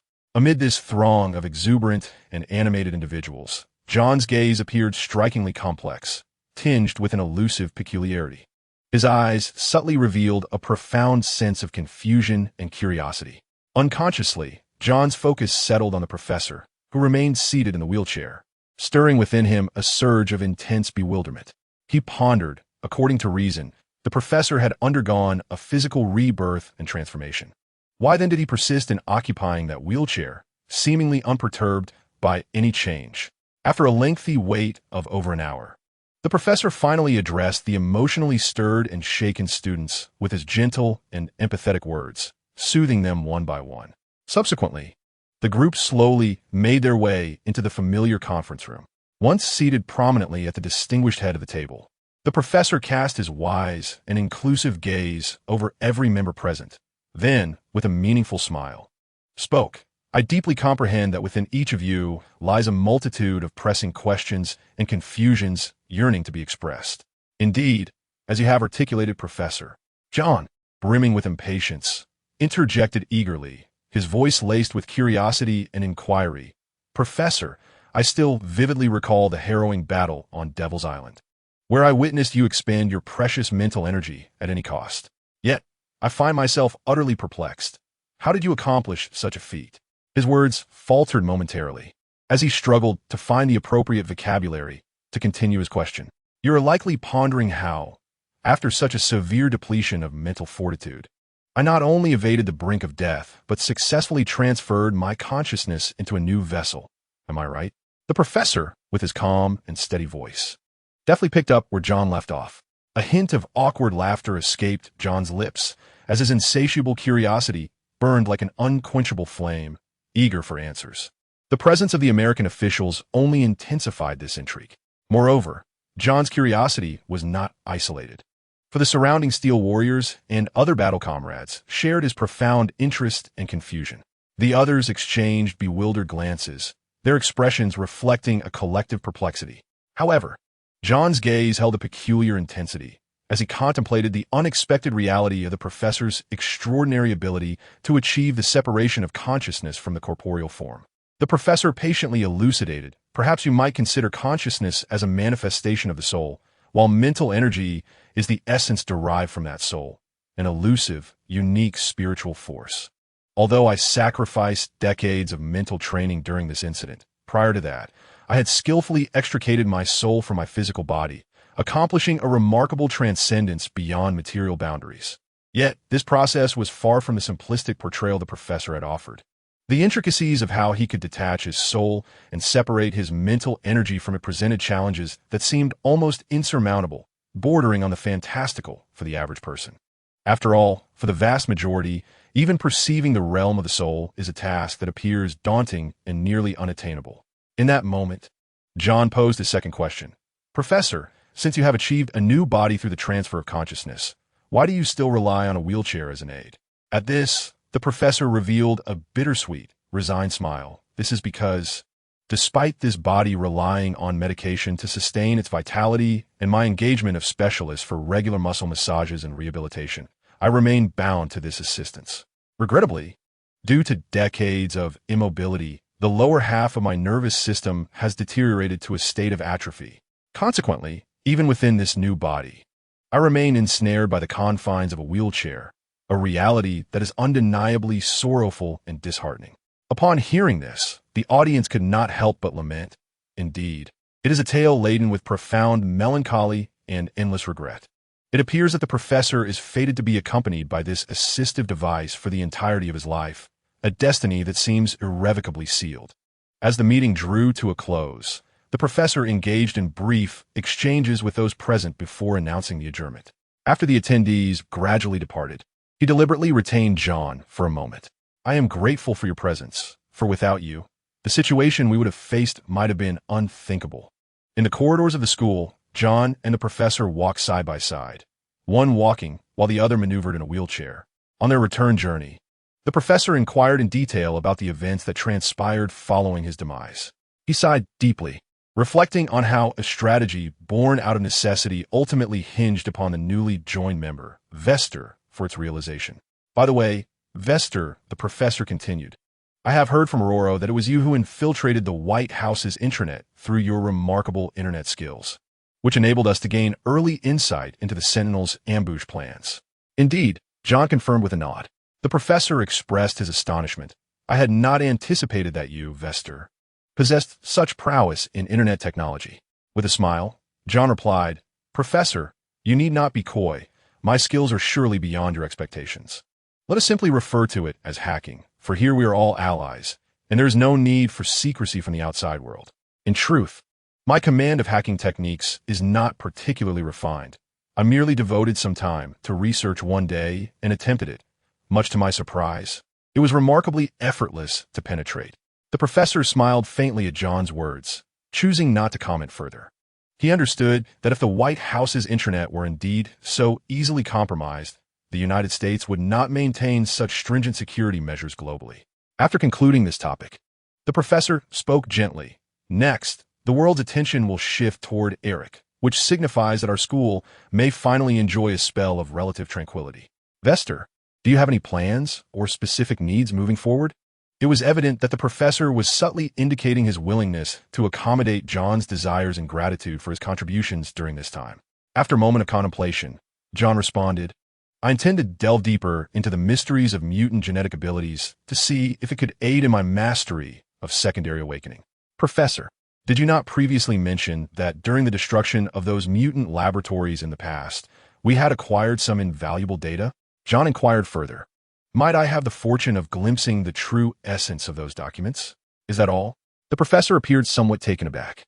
John nodded gently, affirming indeed, that is all I seek. Although he detected a sense of gratitude embedded in the professor's words, upon deeper reflection, John realized that he harbored no significant demands. Regarding strength, he merely needed to bask in sunlight to swiftly enhance his own abilities, requiring no assistance from others, nor could anyone provide him with such aid. As for power within the unique realm of the mutant school, does power truly exist? Reflecting on the recent endeavor to rescue Scott and the fierce battle on Demon Island, Storm had recorded the financial gains from those 3 missions, amounting to $300,000 deposited into his account. Consequently, at present, his financial condition could be deemed quite comfortable. As for romantic pursuits, it would be prudent to refrain from discussing that topic. In summary, he indeed possessed no pressing needs, and the professor was unable to furnish him with what he sought. Thus, it would be more beneficial to grant him access to those sealed documents. Although the Sentinel had certain privileges, the professor had consistently kept the blood-stained research materials locked away in the deepest recesses of the base. This was primarily out of concern for the protection of individuals like Shadowcat, fearing they might not withstand the brutality of the contents. Simultaneously, he dared not allow these materials to leak, lest they fall into the hands of the ambitious and be misused. The professor had contemplated the destruction of these documents. However, whenever he thought of the data derived from mutants who had suffered to their demise, the act of destruction seemed to render their sacrifices meaningless. Thus, he was engulfed in inner conflict regarding these materials, torn between the reluctance to destroy them and the uncertainty of how to utilize them, as he would never repeat the horrific experiments of the past. After a moment of hesitation, the professor ultimately acquiesced to John S.'s request. After all, the key to Jean mastering her inner power ultimately rested upon his secondary awakening ability. If those documents could assist in his secondary awakening, it would represent a cycle of cause and effect. The two traversed the depths of the underground base, passing through numerous security checkpoints until they finally arrived at a designated room. I have stored all the documents here. You may wish to examine them closely to see if you can unearth any beneficial information, the professor stated in a calm tone. As the professor entered a complex 32-digit password, the door to the room slowly opened, revealing a spacious chamber with a display rack at its center. The rack showcased a variety of storage mediums, including USB drives, CDs, and even older tapes. These documents spanned several decades from World War II to the present, chronicling the ongoing captures and experiments involving mutants, thus encompassing various experimental records and storage devices from different eras. Subsequently, John embarked on his journey of secluded cultivation. During the daylight hours, he would bask in the sunlight outdoors to enhance his strength, meticulously charting the intricate maps of over 170 types of genetic cells within his body, diligently documenting the daily transformations of these cellular patterns. As night fell, he would immerse himself in the research of experimental data within the underground base. Meanwhile, the astonishing news of the professor's resurrection sent ripples through various factions in the outside world. Many were taken aback, for even a professor whose physical form had been obliterated could rise anew. Was this a consequence of his abilities, or was there another explanation? If indeed his revival stemmed from his powers, did it not imply that no one could truly extinguish him? This conundrum swiftly became a focal point of contemplation for many. Of course, while some felt apprehensive, others rejoiced. For instance, far away in Africa, Magneto, who was preoccupied with establishing a nation for mutants, made a special phone call. Though the specifics of their conversation remained unknown, it was evident that the professor wore a satisfied smile upon concluding the call. The tragedy of the Sentinel. The very next day, an official representative of the United States government arrived on this land. Upon entering the office, the visitor, Nick, gazed at Professor Charles, who sat regally in his wheelchair, and earnestly exclaimed, "Charles, you are truly remarkable. Your psychic abilities have grown so potent that they allow you to resurrect from death." In response to Nick's seemingly affirmative yet probing inquiry regarding whether his revival was a product of psychic powers, Professor Charles offered a faint smile, refraining from a direct answer, and began to speak slowly. "So, as the director of what brings you here to seek me?" Observing that Professor Charles had not directly addressed his question, Nick's eyes flickered slightly, and he replied in a low voice, "Indeed. I have come on behalf of the President to inquire about the plans of the X-Men concerning Eric." At Nick's words, Professor Charles furrowed his brow slightly and retorted, "Plans? What plans? Eric now occupies the presidential seat. Unless he has committed a crime, the X-Men seem to lack any legal grounds to take action against him.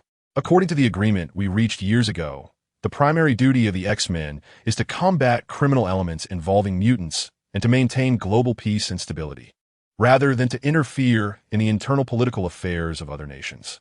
Do you not concur, Director Nick?" Director Nick gazed deeply at the professor, a complex emotion flickering in his eyes. Before he spoke slowly, "It appears that the X-Men do not intend to intervene in this matter. Or rather, Eric's successful establishment of a nation seems to be supported by your covert backing." In response to Director Nick's statement, the professor offered no reply, merely responding coolly, "In light of this issue, I believe you ought to provide me with a clear explanation. In the incident at Devil's Island, what exactly are those suddenly emerging robots that can mimic mutant abilities?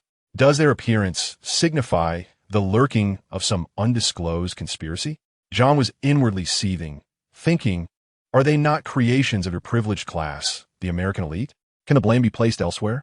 From my elevated vantage point, I discerned Raven's unique ability, a power that seemed to transcend ordinary comprehension, leaving me in awe. No one can ascertain the precise nature of the dialogue exchanged between Professor Charles and Nick.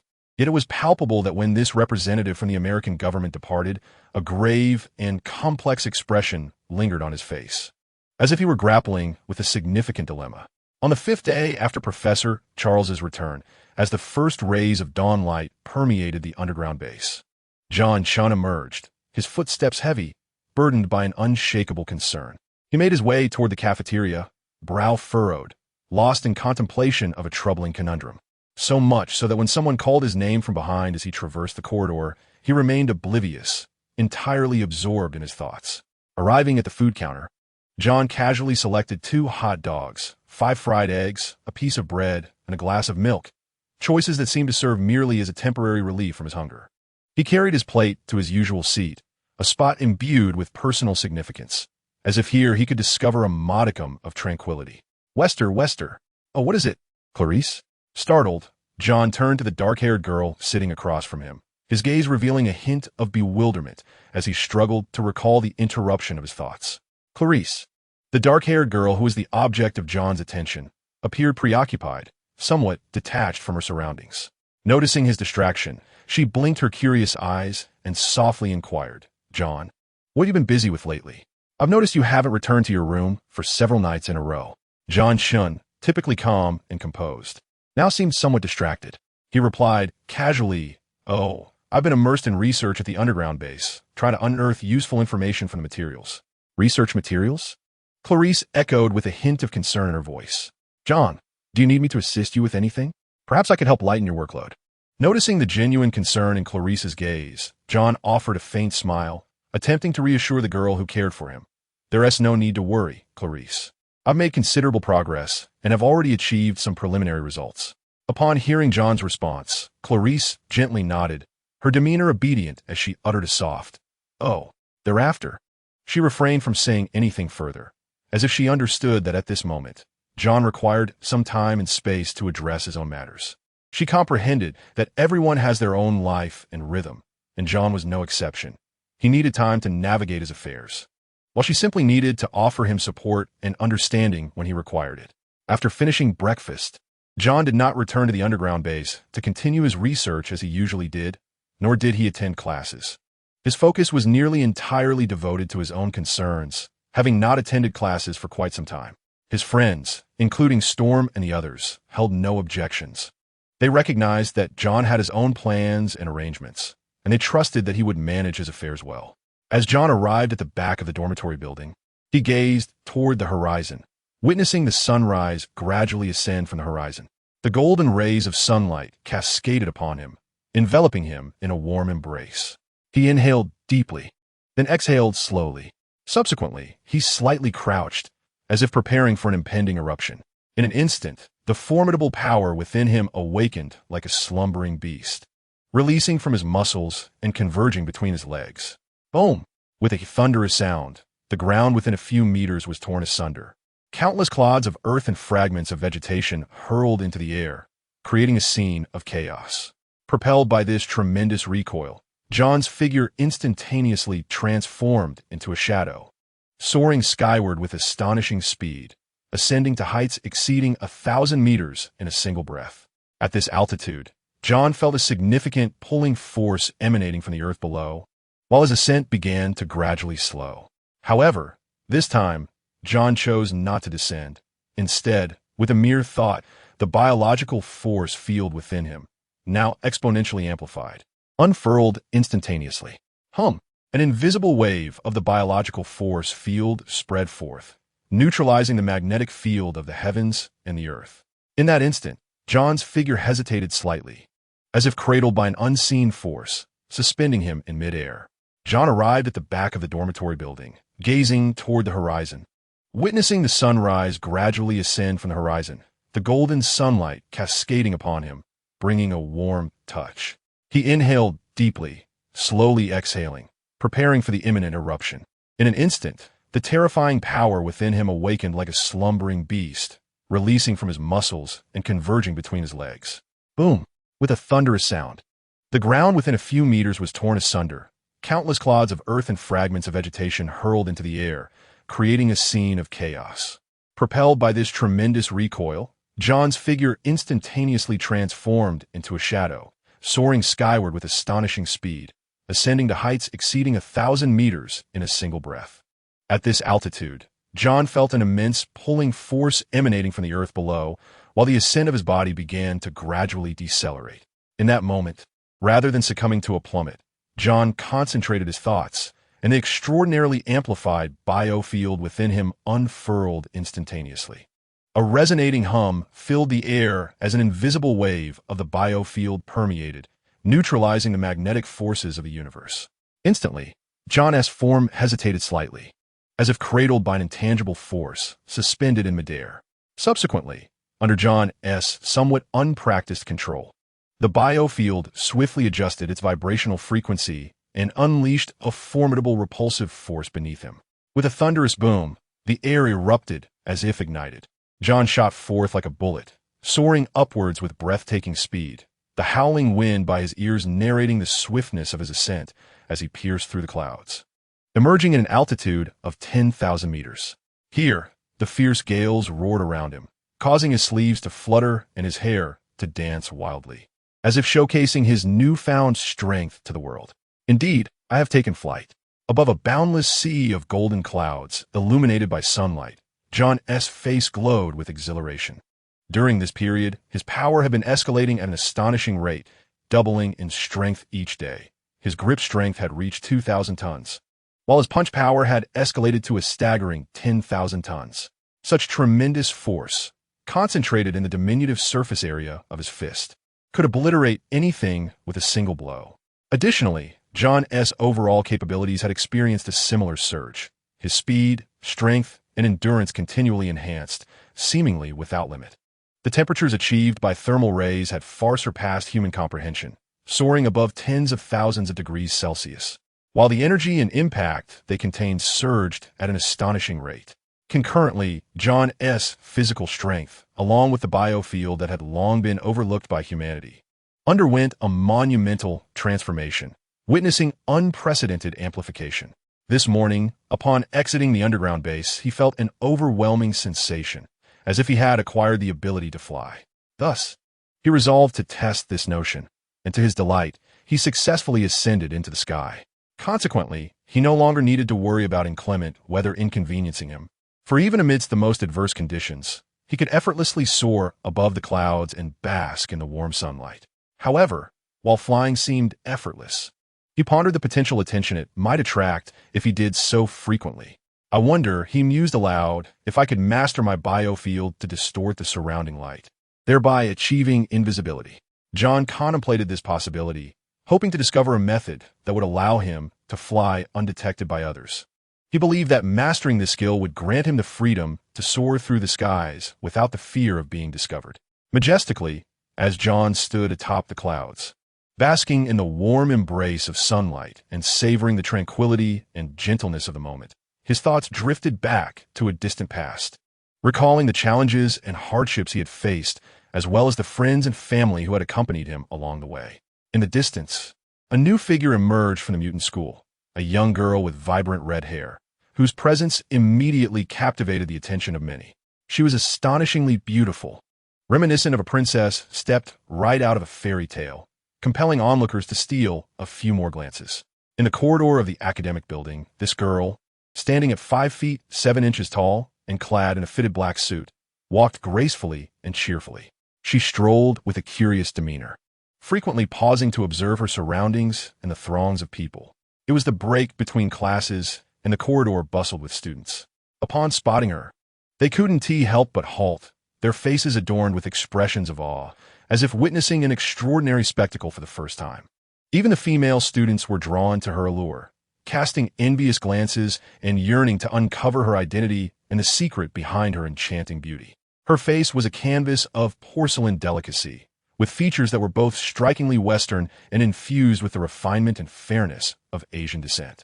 This unique blend of ethnicities rendered her exceptionally eye-catching in the crowd, akin to a brilliant pearl illuminating everything around her. John's lips, vivid as blood, glistened alluringly, while his slender, captivating eyes sparkled like rubies, as if silently narrating an untold story. The petite red horns sprouting from his forehead, akin to those of a mischievous demon, only added to his mysterious charm rather than instilling fear, inviting an irresistible urge to delve deeper into his essence. Although clad in what appeared to be an ordinary schoolgirl's suit, she exuded the elegance and confidence of a runway model, as if every detail had been meticulously crafted to showcase an indescribable grace. The upper half of her outfit featured a white blouse, puffed out with a youthful exuberance, while her long, slender legs spoke volumes of her vitality and youthfulness, evoking an irresistible desire to touch and feel her warmth. Trailing behind her were numerous mutant boys, drawn to the intangible allure she exuded, as if magnetically compelled. In contrast to the subtlety often found in Eastern cultures, the Western mindset is bolder and more open. Thus, among the students following her, a handsome blonde boy hastened to catch up, seemingly propelled by an unseen force that rendered him unable to halt his pursuit. Approaching her, he flashed a charming smile, as if declaring his existence to the world, and cheerfully greeted, "Hi. Hello. It's a pleasure to meet you." As he spoke, Warren, with utmost gentlemanly grace, extended his right hand in an earnest gesture, wishing to clasp the hand of the young lady, as if this moment held the utmost significance in his life. The red-haired maiden, far from rebuffing his advance, exhibited an air of elegance and propriety. A delightful smile graced her exquisite visage, radiating warmth akin to the gentle sun of spring. She nodded and said, "Hello, my name is Edith." Her voice was soft and melodious, infused with a sense of confidence and amiability. Yet, despite her refusal to withdraw from the interaction and her smiling demeanor, the young woman showed no inclination to shake Warren's hand. Instead, she merely inclined her head slightly, signifying her politeness and respect, refraining from any further gestures. Although the handshake was declined, Warren remained unperturbed, his smile unwavering as if nothing had transpired. He complimented her, saying, "Edith, your name is truly melodious. As beautiful as you are." His words brimmed with sincerity and admiration, reflecting his appreciation and respect for the young lady. However, Edith seemed accustomed to such praise, revealing no excessive surprise or excitement. She casually responded, "Is that so? Thank you for the compliment." Her tone exuded calmness and confidence, as if such accolades were a commonplace occurrence for her. Observing Warren's success in initiating conversation, the other mutant students could no longer contain themselves. They surged forward, compelled by an invisible force, eager to approach the enchanting and enigmatic maiden, hoping to capture her attention and validation. "Edith, I am Seth, with the ability to walk on water. May I get to know you?" began a tall young man, his voice resonating with confidence and anticipation, as though he envisioned a scenario where he and the young lady forged a connection. "I am Aldred, Edith. I find the little horns on your head quite charming." Another boy chimed in, his gaze filled with curiosity and admiration, seemingly captivated by her unique allure. In the face of their compliments, the red-haired maiden remained poised, nodding graciously in response. Her sweet smile persisted, as if she accorded due respect and acknowledgement to each compliment. Her demeanor was elegant and fitting, exuding an ineffable charm and grace. At that moment, among the students, a tall and handsome young man approached enthusiastically, his eyes alight with hope and excitement, as if he could already envision a friendship blossoming with the beautiful maiden. He earnestly declared, "Edith, my name is David. May I befriend you?" His voice conveyed sincerity and warmth, allowing one to feel his fervor and longing. Just when he presumed the young lady would not refuse, her lips curved into a smile as she softly yet resolutely uttered, "No." Her response was succinct and direct, lacking elaborate explanations or justifications. Yet her gaze revealed a steadfast confidence, imparting a sense of her determination and independence. In that instant, the boy's expression stiffened, as if struck by an invisible blow. A flicker of disappointment and embarrassment passed through his eyes, but he quickly regained his composure. Rather than succumbing to frustration or anger at the rejection, he accepted the outcome with an attitude of respect and understanding. The red-haired girl paid them no heed and continued her graceful strides forward, her movements as light and elegant as a beautiful butterfly dancing amidst a blooming garden. Observing this, Warren and the others hastily followed, eager not to miss the opportunity to engage with the enchanting young lady, hoping to forge a deeper connection with her.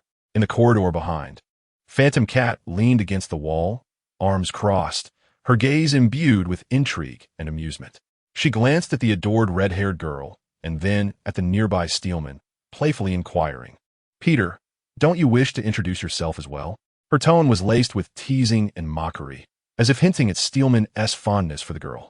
Perhaps a little, the quiet and earnest Steelman nodded, unreservedly revealing his true feelings. His voice conveyed straightforwardness and sincerity, reflecting his honest nature. He accepted the situation with respect and understanding, undeterred by the rejection. "What can I say? She is simply stunning.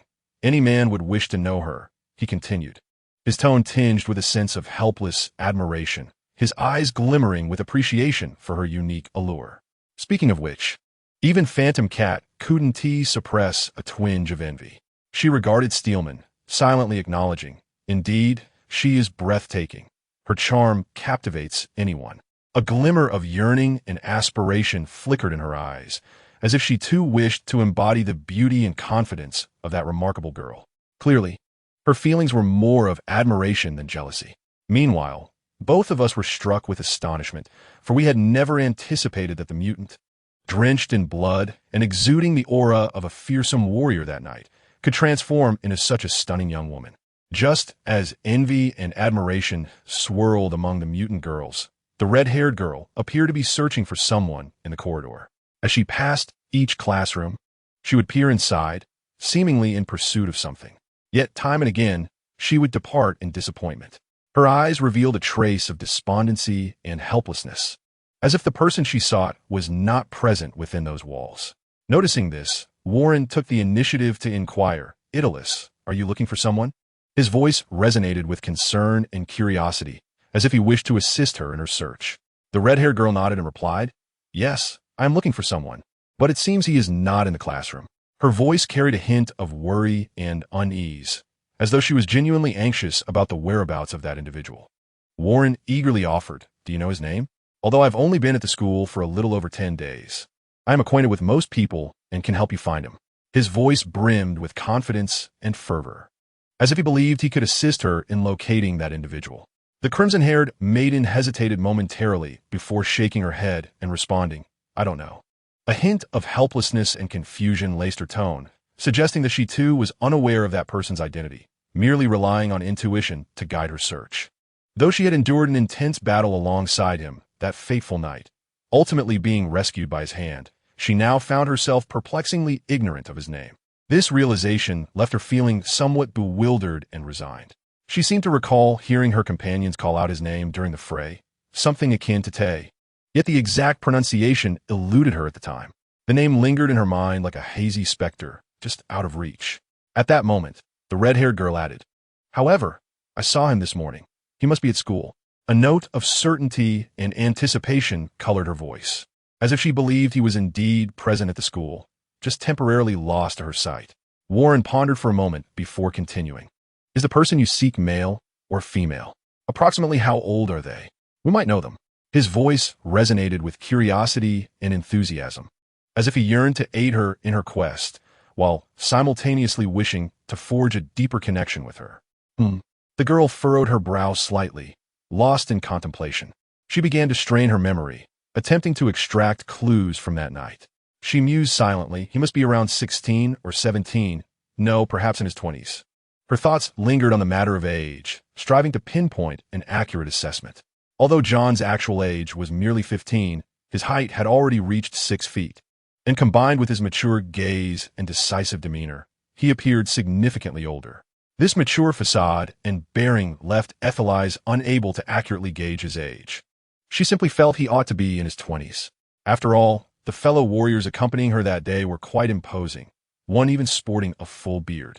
These details deepened Ethelize's impression of that individual's age, yet she remained uncertain of his precise years. At that juncture, Ethelize interjected, "Oh, he is a warrior with black hair." A note of assurance permeated her voice, as if she had stumbled upon crucial information. A warrior in his 20s with black hair. Ethelize reiterated these details, hoping to capture Warren and the others' attention. Upon hearing this, Warren and his companions began to deliberate, striving to discern clues from the information provided to ascertain that person's identity. They realized that among the warriors fitting the age criteria, only Colossus and Iceman were possibilities, but it seemed only Colossus had black hair. This revelation stirred a sense of excitement within them, as if they were drawing closer to the answer. In the atmosphere of the school, tales of the warriors' exploits were well known to nearly every student possessing special abilities. Thus, it was not only Warren who speculated about the elusive figure that Italus sought. The other students present also harbored similar conjectures, as they reflected upon the illustrious individual who had gallantly risen to the occasion during a critical crisis on campus. Striving to salvage the dire situation, a profound sense of hopelessness permeated their hearts, revealing their understanding of the fierce competition they faced. A male student named David candidly articulated his thoughts. "Italus, the person you seek must surely be that valiant West Patrol officer." However, despite being a member of the patrol team, he was merely 15 years of age, appearing considerably younger than the mature officers typically presumed to be around 20. The moment the name West was mentioned, excitement and surprise flickered in Italus's eyes, and she instinctively nodded vigorously, affirming, "Indeed, he is the one I am searching for." "Could you inform me of his exact whereabouts?" A male student named Seth gently tousled his unruly hair, then regretfully shook his head, responding, "West's situation differs from that of us ordinary students. He has not been seen in the classroom for quite some time. To my knowledge, he has spent most of his recent nights in the underground base. As for daylight, he seems to possess a particular fondness for basking in the sun. You might find him in those sun-drenched spots outside the classroom." Italus appeared enlightened, exclaiming, "Ah, that explains why I spent the entire morning searching the campus without catching sight of him. Thank you immensely for your assistance." Having acquired the information she sought, the red-haired girl waved gently at her peers, clasping her hands behind her back, and with a light and joyful stride, she hurried towards the classroom door. Meanwhile, in a quiet corner of the library, Clarice remained engrossed in her studies, utterly unaware of the red-haired girl's presence. Above the vast and boundless sea of clouds, John spread his arms wide, unleashing the immense vitality within, creating an invisible force that drew the surrounding sunlight towards him. Bathed in radiant sunlight, John's physical prowess surged at an astonishing rate. On his attribute interface, the numerical value of his strength escalated dramatically, measured in tons, surpassing previous growth rates to an almost indescribable extent. As he felt the powerful force swelling within him, a satisfied smile graced John's face. "Just as I anticipated," he mused, "the stronger I become, the more rapid my enhancements will be." In truth, John harbored a singular aspiration to quietly amass strength, and once he reached a certain level of prowess, to relish the myriad experiences life had to offer. During the early stages of his growth, he had no intention of becoming overly entangled in conflicts or affairs. However, due to his unique identity as a mutant since his arrival here, he has inevitably become entwined with Xavier's Academy and the X-Men, prompting him to step forward and offer assistance. He is acutely aware that aiding them is, in fact, paving the way for his own future. For instance, at this very moment, the external world is captivated by formidable entities like Magneto, while within the school, seasoned professors shoulder the responsibility of protection, allowing John to finally relish the tranquil life he has long yearned for. In the days ahead, he plans to continuously enhance his own strength while utilizing his extraordinary intellect to absorb a multitude of knowledge. He aspires to become a learned scholar, immersing himself in fields of research that ignite his passion. With a joyful heart, John floats above the clouds, drifting in a slumber until the sun dips below the horizon, at which point he contentedly opens his eyes. When he summons his attribute interface and witnesses his grip's strength astonishingly escalate to 2,700 tons, while his punch force skyrockets from 12,000 tons to 17,000 tons, a radiant smile blossoms upon his face. The daily increase in strength reaches an impressive 700 tons, a surge nearly equivalent to the total power he accumulated in the first month of his training. With a thunderous boom, the elated John transforms into a streak of lightning, piercing through the thick clouds at an astounding speed of 200 meters per second, plummeting towards the ground. Since his flight relies on the support of a biological force field rather than the Earth's strength as on the ground, John's speed does not reach supersonic levels. Nevertheless, his velocity remains remarkably swift, the wind roaring past his ears like thunder, and as he descends rapidly, the fierce airflow lashes against him but is effortlessly repelled by the force field surrounding his body. In that instant, many within the school notice the descending figure, their eyes reflecting a glimmer of envy. Behind the dormitory, John selects an uninhabited expanse as his landing point. Another deafening crash resounds. Without taking measures to counteract gravity and impact, the moment John makes contact with the ground, the earth within a several-meter radius seems to erupt, dirt scattering and dust billowing. As for the recoil powerful enough to shatter an ordinary person, it fails to budge John's resilient form. Invincible.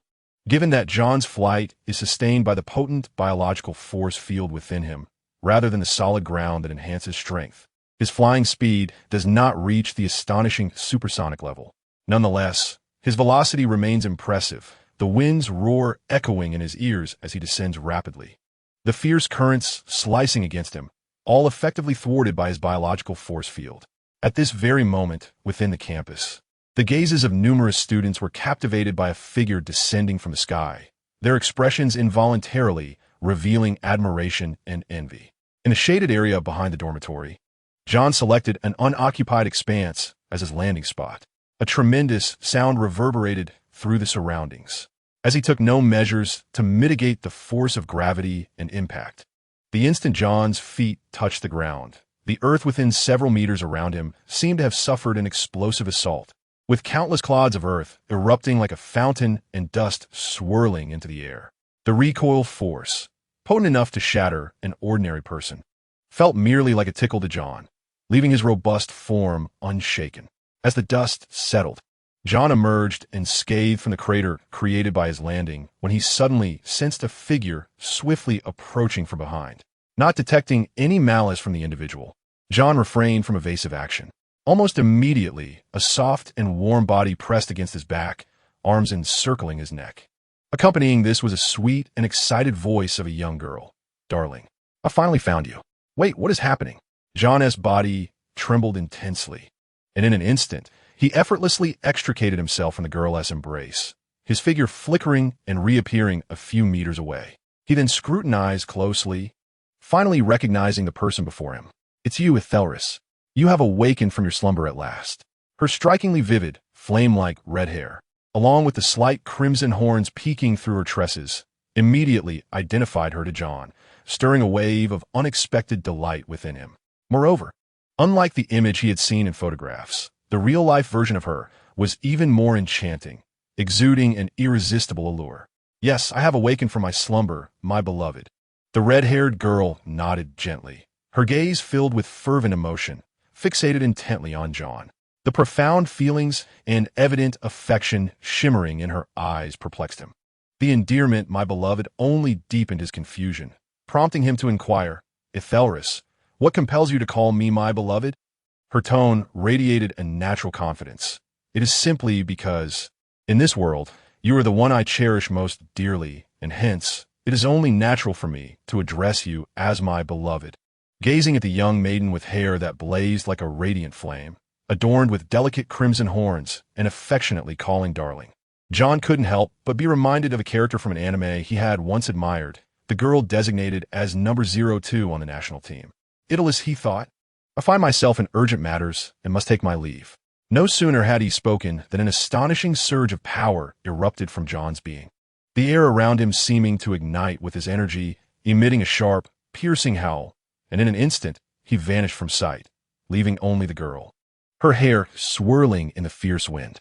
The red-haired maiden's gaze followed the direction of John's disappearance, her head tilting slightly as a captivating smile graced her lips. "It seems my darling has been startled by my sudden appearance. Yet there is no need for concern. You are ultimately mine, a truth that none can alter." Having escaped Idyllis's enchanting grasp and unable to endure the fervent intensity of her gaze, John made his way to the underground base, where he sought out the erudite professor in the research area. "Professor, could you elucidate the circumstances regarding Idyllis?" John inquired, a hint of confusion in his voice.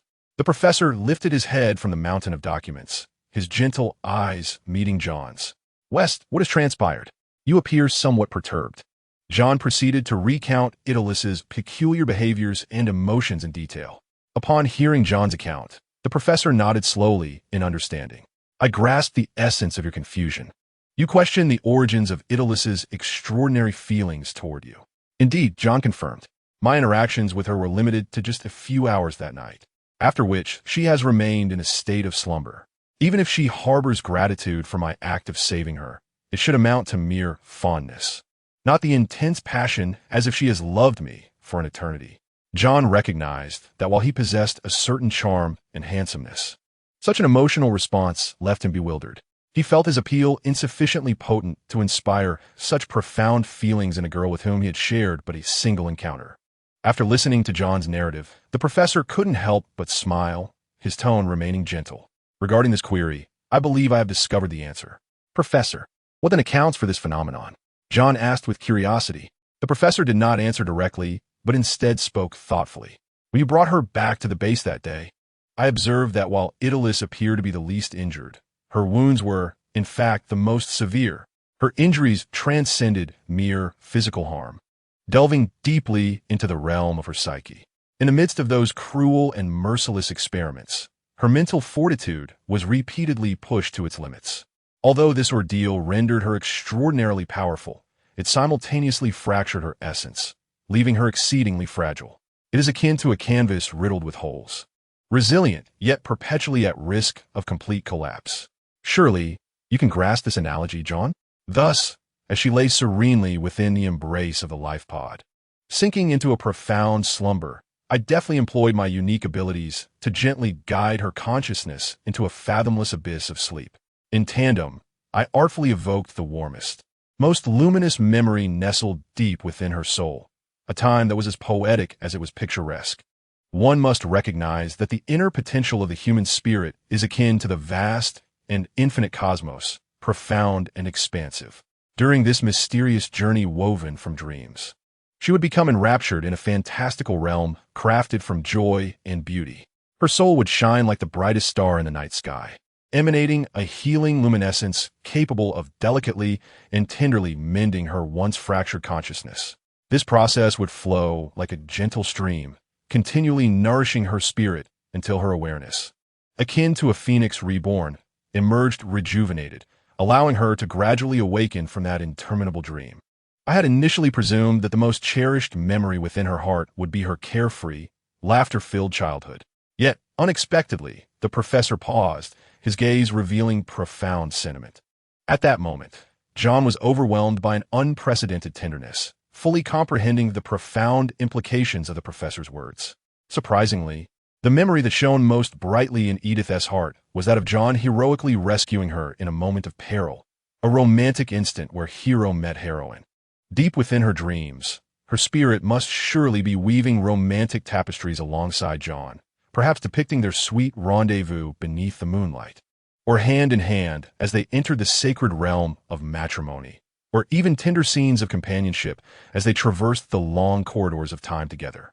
Such thoughts stirred ripples within John's heart, evoking an emotional resonance unlike any he had ever experienced. To be deeply adored by a woman of extraordinary beauty was not merely a privilege for him, but a romantic adventure that set his heart aflame. Indeed, after all, a man's admiration for beauty seems an intrinsic part of his nature, unless one is an anomaly straying from the emotional path of the ordinary. However, to be cast as the guardian of a sealed memory was far from the role John yearned to embody. In that moment, the professor inquired, "Wester, have you recently perused those profound research documents? Could you share insights?" John nodded in response, candidly revealing, "I have indeed gleaned some understanding. Although it currently resides only at the theoretical level, I intend to validate several of my hypotheses through a series of experiments. In the past few decades, the Sentinels have relentlessly dismantled countless secret laboratories and private research facilities dedicated to mutants, thereby amassing a diverse array of research data. Among these materials, some stem from a horrific dissection of mutants, others merely involve rudimentary stimulus tests of their abilities, while some are based on extrapolations of mutant powers. These experimental records are immensely beneficial to John S. research. Many of the audacious conjectures and theories, though seemingly fantastical, are not entirely unfeasible. Consequently, John plans to embark on a series of experiments to validate certain theoretical propositions of his own. The professor pondered for a moment before slowly articulating. The execution of experiments is an indispensable aspect of the research process. You may fully utilize the laboratory resources within the base. However, Vester, you must bear in mind that crossing moral boundaries is absolutely prohibitive.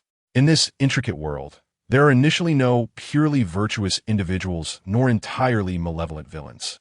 The demarcation between good and evil often hinges upon one's personal perspective.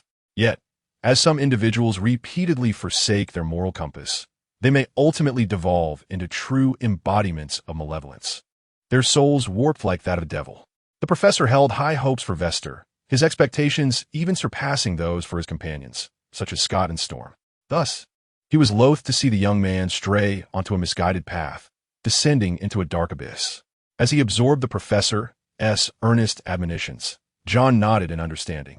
Rest assured, Professor, I have profoundly grasped your thoughtful intentions. After bidding farewell to the professor, John embarked on his journey to the archive, his mind still occupied with unresolved enigmas and hypotheses awaiting validation, planning to revisit those substantial tomes.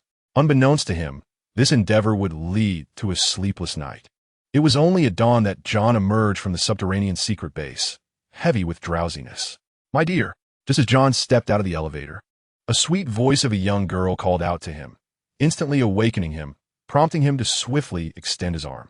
With a thud, he firmly pressed against the forehead of the exuberant Iteries, halting her at a distance of 1 meter. Gazing at the fervent girl before him, John felt a twinge of headache. Iteries, you should be aware that our interaction is merely a fleeting encounter from that night. If you have developed feelings for me due to my saving your life, I understand and am honored by the affection from such a beautiful girl. However, the emotions you currently harbor seem to be rooted in the dreams you experienced during your slumber, while the reality is that our emotional bond has not reached such depths. Therefore, could I kindly ask you not to address me as my dear every time we meet? Such appellation places considerable pressure upon me. In response to John's gentle refusal, Iteries nodded with composure. I understand, dear John. In the grand scheme of things, we have known each other for merely a few hours. I am acutely aware that all experiences within the realm of dreams are but phantoms, yet this realization does not diminish the profundity of my feelings for you. My dear, I am genuinely enamored with you. To seek a reason behind this affection is unnecessary, for it is a natural manifestation of emotion. The young maiden, adorned with a radiant smile, gazes intently at Chen Tian, her eyes brimming with fervent admiration. Her demeanor is candid and forthright, with her affection laid bare. Chen Tian had never anticipated that one day he would find himself halted by a young girl expressing sentiments so akin to his own. He vividly recalls having once conveyed to Clarice that feelings of fondness and care for another require no explanation or justification. Alas, faced with the unwavering resolve reflected in Edith's eyes, which spoke of steadfast determination, Chen Tian sighed gently in his heart and replied in a composed tone, Edith, the emergence of feelings is indeed a personal affair. However, when it comes to envisioning a shared future, it becomes a matter that necessitates the concerted efforts of both parties. I cannot deny that your beauty is captivating, and I am genuinely flattered by the depth of your feelings for me. Yet, this sudden surge of affection weighs heavily upon me, primarily because my understanding of you is virtually non-existent. I know nothing of your character traits, nor have I explored your interests. We have yet to share moments together. Therefore, I believe we should maintain a suitable distance for the time being, perhaps closer than mere friends, yet not quite at the level of lovers. In the days to come, should I discover that you are indeed a woman worthy of my affection, and if my feelings for you evolve likewise, I would then embrace your sentiments with joy and without hesitation. Do you find this arrangement agreeable? Chen Tian's response, though not a direct rejection of her feelings, was sufficient to fill Edith with immense delight. Without a moment's hesitation, she readily agreed, Of course, my dear. Let it be so. The young girl's sensibility and ease of communication brought Chen Tian a sense of relief. By the way, could you refrain from calling me darling for the time being? Simply addressing me by my name will suffice. Of course, my dear, she replied. As the protagonist's family faced calamity, Edith clasped her hands behind her back, eagerly gazing at the momentarily speechless John. With a tone brimming with enthusiasm, she proposed, My dear, let us go enjoy breakfast together. Very well, John replied, nodding slightly, a twinge of headache accompanying his agreement. With her hands behind her back, Edith strolled alongside John along the campus path, her spirits exceptionally high, her steps light and buoyant. Occasionally, she would turn her head to steal a glance at his handsome profile, her fervent gaze flickering before she swiftly concealed the passion within her heart. They strolled into the cafeteria like old friends, each selecting delectable dishes before settling into the corner table that John frequented. However, today, the absence of Clarice allowed John to exhale a sigh of relief. He harbored genuine concerns about a potential clash between Clarice and Ethelris. Although the dark-haired girl consistently projected an aura of gentleness and tranquility, John could distinctly sense her unusual affection towards him. As for the notion of monogamy and loyalty to one individual, such thoughts seemed trivial to John, who had endured trials of life and death. To him, it was evident that throughout history, capable men have always surrounded themselves with numerous women, an instinct ingrained in humanity's very DNA, aimed at passing on superior genes to future generations. For John, the women he cherished ought to remain by his side. Could he possibly relinquish them to others? After breakfast, John soared once more amidst the boundless sea of clouds, basking in the sunlight to enhance his strength. In the afternoon, while he continued to enjoy his sunlit reverie above the clouds, a luxurious car came to a silent stop at the school entrance. The door opened slowly, revealing an elderly gentleman clad in a crisp suit, his expression grave and his white hair meticulously styled. Upon arriving at the renowned institution, he couldn't help but feel a flicker of trepidation at the various rumors surrounding this esteemed academy. Taking a deep breath, he resolutely pressed the doorbell. Shortly thereafter, a middle-aged man appeared at the door, standing at the threshold and courteously inquiring, "Welcome to Xavier Academy for Gifted Youth. How may I assist you?" The elderly gentleman replied with a humble tone, "Good day. I have come in search of my young master. His name is Vest." A warm smile blossomed on the face of the middle-aged attendant as he opened the door, politely gesturing, "Please, enter, sir." The unexpected visit from the elder startled the stormy-haired woman in charge of reception, bringing with it a weighty piece of news. Vest's family had tragically faced annihilation. Had it truly reached 3,500 tons? As the sun descended slowly beyond the horizon, the sea of clouds was once again painted in brilliant shades of gold and crimson. Standing atop the clouds, John clenched his palm gently, as if compressing the very air into a tangible form. Suddenly, a deafening explosion erupted from his palm, a transparent shock wave radiating outward instantaneously. In that moment, John's muscles quivered violently as an overwhelming force surged within him, manifesting as a golden light that coalesced at the tip of his fist. With a powerful strike, he unleashed it. Boom! In an instant, a thunderous sonic boom resonated, an awe-inspiring power erupting from within him, creating a substantial fist pressure that compressed the air, forming a vacuum corridor extending hundreds of meters. Bang! The eruption of power beneath created a tremendous explosion in the sea of clouds, forming a void several dozen meters in diameter, a spectacle both terrifying and awe-inspiring. Merely a day had passed, yet John's grip strength surged once again by 800 tons, with his punching power astonishingly exceeding 20,000 tons, a rapid advancement that left many astounded. Compared to the battle on Demon Island a mere 10 days prior, John's prowess had undergone a remarkable transformation. It was not solely his strength that had multiplied by over 20-fold. His speed, physical resilience, endurance, and recovery rate had all been comprehensively enhanced. However, such power was merely the beginning for superhuman.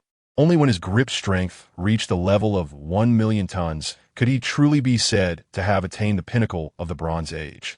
Contemplating this, a faint smile graced John's face. It would soon come to pass. At this rate of growth, the peak of 717 would be achieved within 2 to 3 years. Recently, Xavier Academy had been devoid of significant events, with everyone's attention focused on Magneto, who was set to establish a nation in a fortnight. Thus, under normal circumstances, this period should have been free from disturbances. What? My entire family has met with calamity? Just moments after descending from the heavens, feeling lighthearted, John returned to school only to be met with this shocking news. Indeed, it was an unforeseen event. John had just gracefully landed from the clouds, returning to the embrace of campus life, when he was unexpectedly struck by the devastating tidings. It was undoubtedly a surprise. After all, He was no longer the former West. The will inhabiting this body belonged to Chun Tian from another world. At that moment, a torrent of murderous intent surged within John, so palpable that it seemed to condense into a physical form, causing the temperature in the principal's office to plummet sharply. The professor, seated in a wheelchair, quickly spoke to calm him. "West, please remain composed and listen to Mr. Chun Rong's explanation." "Indeed, West, what you need now is tranquility," Katie hastily added to the reassurances. "Please, calm your emotions." In the office, upon receiving the unfortunate news regarding his family, all the battle police in training or occupied with tasks rushed to his side. Additionally, Clarice arrived in response to the news. At this moment, everyone offered words of comfort to John, concerned that he might act impulsively. Behind him, Clarice gently tugged at his sleeve, her eyes reflecting deep concern. John took a deep breath, striving to suppress the murderous intent stirred by the memories of his original self, and spoke in a low voice. "Please, everyone need not worry. I am entirely composed at this moment." As soon as he finished speaking, John turned his gaze towards the elderly man standing nearby, the loyal steward of the Chun family. The curtain on revenge was about to rise. With those words, John's attention shifted to the elder, who was not only the steward of John's family, but also a respected elder within the household. "Old Chun, could you enlighten me about the current state of affairs at home? What unfortunate events have transpired?" Although the Johnson family has been settled in London, England for over a century, they still preserve certain Eastern traditions, such as their naming conventions, where each family member possesses both a Chinese and an English name. Within the confines of their household, they prefer to address one another by their Chinese names, reserving their English names solely for interactions with the outside world to facilitate better integration into local society. Intriguingly, Johnson's Chinese name coincides with his English name, both being Chun Tian. The elderly gentleman before us, serving as the family steward, is responsible for managing all matters, large and small.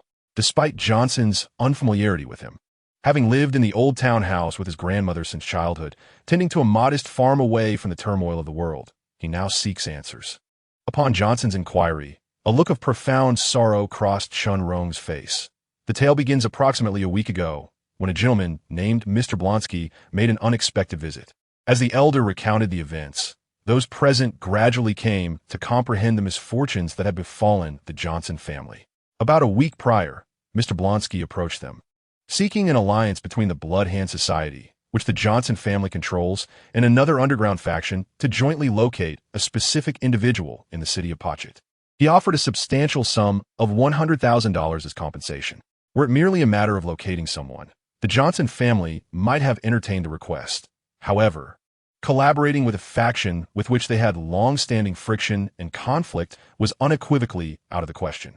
After all, as one of the two dominant forces in London's underworld, the Johnson family had endured continuous hostilities with this rival, leading to the demise of numerous family members. It was evident that they were sworn enemies, and the notion of joining forces for a mere $100,000 was utterly implausible. Thus, they promptly rejected Mr. Blonsky's proposition. However, shortly thereafter, Johnson's family began to suffer a series of orchestrated attacks. In these meticulously planned assaults, his parents, his brother who was pursuing higher education, and two uncles tragically lost their lives, leaving only his grandfather to survive by a stroke of luck. This massacre, rife with conspiracy, ignited a furious wrath within Johnson's grandfather, who mobilized all the family's gunslingers and Blood Hand Society members on the day of the incident, preparing for a decisive confrontation with the Trunk family. Yet that fateful night, an exceptionally skilled assassin infiltrated the Johnson family estate, eliminating a dozen armed men and severely injuring the grandfather before making a successful escape. In his final moments, Johnson's grandfather entrusted Chun Rong with the task of locating Johnson so that he might return home to inherit the family legacy before passing away. With the sudden demise of the core figures within the Blood Hand Society, the organization plunged into a chaotic state of leaderless disarray as members began to vie for power, losing the will to confront the Trunk family in a final showdown, which only further exacerbated the fragmentation of the organization. In this context, within merely a few days, the Trunk family successfully assimilated numerous minor gangs that were previously affiliated with the Blood Hand Society, their power swiftly expanding to a point where they could rival the society itself. Bronsky. Upon hearing this somewhat familiar name, John's eyes narrowed slightly, and he inquired in a low voice, "Old Chun, what is the name of the person Mr. Bronsky is seeking?" Banner. At the mention of this name, clarity dawned upon John. It was no wonder that Bronsky's name resonated with him. Indeed, it was he, the future Abomination. However, at this juncture, this individual had yet to transform into Abomination, merely a soldier enhanced by the super soldier serum, thus possessing strength, reaction speed, and agility far surpassing that of ordinary men. Observing John lost in thought, the professor gently inquired, "West, how do you intend to handle this series of events, given the brutal massacre of John's family?" Even the professor refrained from attempting to dissuade him, instead asking for his plans. John responded calmly, "The murderer must pay with his life." Although John's emotional ties to the Chun family were not particularly strong, he was, on a causal level, directly connected to these events. Due to the fusion of consciousness, John could be considered a synthesis of two individuals. This was why a profound urge for vengeance surged within him. Every villain who dared to harm his family must pay the ultimate price for their actions. Otherwise, what was the purpose of his extraordinary power? Was it not to pursue the clarity of thought, to live the life he yearned for, and to do what he desired? Coincidentally, the experiments he wished to conduct were unsuitable for Xavier's school. Perhaps it was time to depart from here. In that moment, countless thoughts flashed through John's mind, his contemplation whirling like a tempest as he pondered his forthcoming course of action. Sensing the intense, murderous intent emanating from John, the professor slowly nodded, his tone grave as he said, "West, in this matter, I only hope you can avoid involving innocent people as much as possible." John nodded in response, "Rest assured, Professor, I am no demon. I will not indiscriminately slaughter. West, I am willing to assist you." Katie stepped forward without hesitation. Steelman also stood up, affirming, "And I as well." Additionally, Iceman and Storm appeared somewhat stirred, seemingly preparing to join in. However, at that moment, John raised his hand to halt them, gently shaking his head as he said, "I appreciate everyone's goodwill, but this matter is fundamentally personal. I do not wish to implicate you all.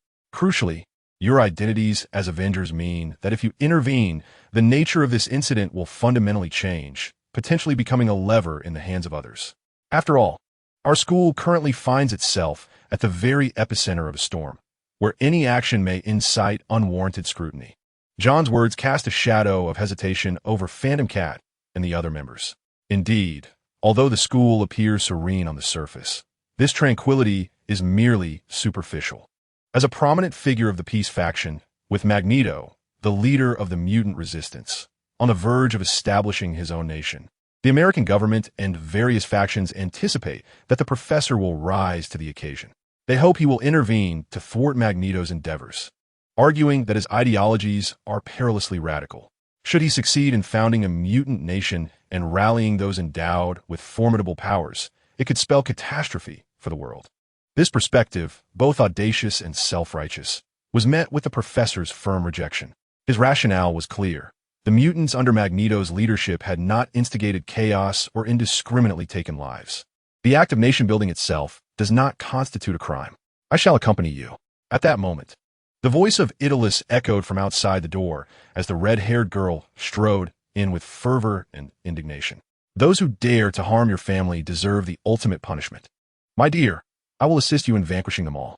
John, gazing at the fiery-haired girl, initially intended to decline, yet his gaze flickered with a moment of contemplation. He recalled Idolus' unique ability to absorb a portion of the life force from those she vanquished, thereby enhancing her own prowess.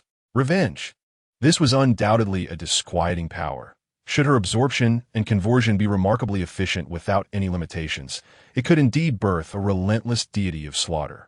Clarice observed John, lost in thought, and the exuberant Idolus beside him, as an inexplicable sense of crisis welled up within her.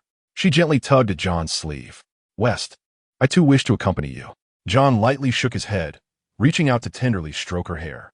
"Clarice, it would be best if you refrain from participating in this endeavor. As for you, Idolus, your combat abilities are quite formidable. Those ordinary armed personnel should pose little threat to you." Turning to the professor, John inquired, "Professor, may I take Idolus with me as we leave the school?" The professor first directed his gaze toward the hopeful Idolus, then glanced at John, and spoke slowly. "At Xavier School for Gifted Youngsters, our mutant students are here to learn. not as incarcerated criminals. Our usual restrictions on student outings are merely intended for their safety. Should there be special circumstances, they may leave the school at any time. Moreover, Italus is not affiliated with the Sentinels, and, as long as she consents, she may accompany you whenever she wishes. As soon as the words fell, a radiant smile blossomed on Italus's face, while the dark-haired girl's gaze dimmed slightly. Despite the rejection, Clarice understood that John's concerns stemmed from a desire for her safety. Thus, the obedient girl refrained from further objections, quietly observing as John and the others deliberated their travel arrangements. Given the urgency of their timeline, John resolved to set off the following dawn. Shortly thereafter, the professor utilized his extensive network to secure an early flight for John and his companions. With the fulfillment of certain conditions, the system promptly issued the main quest. For the sake of inner peace and the attainment of their objectives, the host was required to complete the task of eliminating the abomination, and upon successful completion, would be rewarded with 2 points of essence. Just as John was determined to return to Mexico, an alert from the system suddenly echoed in his mind. Could slaying the abomination truly yield a reward of 2 points of essence? John fell into contemplation. In a corner of the cafeteria, the familiar table still stood. However, today, it was not just John and Clarice seated around it. Italus was also by his side, while facing them was the Phantom Cat, surrounded by 3 uniquely styled beauties. John's situation drew envious glances from the mutant students nearby, who could only admire from afar. The Phantom Cat picked up a slice of pizza and curiously inquired, "West, how long will your departure last this time?" "How long?" John pondered for a moment before responding. "It may be quite prolonged. After dealing with those adversaries, I will need to take over the family business. After all, it represents centuries of accumulation for the Chun family, and I cannot allow it to fall into neglect." In truth, John's true plan was to establish his own laboratory upon his return, as some experiments might be difficult for the professor to accept. He had been hesitating about undertaking that experiment, but he never anticipated such turmoil back home. John's words instantly froze the atmosphere. Clarice, who had been silently eating with her head down, suddenly looked up, her mouth agape in astonishment as she asked, "West, do you not intend to return?" Deep sorrow glimmered in the dark-haired girl's eyes. John gently smiled, speaking in a soothing tone. "In the near future, I fear I may not come back. But please do not worry excessively. Given the rapid advancement of modern technology, if you miss me, you can always reach out to me via phone. Moreover, who can say for certain? Perhaps soon there will be mobile phones capable of video calls, enabling us to communicate face-to-face, regardless of distance." However, John's words seemed to offer little consolation, as the dark-haired girl's demeanor shifted to one of dejection. She lowered her head and continued her meal in silence, no longer speaking. Faced with this scene, John could only sigh helplessly. After all, he could not abandon his plans due to Clarice's emotions. The other side of evil. For him at present, whether within the confines of the campus or beyond, there would be no influence on the growth of his abilities. With his current prowess, he no longer required the sanctuary offered by Xavier's school. On the contrary, remaining at the school might impose unnecessary restrictions on some of his thoughts and plans. Regarding the decision to take Clarice with him, after much contemplation, John ultimately chose to forego this idea, as her abilities were still rudimentary, rendering her unable to open a spatial gate freely. Should she accompany him, she would not only be unable to provide substantial assistance, but might also become a minor burden. Thus, he resolved to consider this matter again once her powers were more stable. In stark contrast to the 13-year-old Clarice, the seasoned Phantom Cat approached the situation with a sense of acceptance. Nodding in agreement, she remarked, "You make a compelling point. With modern communication being so convenient, any urgent matter can be resolved with a simple call. West, you must work diligently upon your return. When I find the time, I shall visit for a holiday, and you must ensure I am well entertained." John smiled in response, saying, "Of course, I promise not to disappoint." As the 3 engaged in conversation, the red-haired maiden, Idlith, beamed with delight, for after John's departure, she would have the opportunity to accompany West alone. Her gaze inadvertently swept over the dark-haired girl across from her, whose beauty rivaled her own. From the other, Idlith sensed a peculiar threat, not derived from strength or appearance, but stemming from the seemingly profound and familiar friendship between her and West. After their meal, John was summoned by the professor.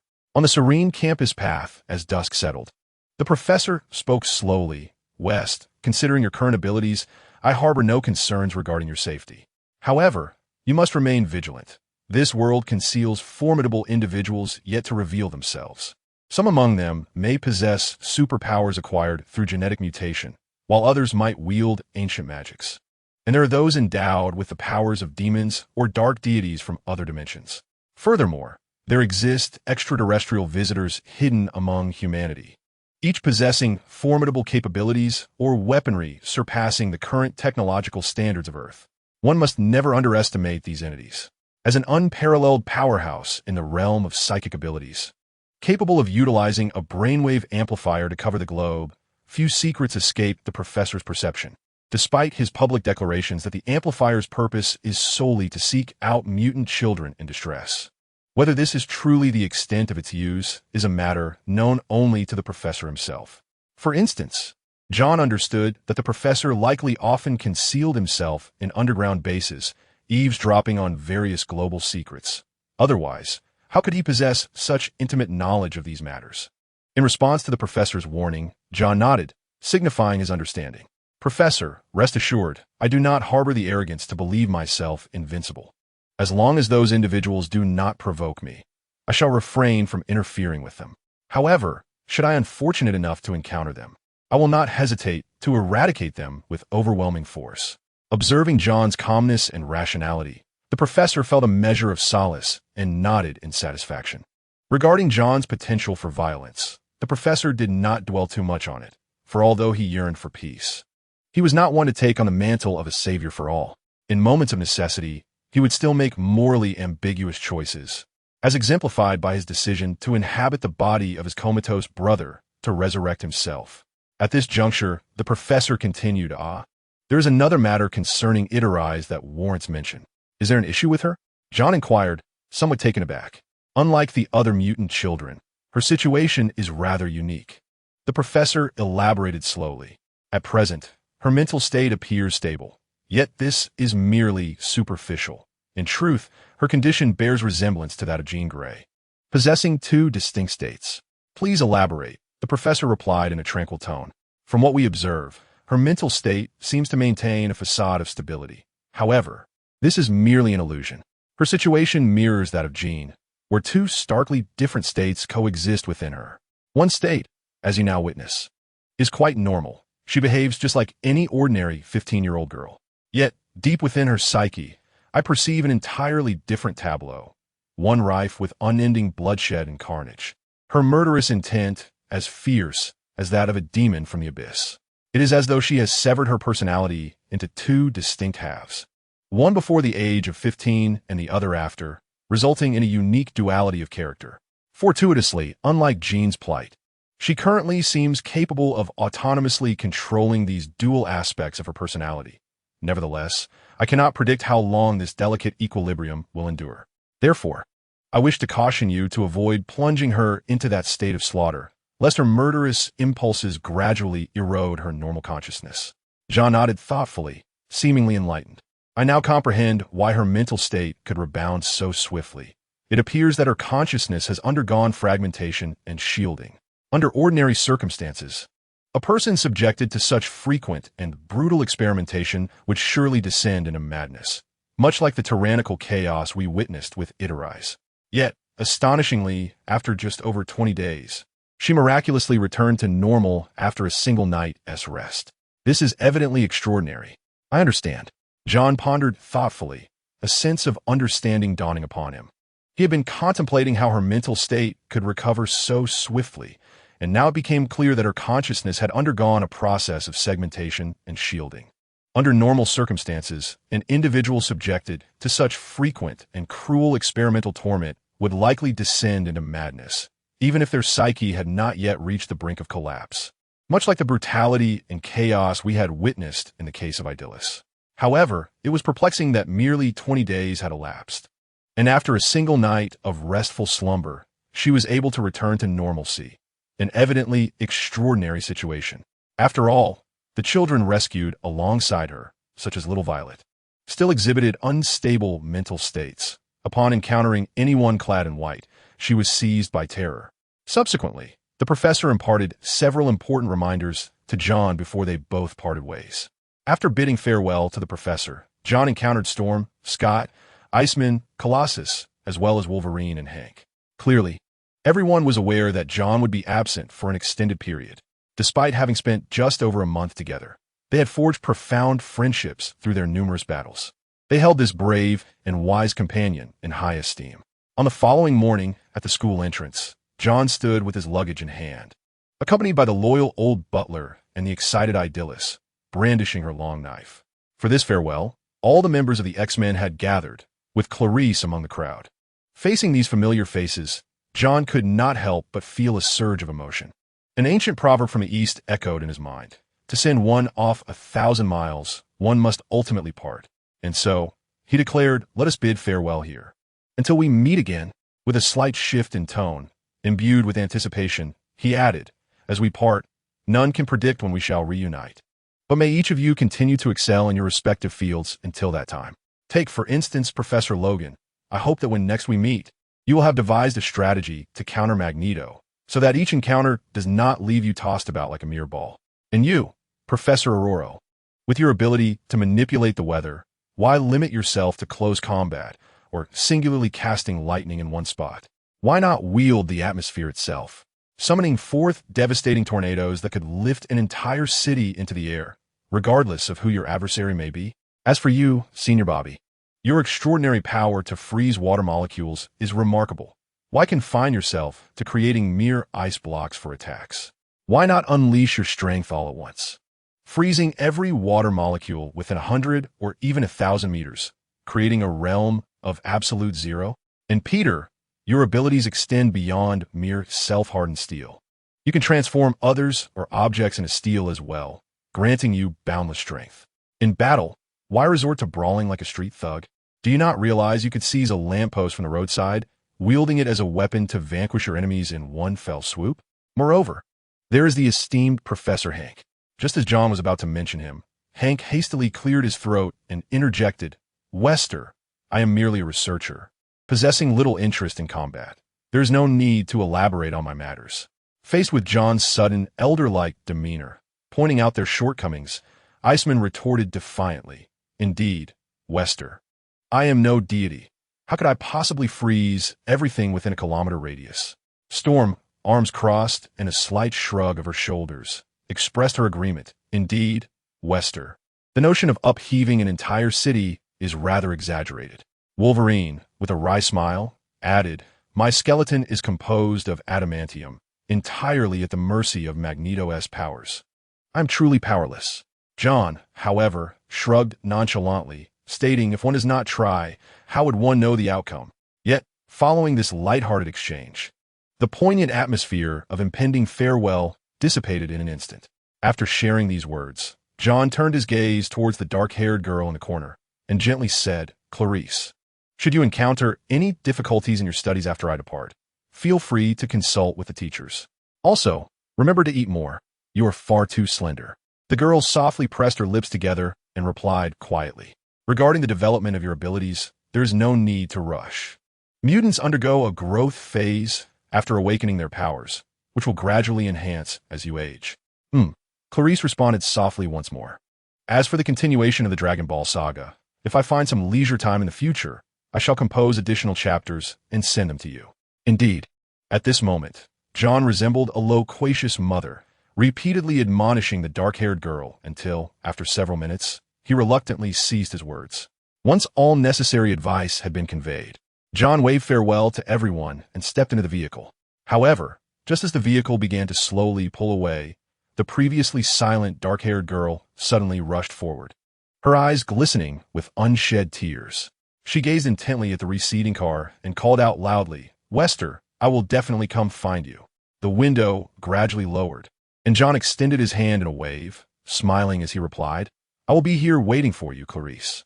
The group watched as the car grew ever more distant, and for reasons unknown, an inexplicable sensation surged within them, a feeling as if the world were on the brink of chaos. It felt as though what was departing was not merely a mutant student, but rather a fearsome dragon, poised to plunge into the sea and stir up tumultuous waves. Indeed, it was true. The dreadful dragon had finally departed from this realm, setting forth to venture into the wilds of England. Above the vast ocean of clouds, an aircraft glides through the sky at near supersonic speed. In the luxurious seats of the first-class cabin, only John, Idyllis, and their loyal old butler occupy the space. As if the entire design of this flying vessel was tailored solely for these three exceptional passengers. Indeed, this journey of John's return has been meticulously orchestrated by the old butler, who even arranged for the chartering of this private plane. Immersed in the tranquil confines of the aircraft, John's body seems to transform into an invisible vortex of energy, forcibly drawing the power of sunlight from the external world into himself, causing his strength to surge at an astonishing rate. As his power gradually intensifies, the biofield he emanates grows increasingly formidable. Whether shrouded in dark clouds or beset by torrential rains, the elements that once constrained John now appear trivial. This is due to the potency of his biofield, which is sufficient to compulsorily extract the solar energy above the clouds. Albeit this process is slightly less effective than directly standing atop the sea of clouds. Feeling the terrifying force within him swell, John anticipates that by the end of today, his grip strength should reach an impressive 4,500 kilograms, while his supersonic punching power may astonishingly reach 30,000 tons. At this moment, he is in an explosive phase of rapid power growth. As time progresses, the rate of his enhancement will become even more astonishing and fearsome, ultimately allowing him to surpass countless beings and ascend to the pinnacle of strength. John's gaze shifts to the red-haired girl seated by the window, who is eagerly gazing at the magnificent sea of clouds outside, before he gently turns his head to address the old butler. "Dear butler, could you please provide me with a detailed account of the latest developments?" "Oh, I understand. Thank you. The power struggles. Regarding our family's power structure, the family business, and intelligence related to the rival faction known as Tronk," John reflects. Although he has assimilated the memories of his original self, considering his prolonged residence in a small town and his identity as a middle school student, he possesses scant knowledge of the intricate details concerning his family. His visits to the city home occur only during holidays, and he knows little more than that they reside in a grand estate, surrounded by numerous servants and security personnel. The old butler respectfully responds, "As you command, young master." In truth, the butler's initial expectations for this trip to the mutant school were modest. He merely hoped that someone would return to the family to stabilize the tumultuous situation. In his past recollections, the young master had always been reserved, showing no interest in fighting or conflict, and had never been exposed to any information related to the underworld. The path laid out for him by the family was to successfully complete his university education and thereafter take over some relatively mundane businesses. However, contrary to everyone's expectations, a targeted attack befell the main members of the Chun family, resulting in almost total annihilation, leaving only him as the sole survivor. However, upon arriving at the notorious school for mutants, shrouded in an aura of terror, the old steward rekindled his hopes for the family's future. The so-called fearsome warriors displayed an unusual regard for the young master, while John, embodying calmness and composure, revealed the qualities of a true leader. Coupled with the intelligence gathered within the school and considering the young master's reportedly formidable mutant abilities, he appeared wholly capable of shouldering the weighty responsibility of revitalizing the family. Indeed, perseverance alone would suffice. He had never anticipated that the young John, upon returning to the Chun family, would be able to turn the tide, stabilize the situation, and quell all unrest. As long as he could ensure the family did not descend into chaos, that would be enough. The future revitalization of the family could be meticulously planned and developed over time. Currently, the power structure of our family can be broadly divided into two principal segments: the legitimate business empire and the clandestine gray forces. On the legitimate side, the Woested Group, predominantly controlled by the family, represents the family's interests, with deep involvement and extensive influence across various sectors in Pochet City, including finance, real estate, aquaculture, and banking. Conversely, the gray side encompasses the underground forces wielded by the family, consisting of over 300 core members, each a battle-hardened armed operative, skilled in the use of various firearms and close combat techniques. Additionally, the family oversees more than 1,000 peripheral members engaged in drug trafficking, gambling, and entertainment, supported by a comprehensive training and selection mechanism. In Pachit City, the Chun family, alongside 3 other Chinese clans and 4 local families, has united to form a secret organization known as the Bloodhand Society. Although the Bloodhand Society is centered around the Chun family, it does not imply unilateral decision-making. Authority is distributed among its members. Currently, the family's total asset valuation stands at approximately several $billion, while the total assets of the Bloodhand Society exceed $10 billion. Following the unexpected demise of the family patriarch and the elder patriarch, the 7 major families, rather than seeking revenge, have become embroiled in a power struggle for control over the gang. Home, under the old steward's meticulous exposition, John finally gained a more comprehensive understanding of his family's intricate situation. Among those involved, the Li family, responsible for the family's legitimate affairs, the Hong family, overseeing operations in the Gray Realm, and even the Sade family, all unreservedly aligned with the late patriarch's wishes, expressed their support for the young master's return to inherit this vast enterprise and ascend to the throne of the new leader. Meanwhile, the Zhang family, also significant in the legitimate sector, and the Taladogan family, influential in the Gray world, opted to maintain a neutral stance, their position appearing rather ambiguous and elusive. As for the influential Stree family and the local power of Ladal, it is said that they have intricate ties with the burgeoning Tronk gang. At several pivotal gang meetings, they collaboratively thwarted the proposal put forth by the Li family to seek vengeance for the former patriarch before determining the successor to the new leader. Unlike the entrenched forces of the Bloodhand Council, the Tronk gang emerged as a new power established by a group of intrepid Maras who clandestinely crossed into this territory. With their leader self-styled as Tronk, within a mere span of 2 decades, under Tronk's leadership, this band of over 100 Maras has, through their audacious spirit, assimilated numerous local factions, rapidly expanding the gang's size to nearly 2,000 members. They primarily engage in gray market enterprises, dabbling in flour, smuggling, contraband, entertainment, and gambling, with a ruthless and merciless operational style. In the old steward's account, John was astounded by the family's colossal assets, amounting to more than $1 billion. Based on the exchange rate in 2006, this translates to over 10 billion renminbi in immense wealth. Although it might be challenging to liquidate $100 million from these assets swiftly, it did not hinder his realization of belonging to such an affluent family. Overwhelmed with emotion, John pondered. Had he known of the family's substantial wealth earlier, he would not have been tempted by the mere $10,000 monthly and $100,000 permission offered by the police force. In that moment, John felt a profound sense of belonging to this unexpected family. Noticing John's silence, the old steward mistakenly believed he was concerned about the threat posed by the Tronk gang and quickly sought to reassure him. He urged the young master not to worry excessively. Despite the current disarray of the Bloodhand Council, the Chun family still wields the most formidable power and possesses the capability to ensure the young master's safety. Within the Bloodhand, there are at least over 100 loyal armed personnel devoted to the Chun family. These members, once orphans and drifters, were adopted by the Chun family and underwent rigorous training, attaining mastery in combat and firearms. Coupled with the Chun family's deep-rooted connections with local government entities, along with the steadfast support from fellow Chinese families, such as the Li and Hong families, the young master could confidently inherit the family business. Once he successfully assumes the family legacy, he can gradually reorganize the Bloodhand and ultimately become its leader, avenging the fallen patriarchs. In terms of direct strength comparison, the Tronk gang is, in fact, not a match for the Bloodhand. The recent ambush incident was purely an unfortunate accident. Just then, John calmly interjected, "Old steward, that attack was no coincidence. It was a meticulously orchestrated conspiracy involving both internal and external collusion. Otherwise, how could the enemy have accurately tracked their movements and the accompanying protective forces?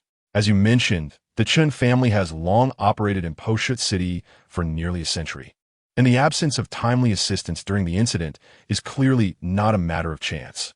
All of this unmistakably points to the fact that this is a conspiracy of collusion both within and outside."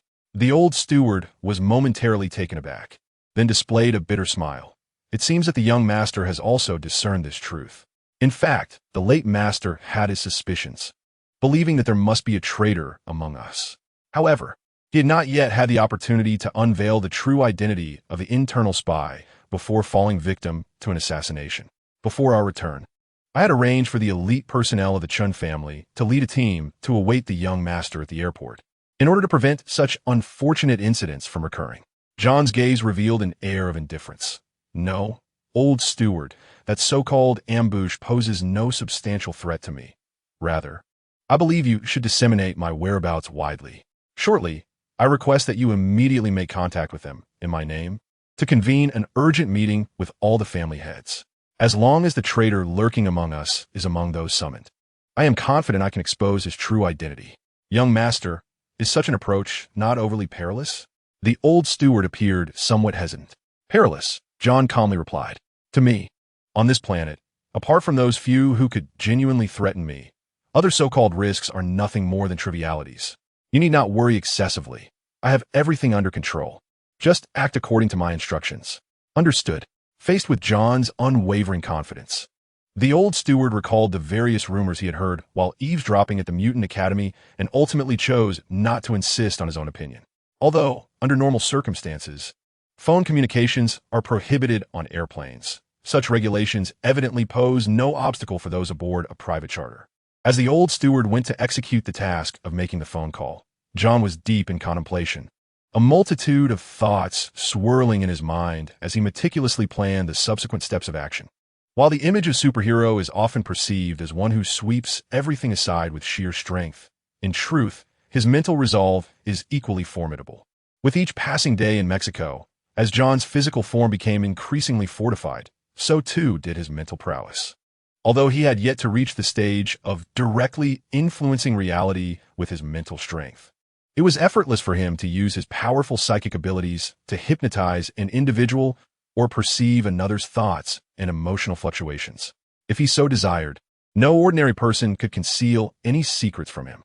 Poole City, a coastal city in England, due to its connection to regions such as Moxbury and Malisava, boasts a population exceeding 2 million, marking it as a bustling metropolis.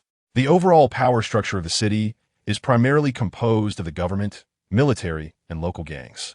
Indeed, in Moxbury, the influence of those gangs in the gray areas is so substantial that they can contend with official forces equipped with a variety of weaponry, including armored vehicles, rockets, and armor-piercing ammunition. Gun battles frequently erupt in the streets, and attacks on police stations have become all too common, showcasing a blatant audacity. In this locale, activities such as drug trafficking, gambling, and prostitution have nearly become public spectacles, leading to a palpable chaos within the social order. When John traversed over 4,000 kilometers and finally arrived in the city of Bochet, the clock had silently advanced past 2 in the afternoon. The sky was heavily overcast, and a light drizzle fell, seemingly foreshadowing an imminent upheaval. In this lawless territory, the influence of the Grey Path Gang was formidable enough to rival that of the authorities. They were armed with an array of light and heavy weaponry, including armored vehicles, rocket launchers, and armor-piercing munitions, their arsenal astonishing in its magnitude. Gunfights erupted incessantly throughout the streets, and assaults on police stations have become routine, with gang members exhibiting a flagrant disregard for the law, openly challenging its authority.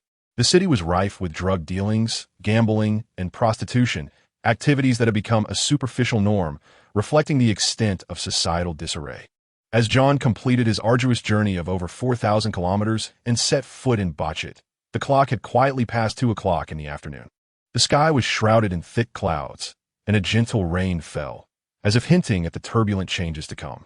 On the airport tarmac, a grand convoy composed of 2 armored vehicles, 7 Mercedes-Benz vans, and a luxurious extended Rolls-Royce awaited his arrival. As the passenger plane descended slowly and came to a halt, the cabin door gradually opened, revealing a staircase that connected the aircraft to the ground. Over 20 bodyguards clad in black suits and white shirts, their waists prominently bulging, stood respectfully at attention. Among this vigilant assembly of bodyguards stood a burly, short-haired mixed-race man, exuding an air of confidence, alongside a young Caucasian gentleman in a tailcoat, wearing a gentle smile, gazing down from the cabin door at this spectacular scene, reminiscent of a cinematic spectacle. John felt a profound awe at the Chun family's power in this region. Inside the cabin, the elderly steward, with a smile, softly spoke, "Young master, shall we disembark?" John nodded gently in agreement. Leading the way, the 3 descended the staircase, and immediately, Bodyguards rushed forward to shelter them with umbrellas. "Young master, this is Stoddard," the steward introduced, pointing to the short-haired mixed-race man who has been active as a mercenary on the battlefields of Central Africa. Following the unfortunate incident involving the family head, he has been specially summoned to oversee the Chun family security. The mixed-race man gazed steadfastly at John and spoke in a low tone. "Stoddard stands before you, young master. Please rest assured, while I am here, your safety will be assured without fail." John nodded slightly, choosing not to elaborate. "And this is George, your cousin." The steward continued with the introductions. "Cousin." John appeared somewhat taken aback, not anticipating an encounter with his cousin in this setting. The young Caucasian man beamed a smile and gently remarked, "Cousin, rest assured upon your return. Our family will always stand as a steadfast support for you and the Chin family." This was not an appropriate venue for an extended conversation. Thus, after a brief exchange of pleasantries, everyone proceeded to their vehicles. Under the scrutiny of many eyes, the convoy slowly departed from the airport. As for Edith, adhering to John's request, she adorned her forehead with a red headband, perfectly concealing her conspicuous little red horns. Consequently, to the gaze of George and others, this crimson-haired maiden was not only strikingly beautiful, but also possessed a childlike charm, delighting in whimsical headgear that added a touch of playfulness and allure. At noon, with the sun shining brightly, within a building complex teeming with armed personnel, a spacious hall accommodated a burly and fierce-looking man, Trunk, who lounged lazily on an opulent sofa, his torso bare. As one of the leaders of the two foremost powers in Pochut City, Trunk undeniably wielded the authority of life and death in the eyes of ordinary citizens. However, at this moment, an uncommon smile graced Trunk's face as he cast his gaze towards the middle-aged man reclining on the left side of the sofa. "Mr. Blonsky, I have successfully located the person you have been searching for." "Oh." Blonsky raised an eyebrow slightly, a flicker of curiosity breaking through his cold demeanor. Blonsky, an assault soldier with over 2 decades of service in special forces, was renowned for his formidable prowess and had been relentlessly pursuing the individual known as the Hulk. During his initial capture attempt, he inadvertently encountered the transformed Hulk and sustained near-fatal injuries. Driven by an intense will to survive and a quest for greater power, he ultimately consented to receive an injection of the super soldier serum developed under the new super soldier program to heal his body. The outcome was gratifying. Not only did he successfully integrate the serum and restore his health, but he also acquired physical attributes tenfold that of an ordinary person. Both his strength and agility far surpassed those of his former self. Consequently, in subsequent pursuits of the Hulk, he exhibited increased vigor, eager to demonstrate his newfound might to the monstrous figure. Yet, having never truly witnessed the Hulk's capabilities, he was once again effortlessly defeated, suffering multiple fractures and teetering on the brink of death. In such dire circumstances, he petitioned the mission commander, General Ross, for permission to receive a second injection of the super serum. After this second dose, he fortuitously succeeded in merging with the serum once more, further evolving his physique to attain 20 times that of an ordinary individual in terms of strength and agility. Simultaneously, as the potent serum ravaged through his body, Blonsky not only grew increasingly arrogant and brutal, but his insatiable thirst for power also reached unprecedented heights. As Trunk's words lingered in the air, Blonsky raised his brow slightly, his gaze sharp as a blade directed at Trunk, inquiring gravely about the whereabouts of their target. Trunk waved his hand gently, and a subordinate approached with utmost respect, presenting Blonsky with a dossier containing intricate details. While Blonsky perused the information, Trunk, with a smile, elaborated, "My subordinates have not only successfully pinpointed the whereabouts of the individual named Banner, but have also uncovered his intentions and objectives. He is accompanied by a female companion, and their purpose is to meet with Dr. Stein, a scholar from New York. This doctor arrived in Pochut City a month ago, collaborating with Calori Pharmaceuticals on research concerning a novel serum. This elucidates his presence here." As Blonsky scrutinized the comprehensive data regarding Banner's residence and movements in Pochut City, his eyes narrowed deep in thought. Under Blonsky's vigilant watch, Banner had booked a flight to New York over a week prior. However, unexpectedly, he altered his course mid-journey, redirecting himself to Mexico. A sudden twist subsequently, Trunk's whereabouts became elusive, plunging Blonsky into perplexity. It was revealed that the enigmatic Mr. Blue, with whom he maintained contact, was situated within Mexican territory. Exceedingly fascinating, Tronk. Choosing to collaborate with you is undoubtedly a sagacious decision, Bronsky remarked with a sly smile, carefully closing the dossier in his hands. Just as he prepared to rise and depart, Tronk hastily interjected, Mr. Bronsky, your prowess is remarkable. Might you harbor any interest in the mutant population? Mutants? A glimmer of curiosity flickered in Bronsky's eyes. Indeed, mutants, Tronk affirmed with a smile. He continued, in the operation 4 days prior, you assisted us in eliminating the head of the Chun family, and their steward hastily departed that night, heading straight for New York. According to my intelligence, this afternoon, the sole surviving heir of the Chun family will return to reclaim the family's legacy. This heir is a mere 15 years old, but is a mutant. He awakened his abilities 2 months ago and was subsequently enrolled in a school known as Xavier S. Bronsky raised an eyebrow, intrigued, and inquired, have you any knowledge of any peculiarities surrounding this young mutant's awakening? With the injection of the super serum, Bronsky's strength had significantly increased, and alongside General Ross, he had been exposed to some clandestine truths. His fascination with mutants grew, as he yearned to ascertain whether he himself was stronger or if it was those mutants. Tronk responded with certainty. I have dispatched individuals to investigate the school in that small town. It is said that upon awakening, he emanated a powerful surge of energy, significantly augmenting his strength. With a mere flick of the wrist, one could effortlessly hurl an adult 5 meters away. Bronsky continued to inquire, are there any other abilities? Tronk shook his head in resignation, replying, none. Upon hearing this description, Bronsky could not suppress a flicker of disappointment. Based on the information provided, this mutant appeared to be nothing more than an ordinary Delta level. As for Chun Tian, he has since been renamed John.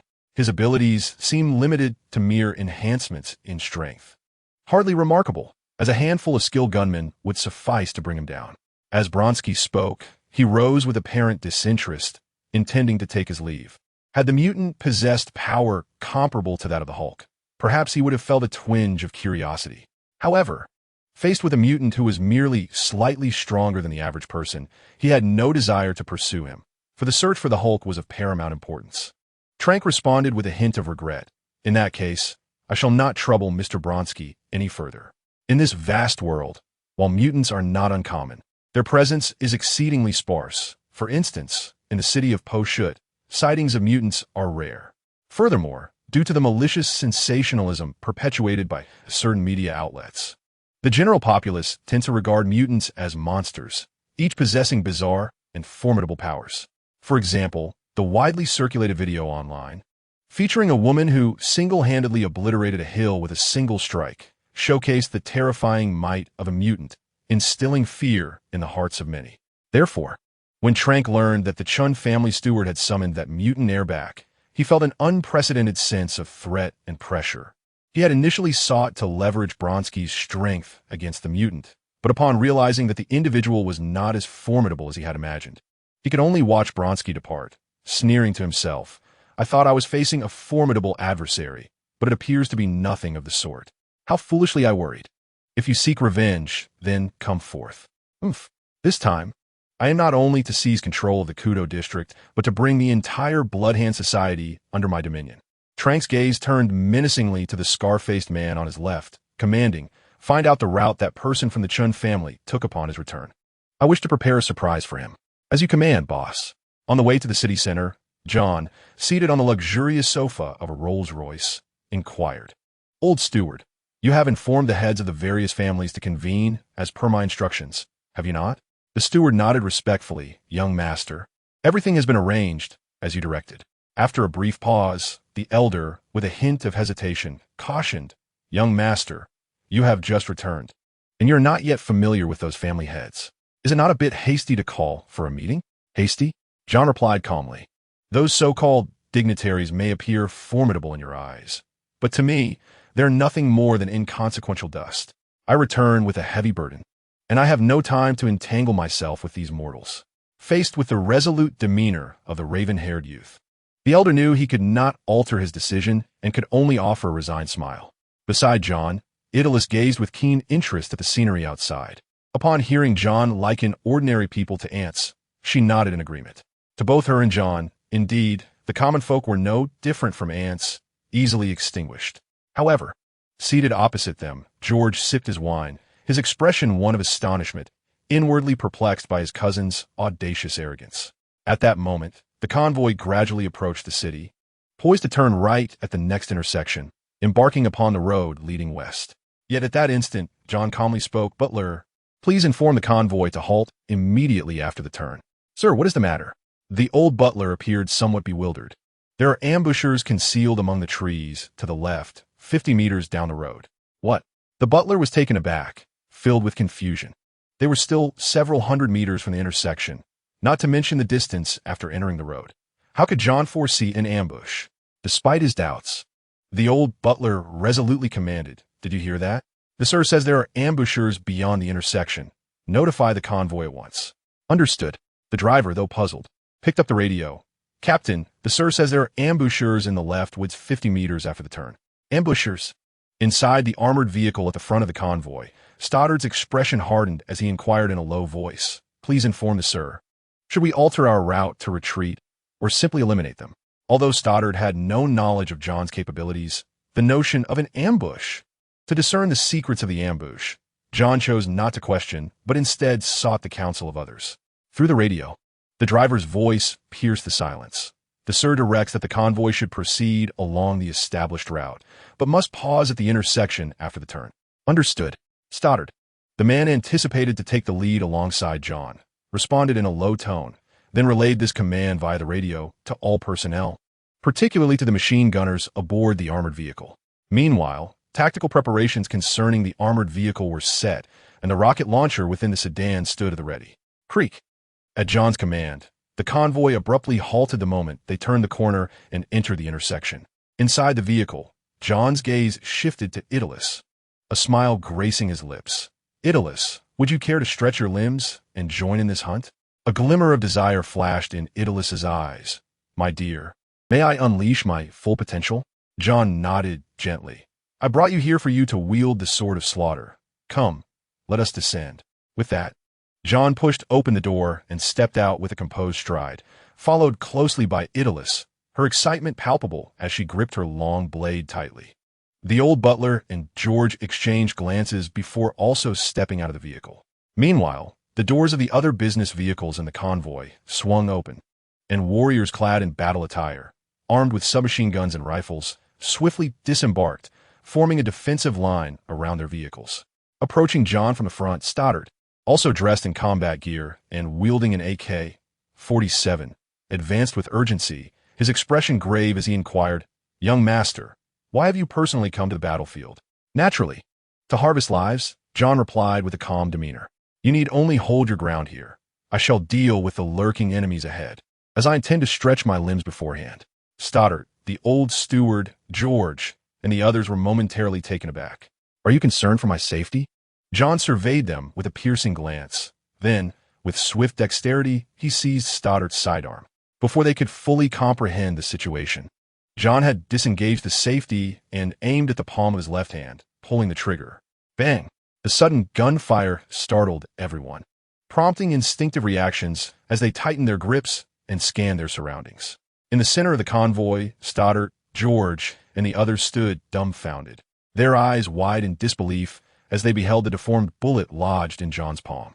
Casually tossing the handgun back to Stoddard, John reassured them, "Do not worry. These weapons pose no real threat to me.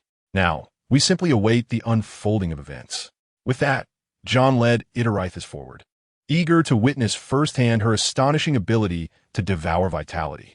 Engaging in the discussion of the pleasures derived from overwhelming one's adversaries is undoubtedly an exhilarating and intoxicating experience. Indeed, the thrill of fierce combat against equally matched foes is ineffable. However, the unique and nearly crushing satisfaction of systematically vanquishing inconsequential opponents with absolute superiority brings forth a distinct exhilaration, akin to wielding a sharp blade across an endless battlefield, effortlessly cleaving through the opposition as if cutting through the underbrush of a verdant meadow. Above, the fine, unceasing rain continued to fall silently, casting an air of tension upon the subordinates of the Bloodhand gang, while the armed figures lurking in concealed corners gazed in incredulous astonishment at the unfolding scene. Within the relentless curtain of rain, John and Idarithis resembled a pair of lovers strolling leisurely on a tranquil night. Their unhurried steps along the damp pavement exuding an aura of ease and grace, entirely unbefitting of warriors poised for a bloodbath. Even more astonishing was the phenomenon wherein raindrops, upon nearing John at approximately half a meter's distance, appeared to encounter an invisible barrier of force, unable to advance further, thus creating an astonishingly dry vacuum around him. The girl with flowing crimson hair delicately licked her full, ruby lips, and a sudden flash of bloodthirsty crimson light ignited in her eyes. With a gentle yet expectant tone, she inquired, "My dear John, in the impending battle, do you intend to initiate the assault first, or shall I take the lead?" John responded in a calm and detached manner. "I plan to draw their fire directly, as your combat prowess is indeed formidable, yet your defenses may be somewhat lacking. Thus, a swift flanking maneuver might be more suited to your strengths." Upon hearing this, Aethelise turned her head gently, her gaze filled with deep affection for John, and a satisfied, joyous smile blossomed upon her flawless visage. "John, my beloved, are you truly showing such heartfelt concern for me? It brings me immense joy. This is merely a tactical consideration," John replied with an expression of resignation. "Hee. No, I know this is your unique care for me." Aethelise proudly tossed her hair, which danced like flames, clasping the hilt of her sword tightly behind her back. Her steps were light and buoyant, clearly reflecting her exuberant spirits. Meanwhile, concealed within the lush thicket a mere few dozen meters away, over 50 fully armed militants lay in wait, resembling a coiling serpent as they formed a 20-meter-long line, encircling the winding road like an iron barrel. Armed with an array of weaponry including submachine guns, machine guns, rifles, grenade launchers, and several rocket launchers specifically designed for engaging armored vehicles, their firepower was so formidable that even the local police would struggle to contend with them. Only the mobilization of regular military forces could hope to match such might. This was a true portrayal of the shadowy and enigmatic gray areas of Mexico. However, at that moment, the militants, who had been as still as stone, felt an inexplicable stir of confusion. They fixed their gazes intently on the convoy parked at a distance, and the two figures emerging from it, slowly approaching them. Faced with this unforeseen situation, the fierce-looking leader furrowed his brow and inquired with a grave and profound tone, "Chad, what's going on? Has our ambush plan been compromised and the enemy alerted?" The lean man responsible for intelligence collection wore a similarly perplexed expression. "Leader, I find this situation quite baffling. Logically, the intelligence sources we collaborate with should not betray us." As he spoke, the lean man cautiously withdrew a photograph from his pocket, clearly depicting a younger John, who appeared more innocent and less mature compared to his current self. A spark of excitement flickered in the lean man's eyes as he exclaimed, "Leader, the man approaching us is indeed the ultimate target of our operation. Are you suggesting that the man who is gradually approaching us is the sole surviving direct descendant of the Chun family?" "Indeed, Chief. Our mission is to eliminate him. Fire! Fire! Fire!" Initially, we believed that under the vigilant protection of the convoy, it would be challenging to find an opportune moment to strike. However, we were taken aback when John unexpectedly chose to exit the vehicle and, astonishingly, walked directly towards us. At this point, the faces of the two leaders revealed a complex mix of surprise and excitement. As the commanders of this operation, they were acutely aware that their target was a mutant endowed with extraordinary abilities. Nevertheless, according to their superior's description, although this mutant possessed remarkable strength, sufficient to contend with over a dozen unarmed civilians, he seemed destined to fall victim to gunfire when confronted with armed assailants like themselves. Yet, the current scenario depicted John willingly walking into a death trap. Contemplating this, the fierce-looking torrid abruptly turned, lowering his voice to issue a command to his subordinates. "Relay the message. Once the two individuals enter a 20-meter attack range, open fire immediately, ensuring you aim for that man." "Understood." As the ambushed armed men fixated their gaze on the two individuals drawing nearer, poised to launch their attack, Stoddard appeared increasingly anxious within the convoy. He glanced at the old butler and, with a grave tone, inquired, "Are you truly certain that we do not need to implement protective measures for the young master? What if something unforeseen occurs?" The old butler, equally solemn, hesitated briefly before responding. This is the young master's decision, and you just witnessed the extraordinary strength he possesses. However, Stoddard, please ensure that everyone is prepared for combat. Should the situation take a turn for the worse, rush forward to provide cover for the young master's retreat. Any one of us may make the ultimate sacrifice, but if the young master were to meet misfortune, our standing in the potshot would be jeopardized, and without the ability to protect the head of the family, we would be disregarded.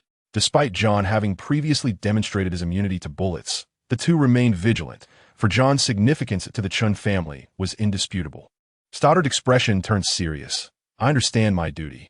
Unlike those marginal members, as an armed force meticulously cultivated by the Chun family, their hurried return from the battlefield necessitated ensuring the safety of the head of the family. If they could not guarantee that, even under prepared circumstances, their existence would be called into question, no one would entrust their safety to them again, and thus, even if they sought refuge with other factions in the future, they would merely become expendable pawns. With John's acute perception and hearing, no sound from the ambush ahead or the conversation within the convoy escaped his notice. It seemed imperative to display some level of power to instill fear. Otherwise, these individuals' narrow perspectives would hinder my future management. In the calm timbre of John's voice, the two approached the 20-meter threshold of the ambush zone. Suddenly, a group of armed militants rose from the thicket, their bodies adorned with ammunition belts. Clutching submachine guns and rifles, their faces twisted in malicious intent as they unhesitatingly squeezed the triggers. In an instant, the air was rent asunder by a cacophony of gunfire, bullets pouring forth like a torrential downpour, the very atmosphere seemingly shredded by the rapid projectiles. Faced with the onslaught of what appeared to be slowly approaching bullets, John made no attempt to evade. Instead, he merely gestured for Italus to stand behind him and stood as still as a statue. The sound of bullets striking him echoed like metal against steel, a storm of projectiles bombarding him, accompanied by flashes of fire and sparks. Simultaneously, the ground around them was peppered with countless bullets, flames soaring, concrete splintering, and thick clouds of dust erupting, creating a scene so magnificent it was chilling. Behind John, Italus stood with her hands leisurely clasped behind her, a smile gracing her lips as she observed the rapid transformation of expressions on the faces of the assailants, seemingly oblivious to the possibility of injury. In the woods, the expressions of the militants shifted from fierce to astonished, then morphed from astonishment to sheer terror, culminating in absolute horror. Under the relentless fire of over 50 guns, even a vehicle would be reduced to a sieve. Yet there stood the young boy in the middle of the road, unperturbed, his countenance unchanged. Remarkably, his attire remained unscathed, shielded by an enigmatic force. Only beneath his feet did the deformed bullets accumulate, forming a small mound. In less than a minute, every magazine was depleted, plunging the scene into an eerie silence, punctuated only by the lingering smoke swirling around John, silently narrating the ferocity that had just transpired. At this moment, not only were Trunk's subordinates dumbfounded, but everyone in the convoy was equally astonished, gazing in disbelief at the spectacle before them.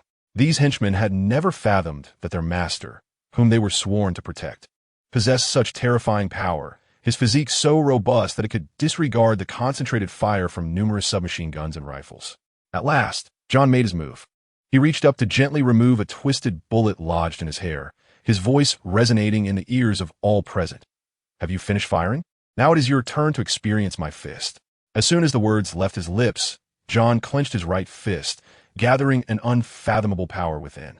And with a sudden motion, he hurled a punch towards the distance. Boom! In an instant, a force akin to a cataclysmic upheaval erupted, the terrifying power detonating the air before him, creating a transparent passage spanning dozens of meters, directly targeting the forest. Boom! Beneath the onslaught of this ferocious force, trees erupted as they were obliterated in its wake, reducing all objects within a 10-meter radius to mere rubble. Among them, 7 armed men, enveloped by this overwhelming power, could only emit a single, anguished cry before their bodies detonated under the sheer might, splattering blood that stained the surroundings of vivid crimson. This terrifying force, this unyielding dominance, instantaneously roused all the armed men who remained in shock. Monster, run! Faced with the prospect of thousands of bullets capable of piercing a steel plate 1 centimeter thick, And witnessing John's casual fist capable of traversing over 20 meters to annihilate everything within a 10-meter range, even exploding several individuals. The armed men found their fighting spirit extinguished, instinctively yearning to flee. As these men began to retreat, desperate to escape, Torrid's visage twisted in rage as he retrieved a grenade launcher from his back, bellowing furiously, "I refuse to believe that there exists an indestructible being in this world. If such a creature does exist, it is merely due to our firepower being insufficient. A harbinger of death from hell. We must reduce him to ashes." Bang, bang, bang. At Torrid's command, he violently squeezed the trigger, unleashing a barrage of grenades that surged forth like the roar of a ferocious beast, hurtling towards John. Simultaneously, the loyal followers who had endured life and death alongside him, their faces alight with ferocity, resolutely hoisted rocket launchers prepared for the armored vehicle, aiming at their target. Whoosh, whoosh, whoosh. 3 rockets erupted with a thunderous roar, trailing blazing flames like an enraged dragon, racing toward John. Concurrently, several grenades detonated before John, and as he reached out, he grasped one grenade firmly in his hand. Boom, boom, boom. A series of explosions akin to hand grenades erupted in an instant, unleashing towering flames that rose several meters high, the searing shockwave engulfing John's figure. However, amidst this inferno, 2 scorching beams of light pierced through the smoke, accurately slicing through the 3 approaching rockets. Boom, boom, boom. The rockets exploded midair, the shockwave uprooting surrounding foliage, sending dust soaring and causing the eardrums of all present to resonate with a deafening buzz. Is he dead? Has he truly perished? In the woods, the armed men anxiously fixated on the distant scene, where smoke billowed, obscuring the situation. Meanwhile, at the rear of the convoy, Stoddard, George, the old butler, and their subordinates similarly watched the distance with trepidation. At that moment, a gentle breeze swept through, gradually dispersing the pervasive dust, revealing the unscathed John, alongside 3 shallow craters on the road created by the rockets. This epitomizes the terror of his ironclad physique. The stronger the body, the more unassailable its defenses, rendering it impervious even to the onslaught of grenades. Had it not been for the concern that the fragile Edith could not withstand the oncoming shockwave, John would have had no intention of destroying the 3 missiles. Rather, he yearned to employ them to test the limits of his physical defenses. Torrid finally succumbed to his mental collapse, frantically shouting, "Flee! Quickly!" In an instant, those who had been shaken to their very souls by fear scattered like lost dogs, desperately fleeing towards the armored vehicles and vans hidden behind the trees. Panic was etched upon their faces, their movements frantic, as if they wished for additional legs to hasten their escape. "Do you believe you can escape?" A cold voice intoned, followed by a flash of red light behind John. A figure shot forth with ghostly speed, plunging into the woods. Immediately, piercing screams echoed through the air once more. Simultaneously, the ground beneath John fractured, propelling him skyward to a height of 100 meters, his eyes aglow with a crimson light, unleashing 2 beams of maximum power that roared forth like ferocious beasts. Boom, boom, boom, boom. Beneath the searing thermal rays, which reached temperatures exceeding 10,000 degrees Celsius and brimmed with potent energy and shockwaves, the air evaporated, trees ignited, and then exploded. These thermal rays, spanning the heavens, carved fiery paths through the forest, ultimately striking the vehicles parked by the roadside over 100 meters away. Boom, boom, boom, boom.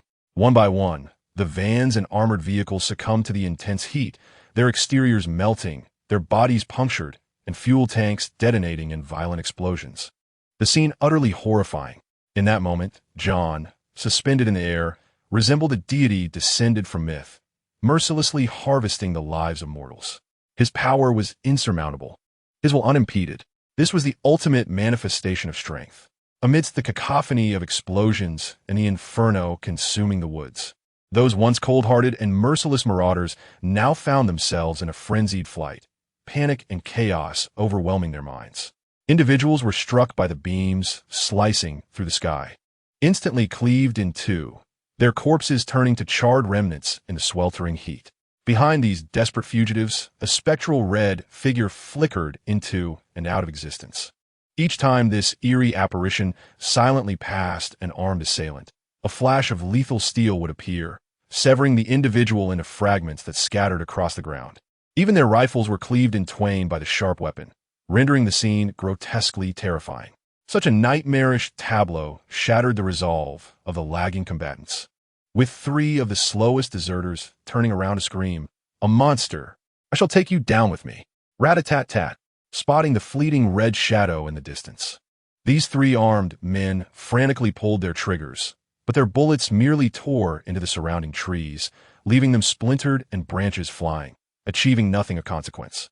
At that moment, a flash of red light appeared to the left of the three individuals, as Idareth materialized beside them with an imperceptible swiftness, her long blade gliding through the air with a gentle sweep. With a resounding whoosh, the sharp edge of the 1.2-meter weapon, forged from adamantine alloy, sliced through the trio, disassembling their bodies into fragments as if they were mere building blocks. In the blink of an eye, she had effortlessly dispatched three members of the 900 organization. In an instant, Idareth vanished again, her speed exceeding 200 meters per second. Bang, bang, bang, bang. At the very moment of her disappearance, the spot she had occupied was instantly riddled with a hail of bullets. Tord, from a distance, set down his firearm, his face pale with dread, and muttered, "Retreat." The power of those two mutants is far too formidable. We are no match for them. At that moment, Tord's mind was consumed with curses. Damn it, just an ordinary mutant. Damn it, just a bit stronger. Damn it, should be easily dealt with. Faced with a terrifying figure that remained unscathed amidst a barrage of thousands of bullets, and could withstand numerous grenade blasts with ease, alongside the ability to obliterate rockets and rend everything with searing beams, he might as well have believed he was encountering a superhero from the realm of comics. Not only was Tord struck with astonishment, but the entire convoy behind him looked up in disbelief at the sky, where a figure radiated power, their eyes emitting destructive beams. Stoddard swallowed hard and stammered. "Butler, could it be that our young master is not a mutant, but a superhero?" After all, the strength exhibited by John bore an uncanny resemblance to that of the legendary Superman. In a world where the Marvel Universe and comics thrive, many were familiar with icons like Batman, Superman, and the Joker. However, the existence of mutants, superheroes, and beings with extraordinary abilities rendered such comparisons even more astonishing. Thus, the popularity of these comic characters had waned compared to previous times. At this moment, not only Stoddard and George, but even the confidants among the armed personnel felt as though they were witnessing the arrival of a superhero as they gazed up at that figure in the sky. The old butler slowly shook his head and spoke with a calm demeanor. The young master is not a superhero. Rather, his awakened mutant abilities bear some resemblance to those of Superman. During his brief half-day stay at the mutant school, while awaiting John's return, the elder had inquired with some informed individuals about the young master. Upon learning he was a member of the West family, they readily answered his questions, revealing that the young master possessed extraordinary strength, surpassing many of the battle officers. However, such power remained abstract to the old butler until he witnessed John's abilities firsthand. In the present moment, witnessing the almost invincible John, who sweeps all before him, the old steward is overcome with emotion, tears streaming down his face. For he is acutely aware that the Chun family's crisis has been averted. At long last, he can set aside the heavy burden that has long weighed upon his heart. Having grown up within the Chun household and devoted half a century to their service, the old steward's sentiments towards the family run profoundly deep. His life has been wholly dedicated to this lineage. Boom, boom, boom. Under the scorching rays unleashed by John, in mere moments, the entire forest is engulfed in fierce flames. Thick black smoke billowing skyward, visible even from afar. When Toride and several fortunate subordinates narrowly escape the clutches of death, what they behold are the remnants of armored vehicles and vans, utterly decimated by the searing rays. Instantly, their hearts plummet into despair. At that moment, the leaves behind them rustle gently. Suddenly, a girl with flowing red hair, wielding a long blade, emerges. Her eyes glimmer with a brutal, murderous intent, surrounded by an aura of crimson light, as if she were a demon from the depths of hell. Particularly striking are the horns protruding from her forehead, adding a fierce aspect to her visage. This incarnation of Ethelris starkly contrasts with the cheerful and beautiful girl who stood before John. Monster! Devil! You are a devil! One-armed man exclaims in terror, retreating step by step, his fear palpable enough to send chills down the spines of Tauride and his companions. Then, quite abruptly, the previously terrified armed man steels himself, raising his weapon. Yet, in that fleeting moment, Ethelris vanishes from sight, only to reappear before them with a speed that surpasses their reaction time, her blade descending with a sudden ferocity. As she strikes, an invisible force emanates from the blade, extending nearly half a meter, radiating a sharpness capable of cleaving through anything. In an instant, the 5 men are reduced to mere fragments of flesh and blood, their hot blood staining the earth beneath them, the air thick with the metallic scent of carnage. Concurrently, the released energy from her blade carves deep, 2-meter-long scars into the ground, shattering the terrain within a 10-meter radius. Amidst the carnage, Ethelris, enveloped in a halo of bloodlight, wears an expression of cold indifference as she slowly sheathes her blade.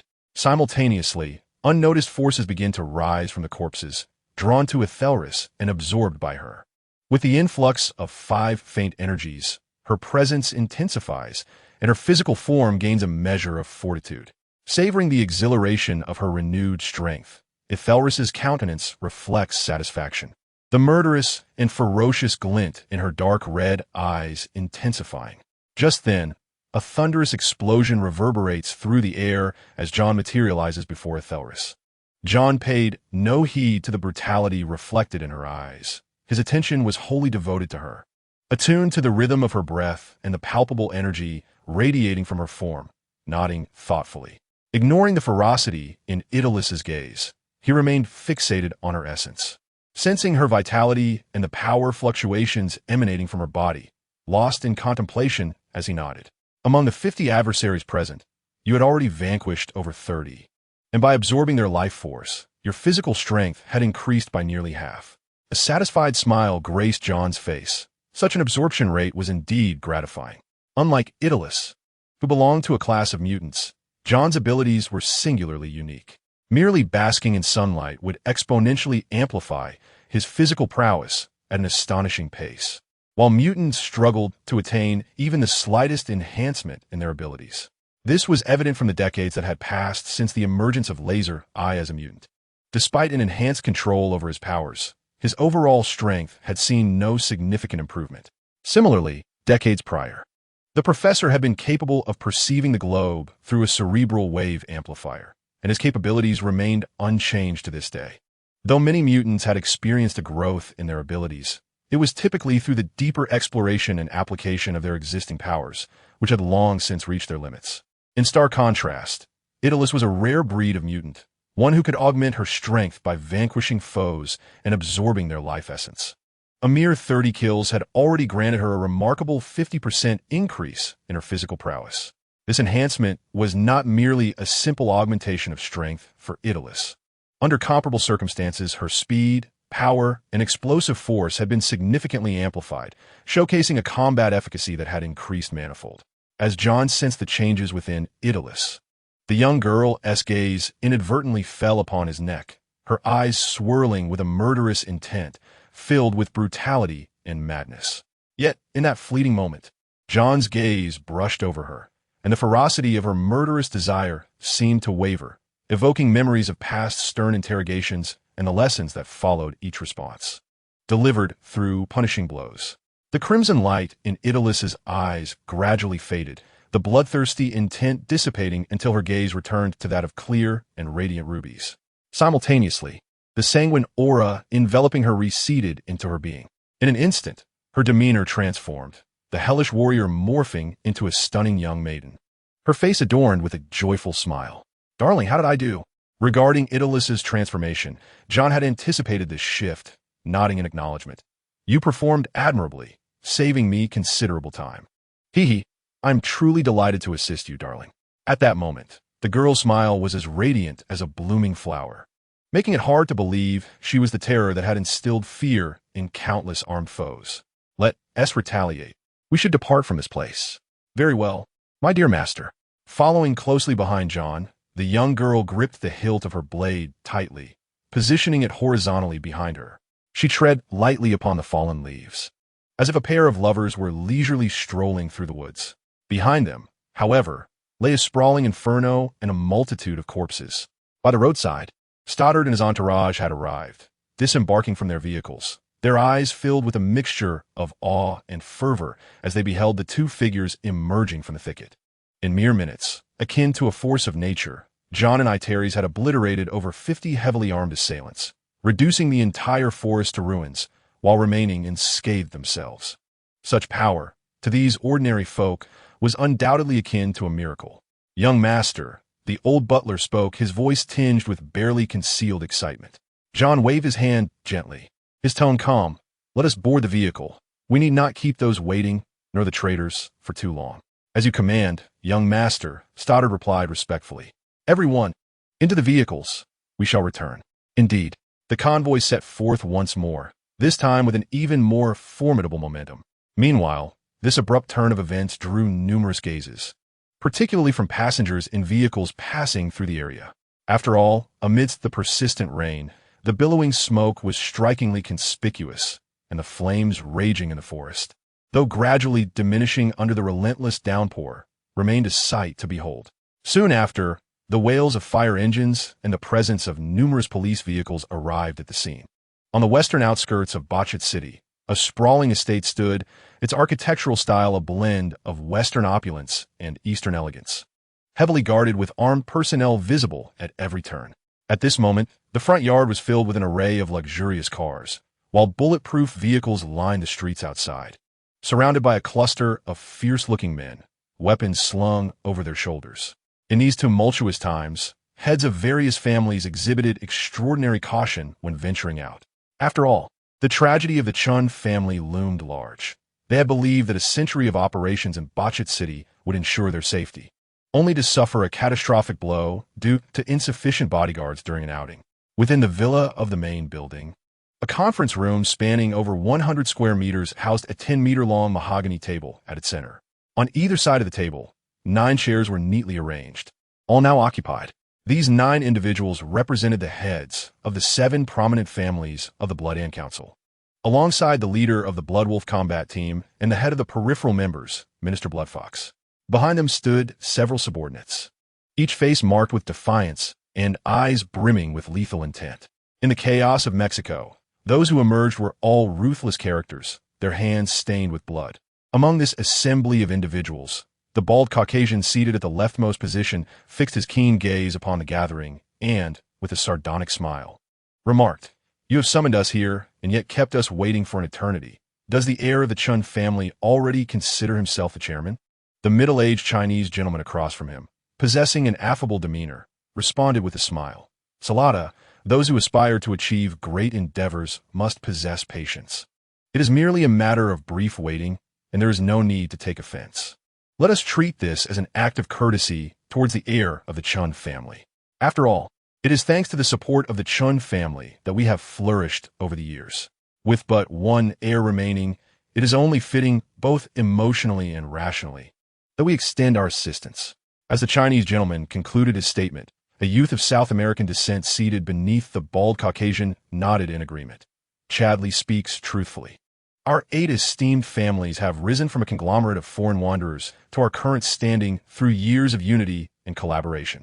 In this city, with a strong prey upon the weak, we could not have attained our present wealth and status without such solidarity.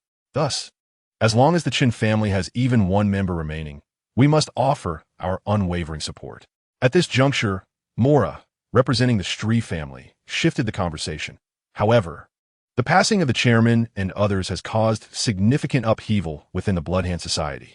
Coupled with Trunk's recent expansion and recruitment efforts, an attack against us could be imminent.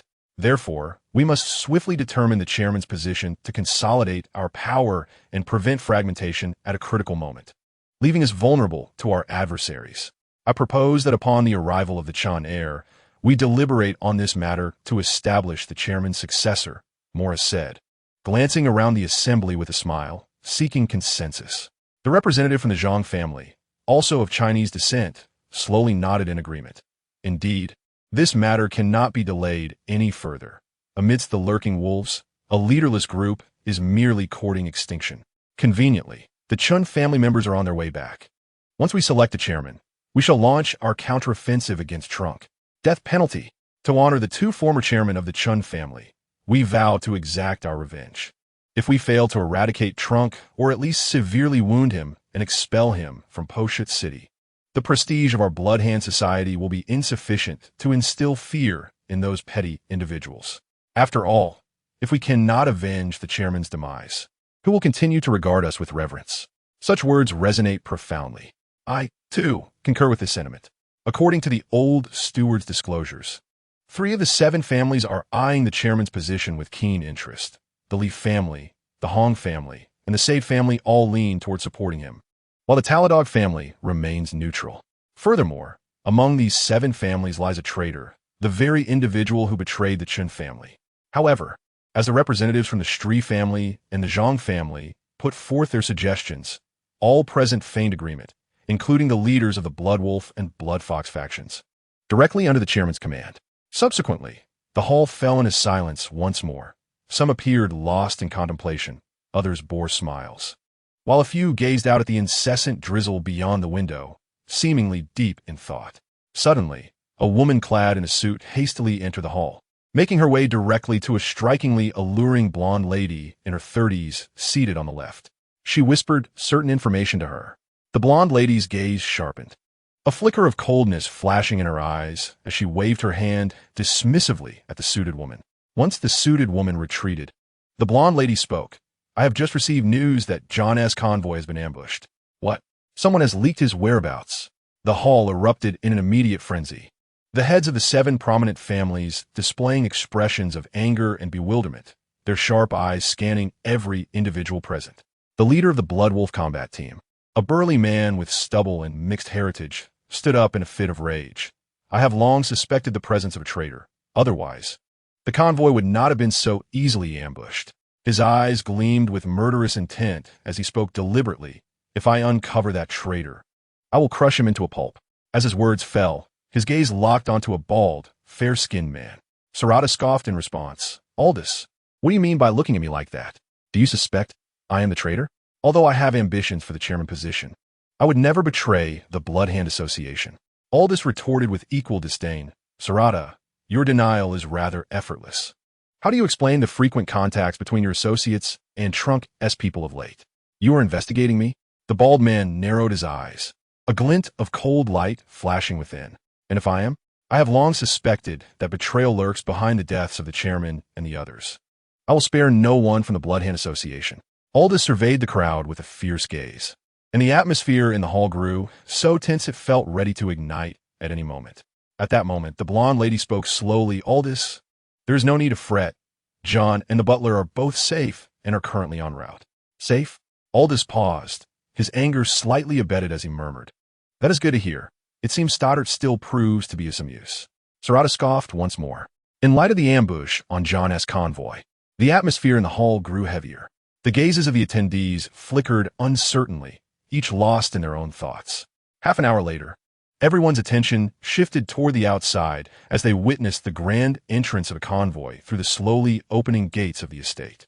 The leading elongated Rolls-Royce came to a gradual halt just before the steps of the villa. At the top of the steps, several servants hurriedly descended, respectfully opening the car door. The first to emerge was the elderly butler, followed closely by invisibly excited George. Behind them, under the gaze of all, stepped down a tall, composed young man clad in white casual attire. This dark-haired youth bore none of the naivete typically associated with his age. To refer to him as a mere youth may be somewhat misleading, for he embodies the essence of a powerful sovereign. The moment he alighted from the vehicle, an invisible aura of authority enveloped the surroundings, compelling all to instinctively sense an overwhelming pressure. His keen eyes, stark in contrast of black and white, shimmered like stars in the nocturnal sky. When his gaze swept across the crowd, none dared to meet it, instinctively averting their eyes. In that moment, a palpable seriousness gripped the assembly as they recognized the gravity of the situation, even overlooking the last figure to emerge from the vehicle, a girl with striking red hair. The venerable steward, with utmost respect, inclined his head and announced, "Young master, welcome home." The heads of the 7 prominent families, along with the leader of the Bloodwolf combat unit and the head of the Bloodfox faction, have gathered here. Very well, let us proceed, John replied with a slight nod, his steps purposeful as he made his way toward the Grand Hall. Closely following him were the steward, Idolus, and Stoddard, who hastily caught up with several subordinates in tow. Under the watchful gazes of the assembly, John approached the head of the conference table, where the steward, wearing a warm smile, began the introductions. Ladies and gentlemen, allow me to present the heir of the Chun family, John Chun. Following this, the steward proceeded to introduce each family head to John. Young master, this is the leader of the Hong family, and this is the leader of the Li family.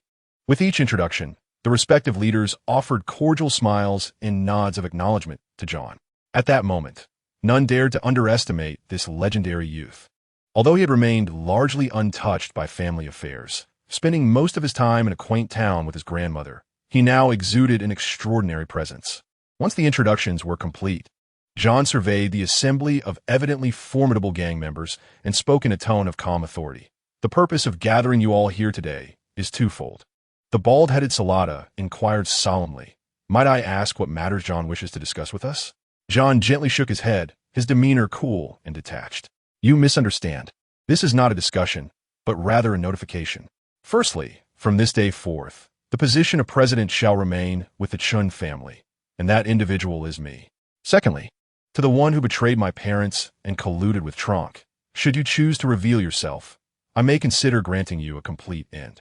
As his words echoed through the hall, an immediate silence fell, the assembly rendered speechless, eyes wide with shock as they gazed at the dark-haired youth in the seat of honor.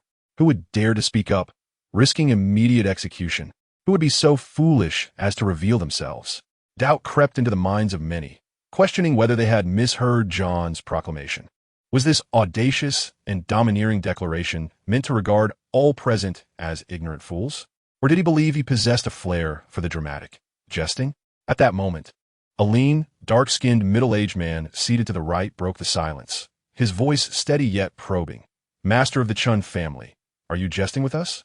The man named Daligan belonged to the neutral Taradigan family, whose members possessed the bloodline of the Sarlans. As Daligan's words fell, expressions of confusion and peculiarity emerged on the faces of those present.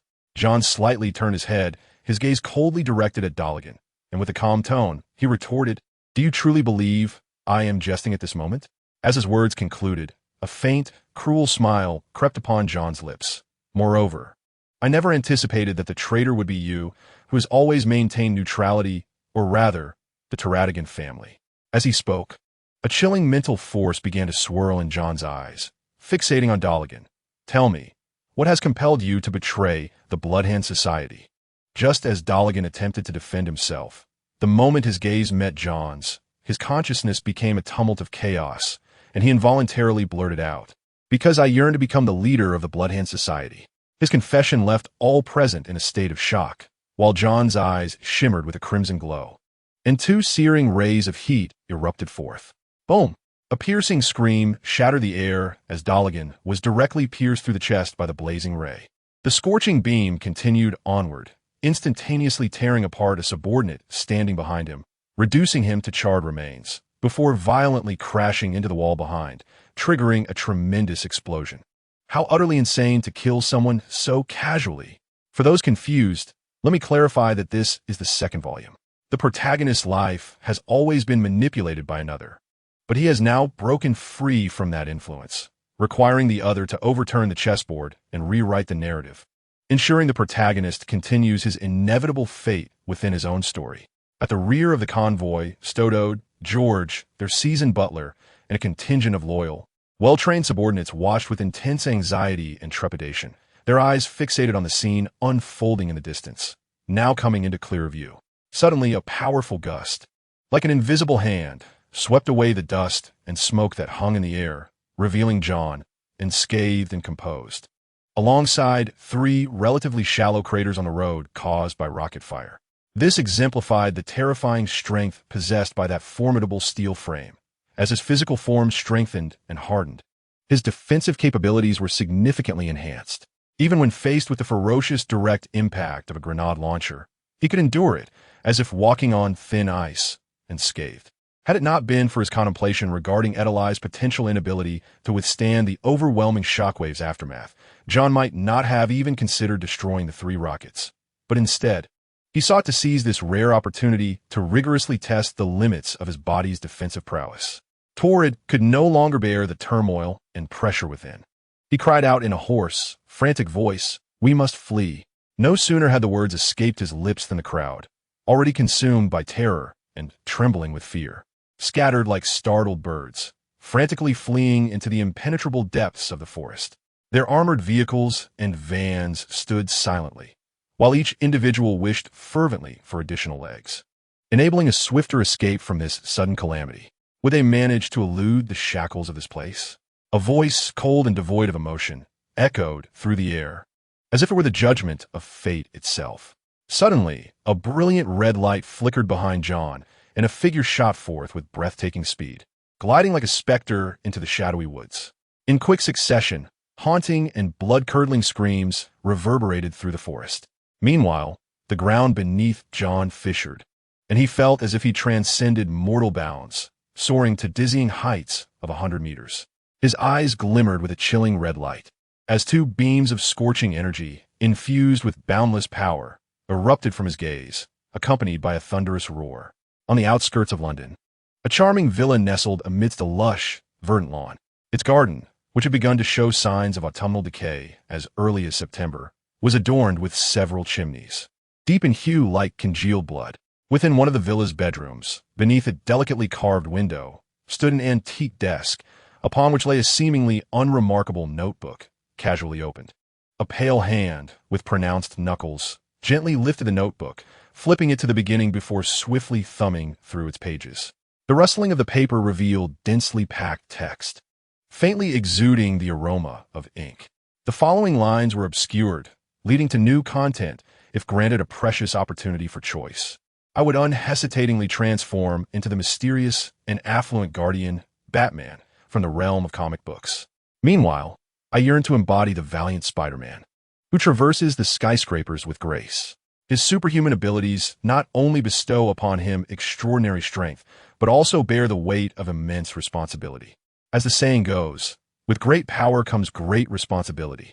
In fulfilling my heroic mission, I shall not hesitate to employ ornate and elaborate vocabulary to showcase the richness and depth of language. The story, on the final page of the notebook. A middle-aged man with deep, dark golden hair appeared. One of his eyes had lost its luster, while the other glimmered with a deep blue, nearly black hue, exuding an air of mystery and profundity. His prominent nose and tightly closed lips, combined with facial features that seemed to be the handiwork of a master sculptor, exhibit an exquisite smoothness, devoid of any wrinkles, evoking an enduring quality that transcends time. With his somewhat pale and frail hand, he solemnly grasped a feather quill imbued with a classical essence.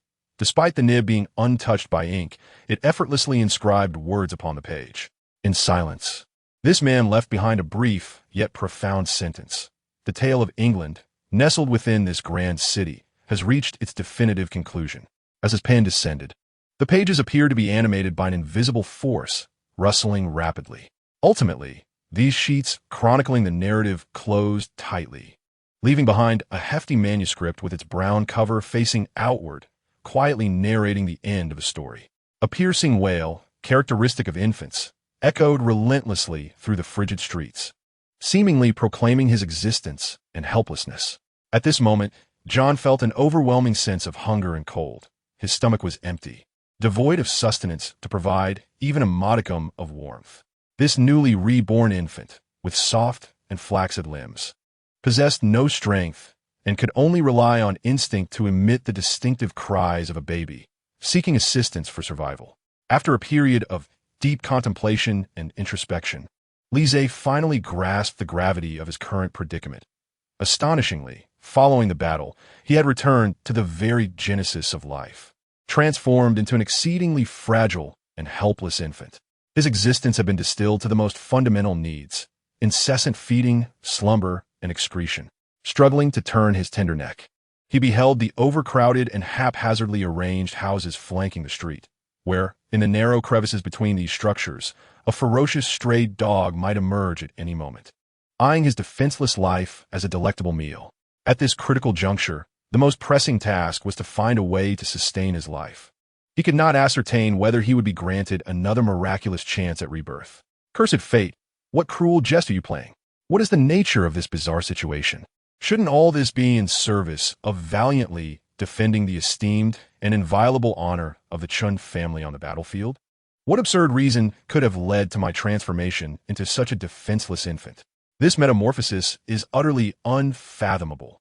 Alas, since I have encountered this bizarre phenomenon once more, I must acquiesce to the whims of destiny and strive to discover a means of survival in this entirely new world, while gradually collecting clues to uncover the truth behind it all.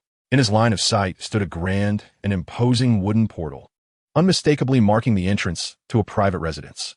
John was astonished to find himself ensconced in a spacious cradle, his skin taking on an unusual pallor that perhaps hinted at a sorrowful tale. A pair of naive young lovers, ignorant of the repercussions, had, after reaping the fruits of their forbidden romance, chosen to abandon their innocent child at the doorstep of an unknown benefactor, driven by a desperate hope that a kind soul would extend a helping hand and provide him with a warm home. Deep within him, John was overwhelmed with an indescribable rage and discontent, nearly bursting forth with crude curses at this absurd act, which recklessly entrusted the fate of a child to the capricious goodwill of others.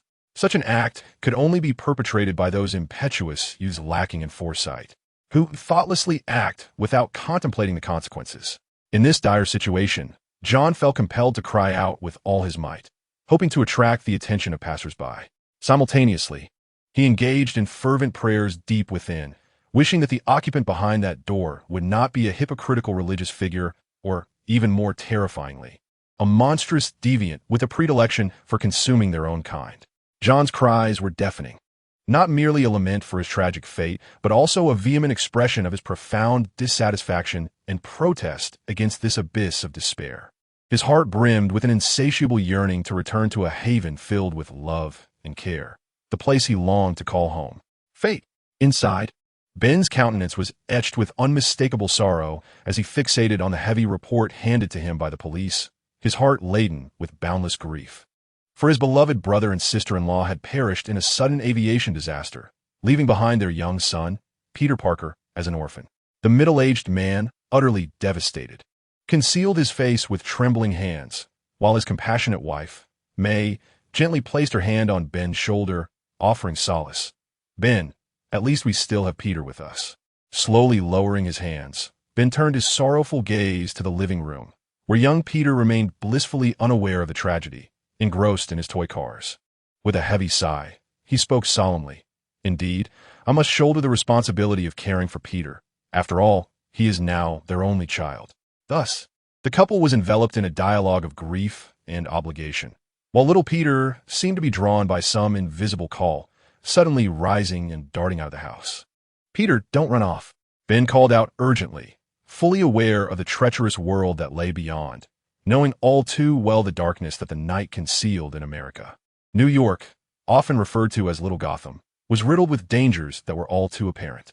The young Peter Parker, captivated by a faint sound of weeping, allowed his curiosity to lead him as he gently pushed open the door.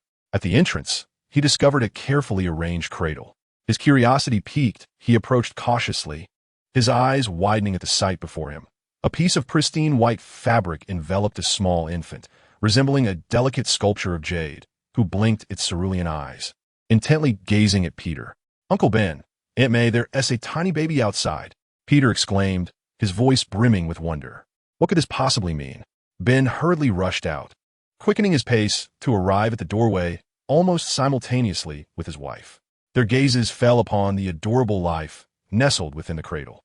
In that fleeting moment of their shared glance, John, too, was assessing them with his yet immature eyes. Before him stood a couple and an innocent little boy. John felt a wave of relief, thankful they were not a terrifying clergyman. Upon confirming that this family appeared to be ordinary, John exerted every effort to control his youthful visage, presenting the couple with a smile as sweet as he could muster, while cooing baby sounds, his tiny hands gently swaying in the air. Yes, to navigate this unfamiliar world, John had to adopt the strategy of charming innocence. inescapably being in an utterly alien environment. Coupled with my transformation into a tender infant of less than 3 years, I found myself bereft of the conveniences and systematic support of my previous life, rendering me utterly defenseless. Even the most basic self-protection seemed beyond my reach. Oh, my dear, he is simply adorable to the point of enchantment. Aunt May, a kind woman who had long yearned for a child of her own, felt her heart melt as her gaze fell upon this delicate little life. Having endured a tragic accident in her youth that led to a miscarriage, she had been unable to bear new life since, this sorrow casting a shadow over her heart. Uncle Ben remained silent, his face betraying little emotion, as he solemnly bent down, cautiously lifting the infant wrapped in soft swaddling, and then handed him to his wife May. At that moment, Peter astutely pointed towards a cradle, eagerly informing Uncle Ben, "Uncle Ben, look, there's a can of formula and a sealed letter in the cradle." Uncle Ben sighed with resignation, his eyes revealing that he had already begun to surmise the story behind this discovery. Slowly, he tore open the envelope, and as he had anticipated, the contents of the letter spoke of a desperate mother pleading for any kind-hearted soul to adopt her innocent child. Her words imbued with gratitude and helplessness, and this abandoned child, whom we now call John, had his fate intertwined with these warm-hearted strangers in this fleeting moment. A new life. Ben, can we take on the responsibility of adopting this helpless child? May gazed anxiously at her husband, her heart filled with longing. For a long time, she had dreamt of the joy of having a child. Peter gazed intently at the small infant with azure eyes, his excitement palpable. I too yearned for a brother to accompany me. Ben once again directed his gaze toward the tender life, and the baby seemed to sense Ben's attention. Reaching out with coos and grasping tightly onto the fingertip Ben extended. With a deep sigh, Ben appeared to have made a significant decision. In that case, why not embrace this endeavor? It merely entails seeking additional employment and exerting more effort. Upon hearing this, Aunt May's joy was evident. She could hardly contain herself as she cradled the child and headed to the living room. I must prepare some nutritious formula for him. The milk in these baskets is of poor quality. Ben, please hurry to the nearby convenience store and procure some better options. Peter's thoughtful gesture was heartwarming. He quickly fetched the baby bottles Aunt May had meticulously prepared years ago for the anticipated arrival of a little one, which now serendipitously served as a gift for John. Gently cradled in the room, John finally exhaled a sigh of relief, feeling as though he had temporarily escaped danger. He surveyed his surroundings and noticed a curious little boy named Peter gazing at him, strikingly handsome. Could he be the brother with whom John would grow in this new world? John pondered quietly, intrigued by the child's intellect. Just as John's thoughts meandered, contemplating how he would navigate this new life, a cold, clear female voice suddenly resonated in his mind. Detection complete. Host has traversed to the Marvel Universe, Parallel World 101. The voice announced, initiating wish fulfillment system. A wave of uncontrollable joy surged within John. It seemed his turning point had finally arrived. Template successfully loaded. Patriot, green tier. The voice continued. Keyword stipulation. If the host acts in accordance with their heart, they will accumulate substantial entry points. The system elaborated. Confusion arose within John. Had he misheard? His wish was to become a superhero, yet the system had granted him the identity of a patriot. Please take proactive measures, host. To unlock more superhero templates through the accumulation of entry points, the system prompted. John's mind was rife with questions. Who exactly was this patriot? Merely a diminished version of a superhero, endowed with abilities such as flight, heat vision, and robust physique, yet most criticized for possessing the temperament of an eternally immature giant infant, obsessed with milk, cruel, and bloodthirsty. In simpler terms, a psychologically twisted monster, free to wreak havoc. Damn it, utterly damn it, how infuriating! John silently cursed, overwhelmed with helplessness and bewilderment. Why? Oh, why had those extraordinary powers not yet returned to him? When would the miracle that granted him superhuman strength manifest? Why had the system bestowed upon him the identity of a patriot? This is far from what I yearn for. I harbor no interest in it, and I might even say I hold a deep-seated disdain for it. John resolutely vowed not only to navigate this world at his whim, but also to acquire unparalleled power, enabling him to transcend the myriad barriers of time and space, ultimately returning to his distant homeland. This series of grand ambitions surged through his veins like an irresistible tide. I shall not only ascend to the pinnacle of this world, but also command the mightiest power that allows me to shatter the confines of the universe and return to the home I long for day and night. A steadfast belief welled up within John. He understood that these seemingly unattainable goals would serve as the driving force behind his relentless pursuit. Is this what people often refer to as the unrestrained freedom to follow one's heart's desires? John fell into deep contemplation, meticulously devising how to carefully plan each step in this rebirth journey to ensure that his life's trajectory unfolds according to his wishes. Soon, a clear resolution crystallized within him, akin to the brightest star in the night sky, guiding his path. Firstly, those who dare to challenge my authority and dignity must be prepared to bear the incredibly heavy and irreparable consequences. Secondly, I must amass unimaginable wealth and supreme power, alongside the ability to act freely in this world, safeguarding that which I hold dear. After silently organizing his grand blueprint deep within, a glimmer of irreverence and unfathomable depth began to manifest in John's gaze. It was utterly exhilarating and captivating. For a fleeting moment, a fade of disappointment flickered across John's youthful face, but it was swiftly replaced by a slow, confident smile, exuding charm and audacity. This is simply intoxicating. He could hardly wait to immerse himself in this world. Murder? In the bustling heart of New York City. Midtown High School welcomed a day filled with anticipation and tension as the new school year commenced. As the school bell rang, throngs of students poured out from every corner of the campus, embarking on their journey home in small groups. Yet, in a shadowy alley just a stone's throw from school, a pair of youthful students found themselves unfortunate victims of a group of dark-skinned thugs. These street delinquents flaunted gaudy, ostentatious gold chains around their necks, their sun-kissed skin adorned with menacing tattoos that seemed to proclaim their brutality and lawlessness. This is dire. What are we to do? Hannah, a young lady with an exquisitely delicate oval face, adorned with the quintessential spectacles of an intellectual, stands with her flowing black hair cascading behind her, clothed in a sweet and charming pink short-sleeve shirt, complemented by a fashionable black and white polka-dot jacket. She gazes with eyes filled with dread and helplessness at the gangsters who lurk like hungry wolves. Trembling, she utters, "John, perhaps we should surrender all our wealth to them. Maybe then they will show us mercy and spare our lives." In a state of panic, she turns to her companion, a dark-haired youth named John. His robust physique, reminiscent of a hero from ancient Greek mythology, coupled with a visage that seems to have been sculpted by the renowned artist Alexandros, stirs a twinge of regret within her. She contemplates that had she been more resolute in dissuading him from venturing into these perilous, sordid alleys, they might have avoided such dire circumstances. Indeed, hasten. Hand over every last penny you possess. The gangsters erupted into a chilling, sinister laughter.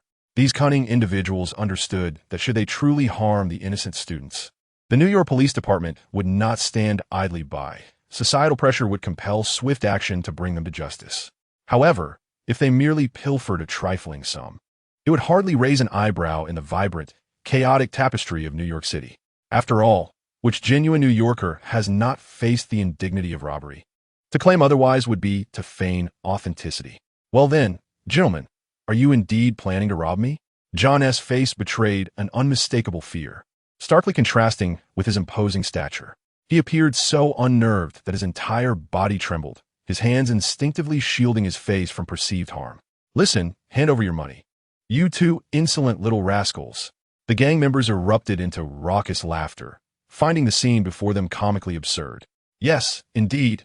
We are here to rob you quickly. Hand over your money." "Oh, gentlemen, this is utterly disastrous." He gingerly reached into his pocket, trembling as he extracted his wallet. "Please, I implore you, do not harm me." The leader of the gang, a burly African-American man, grinned widely, revealing a row of yellowed teeth, and reached for the wallet, only to discover he could not easily seize it.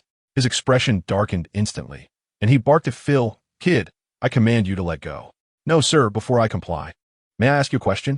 The once sobbing, pitiful boy abruptly ceased his weeping, instead offering the gangster a surprisingly sunny and cheerful smile. "May I inquire if you have ever experienced the act of taking a life?" Many have expressed confusion, so I shall elucidate. This is the second volume. The protagonist's life has always been under the manipulation of another, However, the protagonist has now severed ties with this individual's influence.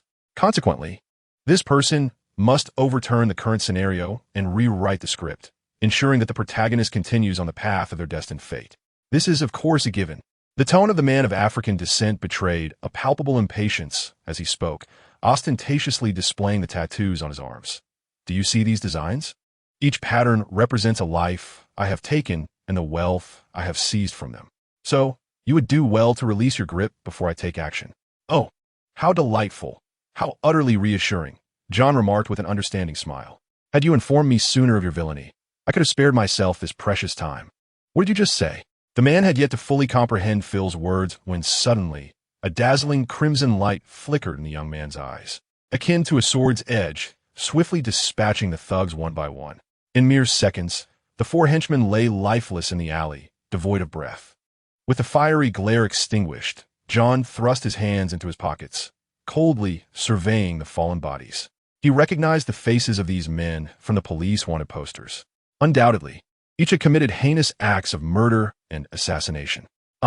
Abby's scream echoed through the alley, sharp and filled with terror, as her gaze fell upon the four still warm corpses. Her cries grew increasingly shrill and desperate, reverberating like waves in a narrow passage. What manner of monstrous being are you? She gasped, her eyes radiating a heat that seemed beyond mortal capability. Silence, John replied frostily, while Abby, as if gripped by an invisible hand around her throat, instinctively covered her mouth. Her wide eyes filled with despair, gazing up at him.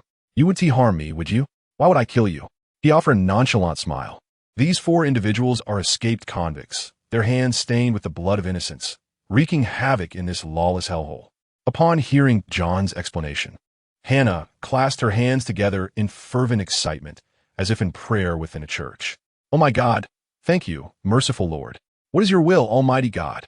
John, in a state of confusion, tilted his head, while Hannah, filled with gratitude, clasped her hands together, fervently praying, Oh my goodness, I sincerely thank you for your protection. Benevolent God, are you, then, an entity that transcends the ordinary? I, John, am indeed a superhuman, he proclaimed. Yet I must impart a crucial truth. Do not be so blindly thankful to God, for the being I loathe most is that so-called deity. Do you not comprehend that all the power I possess is a result of my own toil, entirely unrelated to that lofty divinity? Were it not for his existence, I would not have endured such profound suffering and torment. John uttered these words with an icy detachment, devoid of any emotion, adding, Should your words dare to show me disrespect again, I will act without mercy. In the predetermined trajectory of fate, all must inevitably lead to a designated conclusion. John, his hands stained with the blood of transgression, ended the life of an African man clad in black. Suddenly, a radiant light illuminated the heavens, heralding the arrival of a mysterious figure. This individual, exuding a gentle demeanor and dressed in simple attire, wore a flowing white robe, his countenance partially obscured by a thick, light gold beard, exuding an ineffable sanctity. His golden-hued eyes, pristine and clear as a newborn-ess, were complemented by a silver cross pendant that hung upon his chest, rendering him indistinguishable from countless ordinary priests. His face perpetually bore a warm, spring-like smile, evoking an instinctive sense of closeness. John finally grasped that his life had been meticulously orchestrated by this very figure before him. For the following century, and even millennium, nothing altered. Thus, was it I who destroyed this world, or did the superhuman slay me? The deranged, middle-aged man, in a daze, seemed to find focus as he gazed upon John, who stood defiantly before him. You, this untamed existence. John finally unveiled the truths concealed in shadows. He realized that his entire life had unfolded under the careful planning and manipulation of this enigmatic figure. Fueled by fury, he abruptly rose from his seat, allowing his inner wrath to surge like tumultuous waves, ultimately breaking free from the mental shackles imposed by the man before him, transforming into a veritable paragon of strength.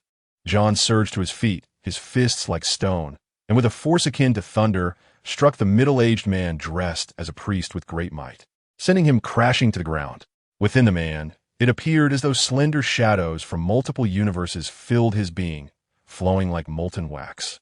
astonishingly causing his form to diminish. Despite sustaining a fierce blow, he continued to laugh maniacally.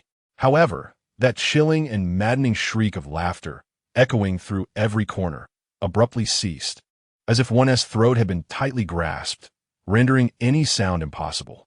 John clenched his fists, resolute in his intent, and proclaimed with unwavering determination, "This ends here. You shameless wretch!"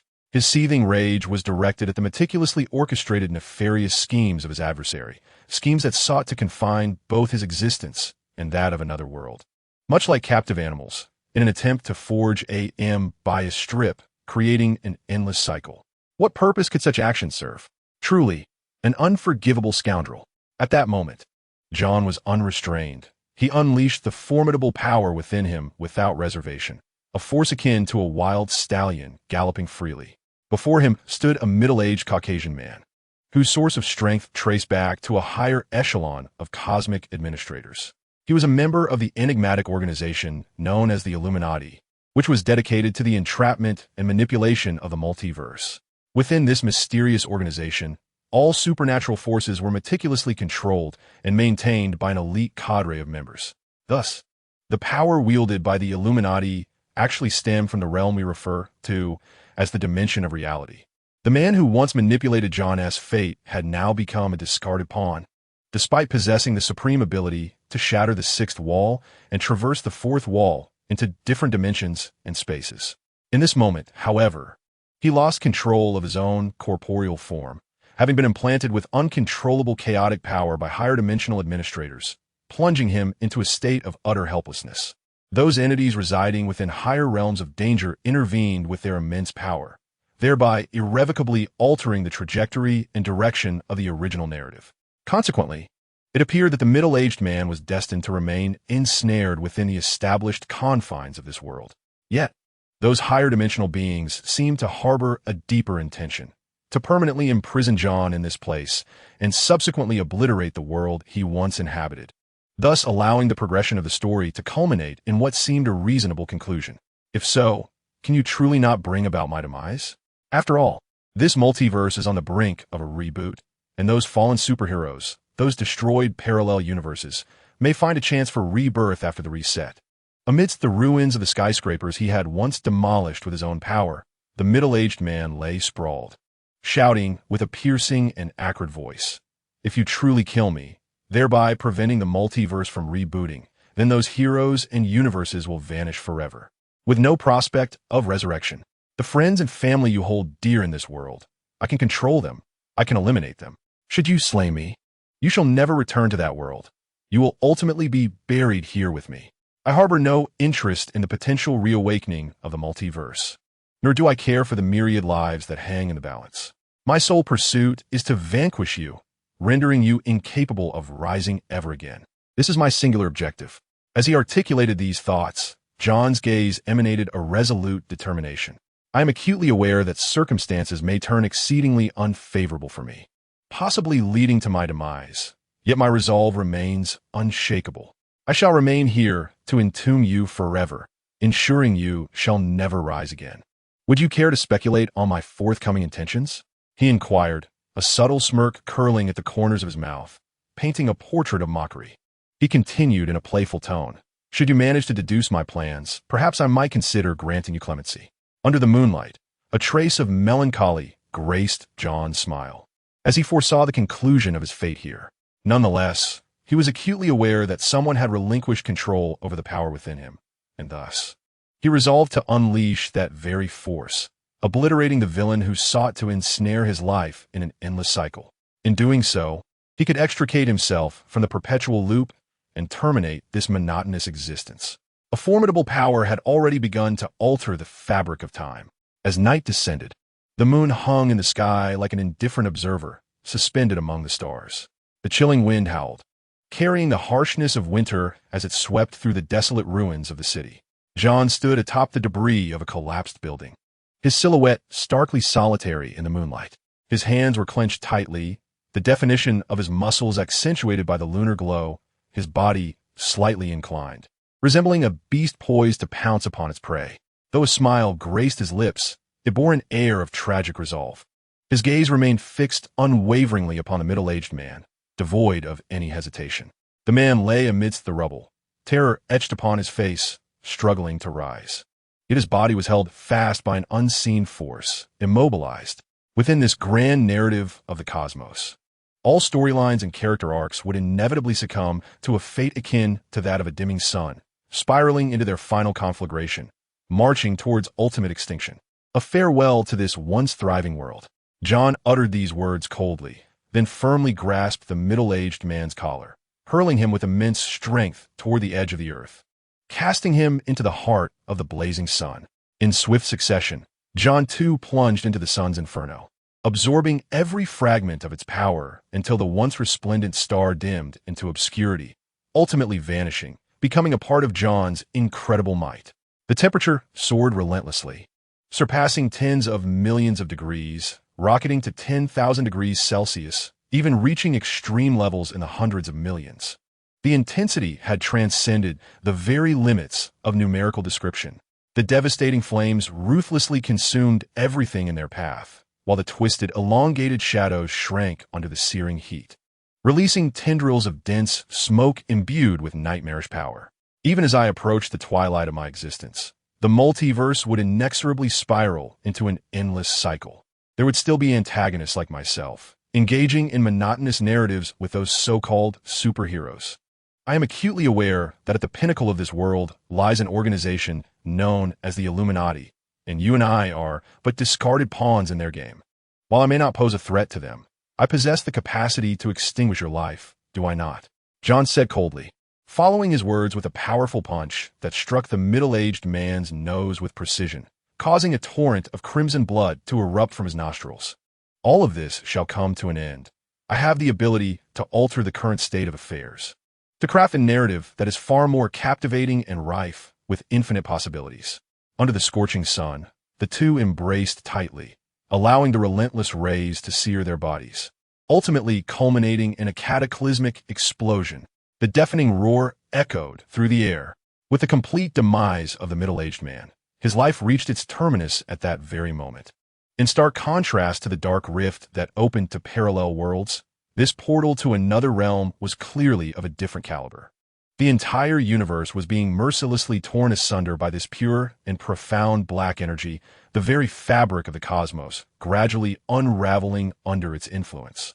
The abyssal void expanded outward, engulfing the surrounding 9 planets, including our precious Earth, as though every corner of the universe was being devoured by this dark force. Even a formidable being like John could not avert the unfolding scene. At this moment, his sense of responsibility seemed to float away with his corporeal form amidst the vastness of space, his life force waning drop by drop, dark red blood continuously spilling from his mouth. Yet, in the vacuum of space devoid of buoyant air, his blood hung suspended in midair, creating an eerie tableau. His extraordinary abilities were steadily diminishing, including the once miraculous power that enabled him to transform humanity into deities, now gradually slipping away from him. Ultimately, he would meet his end in this boundless void, assuming the guise of an ordinary man, journeying towards the conclusion alongside this world on the brink of burial. John's body floated in the vacuum of the universe, propelled by an ineffable, mysterious force that slowly but resolutely guided him towards the azure earth. He was uncertain of the reason, yet a profound impulse surged within him, compelling him to open his mouth and unleash a cry that would resonate throughout the cosmos. However, no matter how hard he tried, he could produce no sound. His voice vanished without a trace in the silence of space. Moments later, I re-entered the book-filled study, steeped in the fragrance of literature. Gently, I opened a pristine book, devoid of any creases, and picked up a pen, carefully inscribing a sentence in the blank space of the page. Now, it is time to embark on a brand new chapter of the story. The previous chapters, rich with memories of yesteryears, had drawn their curtains forever. As the tip of my pen paused, the world seemed to halt for an instant. Following this, an indescribable lament permeated the air, and the world began its slow, despairing descent into oblivion. The once azure sky suddenly fissured, revealing horrifying cracks, dark as the pupils of demons, mercilessly devouring all light. The earth trembled, as if burdened by infinite anguish. Buildings swayed precariously amid violent tremors. The shattering of glass echoed alongside the terrified screams of the populace. In the streets, vehicles spiraled out of control, colliding with one another, flames soaring skyward, billowing smoke. The once thriving city had transformed into a hellish landscape. In the forest, trees fell like withered branches, while animals fled in panic, desperately seeking the last glimmer of survival. Rivers churned with murky sediment, as if narrating the tale of the world's end. The ocean roared with towering waves, mercilessly engulfing the coastal land, burying all living beings beneath the sea. The sky, shrouded in ominous clouds, crackled with thunder and lightning, as if heralding the final requiem for this world. The howling winds swept up all unscathed objects into the air, turning them into instruments of destruction. The temperature plummeted sharply. Hail mixed with rain battered the earth, rendering the world even more brutal. People fled in all directions, seeking refuge, yet it seemed that no matter where they ran, they could not escape this calamity. Despair spread through the crowd, intertwining cries, shouts, and prayers into a tragic symphony. In this moment of impending annihilation, humanity appeared so small, so powerless. Ultimately, as the last vestige of light was consumed by darkness, the world met its end in a profound silence. The once glorious civilization, love, and hope vanished forever in the annals of history with this destruction. At the instant the sentence was completed, the tranquility of the universe was shattered, as if an invisible force was manipulating the strings of fate. Beyond the horizon, a black, unknown substance seeped into the cosmos like ink into clear water, swiftly spreading. It mercilessly tainted every corner of the universe, causing stars, planets, and ethereal nebulae to lose their original brilliance in this tide of darkness. The hues of the cosmos were gradually stripped away, leaving only an unfathomable abyss of blackness. John stood amidst the ruins of the earth, surrounded by scenes of panic. The faces around him were etched with fear and despair, for the spectacle before them surpassed the limits of their comprehension. The black substance, like the tentacles of death, eradicated all life and matter in its touch, leaving no trace behind. Time seemed to lose its significance in that moment, as once indomitable structures crumbled swiftly, akin to sandcastles, under the relentless erosion of the dark substance.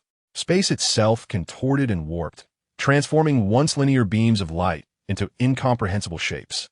John bore witness to this calamity, his heart laden with a sense of helplessness, for he understood that this annihilation was inescapable. On the streets, vehicles and pedestrians vanished without a trace, consumed by the dark matter, leaving only barren pavement behind. Books, artworks, the very essence of human civilization, disintegrated under this force. Even memories and emotions seemed to dissipate gradually amidst the destruction. John lifted his gaze to the sky, where once twinkling stars had now been devoured by darkness, and the moon had lost its luster. He realized that this was not merely a judgment upon Earth, but the culmination of the entire universe. Enshrouded by this dark matter, all would return to nothingness, from the tiniest particle to the vast expanse of the cosmos. This was an irreversible process, a cosmic ritual of demise. In John's heart, a peculiar thought began to take shape. His life had long been predetermined, a mere insect crawling beneath the dominion of others, no matter how formidable. His existence was destined to be tragic, and he would inevitably perish alongside this world. Had it not been for the Grim Reaper hastily claiming that gentleman who had just entered middle age, John's universe, along with his own existence, might have escaped the devastating blow inflicted by those members of the ruling elite wielding incomprehensibly powerful forces, thereby erasing their existence from the annals of time. In this final corner of a universe teetering on the brink of darkness, Arlette Max employed his extraordinary abilities to meticulously construct an impregnable barrier of defense. At that very moment, Lexweth discerned the imposing figure standing proudly in the sky with a mere glance. He ceased his traversal through the clouds, bowing deeply in reverence, his tone brimming with admiration and submission. "Most esteemed Captain, you have finally graced this verge of oblivion with your presence. Bathe in the slightly cool night breeze." The group slowly boarded the vehicle that had long awaited their arrival. Lex made it clear that the matters at hand belonged to the internal disputes and affairs of this elite assembly of the Justice League, and, as an outsider, He had no intention of engaging in this potentially convoluted discussion fraught with intricate factors and internal regulations. Meanwhile, Arthur was prepared to activate his high-performance vehicle, intending to retrieve the last member yet to join this undertaking, Oliver. At that moment, Oliver was situated within a uniquely charming bar in the metropolis, diligently occupied with his work. When Arthur arrived punctually at the bar, as per their established plan, his gaze was immediately drawn to Oliver, skillfully and elegantly mixing various drinks behind the counter. Arthur stepped forward, gently placing a friendly hand on Steve's shoulder. Upon witnessing Arthur's unexpected arrival, Steve's face displayed a blend of surprise and confusion, prompting him to inquire, "Arthur, what brings you here so suddenly? Have you finally decided to set aside your heavy responsibilities for a moment to indulge in a fine drink and seek a fleeting sense of tranquility and relaxation? In truth, we are faced with an urgent situation that necessitates your expertise and experience. Hence, I have come to request that you temporarily step away from your duties. Might you seek leave from the owner of the bar, so that you may accompany us in addressing this matter of significant consequence to us all?" Arthur articulated his request, his tone imbued with acknowledgement of Oliver's capabilities and the urgency of their mission. Oliver, without hesitation, responded, "Certainly. The owner of this bar and I share a profound friendship. During a perilous encounter, I successfully rescued his life from the clutches of nefarious individuals, and since then, he has treated me as family. Therefore, securing leave should pose no obstacle, were it not for the unexpected slip of the cards in his hand. The dazzling spectacle woven from manifested light might not have appeared so abruptly, akin to a resplendent galaxy shimmering in the night sky, each layer glimmering and intersecting to create a breathtaking celestial marvel. At the heart of this luminous expanse, portals began to spin into existence, resembling mysterious gateways connecting disparate universes. In an instant, the radiant starry sea seemed to lose its foundation, beginning to descend, while the manifested cards shot forth like meteors streaking across the night sky, traversing the portals with tails trailing behind, aimed directly at the audacious foes that dared to encroach. This scene resembled falling energy stars from the heavens, bearing the brilliance of destruction and power. A beam of light spanned the sky, akin to a sword cleaving through the darkness, while a spear pierced the void with an unstoppable momentum. These diverse forms of assault resembled a tempest sweeping through the cosmos, mercilessly engulfing Earth and targeting the intruding adversaries. At that moment, Mike's range of attack spanned 2 planets, his purpose unmistakable. Every invader became a target of his relentless strike, without exception. His strength radiated like the light of justice across the universe, illuminating every corner of the battlefield.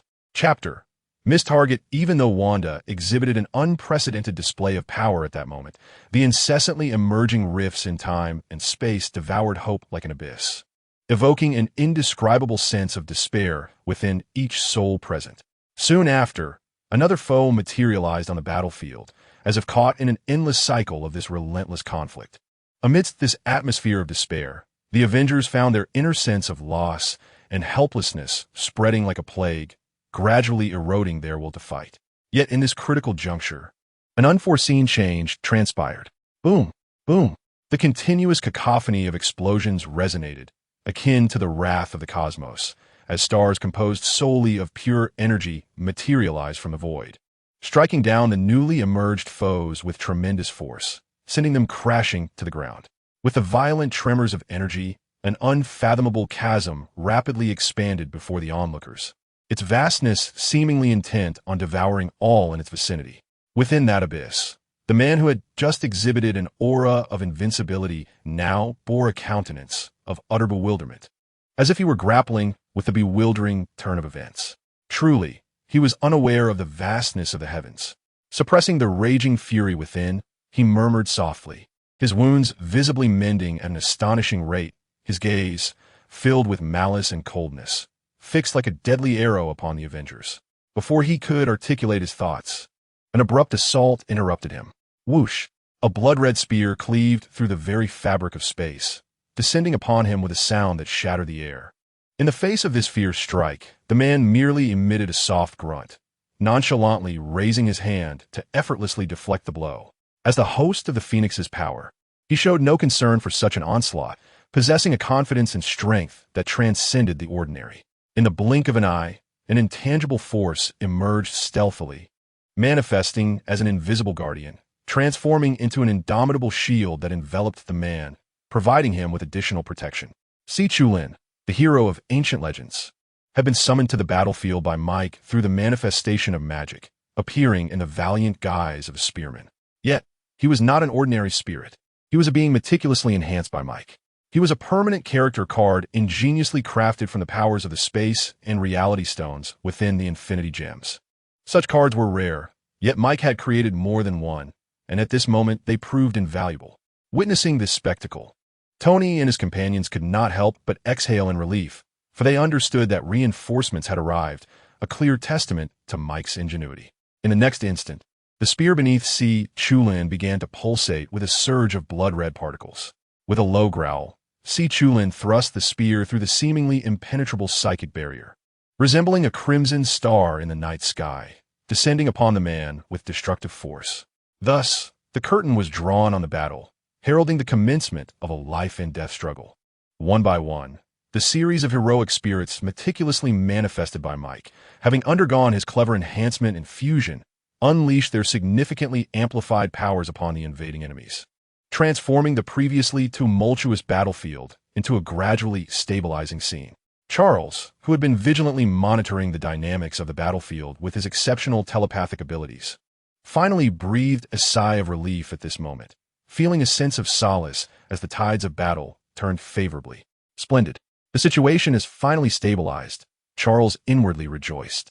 However, his tranquility was short-lived, as the incessant emergence of temporal rifts remained an undeniable dilemma.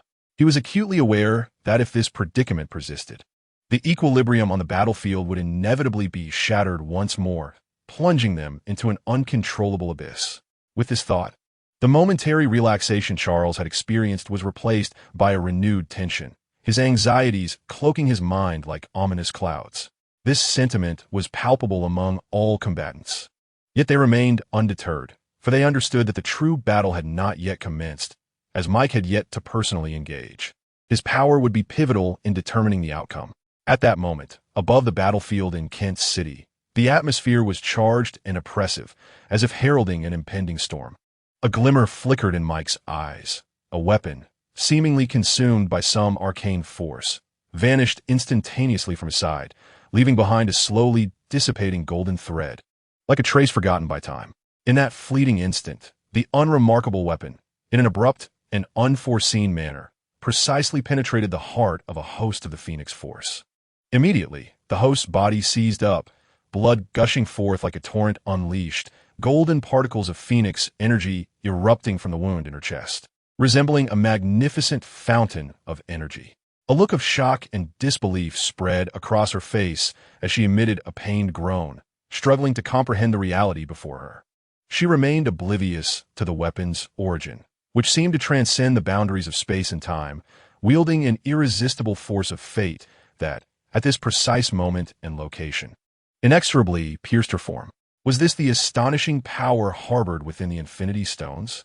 As a peer among the elite, she possessed a profound understanding of the Infinity Stones' might, fully aware of their formidable capabilities. Nonetheless, she was not devoid of the means to counter their influence. In certain circumstances, she could even stand against them. Yet the force she now confronted, emanating from the Infinity Stones, surpassed her imagination, reaching an extraordinary threshold. Despite her heart being awash with terror and unease, she retained the ability to retaliate, for she was a host of the Phoenix Force, a power that represented her ultimate trump card.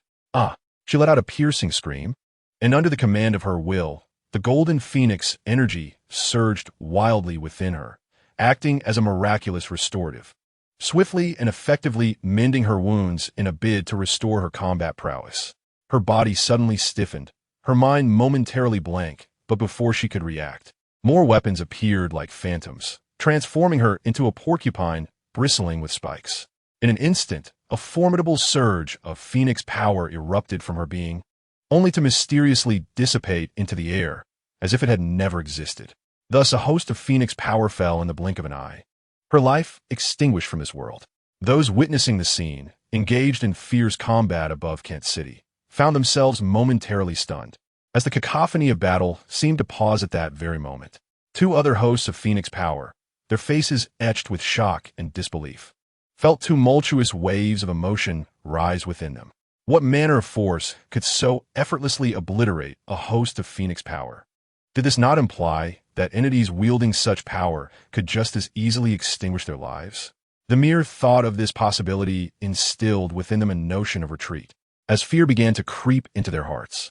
Meanwhile, Eric and his companions exhaled a sigh of relief, subtle smiles gracing their faces. Eric, with an air of ruthless confidence and resolve, directed a slight smile towards the two panicked hosts of Phoenix power, declaring, "Your lives have reached their inevitable conclusion." Before Eric's chilling proclamation could fully resonate, the two hosts felt a glimmer of cold light flash in their eyes. Yet, before they could take any action, sharp blades materialized silently like phantoms in the night, mercilessly piercing their forms. It was only at this moment that they profoundly sensed the terror and despair wrought by this mysterious assault. They attempted to resist, but each weapon that penetrated their bodies ruthlessly suppressed their powers, from flesh to soul, from will to energy, pervading every aspect of their being. Ultimately, the only outcome was death. Has the Phoenix power truly vanished? Hela exclaimed in astonishment. Eric turned to look at Sheen, whose face was also marked by confusion. She slowly replied, "I perceive no other presence of Phoenix power. It seems to have entirely disappeared from this world." Disappeared? Eric and Hela exchanged a glance, an ominous premonition swelling within them. Yet, before they could ponder further, the scene before them delivered an overwhelming shock. They beheld a resplendent golden sun ascending into the sky. Golden rays, akin to divine arrows, shot forth from the sun, blanketing the heavens and dyeing the sky in gold, rapidly spreading in all directions as if seeking to engulf the entire world in this golden deluge. Imagine, mere weapons capable of ending the life of a host of Phoenix power, and now, confronted with this sky filled with glinting blades, the sheer quantity was beyond belief. Eric smiled subtly, then gently placed his hand on Hela's shoulder. Gazing up at the sky, now bathed in golden hues, he casually inquired, "What do you think?" Hela, slightly puzzled, retorted, "What do you mean by that?" With a playful tone, Eric replied, "Becoming my partner, my family's daughter-in-law. Doesn't that sound rather splendid?" Hela chuckled softly, her voice laced with a hint of satisfaction. "It seems I've finally made a wise choice." Eric's lips curled into a proud smile, radiating confidence.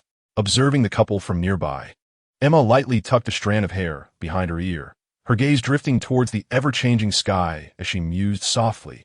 The situation with Logan should have settled by now. At that moment, Sheen suddenly exclaimed in a hushed tone, "Look, the sky is changing again."